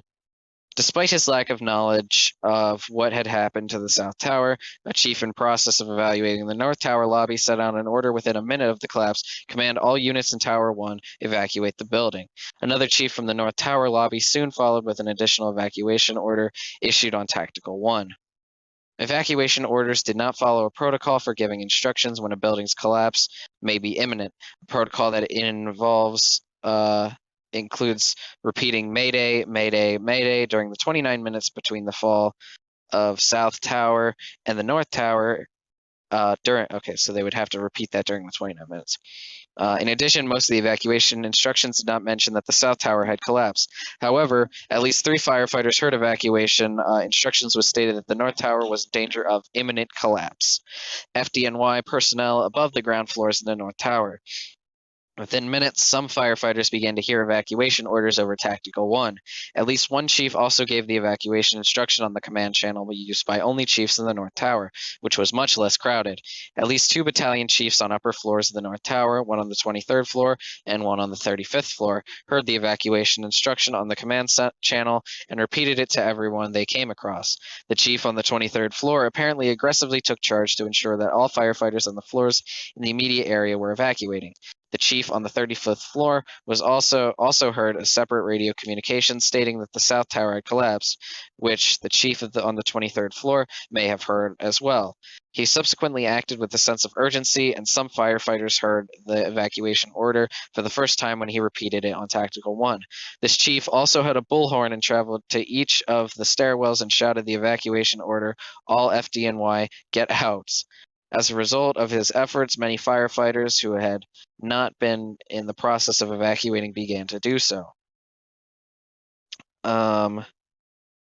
Evacuating began to do so. Other firefighters did not receive the evacuation transmission for one of 4 reasons.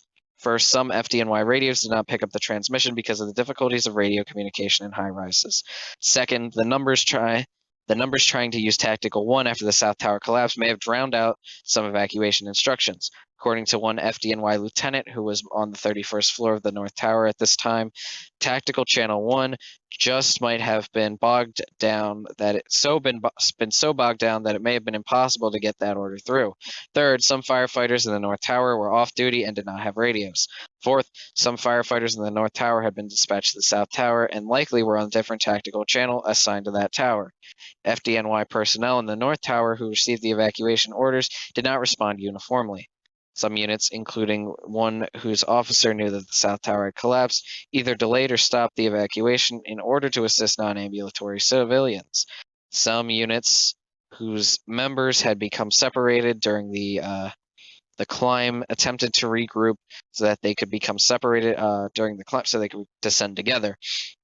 Some units began to evacuate, but according to eyewitnesses, did not hurry. At least several firefighters who survived believe that they and others would have evacuated more urgently had they known that the South Tower's complete collapse. Other firefighters continued to sit and rest on the floors while other companies descended past them and reminded them that they were supposed to evacuate. Some firefighters were determined not to leave the building, while other FDNY personnel remained inside and, in one case, convinced others to remain with them. In another case, firefighters had successfully descended to the lobby, where another firefighter then persuaded them to reascend in order to look for specific FDNY personnel. Other FDNY personnel did not hear the evacuation order on their radio, but were advised orally to leave the building by other firefighters and police who were themselves evacuating. By 10:24, approximately 5 FDNY companies reached the bottom of Stairwell B and entered the North Tower lobby. They stood in the lobby for more than a minute, not certain what to do, as no chiefs were present.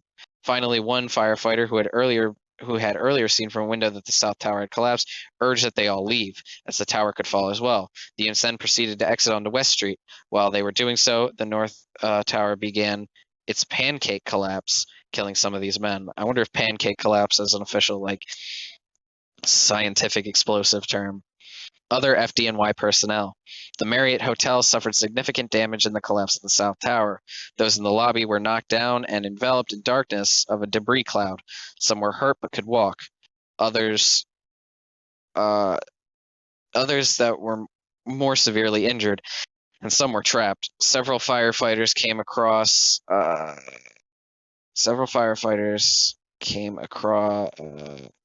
others were more severely injured, so came across a group of about 50 civilians who had been taking shelter in the restaurant and had assisted them in evacuating. Up above, at the time of the South Tower's collapse, 4 companies were descending at the stairs single file in a line of approximately 20 men. 4 survived. At the time of the South Tower's collapse, 2 FDNY companies were either at the eastern side of the North Tower lobby, near the mall concourse, or actually in the mall concourse trying to reach the South Tower. Many of these men were thrown off their feet by the collapse of the South Tower. They then attempted to regroup in the darkness of the debris cloud and evacuate civilians and themselves, not knowing the South Tower had collapsed. Several of these firefighters subsequently searched the PATH station below the concourse, unaware that the PAPD had cleared all that area of civilians by 9:19. At about 10:15, the FDNY Chief of Departure and the Chief of Safety, who had returned to West Street from the parking garage, confirmed that the South Tower had collapsed. The Chief of Department issued a radio order for all units to evacuate the North Tower, repeating it about five times. He then directed that the FDNY command post be moved further north on West Street and told FDNY units in the area to proceed north on West Street towards Chambers Street. At approximately 10:25, he radioed for 2 ladder companies to respond to the Marriott, where he was aware that both FDNY personnel and civilians were trapped. Many chiefs, including several of those who had been in the North Tower lobby, did not learn that the South Tower had collapsed until 30 minutes or more after the event. According to 2 eyewitnesses, however, one senior FDNY chief who knew about the South Tower had collapsed strongly expressed the opinion that the North Tower would not collapse because, unlike the South Tower, it had not been hit on a corner. After the South Tower collapsed, some firefighters on the streets neighboring the North Tower remained where they were or came closer to the North Tower. Some of these firefighters did not know that the South Tower had collapsed, but many chose, despite the knowledge, to remain in an attempt to save additional lives. According to one such firefighter, a chief who was preparing to mount a search and rescue mission in the Marriott, "I would never think of myself as a leader of men if I had just headed north on West Street after the South Tower collapsed." Just outside the North Tower on the West Street, one firefighter was directing others exiting the building, telling them when no jumpers were coming down and it was safe to run out. A senior chief had grabbed an NYPD bullhorn and was urging firefighters exiting onto West Street to continue running north, well away from the WTC. 3 of the most senior and respected members of the FDNY were involved in attempting to rescue civilians and firefighters from the Marriott. NYPD response. A member of the NYPD aviation unit radioed that the South Tower had collapsed immediately after it happened, and further advised that all people in the WTC complex and nearby areas should be evacuated. At 10:04, NYPD Aviation reported that the top 15 stories of the North Tower were glowing red and that they might collapse. At 10:08, a helicopter pilot warned that he did not believe the North Tower would last much longer. Immediately after the South Tower collapsed, many NYPD radio frequencies became overwhelmed with transmissions related to injured, trapped, or missing officers. As a result, NYPD radio communications became strained in most channels. Nevertheless, they remained effective enough for the two closest NYPD mobilization points to be moved further from the WTC at 10:06. Just like most firefighters, the ESU rescue teams in the North Tower had no idea that the South Tower had collapsed. However, by 10, the ESU officer running the command post at the church in Vasey ordered the evacuation of all ESU units from the WTC complex. This officer, who had observed the South Tower collapse, reported it to the ESU units in the North Tower. Oh, man, somebody's got to remind me where we were. I haven't. I took the day off yesterday to go do things that were dumb, but I think we're getting closer to the end. We're definitely past the halfway point. I'm hoping we have less than 100 pages left. I can't remember anything, as a matter of fact. Damn it, we still got about 120 page left. I'm gonna assume we left it off at 9.3. Here we go. 9.3, emergency response at the Pentagon. If it had been any other day, the disaster at the Pentagon would be remembered as a singular challenge and an extraordinary national story. Yet the calamity at the World Trade Center that same morning included catastrophic damage 1,000 feet above the ground that instantly imperiled tens of thousands of people. The two experiences are not comparable. Nonetheless, broader lessons in integrating multi-agency response efforts are apparent when we analyze the response of the Pentagon.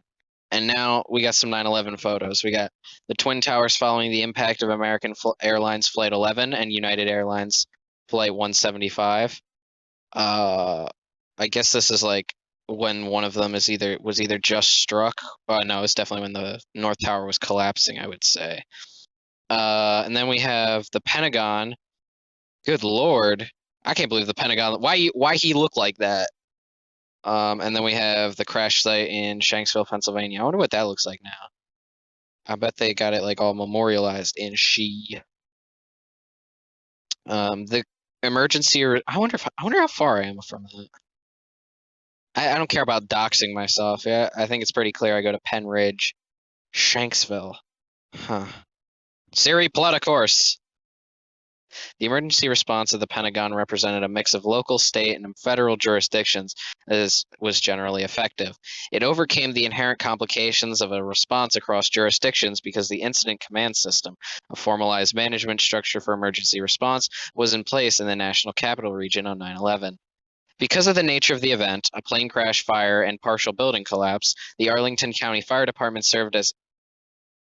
What? No? Ugh. Me one. Serves incident commander. Different agencies had different roles. The incident required a major rescue, fire, and medical response from Arlington County at the U.S. military headquarters, a facility under the control of Secretary of Defense.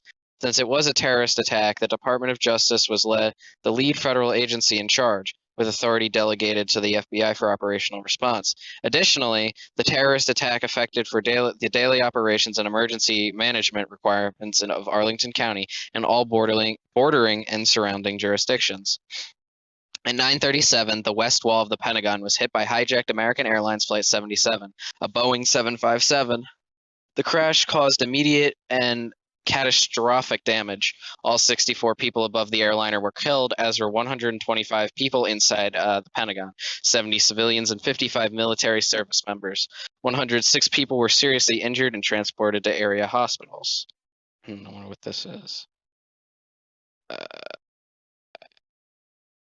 Okay.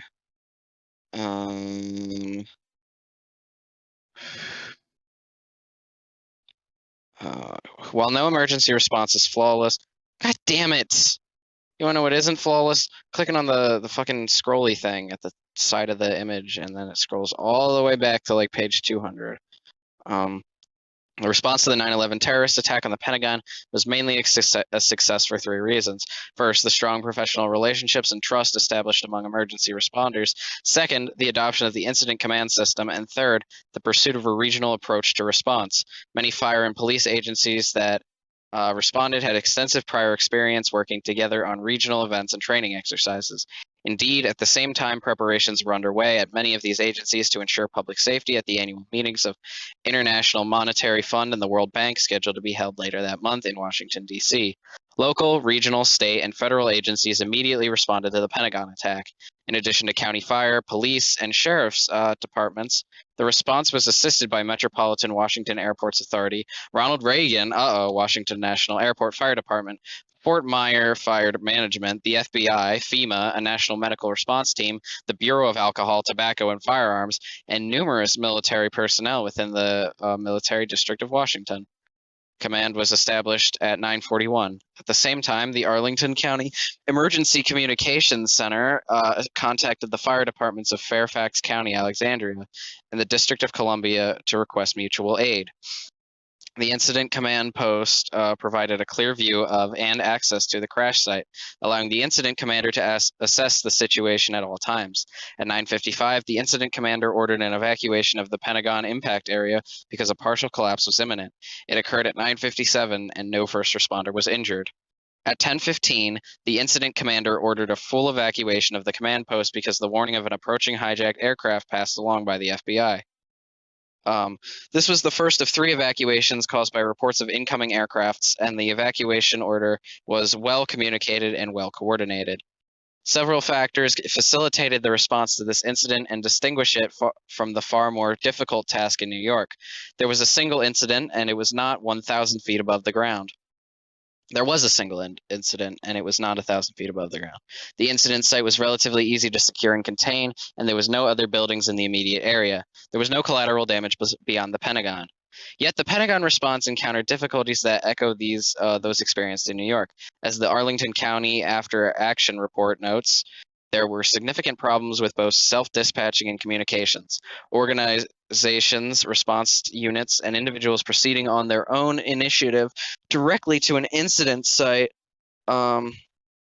without the knowledge and permission of the host jurisdiction and the incident commander complicate the exercises of command, increase the risk faced by bona fide responders, and exacerbate the challenge of accountability. With respect to communications, the report concludes almost all aspects of communications continue to be problematic, from initial notification to tactical operations. Cellular telephones were of little value. Radio channels were initially oversaturated. Pagers seemed to be the most reliable means of notification when available and used, but most firefighters are not issued pagers. It is a fair inference, given the differing situations in New York City and Northern Virginia, that the problems in command control and communications that occurred at in both sites will likely recur in any emergency of similar scale. The task looking forward is to enable the first responders to respond in a coordinated manner within the greatest possible area awareness of the situation. 9.4 Analysis. Like the national defense effort described in Chapter 1, the emergency response to the attacks on 9/11 was necessarily improved. In New York, the FDNY, NYPD, the Port Authority, WTC employees, and the building occupants themselves did their best to cope with the effects of an unimaginable catastrophe, unfolding furiously over a mere 102 minutes, for which they were unprepared in terms of both training and mindset. As a result of the efforts of first responders, assistance from each other, and their own good instincts and goodwill, the vast majority of civilians below the impact zone were able to evacuate the towers. The National Institute of Standards and Technology has provided a preliminary estimation that between 16,400 and 18,800 civilians were in the WTC complex as of 8:46 a.m. on September 11th. At most, 2,152 individuals died at the WTC complex who were not 1. Fire or police responders, 2. Security or fire safety personnel of the WTC or individual companies, 3. Volunteer civilians who ran to the WTC after the plane's impact to help others, or 4. On the 2 planes that crashed into the Twin Towers. Out of this total number of fatalities, we can account for workplace location of 2,000 for the workplace location of 2,052 individuals, or 95.35%. Jesus Christ. So does that mean that 95% of the people in the building were killed? God. Of this number, 1,942 or 94.64% either worked on or were supposed to attend a meeting at or above the respective impact zones of the Twin Towers. Only 110 or 5.3% of those who died worked below the impact zone. While a given person's office location on the WTC does not definitively indicate where that individual died that morning or whether he or she could have evacuated, these data strongly suggest that the evacuation was a success for civilians below the impact zone. I don't know what this means. So the total number of fatalities we can account for the workplace location of. So what does this mean? So we can account for that like 95% of them who are dead. Several factors influenced the evacuation on September 11th. It was aided greatly by changes made by Port Authority in response to the 1993 bombing and by training of both Port Authority personnel and civilians after that time. Stairwells remained lit near unaffected floors. Some tenants relied on procedures learned in fire drills to help them to safety. Others were guided down the stairs by fire safety officials based in the lobby. They sure were based in the lobby. Because of damage caused by the impact of the planes, the capability of the sophisticated building systems may have been impaired.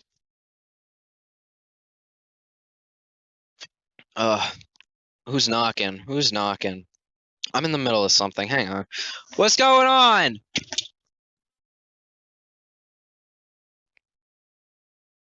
Oh, we just hit the record for the shortest recording. That was about 10 minutes and interrupted what, twice? No hate though. Although I won't lie, I was kind of in like the middle of a sentence and I don't remember which one.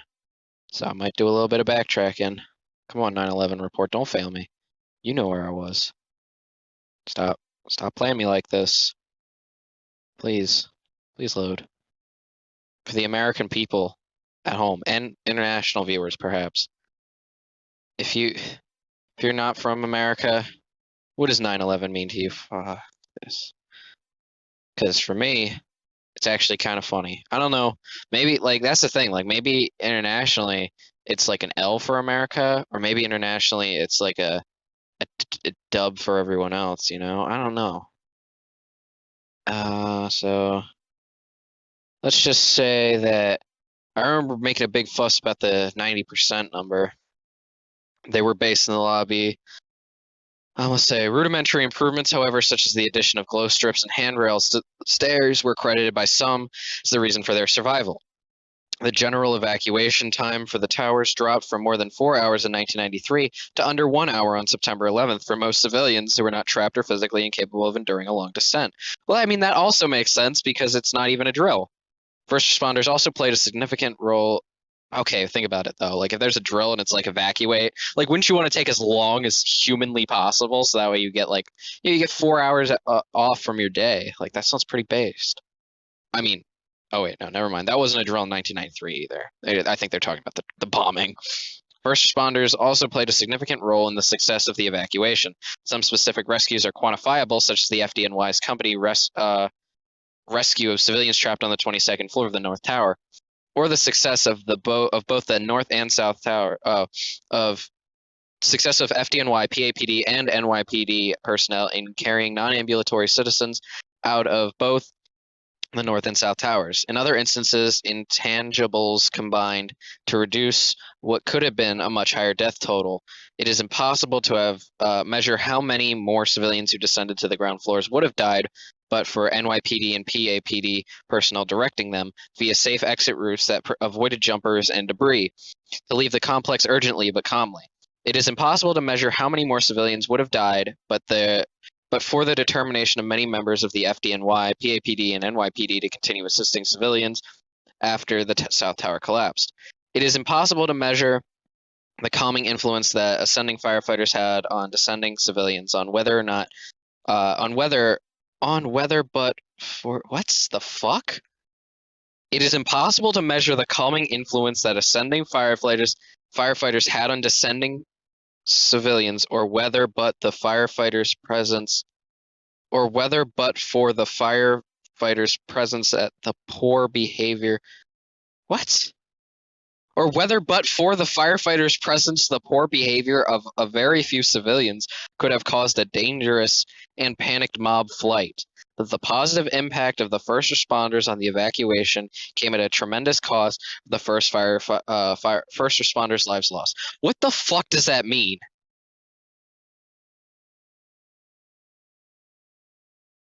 Or whether but for the firefighters' presence, the poor behavior of what does this mean? I can't even. Civilian and private sector challenges. The first responders on 9/11, as in most catastrophes, were private sector civilians, because 85% of our nation's critical infrastructure is controlled not by the government but by the private sector. Private sector civilians are likely to be the first responders in any future catastrophes. For that reason, we have assessed the state of private sector and civilian preparedness in order to formulate recommendations to address this critical need. Our recommendations grow out of experience of the civilians at the World Trade Center on 9/11. Lack of protocol for rooftop rescues. So good. They are talking about like all the fuck ups they did. Lack of protocol for rooftop rescues. Civilians at or above the impact zone in the North Tower had the smallest hope of survival. Once the plane struck, they were prevented from descending because of damage or impassable conditions in the building's 3 stairwells. The only hope for those on the upper floors of the North Tower would have been a swift and extensive air rescue. Several factors made this impossible. Doors leading to the roof were kept locked for security reasons, and damage to software in the security command station prevented a lock release order from taking effect. I think the way you'd fix that is just have one of those things where it's like, if you open the door, the alarm will sound. So that way, like if the ties are severed, then it wouldn't even matter. Even if the doors had not been locked, structural and radiation hazards made the rooftop unsuitable staging areas for a large number of civilians. And even if conditions permitted general helicopter evacuations, which was not the case, only several people could be lifted at a time. The WTC lacked any plans for evacuation of civilians on upper floors of the WTC in the event that all stairwells were impassable below. I think personally, I feel like the way you'd combat that is you'd obviously need some sort of you'd need a big helicopter. I don't know if that's possible, but not maybe not helicopter. I mean airplane size, but one that could get a lot of people, and then maybe some sort of shuttle, something that they could all just kind of stand in, and that I guess a rope ladder, but instead it's an elevator that they can deploy. I don't know how possible that is, but I'm just spitballing as an invested teen, a community activist, if you will. Lack of comprehensive evacuation of South Tower. God fucking damn it! I'm gonna actually kill myself. Can you please just be nice to me? I hope I give off the vibe that if you're not nice to me, I'll kill myself. Lack of comprehensive evacuation of South Tower immediately after the North Tower impact. No decision has been criticized more than the decision of building personnel not to evacuate. Exactly! I was talking to my mom about this. To evacuate the South Tower immediately after the North Tower was hit. A firm and prompt evacuation order would likely have led many to safety. Even a strictly advisory announcement would not have dissuaded those who decided for themselves to evacuate. Yeah, good. The advice to stay in place was understandable, however, when considered in its context. No, it isn't. No, at that moment, no one appears to have thought of. So there's still a plane. There's a burning building right fucking next to you. Evacuation of thousands of people was seen as inherently dangerous. Additionally, conditions were hazardous in some areas outside the towers. So get out of there. Less understandable in our view is the instruction given to some civilians who had reached the lobby to return to their offices. They could have been held in the lobby or perhaps directed through the underground concourse. Despite the initial advice given over its public address system, the South Tower was ordered to be evacuated by the FDNY and PAPD within 12 minutes of the North Tower being hit. If not for a second unanticipated attack, the evacuation presumably would have proceeded. Oh, okay. Impact of fire safety plan and fire drills on evacuation. Once the South Tower was hit, civilians on upper floors wasted time ascending the stairs instead of searching for a clear path down. Stairwell A was at least initially passable. Although rooftop rescues had not been conclusively ruled out, civilians were not informed in fire drills that roof doors were locked, that rooftop areas were hazardous, and that no helicopter evacuation plan existed. In both towers, civilians who were able to reach the stairs and descend were also stymied by the deviations in the stairways and by smoke doors. This confusion delayed the evacuation of some and may have obstructed that for others. The Port Authority has acknowledged that in the future, tenants should be made aware of what conditions they will encounter during descent. Impact of 911 calls on evacuation. The NYPD's 911 operators and FDNY dispatch were not adequately integrated into the emergency response. In several ways, the 911 system was not ready to cope with a major disaster. These operators and dispatchers were one of the only sources of information for individuals at and above the impact zones of the towers. The FDNY ordered both towers fully evacuated by 8:57, but this guidance was not conveyed to 911 operators and FDNY dispatchers, who, for the next hour, continued to advise civilians not to self-evacuate regardless of whether they were above or below the impact zones. Nor were 911 operators or FDNY dispatchers advised that rooftop rescues had been ruled out. This ruled out. This failure may have been harmful to civilians on the upper floors of the South Tower, who called 911 and were not told that their only evacuation hope was to attempt to descend, not to ascend. In planning for future disasters, it's important to integrate those taking 911 calls into the emergency response team and to involve them in providing up-to-date information and assistance to the public. I think now, especially like in 18 years after this was made or whatever, I think that this kind of rings hollow.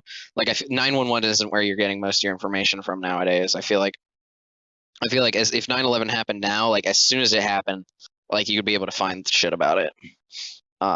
Yeah, and I feel like there would probably just be easier to convey information to everybody. Fucking hell, man! Did the PDFs just like lose itself or something? Preparedness of individual civilians. One clear lesson of September 11th is that individual civilians need to take responsibility for maximizing the probability that they will survive should disaster strike. Oh, fuck off. Clearly, many building occupants in the World Trade Center did not take preparedness seriously. Individuals should know the exact location of every stairwell in their workplace. In addition, they should have access at all times to flashlights, which were deemed invaluable by some civilians who managed to evacuate the WTC on September 11th. Well, that's not really a problem now anymore.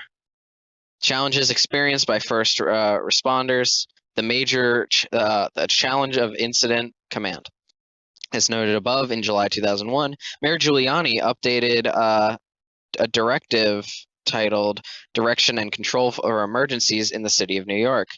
The directive designated for different types of emergencies an appropriate agency as incident commander. It would be responsible for the management of the city's response to the emergency. The directive also provided that where incidents are so multifaceted that no one agency immediately stands out as the incident commander, an OEM will assign the role of incident commander to an agency as the situation demands. To some degree, the mayor's directive for incident command was followed on 9/11. It was clear that the lead response agency was the FDNY, and that the other responding local, federal, bi-state, and state agencies acted in supporting roles. There was a tacit understanding that FDNY personnel would have primary responsibility for evacuating citizens who were above the ground floors of the Twin Towers, while NYPD and PAPD personnel would be in charge of evacuating civilians from the WTC complex once they reached ground level. The NYPD also greatly assisted responding FDNY units by clearing emergency lanes to the WTC. In addition, coordination occurred at high levels of command. For example, the mayor and the police commissioner consulted with the chief of department of the FDNY at approximately 9:20. There were other instances of coordination at several operational levels, and information was shared on an ad hoc basis. For example, an NYPD ESU team passed the news of their evacuation order to firefighters in the North Tower. It is also clear, however, that the response operations lack the kind of integrated communications and unified command contemplated in the directive. These problems existed both within and among individual responding agencies. Command and control within first responder agencies. For a unified incident management system to succeed, each participant must have command and control of its own units and adequate internal communications. This was not always the case at the WTC on 9/11. Understandably lacking experience in responding to the events of magnitude of the World Trade Center attacks, the FDNY as an institution provided proved incapable of coordinating the number of units dispatched to a number of different points within the 16-acre complex. As a result, numerous units were congregating in the undamaged Marriott Hotel at the overall command post on West Street by 9:30, while chiefs in charge of the South Tower was still in desperate need of units. With better understanding of the resources already available, additional units might have been dispatched to the tower at 9:37. The task of accounting for and coordinating the units was rendered difficult, if not impossible, by internal communications breakdowns resulting from the limited capabilities of radios in the high-rise environment of the WTC and from confusion over which personnel were assigned to which frequency. Furthermore, when the South Tower collapsed, the overall FDNY's command post ceased to operate, which compromised the FDNY's ability to understand the situation. An FDNY Marine unit's immediate radio communication to FDNY dispatch that the South Tower had fully collapsed was not conveyed to chiefs at the scene. The FDNY's inability to coordinate and account for the different radio channels that would be used in an emergency of this scale contributed to the early lack of units in the South Tower, whose lobby chief initially could not communicate with anyone outside the tower. Though almost no one at 9:50 on September 11th was contemplating an imminent total collapse of the Twin Towers, many first responders and civilians were contemplating the possibility of imminent additional terrorist attacks throughout New York City. Had any such attacks occurred, the FDNY's response would have been severely compromised by the concentration of so many of its off-duty personnel, particularly its elite personnel at the WTC. Many of its off-duty personnel, the Port Authority's response was hampered by the lack of both standard operating procedures and radios capable of enabling multiple commands to respond in unified fashion to an incident at the WTC. Many officers reporting from the tunnel to and airport commands could not hear instructions being issued over the WTC command frequency. In addition, command and control was complicated by senior Port Authority police officials becoming directly involved in frontline rescue operations.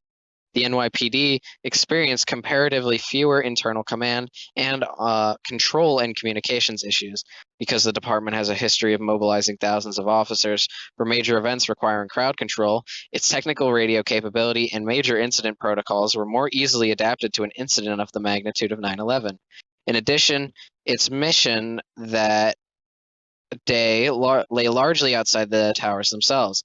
Although there were ESU teams and a few individual police officers climbing the towers, the vast majority of NYPD personnel were staged outside, assisting with crowd control and evacuation and securing other sites in the city. The NYPD ESU division had firm command and control over its units, in part because there were so few of them in comparison to the number of FDNY companies, and all reported to the same ESU command post.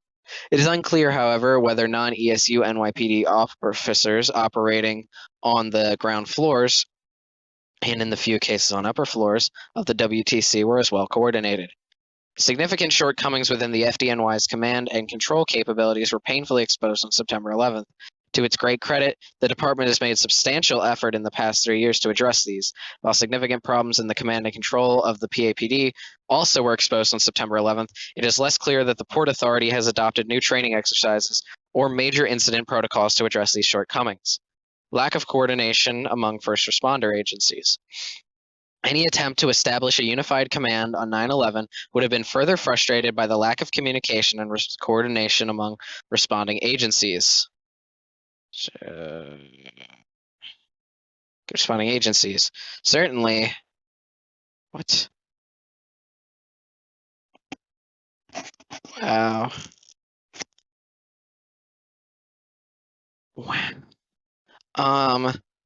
Frustrated by the lack of communication and coordination among responding agencies. Certainly, the FDNY was not responsible for the management of the city's response to the emergency, as the mayor's directive would have required.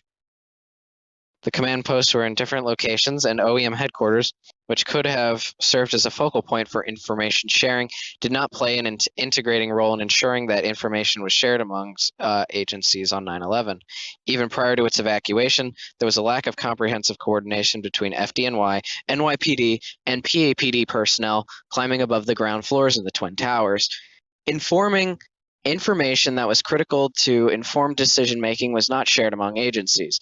FDNY chiefs in leadership roles that morning have told us that their decision-making capability was hampered by a lack of information from the NYPD aviation. At 9:51, a helicopter pilot cautioned that larger pieces of the South Tower appeared to be to fall and could pose a danger to those below. Immediately after the tower's collapse, a helicopter pilot radioed the news. The transmission was followed by communications at 10:08, 10:15, and 10:22 that called into question the condition of the North Tower.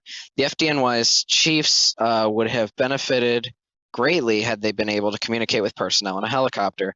The consequence of the lack of real-time intelligence from the NYPD aviation should not be overstated. Contrary to a widely held misperception, no NYPD helicopter predicted the fall of either tower before the South Tower collapsed, and no NYPD personnel began to evacuate the WTC complex prior to that time. Furthermore, the FDNY as an institution was in possession of the knowledge that the South Tower had collapsed as early as the NYPD, as its fall had been immediately reported by an FDNY boat on a dispatch channel. You'd think a lot of people would notice that too, the fucking building falling. Because of internal breakdowns within the department, however, this information was not disseminated to FDNY personnel on the scene. The FDNY, PAPD, and NYPD did not coordinate their units that were searching the WTC complex for civilians. In many cases, redundant searches of specific floors and areas were conducted. It is unclear whether fewer first responders in the aggregate would have been in the Twin Towers if there had been had there been an integrated response, or what impact, if any, redundant searches had on the number of total first responder fatalities. Whether the lack of coordination between the FDNY and NYPD on September 11th had a catastrophic effect has been the subject of controversy. We believe that there are too many variables for us to responsibly quantify those consequences. It is clear that the lack of coordination did not affect adversely the evacuation of civilians. It is equally clear, however, that the incident command system did not function to integrate awareness among agencies or to facilitate interagency response. If New York and other major cities are to be prepared for future terrorist attacks, different first responder agencies within each city must be fully coordinated, just as different branches of the U.S. military are. Coordination entails a unified command that comprehensively deploys all dispatched police, fire, and other first responder resources. In May 2004, New York City adopted an emergency response plan that expressly contemplates two or more agencies jointly being lead agency. Responding to a terrorist attack was not mandate a comprehensive and unified incident command that can deploy and monitor all first responder resources from one overall command post. In our judgment, this falls short of an optimal response plan, which requires clear command and control, the common training and the trust of such training creates. The experience of the military suggests that integrated into such a coordinated response should be a unified field intelligence unit, which should receive and combine information from all first responders, including 911 operators. Such a field intelligence unit could be valuable in large and complex incidents. Radio communication challenges, the effectiveness and urgency of evacuation instructions. As discussed above, the location of the NYPD ESU command post was crucial in making possible an urgent evacuation order explaining the South Tower's full collapse. Firefighters most certainly would have benefited from that information. A separate matter in the varied success at conveying evacuation instructions to personnel in the North Tower after the South Tower's collapse. The success of NYPD ESU instruction attribute to a combination of 1, the strength of the radios, 2, the relatively small numbers of individuals using them, and 3, use of the correct channel by all. The same 3 factors worked against successful communication among FDNY personnel. First, the radio's effectiveness was drastically reduced in high-rise environments. Second, the tactical channel 1 was simply overwhelmed by the number of units attempting to communicate on it at 10. Third, some firefighters were on the wrong channel or simply lacked radios altogether. It is impossible to know what difference it made that units in the North Tower were not using the repeater channel after 10. While the repeater channel was at least partially operational before the South Tower collapsed, we do not know whether it continued to be operational after 9:59. Even without the repeater channel, at least 24 of the at most 32 companies who were dispatched to and actually in the North Tower received the evacuation instruction, either via radio or directly from other first responders. Nevertheless, many of these firefighters died, either because they delayed their evacuation to assist civilians, attempted to regroup their units, lacked urgency, or some combination of these factors. In addition, many other firefighters not dispatched to the North Tower also died in its collapse. Some had their radios on the wrong channel, others were off duty and lacked radios. In view of these considerations, we conclude that the technical failure of FDNY radios, while a contributing factor, was not the primary cause of the many firefighter fatalities in the North Tower. The FDNY has worked hard in the past several years to address its radio deficiencies. To improve radio capability in high rises, the FDNY has internally developed a post radio that is small enough for a battalion chief to carry to the upper floors, and that greatly repeats and enhances radio signal strength. The story with respect to Port Authority police officers in North Tower is less complicated. Most of them lacked access to the radio channel on which the Port Authority police evacuation was given. Since September 11th, the Port Authority has worked hard to integrate the radio systems into their different commands. The lesson of 9/11. This one is done in fucking, I don't even know what font that is. I'm pretty sure I got the font on the, if you check the fucking, check the title, the thumbnail. I'm pretty sure the font I got for 9/11 Commissioner's Report, I'm pretty sure that's the same fucking font they use right here. The lesson of 9/11 for civilians and first responders can be stated simply: in the new age of terror, we are the primary targets. The losses America suffered that day demonstrated both the gravity of the terrorist threat and the commensurate need to prepare ourselves to meet it. The first responders of today live in a world transformed by the attacks of 9/11. Because no one believes that every conceivable form of attack can be prevented, civilians and first responders will again find themselves on the front lines. We must plan for that eventuality. A rededication to preparedness is perhaps the best way to honor the memories of those we lost that day. Chapter 10, Wartime. So we just read chapter 9 of the 9/11 Commissioner's Report. You know, sometime this week I have due the first 11 chapters of To Kill a Mockingbird. Hopefully, I don't know what I'm going to do. Am I going to listen to an audiobook or am I going to read it? I really don't know. I feel like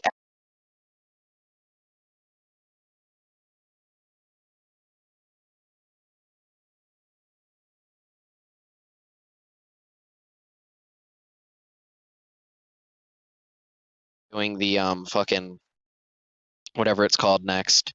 God, my Wi-Fi is all over the place. Hopefully it sounds consistent. I'm recording in an actual microphone. It's not, it's nothing fancy, but it is at least a microphone that I paid for instead of just into my phone, which I did the first two in. Actually, yeah, the first two in. So I've done two in and then two in this. So if it sounds better, I hope so. Because I remember the first thing that anybody said about my female genital mutilation was the audio sucks. So, and the first thing somebody said about this one is that the audio is clear. So, I hope so. So this chapter starts at 342 and ends at, I'm pretty sure this one ends at 356. So we're going to go right into this. It's not even going to take that long. But first, we got to talk about what Chapter 9 even meant. So Chapter 9, again, all of these chapters in retrospect are just talking about shifting the blame. So Chapter 9, I feel like it was really long, right? Like I feel like it started talking about the ground response, which is what I was interested in. So this chapter was actually probably my favorite chapter out of all of them. Just talked about the ground response, but then it talked about like the culpability and was like, oh, it's not our fucking fault. It's the fire department's fault. It was the civilians' fault. That's such bullshit to be like, oh yeah, civilians, they should have known, they should have, like, in the dark, they should have memorized the whole fucking stairway with like 100 people also there. They needed flashlights too. Was that their fucking fault? They didn't have flashlights. All right. So 14 pages. So we're almost like 100 pages away from the end of this, and it is. I have like 3 hours left to record. If I want to go to bed on time, which I probably do, I might be able to read all of this. I might just be able to straight shoot it to the end. But I also, if I can't, I don't know, I don't really know, because I do have To Kill a Mockingbird, and I don't know if I'm going to read that or not, because that's the thing, I feel like my style of audiobooks are not really what people are looking for. If you search up To Kill a Mockingbird audiobook, I don't think what you want to hear is me providing, reading it like this and providing like a couple of minutes every time I start the book, a new recording session.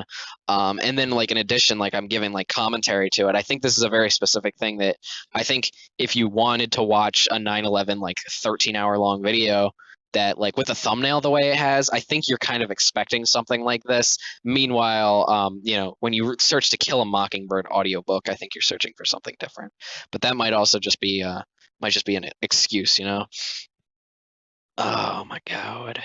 All right. Chapter 10, Wartime. So I guess this is going to talk about the. God damn it! Why is? I think it's because there's nail polish on my screen. It's just fucking with the sensor. Keeps thinking I'm like trying to zoom in or something. So I'm assuming this one's probably going to talk about like how afterwards we declared war on Iran, or we declared war on Iraq, right? See, here's the thing. I'm trying to like sound comprehensive, and I know I've contradicted, like I've said a couple of wrong things. So just don't trust the commentary I made for the most part. Just trust what's in the book. But even the book is fucking wrong. So trust it for semantics, but trust me for like the overarching, because I definitely know what's going on. I'm pretty sure we went to war with Iraq. I wasn't alive for that, but like we should have probably attacked. We shouldn't even have attacked Saudi Arabia. It's the thing. We shouldn't have gone to war with any country because it wasn't a country. It was Al Qaeda. Al Qaeda isn't state sponsored. I feel like the first two, like the second chapter, really just like shows, if anything, like it was state like anti. Like nobody, like no country liked it. Like they just kept tossing Bin Laden back and forth. I hope that this isn't all about 9/11, about Al Qaeda, because those guys have such hard to pronounce names, and it just makes it so confusing when you have like 18 names. That's what made like the middle of this such a drag. This is really the interesting part where like shit's exploding anyway. All right, sorry. After the attacks had occurred, while crisis managers were still sorting out a number of unnerving false alarms, Air Force One flew back to Barksdale Air Force Base in Louisiana. One of these alarms was a reported threat against Air Force One itself, a threat eventually run down to a misunderstood communication in the hectic White House Situation Room that morning. While the plan at the elementary school had been to return to Washington by the time Air Force One was airborne at 9:55 a.m., the Secret Service, the President advisors, and Vice President Cheney were strongly advising against it. President Bush reluctantly acceded to the advice, and at about 10:10, Air Force One changed course and began heading due west. The immediate objective was to find a safe location not too far away where the president could land and speak to the American people. He probably could have done it at the school. Like, he definitely could have done it at the school, but like even like then, I feel like it wouldn't have been like that crazy of an idea to be like, yeah, just stay at the school. The Secret Service was also interested in refueling the aircraft and paring down the size of the traveling party. The president's military aide and Air Force officer quickly reached the options and researched the options, and sometime around 10:20 identified Barksdale Air Force Base as an appropriate interim destination. When Air Force One landed at Barksdale at about 11:45, so I guess that's like where the dogs will live when they take over, personnel from the local Secret Service office was still en route to the airfield. The motorcade consisted of a military police lead vehicle and van. The proposed briefing the theater had no phones or electrical outlets. Staff scrambled to prepare another room for the president's remarks, while the lead Secret Service agent reviewed the security situation with superiors in Washington. The president completed his statement, which for security reasons was taped and not broadcast live, and the traveling party returned to Air Force One. The destination was discussed. Once again, the Secret Service recommended against returning to Washington, and the vice president agreed. God, son of a fucking bitch. We were what, like 3:41 or something. God damn it, not 2:31. I swear to fucking God. Why is it being so bitchy? It was taped and not broadcast live, and traveling to return to Air Force One. So they were not returned. Agreed. Offutt Air Force Base in Nebraska was chosen because of its elaborate command and control facilities, and because it could accommodate overnight lodging for 50 persons. The Secret Service wanted a place where the president could spend several days if necessary. Air Force One arrived at Offutt at 2:50 p.m. At about 3:15, President Bush met with the principal advisors through a secure video teleconference. Rice said President Bush began the meeting with the words, "We're at war," and the Director of Central Intelligence, George Tenet, said that the agency was still assessing who was responsible, but the early signs all pointed to Al Qaeda. That evening, the Deputies Committee returned to the pending presidential directive that they had labored over during the summer. The Secretary of Defense directed the nation's armed forces to Defense Condition 3, an increased state of military readiness. For the first time in history, all non-emergency civilian aircrafts in the United States were grounded, stranding tens of thousands of passengers across the country. Contingency plans for the continuity of government and the evacuation of leaders had been implemented. The Pentagon had been struck. The White House or Capitol had narrowly escaped direct attack. Extraordinary security precautions were put in place at the nation's border and ports. In the late afternoon, the president overruled his aides' continuing reluctance to have him return to Washington and ordered Air Force One back to the Andrews Air Force Base. He was flown by helicopter back to the White House, passing over the still smoldering Pentagon. At 8:30 that evening, President Bush addressed the nation from the White House. After emphasizing that the first priority was to help the injured and protect against any further attacks, he said, "We will make no distinction between the terrorists and who committed these acts, and those who harbored them." He quoted Psalm 23, "What a faggot, though I walk through the valley of the shadow of death." No American, he said, will ever forget this day. Following his speech, President Bush met again with National Security Council, expanded to include Security of Transportation Norman Mineta and Joseph Albaugh, the director of the Federal Emergency Management Agency. Security of State Colin Powell, who had returned from Peru after hearing of the attacks, joined the discussion. They reviewed the day's events. Wow, who would have fucking thought?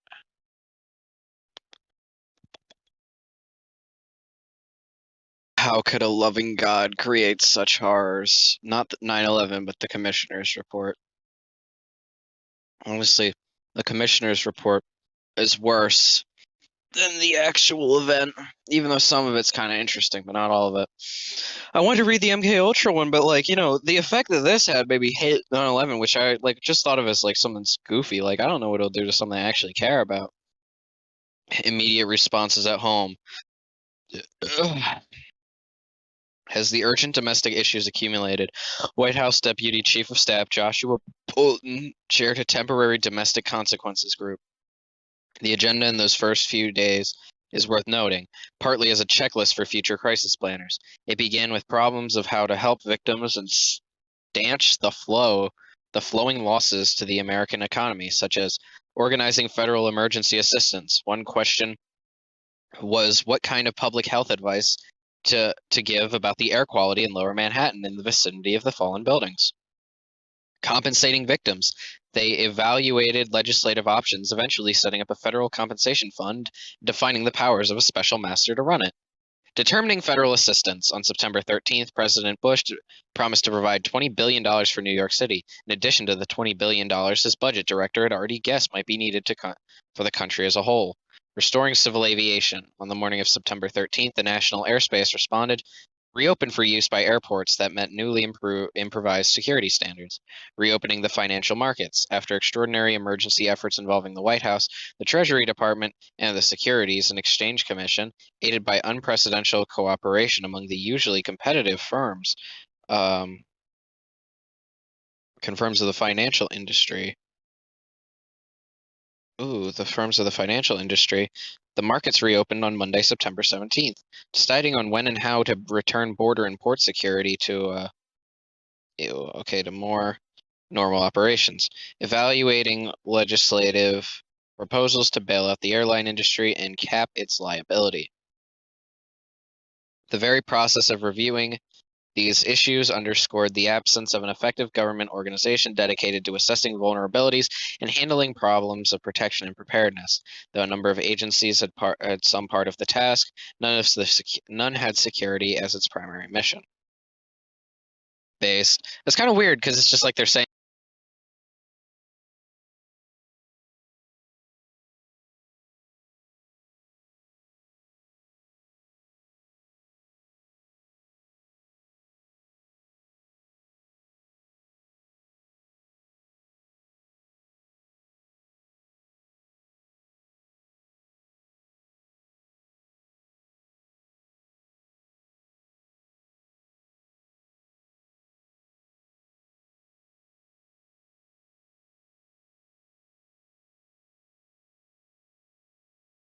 oh, I'm not even there. We go, voice connected. Phew. Oh, did you miss me? I was gone for a couple of seconds. I really should have somebody else in here making funny noises when I disconnect. God, that's what you get for not living on the internet, right? Still got that latency from real life to God damn it. Now it's gonna be all jittery. Good fuck. Please just let me Let me click the 9/11 report and then load all 300,000 pages or whatever. There we go. Thank you. Going up to page. There we go. Okay. The very process of reviewing these issues underscored the absence of an effective government organization dedicated to assessing vulnerabilities and handling problems of protection and preparedness. Though a number of agencies had some part of the task, none had security as its primary mission. By September 14th, Vice President Cheney had decided to recommend, at least as a first step, a new White House entity to coordinate all the relevant agencies rather than tackle the challenge of combining them in a new department. This new White House entity would be a Homeland Security Advisor and Homeland Security Council, paralleling the National Security Council system. Vice President Cheney reviewed the proposal with President Bush and other advisors. President Bush announced the new post in its first document. Pennsylvania Governor Tom Ridge in his address to a joint session of Congress on September 20th. Beginning on September 11th, Immigration and Naturalization Service agents working in cooperation with the FBI began arresting of individuals for immigration violations whom they encountered while following up leads in the FBI's investigation of the 9/11 attacks. Eventually, 768 aliens were arrested as special interest detainees, i.e. the ones that looked Muslim. Some, such as Zacharias Musui, were actually in INS custody before 9/11. Most were arrested after. Attorney General John Ashcroft told us that he saw his job in directing this effort as risk minimization, both to find out who had committed the attacks and to prevent a subsequent attack. Ashcroft ordered all special interest immigration hearings closed to the public, family members, and press. Directed government attorneys to seek denial of bond until such time as they were cleared of terrorist connections by FBI and other agencies, and ordered the identity of the detainees kept secret. INS attorneys charged with prosecuting the immigration violations had trouble getting information about the detainees and any terrorist connections. In the chaos after the attacks, it was very difficult to reach law enforcement officials who were following up on other leads. The clearance process approved by the Justice Department was time-consuming, lasting an average of about 80 days. We have assessed this effort to detain aliens of special interest. The detainees were lawfully held on immigration charges.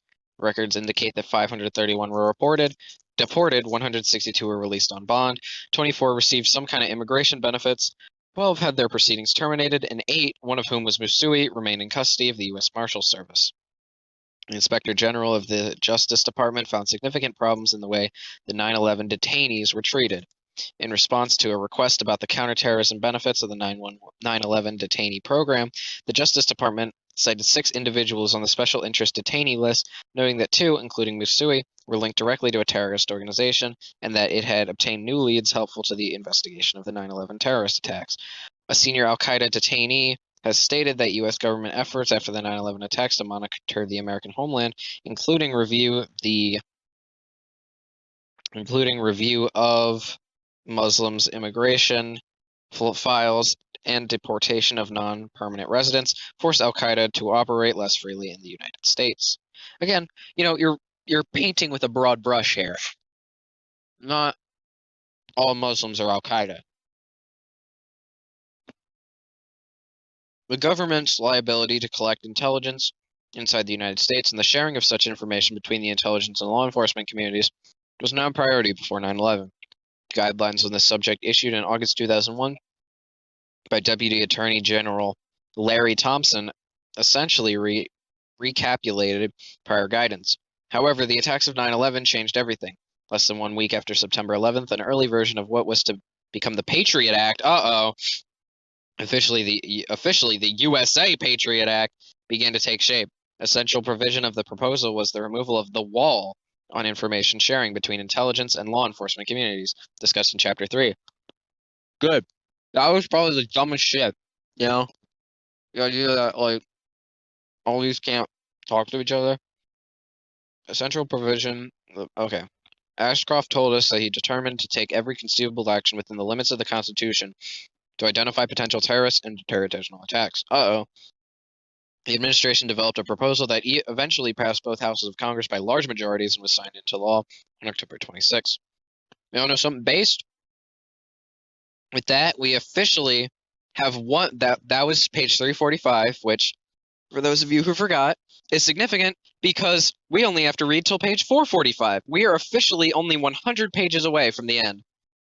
We are now in the home stretch, folks. Here we come. 445. We're less than 100 away. We're now 99 away. This is so freaking sweet, guys. Yo, this Pop-Tart smells like a Dunkin' Donuts. That's insane. Flights of Saudi nationals leaving the United States. 3 questions have arisen with respect to the departure of Saudi nationals from the United States in the immediate aftermath of 9/11. 1.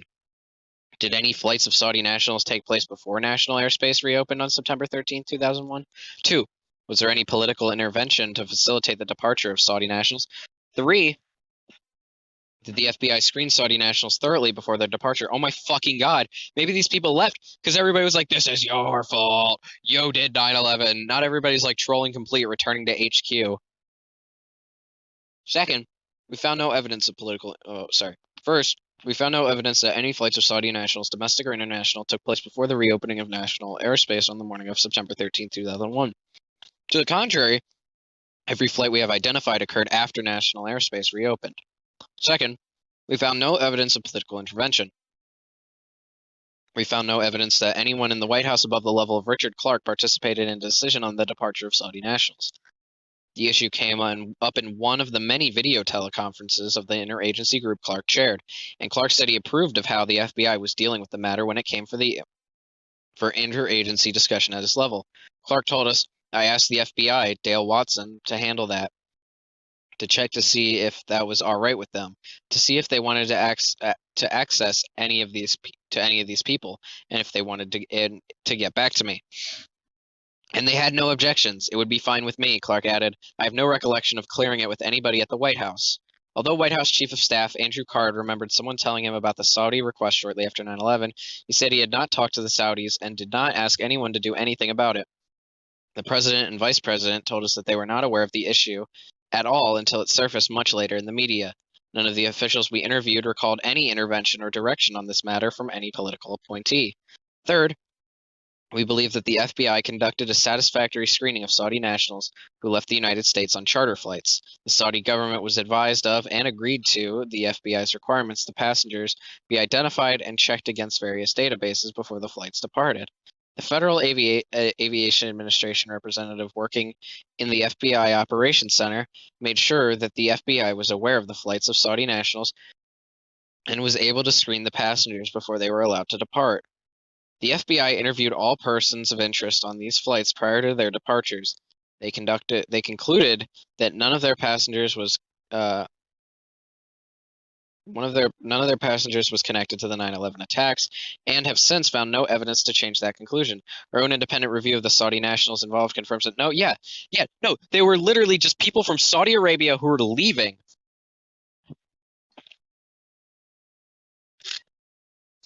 But these people were getting harassed by fucking bigots, and they were like, "Oh, you did this. This is all your fault. Your people. You probably know them." Oh, I spilled water on my shirt. This is worse than 9/11. Oh. Mr. President, there's been a second drop. By late in the evening of September 11th, the president had addressed the nation on the terrible events of the day. Vice President Cheney described the president's mood as somber. The long day was not yet over. When the larger meeting that included his domestic department heads broke up, President Bush chaired a smaller meeting of top advisors. I thought advisors was an O. A group he would later call his War Council. This group included... There's no space! Holy fuck! There's no space in between included and vice. This is fucking crazy, guys. Vice President Cheney, Secretary of State Powell, Secretary of Defense Donald Rumsfeld, General Hugh Shelton, Vice Chairman of the Joint Chiefs, later to become Chairman, General Myers, DCI Lieutenant, Attorney General Ashcroft, and FBI Director Robert Mueller. From the White House staff, National Security Advisor Condoleezza Rice and Chief of Staff Card were part of the core group, and often joined by their deputies, Stephen Hadley and Joshua Bolton. In this restricted National Security Council meeting, the president said it was time for self-defense. The United States would punish not just the perpetrators of the attack, but also those who harbored them. Secretary Powell said that the United States had to make it clear to Pakistan, Afghanistan, and the Arab states that the time to act was now. He said that he would need to build a coalition. The president noted that the attacks provided a great opportunity to engage Russia and China.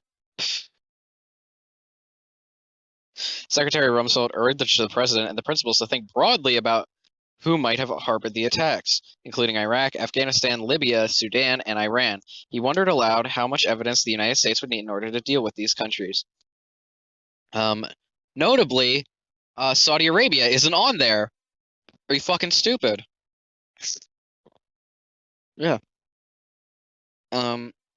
He wondered aloud how much evidence the United States would need in order to deal with these countries, pointing out that major strikes could take up to 60 days to assemble. President Bush chaired 2 more meetings of the NSC on September 12th.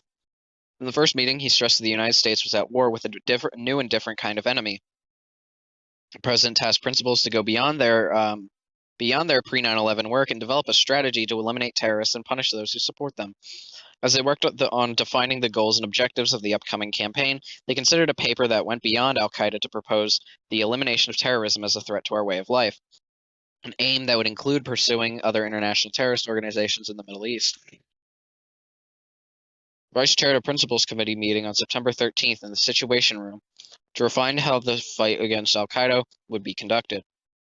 The principals agreed that the overall message should be that anyone supporting al-Qaeda would risk harm.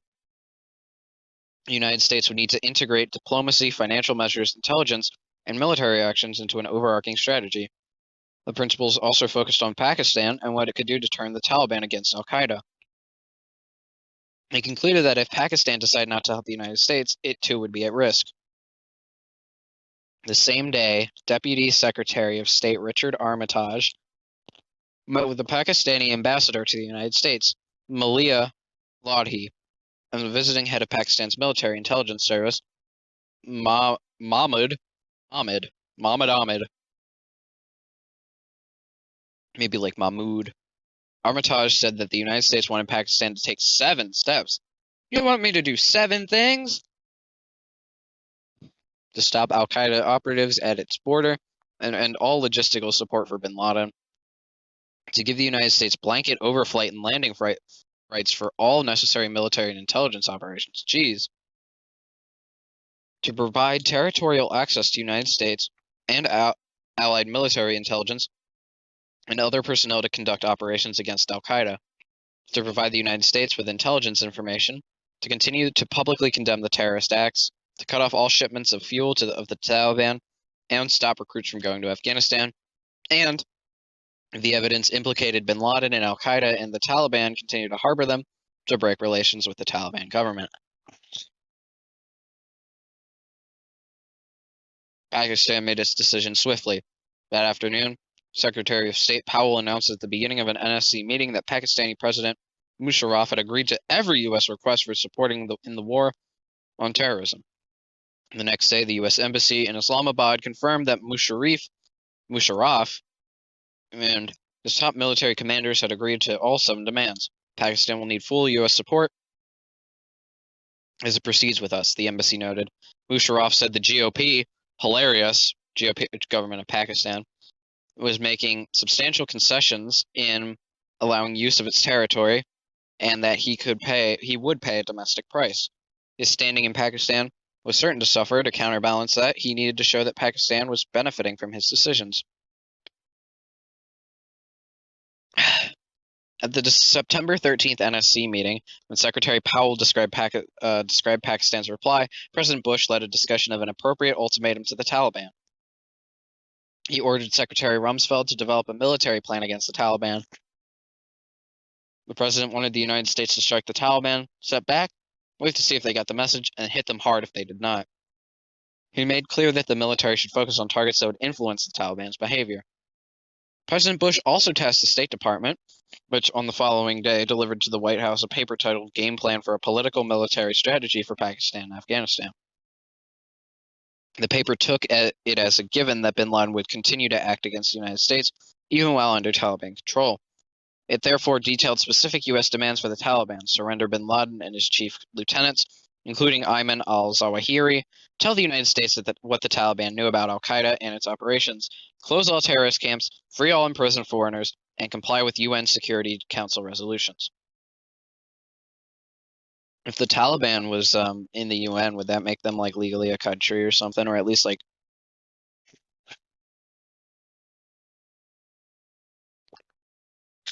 what would that make them if they showed up to the UN? Like, does that make them like, I don't even know. I don't even know what I'm saying. The State Department proposed delivering an ultimatum to the Taliban: produce bin Laden and his deputies and shut down al-Qaeda camps within 24 to 48 hours, or the United States will use all necessary means to destroy the terrorist infrastructure. The State Department did not expect the Taliban to comply. Therefore, State Defense would plan to build an international coalition to go into Afghanistan. Why the fuck? Why? Oh my god.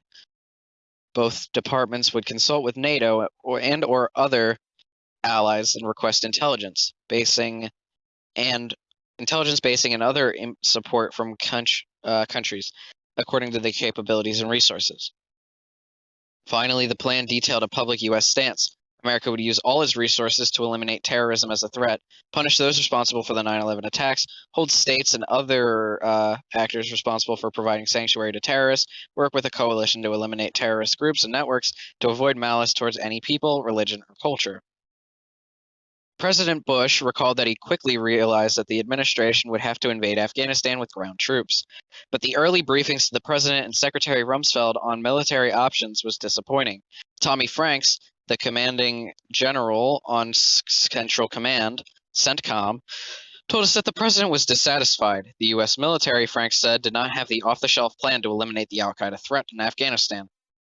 The existing infinite resolve options did not, in his view, amount to such a plan.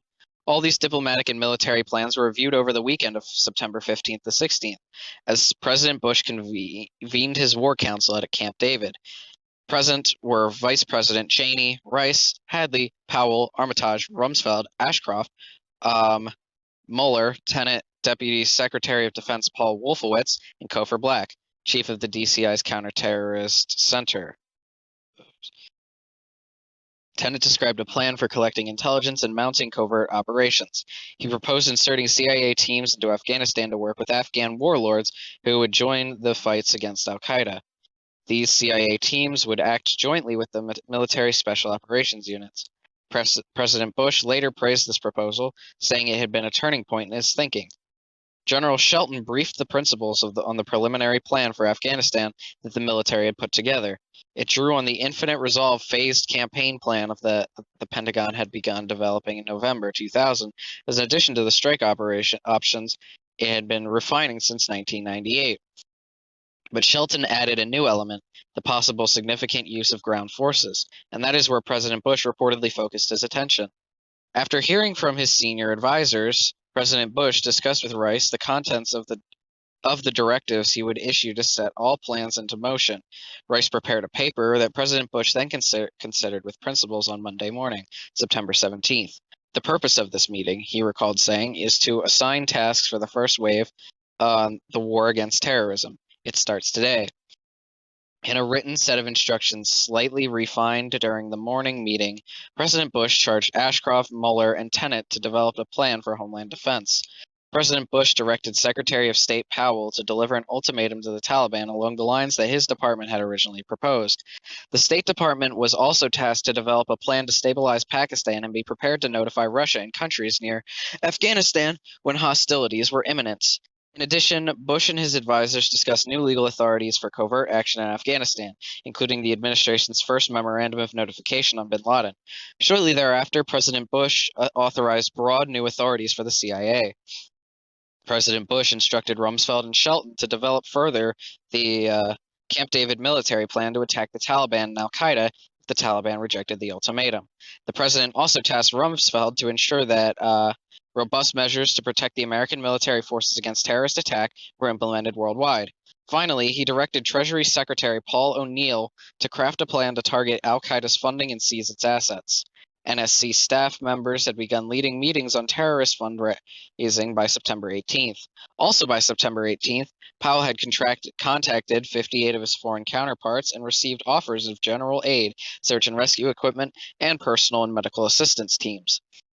On the same day, Deputy Secretary of State Armitage was called by Mahmoud Ahmed regarding a 2-day visit to Afghanistan, during which the Pakistani intelligence chief had met with Mullah Omar and conveyed the U.S. demands. Omar's response was not negative on all these points, but the administration knew that the Taliban was unlikely to turn over bin Laden. The pre-9/11 presidential directive on al-Qaeda evolved into a new directive, National Security President Directive 9, now titled Defeating the Terrorist Threat to the United States. The directive would extend to a global war on terrorism, not just on al-Qaeda. It also incorporated the president's determination not to distinguish between terrorists and those who harbor them. It included a determination to use military force if necessary to end al-Qaeda's sanctuary in Afghanistan. The new directive, formally signed on October 25th, after the fighting in Afghanistan had already begun, included new material followed by annexes discussing each targeted terrorist group. The old draft directive on al-Qaeda became, in effect, the first annex. The United States would strive to eliminate all terrorist networks, dry up their financial support, and prevent them from acquiring weapons of mass destruction. The goal was the elimination of terrorism as a threat to our way of life. Phase 2 and the question of Iraq. President Bush had wondered immediately after the attack whether Saddam Hussein's regime might have had a hand in it. Iraq had been an enemy of the United States for 11 years and was the only place in the world where the United States was engaged in an ongoing combat operation. As a former pilot, the president was struck by an apparent sophistication of the operation and some of the piloting, especially Hanjour's high-speed dive into the Pentagon. He told us he recalled Iraqi support for Palestinian suicide terrorists as well. Speculating about other possible states that could be involved, the president told us that he also thought about Iran. What about fucking... Oh my god, some people are stupid, especially this fucking president guy. Gee, what's president mean, dummy? Clark has written that on an evening on September 12th, President Bush told him and some of his staff to explore possible Iraqi links to 9/11. See if Saddam did this, Clark recalls the president telling him. See if he's linked in any way. While he believed the details of Clark's account to be incorrect, President Bush acknowledged that he might well have spoken to Clark at some point, asking him about Iraq. Responding to it, yeah, see, because it made him look bad. Responding to a presidential tasking, Clark's office sent a memo to Rice on September 18th titled Survey of Intelligence McCain, that's who ran against Obama. Survey of Intelligence Information on any Iraq involvement on the September 11th attacks. Rice's chief staffer on Afghanistan, Zalmay Khalilzad, concurred in its conclusion that only some anecdotal evidence linked Iraq to al-Qaeda. The memo found no compelling case that Iraq had either planned or perpetrated the attacks.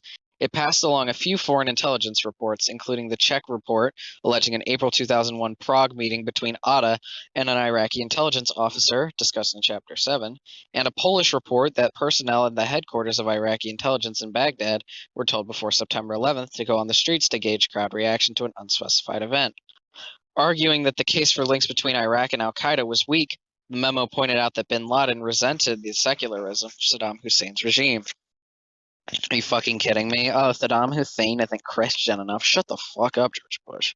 Oh no, never mind. Bin Laden. I'm sorry. I'm sorry, Bush. Yeah, you got your comeuppance for other reasons. Bin Laden, you're all right. No, I'm just kidding. Finally, the memo said that there was no confirmed reporting on Saddam cooperating with bin Laden on unconventional weapons. On the afternoon of 9/11, according to contemporaneous notes, Secretary Rumsfeld instructed General Myers to obtain quickly as much information as possible. The notes indicate that he also told Myers that he was not simply interested in striking empty training sites. He thought the U.S. response should consider a wide range of options and possibilities. The secretary said his instinct was to hit Saddam Hussein at the same time, not only bin Laden. Secretary Rumsfeld later explained that at the time he had been considering either one of them, or perhaps someone else as the responsible party. Okay, it's down to you two or someone else. According to Rice, the issue of what, if anything, to do with Iraq was really engaged at Camp David. Briefing papers on Iraq, along with many others, were concerned were in briefing materials for the participants. Rice told the administration was concerned that Iraq would take advantage of the 9/11 attacks. She recalled that in the first Camp David session chaired by the president, Rumsfeld asked what the administration should do about Iraq. Deputy Secretary Wolfowitz made the case for striking Iraq during this round of the war on terrorism. A Defense Department paper for the Camp David briefing book on the strategic concept for the war on terrorism specified 3 priority targets for initial action: Al-Qaeda, the Taliban, and Iraq. It argued that one of the 3, Al-Qaeda and Iraq, posed a strategic threat to the United States. Iraq's long-standing involvement in terrorism was cited, along with its interest in weapons of mass destruction. Secretary Powell recalled that Wolfowitz, not Rumsfeld, argued that Iraq was ultimately the source of the terrorist problem and should therefore be attacked. Powell said that Wolfowitz was not able to justify his belief that Iraq was behind 9/11.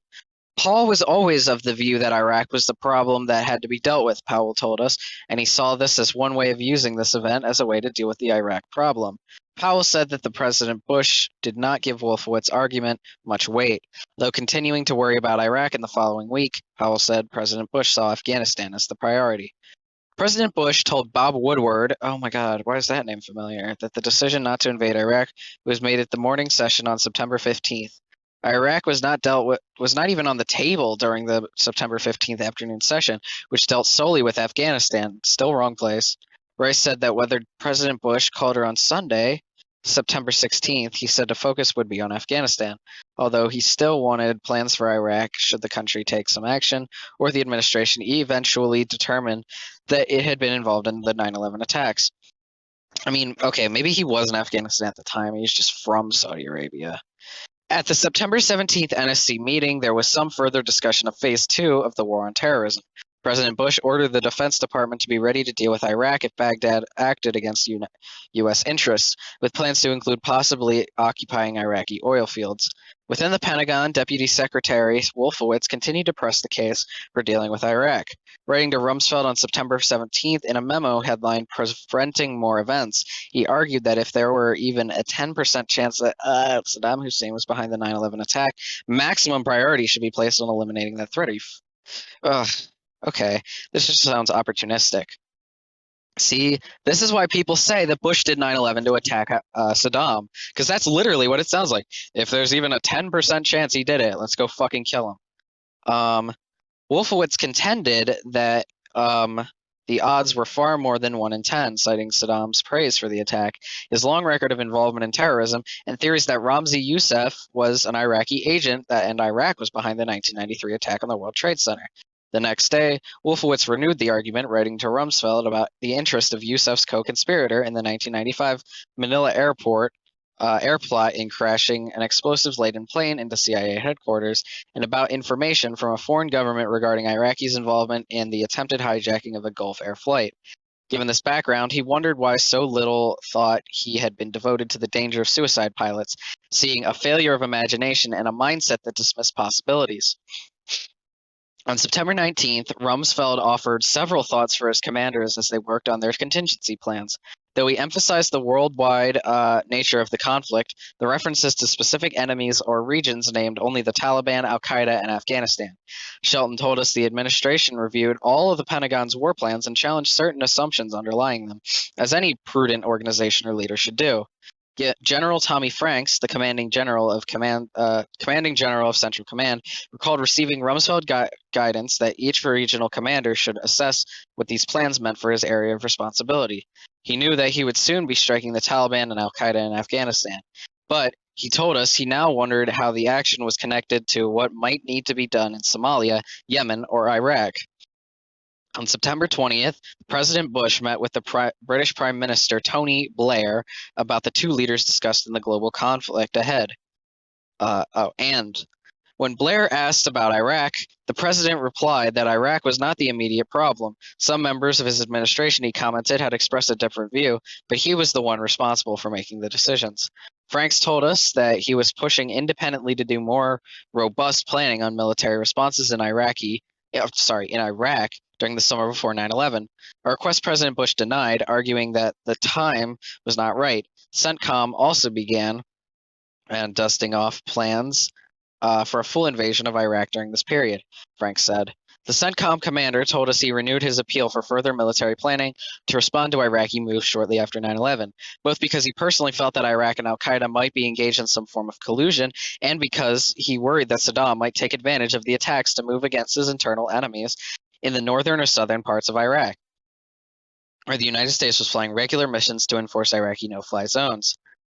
Frank said that President Bush again turned down the request, having issued directives to okay, I don't understand why they this is kind of like a new thing. Maybe like they gave this to somebody else and they started doing this, but like it seems like the final paragraph or like the final section has like a different heading to it, having issued directives to guide his administration's preparations for war on Thursday. Like, I guess this is where I imagine like the Christian theme song plays, like bum bum. You know how like Geno Samuel, when he's ending his documentaries, he like kind of like wraps it up in a bow and kind of like summarizes the episode, or like he like not only summarized the episode, but he also talks about like the future, having issued directives to guide his administration's preparations for war on Thursday, September. I can't do it, Christian. I'm sorry, Geno Samuel, September 20th, President Bush addressed the nation before a joint session of Congress. Tonight, he said, we are a country awakened to danger. The president blamed al-Qaeda for 9/11 and the 1998 embassy bombings and, for the first time, declared that al-Qaeda was responsible for bombing the USS Cole. He reiterated the ultimatum that had already been conveyed privately. The Taliban must act and act immediately, he said. They will hand over the terrorists or they will share in their fate. The president added that America's quarrel was not with Islam.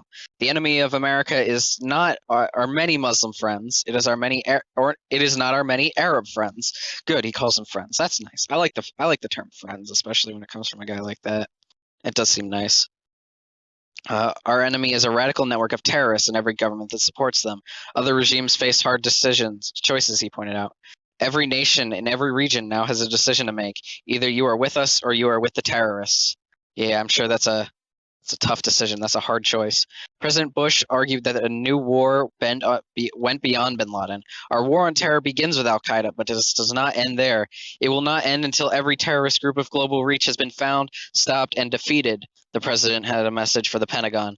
The hour is coming when America will act, and you will make us proud. He also had a message for those outside the United States. This is civilization's fight, he said. We ask every nation to join us. President Bush approved military plans to attack Afghanistan in meetings with Central Command's General Franks and other advisors on September 21st and October 2nd, originally titled Infinite Justice. Damn! The operation's code word was changed to avoid the sensibilities of Muslims who associate the power of infinite justice with God alone. The operational name still used for operations in Afghanistan, Enduring Freedom. Okay, Enduring Freedom sounds way better than Infinite Justice. Infinite Justice sounds not only preachy, but faggoty as hell. The plan had 4 phases. In Phase 1, the United States and its allies would move forces into the region and arrange to operate from or over neighboring countries such as Uzbekistan and Pakistan. This occurred in the weeks following 9/11, aided by overwhelming international sympathy for the United States.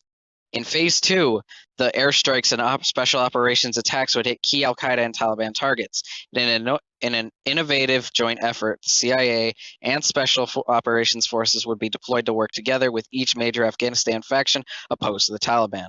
The Phase 2 strikes and raids began on October 7th.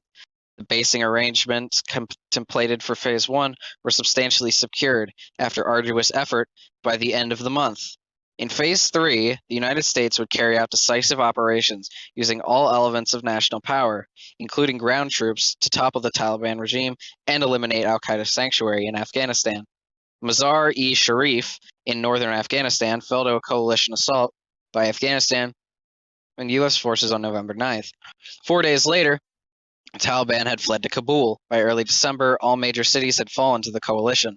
On December 22nd, Hamid Karzai, a Pashtun leader from Kandahar, was installed as chairman of Afghanistan's interim administration. Afghanistan had been liberated from the rule of the Taliban. In December 2001, Afghan forces with limited U.S. support engaged al-Qaeda See, look, Afghanistan was even fighting Al-Qaeda, engaged Al-Qaeda elements in a cave complex called Tora Bora. In March 2002, the largest engagement of the war was fought in the mountainous Shah-e-Khat area south of Gardez against a large force of Al-Qaeda jihadists. The 3-week battle was substantially successful, and almost all remaining Al-Qaeda forces took refuge in Pakistan's equally mountainous and lightly governed frontier provinces. As of July 2004, bin Laden and Zawahiri are still believed to be at large. Not anymore, biatch! Actually, I don't know about Zawahiri, but I know bin Laden's at large. In Phase 4, civilian and military operations turned to the indefinite task of what the armed forces call security and stability operations. Within about 2 months of the start of combat operations, several hundred CIA operatives and special force soldiers, backed by the striking power of U.S. aircrafts and a much larger infrastructure of intelligence and support efforts, had combined with Afghan militias and a small number of other coalition soldiers to destroy the Taliban regime and disrupt al-Qaeda. They had killed or captured about a quarter of the enemy's known leaders. Mohammed Atef, al-Qaeda's military commander and a principal figure in the 9/11 plot, had been killed by a U.S. airstrike.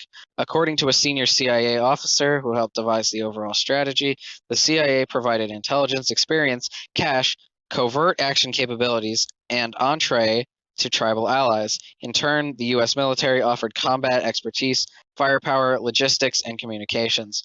With these initial victories won by the middle of 2002, the global conflict against Islamist terrorism became a different kind of struggle, an everyday struggle, if you will. All right, and you know what? With that, we only have 90 pages left to go. But more importantly, we have made it to chapter 11. I believe chapter 11 is like ungodly long. I think it goes to like page 400 or something. So let's see. So let's talk about chapter 10. Chapter 10 was basically, what was that? I guess chapter 10 was kind of all just about George Bush calling it a war and trying to justify the invasion of Afghanistan. So we're currently on page 356. Okay. And it doesn't end till, oh, okay, it's not even that bad actually. 356 to 378. So what's that, like 22 pages or something? That's not even that bad. Like this was only about 10 pages. And it only took about what, like 30 minutes or something? I don't know. Before we get into chapter 11. Oh, but can you believe that chapter 11? We were so close to the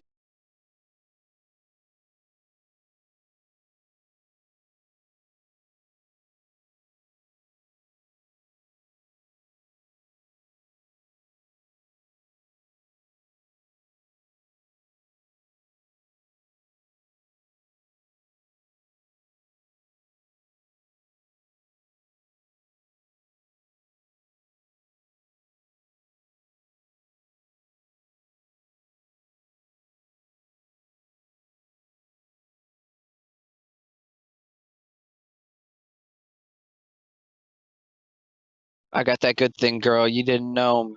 Oh, Biggie, give me one more chance. I love that song. Okay. All right, let's fucking go. Let's go. We ballin', we ballin', we ballin', we ballin'. Fuck it, we ball, we ball. Oh, chapter 11. Date 16. Got about 2 hours until I should go to bed, so I can get 8 hours before I can wait. I have to wake up at 6. Ugh. I'm gonna kind of miss hanging out with you every day, Greg. I know you're listening, and that's all that I care about. Oh, okay. Chapter 11. Here we go. Because I'm not. I took off Saturday, and weekends are supposed to be when I have like a million hours of free time to record. So I'm really trying to use this to the best of my ability. In composing this narrative, we have tried to remember what we write with the benefit and the handicap of hindsight. Hindsight can sometimes see the past clearly with 20/20 vision, but the path, what happened, is so brightly lit that it places everything else more deeply into shadow. Commenting on Pearl Harbor, Roberta Walsletter found it much easier after the event to sort the relevant from the irrelevant signals. After the event, of course, a signal is always crystal clear. but we can now see what disaster it was signaling since the disaster had occurred. But before the event is obscure and pregnant with conflicted meanings. As time passes, more documents become available, and the bare facts of what happened become still clearer. Yet the picture of how those things happened becomes harder to reimagine, as the past world, with its preoccupations and uncertainty, recedes and the remaining memories of it become colored by what happened and what was written about it later. With that caution in mind, we asked ourselves, before we judged others, whether the insights that seemed apparent now would really have been meaningful at the time, given the limits of what people then could reasonably have known or done. We believe the 9/11 attacks revealed four kinds of failures in imagination, policy, capabilities, and management. And it seems like those are going to be the four groups. So I would assume this chapter is just going to be about them being like, oh, this is why we couldn't figure out that this was going to happen. Which, I mean, yeah, it is kind of hard to figure out it was going to happen. I feel like this whole thing has been like saying like, oh, nobody knew this was going to happen. But like, George Bush knew it was going to happen because he orchestrated the whole thing. 11.1, imagination, which is great, by the way. Imagination, I'm thinking SpongeBob right now. Historical perspective. The 9/11 attack was an event surpassing disproportion. America had suffered surprise attacks before. Pearl Harbor is a well-known case. The 1950 Chinese attacks in Korea, another. Was that an American attack? That sounds like a Chinese attack in Korea, but I guess this was like a Korean War. I don't know. But these were attacks by major powers. While by no means as threatening as Japan's act of war, the 9/11 attack was in some ways more devastating. Yeah, it was. No, Pearl Harbor was like gay. Like the only thing that matters about is that FDR was around. I love FDR. It was carried out by a tiny group of people, not enough to man a full platoon. Measured on a governmental scale, the resources behind it were trivial. Yeah, it only cost like $500,000. The group itself was dispatched by an organization based in one of the poorest, most remote, and least industrialized countries on Earth. It didn't used to be like that. This organization recruited a mixture of young fanatics and highly educated zealots who could not find suitable places in their home societies or were driven from them. To understand these events, we attempted to reconstruct some of the context in the 1990s. Are we going to learn about some pop culture references? Americans celebrated the end of the Cold War with a mixture of relief and satisfaction. The people of the United States hoped to enjoy a peace dividend.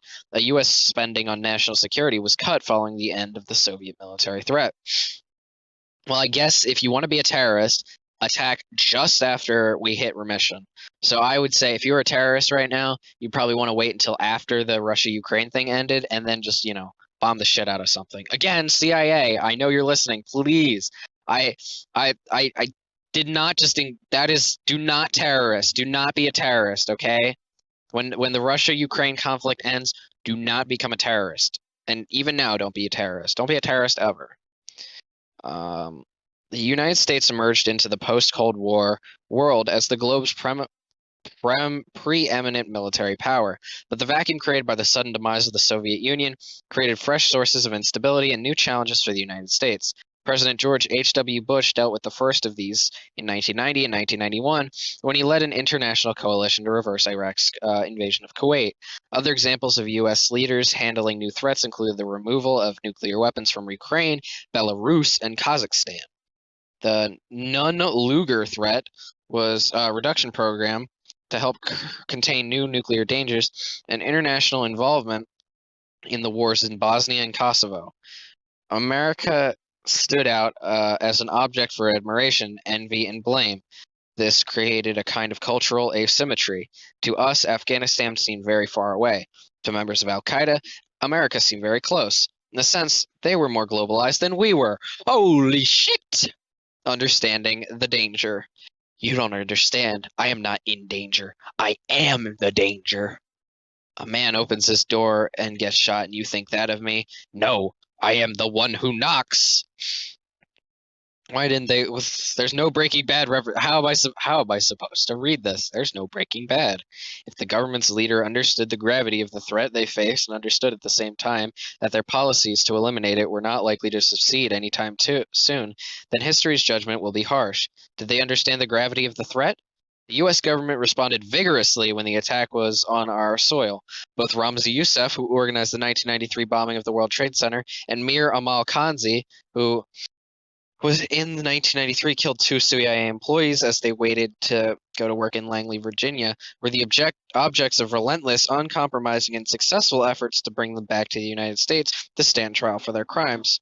Before 9/11, and before it gets even hotter, I'm going to go out and turn on my air conditioner because boy howdy is it getting a bit steamy in the conference room.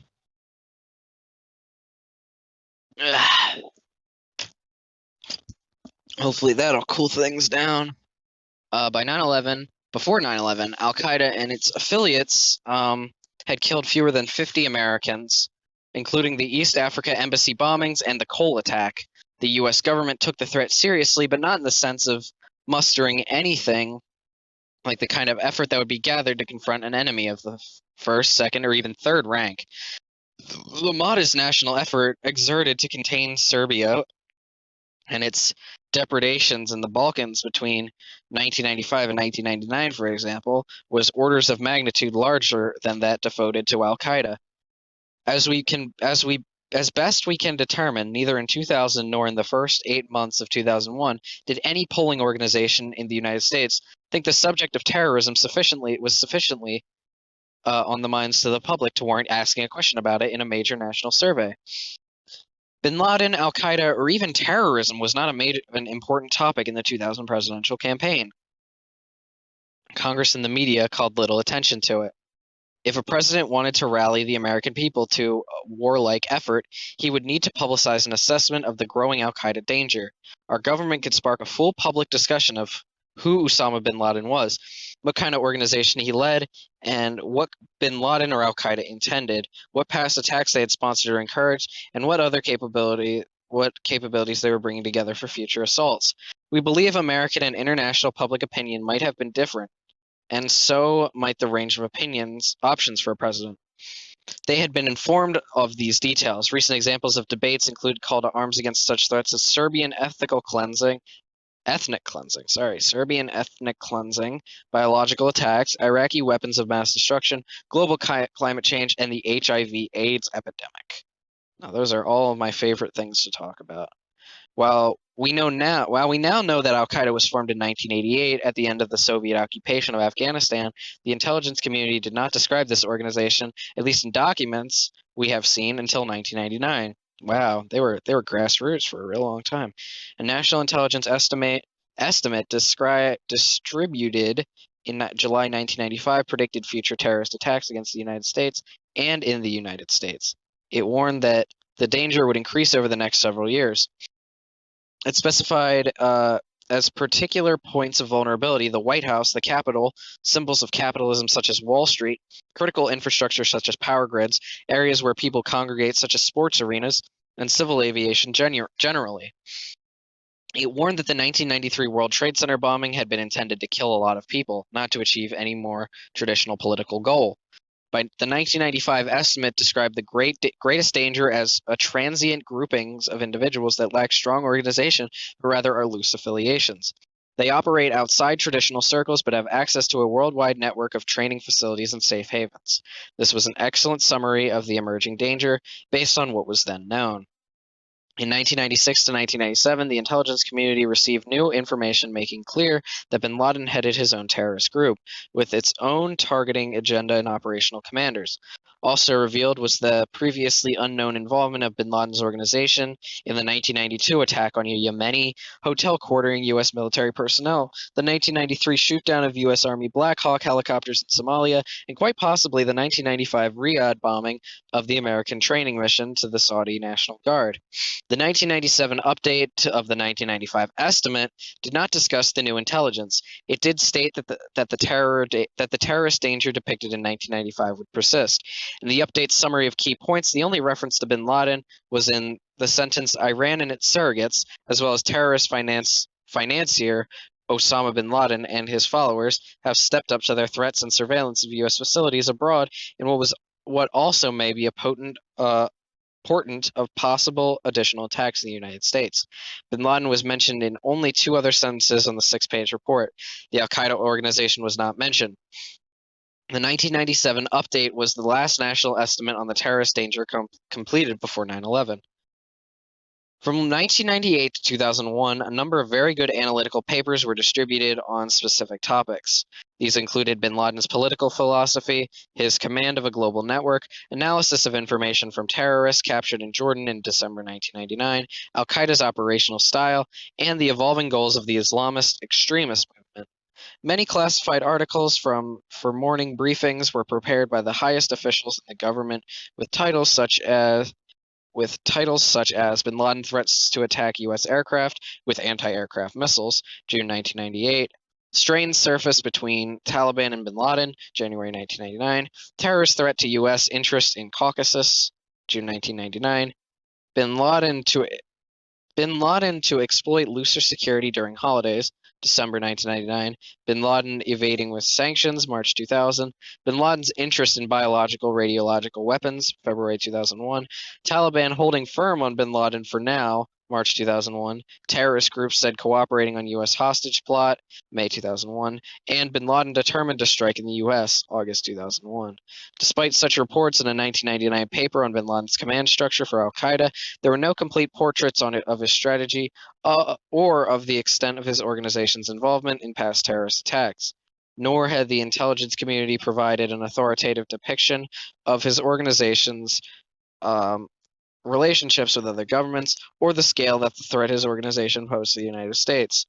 Though Deputy DCI John McLaughlin said to us that the cumulative output of the Counterterrorist Center, CTC, dramatically eclipsed any analysis that could have appeared in fresh national intelligence estimate, he conceded that most of the work of the center's 30 to 40-person analytic group dealt with collection issues. In late 2000, GCI George Tenet recognized the deficiency of strategic analysis against al-Qaeda. To tackle the problem within the CTC, he appointed a senior manager who briefed him in March 2001 on creating a strategic assessment capability. The CTC established new strategic assessments branch during July 2001. The decision to add about 10 analysts to this effort was seen as a major bureaucratic victory, but the CTC labored to find them. The new chief of this branch reported for duty on September 10, 2001. Oh, dear me. Oh, dear God. Oh, dear Shankies. Oh, God. Oh, no. Oh, Lord. Oh, God. And oh, Jesus Christ. That's... God damn it. God damn it. Where were we? Like 350 something? I hope so. Oh, we weren't at 350 quite yet. Way before that. Way before that. Okay, we weren't even at 340. Oh geez, we weren't even. Jesus Christ, we were.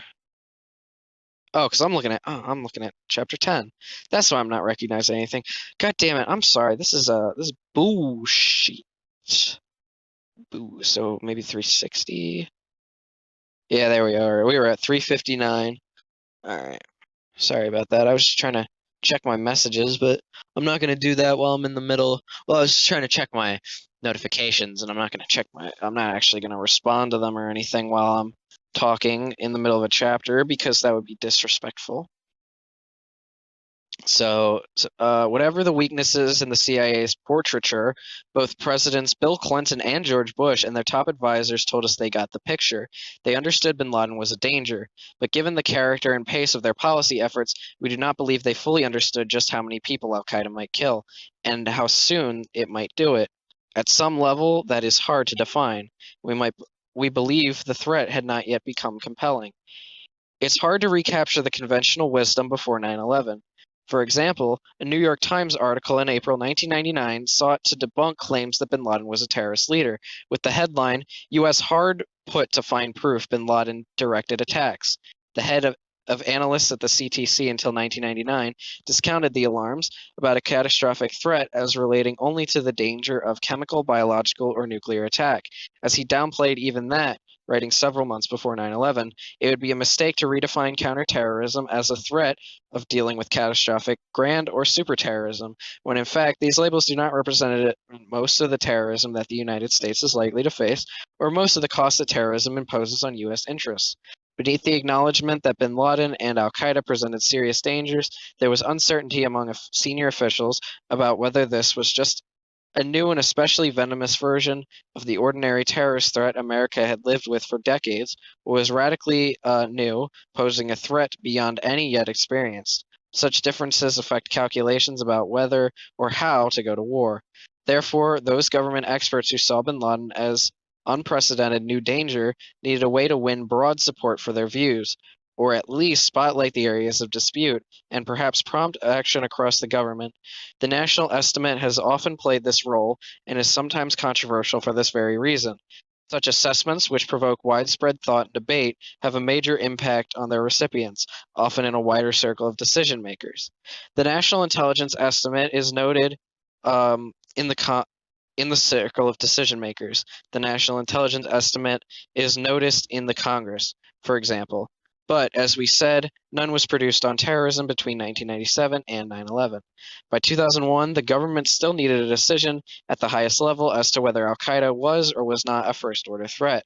Richard Clarke wrote in his first memo to Condoleezza Rice on January 25, 2001, in his blistering protest about foot dragging in the Pentagon and at the CIA, sent to Rice just a week before 9/11, he repeated that the real question for the principals was, are we serious about dealing with the Al Qaeda threat? Is Al Qaeda a big deal? One school of thought, Clarke wrote in the September 4th note, implicitly argued that the terrorist network was a nuisance that killed a score of Americans every 18 to 24 months.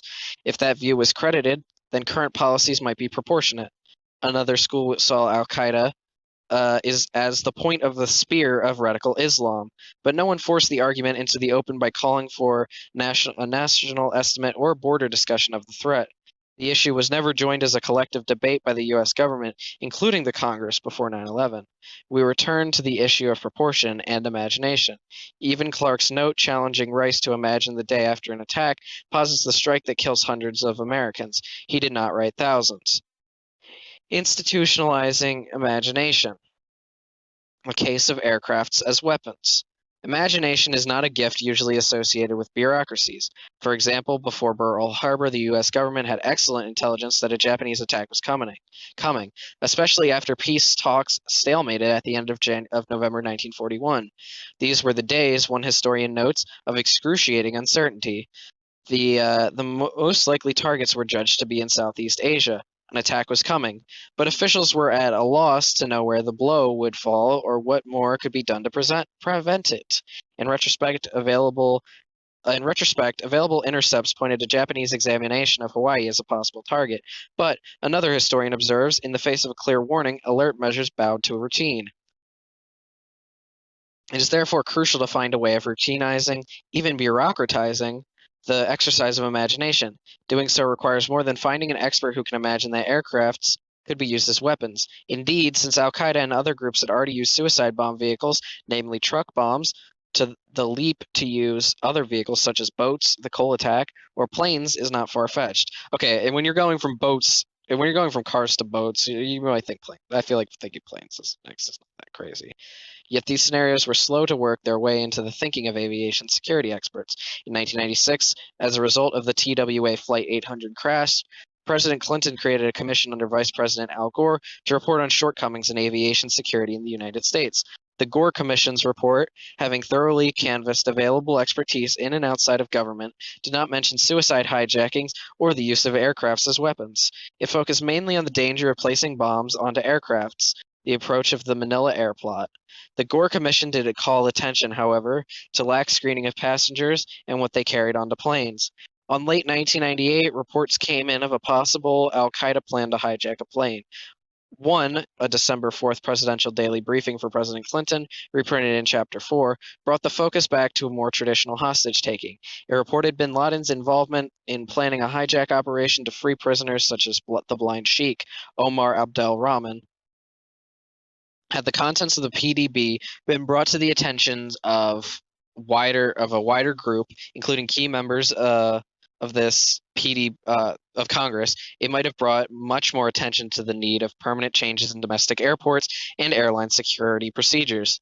Threat reports also mentioned the possibility of using an aircraft filled with explosives. The most prominent of these mentioned a possible plot to fly an explosives-laden aircraft into a U.S. city.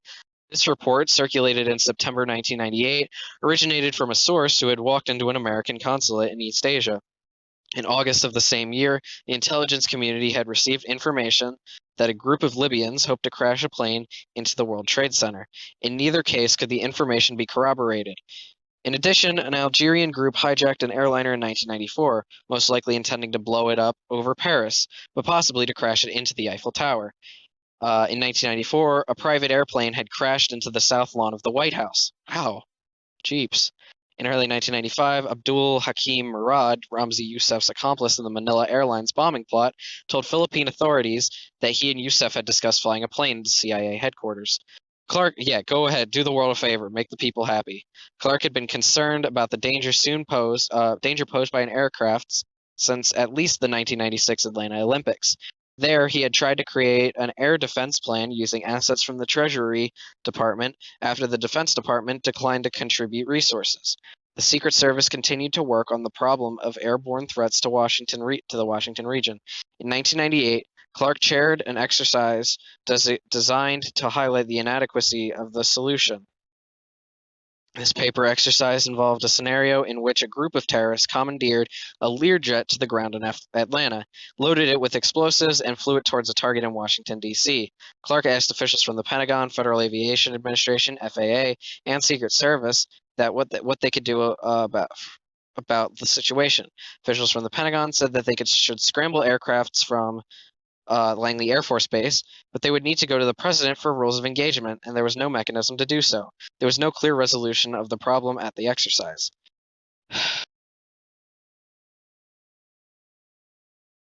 Resolution of the exercise.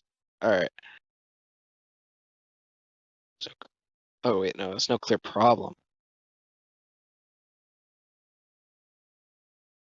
This has got to be it. This has got to be it. If this is not it, I swear I'll kill myself. I'll really do it. That's probably not the best thing to say. What I mean to say is that we're close enough to the end that I can pretend like I'm going to read all the way through, even though I would have to take like 5 hours of continuous just going straight through, which I don't think I have the fortitude or wherewithal to actually go through and do it. Maybe I'll be proven wrong. I think I can. Honestly, I do have a pretty decent shot at just running through the whole thing. Too bad I fucking stopped in the middle of a fucking sentence. Sorry. Discuss flying a plane into CIA headquarters. That's just where we're going to start. Clark had been concerned about the danger posed by aircraft since at least the 1996 Atlanta Olympics. There, he had tried to create an air defense plan using assets from the Treasury Department after the Defense Department declined to contribute resources. The Secret Service continued to work on the problem of airborne threats to the Washington region. In 1998, Clark chaired an exercise designed to highlight the inadequacy of the solution. This paper exercise involved a scenario in which a group of terrorists commandeered a Learjet on the ground in Atlanta loaded with explosives and flew it toward a target in Washington, D.C. Clark asked officials from the Pentagon, Federal Aviation Administration, FAA, and Secret Service what they could do about the situation. Officials from the Pentagon said they could scramble. Okay, I remember that. In late 1999, a great deal of discussion took place in the media about the crash off the coast of Massachusetts of Egypt Air Flight 990, a Boeing 767. The most plausible explanation that emerged was that one of the pilots had gone berserk, seized the controls, and flown the aircraft into the sea. After the 1999 to 2000 Millennium Alerts, when the nation had relaxed, Clark held a meeting of his counterterrorism security group devoted largely to the possibility of a possible airplane hijacking by Al-Qaeda. In his testimony, Clark commented that he thought the warning about the possibility of a suicide hijacking would have been just one more speculative theory among many, hard to spot since the volume of warnings of Al-Qaeda threats and other terrorist attacks were in the tens of thousands, probably hundreds of thousands. Yet the possibility was imaginable, and imagined. In early August 1999, the FAA's Civil Aviation Security Intelligence Office summarized the bin Laden hijacking threat. After a solid recitation of all information available on this topic, the paper identified a few principal scenarios, one of which was a suicide hijacking operation. The FAA analysts judged such an operation unlikely because it does not offer an opportunity for dialogue to achieve the key goal of obtaining Rahman and other key captive extremists. A suicide hijacking is assessed to be an option of last resort.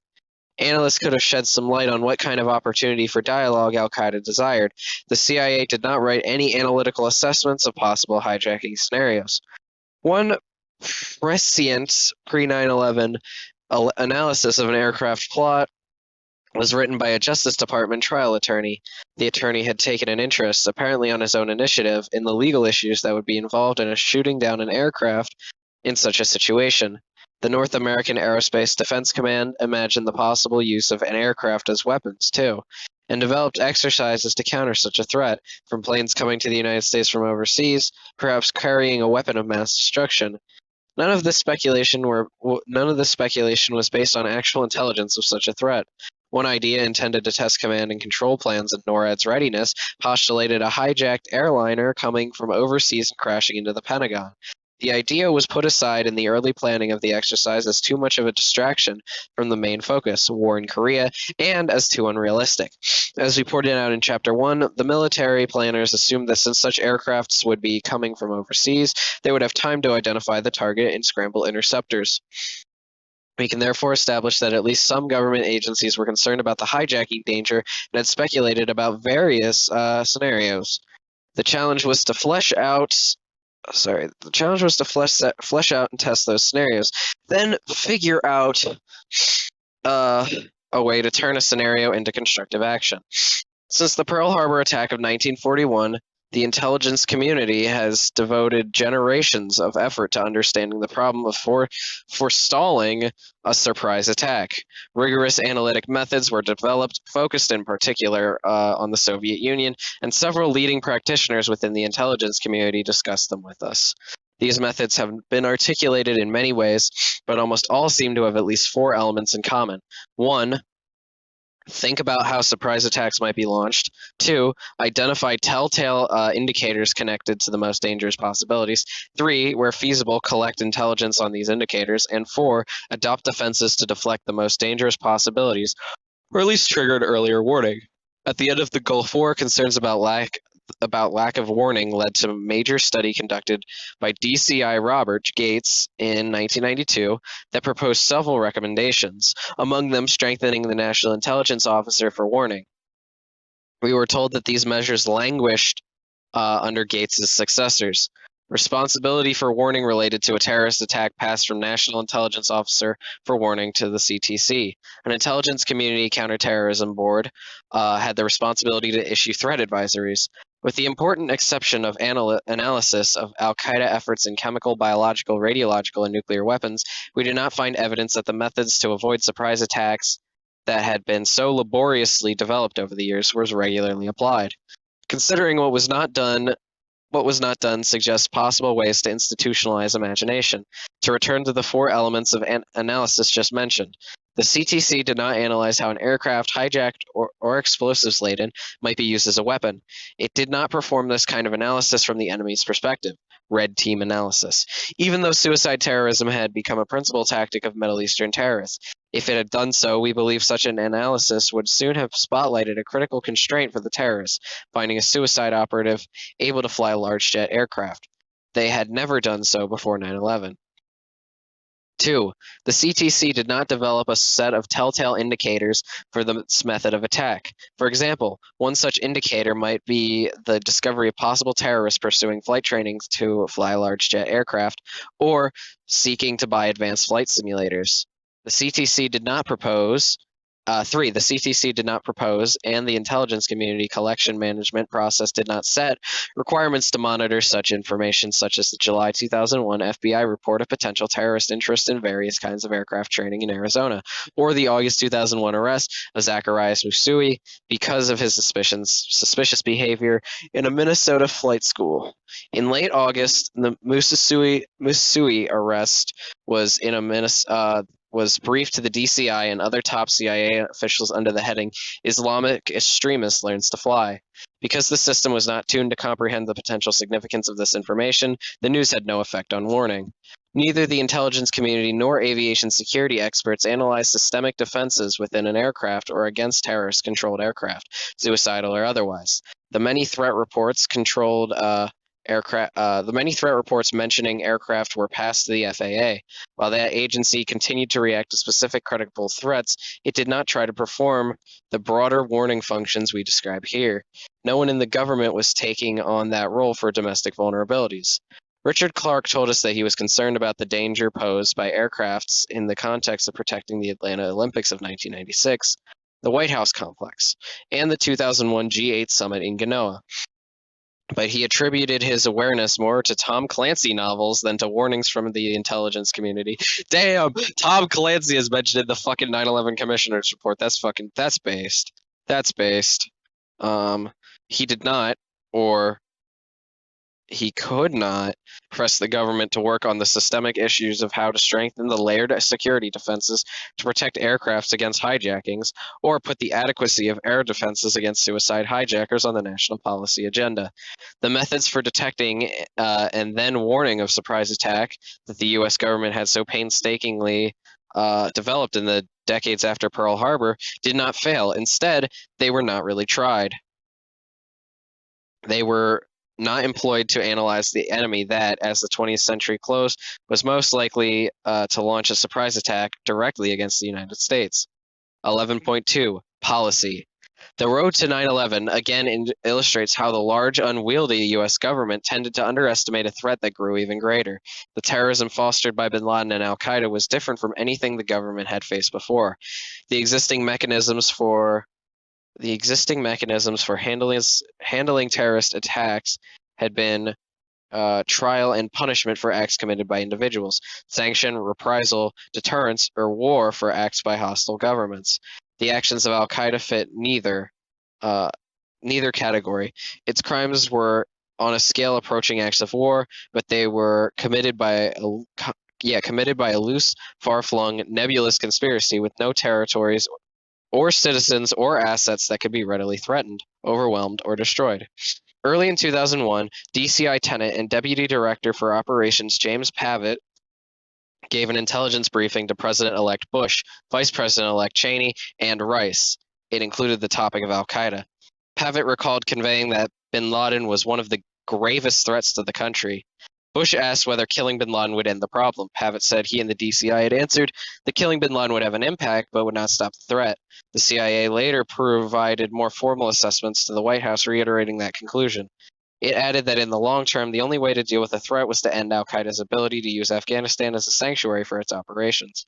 Perhaps the most incisive of the advisors on terrorism to the new administration was the holdover, Richard Clarke. Yet he admits that his policy advice, even if it had been accepted immediately and turned into action, would not have prevented 9/11. We must then ask when the U.S. government had reasonable opportunities to mobilize the country for major action against al-Qaeda and its Afghan sanctuary. The main opportunities came after the new information of the U.S. government received in 1996 to 1997, after the embassy bombings of August 1998, after the discoveries of the Jordanian and Resum plots in 1999, and after the attack of the USS Cole into October 2000. The U.S. policy response to al-Qaeda before 9/11 was essentially defined following the embassy bombings on August 1998. We describe those decisions in Chapter 4. It is worth noting that they were made by the Clinton administration under extremely difficult domestic and political circumstances. Opponents were seeking the president's impeachment. Yeah, that's true. In addition, in 1998 to 1999, President Clinton was preparing the government for possible war against Serbia, and he had authorized major airstrikes against Iraq. Okay. The tragedy of the embassy bombings provided an opportunity for a full examination across the government of the national security threat that bin Laden posed. Such an examination could have been made clear to all of the issues were at stake, and they were much larger than the domestic policies of the moment. But the major policy agencies of the government did not meet the threat. The diplomatic efforts of the government, the Department of State, were largely ineffective. Al-Qaeda and terrorism was just one more priority added to the already crowded agendas with countries like Pakistan and Saudi Arabia. After 9/11, that changed. Policymakers turned principally to the CIA in covert action to implement policy. Before 9/11, no agency had more responsibility or did more to attack al-Qaeda, working day and night, than the CIA. But there were limits to what the CIA was able to achieve in its energetic worldwide efforts to disrupt terrorist activities or use proxies to try to capture or kill bin Laden and his lieutenants. As early as mid-1997, one CIA officer wrote to his supervisor, "All we're doing is holding the ring until the cavalry gets here." Military measures failed or were not applied. Before 9/11, the Department of Defense was not given a mission of ending al-Qaeda's sanctuary in Afghanistan. Officials in both the Clinton and Bush administration regarded a full U.S. invasion of Afghanistan as practically inconceivable before 9/11. It was never the subject of formal interagency deliberation. Lesser forms of intervention could also have been considered. One would have been the deployment of U.S. military or intelligence personnel, or special strike forces to Afghanistan itself or nearby, openly, clandestinely, secretly, or covertly, with their connection to the United States hidden. Then the United States would no longer have to have been dependent on proxies to gather actionable intelligence. However, it would have needed to secure basing and overflight support from neighboring countries. A significant political, military, and intelligence effort would have been required, extending over months and perhaps years, with associated costs and risks. Given how hard it has proved to locate bin Laden even today, when there are substantial ground forces in Afghanistan, its odds of success are hard to calculate.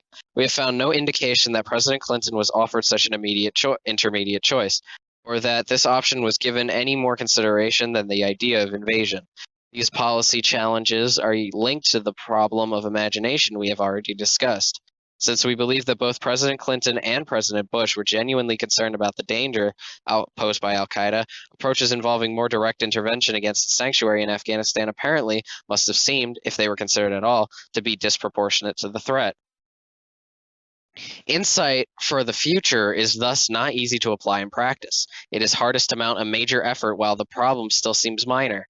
Once the danger has fully materialized, evident to all, mobilizing action is easier, but it then may be too late. Another possibility, short of putting U.S. personnel on the ground, was to issue a blunt ultimatum to the Taliban, backed by a readiness to at least launch an indefinite air campaign to disable the regime's limited military capabilities and tip the balance in Afghanistan's ongoing civil war. The United States had warned the Taliban that they would be held accountable for further attacks by bin Laden against Afghanistan's U.S. interests. The warning had been given in 1998, again in late 1999, once more in the fall of 2000, and again in the summer of 2001. Delivering it repeatedly did not make it more effective. As evidence of al-Qaeda's responsibility for the Cole attack came in during November 2000, National Security Advisor Samuel Berger asked the Pentagon to develop a plan for a sustained air campaign against the Taliban. Clark developed a paper laying out a formal, specific ultimatum. But Clark's plan apparently did not advance to formal consideration by the small group of principals. We have found no indication that the idea was briefed to the new administration or that Clark passed his paper to them, although the same team of career officials spanned both administrations. After 9/11, President Bush announced that al-Qaeda was responsible for the attack on the USS Cole. Before 9/11, neither president took any action. Bin Laden's interference may well have been that attacks, at least at the level of the Cole, were risk-free. 11.3 Capabilities. We are 75. We're actually, I guess that with that we've just made it 50% of the way through chapter 11. 11.3 Capabilities. Earlier chapters describe in detail the actions decided on by the Clinton and Bush administrations. Each president considered or authorized covert actions, a process that consumed considerable time, especially in the Clinton administration, and achieved little success beyond the collection of intelligence. After the August 1998 missile strikes in Afghanistan, naval vessels remained on station in or near the region, prepared to fire cruise missiles. General Hugh Shelton developed as many as 13 different strike options and did not recommend any of them. The most extended debate on counterterrorism in the Bush administration before 9/11 had to do with missions for the unmanned predator, whether to use it just to locate bin Laden or wait for the unmanned until it was armed with a missile so that it could find him and also attack him. Looking back, we are struck with the narrow and unimaginative menu of options for the action offered to both President Clinton and President Bush. Before 9/11, the United States tried to solve the Al Qaeda problem with the same government institutions and capabilities it had used in the last stages of the Cold War and its immediate aftermath. These capabilities were insufficient, but little was done to expand or reform them. For covert action, of course, the White House depended on the Counterterrorist Center and the CIA's Directorate of Operations. Though some officers, particularly in the bin Laden unit, were eager for the mission, most were not. The higher management of the Directorate was unenthusiastic. The CIA's capability to conduct paramilitary operations with its own personnel was not large, and the agency did not seek a large-scale general expansion of these capabilities before 9/11. James Pavitt, the head of this directorate, remembered that covert action promoted by the White House had gotten the clandestine service into trouble in the past. He had no desire to see this happen again. He thought, not unreasonably, that a truly serious counterterrorism campaign against an enemy of this magnitude would be business primarily for the military, not the clandestine service. As for the Department of Defense, some officers in the Joint Staff were keen to help. Some in the Special Operations Command have told us that they worked on plans for using Special Operations Forces in Afghanistan and that they hope for action orders. JCS Chairman General Shelton and General Anthony Zinni at Central Command had a different view. Shelton felt that the August 1998 attacks had proved a waste of good ordnance and thereafter consistently opposed firing expensive Tomahawk missiles merely at jungle gym terrorist training infrastructure. In this view, he had complete support from Defense Secretary William Cohen. Shelton was prepared to plan other options, but he was also prepared to make perfectly clear his own strong doubts about the wisdom of any military action that risked U.S. lives unless the intelligence was actionable. The high price of keeping counterterrorism policy within the restricted circle of the Counterterrorism Security Group and the highest level of principles was nowhere more apparent than in the military establishment. After the August 1998 missile strike, other members of the JCS let press know their unhappiness that, in conformity with the Goldwater-Nichols reforms, Shelton had been the only member of JCS to be consulted. Although a follow on military options were briefed more widely, the Vice Director of Operations on the Joint Staff commented to us that intelligence and planning documents relating to Al-Qaeda arrived in a Ziploc red package, and that many flag and general officers had never had the clearance to see its contents. This is some sort of secret box. Ugh. At no point before 9/11 was the Department of Defense fully engaged in the mission of countering Al-Qaeda, though this was perhaps the most dangerous foreign enemy then threatening the United States. The Clinton administration effectively relied on the CIA to take the lead in preparing long-term offensive plans against an enemy sanctuary. The Bush administration adopted this approach, although its emerging new strategy envisioned some yet undefined further role for the military in addressing the problem. Within defense, both Secretary Cohen and Secretary Donald Rumsfeld gave their principal attention to the other challenges. America's homeland defenders faced outward. NORAD itself was barely able to retain any alert bases. Its planning scenarios occasionally considered the danger of hijacked aircrafts to begin being guided to American targets, but only aircrafts that were coming from overseas.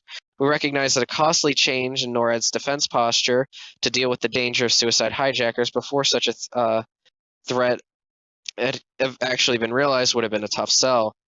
But NORAD did not canvass available intelligence and try to make the case. The most serious weaknesses in agency capabilities were in the domestic arena. In Chapter 3, we discuss these institutions, the FBI, the Immigration and Naturalization Service, the FAA, and others. The major pre-9/11 effort to strengthen domestic agency capabilities came in 2000 as part of a Millennium After Action review. President Clinton and his principal advisors paid considerable attention then to border security problems, but were not able to bring about significant improvements before leaving office. The NSC-led interagency process did not effectively bring along the leadership of the Justice Transportation Departments in the agenda for institutional change.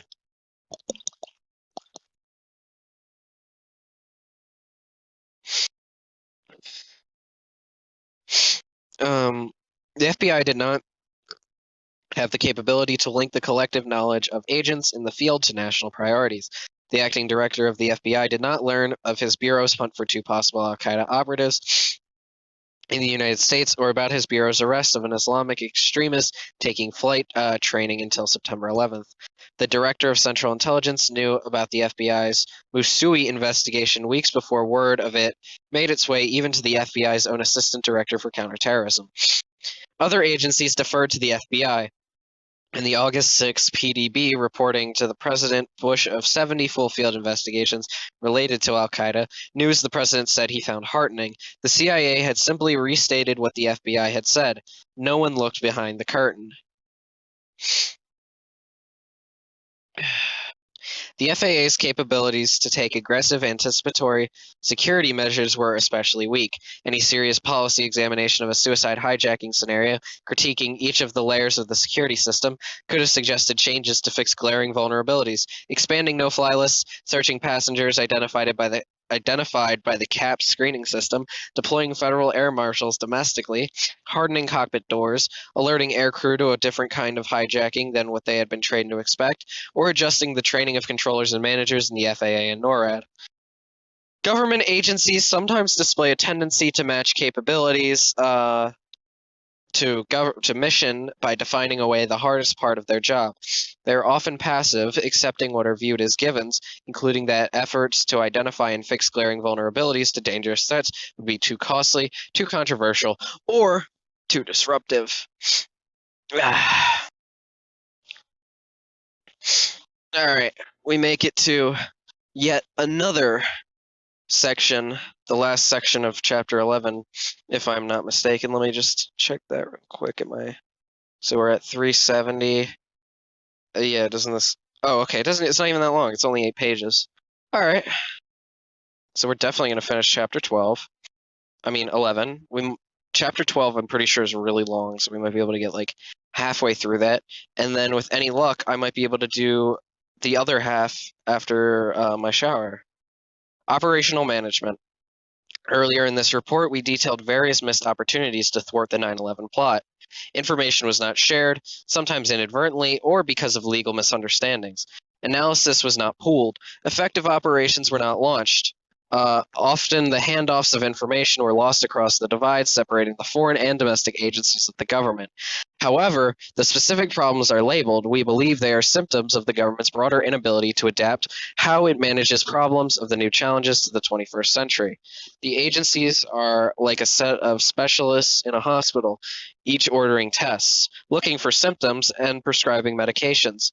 What is missing is the attending physician who makes sure they work as a team. One missing element was effective management of transnational operations. Action officers should have drawn on all available knowledge in the government.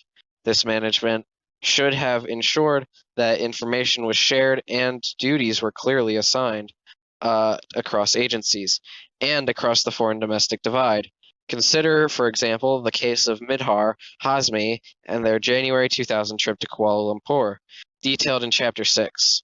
In late 1999, the National Security Agency, NSA, analyzed communications associated with a man named Khalid, a man named Nawaf, and a man named Salem.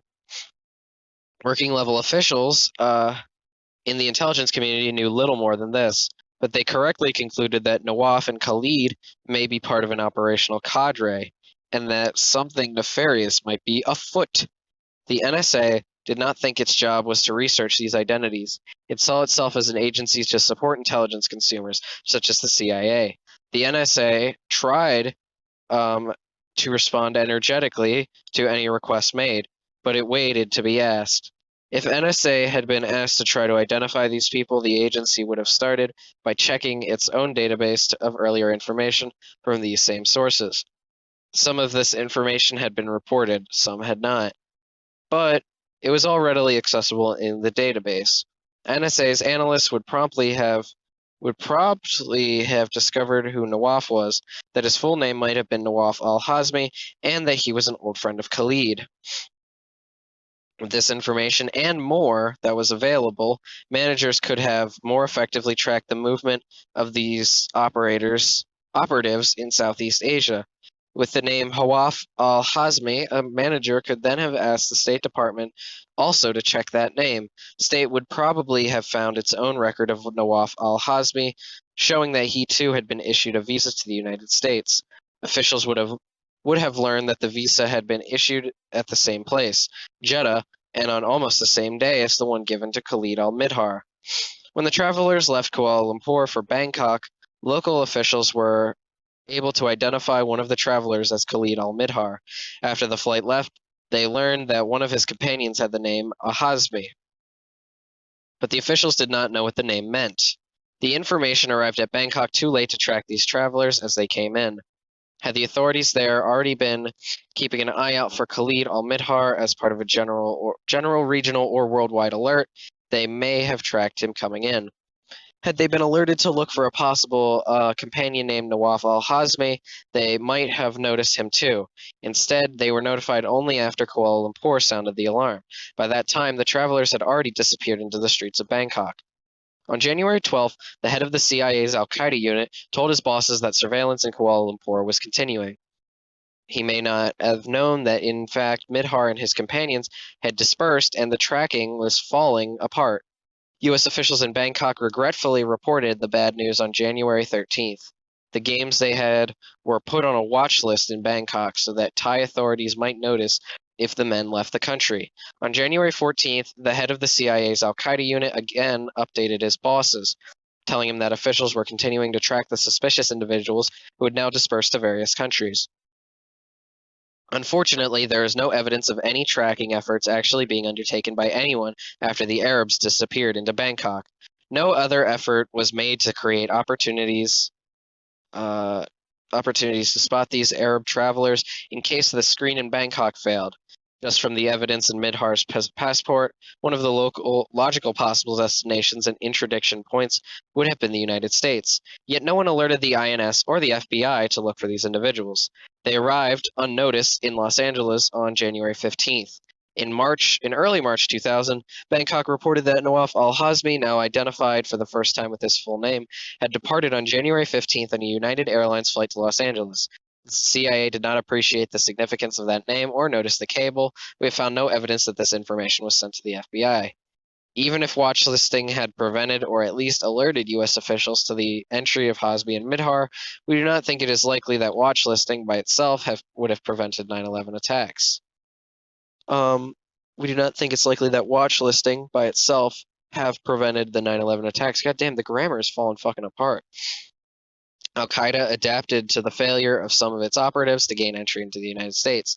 None of these future hijackers was a pilot. Alternatively, they have been permitted entry and surveilled. Some larger results might have been possible had the FBI been patient. These are difficult what-ifs. The intelligence community might have judged that the risk of conducting such a prolonged intelligence operation were too high. Potential terrorists might have been a lost track of, for example. The pre-9/11 FBI might not have been judged capable of conducting such an operation, but surely the intelligence community would have preferred to have the chance to make those choices. From the details of this case, or from other opportunities we catalog in this text box, one can see how hard it is for the intelligence community to assemble enough of the puzzle pieces gathered by different agencies to make some sense of them and then develop a fully informed joint plan. Accomplishing all this is especially difficult in a transnational case. We sympathize with the working level officers drowning in information and trying to decide what is important or what needs to be done when no particular action has been requested of them. Who had the job of managing the case to make sure these things were done? One answer is that everyone had the job. The CIA's Deputy Director for Operations, James Pavitt, stressed to us that the responsibility resided with all involved. Above all, he emphasized the primacy of the field. The field had the lead in managing operations. The job of headquarters, he stressed, was to support in the field and do so without delay. If the field asked for information or other support, the job of headquarters was to get it right away. This is a traditional perspective on operations, and traditionally it has had great merit. It reminded us of the FBI's pre-9/11 emphasis on the primacy of its field offices. We asked about tragic,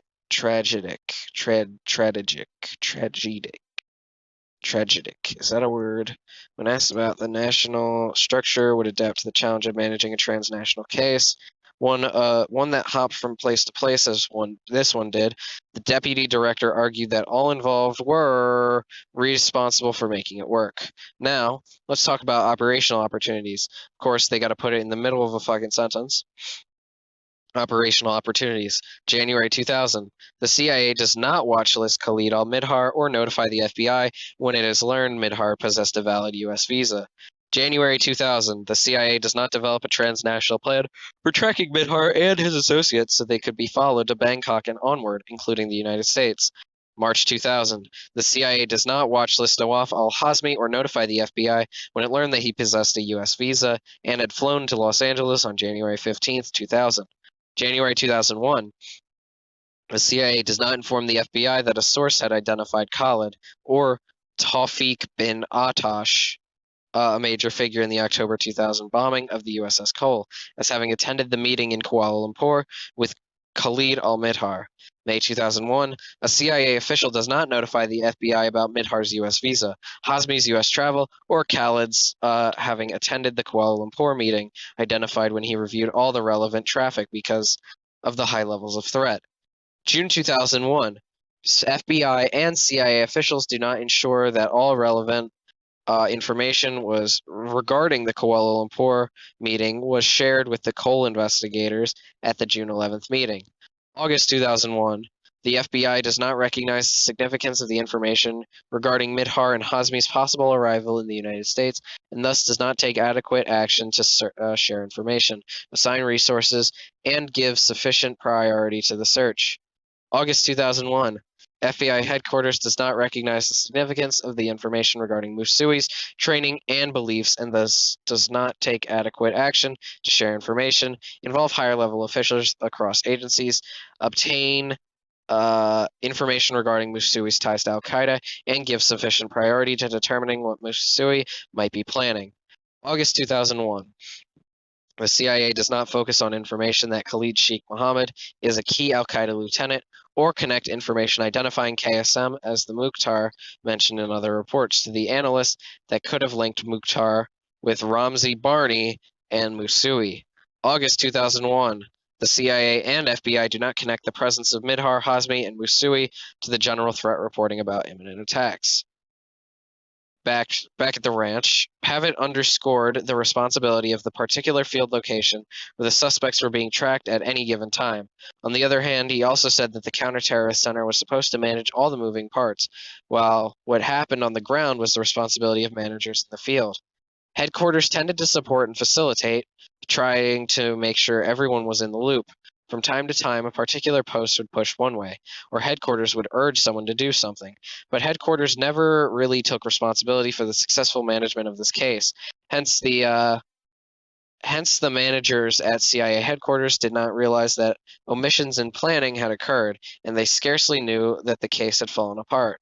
The director of the counter-terrorist center at the time, Kofor Black, recalled to us that this operation was one among many, and that at the time it was considered interesting but not heavy water yet. He recalled the failure to get word to Bangkok fast enough, but has no evident recollection of why the case then dissolved unnoticed.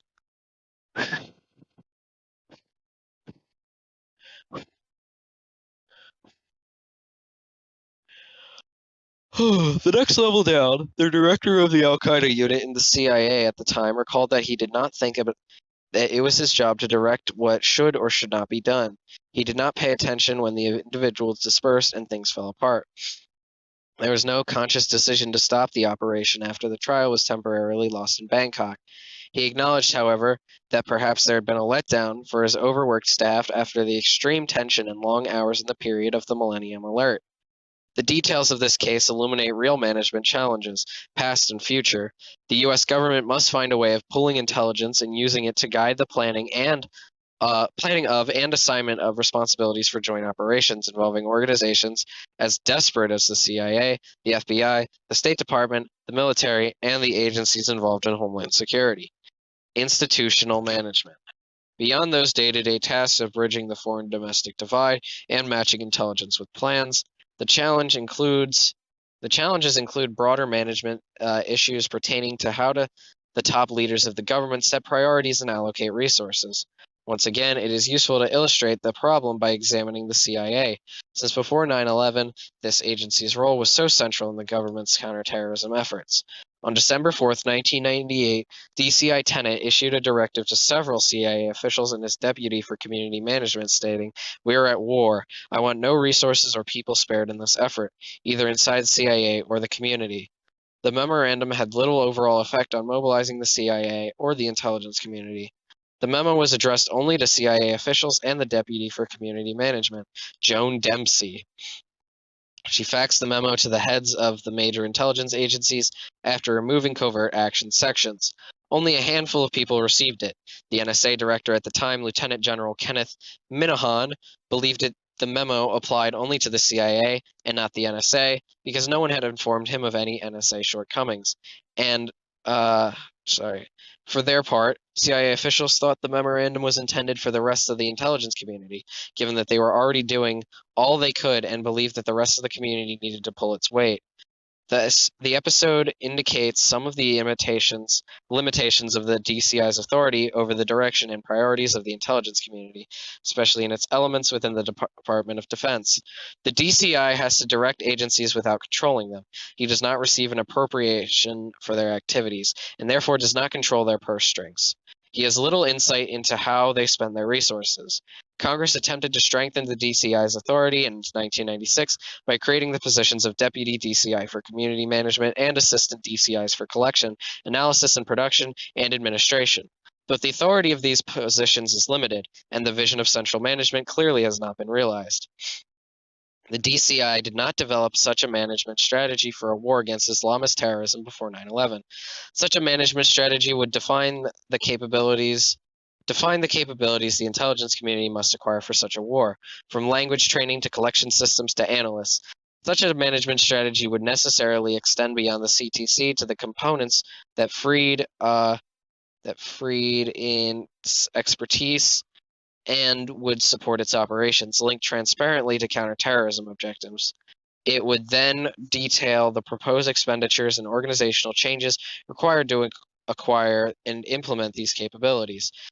DCI Tenet and his deputy director for operations told us they did have a management strategy for a war on terrorism.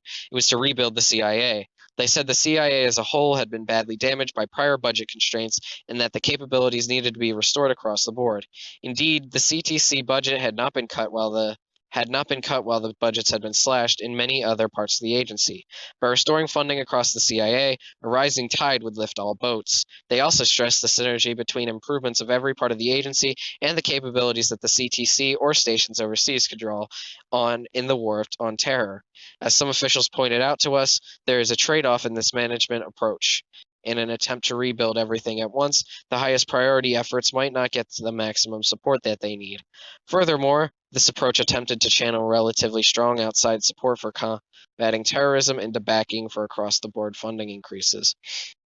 Proponents of the counterterrorism agenda might respond by being less inclined to loosen the purse strings than they had been if it offered to a convincing counterterrorism budget strategy.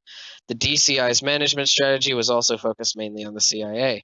Lacking a management strategy for the war on terrorism or ways to see how funds were being spent across the community, DCI Tenet and his aides found it difficult to develop an overall intelligence community budget for a war on terrorism. Responsibility for domestic intelligence gathering on terrorism was vested solely in the FBI, yet during almost all the Clinton administration, the relationship between the FBI director and the president was nearly non-existent. The FBI director would not communicate directly with the president. His key personnel shared very little information with the National Security Council and the rest of the national security community. As a consequence, one of the critical working relationships in the counterterrorism effort was broken. The Millennium Exception. Before concluding our narrative, we offer a reminder and an explanation of the one period in which the government as a whole seemed to be acting in concert to deal with terrorism, the last weeks of December 1999 preceding the millennium.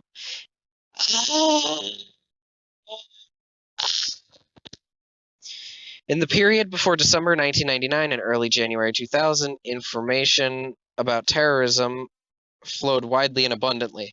The flow from the FBI was particularly remarkable because the FBI at other times shared almost no information. That from the intelligence community was also remarkable because some of it reached officials, local airport managers, and local police departments, who had not seen such information before and would not see it again before 9/11, if then. And the terrorist threat in the United States, even more than abroad, engaged the frequent attention of high officials in the executive branch and leaders in both houses of Congress. Why was this so? Most obviously, it was because everyone was already on edge with the millennium and possible computer programming glitches, Y2K, that might obliterate records, shut down power and communication lines, and otherwise disrupt daily life. Then, Jordanian authorities arrested 16 al-Qaeda terrorists planning on a number of bombings in that country. Those in custody included 2 U.S. citizens. Soon after, an alert customs agent caught Ahmed Rassam bringing explosives across the Canadian border, the apparent intention of blowing up Los Angeles airport. He was found to have Confederates on both sides of the border. These were not events whispered about in highly classified intelligence dailies or FBI interview memos. The information was in all major newspapers and highlighted in network television's news. Though the Jordanian arrests only made page 13 of the New York Times, they are featured on every evening newscast. The arrest of Rassam was on front pages, and the original story and its follow-ups dominated television news for a week. FBI field offices around the country were swamped by calls from concerned citizens. Representatives of the Justice Department, the FAA, local police departments, and major airports had microphones in their faces whenever they showed themselves. After the Millennium Alert, the government relaxed. Counterterrorism went back to being a secret preserve for segments of the FBI, the Counterterrorist Center, and the Counterterrorism Security Group. But the experience showed that the government was capable of mobilizing itself for an alert against terrorism. While one factor was the preexistence of widespread concern about Y2K, another, at least equally important, was simply shared information. Everyone knew not only of an abstract threat, but of at least one terrorist who had been arrested in the United States. Terrorism had a face, that of Ahmed Rassam, and his Americans from Vermont to Southern California went on the watch for his like. In the summer of 2001, DCI Tenet, the Counterterrorist Center, and the Counterterrorism Security Group did their utmost to sound a loud alarm, its basis being intelligence indicating that al-Qaeda planned something big. But the Millennium phenomenon was not repeated. FBI field offices apparently saw no abnormal terrorist activity, and headquarters were not shaking them up. Between May 2001 and September 11th, there was very little in newspapers or on television to heighten anyone's concern about terrorism. Front-page stories touching on the subject dealt with the wind-up of trials dealing with the East Africa embassy bombings and Rassam. All this reportage looked backwards, describing problems satisfactorily resolved. Back-page notices told of tightened security at embassies and military installations abroad, and government cautions against travel to the Arabian Peninsula. All the rest was secret. And with that, we reach the end of chapter 11, which brings us to chapter 12, which means we only have 2 chapters left. Chapter 12 starts, so I guess we talk about chapter 11. So chapter 11, again, was another, like, bitch baby, like, oh, this is why we couldn't have done anything, even if we did know all the shit we already knew, which I guess is fine. So, chapter 12 starts at 378. Keeps going, so it's over 10 pages long. Over 20 pages long, makes it into page 400. Oh, yeah, this one's long. Oh, yeah, I'm not gonna fucking say that. Okay, where does chapter 12 end? Jesus Christ. Oh, wait, this is chapter 13, okay. So I went too far. So chapter 12 ends... Jeepers Cripes. Chapter 12. Oh, I'm still in oh my god, this is fucking nebulous. I'm going insane. So it's past... So it's probably around here. Oh, there we go. Okay, so it ends at 416. So it goes from 378 to 416. So that's about, what, 40 pages about? Jeepers Cripus. Oh my god, why would it do that?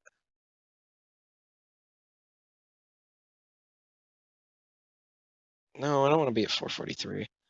I mean, I would like to, but not yet. I want to be at 378. 378. All right. So, what to do? A global strategy.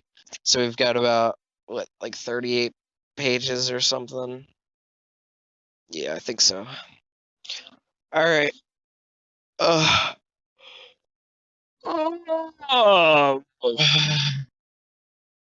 What to do? A global strategy. 12.1 Reflecting on a generational challenge. 3 years after 9/11. Oh, okay, so here we go. We get to the retrospective shit. I think that's what these last two chapters are going to be. Americans are still thinking and talking about how to protect our nation in this new era. The national debate continues. Countering terrorism has become, beyond any doubt, the top national security priority for the United States. This shift has occurred with the full support of Congress, both major political parties, the media, and the American people. The nation has committed enormous resources to the national security and to countering terrorism. Between fiscal year 2001, the last budget, the last national budget adopted before 9/11, and the present fiscal year 2004, total federal spending on defense, including expenditures on both Iraq and Afghanistan, homeland security, and international affairs, rose more than 50%, from $354 billion to about $547 billion. The United States has not experienced such a rapid surge in national security spending since the Korean War. This pattern has occurred before in American history. Yeah, in the Korean War, the United States faces a sudden crisis and summons a tremendous exertion of national energy. Then, as that surge transforms the landscape, comes a time for reflection and reevaluation. Some programs and even agencies are discarded. Others are invented or redesigned. Private firms and engaged citizens redefine their relationships with government, working through the processes of the American Republic. Now is the time for that reflection and reevaluation. The United States should consider what to do, the shape of it, and objectives of a strategy. Americans should also consider how to do it, organizing their government in a different way. Defining the threat. In the post 9/11 world, threats are defined more by fault lines within societies than by territorial boundaries between them. From terrorism to global disease or environmental degradation, the challenges have become transitional rather than international. This is the defining quality of world politics in the 21st century. National security used to be considered by studying foreign frontiers, weighing opposing groups of states, and measuring industrial might. To be dangerous, an enemy had to muster large armies. Threats emerged slowly, often visibly, as weapons were forged, armies conscripted, and units trained and moved into place. Because large states were more powerful, they also had more to lose. They could be deterred. Now threats can emerge quickly. An organization like Al-Qaeda, headquartered in a country on the other side of the earth, in a region so poor that electricity or telephones were scarce, could nonetheless scheme to wield weapons of unprecedented destructive power in the largest cities of the United States. In this sense, 9/11 has taught us that terrorism against American interests over there should be regarded just as we regard terrorism against America over here. In the same sense, the American homeland is the planet. But the same is not enemy is not just terrorism, some generic evil. The vagueness blurs the strategy. The catastrophic threat at this moment in history is more specific. It is the threat posed by Islamist terrorism, especially the Al Qaeda network, its affiliates, and its ideology. Gee, whatever happened to Islam is our friends? As we mentioned in Chapter 2, Osama bin Laden and other Islamist terrorist leaders draw on a large tradition of extreme intolerance within one stream of Islam, minority tradition, from at least Ibn Taymiyyah, through the founders of Wahhabism, through the Muslim Brotherhood, to Sayyid Qutb. That stream is motivated by religion and does not distinguish politics from religion, thus distorting both. It is further fed by grievances stressed by bin Laden and widely felt throughout the Muslim world against the U.S. military presence in the Middle East, policies perceived as anti-Arab and anti-Muslim, and support of Israel. Maybe it is just because it's anti-Arab and anti-Muslim and in support of Israel. Bin Laden and Islamist terrorists mean exactly what they say. To them, America is the front of all evil, the head of the snake, and what must be converted or destroyed. It is not a position with which Americans can bargain or negotiate. With it, there is no common ground, not even respect for life, on which to begin a dialogue. It can only be destroyed or utterly isolated. Okay, this is like creepy talk, the way they're saying it. Because the Muslim world has fallen behind the West politically, economically, and militarily for the past 3 years, and because few tolerant or secular Muslim democracies provide alternative models for the future, bin Laden's message finds receptive ears. It has attracted active support from thousands of disaffected young Muslims and resonates powerfully with a far larger number who do not actively support his methods. The resentment of America and the West is deep, even among leaders of relatively successful Muslim states. Tolerance, the rule of law, political and economic openness, the extension of greater opportunities to women, these cures must come from within Muslim societies themselves. The United States must support such developments. But this process is likely to be measured in decades, not years. It is the process that will be violently opposed by Islamist terrorist organizations, both inside Muslim countries and in attacks on the United States and other Western nations. The United States finds itself caught up in a clash within a civilization. The clash arises from particular conditions in the Muslim world, conditions that spill over into expatriate Muslim communities in non-Muslim countries. Our enemy is twofold: Al-Qaeda, a stateless network of terrorists that struck us on 9/11, and a radical ideological movement in the Islamic world, inspired in part by Al-Qaeda, which has spawned terrorist groups and violence across the globe. The first enemy is weakened, but continues to pose a grave threat. The second enemy is gathering and will menace Americans and American interests long after Osama bin Laden and his cohorts are killed or captured. Thus, our strategy must match our means to two ends: dismantling the Al-Qaeda network and prevailing in the long term over the ideology that gives rise to Islamist terrorism. Islam is not the enemy. It is not synonymous with terror, nor does Islam teach terror. America and its friends oppose the perversion of Islam, not the great world faith itself. Lives guided by religious faith, including literal beliefs in holy scriptures, are common to every religion and represent no threat to us. Other religions have experienced violent internal struggles. With so many diverse adherents, every major religion will spawn violent zealots. Thank you. Yet understanding and tolerance among people in different faiths can and must prevail. The present transnational danger, too, is Islamist terrorism. What is needed is a broad political military strategy that rests on a firm tripod of policies to attack terrorists and their organizations, prevent the continued growth of Islamist terrorism, and protect against and prepare for terrorist attacks. More than a war on terrorism. Terrorism is a tactic used by individuals and organizations to kill and destroy. Our efforts should be directed at those individuals and organizations.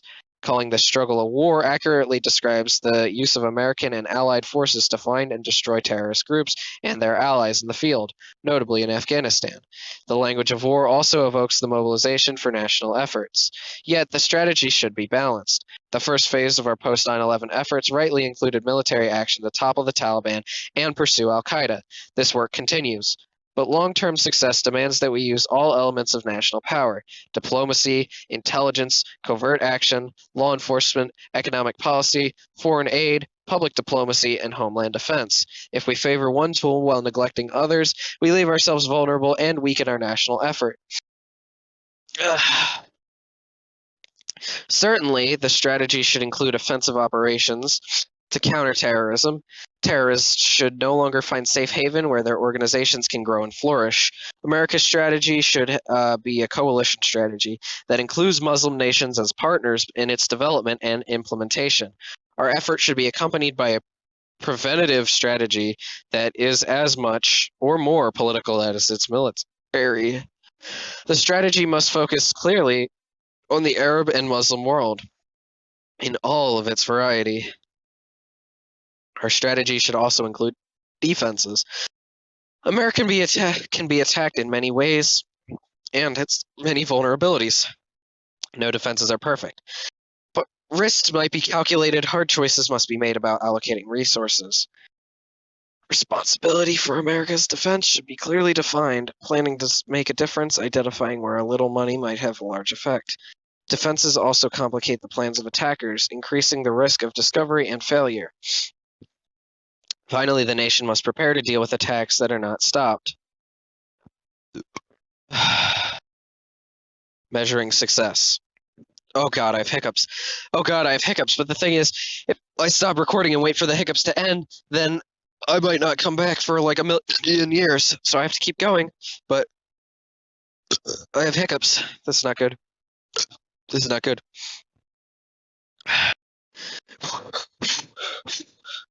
Water. I gotta drink the water. I gotta drink the water.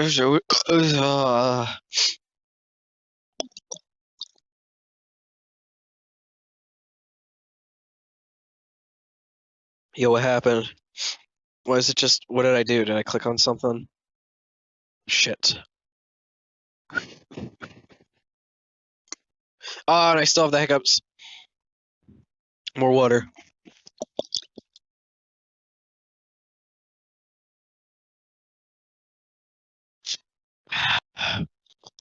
I'm gonna kill myself. But not before I finish this. I would never leave you hanging like that. Oh my fuck! I'm gonna actually. Which? Oh my. Oh. This is so frustrating. Oh my god. Oh my god. One more. One more. Just one more. Just one more. Just one more. Just one. One more. Okay, there was one more. What should Americans expect from their government in the struggle against Islamist terrorism? The goals seem unlimited. Defeat terrorism anywhere in the world, but Americans have also been told to expect the worst. An attack is probably coming. It may be terrible. With such benchmarks, the justifications for action and spending seem limitless. Goals are good, yet effective public policies also need to concentrate objectives. Agencies need to be able to measure success. These measurements do not need to be quantitative. Government cannot measure success in the ways that the private firms can, but the targets should be specific enough so that reasonable observers in the White House, the Congress, the media, or the general public can judge whether or not objectives have been attained. Vague goals match an amorphous picture of the enemy. Al-Qaeda and its affiliates are properly described as being all over the world, acceptable, adaptable, resilient, needing little higher level organization, and capable of anything.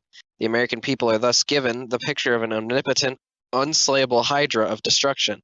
This image lowers expectations for government effectiveness. It should not lower them too far. Our report shows a determined and capable group of plotters.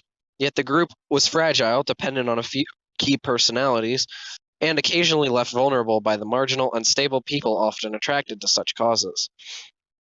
The enemy made mistakes, like Khalid al-Midhar's unauthorized departure from the United States that required him to enter the country again in July 2001, or the selection of Zacharias Moussaoui as a participant and Ramsey Barney's transfer of money to him. The U.S. government was not able to capitalize on those mistakes in time to prevent 9/11. I'm gonna fucking kill myself. I can't believe this. We do not believe it is possible to defeat all terrorist attacks against Americans every time and everywhere.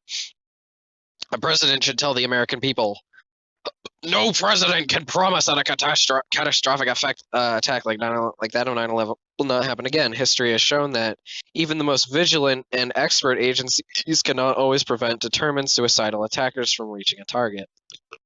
But the American people are entitled to expect their government to do its very best. They should expect that officials will have more realistic objectives, clear guidance, and effective organization. They are entitled to see some standards for performance so they can judge, with the help of their elected representatives, whether the objectives are being met. You know, it's not being met. I still have hiccups. I'm gonna fucking kill myself.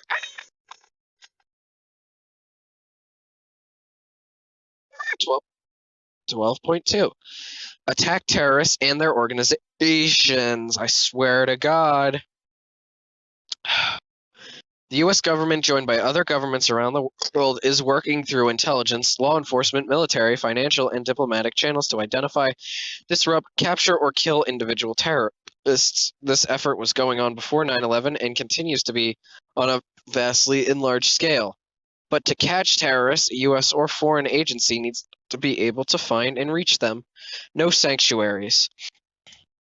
The 9/11 attack was a complex international operation, the product of years of planning. Bombings like these in Bali in 2003 or in Madrid in 2004, while able to take hundreds of lives, can be mounted locally. Their requirements are far more modest in size and complexity. They are more difficult to thwart. But the U.S. government must build the capabilities to prevent a 9/11 scale plot from succeeding, and those capabilities will help greatly cope with lesser but still devastating attacks. A complex international terrorist operation aimed at launching a catastrophic attack cannot be mounted by just anyone at any place. Such operations appear to require time, space, and ability to perform competent planning and staff work. A command structure able to make necessary decisions and possessing the authority and context to assemble needed people, money, and materials. Opportunity and space to recruit, train, and select operatives with needed skills and dedication, providing the time and structure required to socialize them into the terrorist cause, judge their trustworthiness, and hone their skills. A logistics network able to securely manage the travel of operatives, move money, and transport resources, like explosives, where they need to go. Access, in the case of certain weapons, the special materials needed for a nuclear, chemical, radiological, or biological attack, reliable communications between coordinators and operatives, and opportunity. That's it. I'm done.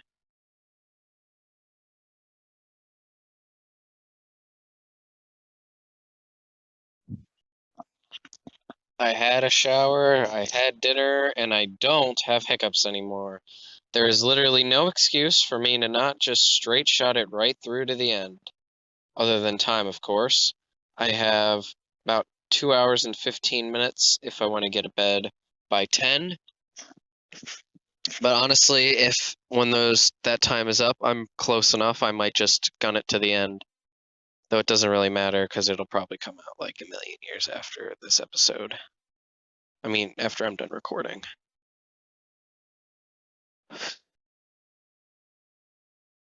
Many details in chapters 2, 5, and 7 illustrate the direct and indirect value of the Afghan sanctuary to al-Qaeda in preparing the 9/11 attack and other operations.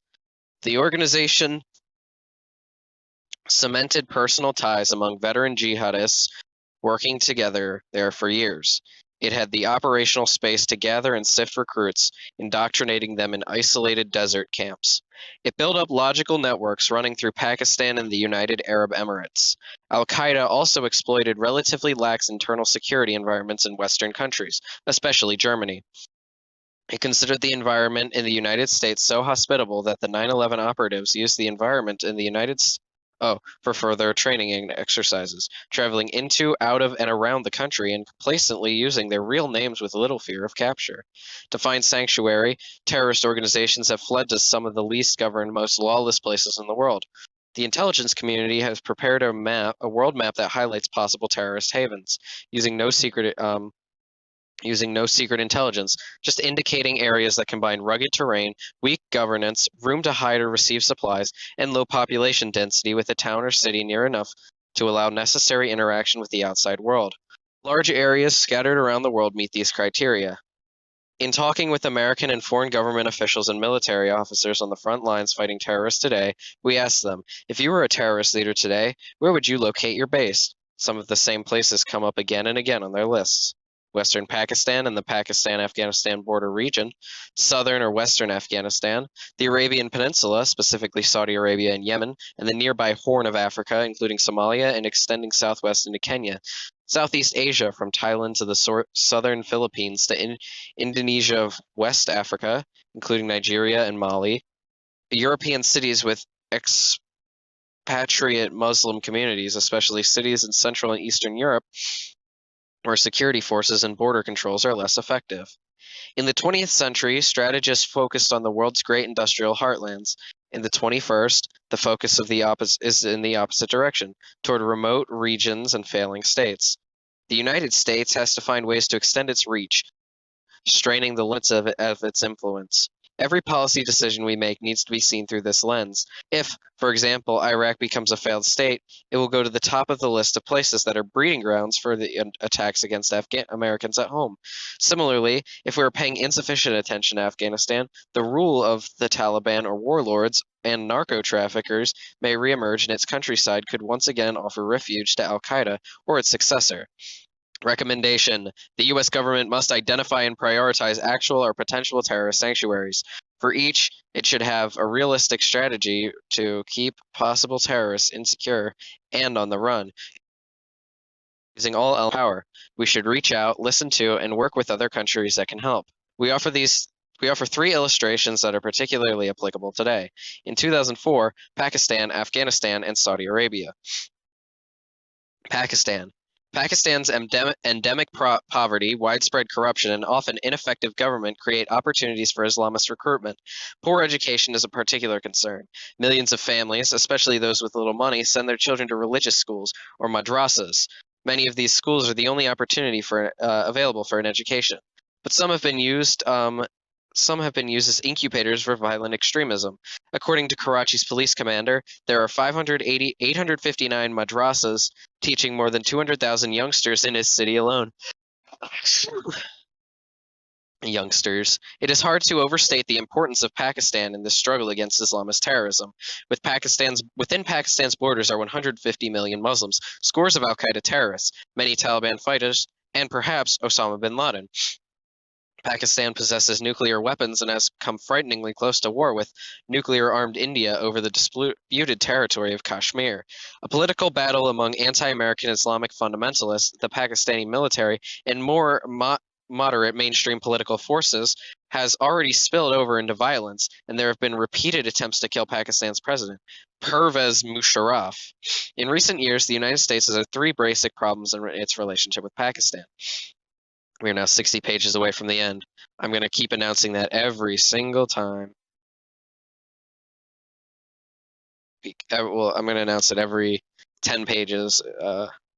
On terrorism, Pakistan helped nurture the Taliban. The Pakistani army and intelligence services, especially below the top ranks, have long been ambivalent about confronting Islamic extremists. Many in the government have sympathized with or provided support to the extremists. Musharraf agreed that bin Laden was bad, but before 9/11, preserving good relations with the Taliban took precedence. On proliferation, Musharraf had repeatedly said that Pakistan does not barter with its nuclear technology, but proliferation concerns have been long-standing and very serious. Most recently, the Pakistani government has claimed not to have known that one of its nuclear weapons developers, a national figure, was leading the most dangerous nuclear smuggling ring ever disclosed. Finally, Pakistan made little progress towards the return of democratic rule at the national level, although that turbulent process does continue to function at the provincial level, and the Pakistani press remains relatively free. Immediately after 9/11, confronted by the United States with a stark choice, Pakistan made a strategic decision. Its government stood aside and allowed the U.S.-led coalition to destroy the Taliban regime. In other words, Pakistan actively assisted its authorities, arrested more than 500 al-Qaeda operatives and Taliban members. Pakistani forces played a leading part in tracking down KSM, Abu Zubaydah, and other key al-Qaeda figures. In the following 2 years, the Pakistani government tried to walk the fence, helping al-Qaeda while seeking to avoid a larger confrontation with Taliban remnants and other Islamic extremists.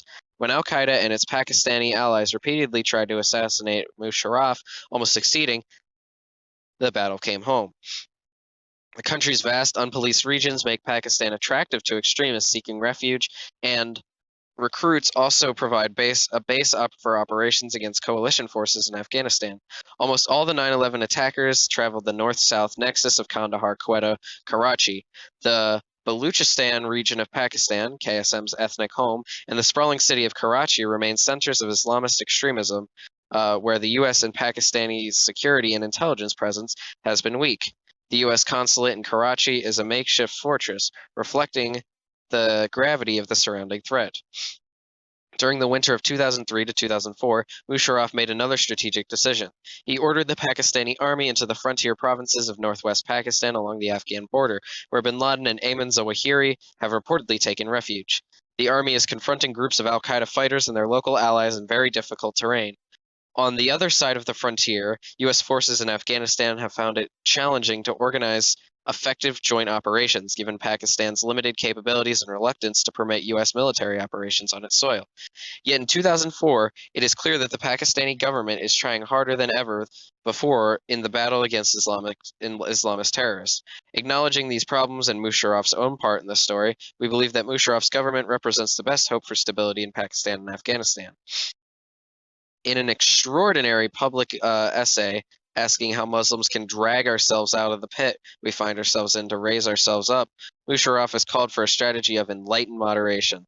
The Muslim world, he said, should shun militancy and extremism. The West, and the United States in particular, should seek to resolve disputes with justice and help better the Muslim world. Having come close to war in 2002 and 2003, Pakistan and in India, where were we? God damn it. We were like, Musharraf made another strategic, ordered the Pakistani army to the frontier provinces in northwest Pakistan along the Afghan border, where bin Laden and Ayman al-Zawahiri have reportedly taken refuge. Oh, was I? No, I was already reading that. Okay. Pakistan and India having recently made significant progress in peacefully discussing their long-standing differences. The United States had been and should remain a key supporter in that process. The constant refrain of Pakistanis is that the United States long treated them as allies of convenience. As the United States makes fresh commitments now, it should make promises that it is prepared to keep for years to come. Recommendation: if Musharraf stands for enlightened moderation in a fight for his life and for the life of his country, the United States should be willing to make hard choices too, and could make the difficult long-term commitment to the future of Pakistan, sustaining the current scale of aid to Pakistan. The United States should support Pakistan's government in its struggle against extremists with a comprehensive effort that extends from military aid to support for better education, so long as Pakistan's leaders remain willing to make difficult choices of their own. Afghanistan. Afghanistan was the incubator for al-Qaeda and for the 9/11 attacks. In the fall of 2001, the US-led international coalition and its Afghan allies toppled the Taliban and ended the regime's protection of al-Qaeda. Notable progress has been made.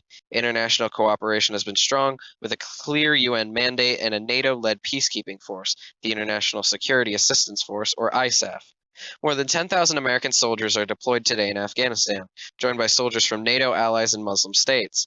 Central government has been established in Kabul with a democratic constitution, new currency, and a new army. Most Afghans enjoy greater freedom, women and girls are emerging from subjugation, and 3 million children have returned to school. For the first time in many years, Afghans have reason to hope. Damn, that's harsh. Harsh but fair, maybe. But grave challenges remained. Taliban and al-Qaeda fighters have regrouped on the south and the southeast. Warlords control much of the country beyond Kabul, and the land is awash in weapons. Economic development returns a distant hope. The narcotics trade, long a massive sector of the Afghan economy, is again booming. Even the most hardened aid workers refuse to operate in many regions, and some warn that Afghanistan is near the brink of chaos. Battered Afghanistan has a chance. Elections are being prepared. It is revealing that in June 2004, Taliban fighters resorted to slaughtering 16 Afghans on a bus, apparently for no reason other than the boldness in carrying an unprecedented Afghan weapon, a voter registration card. Afghanistan's president, Hamid Karzai, is brave and committed. He is trying to build genuinely national institutions that can overcome the tradition of allocating powers among ethnic communities. Yet even if his efforts are successful and elections bring a democratic government to Afghanistan, the United States faces some difficult choices. After paying relatively little attention to rebuilding Afghanistan during the military campaign, U.S. policies changed noticeably during 2003. Greater consideration of the political dimension and congressional support for a substantial package of assistance signaled a longer-term commitment to Afghanistan's future. One Afghan regional official plaintively told us the country finally has a good government. He begged the United States to keep its promise and not abandon Afghanistan again, as it had in the 1990s. Another Afghan leader noted noted that if the United States leaves, we will lose all that we have gained. Most difficult is to find the security mission in Afghanistan. There is continuing political controversy about whether military operations in Iraq have any effect on the scale of America's commitment to the future of Afghanistan. The United States has largely stayed out of the central government's struggles with dissident warlords and has largely avoided confronting the related problem of narco trafficking. Recommendation: the President and the Congress deserve praise for their efforts in Afghanistan so far. Now the United States and the international community should make a long-term commitment to a secure and stable Afghanistan in order to give the government a reasonable opportunity to improve the life of the Afghan people. Afghanistan must not again become a sanctuary for international crime and terrorism. The United States and the international community should help the Afghan government extend its authority over the country with a strategy and nation-by-nation commitments to achieve their objectives. This is an ambitious recommendation. It would mean a redoubled effort to secure the country, disarm militias, and curtail the age of warlord rule. But the United States and NATO have already committed themselves to the future of this region, wisely, as the 9/11 shows, and failed half measures could be worse than useless. NATO in particular has made Afghanistan a test of the alliance's ability to adapt to the current security challenges of their future. NATO must pass this test. Currently, the United States and the international community envision enough support so that central government can build a truly national army and extend essential infrastructure and minimum public services to major towns and regions. The effort relies in part on foreign civil military teams arranged under various national flags. The institutional comments of NATO and the United Nations to these enterprises are weak. NATO member states are not following through. Some of the other states around the world have pledged assistance to Afghanistan. Are not fulfilling their pledges. The U.S. presence in Afghanistan is overwhelmingly oriented towards military and security work. The State Department presence is woefully understaffed, and the military mission is narrowly focused on al-Qaeda and Taliban remnants in the south and southeast. The U.S. government can do its part if the international community decides on a joint effort to restore the rule of law and contain rampant crime and narcotics trafficking in this crossroads of Central Asia. We heard again and again that the money for assistance is allocated so rigidly that on the ground, one U.S. agency often cannot improvise or pitch in to help another agency, even in small ways, when a few $1,000s could make a great difference. The U.S. government should allocate money so that lower-level officials have more flexibility to get the job done across agency lines, adjusting to the circumstances they find in the field. This should include directionary funds for expenditures by military units that often encounter opportunities to help the local population. Saudi Arabia. Saudi Arabia has been a problematic ally in combating Islamic extremists. Please don't say swear words. Saudi Arabia, at the level of high policy, Saudi Arabia's leaders cooperated with American diplomatic initiatives aimed at the Taliban or Pakistan before 9/11. At the same time, Saudi Arabia's society was a place where al-Qaeda raised money directly from individuals and through charities. It was the society that produced 15 of the 19 hijackers. The kingdom is one of the world's most religiously conservative societies, and its identity is closely bound to its religious links, especially its positions as the guardian of Islam's two holiest sites. Charitable giving, or zakat, is one of the 5 pillars of Islam. It is broader and more pervasive than the Western ideas of charity, functioning also as a form of income tax, educational assistance, foreign aid, and a source of political influence.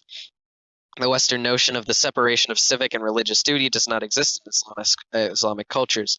Funding charitable works is an integral function of the governments in the Islamic world. It is so ingrained in Islamic culture that in Saudi Arabia, for example, a department within the Saudi Ministry of Finance and National Economy collects zakat directly, much as the U.S. Internal Revenue Service collects payroll withholding tax. Closely tied to zakat is the dedication of the government to propagating the Islamic faith, particularly the Wahhabi sect that flourishes in Saudi Arabia. Traditionally, throughout the Muslim world, there is no formal oversight mechanism for donations. As Saudi wealth increased, the amounts contributed by individuals and the state grew dramatically. Substantial sums went to finance Islamic charities of every kind. While Saudi domestic charities are regulated by the Ministry of Labor and Social Welfare, charities and international relief agencies such as the World Assembly of Muslim Youth, WAMI, are currently regulated by the Ministry of Islamic Affairs. This ministry uses zakat and government funds to spread Wahhabi beliefs throughout the world, including in mosques and schools. Often, these schools provide the only education available. Even in affluent countries, the Saudi-funded Wahhabi schools are often the only Islamic schools. Some Wahhabi-funded organizations have been exploited by extremists to further their goal of violent jihad against non-Muslims. One such organization has been the Al-Haramain Islamic Foundation. The assets of some branch offices have been frozen by the U.S. and Saudi governments. Until 9/11, few Saudis would have considered the government oversight of charitable donations necessary. Many would have perceived it as interference in the exercise of their faith. At the same time, the government's ability to finance most state expenditures with energy revenues has delayed the need for a modern income tax system. As a result, there has been strong religious, cultural, and administrative barriers to monitoring charitable spending.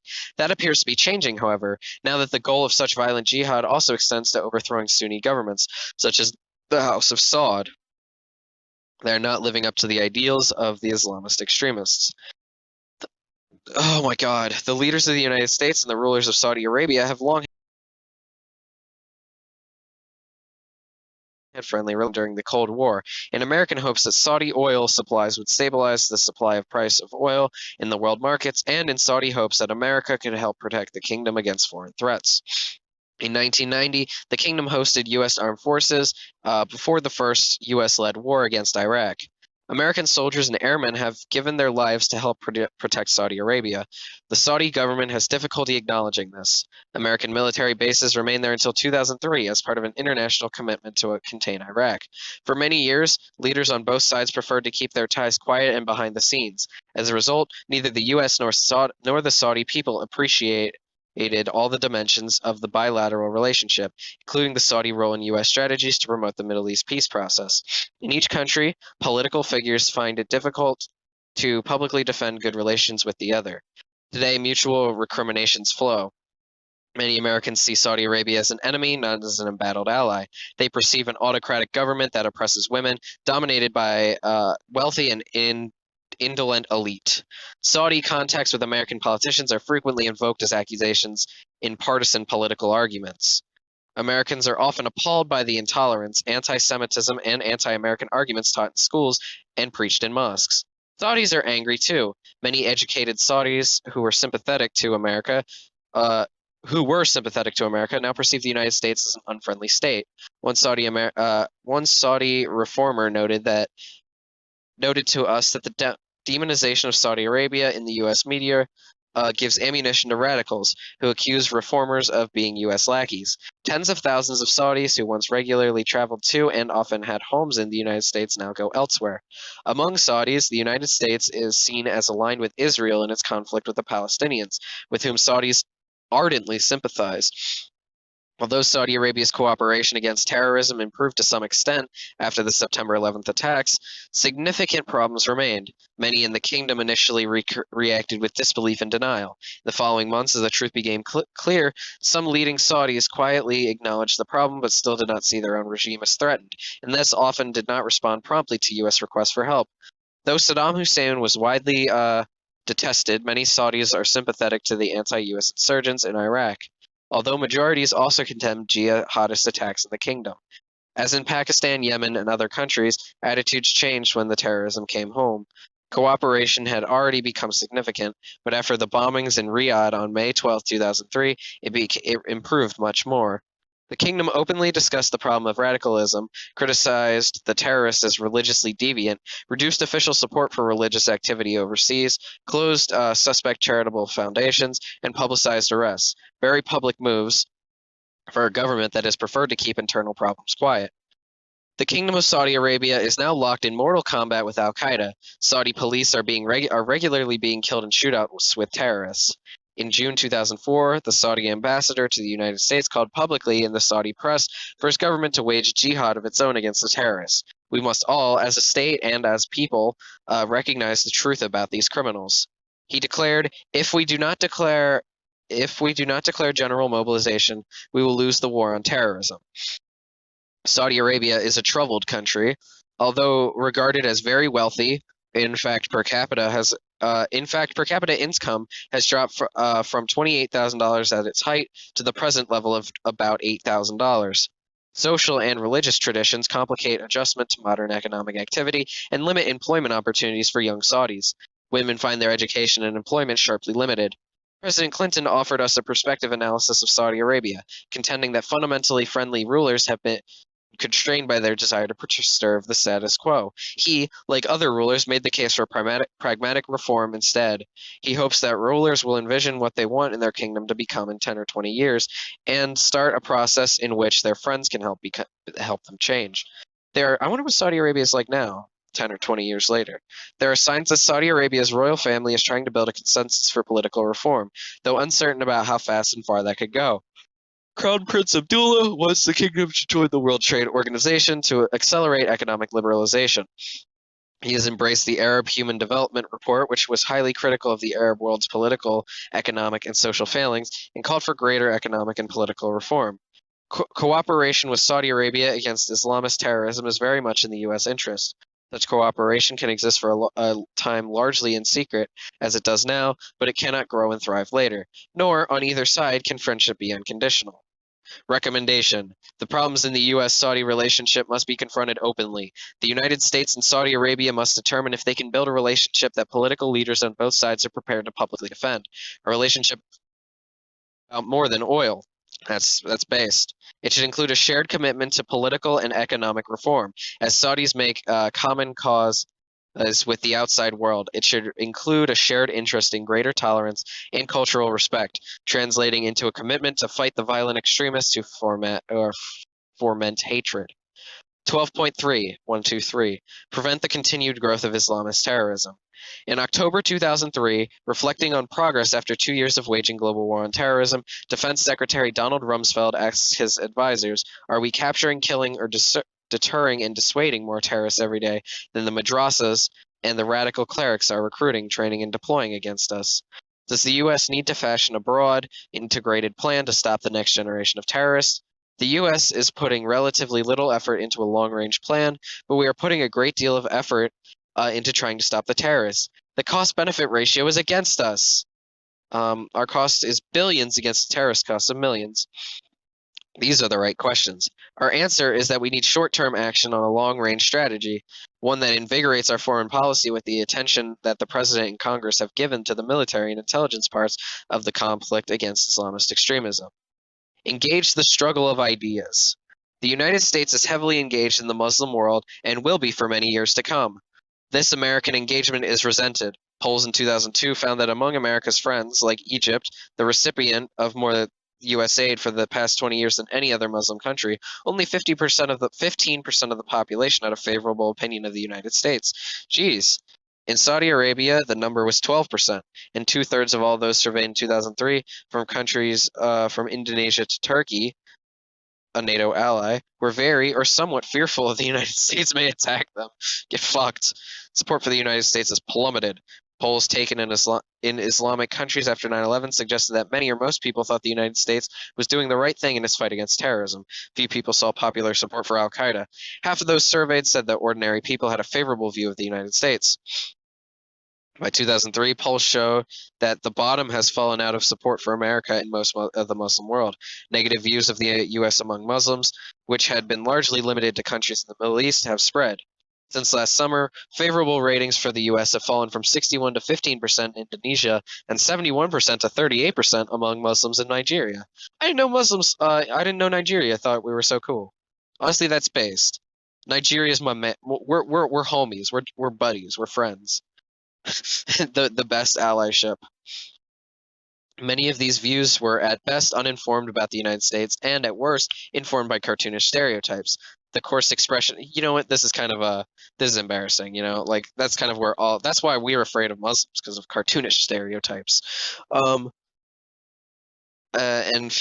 coarse expression of a fashionable Occidentalism among intellectuals who caricature U.S. values and policies. Local newspapers and the few influential satellite broadcasters, like Al Jazeera, often reinforce the jihadist theme that portrays the United States as anti-Muslim. The small percentage of Muslims who are fully committed to Osama bin Laden's version of Islam are impervious to persuasion. It is among the large majority of Arabs and Muslims that we must encourage reform, freedom, democracy, and opportunity, even though our own promotion of these messages is limited to it in its effectiveness simply because we are its carriers. Muslims themselves will have to reflect upon such basic issues as the concept of jihad, the position of women, and the place of non-Muslim minorities. The United States can promote moderation, but cannot ensure its ascendancy. Only Muslims can do this. The setting is difficult. The combined gross domestic product of the 22 countries in the Arab League is less than the GDP of Spain.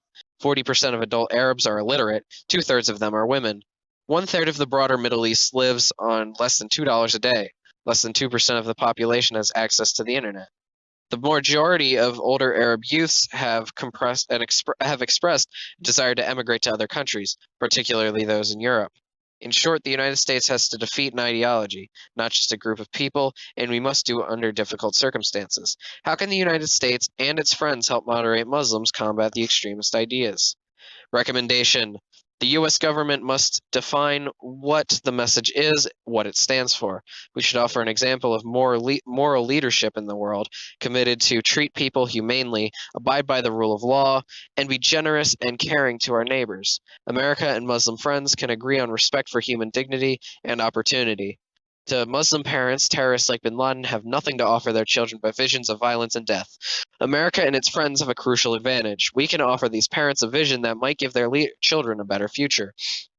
If we heed the views of thoughtful leaders in the Arab and Muslim world, a moderate consensus can be found. The vision of the future should stress life over death, individual education, and economic opportunity. This vision includes widespread political participation and contempt for indiscriminate violence. It includes respect for the rule of law, openness in discussing differences, and tolerance for opposing points of view. Recommendation: where Muslim governments, even those who are friends, do not respect these principles, the United States must stand for a better future. One of the lessons of the long Cold War was that short-term gains in cooperating with the most repressive and brutal governments were too often outweighed by the long-term setbacks for America's stature and interests. American foreign policy is part of the message. America's policy choices have consequences. Right or wrong, it is simply a fact that American policy regarding the Israeli-Palestinian conflict and American actions in Iraq are dominant staples of popular commentary across the Arab and Muslim world. That does not mean U.S. choices have been wrong. It means that the choices must be integrated with America's message of opportunity to Svenja. I clicked on the thing and it made this shit disappear. Oh no, where were we? We were here. American or Muslim world. That does not mean U.S. choices have been wrong. Message that they it means the choices have been integrated with America's message of opportunity to the Arab and Muslim world. Neither Israel nor the new Iraq will be safer if worldwide Islamist terrorism grows stronger. The United States must do more to communicate its message. Reflecting on bin Laden's success in reaching Muslim audiences, Richard Holbrooke wondered, how can a man in a cave out-communicate the world's leading communication society? Deputy Secretary of State Richard Armitage worried to us that Americans have been exporting our fears and our anger, not our vision of opportunity and hope. Recommendation: just as we did in the Cold War, we need to defend our ideals. God damn it! Not this one. Oh, yeah, it is. Oh, no, it's this one. Just as we did in the Cold War, we need to defend our ideals abroad vigorously. America does stand up for its values. The United States defended and still defends Muslims against tyrants and criminals in Somalia, Bosnia, Kosovo, Afghanistan, and Iraq. If the United States does not act aggressively to define itself in the Islamic world, the extremists will gladly do the job for us. Recognizing that Arab and Muslim audiences rely on satellite television and radio, the government has begun some promising initiatives in television and radio broadcasting to the Arab world, Iran, and Afghanistan. These efforts are beginning to reach large audiences. The Broadcasting Board of Governors has asked for much larger resources. It should get them. The United States should rebuild the scholarship, exchange, and library programs that reach out to young people and offer them knowledge and hope. Where such assistance is provided, it should be identified as coming from the citizens of the United States. The agenda of opportunity. The United States and its friends can address educational and economic opportunity. The United Nations has rightly equated literacy as freedom. The international community is moving towards a concrete goal to cut the Middle East region illiteracy rate in half by 2010, targeting women and girls and supporting programs for adult literacy. Unglamorous help is needed to support the basics, such as textbooks that translate more of the world's knowledge into local languages and libraries to house such materials. Education about the outside world or other cultures is weak. We're now officially 50 pages away from the end. I have no idea how long it's been since we were 60 pages away from the end, but just 5 more of those units of measurement.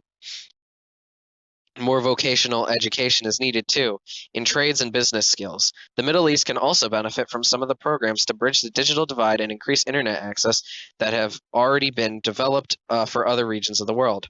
Education that teaches tolerance, the dignity and value of each individual, and respect for different beliefs is a key element in any global strategy to eliminate Islamist terrorism. Recommendation: the U.S. government should offer to join with other nations in generously supporting a new International Youth Opportunity Fund. Funds will be spent directly for building and operating primary and secondary schools in those Muslim states that commit to sensibly investing their own money in public education. See, I'm really appreciating this part. You know, the idea that maybe we give money to people who, we give money for education to people who cannot afford it, especially in third world countries, I think is really based. Oh shit. Fuck me. Economic openness is essential. Terrorism is not caused by poverty. Indeed, many terrorists come from relatively well-off families. Yet, when many people lose hope, when societies break down, when countries fragment, the breeding grounds for terrorism are created. Backwards economic policies and repressive political regimes slip into societies that are without hope, where ambition and passions have no constructive outlet. The policies that support economic development and reform also have political implications. Economic and political liberties tend to be linked. Commerce, especially international commerce, requires ongoing cooperation and compromise, the exchange of ideas across cultures, and the peaceful resolution of differences through negotiation. A constituency for further reform. Successful economies rely on vibrant private sectors, which have an interest in curbing indiscriminate government power. Those who develop the practice of controlling their own economic destiny soon desire a voice in their communities and political societies. The U.S. government has announced the goal of working toward a Middle East Free Trade Area, or a MEFTA, by 2013. I wonder if they have that now. I kind of want to look it up. The United States have been seeking comprehensive free trade agreements, FTAs, with the Middle Eastern nations, most firmly on the path to reform. The U.S.-Israeli FTA was enacted in 1985, and Congress implemented an FTA with Jordan in 2001.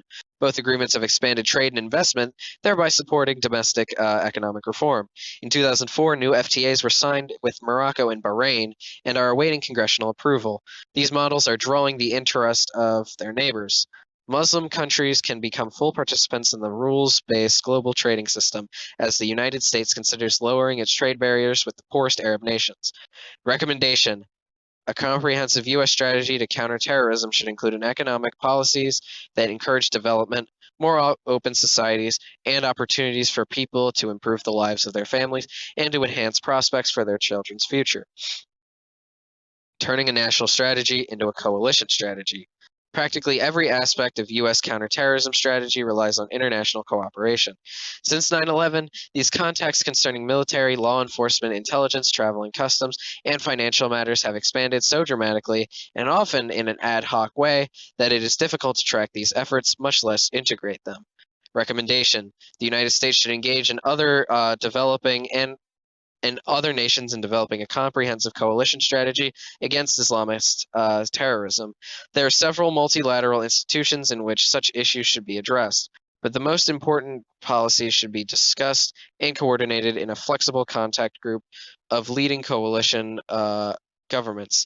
This is a good place, for example, to develop joint strategies for targeting terrorist travel or for hammering out a common strategy for the places where terrorists may be finding sanctuary. Presently, the Muslim and Arab states meet with each other in organizations such as the Islamic Conference and the Arab League. The Western states meet with each other in organizations such as NATO and the Group of Eight the Group of 8 summit of leading industrial nations.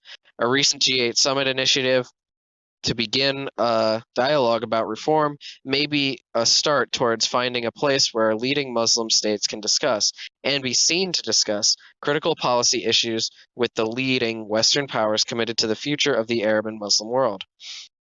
These new international efforts can create durable habits of visible cooperation as states willing to step up their responsibilities join together in constructive efforts to direct assistance and coordinate action. Coalition warfare also requires coalition policies on what to do with enemy captives. Allegations that the United States, just need to pop my thumb. Allegations that the United States abused prisoners in its custody make it harder to build the diplomatic, political, and military alliances that the government will need. The United States should work with friends to develop mutually agreed on principles for the detention and humane treatment of captured international terrorists who are not being held under a particular country's criminal laws. Countries such as Britain, Australia, and Muslim friends are committed to fighting terrorists. America should be able to reconcile its views on how to balance humanity and security with our nation's commitment to these same goals. The United States and some of its allies do not accept the application of full Geneva Convention treatment of prisoners of war to captured terrorists. Those conventions establish a minimum set of standards for prisoners in internal conflicts. Since the internal struggle against Islamist terrorism is not internal, those provisions do not formally apply, but they are commonly accepted as basic standards for humane treatment. Recommendation: the United States should engage its friends to develop a common coalition approach toward the detention and humane treatment of captured terrorists. New principles might draw upon Article 3 of the Geneva Conventions on the Law of Armed Conflict. That article was specifically designed for those cases in which the usual laws of war did not apply. Its minimum standards are generally accepted throughout the world as customary international law. Proliferation of weapons of mass destruction. The greatest danger of another catastrophic attack in the United States will materialize if the world's most dangerous terrorist attacks acquire the world's most dangerous weapons. As we note in Chapter 2, Al-Qaeda has tried to acquire or make nuclear weapons for at least 10 years. In Chapter 4, we mentioned officials worriedly discussing. In 1998, reports that bin Laden associates thought their leader was intent on carrying out a Hiroshima. Jesus Christ. See, it's okay when we do it, but not when they do it. These ambitions continue. In the public portion of his February 2004 worldwide threat assessment to Congress, DC destruction to be a religious obligation. He warned that Al-Qaeda continues to pursue its strategic goal of obtaining a nuclear facility. Tenet added that more than 24 other terrorist groups are pursuing CBRN, chemical, biological, radiological, and nuclear materials. A nuclear bomb can be built with a relatively small amount of nuclear material. You guys writing this shit down? A trained nuclear engineer with an amount of highly enriched uranium or plutonium about the size of a grapefruit or an orange, together with commercially available material, could fashion a nuclear device that could fit in a van like the one Ramzi Youssef parked in the garage of the World Trade Center in 1993. Such a bomb would level lower Manhattan. I feel like saying that is like, I don't know. Like, all this guy needs to do, you really even the playing field. All they need to do is get, like, a small amount of uranium. Like, the size of a grapefruit, like, what the fuck? Like, again, American sizes, right? Like, the fuck? Like, I can't picture a grapefruit in my mind. Like, how big is that? Like, I'm gonna assume it's, like, bigger than orange, but smaller than cantaloupe, you know? I think, you know, like, these are such, like, fucking, this is stupid. But yeah, okay. So don't give anybody any ideas. The coalition strategies we have discussed to combat Islamist terrorism should therefore be combined with a parallel vital effort to prevent and counter the proliferation of weapons of mass destruction, WMD. We recommend several initiatives in this area. Hang on. I'm at 397 right now. Let me see. Does it go down? It went to 416, right? Yeah. Just wanted to make sure. I couldn't remember if I was closer than I was. God damn it! I've got the hiccups again. I'm gonna kill myself. Strengthen counter-proliferation efforts. While efforts to shut down Libya's illegal nuclear program have been generally successful, Pakistan's illicit trade and nuclear smuggling networks of Pakistani scientist A.Q. Khan have revealed that the spread of nuclear weapons is a problem of global dimensions. Attempts to deal with Iran's nuclear program are still underway. Therefore, the United States should work with the international community to develop laws and an international legal regime with universal jurisdiction to enable the capture, interdiction, and prosecution of such smugglers by any state in the world where they do not disclose their activities.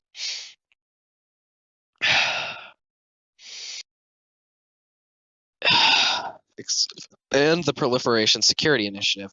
In May 2003, the Bush administration announced the Proliferation Security Initiative, PSI, nations in a willing partnership combining their national capabilities to use military, economic, and diplomatic tools to interdict threatening shipments of WMD and missile-related technology.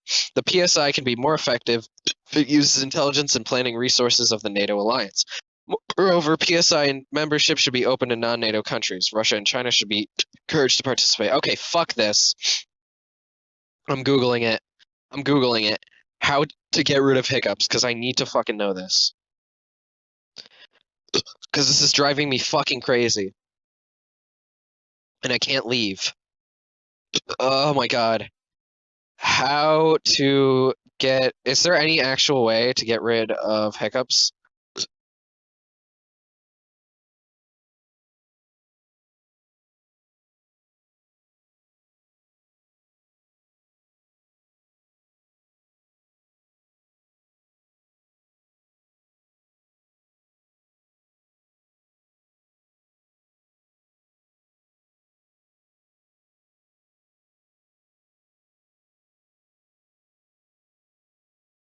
I just Googled it, and it seems like there are no ways to prevent hiccups. Uh...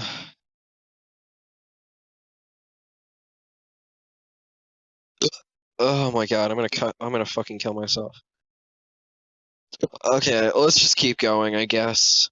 Because life is meaningless. Maybe I'll check my Snapchat, because who fucking cares? Oh.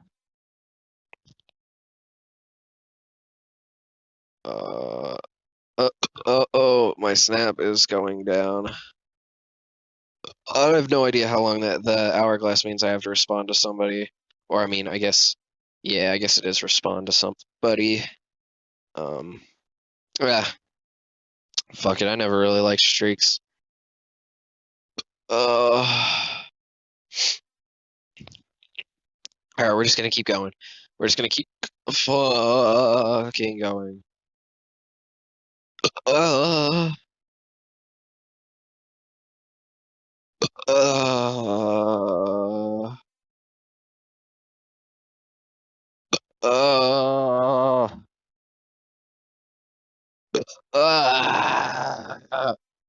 I'm sorry. This is very unprofessional.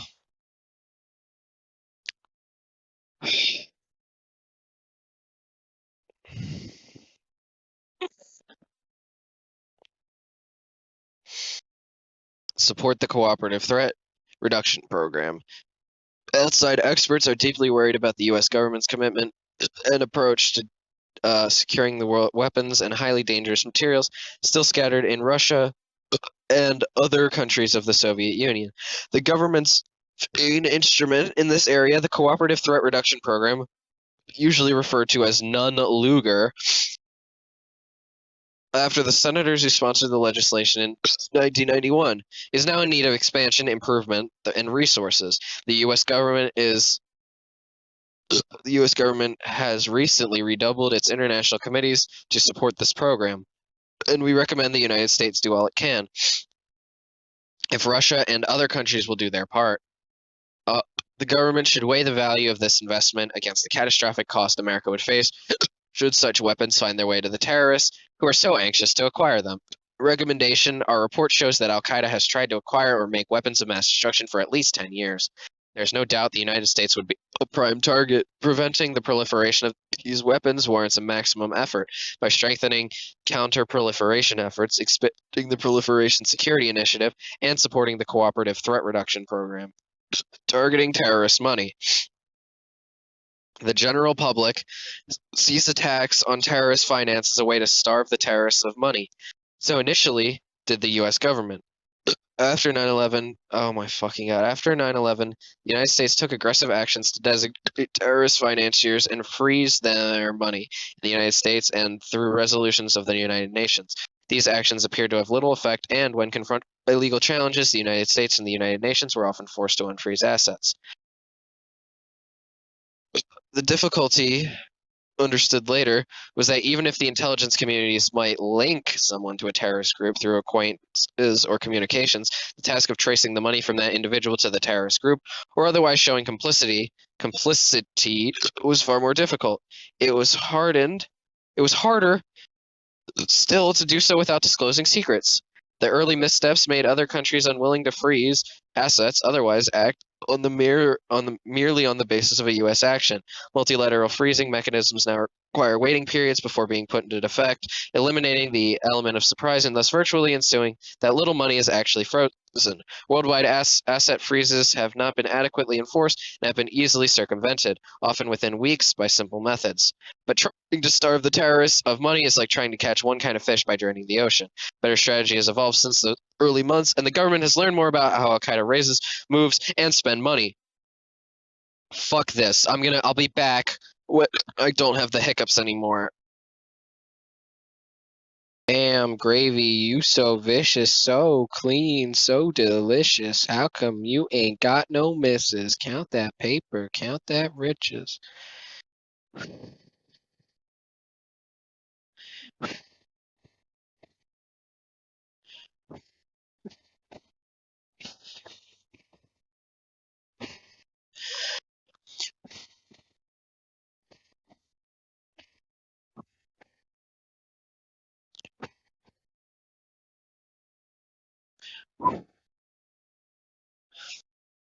All right. My mood is better. I overcame my hiccups. I got pretzels, and I have water with me. I am living the American dream.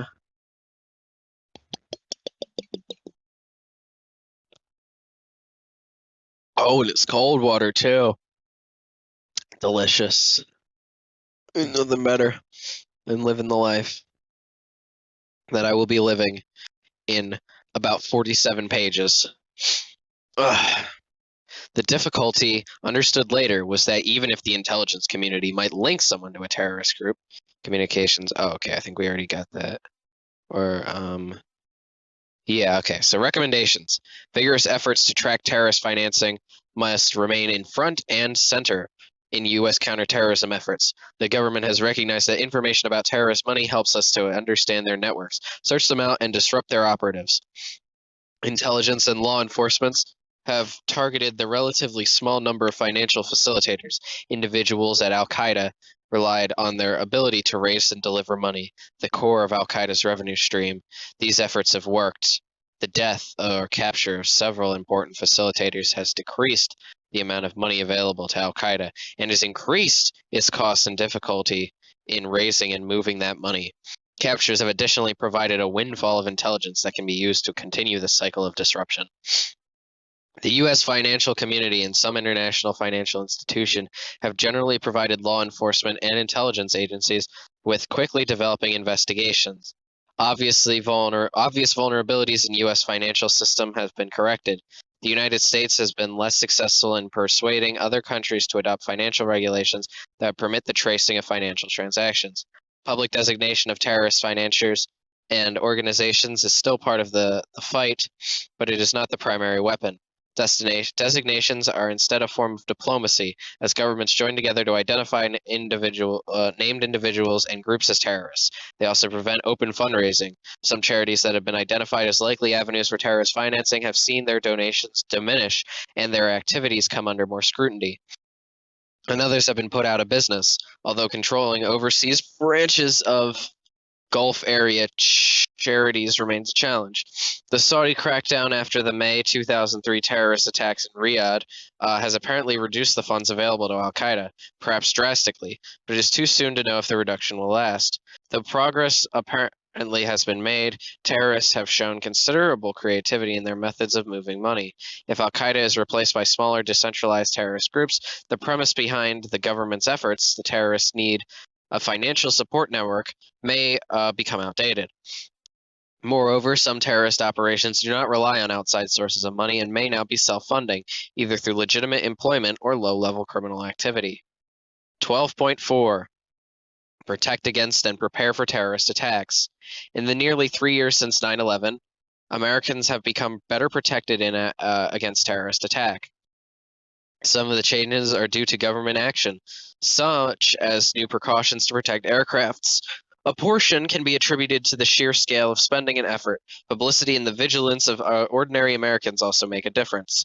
But the president and other officials acknowledge that although Americans may be safer, they are not safe. Our report shows that the terrorists analyze defenses. They plan accordingly. Defenses cannot achieve perfect safety. They make targets harder to attack successfully, and they deter attacks by making capture more likely. Just increasing the attacker's odds of failure may make the difference between a plan attempted or a plan discarded. The enemy also may have to develop more elaborate plans, thereby increasing the danger of exposure or defeat. Protective measures also prepare for the attacks that may get through, containing the damage and saving lives. Terrorist travel. More than 500 million people annually cross the U.S. borders at legal entry points. Oh shit, we're on page 400. Oh my god.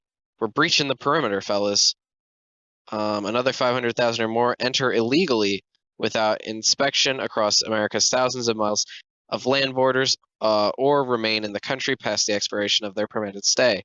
The challenge for national security in an age of terrorism is to prevent the very few people who may pose overwhelming risk from entering or remaining in the United States undetected. In the decade before September 11, 2001, border security encompassing travel and immigration was not seen as a national security matter. Public figures voiced their concern about the war on drugs, the right level and kind of immigration, problems along the Southwest, or the growing criminal traffic in humans. The immigration system as a whole was widely viewed as increasingly dysfunctional and badly in need of reform.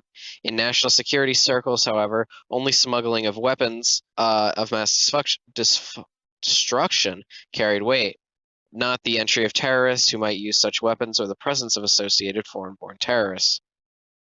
All right. Well, Samsung account legal terms updated. It seems like they're doing that like every day. Hang on.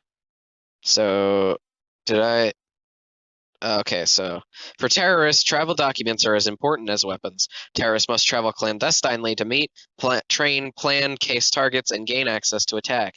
To them, international travel presents great danger because they must surface to pass through regulated channels, present themselves to border security officials, or attempt to circumvent inspection points.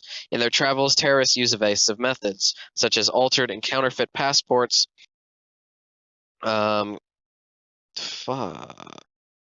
counterfeit passports, and visas, specific travel methods and routes, liaisons with corrupt government officials, human smuggling networks, supportive travel agents, and immigration and identity fraud.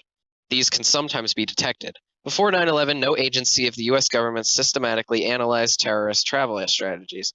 Had they done so, they could have discovered the ways in which the terrorist predecessors to al-Qaeda had been systematically but detectably exploiting weaknesses in our border security since the early 1990s. We found that as many as 15 of the 19 hijackers were potentially vulnerable to interception by border authorities. Analyzing their characteristic travel documents and travel patterns could have allowed authorities to intercept 4 to 15 hijackers and use more effective use of information available in U.S. government databases could have identified up to 3 hijackers. Looking back, we can also see that the routine operations of our immigration laws, that is, aspects of those laws not specifically aimed at protecting against terrorism, inevitably shaped al-Qaeda's planning and opportunities. because they were deemed not to be bona fide terrorists, tourists, or students as they claimed. 5 conspirators that we know of tried to get visas and failed, and 1 was denied entry by an inspector. We also found that had the immigration system set a higher bar for determining whether individuals are who or what they claim to be, and ensuring routine consequences for violations, it could potentially have excluded, removed, or come into further contact with several hijackers who did not appear to meet terms for admitting short-term visitors. Our investigation showed that 2 systemic weaknesses came together in our border system's inability to contribute to an effective defense against 9/11 attacks: a lack of well-developed counterterrorism measures as part of border security, and an immigration system not able to deliver on its basic commitments, much less support counterterrorism. These weaknesses have been reduced, but are far from being overcome. Recommendation: targeting travel is at least as powerful a weapon against terrorists as targeting their money. The United States should combine terrorist travel intelligence operations and law enforcement in a strategy to intercept terrorists, find terrorist travel facilitators, and constrain terrorist mobility. Since 9/11, significant improvements have been made to create an integrated watch list that makes terrorists' name information available to border and law enforcement authorities. However, in the already difficult process uh, of merging border agencies into the new Department of Homeland Security, changing the engine while flying, as one official put it. That's a bit on the nose. New insights into terrorist travel have not yet been integrated into the front lines of border security. The Small Terrorist Travel Intelligence Collection and Analysis Program currently in place has produced disproportionately useful results. It should be expanded. Since officials at the border encounter travelers and their documents first and investigate travel facilitators, they must work closely with intelligence officials. Internationally and in the United States, constraining terrorist travel should become a vital part of counterterrorism strategy. Better technology and training to detect terrorist travel documents are most important immediate steps to reduce America's vulnerability to clandestine entry. Every stage of our border and immigration system should have, as a part of its operations, the detection of terrorist indicators on travel documents. Information systems able to authenticate travel documents and detect potential terrorist indicators should be used as consulates at primary border inspection lines, in immigration services offices, and in intelligence and enforcement units. All frontline personnel should receive some training. Dedicated specialists and ongoing linkages with the intelligence community are also required. The Homeland Security Department's Directorate of Information Analysis and Infrastructure Protection should receive more resources to accomplish its mission as the bridge between the frontline border agencies and the rest of the government counterterrorism community. A biometric screening system. When people travel internationally, they usually move through defined channels or portals. They may seek to acquire a passport. They may apply for a visa. They stop at ticket counters, gates, and exit controls at airports and seaports. Upon arrival, they pass through inspection points. They may transmit to another gate to get on the airplane. Once inside the country, they may seek another form of identification and try to enter a government or private facility. They may seek to change immigration status in order to remain. Each of these checkpoints or portals is a screening, a chance to establish that people who they say they are seeking access for their stated purpose, to intercept identifiable suspects, and to take effective action. The job of protection is shared among these many defined checkpoints. By taking advantage of them all, we need not depend on any one point in the system to do the whole job. The challenge is to see the common problem across agencies and functions and develop a conceptual framework and architecture for an effective screening system. Throughout government and indeed in private enterprise, agencies and firms at these portals confront recurring judgments that balance security, efficiency, and civil liberties. These problems should be addressed systematically, not in an ad hoc, fragmented way. For example, what information is an individual required to present and in what form? A fundamental problem now beginning to be addressed is the lack of standardized information in feeder documents used in identifying individuals. Biometric identifiers that measure unique physical characteristics such as facial features, fingerprints, or iris scans, and reduce them to digitized numerical statements called algorithms are just beginning to be used. Travel history, however, is still recorded in passports with entry-exit stamps called caches, or maybe cachets, which Al-Qaeda has trained its operatives to forge and use to conceal their terrorist activities. Wow. How will the individual and information be checked? There are many databases just in the United States for terrorist, criminal, and immigration history, as well as financial information, for instance. Each is set up for different purposes and stores different kinds of data under varying rules of access, nor is access always guaranteed. Acquiring information held by foreign governments may require painstaking negotiations, and records that are not yet digitized are difficult to search or analyze.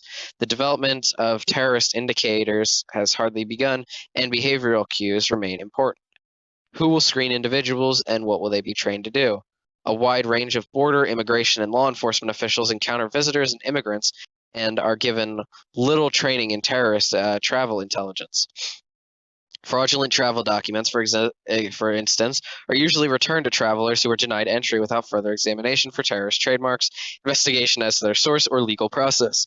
Yeah, terrorist trademarks. They put like, what was that? I literally just saw a green light. It must be an alien.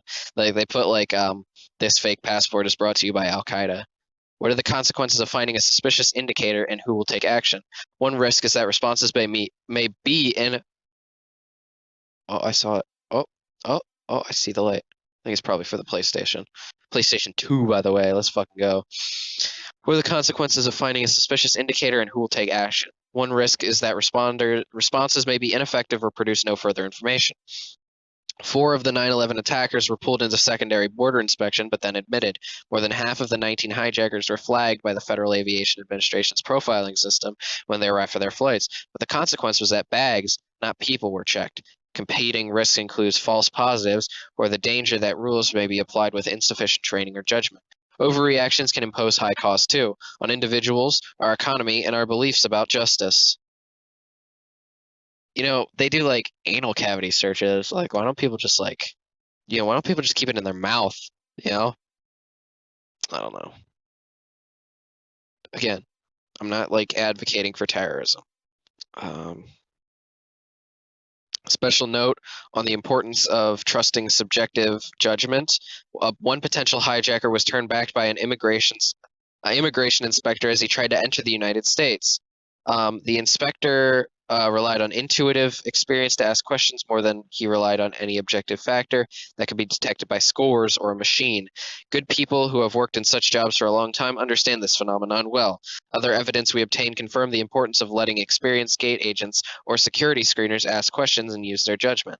This is not an invitation to arbitrary exclusions, but any effective system has to grant some scope, perhaps in a little extra inspection of one or more check to the instincts and discretion of well-trained human beings.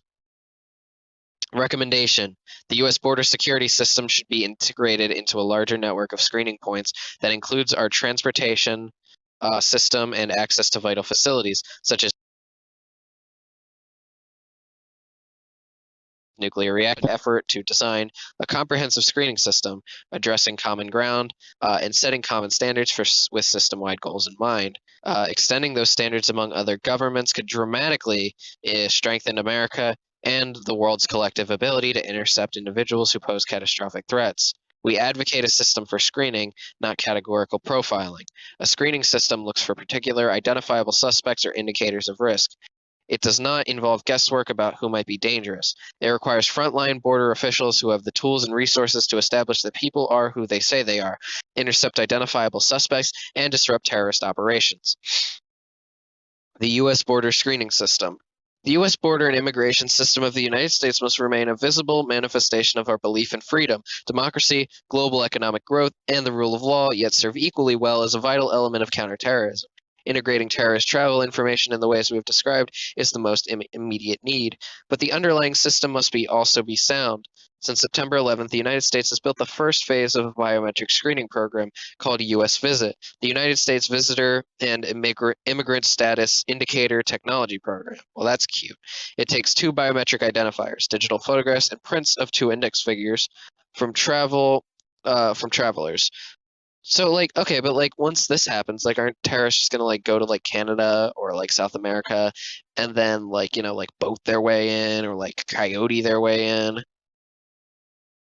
False identities are used by terrorists to avoid being detected on a watch list. These biometric identifiers make such evasions far more difficult. So far, however, only visitors who acquire visas to travel to the United States are covered, while visitors from visa waiver countries will be added to the program beginning this year.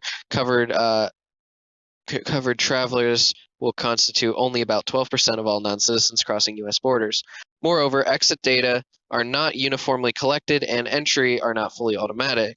It is not clear the system can be installed before 2010, but even this timetable may be too slow given the possible security dangers. Just would like to note that we are now 40 pages away from the end.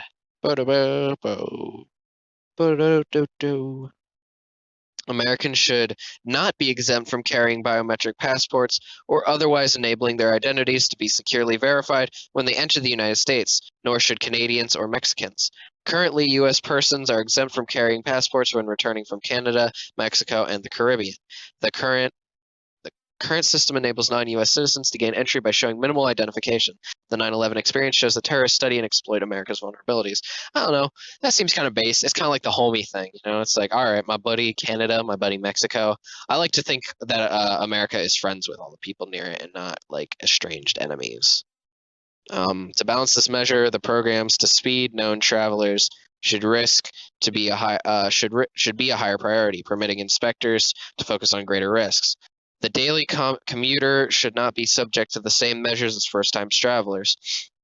An individual should be able to pre-enroll. It just kind of looks like pre-enroll, like a weird food, I guess, with his or her identity verified in passage. Updates of database information and other checks can ensure ongoing reliability. The solution, requiring more research and development, is likely to combine radio frequency technology with biometric identifiers.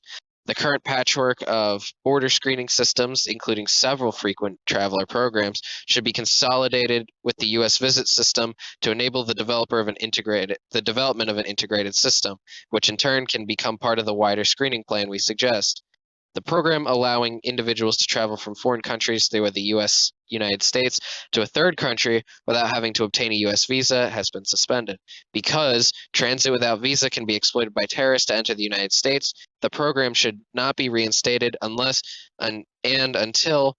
the transit passage areas can be fully secured to prevent passengers from illegally exiting the airport. Inspectors adjudicating entries of the 9/11 hijackers lacked adequate information and knowledge of the rules. All points in the border system, from consular offices to immigration services offices, will need appropriate electronic access to the individual's file. Scattered units at Homeland Security and the State Department perform screening and data mining. Instead, a government-wide team of border and transportation officials should be working together. A modern border and immigration system should combine a biometric entry-exit system with accessible files on visitors and immigrants, along with intelligence on indicators of terrorist travel. Our border screening system should check people efficiently and welcome friends. Admitting large numbers of students, scholars, business people, and tourists fuels our economy, cultural vitality, and political reach. There is evidence that the present system is disrupting travel to the United States.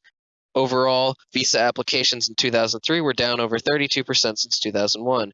In the Middle East, they declined about 46%. Training and the design of security measures should be continuously adjusted.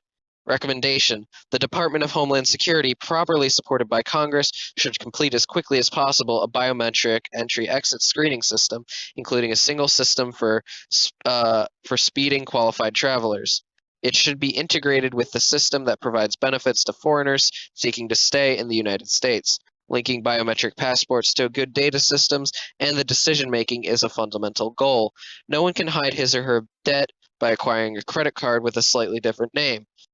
Yet, today, a terrorist can defeat the link of it to electronic records by tossing away an old passport and slightly altering the name in the new one. Okay. Completion of the entry-exit system is a major and expensive challenge. Biometrics have been introduced into an antiquated computer environment. Replacement of these systems and improvised biometric systems will be required. Nonetheless, funding and completing a biometrics-based entry-exit system is an essential investment in our national security. Exchanging terrorist information with other countries consistent with privacy requirements, along with listing of lost and stolen passports, will have immediate security benefits. We should move towards real-time verification of passports with issuing authorities. The further away from our borders that screening occurs, the more security benefits we gain. At least some screening should occur before a passenger departs on a flight destined for the United States. We shall also work with other countries to ensure effective inspection regimes at all airports. Yeah, that's what I'm saying. Except not just the United States. I think it should be to everywhere. Like, I think before you get on an airplane, again, I feel like it's kind of ridiculous now, but as long as we only target black people. I'm kidding. It's Muslims. I'm kidding. I think that it is kind of bullshit. But you know what? I honestly don't know. I actually do not know. I've never been on an airplane, so I've never been to an airport. So I don't actually like. All I know is that it's extensive, but it might be extensive in the way that it's like good. So, complaining if you got nothing to if you're not a terrorist, actually TSA is so bad that terrorists and non-terrorists are complaining about it. Okay. Sorry. The international community arrives at international standards for the design of passports through the International Civil Aviation Organization, ICAO. The global standard for identification is a digital photograph. Fingerprints are optional. We must work with others to improve passport standards and provide foreign assistance to countries that need help in making the transition.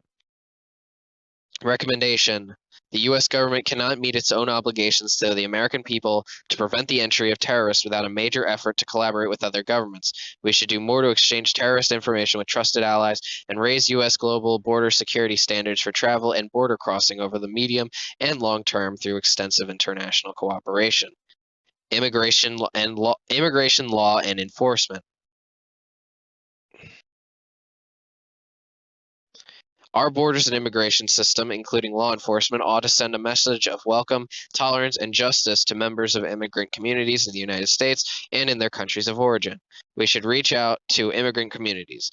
Good immigration services are one way of doing so that is valuable in every way, including intelligence. It is elemental to border security to know who is coming out into the country. Today, more than 9 million people are in the United States outside the legal immigration system. We must also be able to monitor and respond to entrances between our ports of entry, working with Canada and Mexico as much as possible. There is a growing role for state and local law enforcement agencies. They need more training and work with feds. Fuck, where was I? They need more. Oh my god. The federal authorities in identifying terrorist suspects. All but one of the 9/11 hijackers acquired some form of U.S. identification document, some by fraud. Some by fraud. Acquisition of these forms of identification would have assisted them in boarding commercial flights, renting cars, and other necessary activities. Recommendation: secure identification should begin in the United States. The federal government should set standards for the issuance of birth certificates and sources of identification, such as driver's licenses. Fraud in identification documents is no longer just a problem of theft. At many entry points to vulnerable facilities, including gates for boarding aircrafts, sources of identification are the last opportunity to ensure that people are who they say they are and to check whether they are terrorists. Strategies for aviation and transportation security. The U.S. transportation system is vast and, in an open society, impossible to secure completely against terrorist attacks. There are hundreds of commercial airports, thousands of planes, and tens of thousands of daily flights carrying more than 500 million passengers a year. Wow, only that much. Millions of containers are imported annually through more than 300 sea and river ports, served by more than 3,700 cargo and passenger terminals. About 6,000 agencies provide transit services through buses, subways, ferries, and light rail service to about 14 million Americans each weekday. In November 2001, Congress passed and the President signed the Aviation and Transportation Security Act. This created the Transportation Security Administration.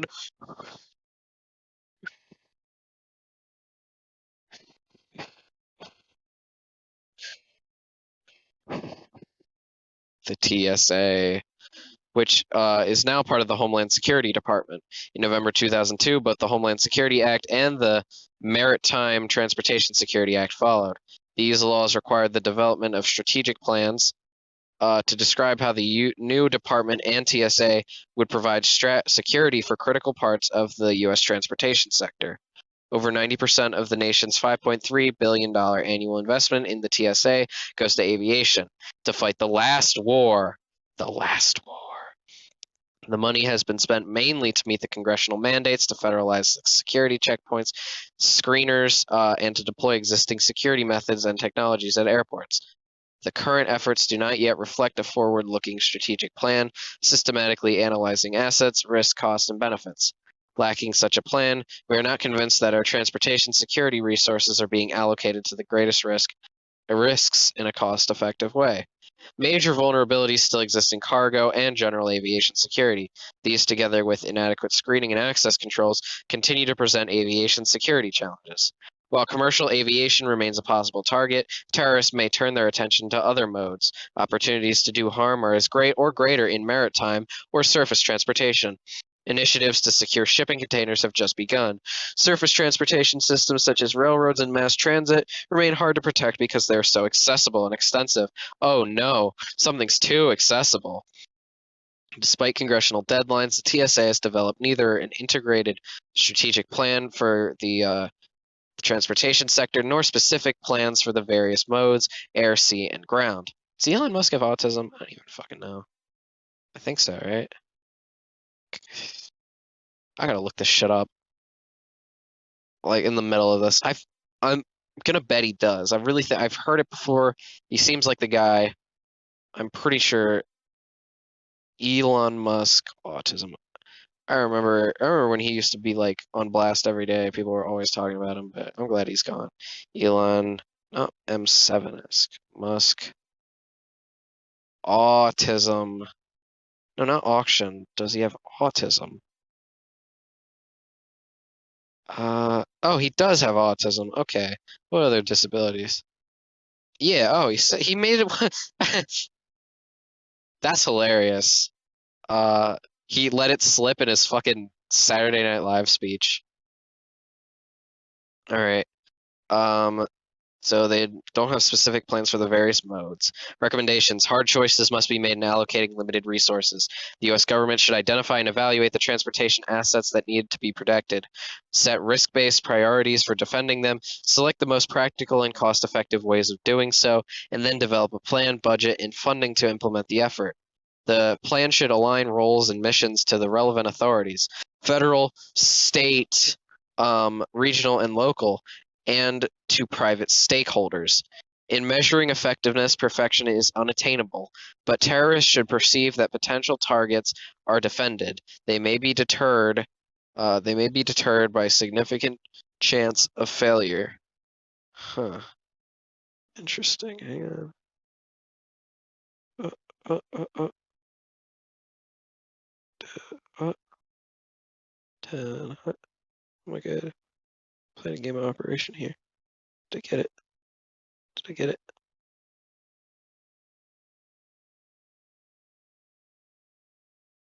Sorry about this, folks. I'm just splitting hairs, you know. Okay. We're getting closer, we're getting closer. I can almost taste it. Congress should set a specific date for the completion of these plans and hold the Department of Homeland Security and TSA accountable for achieving them. The most powerful investments may be for improvements in technology with applications across the transportation modes, transported by plane, ship, truck, or rail. Though such technologies are becoming available now, widespread deployment is still years away. In the meantime, the best protective measures may be to combine improvised methods of identifying and tracking the high-risk containers, operators, and facilities that require added scrutiny with further efforts to integrate intelligence analysis, effective procedures for transmitting threat information to transportation authorities, and vigilance by transportation authorities and the public. A layered security system. No single security measure is foolproof. Accordingly, the TSA must have must have multiple layers of security in place to defeat the more plausible and dangerous forms of attack against public transportation. The plan must take into consideration the full array of possible enemy tactics, such as the use of insiders, suicide terrorism, or standoff attack. Each layer must be effective in its own right. Each must be supported by other layers that are redundant and coordinated. The TSA should be able to identify for Congress the array of potential terrorist attacks, the layer of security in place, and the reliability provided by each layer. TSA must develop a plan, as described above, to improve weak individual layers and the effectiveness of layered systems as it deploys.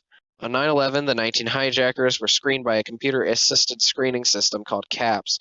More than half were identified for further inspection, which applied only to their checked luggage. Imagine like an alternate universe where like they had rearranged, and so like one of the Shanksville one actually did hit the White House, and like I don't know, the South Tower hit just like a field in like Upper New York. Like just imagine like we had no White House but still one Twin Tower. Honestly, base, and it wouldn't have even killed the president or the vice president or probably anyone. Actually, they probably all would have been in the tunnels or whatever, or they might not have known. But still, Bush wouldn't have been there. More than half were identified for further inspection, which applied only to their checked luggage. Under current practices, air carriers enforce government orders to stop certain known and suspected terrorists from boarding commercial flights and to apply secondary screening procedures to others. The no-fly and automatic applies. The no-fly and automatic selectee list include only those individuals who the U.S. government believes pose a direct threat to attacking aviation.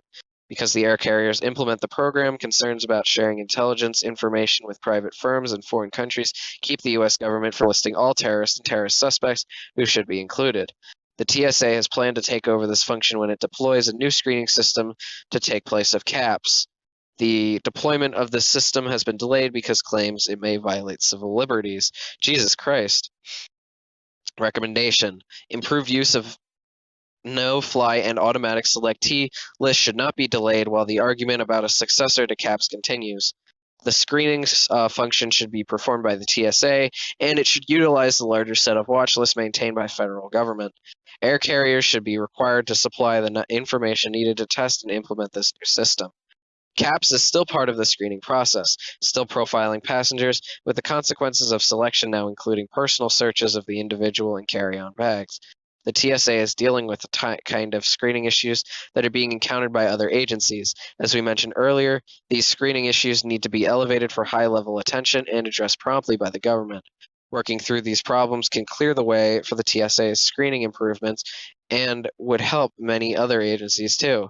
The next layer is screening, checkpoint itself. As the screening system tries to stop dangerous people, the checkpoint needs to be able to find dangerous items. Two reforms are needed soon. One, screening people for explosives, not just their carry-on bags. And two, improving screener performance. Recommendation: the TSA and the Congress must give priority attention to improving the ability of screening checkpoints to detect explosives on passengers. As a start, each individual selected for special screening should be screened for explosives. Further, the TSA should conduct a human factors study, a method often used in the private sector, to understand problems in screener performance and set attainable objectives for individual screeners and for checkpoints where screening takes place. Concerns also remain regarding the screening and transport of checked bags and cargo. More attention and resources should be directed to reducing or mitigating the threat posed by explosives in vessels' cargo holds. The TSA should expedite the installation of advanced inline baggage screening equipment. Because the aviation industry will derive substantial benefits from this deployment, it should pay a fair share of the cost. The TSA should require that every passenger aircraft carrying cargo must deploy at least one hardened container to carry any suspect cargo. TSA also needs to intensify its efforts to identify, track, and appropriately screen potentially dangerous cargo in both the aviation and maritime sectors. They just need like a match, like a magic match that like will just make all explosives go off, and then just like put a bunch of shit in there, and then see if it blows up. But I guess you wouldn't be able to tell whose it was. But, it was one of them. At least you know that, and then I guess you can interrogate them. The protection of civil liberties. Many of our recommendations call for the government to increase its presence in our lives. For example, by creating standards for the issuance of forms of identification, by better securing our borders, by sharing information gathered by many different agencies. We also recommend the consolidation of authority over the now far-flung entities constituting the intelligence community. The Patriot Act vests substantial powers in our federal government. We have seen the government use the immigration laws as a tool in its counterterrorism effort. Even without the changes we recommend, the American public has vested an enormous authority in the U.S. government. At our first public hearing on March 31st, 2003, we noted the need for balance as our government responds to the real and ongoing threat of terrorist attacks. The terrorists have used our open society against us. In wartime, government calls for greater powers, and then the need for those powers recedes after the war ends. The struggle will go on. Therefore, while protecting our homeland, Americans should be mindful of threats to vital personnel and civil liberties. This balancing is no easy task, but we must constantly strive to keep it right. The shift of power and authority to the government calls for an enhanced system of checks and balances to protect the precious liberties that are vital to our way of life. We therefore make three recommendations. First, as we will discuss in Chapter 13, to open up the sharing of information across so many agencies and with the private sector, the president should take responsibility for determining what information can be shared by which agencies and under which conditions. Protection of privacy rights should be one key element of this determination. Recommendation. As the president determines the guidelines for information sharing among government agencies and by the agencies of the private sector, he should safeguard the privacy of individuals about whom information is shared. Second, Congress responded in the immediate aftermath of 9/11 with the Patriot Act, which vested substantial new powers in the investigative agency of the government. Some of the most controversial provisions of the Patriot Act are to sunset at the end of 2005. Many of the Act's provisions are relatively non-controversial, updating America's surveillance laws to reflect technological developments in a digital age. Some executive actions that have been criticized are unrelated to the Patriot Act. These provisions in the Act that facilitate the sharing of information among intelligence agencies between law enforcement and intelligence appear, on balance, to be beneficial. Because of concerns regarding the shifting balance of power to the government, we think that a full and informed debate on the Patriot Act would be healthy. Recommendation.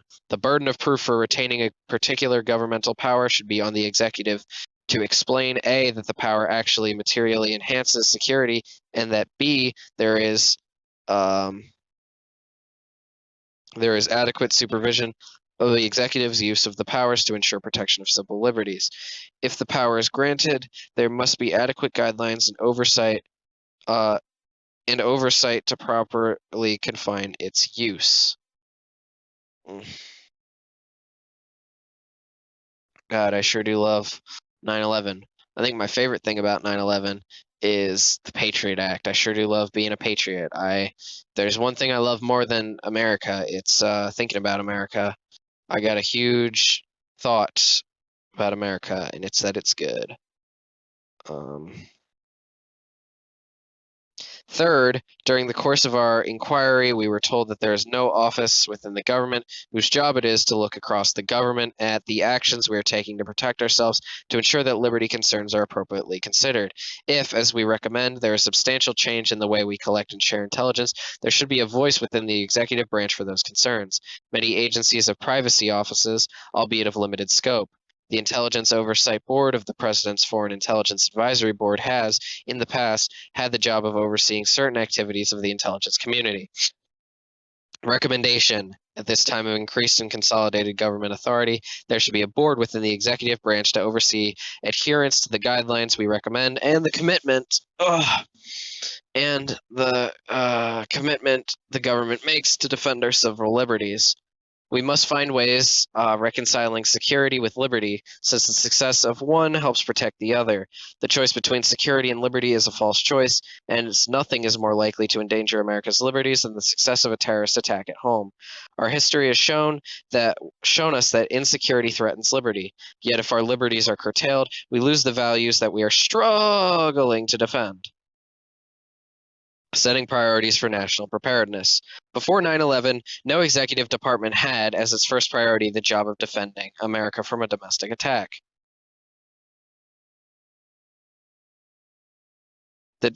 This department now has the lead responsibility for problems that feature so prominently in the 9/11 story, such as protecting borders, securing transportation, and other parts of our critical infrastructure, organizing emergency assistance, and working with the private sector to assess vulnerabilities. Throughout the government, nothing has been harder for officials, executive or legislative, than to set priorities, making hard choices and allocating limited resources. These difficulties have certainly afflicted the Department of Homeland Security, hamstrung by its many congressional overseers. In delivering assistance to state and local governments, we heard, especially in New York, about imbalances in the allocation of money. The argument concentrates on two questions. First, how much money should be set aside for criteria not directly related to risk? Currently, a major portion of the billions of dollars appropriated for state and local assistance is allocated so that each state gets a certain amount, or an allocation based on its population, wherever they live.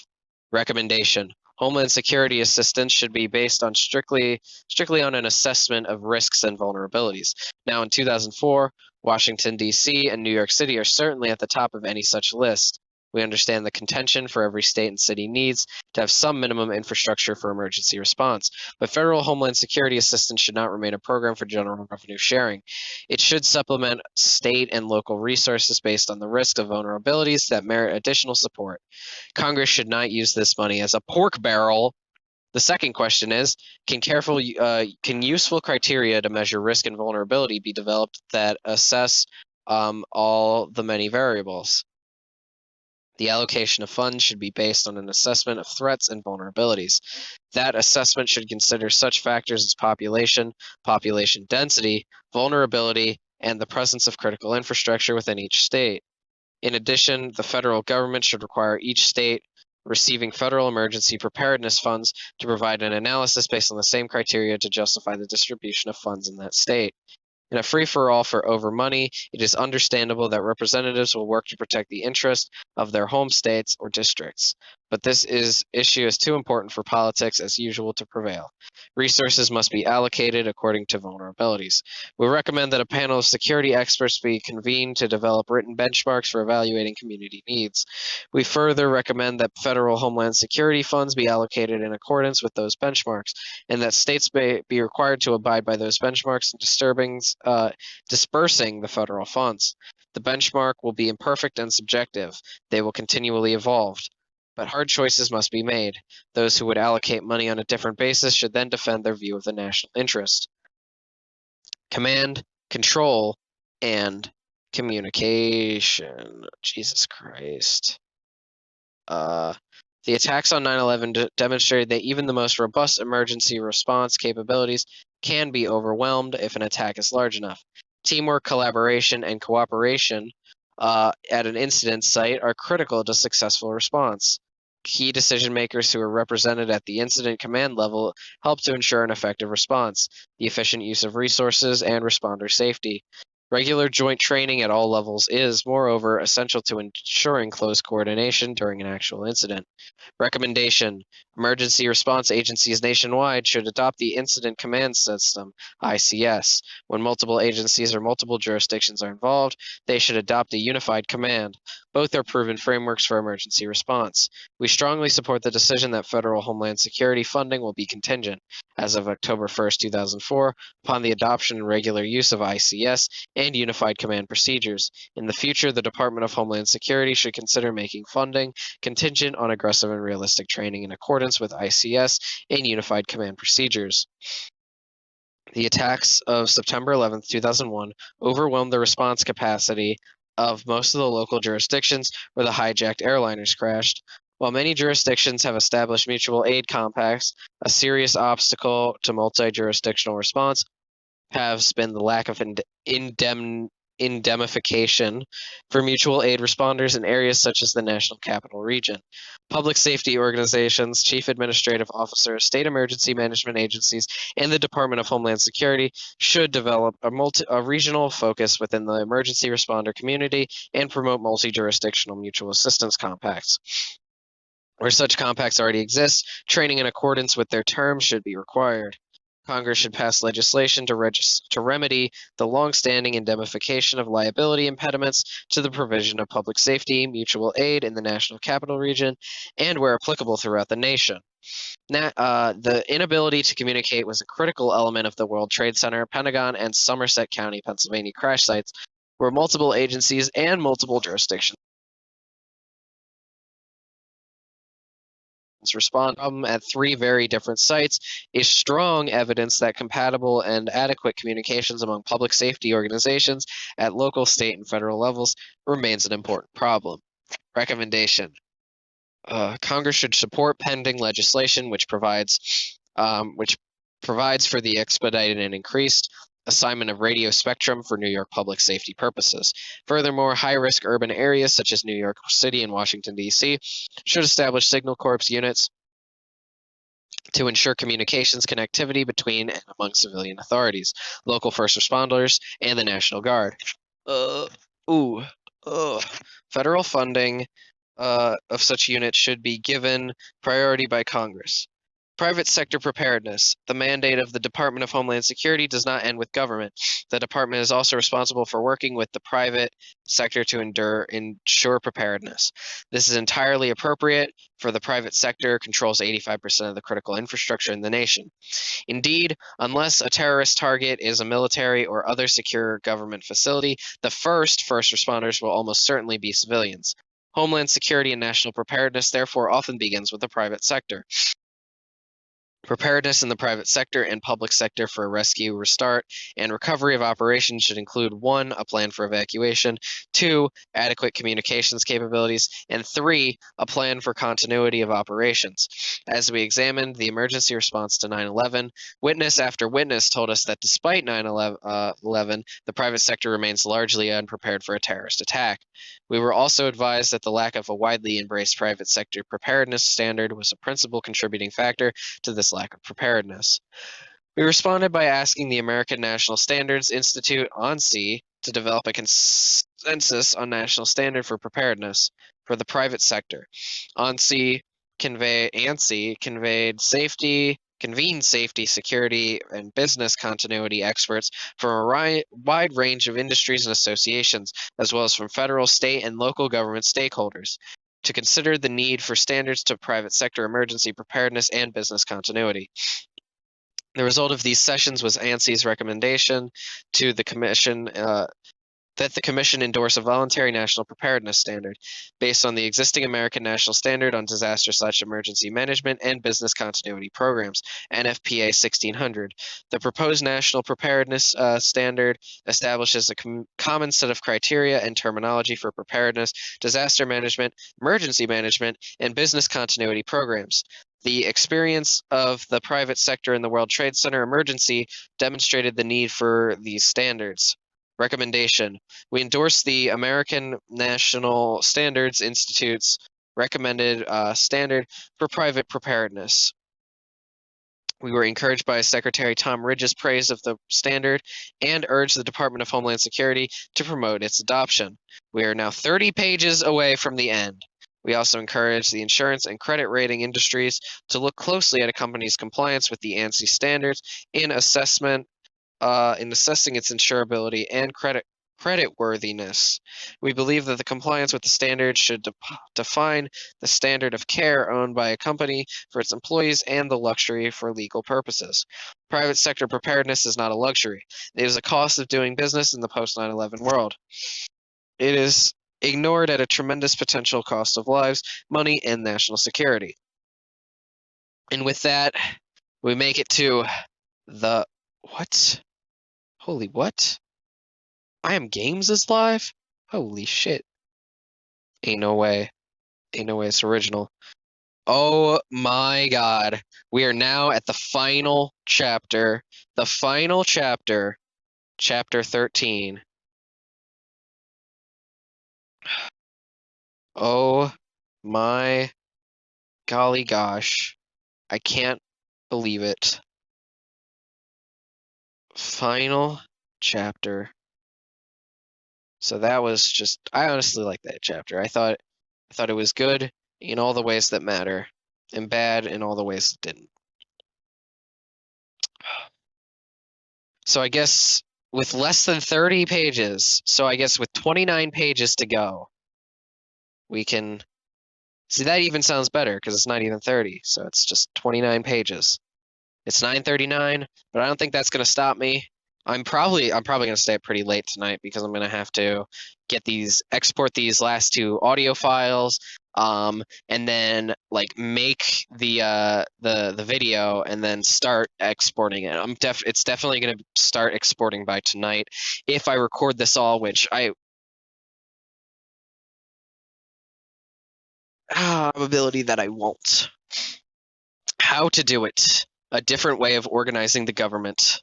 Oh my god. We're 29 pages away. This is fucking crazy, guys. As presently configured, the national security institutions of the United States government are still the institutions constructed to win the Cold War. The United States confronts a very different world today. Instead of facing a few very dangerous adversaries, the United States confronts a number of less visible challenges that surpass the boundaries of traditional nation states and call for quick, imaginative, and agile responses. The men and women of the World War II generation rose to the challenges of the 1940s and 1950s.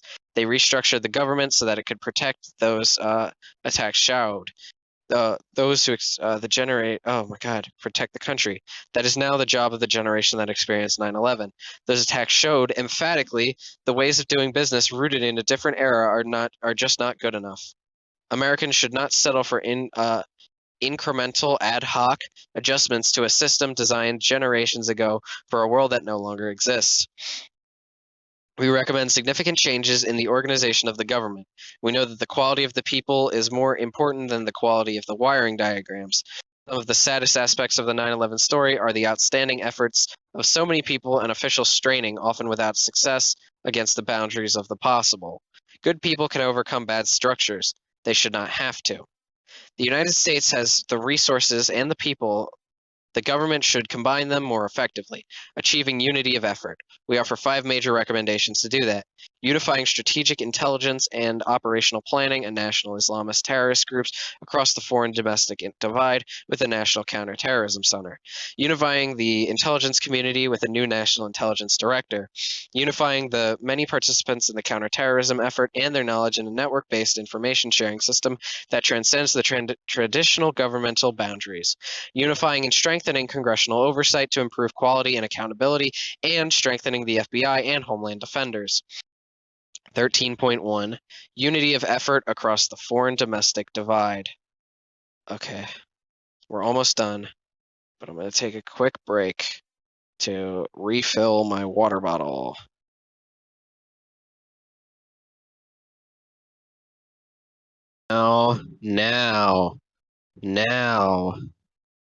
Now is when it happens. When it all goes down. Just me, you, and Craig. We're almost there. This is so exhilarating for me. I never thought I'd make it.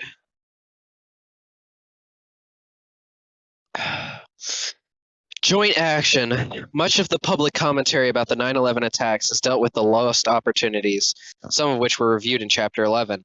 These are often characterized as problems of watch listing, or of information sharing, or of connecting the dots. In Chapter 11, we explain that these labels are too narrow.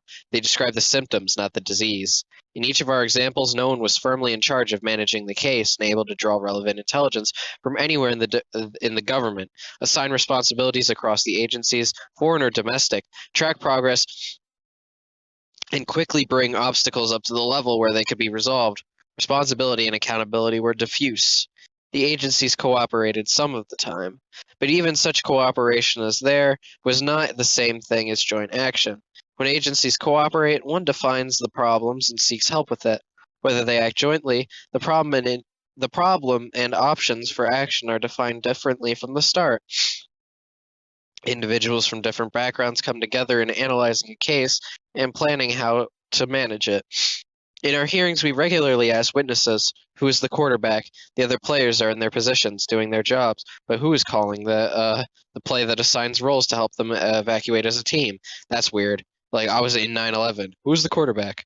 Since 9/11, Those issues have not been resolved. In some ways, joint work has gotten better, and in some ways worse. The effort of fighting terrorism has flooded over many of the usual agency boundaries because of the sheer quantity and energy. Attitudes have changed. Officials are keenly conscious of trying to avoid the mistakes of 9/11. They try to share information. They circulate, even to the president, practically every reported threat, however dubious. Partly because of all this effort, the challenge of coordinating it has multiplied. Before 9/11, the CIA was plainly the lead agency confronting al-Qaeda. The FBI played a very secondary role. The engagement of the Departments of Defense and State was more episodic. Today, the CIA is still central figures, but the FBI is much more active, along with other parts of the Justice Department. The Defense Department effort is now enormous. 3 of its unified commands, each headed by 4-star general, have counterterrorism as a primary mission. Special Operations Command, Central Command, both headquartered in Florida, and Northern Command, headquartered in Colorado. A new Department of Homeland Security combines formidable resources in border and transportation security, along with analysis of domestic vulnerability and other tasks. The State Department has the lead on many of the foreign policy tasks we described in Chapter 12. At the White House, the National Security, NSC, now joined by a parallel presidential advisory structure, the Homeland Security Council. So far, we have mentioned 2 reasons for joint action, the virtue of joint planning and the advantage of having someone in charge to ensure a unified effort. There is a third, simple shortage of experts with sufficient skills. With limited pool of critical experts, for example, skilled counterterrorism analysts and linguists is being depleted. Expanding these capabilities will require not just money, but time. Primary responsibility for terrorism analysis has been assigned to the Terrorist Threat Integration Center, TTIC, created in 2003, based at the CIA headquarters, but staffed with representatives of many agencies reporting directly to the Director of Central Intelligence. Yet the CIA houses another intelligence fusion center, the Counterterrorist Center, that played such a key role before 9/11. A third major analytic unit is at in the Defense Intelligence Agency. A fourth, concentrating more on homeland vulnerabilities, is at the Department of Homeland Security. The FBI is in the process of building the analytic capability it has long lacked, and it has also had the Terrorist Screening Center. The U.S. government cannot afford so many duplication of effort. There are not enough experienced experts to go around. The duplication also places extra demands on already hard-pressed single-source national technical intelligence collectors like the National Security Agency. Combining joint intelligence and joint action. A smart government would integrate all sources of information to see the enemy as a whole. Integrated all source and analysts should also inform and shape strategies to collect more intelligence. Yet the Terrorist Threat Integration Center, while it has primary responsibility for terrorism and analysis, yeah. I don't know why. I just for some reason I felt like there should have been another letter in there. Is formally prescribed from having any oversight or operational authority, and is not part of any operational entity, other than reporting to the Director of Central Intelligence. The government now tries to handle the problem of joint management, informed by analysis of intelligence from all sources, in 2 ways. First, agencies with oh my God, where was I? First, agencies with lead responsibility for certain problems have constructed their own interagency entities and task force in order to get cooperation. The Counterterrorist Center at CIA, for example, recruits liaison officers from throughout the intelligence community. The military Central Command has its own interagency center, recruiting from all agencies which it might need help. The FBI has joint terrorism task forces in 84 locations to coordinate the activities of other agencies and when action may be required.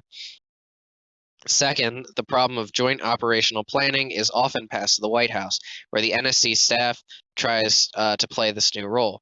The national security at the White House, both NSC and Homeland Security Council staff, has already become 50% larger since 9/11.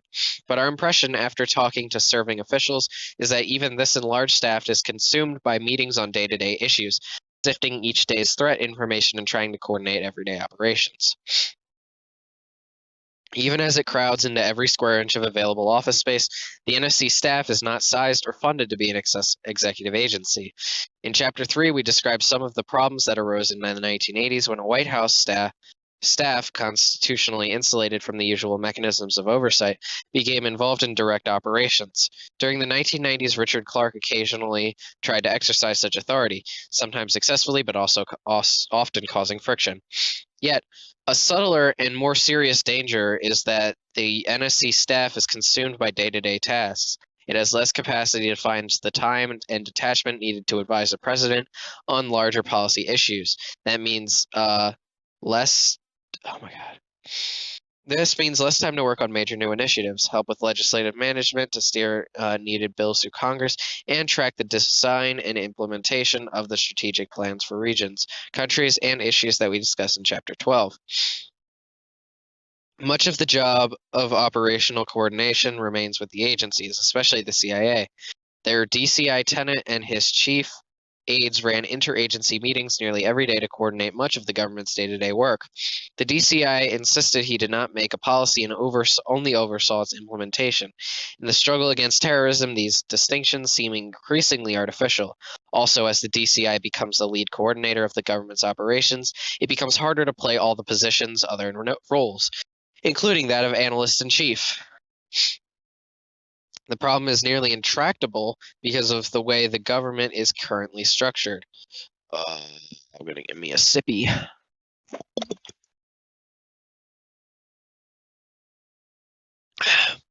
Lines of operational authority run to the expanding executive departments, as they are guarded for understandable reasons. The DCI commands that the CIA's personnel overseas, the Secretary of Defense, will not yield to others in conveying commands to military forces. The Justice Department will not give up the responsibility of deciding whether to seek arrest warrants. But the result is that each agency or department needs its own intelligence apparatus to support the performance of its duties. It is hard to break down stovepipes when there are so many stoves that are legally and politically entitled to have cast iron pipes of their own. Recalling the Goldwater-Nichols legislation of 1986, that to achieve better joint capability, each of the armed services had to give up some of their turf and authorities and prerogatives. My God, those are two separate words that I just did on Membean. I fucking hate Membean. I'm gonna kill my teeth. Nope, nope, nope, nope, nope. I did not say that. I didn't get anywhere close to saying that, and I don't mean anything that you thought I was gonna say. Department,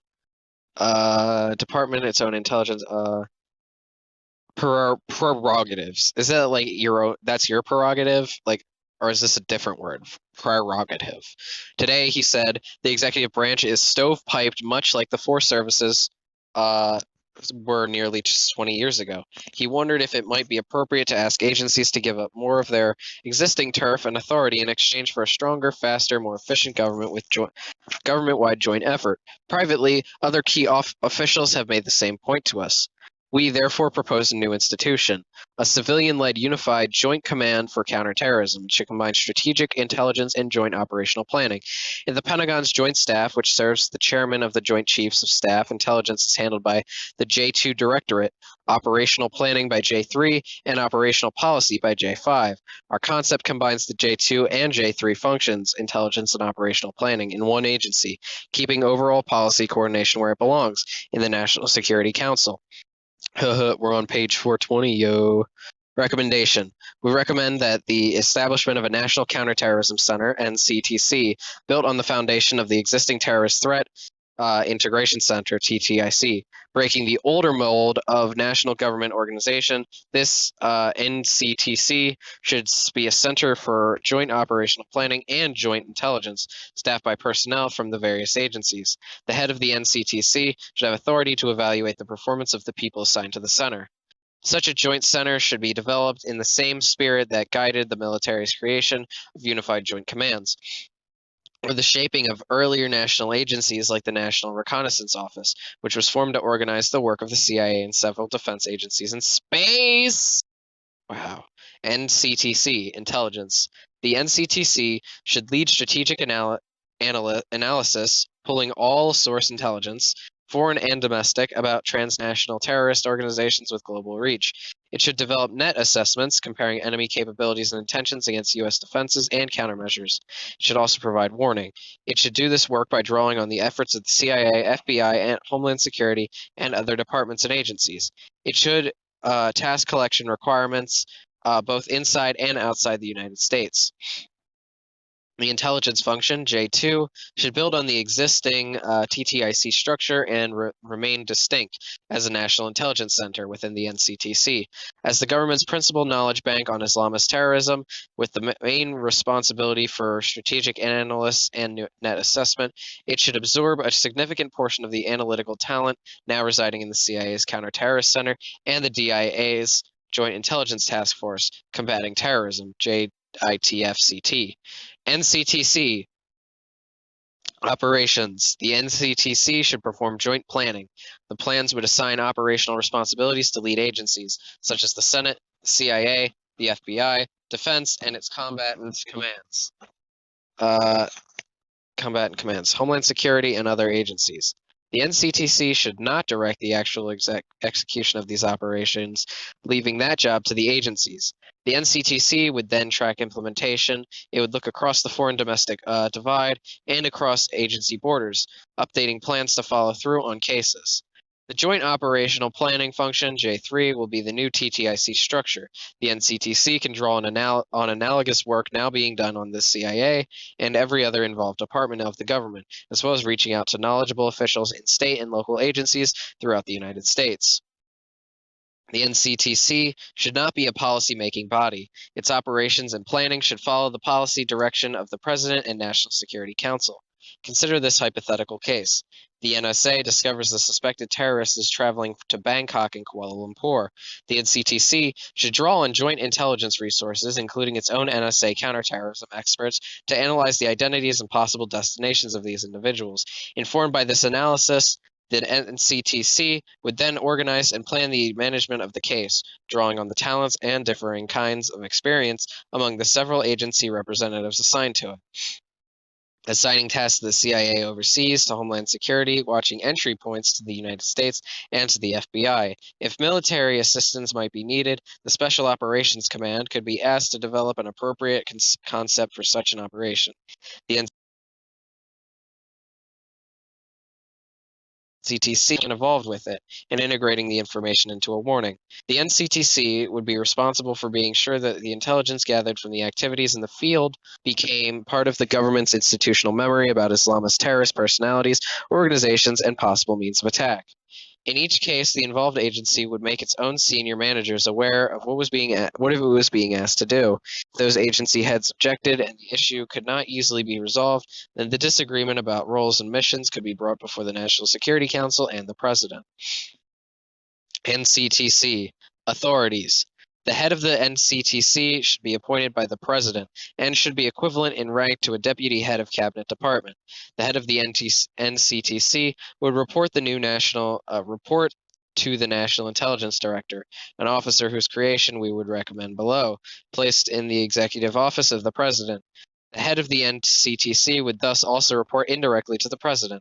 The official nomination should be confirmed by the Senate, and he or she should testify to Congress, as is the case now with other statutory presidential offices, like the U.S. Trade Representative. To avoid the fate of other entities with a great nominal authority and little real power, the head of the NCTC must have the right to concur in the choices of personnel to lead the operating entities and the departments and agencies focused on counterterrorism, specifically including the head of the Counterterrorist Center, the head of the FBI's Counterterrorism Division, and the commanders of the Defense Department System, Special Operations Command, and Northern Command, and the State Department's Coordinator for Counterterrorism. The head of the NCTC should also work with the Director of the Office of Management and Budget in developing the President's counterterrorism budget. There are precedents for surrendering authority for joint planning while preserving an agency's operational control. In the interventional context, NATO commanders may get line authority over forces assigned by other nations. in U.S. Unified Command's Commander's Plan operations that may involve units belonging to one of the services. In each case, procedures are worked out, formal and informal, to define the limits of the Joint Commander's authority. The most serious disadvantage of the NCTC is the reverse of its greatest virtue. The struggle against Islamist terrorism is so important that any clear-cut centralization of authority to manage and be accountable for it may concentrate too much power in one place. The proposed NCTC would be given the authority of planning the activities of other agencies. Law or executive order must define the scope of such line authority. The NCTC would not eliminate interagency policy disputes. This would still go to National Security Council. To improve coordination at the White House, we believe the existing Homeland Security Council should soon be merged into a single National Security Council. The creation of the NCTC should help the NSC staff concentrate on its core duties of assisting the President and supporting interdepartmental policymaking.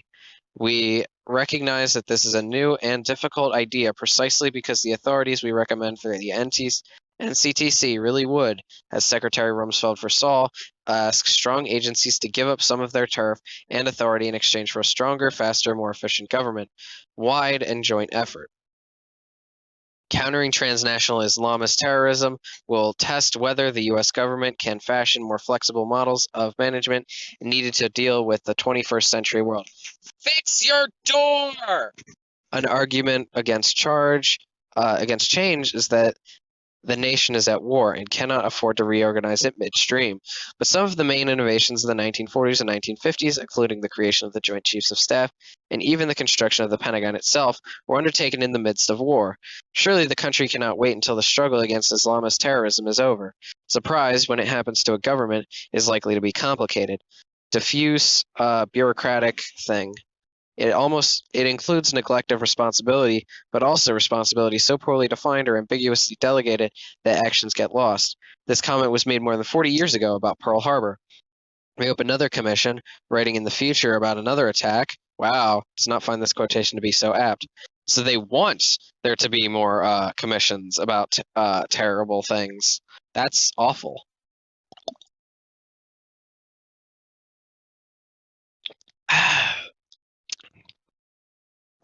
Oh, life is good. Unity of an effort in the intelligence community. In our first section, we concentrated on counterterrorism, discussing how to combine the analysis of information from all sources of intelligence with the joint planning of operations that draw on that analysis. In this section, we step back from looking just at the counterterrorism problem. We reflect on whether the government is organized adequately to direct resources and build the intelligence capabilities it will need not just for countering terrorism, but for the broader range of national security challenges in the decades ahead. The need for a change. During the Cold War, intelligence agencies did not depend on seamless integration to track and count the thousands of military targets, such as tanks and missiles, fielded by the Soviet Union and other adversary states. Each agency concentrated on its specialized mission, acquiring its own information and then sharing it via formal, finished reports. The Department of Defense has given birth to and dominated the main agencies for technical collection of intelligence. Resources were shifted at an incremental pace, coping with challenges that arose over years, even decades. We summarize the resulting organization of the intelligence community in Chapter 3. It is outlined below. Members of the U.S. intelligence community. Office of the Director of Central Intelligence, which includes the Office of the Deputy Director of Central Intelligence for Community Management, the Community Management Staff, the Terrorism Threat Integration Center, the National Intelligence Council, and other community offices. The Central Intelligence Agency, CIA, which performs human source collection, all source analysis, and advanced science and technology. National Intelligence Agencies. National Security Agency, which performs signals collection and analysis. National Geospatial Intelligence Agency, NGA, which performs imagery collection and analysis. We're now 20 pages away. National Reconnaissance Office, NRO, which develops, acquires, and launches space systems for intelligence collection. Other national reconnaissance programs. Departmental intelligence agencies. Defense Intelligence Agency, DIA, or the Department of Defense. Intelligence entities of the Army, Navy, Air Force, and Marines. Bureau of Intelligence and Research, INR, of the Department of State, Office of Terrorism and Finance Intelligence of the Department of Treasury, Office of the Intelligence and the Counterterrorism Counterintelligence Division of the Federal Bureau of Investigation of the Department of Justice, Office of the Intelligence of the Departments of Energy, Directorate of Information Analysis and Infrastructure Protection, IAIP, and Directorate of Coast Guard Intelligence of the Department of Homeland Security. The need to reconstructure the intelligence community grows out of 6 problems that have been apparent before and after 9/11. Structural barriers to performing joint intelligence work. National intelligence is still organized around the collection disciplines of the home agencies, not just the joint mission. With the importance of integrated, all-source analysis cannot be overstated. Without it, it is not possible to connect the dots. No one component holds all the relevant information.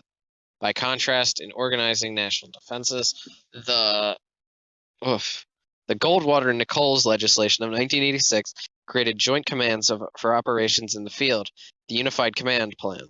The services, the Army, Navy, Air Force, and Marine Corps, organize, train, and equip their people and units to perform their missions. They assign personnel and units to the Joint Commander, like the Commanding General of the Central Command, CENTCOM. I wonder what that stands for. The Goldwater-Nichols Act required officers to serve tours outside their service in order to win promotion. The culture of the Defense Department was transformed. A collective mindset moved from service-specific to joint, and its operations became more integrated. Lack of common standards and practices across the foreign-domestic divide. The leadership of the intelligence community should be able to pull information gathered overseas with information gathered in the United States, holding the work, wherever it is done, to a common standard of quality in how it is collected, processed, e.g. translated, reported, shared, and analyzed. A common set of personnel standards for intelligence can create a group of professionals better able to operate in joint activities, transcending their own service-specific mindsets. Divided. God damn it. Where were we? We're like 420, 425, 426. I was like in the middle of a fucking sentence. Processed, e.g. translated, professional service. Oh my fucking god! I'm starting to go insane. They translated personnel specific mindsets. Divided management of national intelligence capabilities. While the CIA was once central to our national intelligence capabilities, following the end of the Cold War, it became less able to influence the use of the nation's imagery and signals intelligence capability in 3 national agencies housed within the Department of Defense: the National Security Agency, the National Geospatial Intelligence Agency, and the National Reconnaissance Office. One of the lessons learned from the 1991 Gulf War was the value of national intelligence systems, satellites in particular, in precision warfare. Since that war, the department has a military. Helping to orchestrate the transformation is under the Secretary of Defense for Intelligence, position established by Congress after 9/11. An unintended consequence of these developments have been far greater demand made by defense on technical systems, leaving the DCI less able to influence how these technical resources are allocated and used. Weak capacity to set priorities and move resources. The agencies are mainly organized around what they collect or what they will collect it, or the way they will collect it, but the priorities for collection are national. As the DCI makes hard choices about moving resources, he or she must use the power to reach across the agencies and reallocate efforts. Too many jobs. The DCI now has at least 3 jobs. He is expected to run a particular agency, the CIA. He is expected to manage the loose confederation of agencies that is the intelligence community. He is expected to be the analyst-in-chief for the government, sifting evidence and directly briefing the president as his principal intelligence advisor. No recent DCI has been able to do all 3 effectively. Usually, what loses out is management of the intelligence community, a difficult task even in the best case because of the DCI's current authorities are weak. With so much to do, the DCI often has not used even the authorities he has. Too complex and secret. Over the decades, the agencies and the rules surrounding the intelligence community have accumulated to a depth that practically defies public comprehension. There are now 15 agencies or parts of agencies in the intelligence community. The community and the DCI's authorities have become arcane matters, understood only by initiates after a long study. Even the most basic information about how much money is actually allocated to or within the intelligence community and most of its key components is shrouded from public view. The current DCI is responsible for community performances, but lacks the three authorities critical for any agency head or chief executive officer. 1. Control over purse strings. 2. The ability to hire or fire senior managers. And 3. The ability to set standards for the information infrastructure and personnel. The only budget power of the DCI over agencies other than the CIA lies in coordinating the budget requests of the various intelligence agencies into a single program for submission to Congress. The overall funding request of the 15 intelligence entities in this program is then presented to the President and Congress in 15 separate volumes. When Congress passes an additional appropriations bill to locate money to intelligence agencies, most of their funding is hidden in the Defense Department in order to keep intelligence spending secret. Therefore, although the House and Senate Intelligence Committees are the authorizing committees for funding of the intelligence community, the final budget review is handled in the Defense Subcommittee for the Appropriations Committee. These committees have no subcommittees just for intelligence, and only a few members of the staff review the requests. The appropriations for the CIA and national intelligence agencies, NSA, NGA, and NRO, are given Secretary of Defense. The Secretary transfers the CIA's money to the DCI but disperses the national agency's money directly. Money for the FBI's national security components falls within the appropriations for commerce, justice, and state and goes to the Attorney General. In addition, the DCI lacks hire and fire authority over most of the intelligence community's senior managers. For the national intelligence agencies housed in the Defense Department, the Secretary of Defense must seek the DCI's concurrence regarding the nomination of these directors, who are presidentially appointed, but the Secretary may submit recommendations to the President without receiving this concurrence.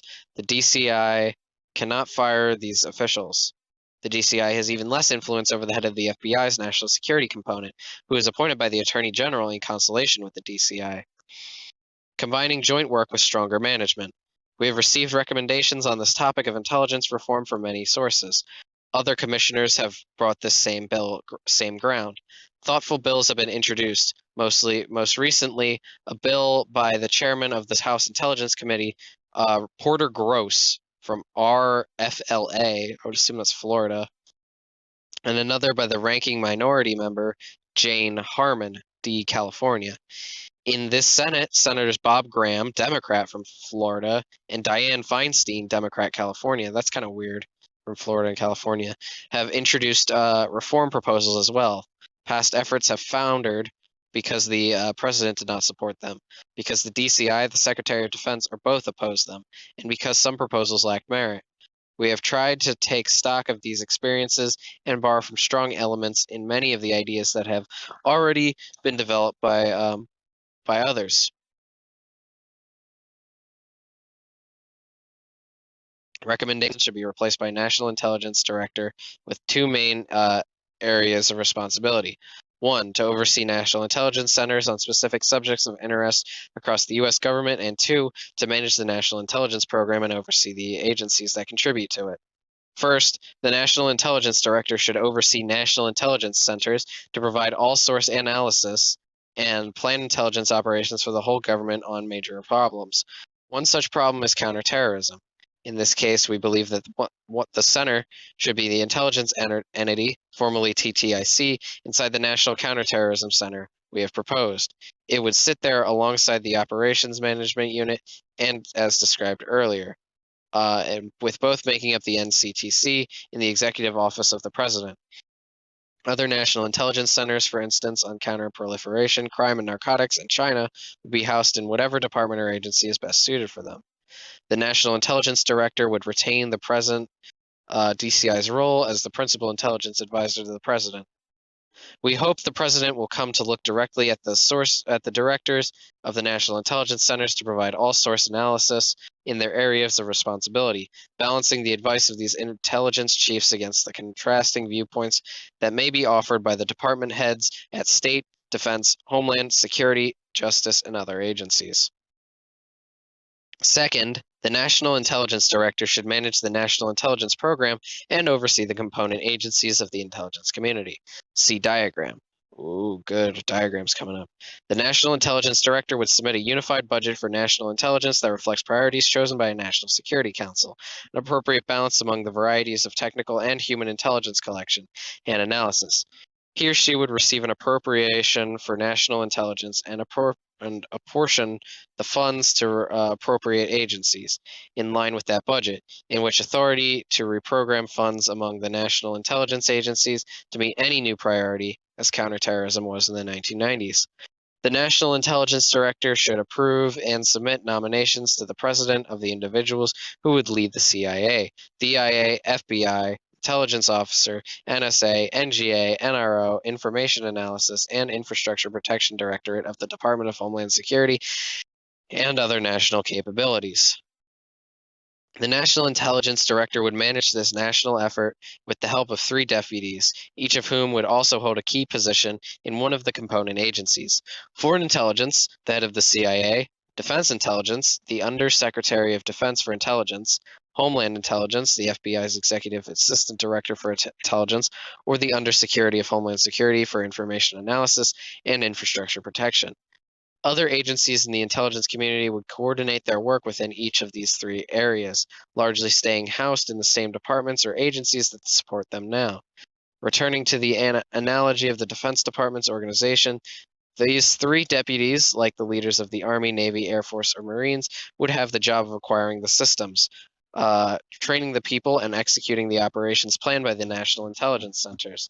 And just as the combatant commanders also report to the Secretary of Defense, the directors of the National Intelligence Centers, e.g. for counterproliferation, crime, and narcotics, and the rest, would also report to National Intelligence Director.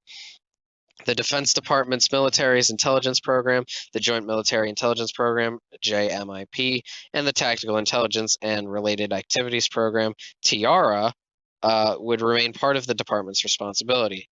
And then we got like this cute little graph that's on its side. So I guess we'll go from the top down. So we got the Executive Office of the President. We got the POTUS. Hang on first. If this fucking... Oh, good. So we got the POTUS, we got the National Intelligence Director, we got the staff, we got the National Counterterrorism Center. And then on the left, we got the hire, train, acquire, equip, and field agencies / staff of the National Intelligence Centers. The Deputy NID Foreign Intelligence, CIA Director, Deputy NID Defense Intelligence, USD Intelligence, Deputy NID Homeland Intelligence, FBI Intel DIR. Then we got CIA, Clandestine Services, All Source Analysis, Open Source Agency, New. And then we got DIA, NSA, NGA, NRO, and Other. Then we got FBI, Intel, and CT/CI, DHS/IAIP, and then other DHS, e.g. CBP, TSA, National Labs, Coast Guard, etc. On the right, we have the National Intelligence Centers, conduct joint collection of an analysis illustrative. We have the WMD proliferation, intel crime and narcotics. Oh shit.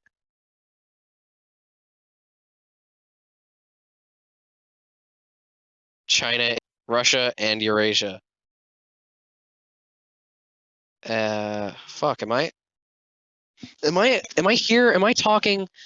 I just realized I got like this weird gay little symbol next to my face. Is that... Okay, good. I like got scared for a second because I don't know what everything means. Yeah, are you here for the home stretch? Hell yeah. All right, we're currently on page 430. I guess technically, all right, we're at page 431 if you would like to follow along at home. Out of 445, we're 14 pages away from the end. All right. Jessie's here too somewhere. I don't know where. She came in. Yeah, she loves you too. Don't worry. All right. The National Intelligence Director would set personnel policies to establish standards for education and training and facilitate assignments at the National Intelligence Centers and across agency lines. The National Intelligence Director would also set information sharing and information technology policies to maximize data sharing, as well as policies to protect the security of information. Too many agencies now have an opportunity to say no to change. The National Intelligence Director should participate in an NSC executive committee that can resolve differences in priorities among the agencies and bring the major disputes to the President for decision. The National Intelligence Director should be located in the Executive Office of the President. This official, who would be confirmed by the Senate and would testify before Congress, would have a relatively small staff of several hundred people, taking the place of the existing community management offices housed at the CIA. In managing Exactly, that's fucking insane. Basically what we're talking about right now, chapter 13, as so far is basically just the 10 people who wrote this is like talking about what they want. They're like, what if we just made a new government thing up for terrorism? So they're kind of just so this is basically like government fan fiction. So, yes. Oh yeah, it's got to be here. It's probably in the appendix, right? In managing the whole community, the National Intelligence Director is still providing a service function. With the partial exception of his or her responsibilities of overseeing the NCTC, the National Intelligence Director should support the consumers of national intelligence. The President and policy-making advisors, such as the Secretaries of State, Defense, and Homeland Security, and the Attorney General. We are wary of too easily equating government management problems with those of the private sector, but we have noticed that some of the very large private firms rely on a powerful CEO who has significant control over how money is spent and can hire or fire leaders of the major divisions, assisted by a relatively modest staff, while leaving responsibility for execution in the operating divisions. There are disadvantages to separating the position of National Intelligence Director from the job of heading the CIA. For example, the National Intelligence Director will not head a major agency of his or her own, and may have a weaker base of support. But we believe that these disadvantages are outweighed by several other considerations. The National Intelligence Director must be able to directly oversee intelligence collection inside the United States. Yet, law and custom has counseled against giving such a planned domestic role to the head of the CIA. The CIA will be one among several claimants for funds in setting national priorities. The National Intelligence Director should not be both one of the advocates and the judge of them all. Covert operations tend to be highly tactical, requiring close attention. The National Intelligence Director should rely on relevant Joint Mission Center to oversee these details, helping to coordinate closely with the White House. The CIA will be able to concentrate on building the capabilities to carry out such operations and on providing the personnel who will be directing and executing such operations in the field. Rebuilding the analytic and human intelligence collection capabilities of the CIA should be a full-time effort, and the director of the CIA should focus on extending its comparative advantages. Recommendation: the CIA director should emphasize A. Rebuilding the CIA's analytic capabilities. B. Transforming I was just reallocating myself. B. Transforming the clandestine service by building its human intelligence capabilities. C. Developing a stronger language program with high standards and sufficient financial incentives. D. Renewing emphasis on recruiting diversity among operations officers so they can blend in more easily in foreign cities. Force diversity IRL. E. Ensuring a seamless relationship between human source collection and signals collection at the operational level. And F. Stressing a better balance between unilateral and liaison operatives. The CIA should retain responsibility for the direction and execution of clandestine and covert operations, as assigned by the relevant National Intelligence Center and authorized by the National Intelligence Director and the President. This would include propaganda, renditions, and non-military disruption. We believe, however, that one important area of responsibility should change. Recommendation: lead responsibility for directing and executing paramilitary operations, whether clandestine or covert, should shift the Defense Department. There, it should be consolidated with the capabilities for training, direction, and execution of such operations already being developed in the Special Operations Command. Before 9/11, The CIA did not invest in developing a robust capability to conduct paramilitary operations with U.S. personnel. It relied on proxies instead, organized by CIA operatives without the requisite military training. The results were unsatisfactory. Whether the price is measured in either money or people, the United States cannot afford to build two separate capabilities for carrying out the secret military operations, secretly operating standoff missiles, and secretly training foreign military or paramilitary forces. The United States should concentrate responsibility and necessary legal authorities in one entity. The post-9/11 Afghanistan precedent of using joint CIA military teams for covert and clandestine operations was a good one. We believe that this proposal to be consistent with it. Each agency would concentrate on its comparative advantages in building capabilities for joint missions. The operation itself would be planned in common. The CIA has a reputation for agility in operations. The military has a reputation for being methodical and cumbersome. We do not know if these stereotypes match current reality. They may also be one more symptom of the civil military misunderstandings we described in Chapter 4. It is a problem to be resolved in policy guidance and agency management, not the creation of redundant, overlapping capabilities and authorities in such sensitive work. The CIA's experts should be integrated into the military's training, exercises, and planning. To quote a CIA official now serving in the field, one fight, one team. Recommendation.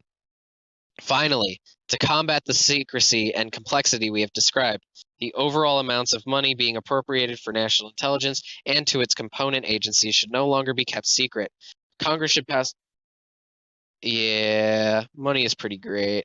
Congress should pass a separate Appropriations Act for intelligence, defending the broad allocation of how these tens of billions of dollars have been assigned among the varieties of intelligence work.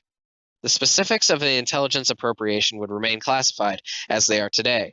Opponents of declassification argue that America's enemies could learn about intelligence capabilities by tracking the top-line appropriations figure. Yet the top-line figure by itself provides little insight into U.S. intelligence sources and methods. The U.S. government readily provides copious information about spending on its military forces, including military intelligence.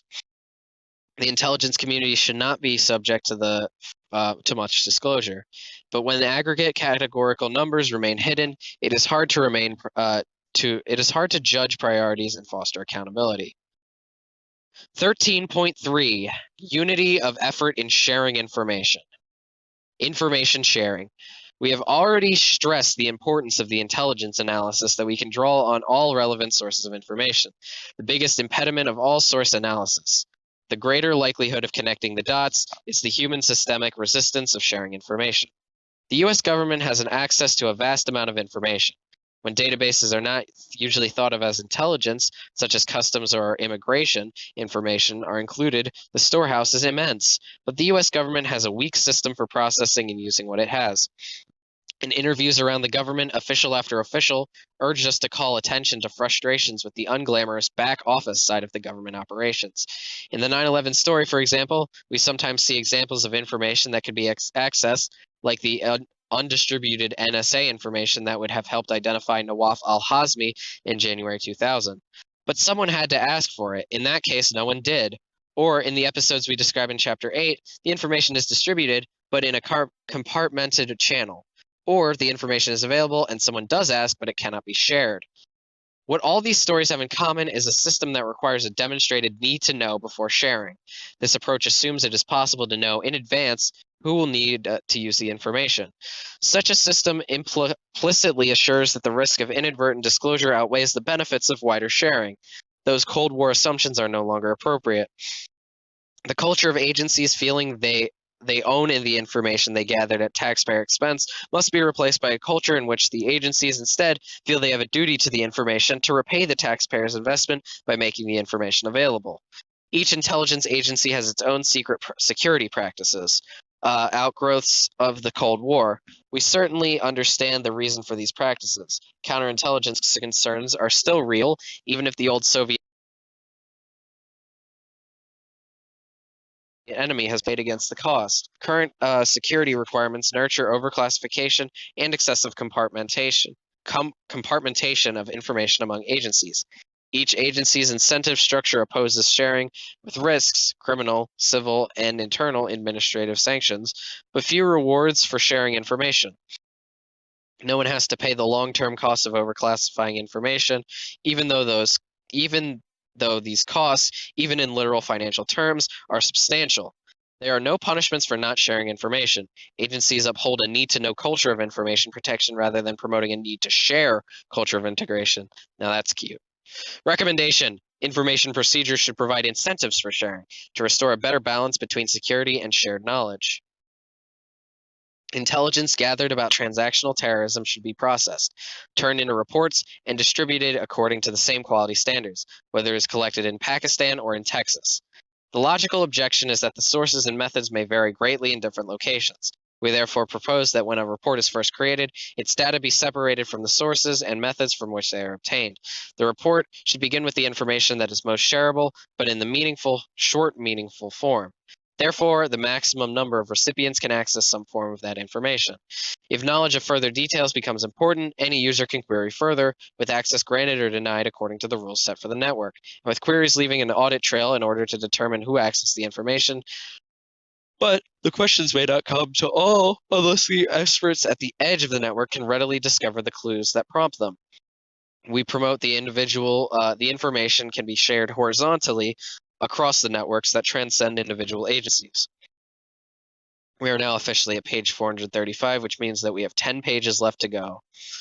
The current system is structured on an old mainframe, or hub and spoke, concept. In this older approach, each agency has its own database. Agency users send information to the database and then can retrieve it from the database. A decentralized network model, the concept behind much of the information revolution, shares data horizontally too. Agencies would still have their own databases, but those databases would be searchable across agency lines. In this system, secrets are protected through the design of the network and an information rights management approach that controls access to data, not access to the whole network. An outstanding conceptual framework for this kind of trusted information network has been developed by a task force of leading professionals in national security, information technology, and law assembled by the Markle Foundation. Its report has been widely discussed throughout the U.S. government, but has not yet been converted into action. Recommendation: the President should lead the government-wide effort to bring the major national security institutions into the information revolution. He should coordinate the resolution of the legal, policy, and technical issues across the agencies to create a trusted information network. No one agency can do it alone. Well-meaning agency officials are under tremendous pressure to update their systems. Alone, they may only be able to modernize their stovepipes, not replace them. Only presidential leadership can develop government-wide concepts and standards. Currently, no one is doing this job. Backed by the intelligence of management and budget, a new national intelligence director empowered to set common standards for information use throughout the community, and a secretary of Homeland Security who helps extend the system to public agencies and relevant private sector databases. A government-wide initiative can succeed. White House leadership is also needed because the policy and legal issues are harder than the technical ones. The necessary technology already exists, while what does not are the rules for acquiring, accessing, sharing, and using the vast stores of public and private data that may be available. When the information sharing works, it is a powerful tool. Therefore, the sharing and uses of information must be guided by a set of practical policy guidelines that simultaneously empower and constrain officials, telling them clearly what is and what is not permitted. This is government acting in new ways to face new threats, the most recent Markle report explains, and while such change is necessary, it must be accomplished while engendering, damn, the fuck does engendering mean? The people's trust that privacy and other civil liberties are being protected, that businesses are not being unduly burdened with requests for extraneous or useless information, that taxpayer money is being well spent, and that ultimately the network will be effective in protecting our security. The authors add, leadership is emerging from all levels of government and from many places in the private sector. What is needed now is a plan to accelerate these efforts, and public debate and consensus on the goals. 13.4 Unity of effort in the Congress. Strengthen congressional oversight of intelligence and homeland security. Congressional oversight may be among the most difficult and important. So long as oversight is governed by current congressional rules and resolutions, we believe that the American people will not get the security they want and need. The United States needs a strong, stable, and capable congressional committee structure to give America's national intelligence agencies oversight, support, and leadership. Few things are more difficult to change in Washington than congressional committee jurisdiction and prerogatives. To a member, these assignments are almost as important as the map of his or her congressional district. The American people may have to insist that the changes occur, or they may well not happen. Having interviewed numerous members of Congress from both parties, as well as congressional staff members, we found that the dissatisfaction with congressional oversight remains widespread. The future challenges of America's intelligence agencies are daunting. They include the need to develop leading-edge technologies that give our policymakers and warfighters a decisive edge in any conflict where the interests of the United States are vital. Not only does good intelligence win wars, but the best intelligence enables us to prevent them from happening altogether. Under the terms of existing rules and resolutions, the House and Senate intelligence committees lack the power, influence, and sustained capability to meet this challenge. While few members of Congress have the broad knowledge of intelligence activities for the know-how about the technologies employed, all members need to feel assured that good oversight is happening. When their unfamiliarity with the subject is combined with the need to preserve security, a mandate emerges for substantial change. Tinkering with the existing structure is not sufficient. Either Congress should create a joint committee for intelligence using the Joint Atomic Energy Committee as its model, or it should create House and Senate committees with combined authorizing and appropriations powers. Whichever of these two forms are chosen, the goal should be a structure, codified by a resolution with powers expressly granted and carefully limited, allowing a relatively small group of members of Congress, given time and reason to master the subject of the agencies, to conduct oversight of the intelligence establishment, and clearly accountable for their work. The staff of this committee should be nonpartisan and work for the entire committee and not for individual members. The other reforms we have suggested for a National Counterterrorism Center and a National Intelligence Director will not work if congressional oversight does not change too. Unity of effort and excessive management can be lost if it is fractured by divided congressional oversight. Recommendation: congressional oversight for intelligence and counterterrorism is now dysfunctional. Congress should address this problem. We have considered various alternatives. A joint committee on the old model of the Joint Committee of Atomic Energy is one. A single committee in each House of Congress combining authorizing and appropriating authorities is another. The new committee or committees should conduct continuing studies of the activities of the intelligence agencies and report problems relating to the development and use of intelligence to all members of the House and Senate. We have already recommended that the total level of funding for intelligence be made public, and that the National Intelligence Program be appropriated to the National Intelligence Director, not the Secretary of Defense. We also recommend that the Intelligence Committee should have a subcommittee specifically dedicated to oversight, freed from the consuming responsibility of working on the budget. The resolution creating the new Intelligence Committee structures should grant subpoena authority to the committee or committees. The majority party's representation on this committee should never exceed the minority's representation by more than one. 4 of the members appointed to the committee or committees should be a member who also serves on each of the following additional committees: Armed Services, Judiciary, Foreign Affairs, and the Defense Appropriations Subcommittee. God damn, they're really not chimping out on the word committee. In this way, and other congressional interests can be brought together in this new committee's work. Members should serve indefinitely on the intelligence committees without set terms, thereby letting them accumulate expertise.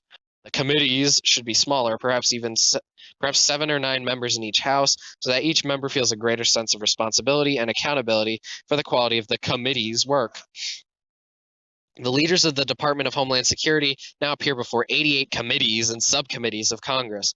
One expert witness, not a member of the administration, told us that this is perhaps the single largest obstacle impeding the department's successful development.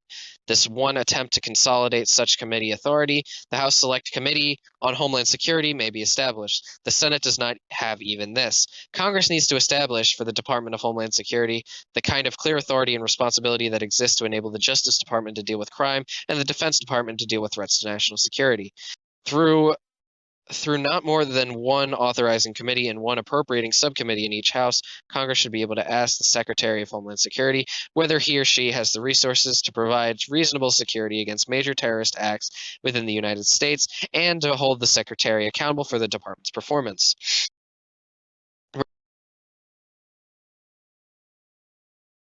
Recommendation of you for Homeland Security.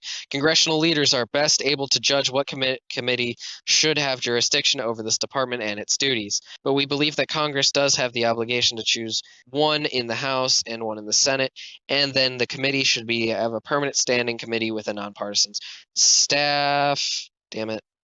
Sorry. A nonpartisan staff. Improve the transitions between administrations. In Chapter 6, we describe the transition of 2000 to 2001. Yeah, from having Twin Towers to not having Twin Towers. Ooh, too soon. Beyond the policy issues we described, the new administration did not have its deputy cabinet officers in place until the spring of 2001, and the critical sub-cabinet officers were not confirmed until the summer, if then. In other words, the new administration, like others before it, did not have its team on the job until at least 6 months after it took office. Recommendations. Since a catastrophic attack could occur with little or no notice, we should minimize as much possible the disruption of national security policymaking during the change of administrations by accelerating the process for national security appointments. We think the process could be improved significantly so transmissions can work more effectively and allow new officials to assume their new responsibilities as quickly as possible. Before the election, candidates should submit the names of selected members of their prospective transition teams to the FBI so that, if necessary, those team members can obtain security clearances immediately after the election is over. A president-elect should submit lists of possible candidates for national security positions to begin obtaining security clearances immediately after the election. Their background investigations can be complete before January 20th. A single federal agency should be responsible for providing and maintaining security clearances, ensuring uniform standards, including uniform security questionnaires and financial report requirements, and maintaining a single database. This agency can also be responsible for administering polygraph tests on behalf of organizations that require them. A president-elect should also submit the nominations of the entire new national security team, though the level of under security of cabinet departments, not later than January 20th. The Senate, in return, should not adopt special rules requiring hearings and vote to confirm or reject the national security nominees within 30 days of their submission. The Senate should not require confirmation of such executive appointees below executive level 3. The ongoing administration should provide the president-elect as soon as possible after Election Day with a classified compartmented list of the catalog-specific operational threats to national security, major military or covert operations, and pending decisions on the possible use of force. The document could provide both a notice and a checklist, inviting a president-elect to inquire and learn more. We now make it to 13.5, Organizing America's Defenses in the United States. I think we are now at the final 5 pages. Hopefully we can get this done before 11. 13.5, Organizing America's Defenses in the United States. The future role of the FBI. We have considered proposals for a new agency dedicated to intelligence collection in the United States. Some call this proposal an American MI5. Although the analogy is weak, the actual British security service is relatively small, worldwide agency that combines duties assigned to the U.S. government to the Terrorist Threat Integration Center, the CIA, the FBI, and the Department of Homeland Security. God fucking damn it. God damn it. It's so finicky. I keep fucking clicking on going really far down. Or up, actually, I guess. The concern about the FBI is that it has long favored the criminal justice mission over its national security mission. Part of the reason for this is because of the demand around the country for the FBI to help on criminal matters. The FBI was criticized rightly for the overzealous domestic intelligence investigations closed during the 1970s. The pendulum swung away from those types of investigations during the 1980s and 1990s, though the FBI maintained an active counterintelligence function and was the lead agency for the investigation of foreign terrorist groups operating inside the United States. We do not recommend the creation of a new domestic intelligence agency. It is not needed if our other recommendations are adopted. To establish a strong national intelligence center, part of the NCTC, that will oversee counterterrorism intelligence work, foreign and domestic, and to create a national intelligence director who can set and enforce standards for the collection, processing, and reporting information. Processing information. Under the structures we recommend, the FBI's role is focused but still vital. The FBI does not need to be able to direct its thousands of agents and other employers to collect intelligence in America's and towns, working collaboratively with local authorities and doing so with meticulous attention to detail and compliance with the law. The FBI's job in the streets in the United States would thus be a domestic equivalent operating under the U.S. construction and quite different laws and rules to the job of the CIA's operations officers abroad. Creating the new domestic intelligence agency has other drawbacks. The FBI is accustomed to carrying out sensitive intelligence collection, operation, and compliance with the law. If a new domestic intelligence agency were outside the Department of Justice, the process of a legal oversight, never easy, could become even more difficult. Abuses of civil liberties could create backlash that would impair the collection of needed intelligence. Creating a domestic intelligence agency would divert attention of the officials to the most responsible for current counterterrorism efforts while the threat remains high. Putting a new player in the mix of federal agencies while counterterrorism responsibilities would exacerbate existing information sharing problems. A new domestic intelligence agency would need to acquire assets and personnel. The FBI already has 28,000 employees, 56 field officers, 400 satellite offices, and 47 legal attaché offices. A laboratory, operations center, and training facility, an existing network of what's going on, Jesse? You're trying to get out. Cooperations and other sources, relationships with state and local law enforcement, the CIA and foreign intelligence and law enforcement agencies. Counterterrorism investigations in the United States very quickly become matters of law enforcement action because the FBI can have agents working criminal matters and agents working intelligence investigations concerning the same international terrorism target. The full range of investigative tools against a suspected terrorist can be considered within one agency. The removal of the wall that existed before 9/11 between intelligence and law enforcement has opened up new opportunities for cooperative action within the FBI. Counterterrorism investigations often overlap or are cued by other criminal investigations, such as money laundering or the smuggling of contraband. In the field, the close connection to criminal work has many benefits. Our recommendation to leave counterterrorism intelligence collection to the United States with the FBI still depends on an assessment that the FBI, as it makes all-out institutional change, can do the job. As we mentioned in Chapter 3, we have been impressed by the determination the agents display in tracking down details, patiently going the extra mile, and working the extra month to put facts in place of the speculation. In our report, we have shown how agents in Phoenix, Minneapolis, and New York displayed initiative in pressing their investigations. FBI agents and analysts in the field need to have sustained support and dedicated resources to become stronger intelligence officers. They need to be rewarded for acquiring informants, for gathering and disseminating information differently and more broadly than usual in a traditional criminal investigation. FBI employees need to report and analyze what they have learned in the ways the Bureau has never done before.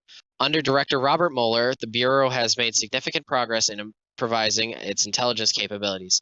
It now has an Office of Intelligence overseen by the top-tier FBI management.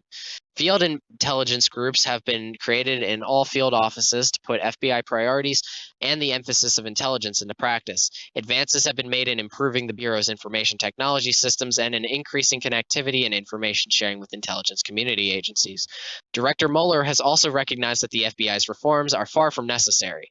Specifically, he has recognized that the FBI needs to recruit from a broader pool of candidates, that agents and analysts working on national security matters require specialized training, and that agents should specialize within programs after obtaining a generalist foundation. The FBI is developing career programs after obtaining a generalist foundation. They're career tracks for agents to specialize in counterterrorism / counterintelligence. Oh my God. Don't you do that to my fucking wires. Counter and program for certifying agents as intelligence officers, a certification that will become a prerequisite for promotion to the senior ranks of the Bureau. New training programs have been instituted for intelligence-related subjects. The director of the FBI has proposed creating an intelligence directorate as a further intelligence planning and policy for the direction of analysts and linguists. We want to ensure that the Bureau's shift to a preventative counterterrorism posture is more fully institutionalized so that it survives beyond Director Mueller's tenure. We have found that in the past, the Bureau has announced its willingness to reform and restructure itself to address transnational security threats, but has fallen short, failing to effect the necessary institutional and cultural changes organization-wide. We want to ensure that this does not happen again. Despite having found acceptance of the director's clear message that counterterrorism is now the FBI's top priority, 2 years after 9/11, we also found gaps between some of the announced reforms and the reality in the field. We're concerned that management in the field offices can allocate people and resources to local concerns that diverge from the national security mission. This system could revert to a focus on lower priority criminal justice cases over the national security requirements. Recommendation: a specialized and integrated national security workforce should be established at the FBI consisting of agents, analysts, linguists, and surveillance specialists who are recruited, trained, rewarded, and retained to ensure the development of an institutional culture with a deep expertise in an intelligence on national security. The president, by executive order or directive, should direct the FBI to develop the intelligence cadre. By recognizing that cross-fertilization between the criminal justice system and national security disciplines is vital to the success of both missions, all new agents should receive basic training in both areas. Furthermore, new agents should begin their careers with meaningful assignments in both areas. Agents and analysts should have then specialized in one of their disciplines and have the option to work on such matters for their entire career with the Bureau. Certain advanced training courses and assignments to the other intelligence agencies should be required to advance within the national security discipline. In the interest of cross-fertilization, all FBI managers, including those working on law enforcement matters, should be certified intelligence officers. The FBI should fully implement a recruiting, hiring, and selection process for individuals and analysts that enhances its ability to target and attract individuals with educational and professional backgrounds in intelligence, international relations, language, technology, and other relevant skills. The FBI should institute integration of analysts, agents, linguists, and surveillance personnel in the field so that a dedicated team approach is brought to bear on national security intelligence operations. Each field office should have an official at the field office's deputy level for national security matters. This individual would have management oversight and ensure that the national priorities are carried out in the field. The FBI should align its budget structure according to its 4 main programs: intelligence, counterintelligence, and counterterrorism, criminal and criminal justice services, to ensure better transparency on program costs, management of resources, and protection of the intelligence program. The FBI should report regularly to Congress to its semi-annual program reviews designed to identify whether the field office is appropriately addressing the FBI and national programs. The FBI should report regularly to Congress in detail on the qualifications, status, and roles of analysts in the field at the headquarters. Congress should ensure that the analysts are afforded training and career opportunities on par with those offered analysts in other intelligence community agencies. The Congress should be able to make sure funding is available to accelerate the expansion of secure facilities in FBI field offices so to increase their ability to secure email systems and classified intelligence product exchanges. The Congress should monitor whether the FBI's information sharing principles are implemented in practice. The FBI is just a small fraction of the national law enforcement community in the United States, a community comprised mainly of state and local agencies.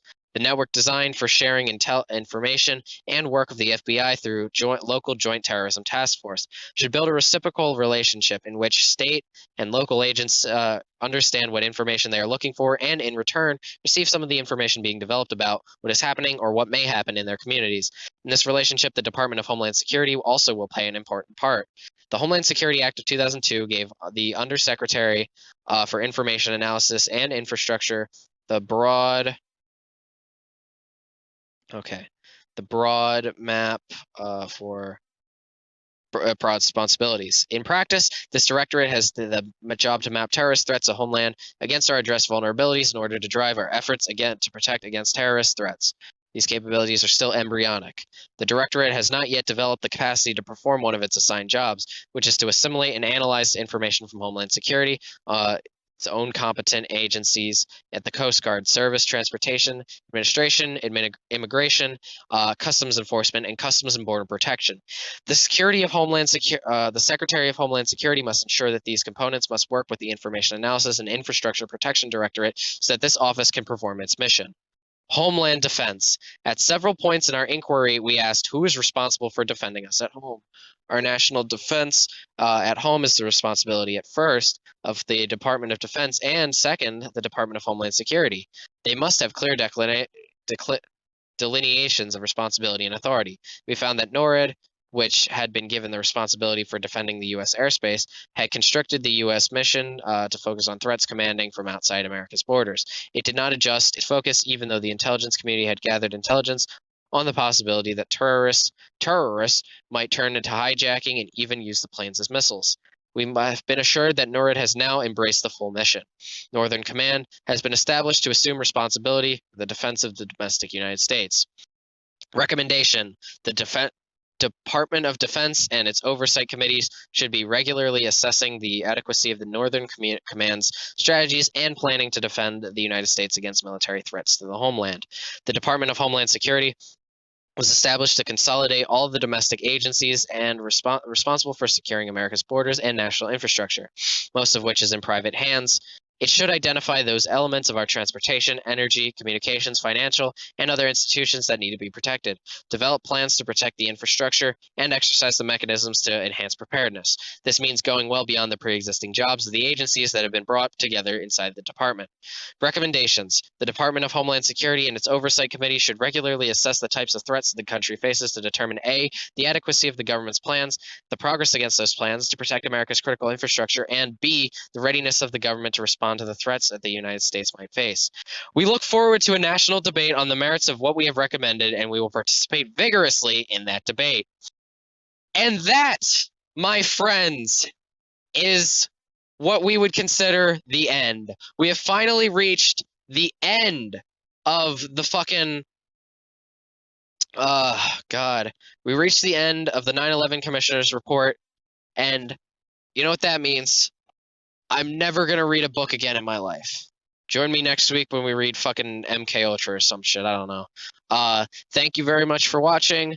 All the way to this point, Jesus Christ. Like and subscribe. That's fucking done to death. Don't actually do that. Actually, if you're listening this far, dislike and unsubscribe. Report my channel for spam.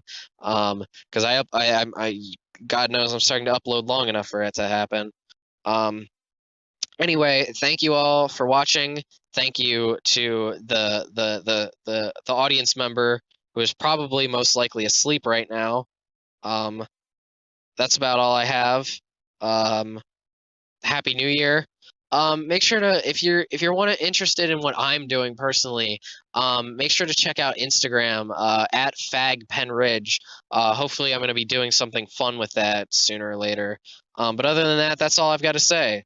So, okay, have a good one.